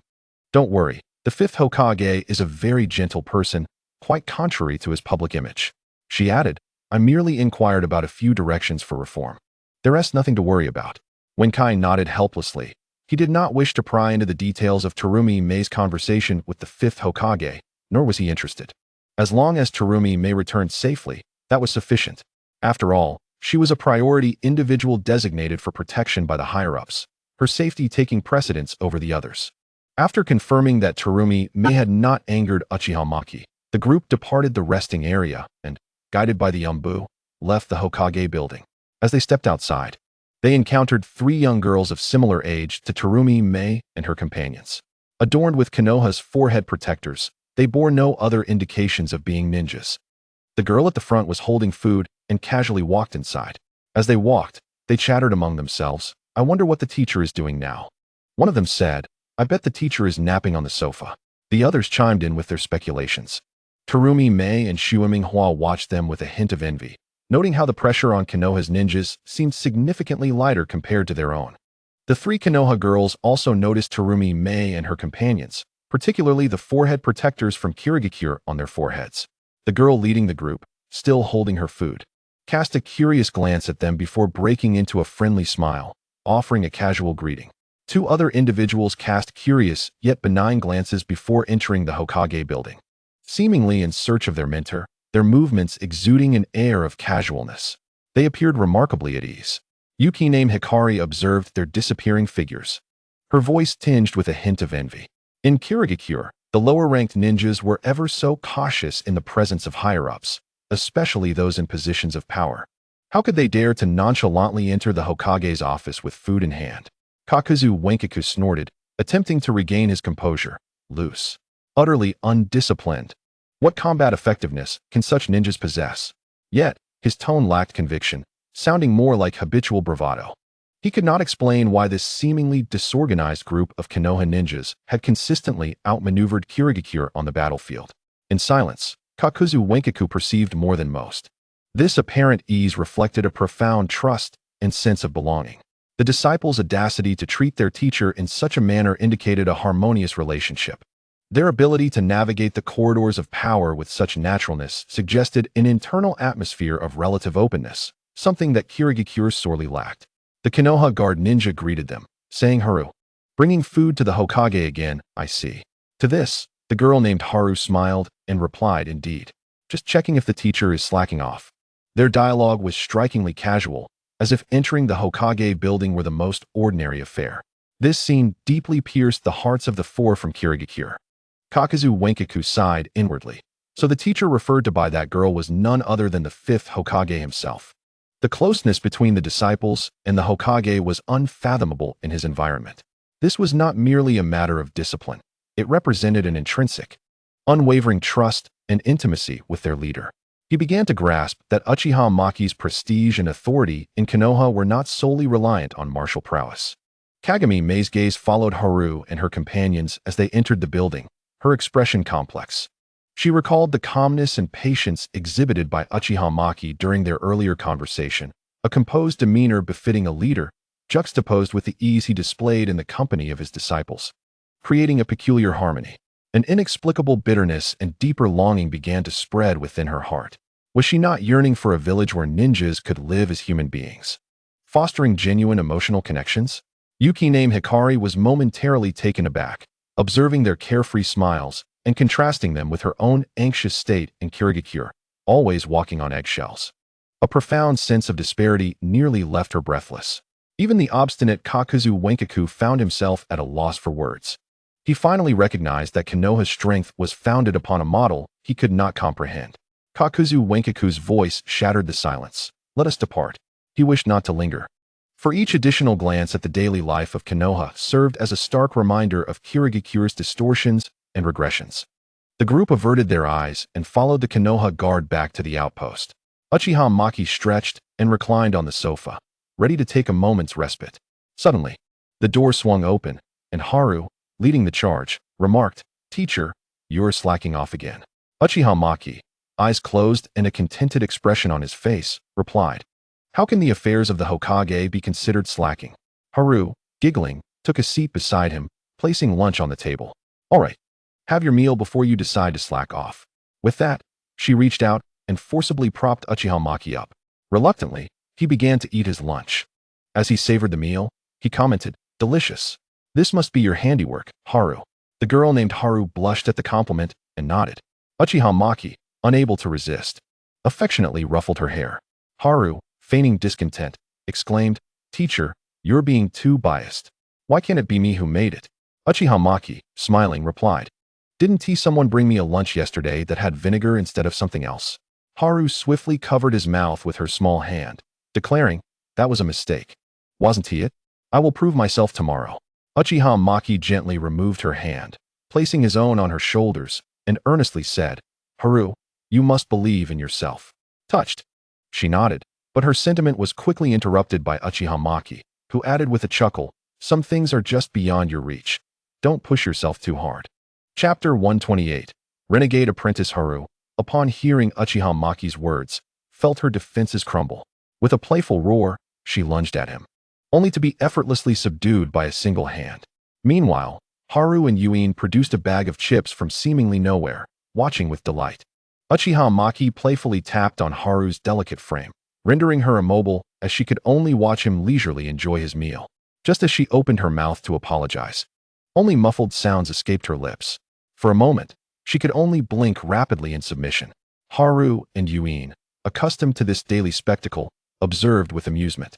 Finally, after finishing his meal, Uchiha Maki gazed at Haru with a smirk. She frantically rolled her eyes, signaling her acknowledgement of wrongdoing. He lightly tapped her again, and she finally regained her composure. Haru then rubbed her hands together and approached Uchiha Maki from behind, inquiring, "Teacher, How exactly do you perform that technique? While extending her small hands to massage his shoulders, Yuin and Haru gazed on with curiosity. Uchiha Maki offered no response, merely closing his eyes to savor the massage, urging her to apply more pressure. Gritting her teeth, she pressed firmly. After a while, he finally spoke. Chakra flows through our body's meridian system, like rivers coursing through the earth. Ordinary attacks affect muscles and bones. However, that technique, just now, his gaze swept over his three disciples. The key lies in perception and interference. Seeing their bewildered expressions, Uchiha Maki shook his head in resignation. Forget it. Why burden you with all this? Let me just tell you the methods directly. He proceeded to impart some techniques to them.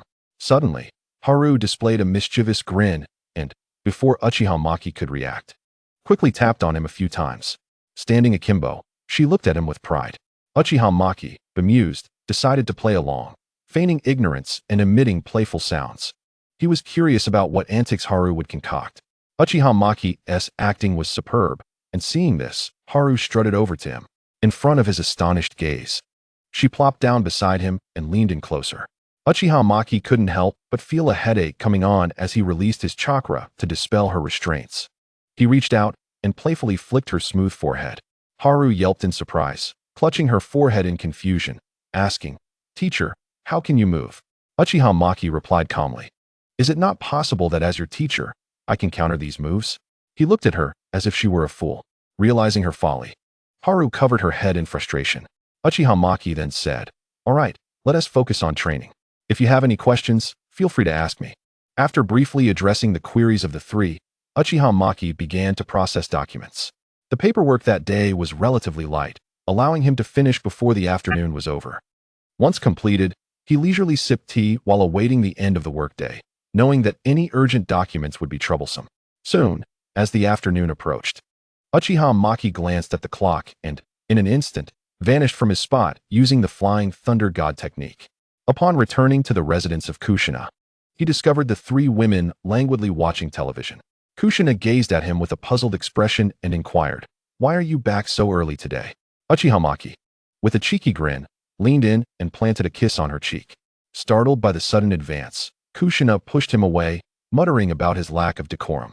Undeterred, Uchiha Maki nestled between Konan and Mikoto, wrapping his arms around them both. Konan obediently leaned into his embrace, allowing his hands to wander restlessly. Mikoto cast him a resigned glance but permitted his antics. Uchiha Maki reveled in the moment, exuding the air of a deposed monarch. At that moment, Kushina emerged from the kitchen, calling out, "All right, Konan and Mikoto, come help me in the kitchen." Reluctantly, Mikoto and Konan rose from their seats, exchanging glances with Uchiha Maki as they stood. Observing this, Konan playfully perched herself on Uchiha Maki's lap, wrapping her arms around his neck and planting a quick peck on his cheek. This act restored a smile to Uchiha Maki's face. Konan then gracefully dismounted, and together with Mikoto, they entered the kitchen. Soon, the sounds of their chatter and light laughter filled the air. Uchiha Maki lounged comfortably on the sofa, akin to a despondent fish out of water, yet his gaze was irresistibly drawn to the bustling figures in the kitchen. This scene alleviated the weariness of his daytime governance. After a while, he sauntered to the kitchen doorway, leaning against the frame and observing the lively scene inside, chuckling. "Need any assistance, esteemed chefs?" Kushina, without turning, waved her spatula dismissively. Out. Don't create chaos here." A sumptuous dinner was soon laid out on the table, and the four gathered together, engaging in casual conversation about the day's trivialities. Uchiha Maki recounted amusing anecdotes from the day, particularly about some intriguing youngsters from the Hidden Mist, especially a girl named Terumi Mei, who posed some thought-provoking questions. Oh, the three women perked up, their curiosity piqued. Uchiha Maki briefly mentioned Terumi Mei's inquiries regarding paths of reform, omitting any personal matters. Upon hearing this, Kushina remarked, "It seems not all of the Hidden Mist is stubborn. That young girl might indeed be capable of enacting change in the future." However, the discussion did not delve deeply into this topic, and they soon resumed their usual banter. After dinner, they tidied the table, and Uchiha Maki gently wrapped his arms around Kushina, inhaling her comforting fragrance. Kushina attempted to wriggle free, but her strength was no match for his, and she ultimately relented. Meanwhile, Konan, seated on the sofa indulging in fruit, suggested, "Kushina, The backyard just had a pool built. Should we go? Upon hearing this, Uchiha Maki's eyes sparkled with excitement as he eagerly nodded, imagining the three women in swimsuits. Kushina, noticing his eager demeanor, pinched his cheek playfully. In retaliation, Uchiha Maki leaned in and kissed her. With a resigned sigh, Kushina held him at bay, saying, all right, let us go change. No more fooling around. At last, Uchiha Maki ceased his playful retaliation. Kushina adjusted her somewhat disheveled attire and followed Konin and Mikoto to their room to change. Uchiha Maki, in turn, swiftly donned his swimwear and made his way to the backyard pool, awaiting their arrival. Shortly thereafter, the three emerged in their swimsuits, and Uchiha Maki was momentarily taken aback by their appearance. The trio, however, deliberately entered the water opposite him, engrossed in their own laughter and chatter. Uchiha Maki felt a stir of mischief rise within him as he attempted to catch their attention with his voice. Despite his coughs and splashes, they seemed to have conspired against him, ignoring his efforts. With a smirk, he took a deep breath and submerged, leaving behind a trail of bubbles. Soon, he stealthily approached them, wrapping his arms around one of the girl's waists and lifting her effortlessly. At that moment, Kushina, engaged in conversation with Konin and Mikoto, felt an unexpected disturbance beneath the water, prompting her to gasp and splash around. Uchiha Maki emerged, holding Kushina in his embrace. Her cheeks flushed from the sudden encounter. She playfully swatted at his shoulder, exclaiming, "You scared me." Konin, observing the scene, teased, "Maki, your ambush skills have certainly improved." Uchiha Maki, still holding onto Kushina, wore a triumphant grin. Naturally, someone had to break your isolation. Kushina, caught in his embrace, felt her face heat up, and though she wished to push him away, his grip was steadfast. With a slightly dazed gaze, she looked at Uchiha Maki and murmured, "You little troublemaker." He chuckled with satisfaction. Releasing her once he noticed her flustered expression, Kushina promptly distanced herself, casting him a disapproving glance while splashing water on her face to cool her flushed cheeks. Seeing this, Konin swam over to Uchiha Maki like a mermaid, commenting, "Maki, you seem a bit chilly." He grinned, "Is that so? Let me warm you up." He then enveloped Konin in his arms while continuing to jest with Mikoto. After a while, Uchiha Maki shot a disapproving look at Konin, who wore a smug expression, akin to a fox that had raided the henhouse. As night fell, they all felt the water gradually cooling, prompting them to leave the pool and prepare for rest.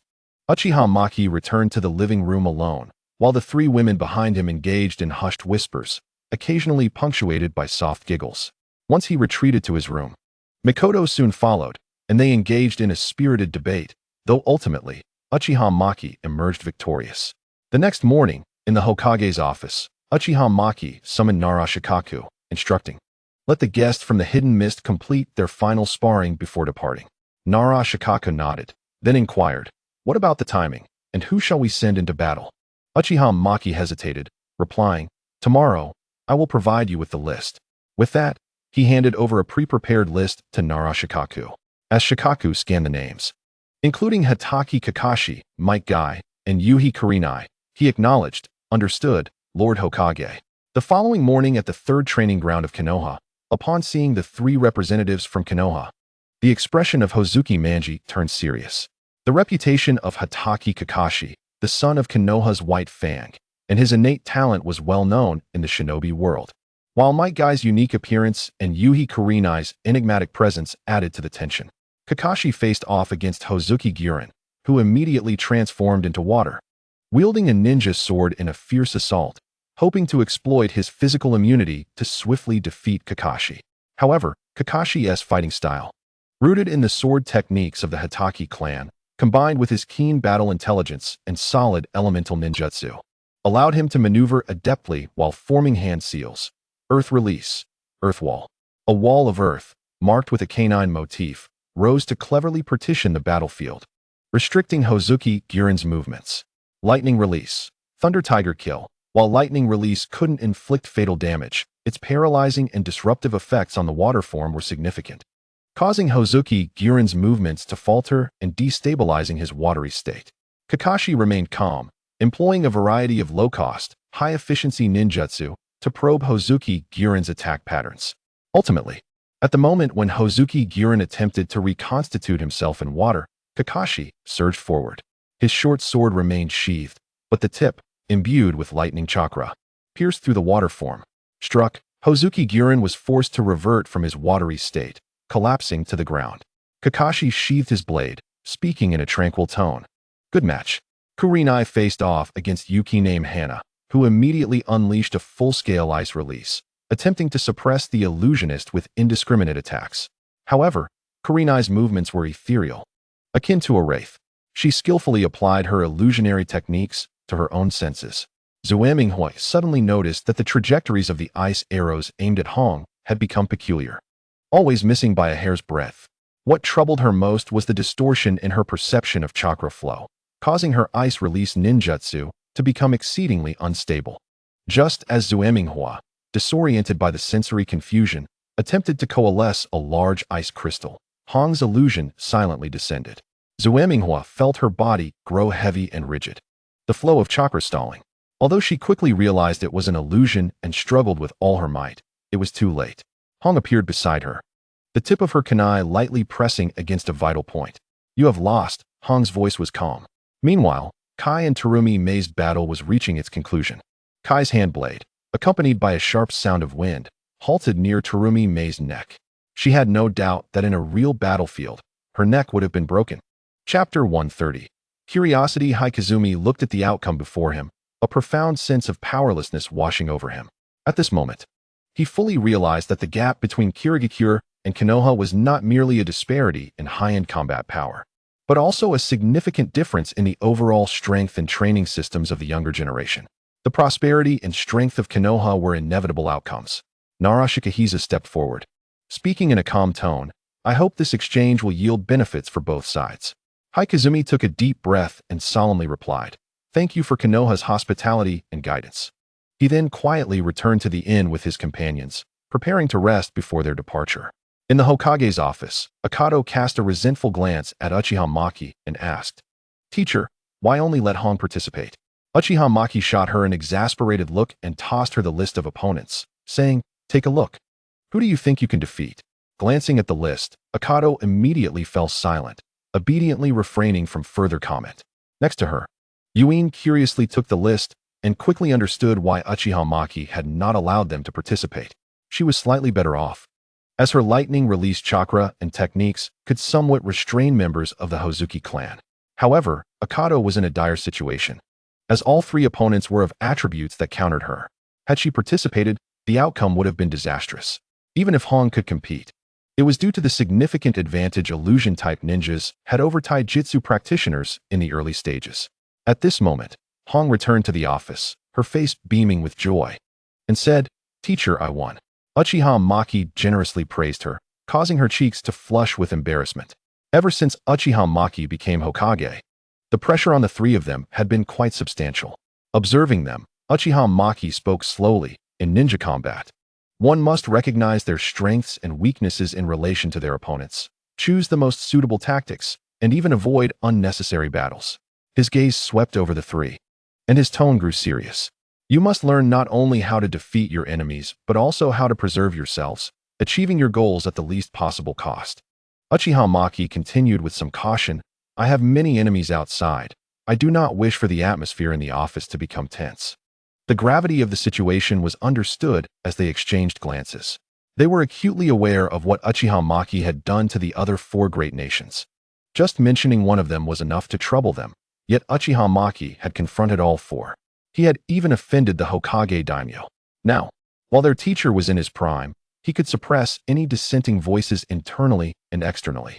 But what would happen in 10, 20, or 30 years when his peak had passed? Time is ultimately an adversary, and Uchiha Maki's deterrent power would wane with it.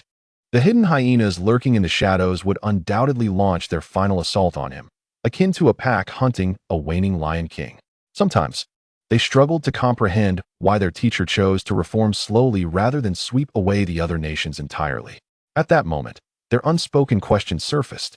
Upon hearing his disciples voice their deeply buried doubts, Uchiha Maki was not surprised. He gestured for them to sit while he moved to the window, gazing down at the thriving Konoha village. Instead of answering directly, he posed a question. What do you think a ninja is? Akado quickly answered, someone who uses chakra. Yuin added, a warrior who protects the village. After some thought, Akado concluded, an entity that possesses power and wields it. Uchiha Maki nodded, then shook his head, stating, "You are all correct, but not entirely. A ninja is fundamentally a profession, a vast group that survives through tasks." His gaze deepened as if piercing through time, reflecting on the first Hokage's struggles. The first Hokage possessed the strength to pacify chaos and conquer the four nations. Why did he not do so? Because he recognized a more profound issue.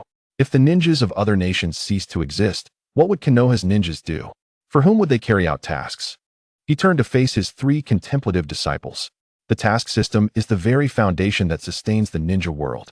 Lords, nobles, merchants, and even commoners issue tasks and provide compensation. Ninjas complete these tasks to earn their rewards, which in turn sustains the village, nurtures the next generation, and develops ninjutsu. This is a fragile cycle. Moreover, ninjas do not engage in production. If I were to use force to obliterate the other four nations and their ninja villages, Uchiha Maki continued, in the short term, Konoha might seem to gain absolute hegemony. But then what?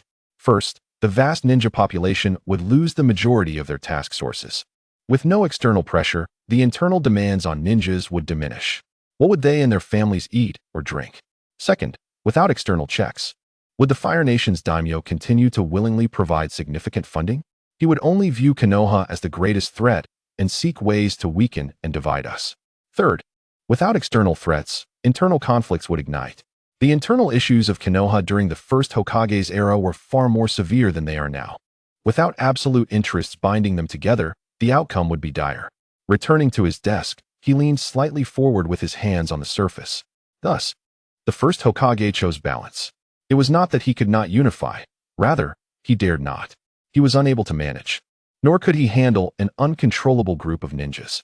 Uchiha Maki stated, "My choice for reform is predicated upon not completely shattering this balance.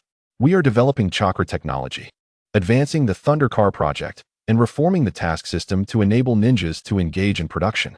All of this is to carve out a new path. We must transform ninjas from mere tools into builders and creators." Finally, Uchiha Maki looked at them and asked, "Do you understand now?" Akado was the first to speak. "Teacher means that once the other four nations are destroyed, our Konoha ninjas will have nothing to eat." Uchiha Maki shook his head, correcting her. "Not that there is no food, but that the food will diminish." At this moment, Yuin chimed in. "Once the external pressure is removed, the Fire Nation's daimyo will not continue to provide funding, even if he quarreled with you, teacher." Akado further added, "Moreover, as resources dwindle, internal conflicts within Konoha will escalate." Uchiha Maki regarded the three with satisfaction, nodding before saying, "Now, it is time to train or rest as needed." As he watched them leave, he rubbed his temples and leaned back in his chair, gazing at the ceiling. Uchiha Maki suddenly wondered what the first Hokage's true thoughts were back then. Did he genuinely think as he had just stated, or was it something else altogether? Chapter 131. Farewell. If the first Hokage truly held such thoughts, then Uchiha Maki could only conclude that this esteemed figure was indeed an idealist.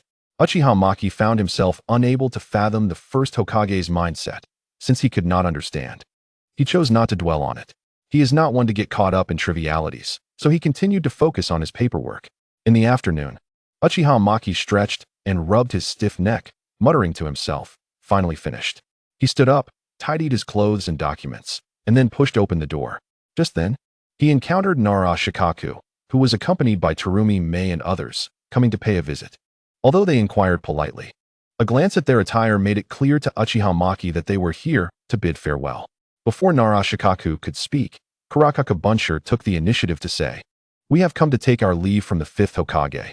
Uchiha Maki nodded and turned to Nara Shikaku, saying, "Please arrange for a team of Umbu to escort our guests from the mist." Nara Shikaku nodded in response and called upon an Umbu to explain the task.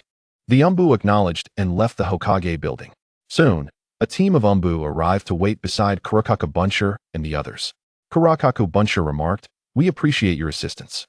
He then bowed to Uchiha Maki before departing. He understood that Uchiha Maki's decision to send Umbu for their escort was not out of goodwill, but rather a means to avoid responsibility. After watching the four leave, Uchiha Maki turned to Nara Shikaku and said, "If there is nothing else, I shall take my leave." Nara Shikaku cleared his throat and said, "Hokage-sama, The daimyo of the Bear Country wishes to visit Konoha personally. Uchiha Maki raised an eyebrow and inquired, "The daimyo of the Bear Country? What is the purpose of his visit?" Narashikaku shook his head and handed him a letter. However, his demeanor remained friendly, specifically asking if the Hokage had time, as this was a personal letter from the daimyo of the Bear Country, who had instructed that it be opened by the Hokage. Uchiha Maki took the letter, opened it, and scanned its contents. The message was straightforward, consisting of casual pleasantries, and concluded with the stated intent of the visit.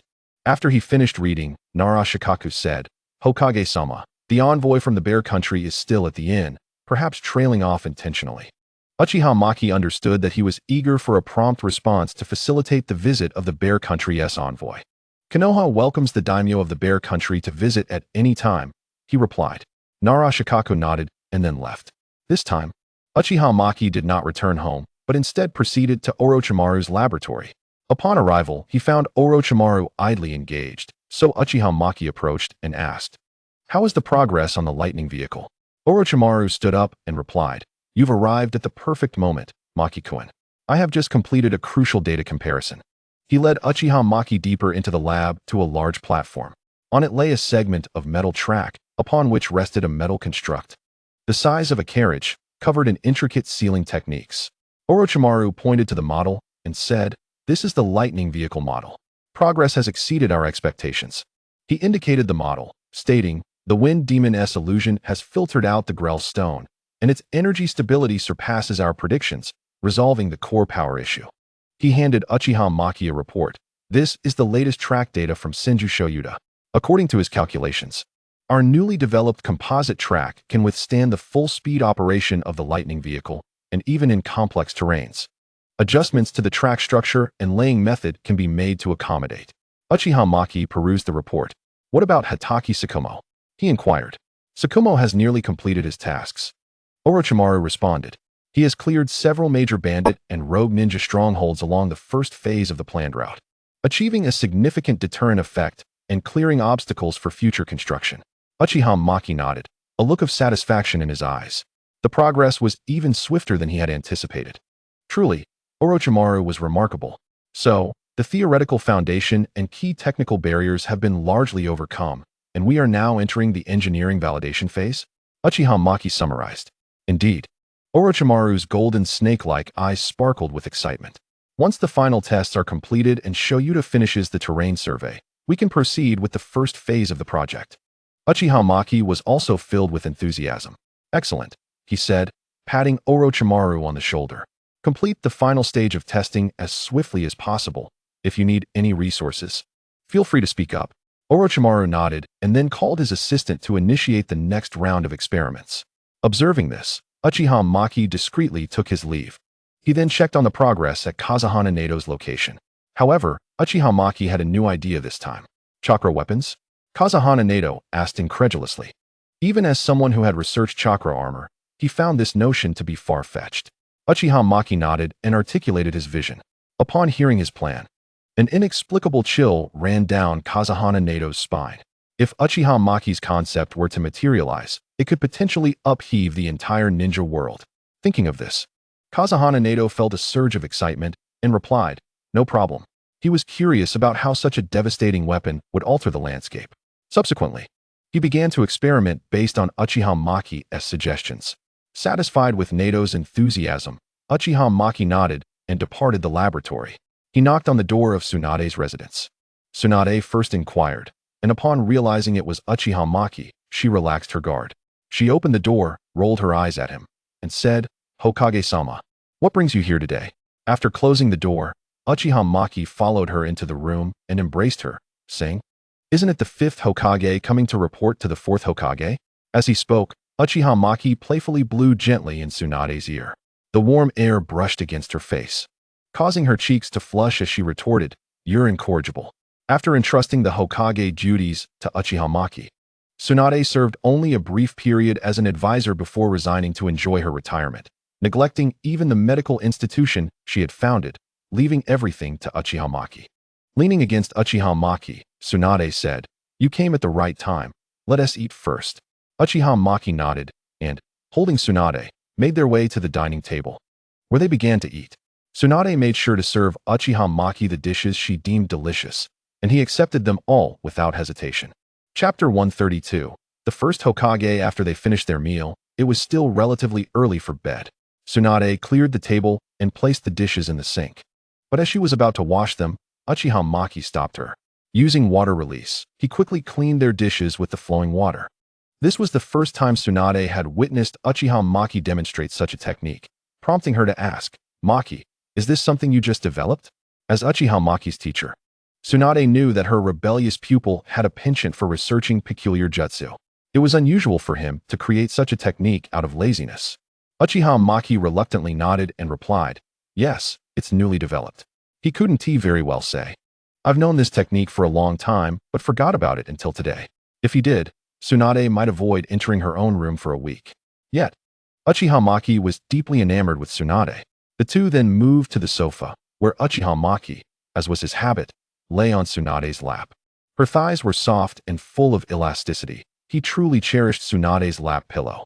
Seeing Uchiha Maki settle so naturally, Tsunade chided, "You've really gotten used to this, haven't you?"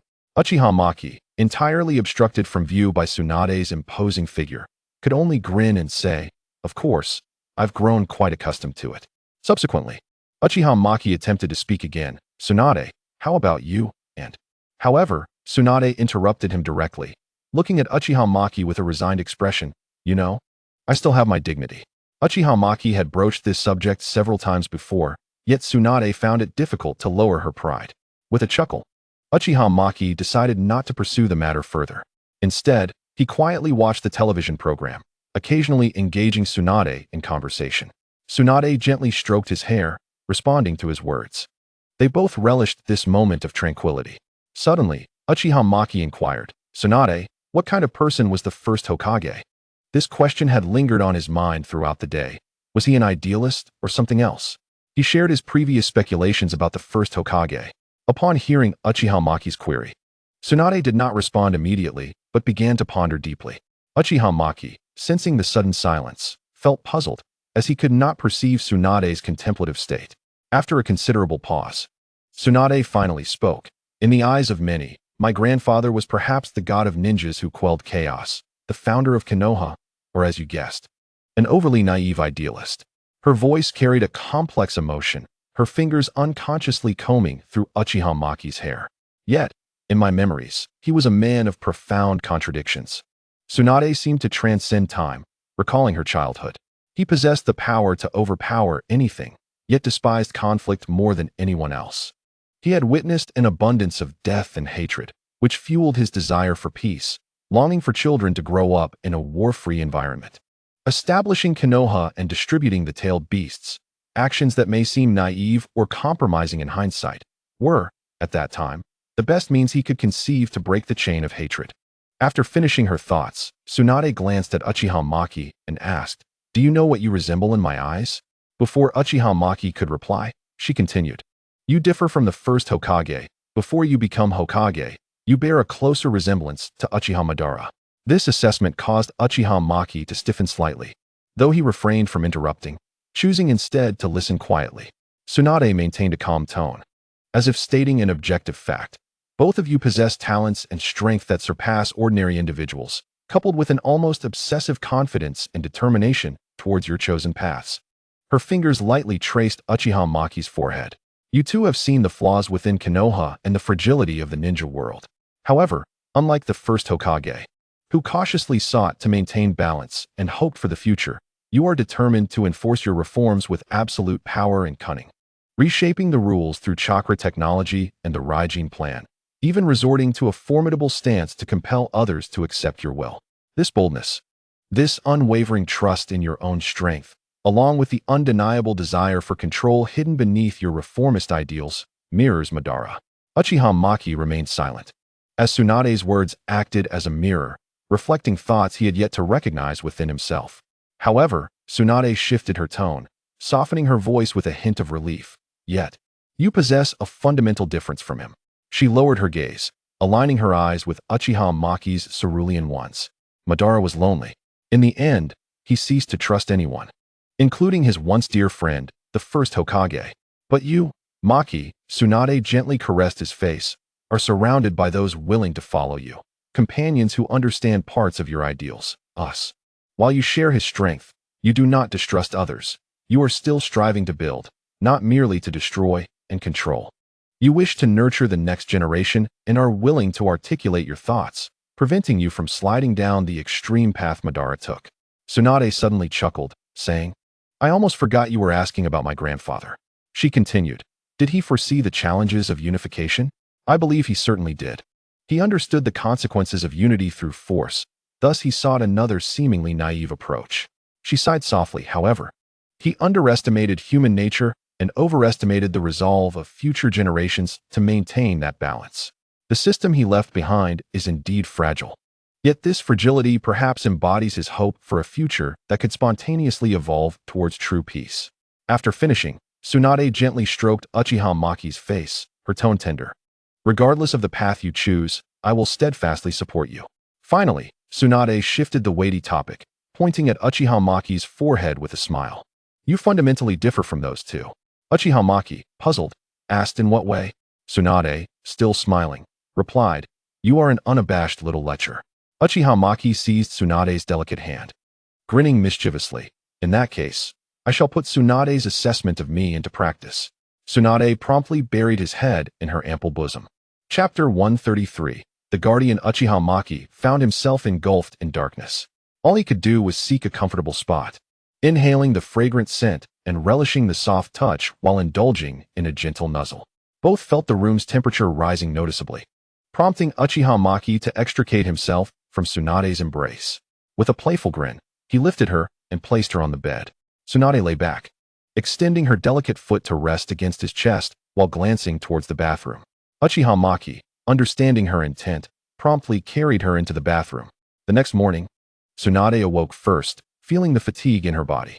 Looking down at Uchiha Maki nestled against her chest, she sighed in resignation, reaching out to pinch his ear, teasing, you little rascal. Uchiha Maki stirred awake, his expression one of confusion as he asked, Tsunade, what's wrong? Tsunade lightly caressed his face, saying, I was just saying you're a wolf cub who can't get enough to eat. Uchiha Maki grasped her hand tightly and declared, then this wolf cub shall. Tsunade playfully pinched his cheek and then flicked his forehead lightly. Startled, Uchiha Maki winced. At that moment, Tsunade placed the alarm clock before him, stating, aren't you going to check what time it is? It was then that Uchiha Maki realized it was already 9 in the morning. Tsunade's voice reached his ears again. My Hokage, it's time to get up and work. After dressing, Uchiha Maki vanished from Tsunade's sight using the flying thunder god technique. Tsunade watched him disappear, muttering to herself, how can this guy be so full of energy? Uchiha Maki only visited her a couple of times a week. Tsunade was aware of Kushina and the others' existence, though they were oblivious to her presence. As an elder, she found it hard to lower her pride before Kushina. Shaking her head, she decided not to dwell on it, and instead to enjoy her retirement. After all, Uchiha Maki had kept her up late the previous night, and she couldn't fathom where he found all that energy. Thus, Tsunade closed her eyes, preparing to drift back to sleep. Meanwhile, Uchiha Maki sat in his office. Boredom etched across his face as he lounged in his chair. Recently, there had not been an abundance of paperwork, and he absent-mindedly twirled a pen between his fingers. Just then, a knock echoed from outside, prompting Uchiha Maki to call, come in. Nara Shikaku entered, stating, Hokage-sama. The daimyo of the Bear Country will arrive at the border of the Land of Fire the day after tomorrow. Uchiha Maki nodded at this news, then instructed, call for Namake's Minato and his Team 7. Nara Shikaku nodded and left promptly. Soon, Namake's Minato arrived with Team 7. Hokage-sama, I heard you called for me. Uchiha Maki nodded and then handed over the task documents, adding that there would be others to assist him later. Kakashi and Rin also looked at Minato, hoping for an explanation. Minato deliberately shifted the topic, instructing them to prepare supplies for over 5 days, readying for a prolonged stay outside. Obito's eyes brightened with excitement as he exclaimed that he could hardly wait for the field mission. Minato did not respond directly, but asked them to gather later that afternoon. Uchiha Maki then sought out Hinata Hayashi, informing him to cooperate with Minato's actions. As afternoon arrived, Minato met with Hayashi, and after a brief exchange of pleasantries, they entered the office. Uchiha Maki had been waiting for some time and was the first to speak. In addition to you, Two Umbu teams will assist you in executing the escort mission. Are there any other questions? The two exchanged glances and replied in unison, no. Once the Umbu teams arrived, they departed from the Hokage building. Meanwhile, Obito was brimming with anticipation for the upcoming mission. Kakashi, wearing his mask, lazily observed the interactions, while Rin stood quietly between the two, trying to mitigate their habitual bickering. Before they set out, Minato glanced at Team 7 one last time, asking if their gear was prepared. They nodded affirmatively. With a satisfied expression, Minato declared, "Very well, Team 7, let us embark." Oh, Obito was the first to respond, his spirit invigorated. Kakashi closed his book and tucked it away, while Rin nodded, ensuring her medical supplies were in order. The group, accompanied by the Umbu, arrived at the border of the Land of Fire the following day. At a makeshift concealed camp at the border, Minato gathered Team 7, Hayashi, and the leaders of the two Umbu teams to outline the mission. He pointed to the rendezvous point on the map. Our task is to escort the daimyo of the Land of Bear safely to Konoha. According to intelligence, the daimyo is expected to arrive at noon tomorrow. He turned to Hayashi, saying, "Hayashi, from the moment we rendezvous tomorrow, I need you to keep your Byakugan activated for surveillance. You will be the eyes of the team." Hayashi nodded steadily. "Understood, leave it to me." Minato then addressed the two Umbu leaders. Umbu Team A, you are responsible for reconnaissance and clearing the path 1 kilometer ahead. Umbu Team B, you will provide security on the flanks and rear, establishing a cross-protective formation. The Umbu leaders acknowledged their orders with a soft yes. Minato's gaze then fell on his three disciples. You will stay close to the daimyo's carriage. Obito, Kakashi, you are in charge of close-range vigilance, ready to respond to any sudden situations. Rin, prepare for medical support. The three responded in unison, understood. Minato continued. We have meticulously planned our route to avoid complex terrains and hazardous areas. However, we must not let our guard down. Remember, the safety of the daimyo is paramount. In the event of any unforeseen circumstances, prioritizing the daimyo's protection is our foremost duty, and signals must be dispatched at the earliest opportunity. Everyone solemnly nodded before beginning to check their weapons and gear. The next day, they awaited the arrival of the daimyo of the Land of Bear at the designated location. As noon approached, a convoy appeared on the horizon, led by a grand carriage that came to a halt before them. A clear female voice emerged from the carriage. Are you the guards arranged by the 5th Hokage? Minato replied. Indeed, we are the team dispatched by the 5th Hokage to escort you. Inside the carriage, the daimyo of the Land of Bear remarked, I entrust this to you all. Minato nodded and assured her. We will do our utmost to uphold the trust placed in us by the 5th Hokage and the daimyo of the Land of Bear. Following the plan, Umbu Team A proceeded to scout ahead, while Team B secured the flanks and rear. Hayashi utilized his Byakugan for surveillance. Kakashi, Rin, and Obito conferred and decided to adjust the plan, with Rin personally accompanying the daimyo, while Kakashi and Obito provided exterior protection. Once Rin entered the carriage, she was momentarily taken aback by the striking appearance of the daimyo of the Land of Bear. Although she could discern from the voice that she was a beauty, it wasn't until she entered that she realized the daimyo was as formidable in presence as Lady Tsunade. Observing Rin's surprise, the daimyo smiled and gestured for her to sit, saying, What are you doing standing? Please, take a seat. Rin, recovering from her astonishment, expressed her gratitude and settled into the chair. The two began to converse within the carriage. The daimyo inquired, Is that chakra armor you're wearing a recent acquisition? Rin nodded and replied, Yes, it was procured for us by the Hokage not long ago. The daimyo then asked curiously, What kind of person is your Hokage? Noticing Rin's puzzled expression, she added with a smile, Don't misunderstand. If I recall correctly, your Hokage escorted me even before he became Hokage. A glimmer of nostalgia crossed her eyes as she continued, So, I'm just a bit curious about how he has changed since then and what he is like in the eyes of young ninjas like you.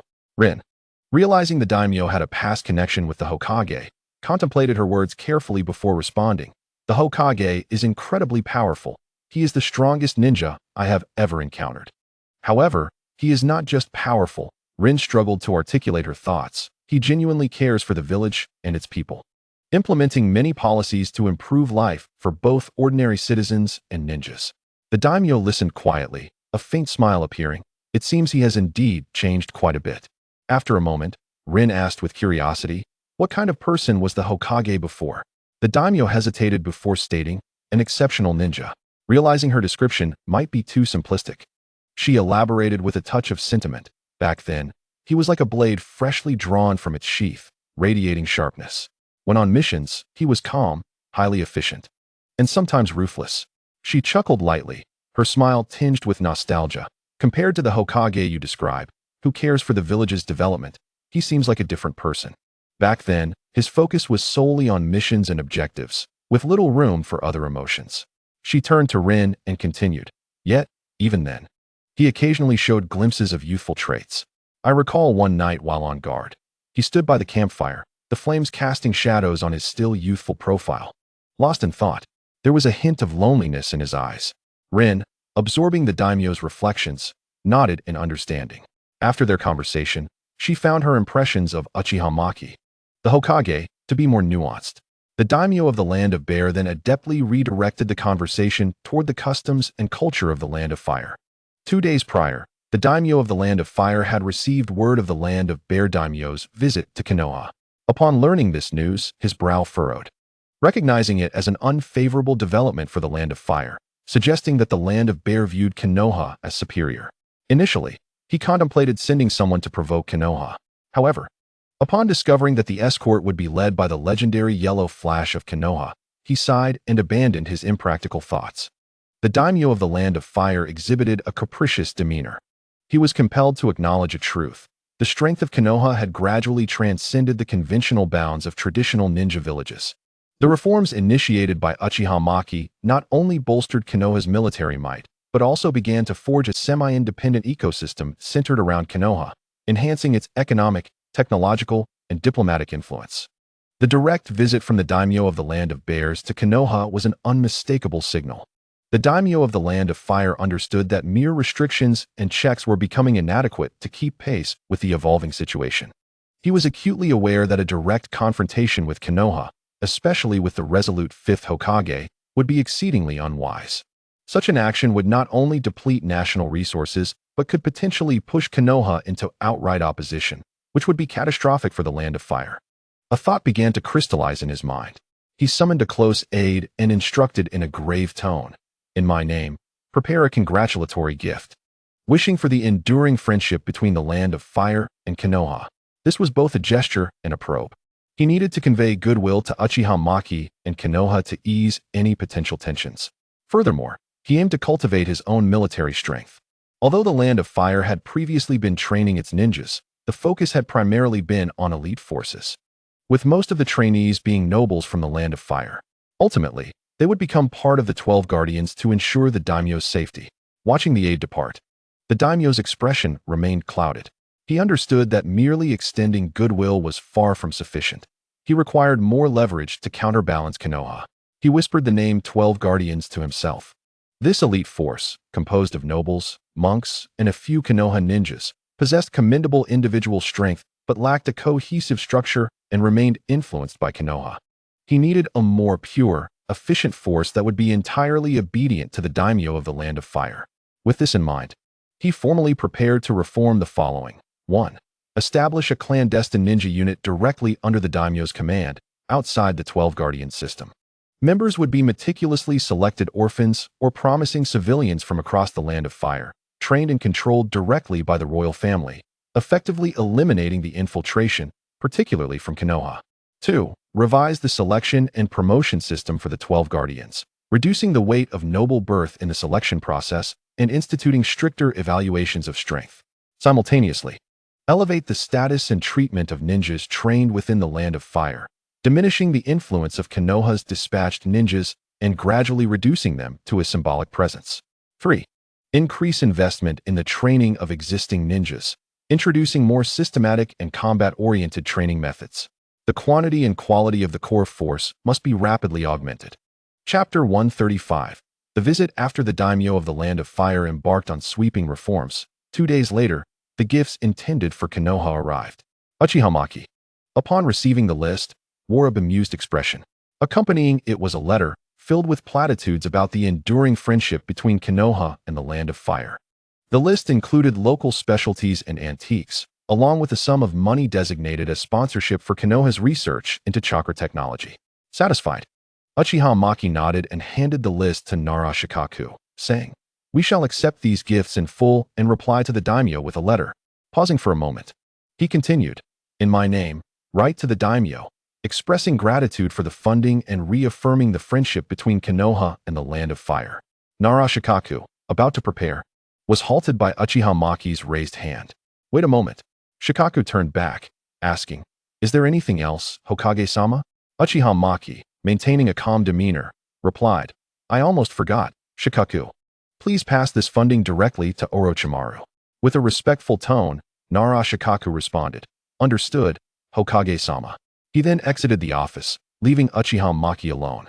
A wry smile crept onto his face. It seems the daimyo is quite anxious. At that moment, Uchiha Kid approached, buoyed by recent successes as Uchiha Maki's aide. Holding a document, he addressed Uchiha Maki, "Lord Maki, we have received intelligence from the black market." Uchiha Maki raised an eyebrow, intrigued, and accepted the document. It had been quite some time since any intelligence had emerged from the black market, suggesting that something significant was afoot. Upon opening the document, he was astonished to find information regarding the daimyo of the Land of Fire. As he perused the details, a smile tugged at the corners of his mouth. Clearly, the daimyo was in a state of urgency. The report detailed how the daimyo was selecting orphans and civilians from across the nation to arm his own forces, thereby strengthening the lower and middle tiers of his power. Reforms to the 12 Guardians were underway, aiming to reduce the number of Konoha ninjas and shift focus onto local temples and the nobility of the Land of Fire. The Land of Fire itself had also intensified the training of these ninjas, even inviting ninjas from other nations for guidance. This urgency was palpable, especially considering that the previous visit from the Land of Bears had been to the Land of Fire's daimyo rather than Konoha. The current visit was sending a clear message. In the eyes of the Land of Bears, Konoha held greater significance than the Land of Fire. With this in mind, Uchiha Maki instructed Uchiha Kid, "Continue to monitor the movements of the daimyo of the Land of Fire." The poor daimyo likely remains oblivious to the fact that his territory has been thoroughly infiltrated by Konoha. Having taken control of the black market, Uchiha Maki had been steadily penetrating the major nations to obtain first-hand information. However, recently, most had been rather compliant, unlike the daimyo of the Land of Fire, who had been anything but. As Uchiha Maki pondered, a member of the Umbu approached him and said, "Fifth Hokage, the daimyo of the Land of Bears has arrived." Uchiha Maki's eyes brightened slightly. "I shall personally welcome her. After all, she is the first daimyo to visit Konoha. We must accord her due respect."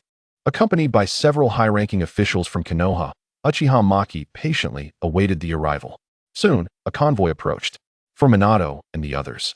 This escort was akin to an unearned S-rank mission, encountering no trouble along the way, which left Hyuga Hisashi, who had experienced the previous escort mission, somewhat astonished. Compared to the last experience, this one was remarkably smooth, almost to the point of incredulity. When the convoy halted before the Hokage Tower, Uchiha Maki greeted them with a perfectly poised smile, stepping forward to welcome the guests. The carriage door was respectfully opened by an attendant, and a woman of regal bearing gracefully descended. She appeared to be around 30, exuding the composure and authority of someone in a position of power. She regarded Uchiha Maki with a gentle smile and said, "Hokage-sama, it has been a while." Uchiha Maki felt a momentary daze upon seeing her.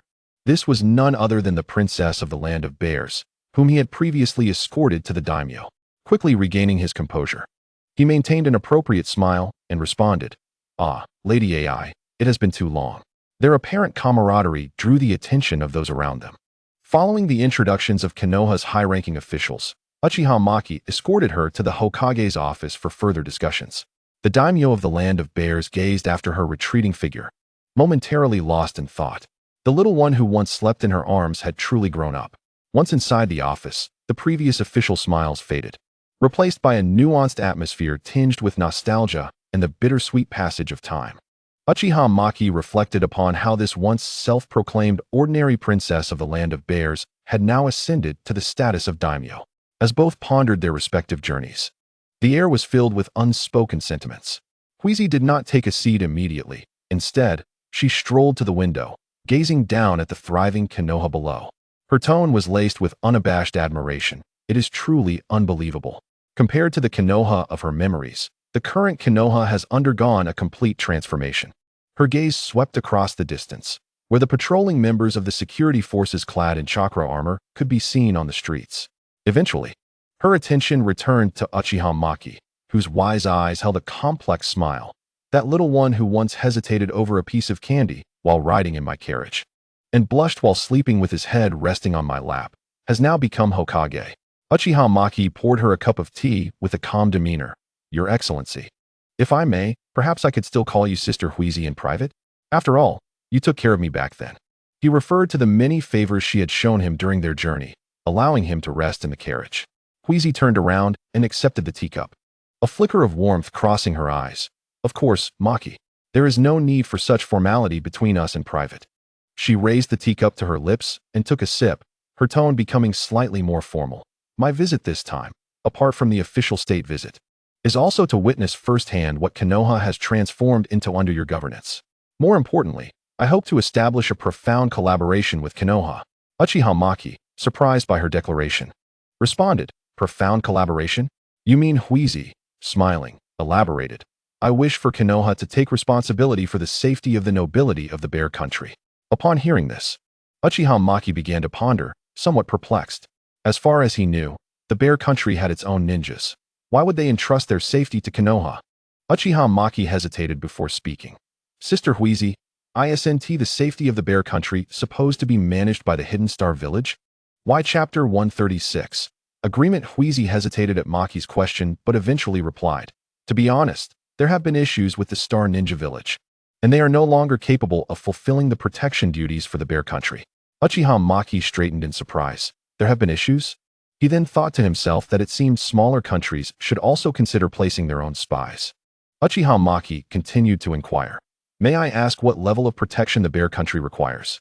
Upon hearing him directly address the core issue, Huizi's expression grew serious. What we need is not a large-scale military presence from Konoha, as it would draw too much attention and provoke discontent from neighboring great nations, particularly the Land of Earth and the Land of Lightning. She continued, I hope Konoha can assist the Bear Country in rebuilding and training our own ninja forces. The Star Ninja Village is currently facing significant internal issues and has suffered considerable losses. We need Konoha to help us select and train new ninjas, especially the backbone of the mid to lower ranks. Furthermore, with a pleading gaze, she added, we hope to sign a long-term security assurance agreement with Konoha. This agreement does not need to be public, but in the event of a clear foreign invasion against the Bear Country, when our forces are unable to withstand it alone, Konoha would be obligated to provide necessary military support. She looked at Uchiha Maki, her tone sincere. In return, the Bear Country is willing to grant Konoha priority purchasing rights and preferential prices on strategic resources such as minerals and grain. Upon hearing her demands, Uchiha Maki leaned back in his chair, his brow furrowing in contemplation. His fingers began to tap rhythmically on the table, a familiar sign that he was weighing the pros and cons. After a while, Uchiha Maki spoke slowly. In fact, the first point is not an issue. It is merely the second point. Huizi understood that her offered terms were insufficient. Yet Uchiha Maki's failure to outright reject them indicated that there was still room for negotiation. Taking a deep breath, she recognized the need to present a weightier proposition. Leaning slightly forward, lowering her voice yet infused with a sense of determination, she stated, I understand Konoha's concerns. Direct military intervention is indeed sensitive. Thus, in addition to the promises made earlier seizing the moment, Huizi proposed, the Bear Country can become Konoha's unguarded ally. Any trade routes or information channels passing through the Bear Country will be fully open to Konoha. We are willing to serve as a bastion of Konoha's influence and its most steadfast supporter, rather than merely a protected entity. She lowered her stance significantly, yet the conditions she proposed were tantalizing. This was not merely a resource exchange. It deeply intertwined the fate of the Bear Country with the future of Konoha. Uchiha Maki's interest visibly peaked upon hearing this. He rose from his seat, fixing his gaze on Huizi. How about this? Let us increase our stakes further. Without waiting for Huizi's response, he turned away and continued. Konoha can agree to both of your requests. Moreover, we can offer even more and better. First, regarding the assistance in rebuilding your ninja forces, Konoha will dispatch an elite instructor team to provide training. Second, the security assurance agreement. But its contents can be upgraded. Konoha promises that in the event of threats to the Bear Country, based on the severity of the threat, We will provide intelligence, resources, elite team support, and, if necessary, military intervention. Additionally, Konoha will establish a small military base within the Bear Country, primarily responsible for deterrence and aiding the rapid formation of the Bear Country's own ninjas. His proposal was exceedingly generous, nearly offering comprehensive support to the Bear Country. Yet Huizi knew that a man like Uchiha Maki would never engage in a losing deal. Thus, she took a deep breath and met Uchiha Maki's gaze. What does Konoha, or rather, the fifth Hokage, hope to gain from the Bear Country? Merely the aforementioned terms may not suffice to match the conditions you propose. A knowing smile crept onto Uchiha Maki's lips as he returned to his seat. Clever. What I desire is exclusivity.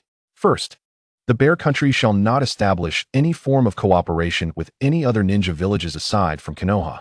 All strategic resources such as minerals and grain within its borders must be clearly designated as exclusive to Konoha's priority purchasing rights. And no transactions may occur with third parties without Konoha's explicit relinquishment. Second, as for the trade routes you mentioned being completely open, I require that to be specified. Konoha shall have the right to utilize all transportation hubs within the Bear Country, and Konoha's intelligence personnel may operate freely within the Bear Country, receiving the utmost assistance from your government to the best of its capabilities. Third, Uchiha Maki's voice slowed, yet each word bore the weight of gravity. In the future, the Bear Country must remain synchronized with Konoha. As Uchiha Maki concluded this final point, the atmosphere in the conference room seemed to solidify. His principle of exclusivity effectively transformed the Bear Country into a singular province of Konoha on the ninja world map. Huizi's complexion paled slightly, her fingers discreetly tightening under the table. Uchiha Maki's so-called increased stakes were merely a means to tether the Bear Country irrevocably to Konoha's uncertain future. Especially with regard to the military base and diplomatic synchronization, this would relinquish the Bear Country's final vestiges of sovereignty. She remained silent, her mind engaged in an intense internal struggle. Should she cling to the great tree that is Konoha, or succumb to the precarious state of her own country? Huizi's presence here was also propelled by the recent death of her father, leaving the domestic situation dire. The Bear Country felt akin to a terminally ill patient in dire need of a potent remedy, even one with toxic properties. Aligning with Konoha would entail significant sacrifices, yet it could preserve the nation and secure a sliver of hope for the future. To refuse? In that case, the name of the Bear Country would soon be erased from the map of the ninja world, remembered only in the annals of history. Most critically, given Uchiha Maki's current stature of deterrence, it was clear that during his tenure, Konoha would remain the most formidable of the ninja villages. At the very least, the Bear Country would have no concerns regarding security. At least she would not become a monarch of a fallen nation. Yet, emotionally, the acceptance of such a fate was profoundly challenging. Uchiha Mu felt a sense of urgency, but refrained from pressing for a response. He settled back into his chair, observing Huizi's struggle, which evidenced her full comprehension of the gravity of the agreement. This also implied that once she nodded in assent, the likelihood of her retracting her decision would be exceedingly low. What he required was a clear-headed ally who, after weighing all the pros and cons, would still choose to support Konoha, rather than a treacherous wolf that might turn against them later. Chapter 137. No need for existence. The daimyo of the Bear Country, Huizi, hesitated for a considerable time before finally lifting her gaze to say, I agree, but I have a few requests. Seemingly concerned that Uchiha Mu might oppose her, she hastily added, rest assured, these will not infringe upon Konoha's fundamental interests, merely some symbolic matters. Uchiha Mu nodded and regarded her with curiosity about what conditions the former Huizi would propose. Fearful of rejection, Huizi continued, firstly, could the small military base be transformed into a Konoha joint training center, while maintaining its original nature? Secondly, if Konoha were to make significant decisions, might we be informed in advance so that we can prepare accordingly? She hurriedly added, these two conditions would at least mitigate internal resistance within the Bear Country. Uchiha Mu tapped his fingers thoughtfully on the table, his profound eyes lost in contemplation. Huizi, witnessing his hesitation, felt her heart race. In the entire office, apart from the sound of Uchiha Mu's fingers drumming on the table, all she could hear was the rapid beating of her own heart. It felt as though each moment of his indecision stretched on like an eternity. Finally, within her field of vision, Uchiha Mu spoke, no problem. Konoha and the Bear Country shall forever remain the best of allies. Hearing this, Huizi exhaled deeply, her excitement spilling forth as she declared, "Please rest assured. The Bear Country will undoubtedly stand by Konoha's side." Uchiha nodded and extended his hand. Huizi, momentarily taken aback, quickly rose to firmly grasp his hand. Uchiha declared, "Konoha's instructors will accompany the daimyo back to the Bear Country to commence training directly. Additionally, Konoha's engineering team will establish a Konoha Joint Training Center for the cultivation of Bear Country ninjas." Huizi enthusiastically nodded, then inquired about the specifics of the agreement. Uchiha, wearing a composed smile, replied, "I will draft an agreement with my advisors based on the outcomes of our discussion. Please, Sister Huizi, wait in the lounge for a moment." Huizi nodded in agreement. Uchiha smiled slightly and called out to the door, "Nara Shikaku, please come in." After waiting for a considerable time outside, Nara Shikaku entered. Uchiha greeted him with a polite smile. "Please, daimyo, proceed to the lounge to rest." An nodded, signaling that he would escort Huizi. Huizi followed the and once she was a distance away, Nara Shikaku spoke, "Lord Fifth, may I ask why you summoned me?" Uchiha presented the entirety of their agreement. Nara Shikaku's eyes brightened slightly. "If this is the case, our future plans for the Lightning Transport Network and other initiatives will extend beyond the borders of Konoha and the Land of Fire, possessing strategic value far beyond imagination." Uchiha nodded. "Who do you think would be suitable for the position of chief instructor?" Nara Shikaku pondered briefly. "I believe there are two candidates." Uchiha, intrigued, asked, "Who are they?" Nara Shikaku replied, "One is Lord Hatake Tsukumo, known as Konoha's White Fang, and the other is Lord Sarutobi Hiruzen." After reflecting on these two suggestions, Uchiha found merit in both. He mused for a moment. "We should consult the opinions of the individuals involved. Let us draft an agreement based on our mutual understanding." Soon, the draft of the agreement was completed. Uchiha summoned Huizi, stating, "Here is the agreement we have prepared. Please review it and raise any concerns you may have." Huizi examined the document carefully, finding no issues, and signed her name. Uchiha followed suit. Only then did Huizi breathe a sigh of relief, as the pressure exerted by Uchiha had been overwhelming, nearly suffocating. Thankfully, she had ultimately secured Konoha's protection. With a smile, Uchiha continued, "What kind of ninjas does the Bear Country wish to cultivate?" Huizi eagerly responded, "Of course, those capable of rapidly forming combat effectiveness." Uchiha nodded, already considering better candidates in his mind. He clapped his hands, and a slender woman wearing a mask stepped forward. Huizi's pupils contracted slightly at the sight.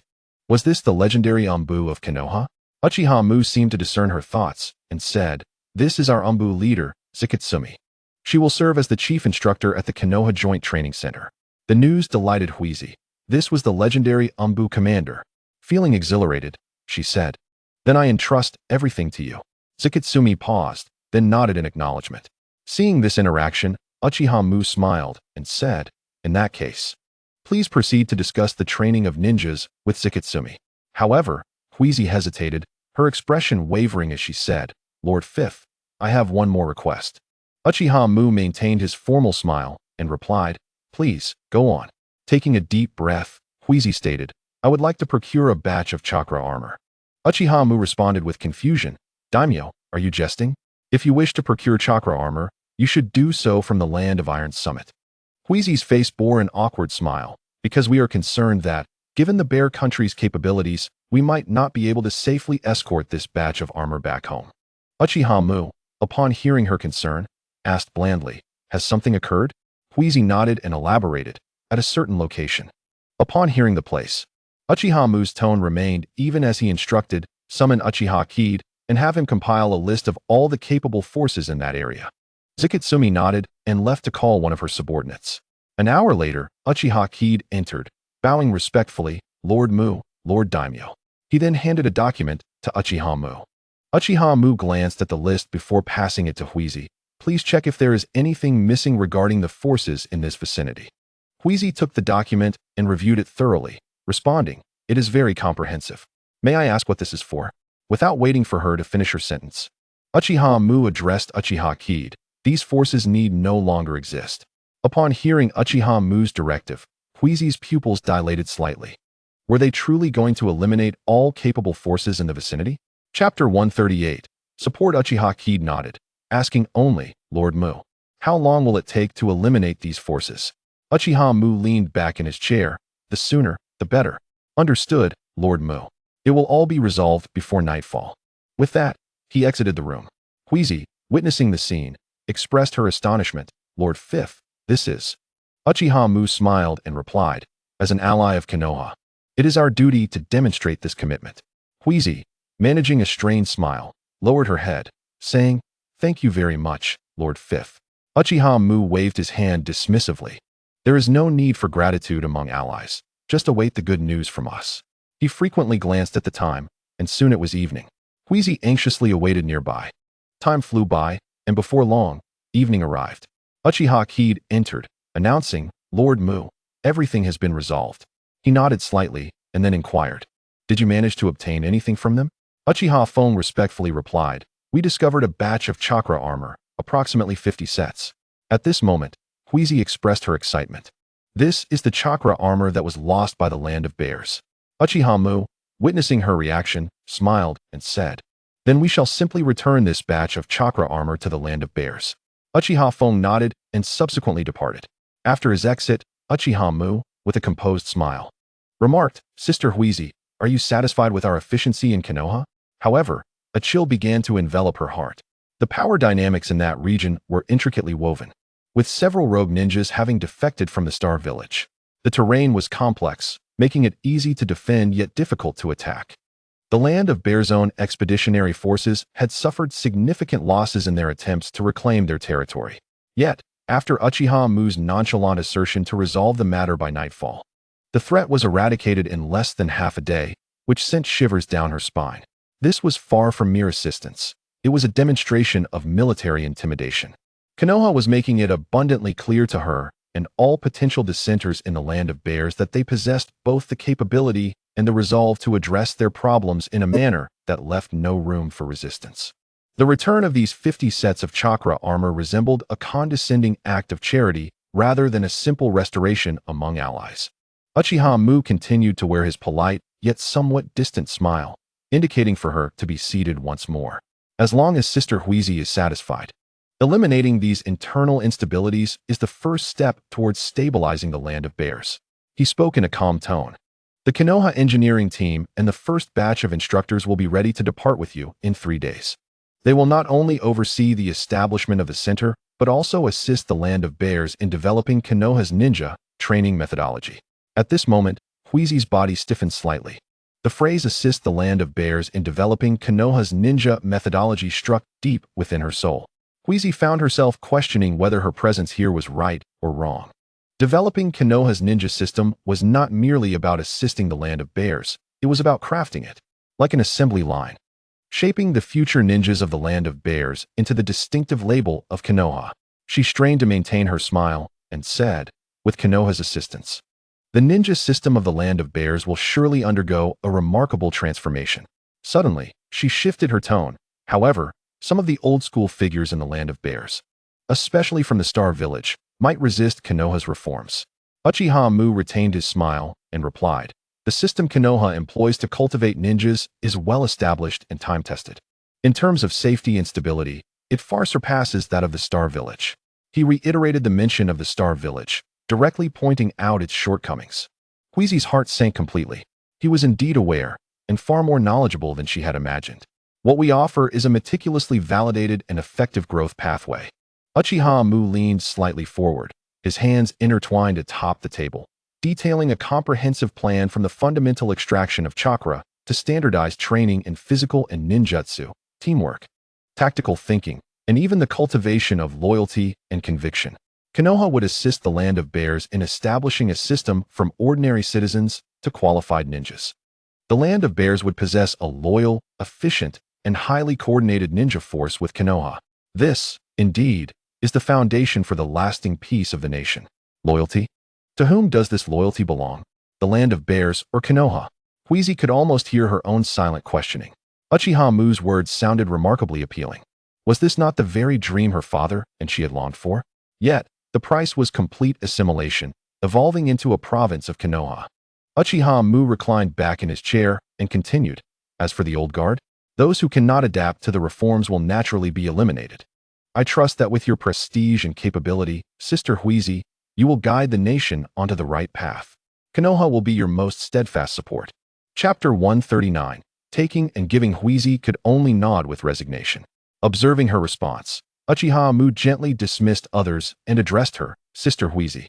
This term drew her back to the days when she cared for the young ninja child who would fall asleep in her lap. The awkward boy whose innocence contrasted sharply with the decisive and ruthless fifth Hokage before her now.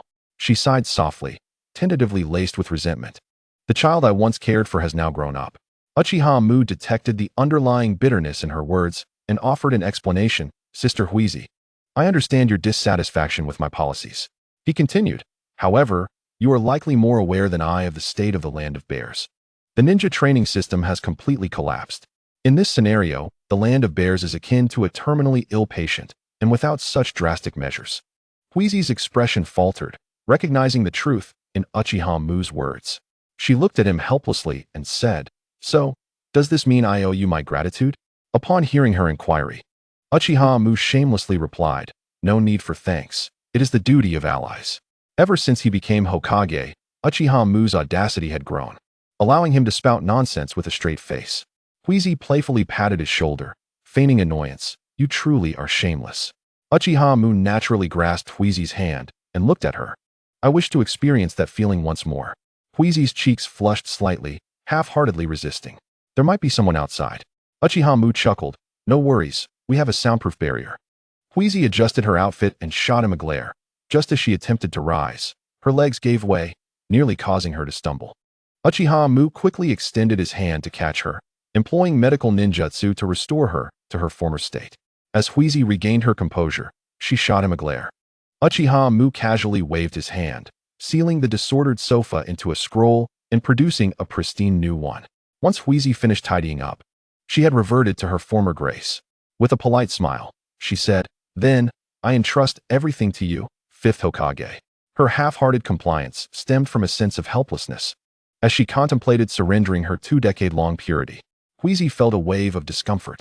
Meanwhile, Uchiha Mu, in high spirits from his opportunistic gains, cheerfully responded, Of course. Eventually, Huizi departed with the purple cat and a group of Umbu, while the details of the negotiations were inadvertently revealed by the Konoha side. In a flash, the once restive forces within the land of bears quieted down. The various factions surrounding the land of bears became more compliant and subdued.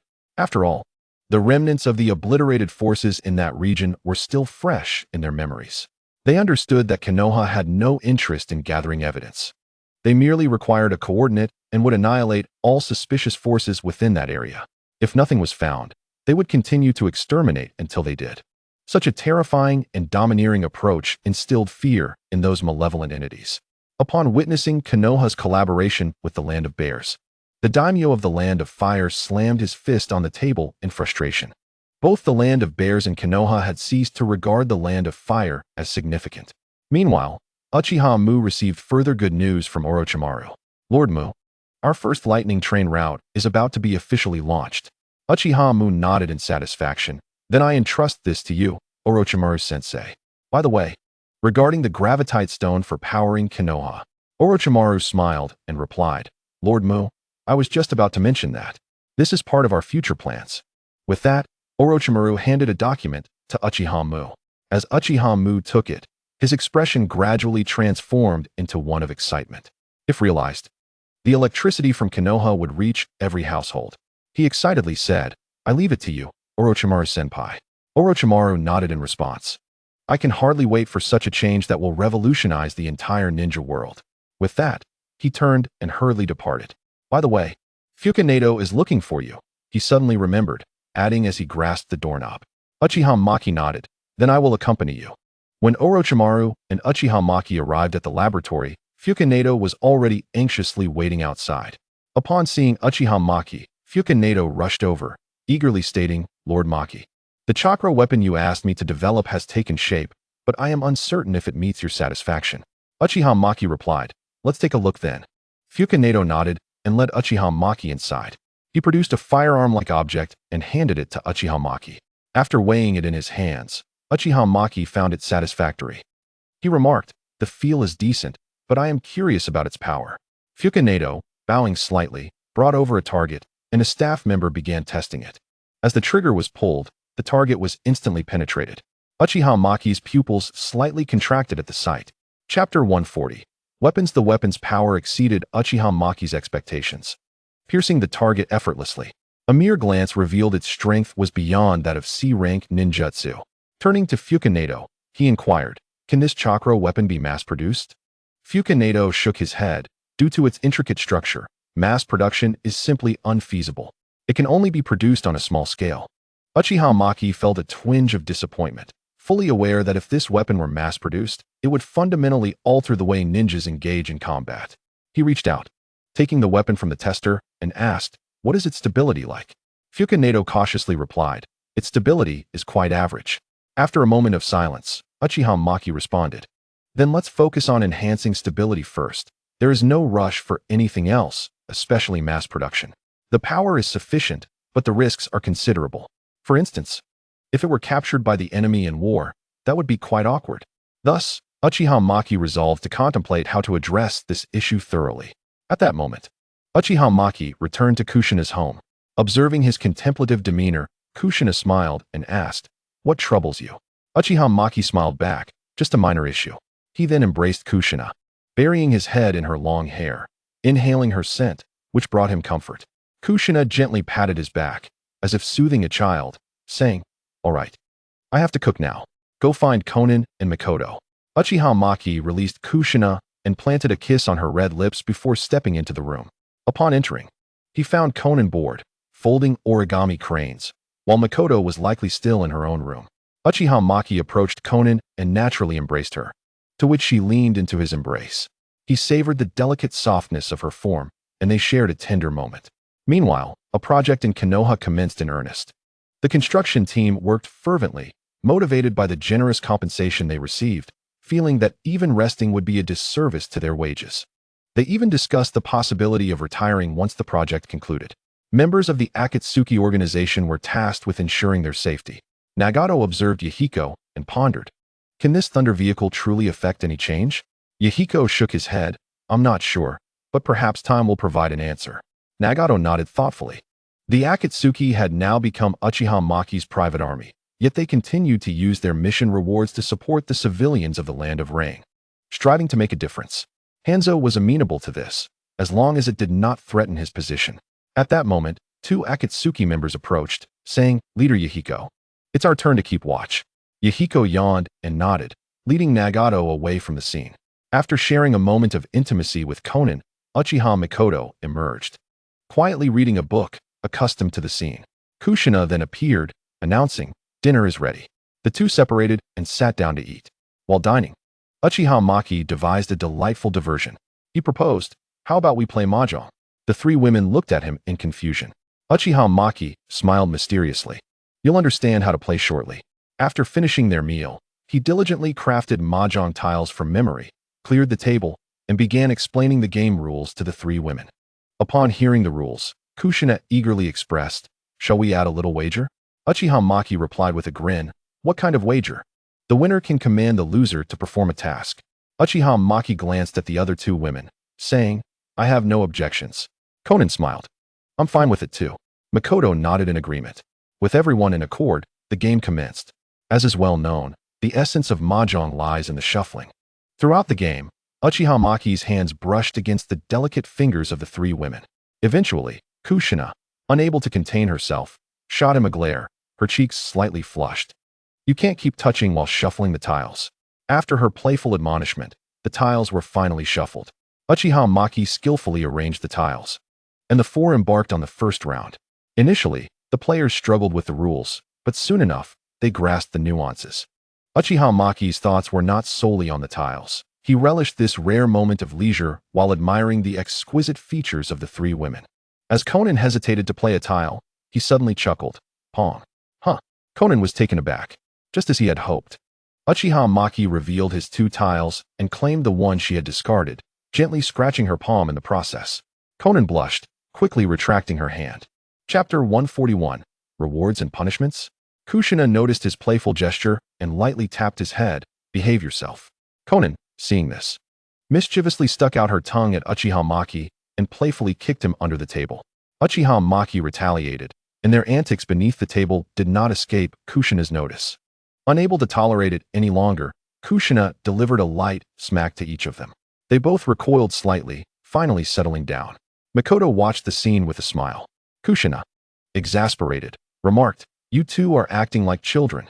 After receiving a gentle reprimand from Kushina, the two finally calmed down, though occasional playful gestures persisted, much to Kushina's chagrin. Uchiha Maki occasionally teased the three women, finding immense joy in their interactions. After a series of winning hands, Uchiha Maki suggested, "Now that we're familiar with the rules, shall we add the wager?" The women nodded in agreement. Pawn. Uchiha Maki triumphantly overturned the mahjong tiles. Kushina, seeing this, pouted but eventually asked, "What do you want us to do?" Uchiha Maki stretched his shoulders. "My shoulder feels a bit uncomfortable." Kushina clenched her fists, knowing that ordinarily she wouldn't mind at all. However, she was far from pleased about losing the game and being compelled to do so. Gritting her teeth, she said, "Fine." With that, she approached Uchiha Makoto from behind and began to press down forcefully. However, Uchiha Makoto possessed the sage body, rendering her actions akin to mere tickling. Uchiha Makoto closed his eyes, relishing Kushina's massage. Observing his contented expression, Kushina's temper flared, and she suppressed her frustration, saying, "Are you satisfied now?" Concerned about the situation spiraling out of control, Uchiha Makoto replied, "That's enough." Then, Konan cheerfully stepped forward, guiding Uchiha Makoto's head to rest against her proud bosom as she continued the massage. Finally, it was Uchiha Makoto's turn, but after a couple of half-hearted presses, the competitive Kushina called the halt. The group continued the game, with Kushina losing count of how many rounds had passed. Seeing Kushina's hair visibly bristling with frustration, Uchiha Makoto decided to ease the tension and intentionally let her win this round. After her victory, Kushina looked at him with triumphant glee. With a dismissive wave, she indicated that Uchiha Makoto and Konan were exempt from punishment. Then, she pondered what task to assign to Uchiha Makoto. Her gaze swept over him, as if plotting her revenge. At last, Kushina extended her delicate, fair foot and placed it on Uchiha Makoto's thigh, requesting, "Help me massage my feet." Witnessing this scene, Uchiha Makoto couldn't help but shake her head and smile wryly. "Kushina, are you rewarding him?" Uchiha Makoto was well aware of Uchiha Makoto's preferences. Suppressing his inner delight, Uchiha Makoto began to knead Kushina's foot. His touch was perfectly calibrated, landing on her ankle and the soles of her feet. Initially, Kushina maintained a haughty expression, but it wasn't long before the professional massage technique lulled her into a state of relaxation, eliciting a barely audible sigh of contentment. "Does that feel uncomfortable?" Uchiha Makoto gently pressed on her arch. "Mind your own business. Just focus on your work." Kushina's cheeks flushed, and despite her stubbornness, she couldn't help but shift her foot closer to his hands. Her originally pale foot began to show a hint of pink, making it appear especially delicate. Uchiha Makoto discreetly expanded his range of massage, his fingertips intentionally brushing against her slender ankle and calf. Kushina's body quivered slightly. She wanted to withdraw her foot, but was reluctant to give up the comfort. Ultimately, she bit her lip and glared at him. Konan, observing the scene, covered her mouth with her hand, her shoulders shaking as she struggled to stifle her laughter. Meanwhile, Uchiha Makoto sighed and shook her head, taking a sip from her teacup, conveying an expression of as expected. Eventually, Kushina felt her body growing weak and, sensing the playful turn of events, quickly declared, "All right, I'm satisfied." She casually withdrew her foot while commenting, "Not bad at all." Yet, the flush on her ears betrayed the turmoil within. She glanced at the giggling Konan, clenched her fist, and exclaimed in a mix of embarrassment and anger, "What are you laughing at?" Under her fierce demeanor, Konan had no choice but to suppress her amusement. Uchiha Makoto stepped in to ease the tension, saying, "All right, everyone, let's continue the game." Kushina then returned to her seat. The game resumed. And just as Uchiha Makoto was deep in thought, he suddenly froze, scanning the surroundings. He locked eyes with Uchiha Makoto, who responded with a mysterious smile, her focus clearly elsewhere. After several more rounds of mahjong, with both victories and defeats, the penalties remained relatively mild, limited to feeding each other fruit. Half an hour later, Konan yawned and suggested, "Shall we finish this round and then call it a night?" Uchiha Makoto glanced at the time and, realizing it was indeed getting late, concurred.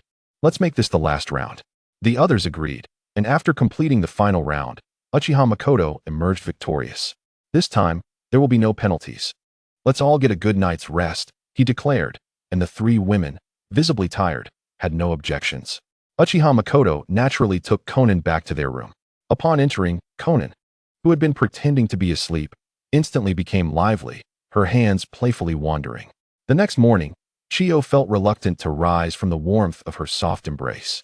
Konan, exhausted from the previous night, was even less inclined to get up.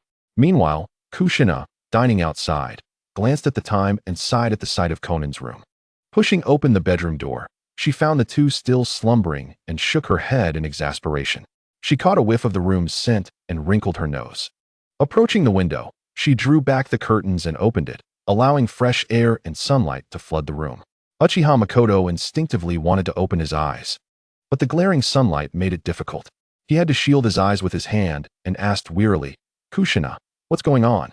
At that moment, Konan awoke as well, but instinctively snuggled closer to Uchiha Makoto in response to the sunlight. Kushina, with a knowing smile, remarked, "Shall I show you what time it is?"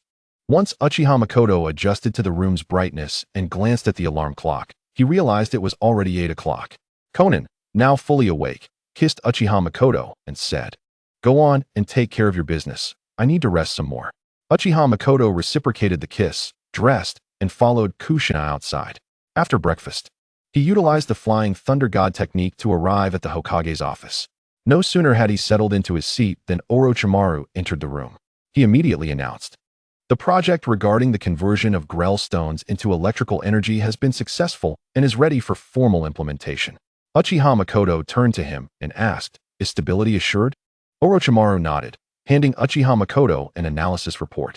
Upon reviewing it, Uchiha Makoto noted it contained a thorough analysis of the Grell stones for power generation, with numerous simulation experiments indicating the project's safety. After finishing, he suggested, "To avoid public resistance, let us first implement this new technology in the Hokage building." Orochimaru replied with a smile, "No problem." Their efficiency was remarkable. In less than 3 days, the Hokage's office had transitioned to a power system fueled by Grell stones. With widespread publicity, the villagers of Konoha became aware of the Hokage's pioneering reform, coupled with the enumeration of its advantages by several individuals. The majority of villagers quickly accepted the change. After all, if the Hokage himself was using it, it must indicate a high level of safety. Had Uchiha Makoto not used it personally, the resistance might have been significantly greater. 3 months later, a lightning transportation line was officially completed. Uchiha Makoto decided to be the first true passenger of this new line. Upon announcing his decision in the conference room, he faced a wave of opposition. Nara Shikaku was the first to voice his disagreement, stating, "I cannot agree. Fifth Hokage, the risks are too great." Other senior members of Konoha echoed that the decision was overly dangerous and required further deliberation. Facing the overwhelming dissent in the conference room, Uchiha Makoto listened calmly.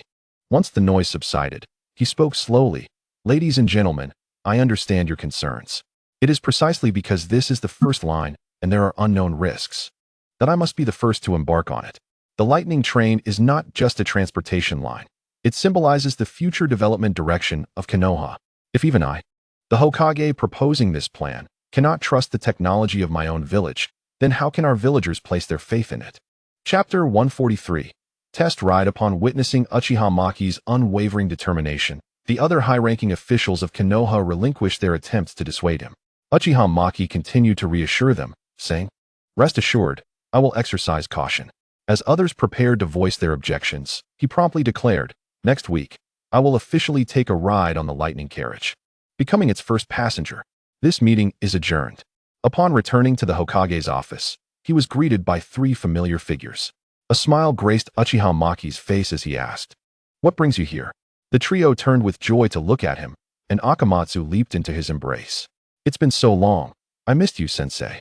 After speaking, she affectionately nuzzled against him. Holding Akamatsu, Uchiha Maki gently stroked her short hair and inquired with concern, "Are you tired from your missions?" Since he had assigned them to the security forces, he had not inquired much about their well-being, only having asked Uchiha Ki to look after them a bit. Akamatsu lifted her head, beaming as she replied, "Everyone has been very accommodating. It's almost like a vacation." Uchiha Maki nodded in relief. As long as these disciples safely and steadily advanced to Jonin, he would be content. However, A thought crossed his mind about enhancing the status of his 3 disciples. Sitting on the sofa, Uchiha Maki said, "If you find the duties exhausting, I can arrange for you to work here in the Hokage's office." To his surprise, the 3 shook their heads simultaneously. Akamatsu settled beside him, claiming one of his arms, and smiled. "It's quite relaxed in the Konoha security forces. We don't need that." The others nodded in agreement. Sunset Red took her place on his other side, wrapping her arms around his other arm, and added, "Akamatsu is right. The Konoha security forces are also very easygoing." Uchiha Maki feigned disappointment, saying, "I was considering having you as my shadow guards. Since you enjoy the Konoha security forces so much, I suppose it's for the best." Shadow guards. The carefree expression that Akamatsu had while clinging to his arm vanished instantly. She eagerly asked, "Is that true, sensei?" Sunset Red's breath quickened, clearly excited, while the sidelined Yueying cast an expectant look. Seeing their eager eyes, Uchiha Maki couldn't help but smile inwardly, yet he feigned regret as he nodded. "Indeed. That was my original thought. After all, you are my own students. I trust your abilities and loyalty to be by my side. However, it seems you 3 are not particularly interested, so I shall not force the issue." Akamatsu quickly countered, "As your disciples, we have a responsibility and obligation to assume more significant roles. Right, Red? Yueying?" Sunset Red swiftly nodded in agreement. "Akamatsu is correct." Yueying added, "Sensei, if I can become your shadow guard, I will do my utmost to ensure your safety." Uchiha Maki finally chuckled, ruffling Akamatsu's hair and patting Sunset Red's arm. "All right. I won't tease you any longer. Since you are all willing, then it is settled." "Yes, Sensei. By the way, Sensei," Akamatsu suddenly recalled something and, with some concern, said, "We heard you will personally test ride that lightning carriage next week. Will it be dangerous?" Sunset Red and Yueying immediately looked over, their eyes filled with concern. Uchiha Maki felt warmth in his heart and explained gently, "Do not worry. The preparations are thorough. Moreover, you will be there, won't you? On the day of the test ride, as my newly appointed shadow guards, you will also participate in some of the perimeter security work, allowing you to familiarize yourselves in advance." The group nodded enthusiastically before departing. Watching his motivated disciples leave, Uchiha Maki leaned back against the sofa, a smile gracing his lips. He indeed harbored intentions of gilding the futures of his 3 disciples. With this experience, their paths ahead would be much smoother. As for the notion of them protecting him, he chuckled to himself. If a peril arose that even he found formidable, it was likely that these 3 young ladies would, in fact, require his assistance to safeguard them. Previously assigning them to the Konoha security forces was also due to the fact that it served as his stronghold, ensuring their safety was guaranteed. This was why he had them close by, seeking peace of mind. In the following days, Konoha operated with remarkable efficiency. Orochimaru led his team in a thorough and almost relentless inspection of the lightning carriage. Meanwhile, the newly appointed shadow guards underwent specialized training under the newly promoted director of the Umbu, as assigned by Uchiha Maki.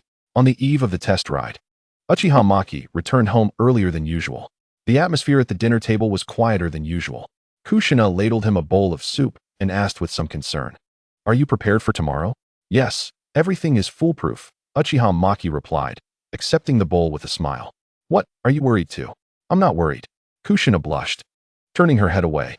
"I just fear those 3 young ladies might make a mistake since it's their first time handling such an important task." Konan quietly ate her meal, glancing at Uchiha Maki and softly advising, "Be careful." Mikoto smiled gently, conveying unspoken understanding. Uchiha Maki took Kushina's hand and nodded at Konan and Mikoto, "Don't worry. If danger truly arises, I can just use the Flying Thunder God technique to escape, right?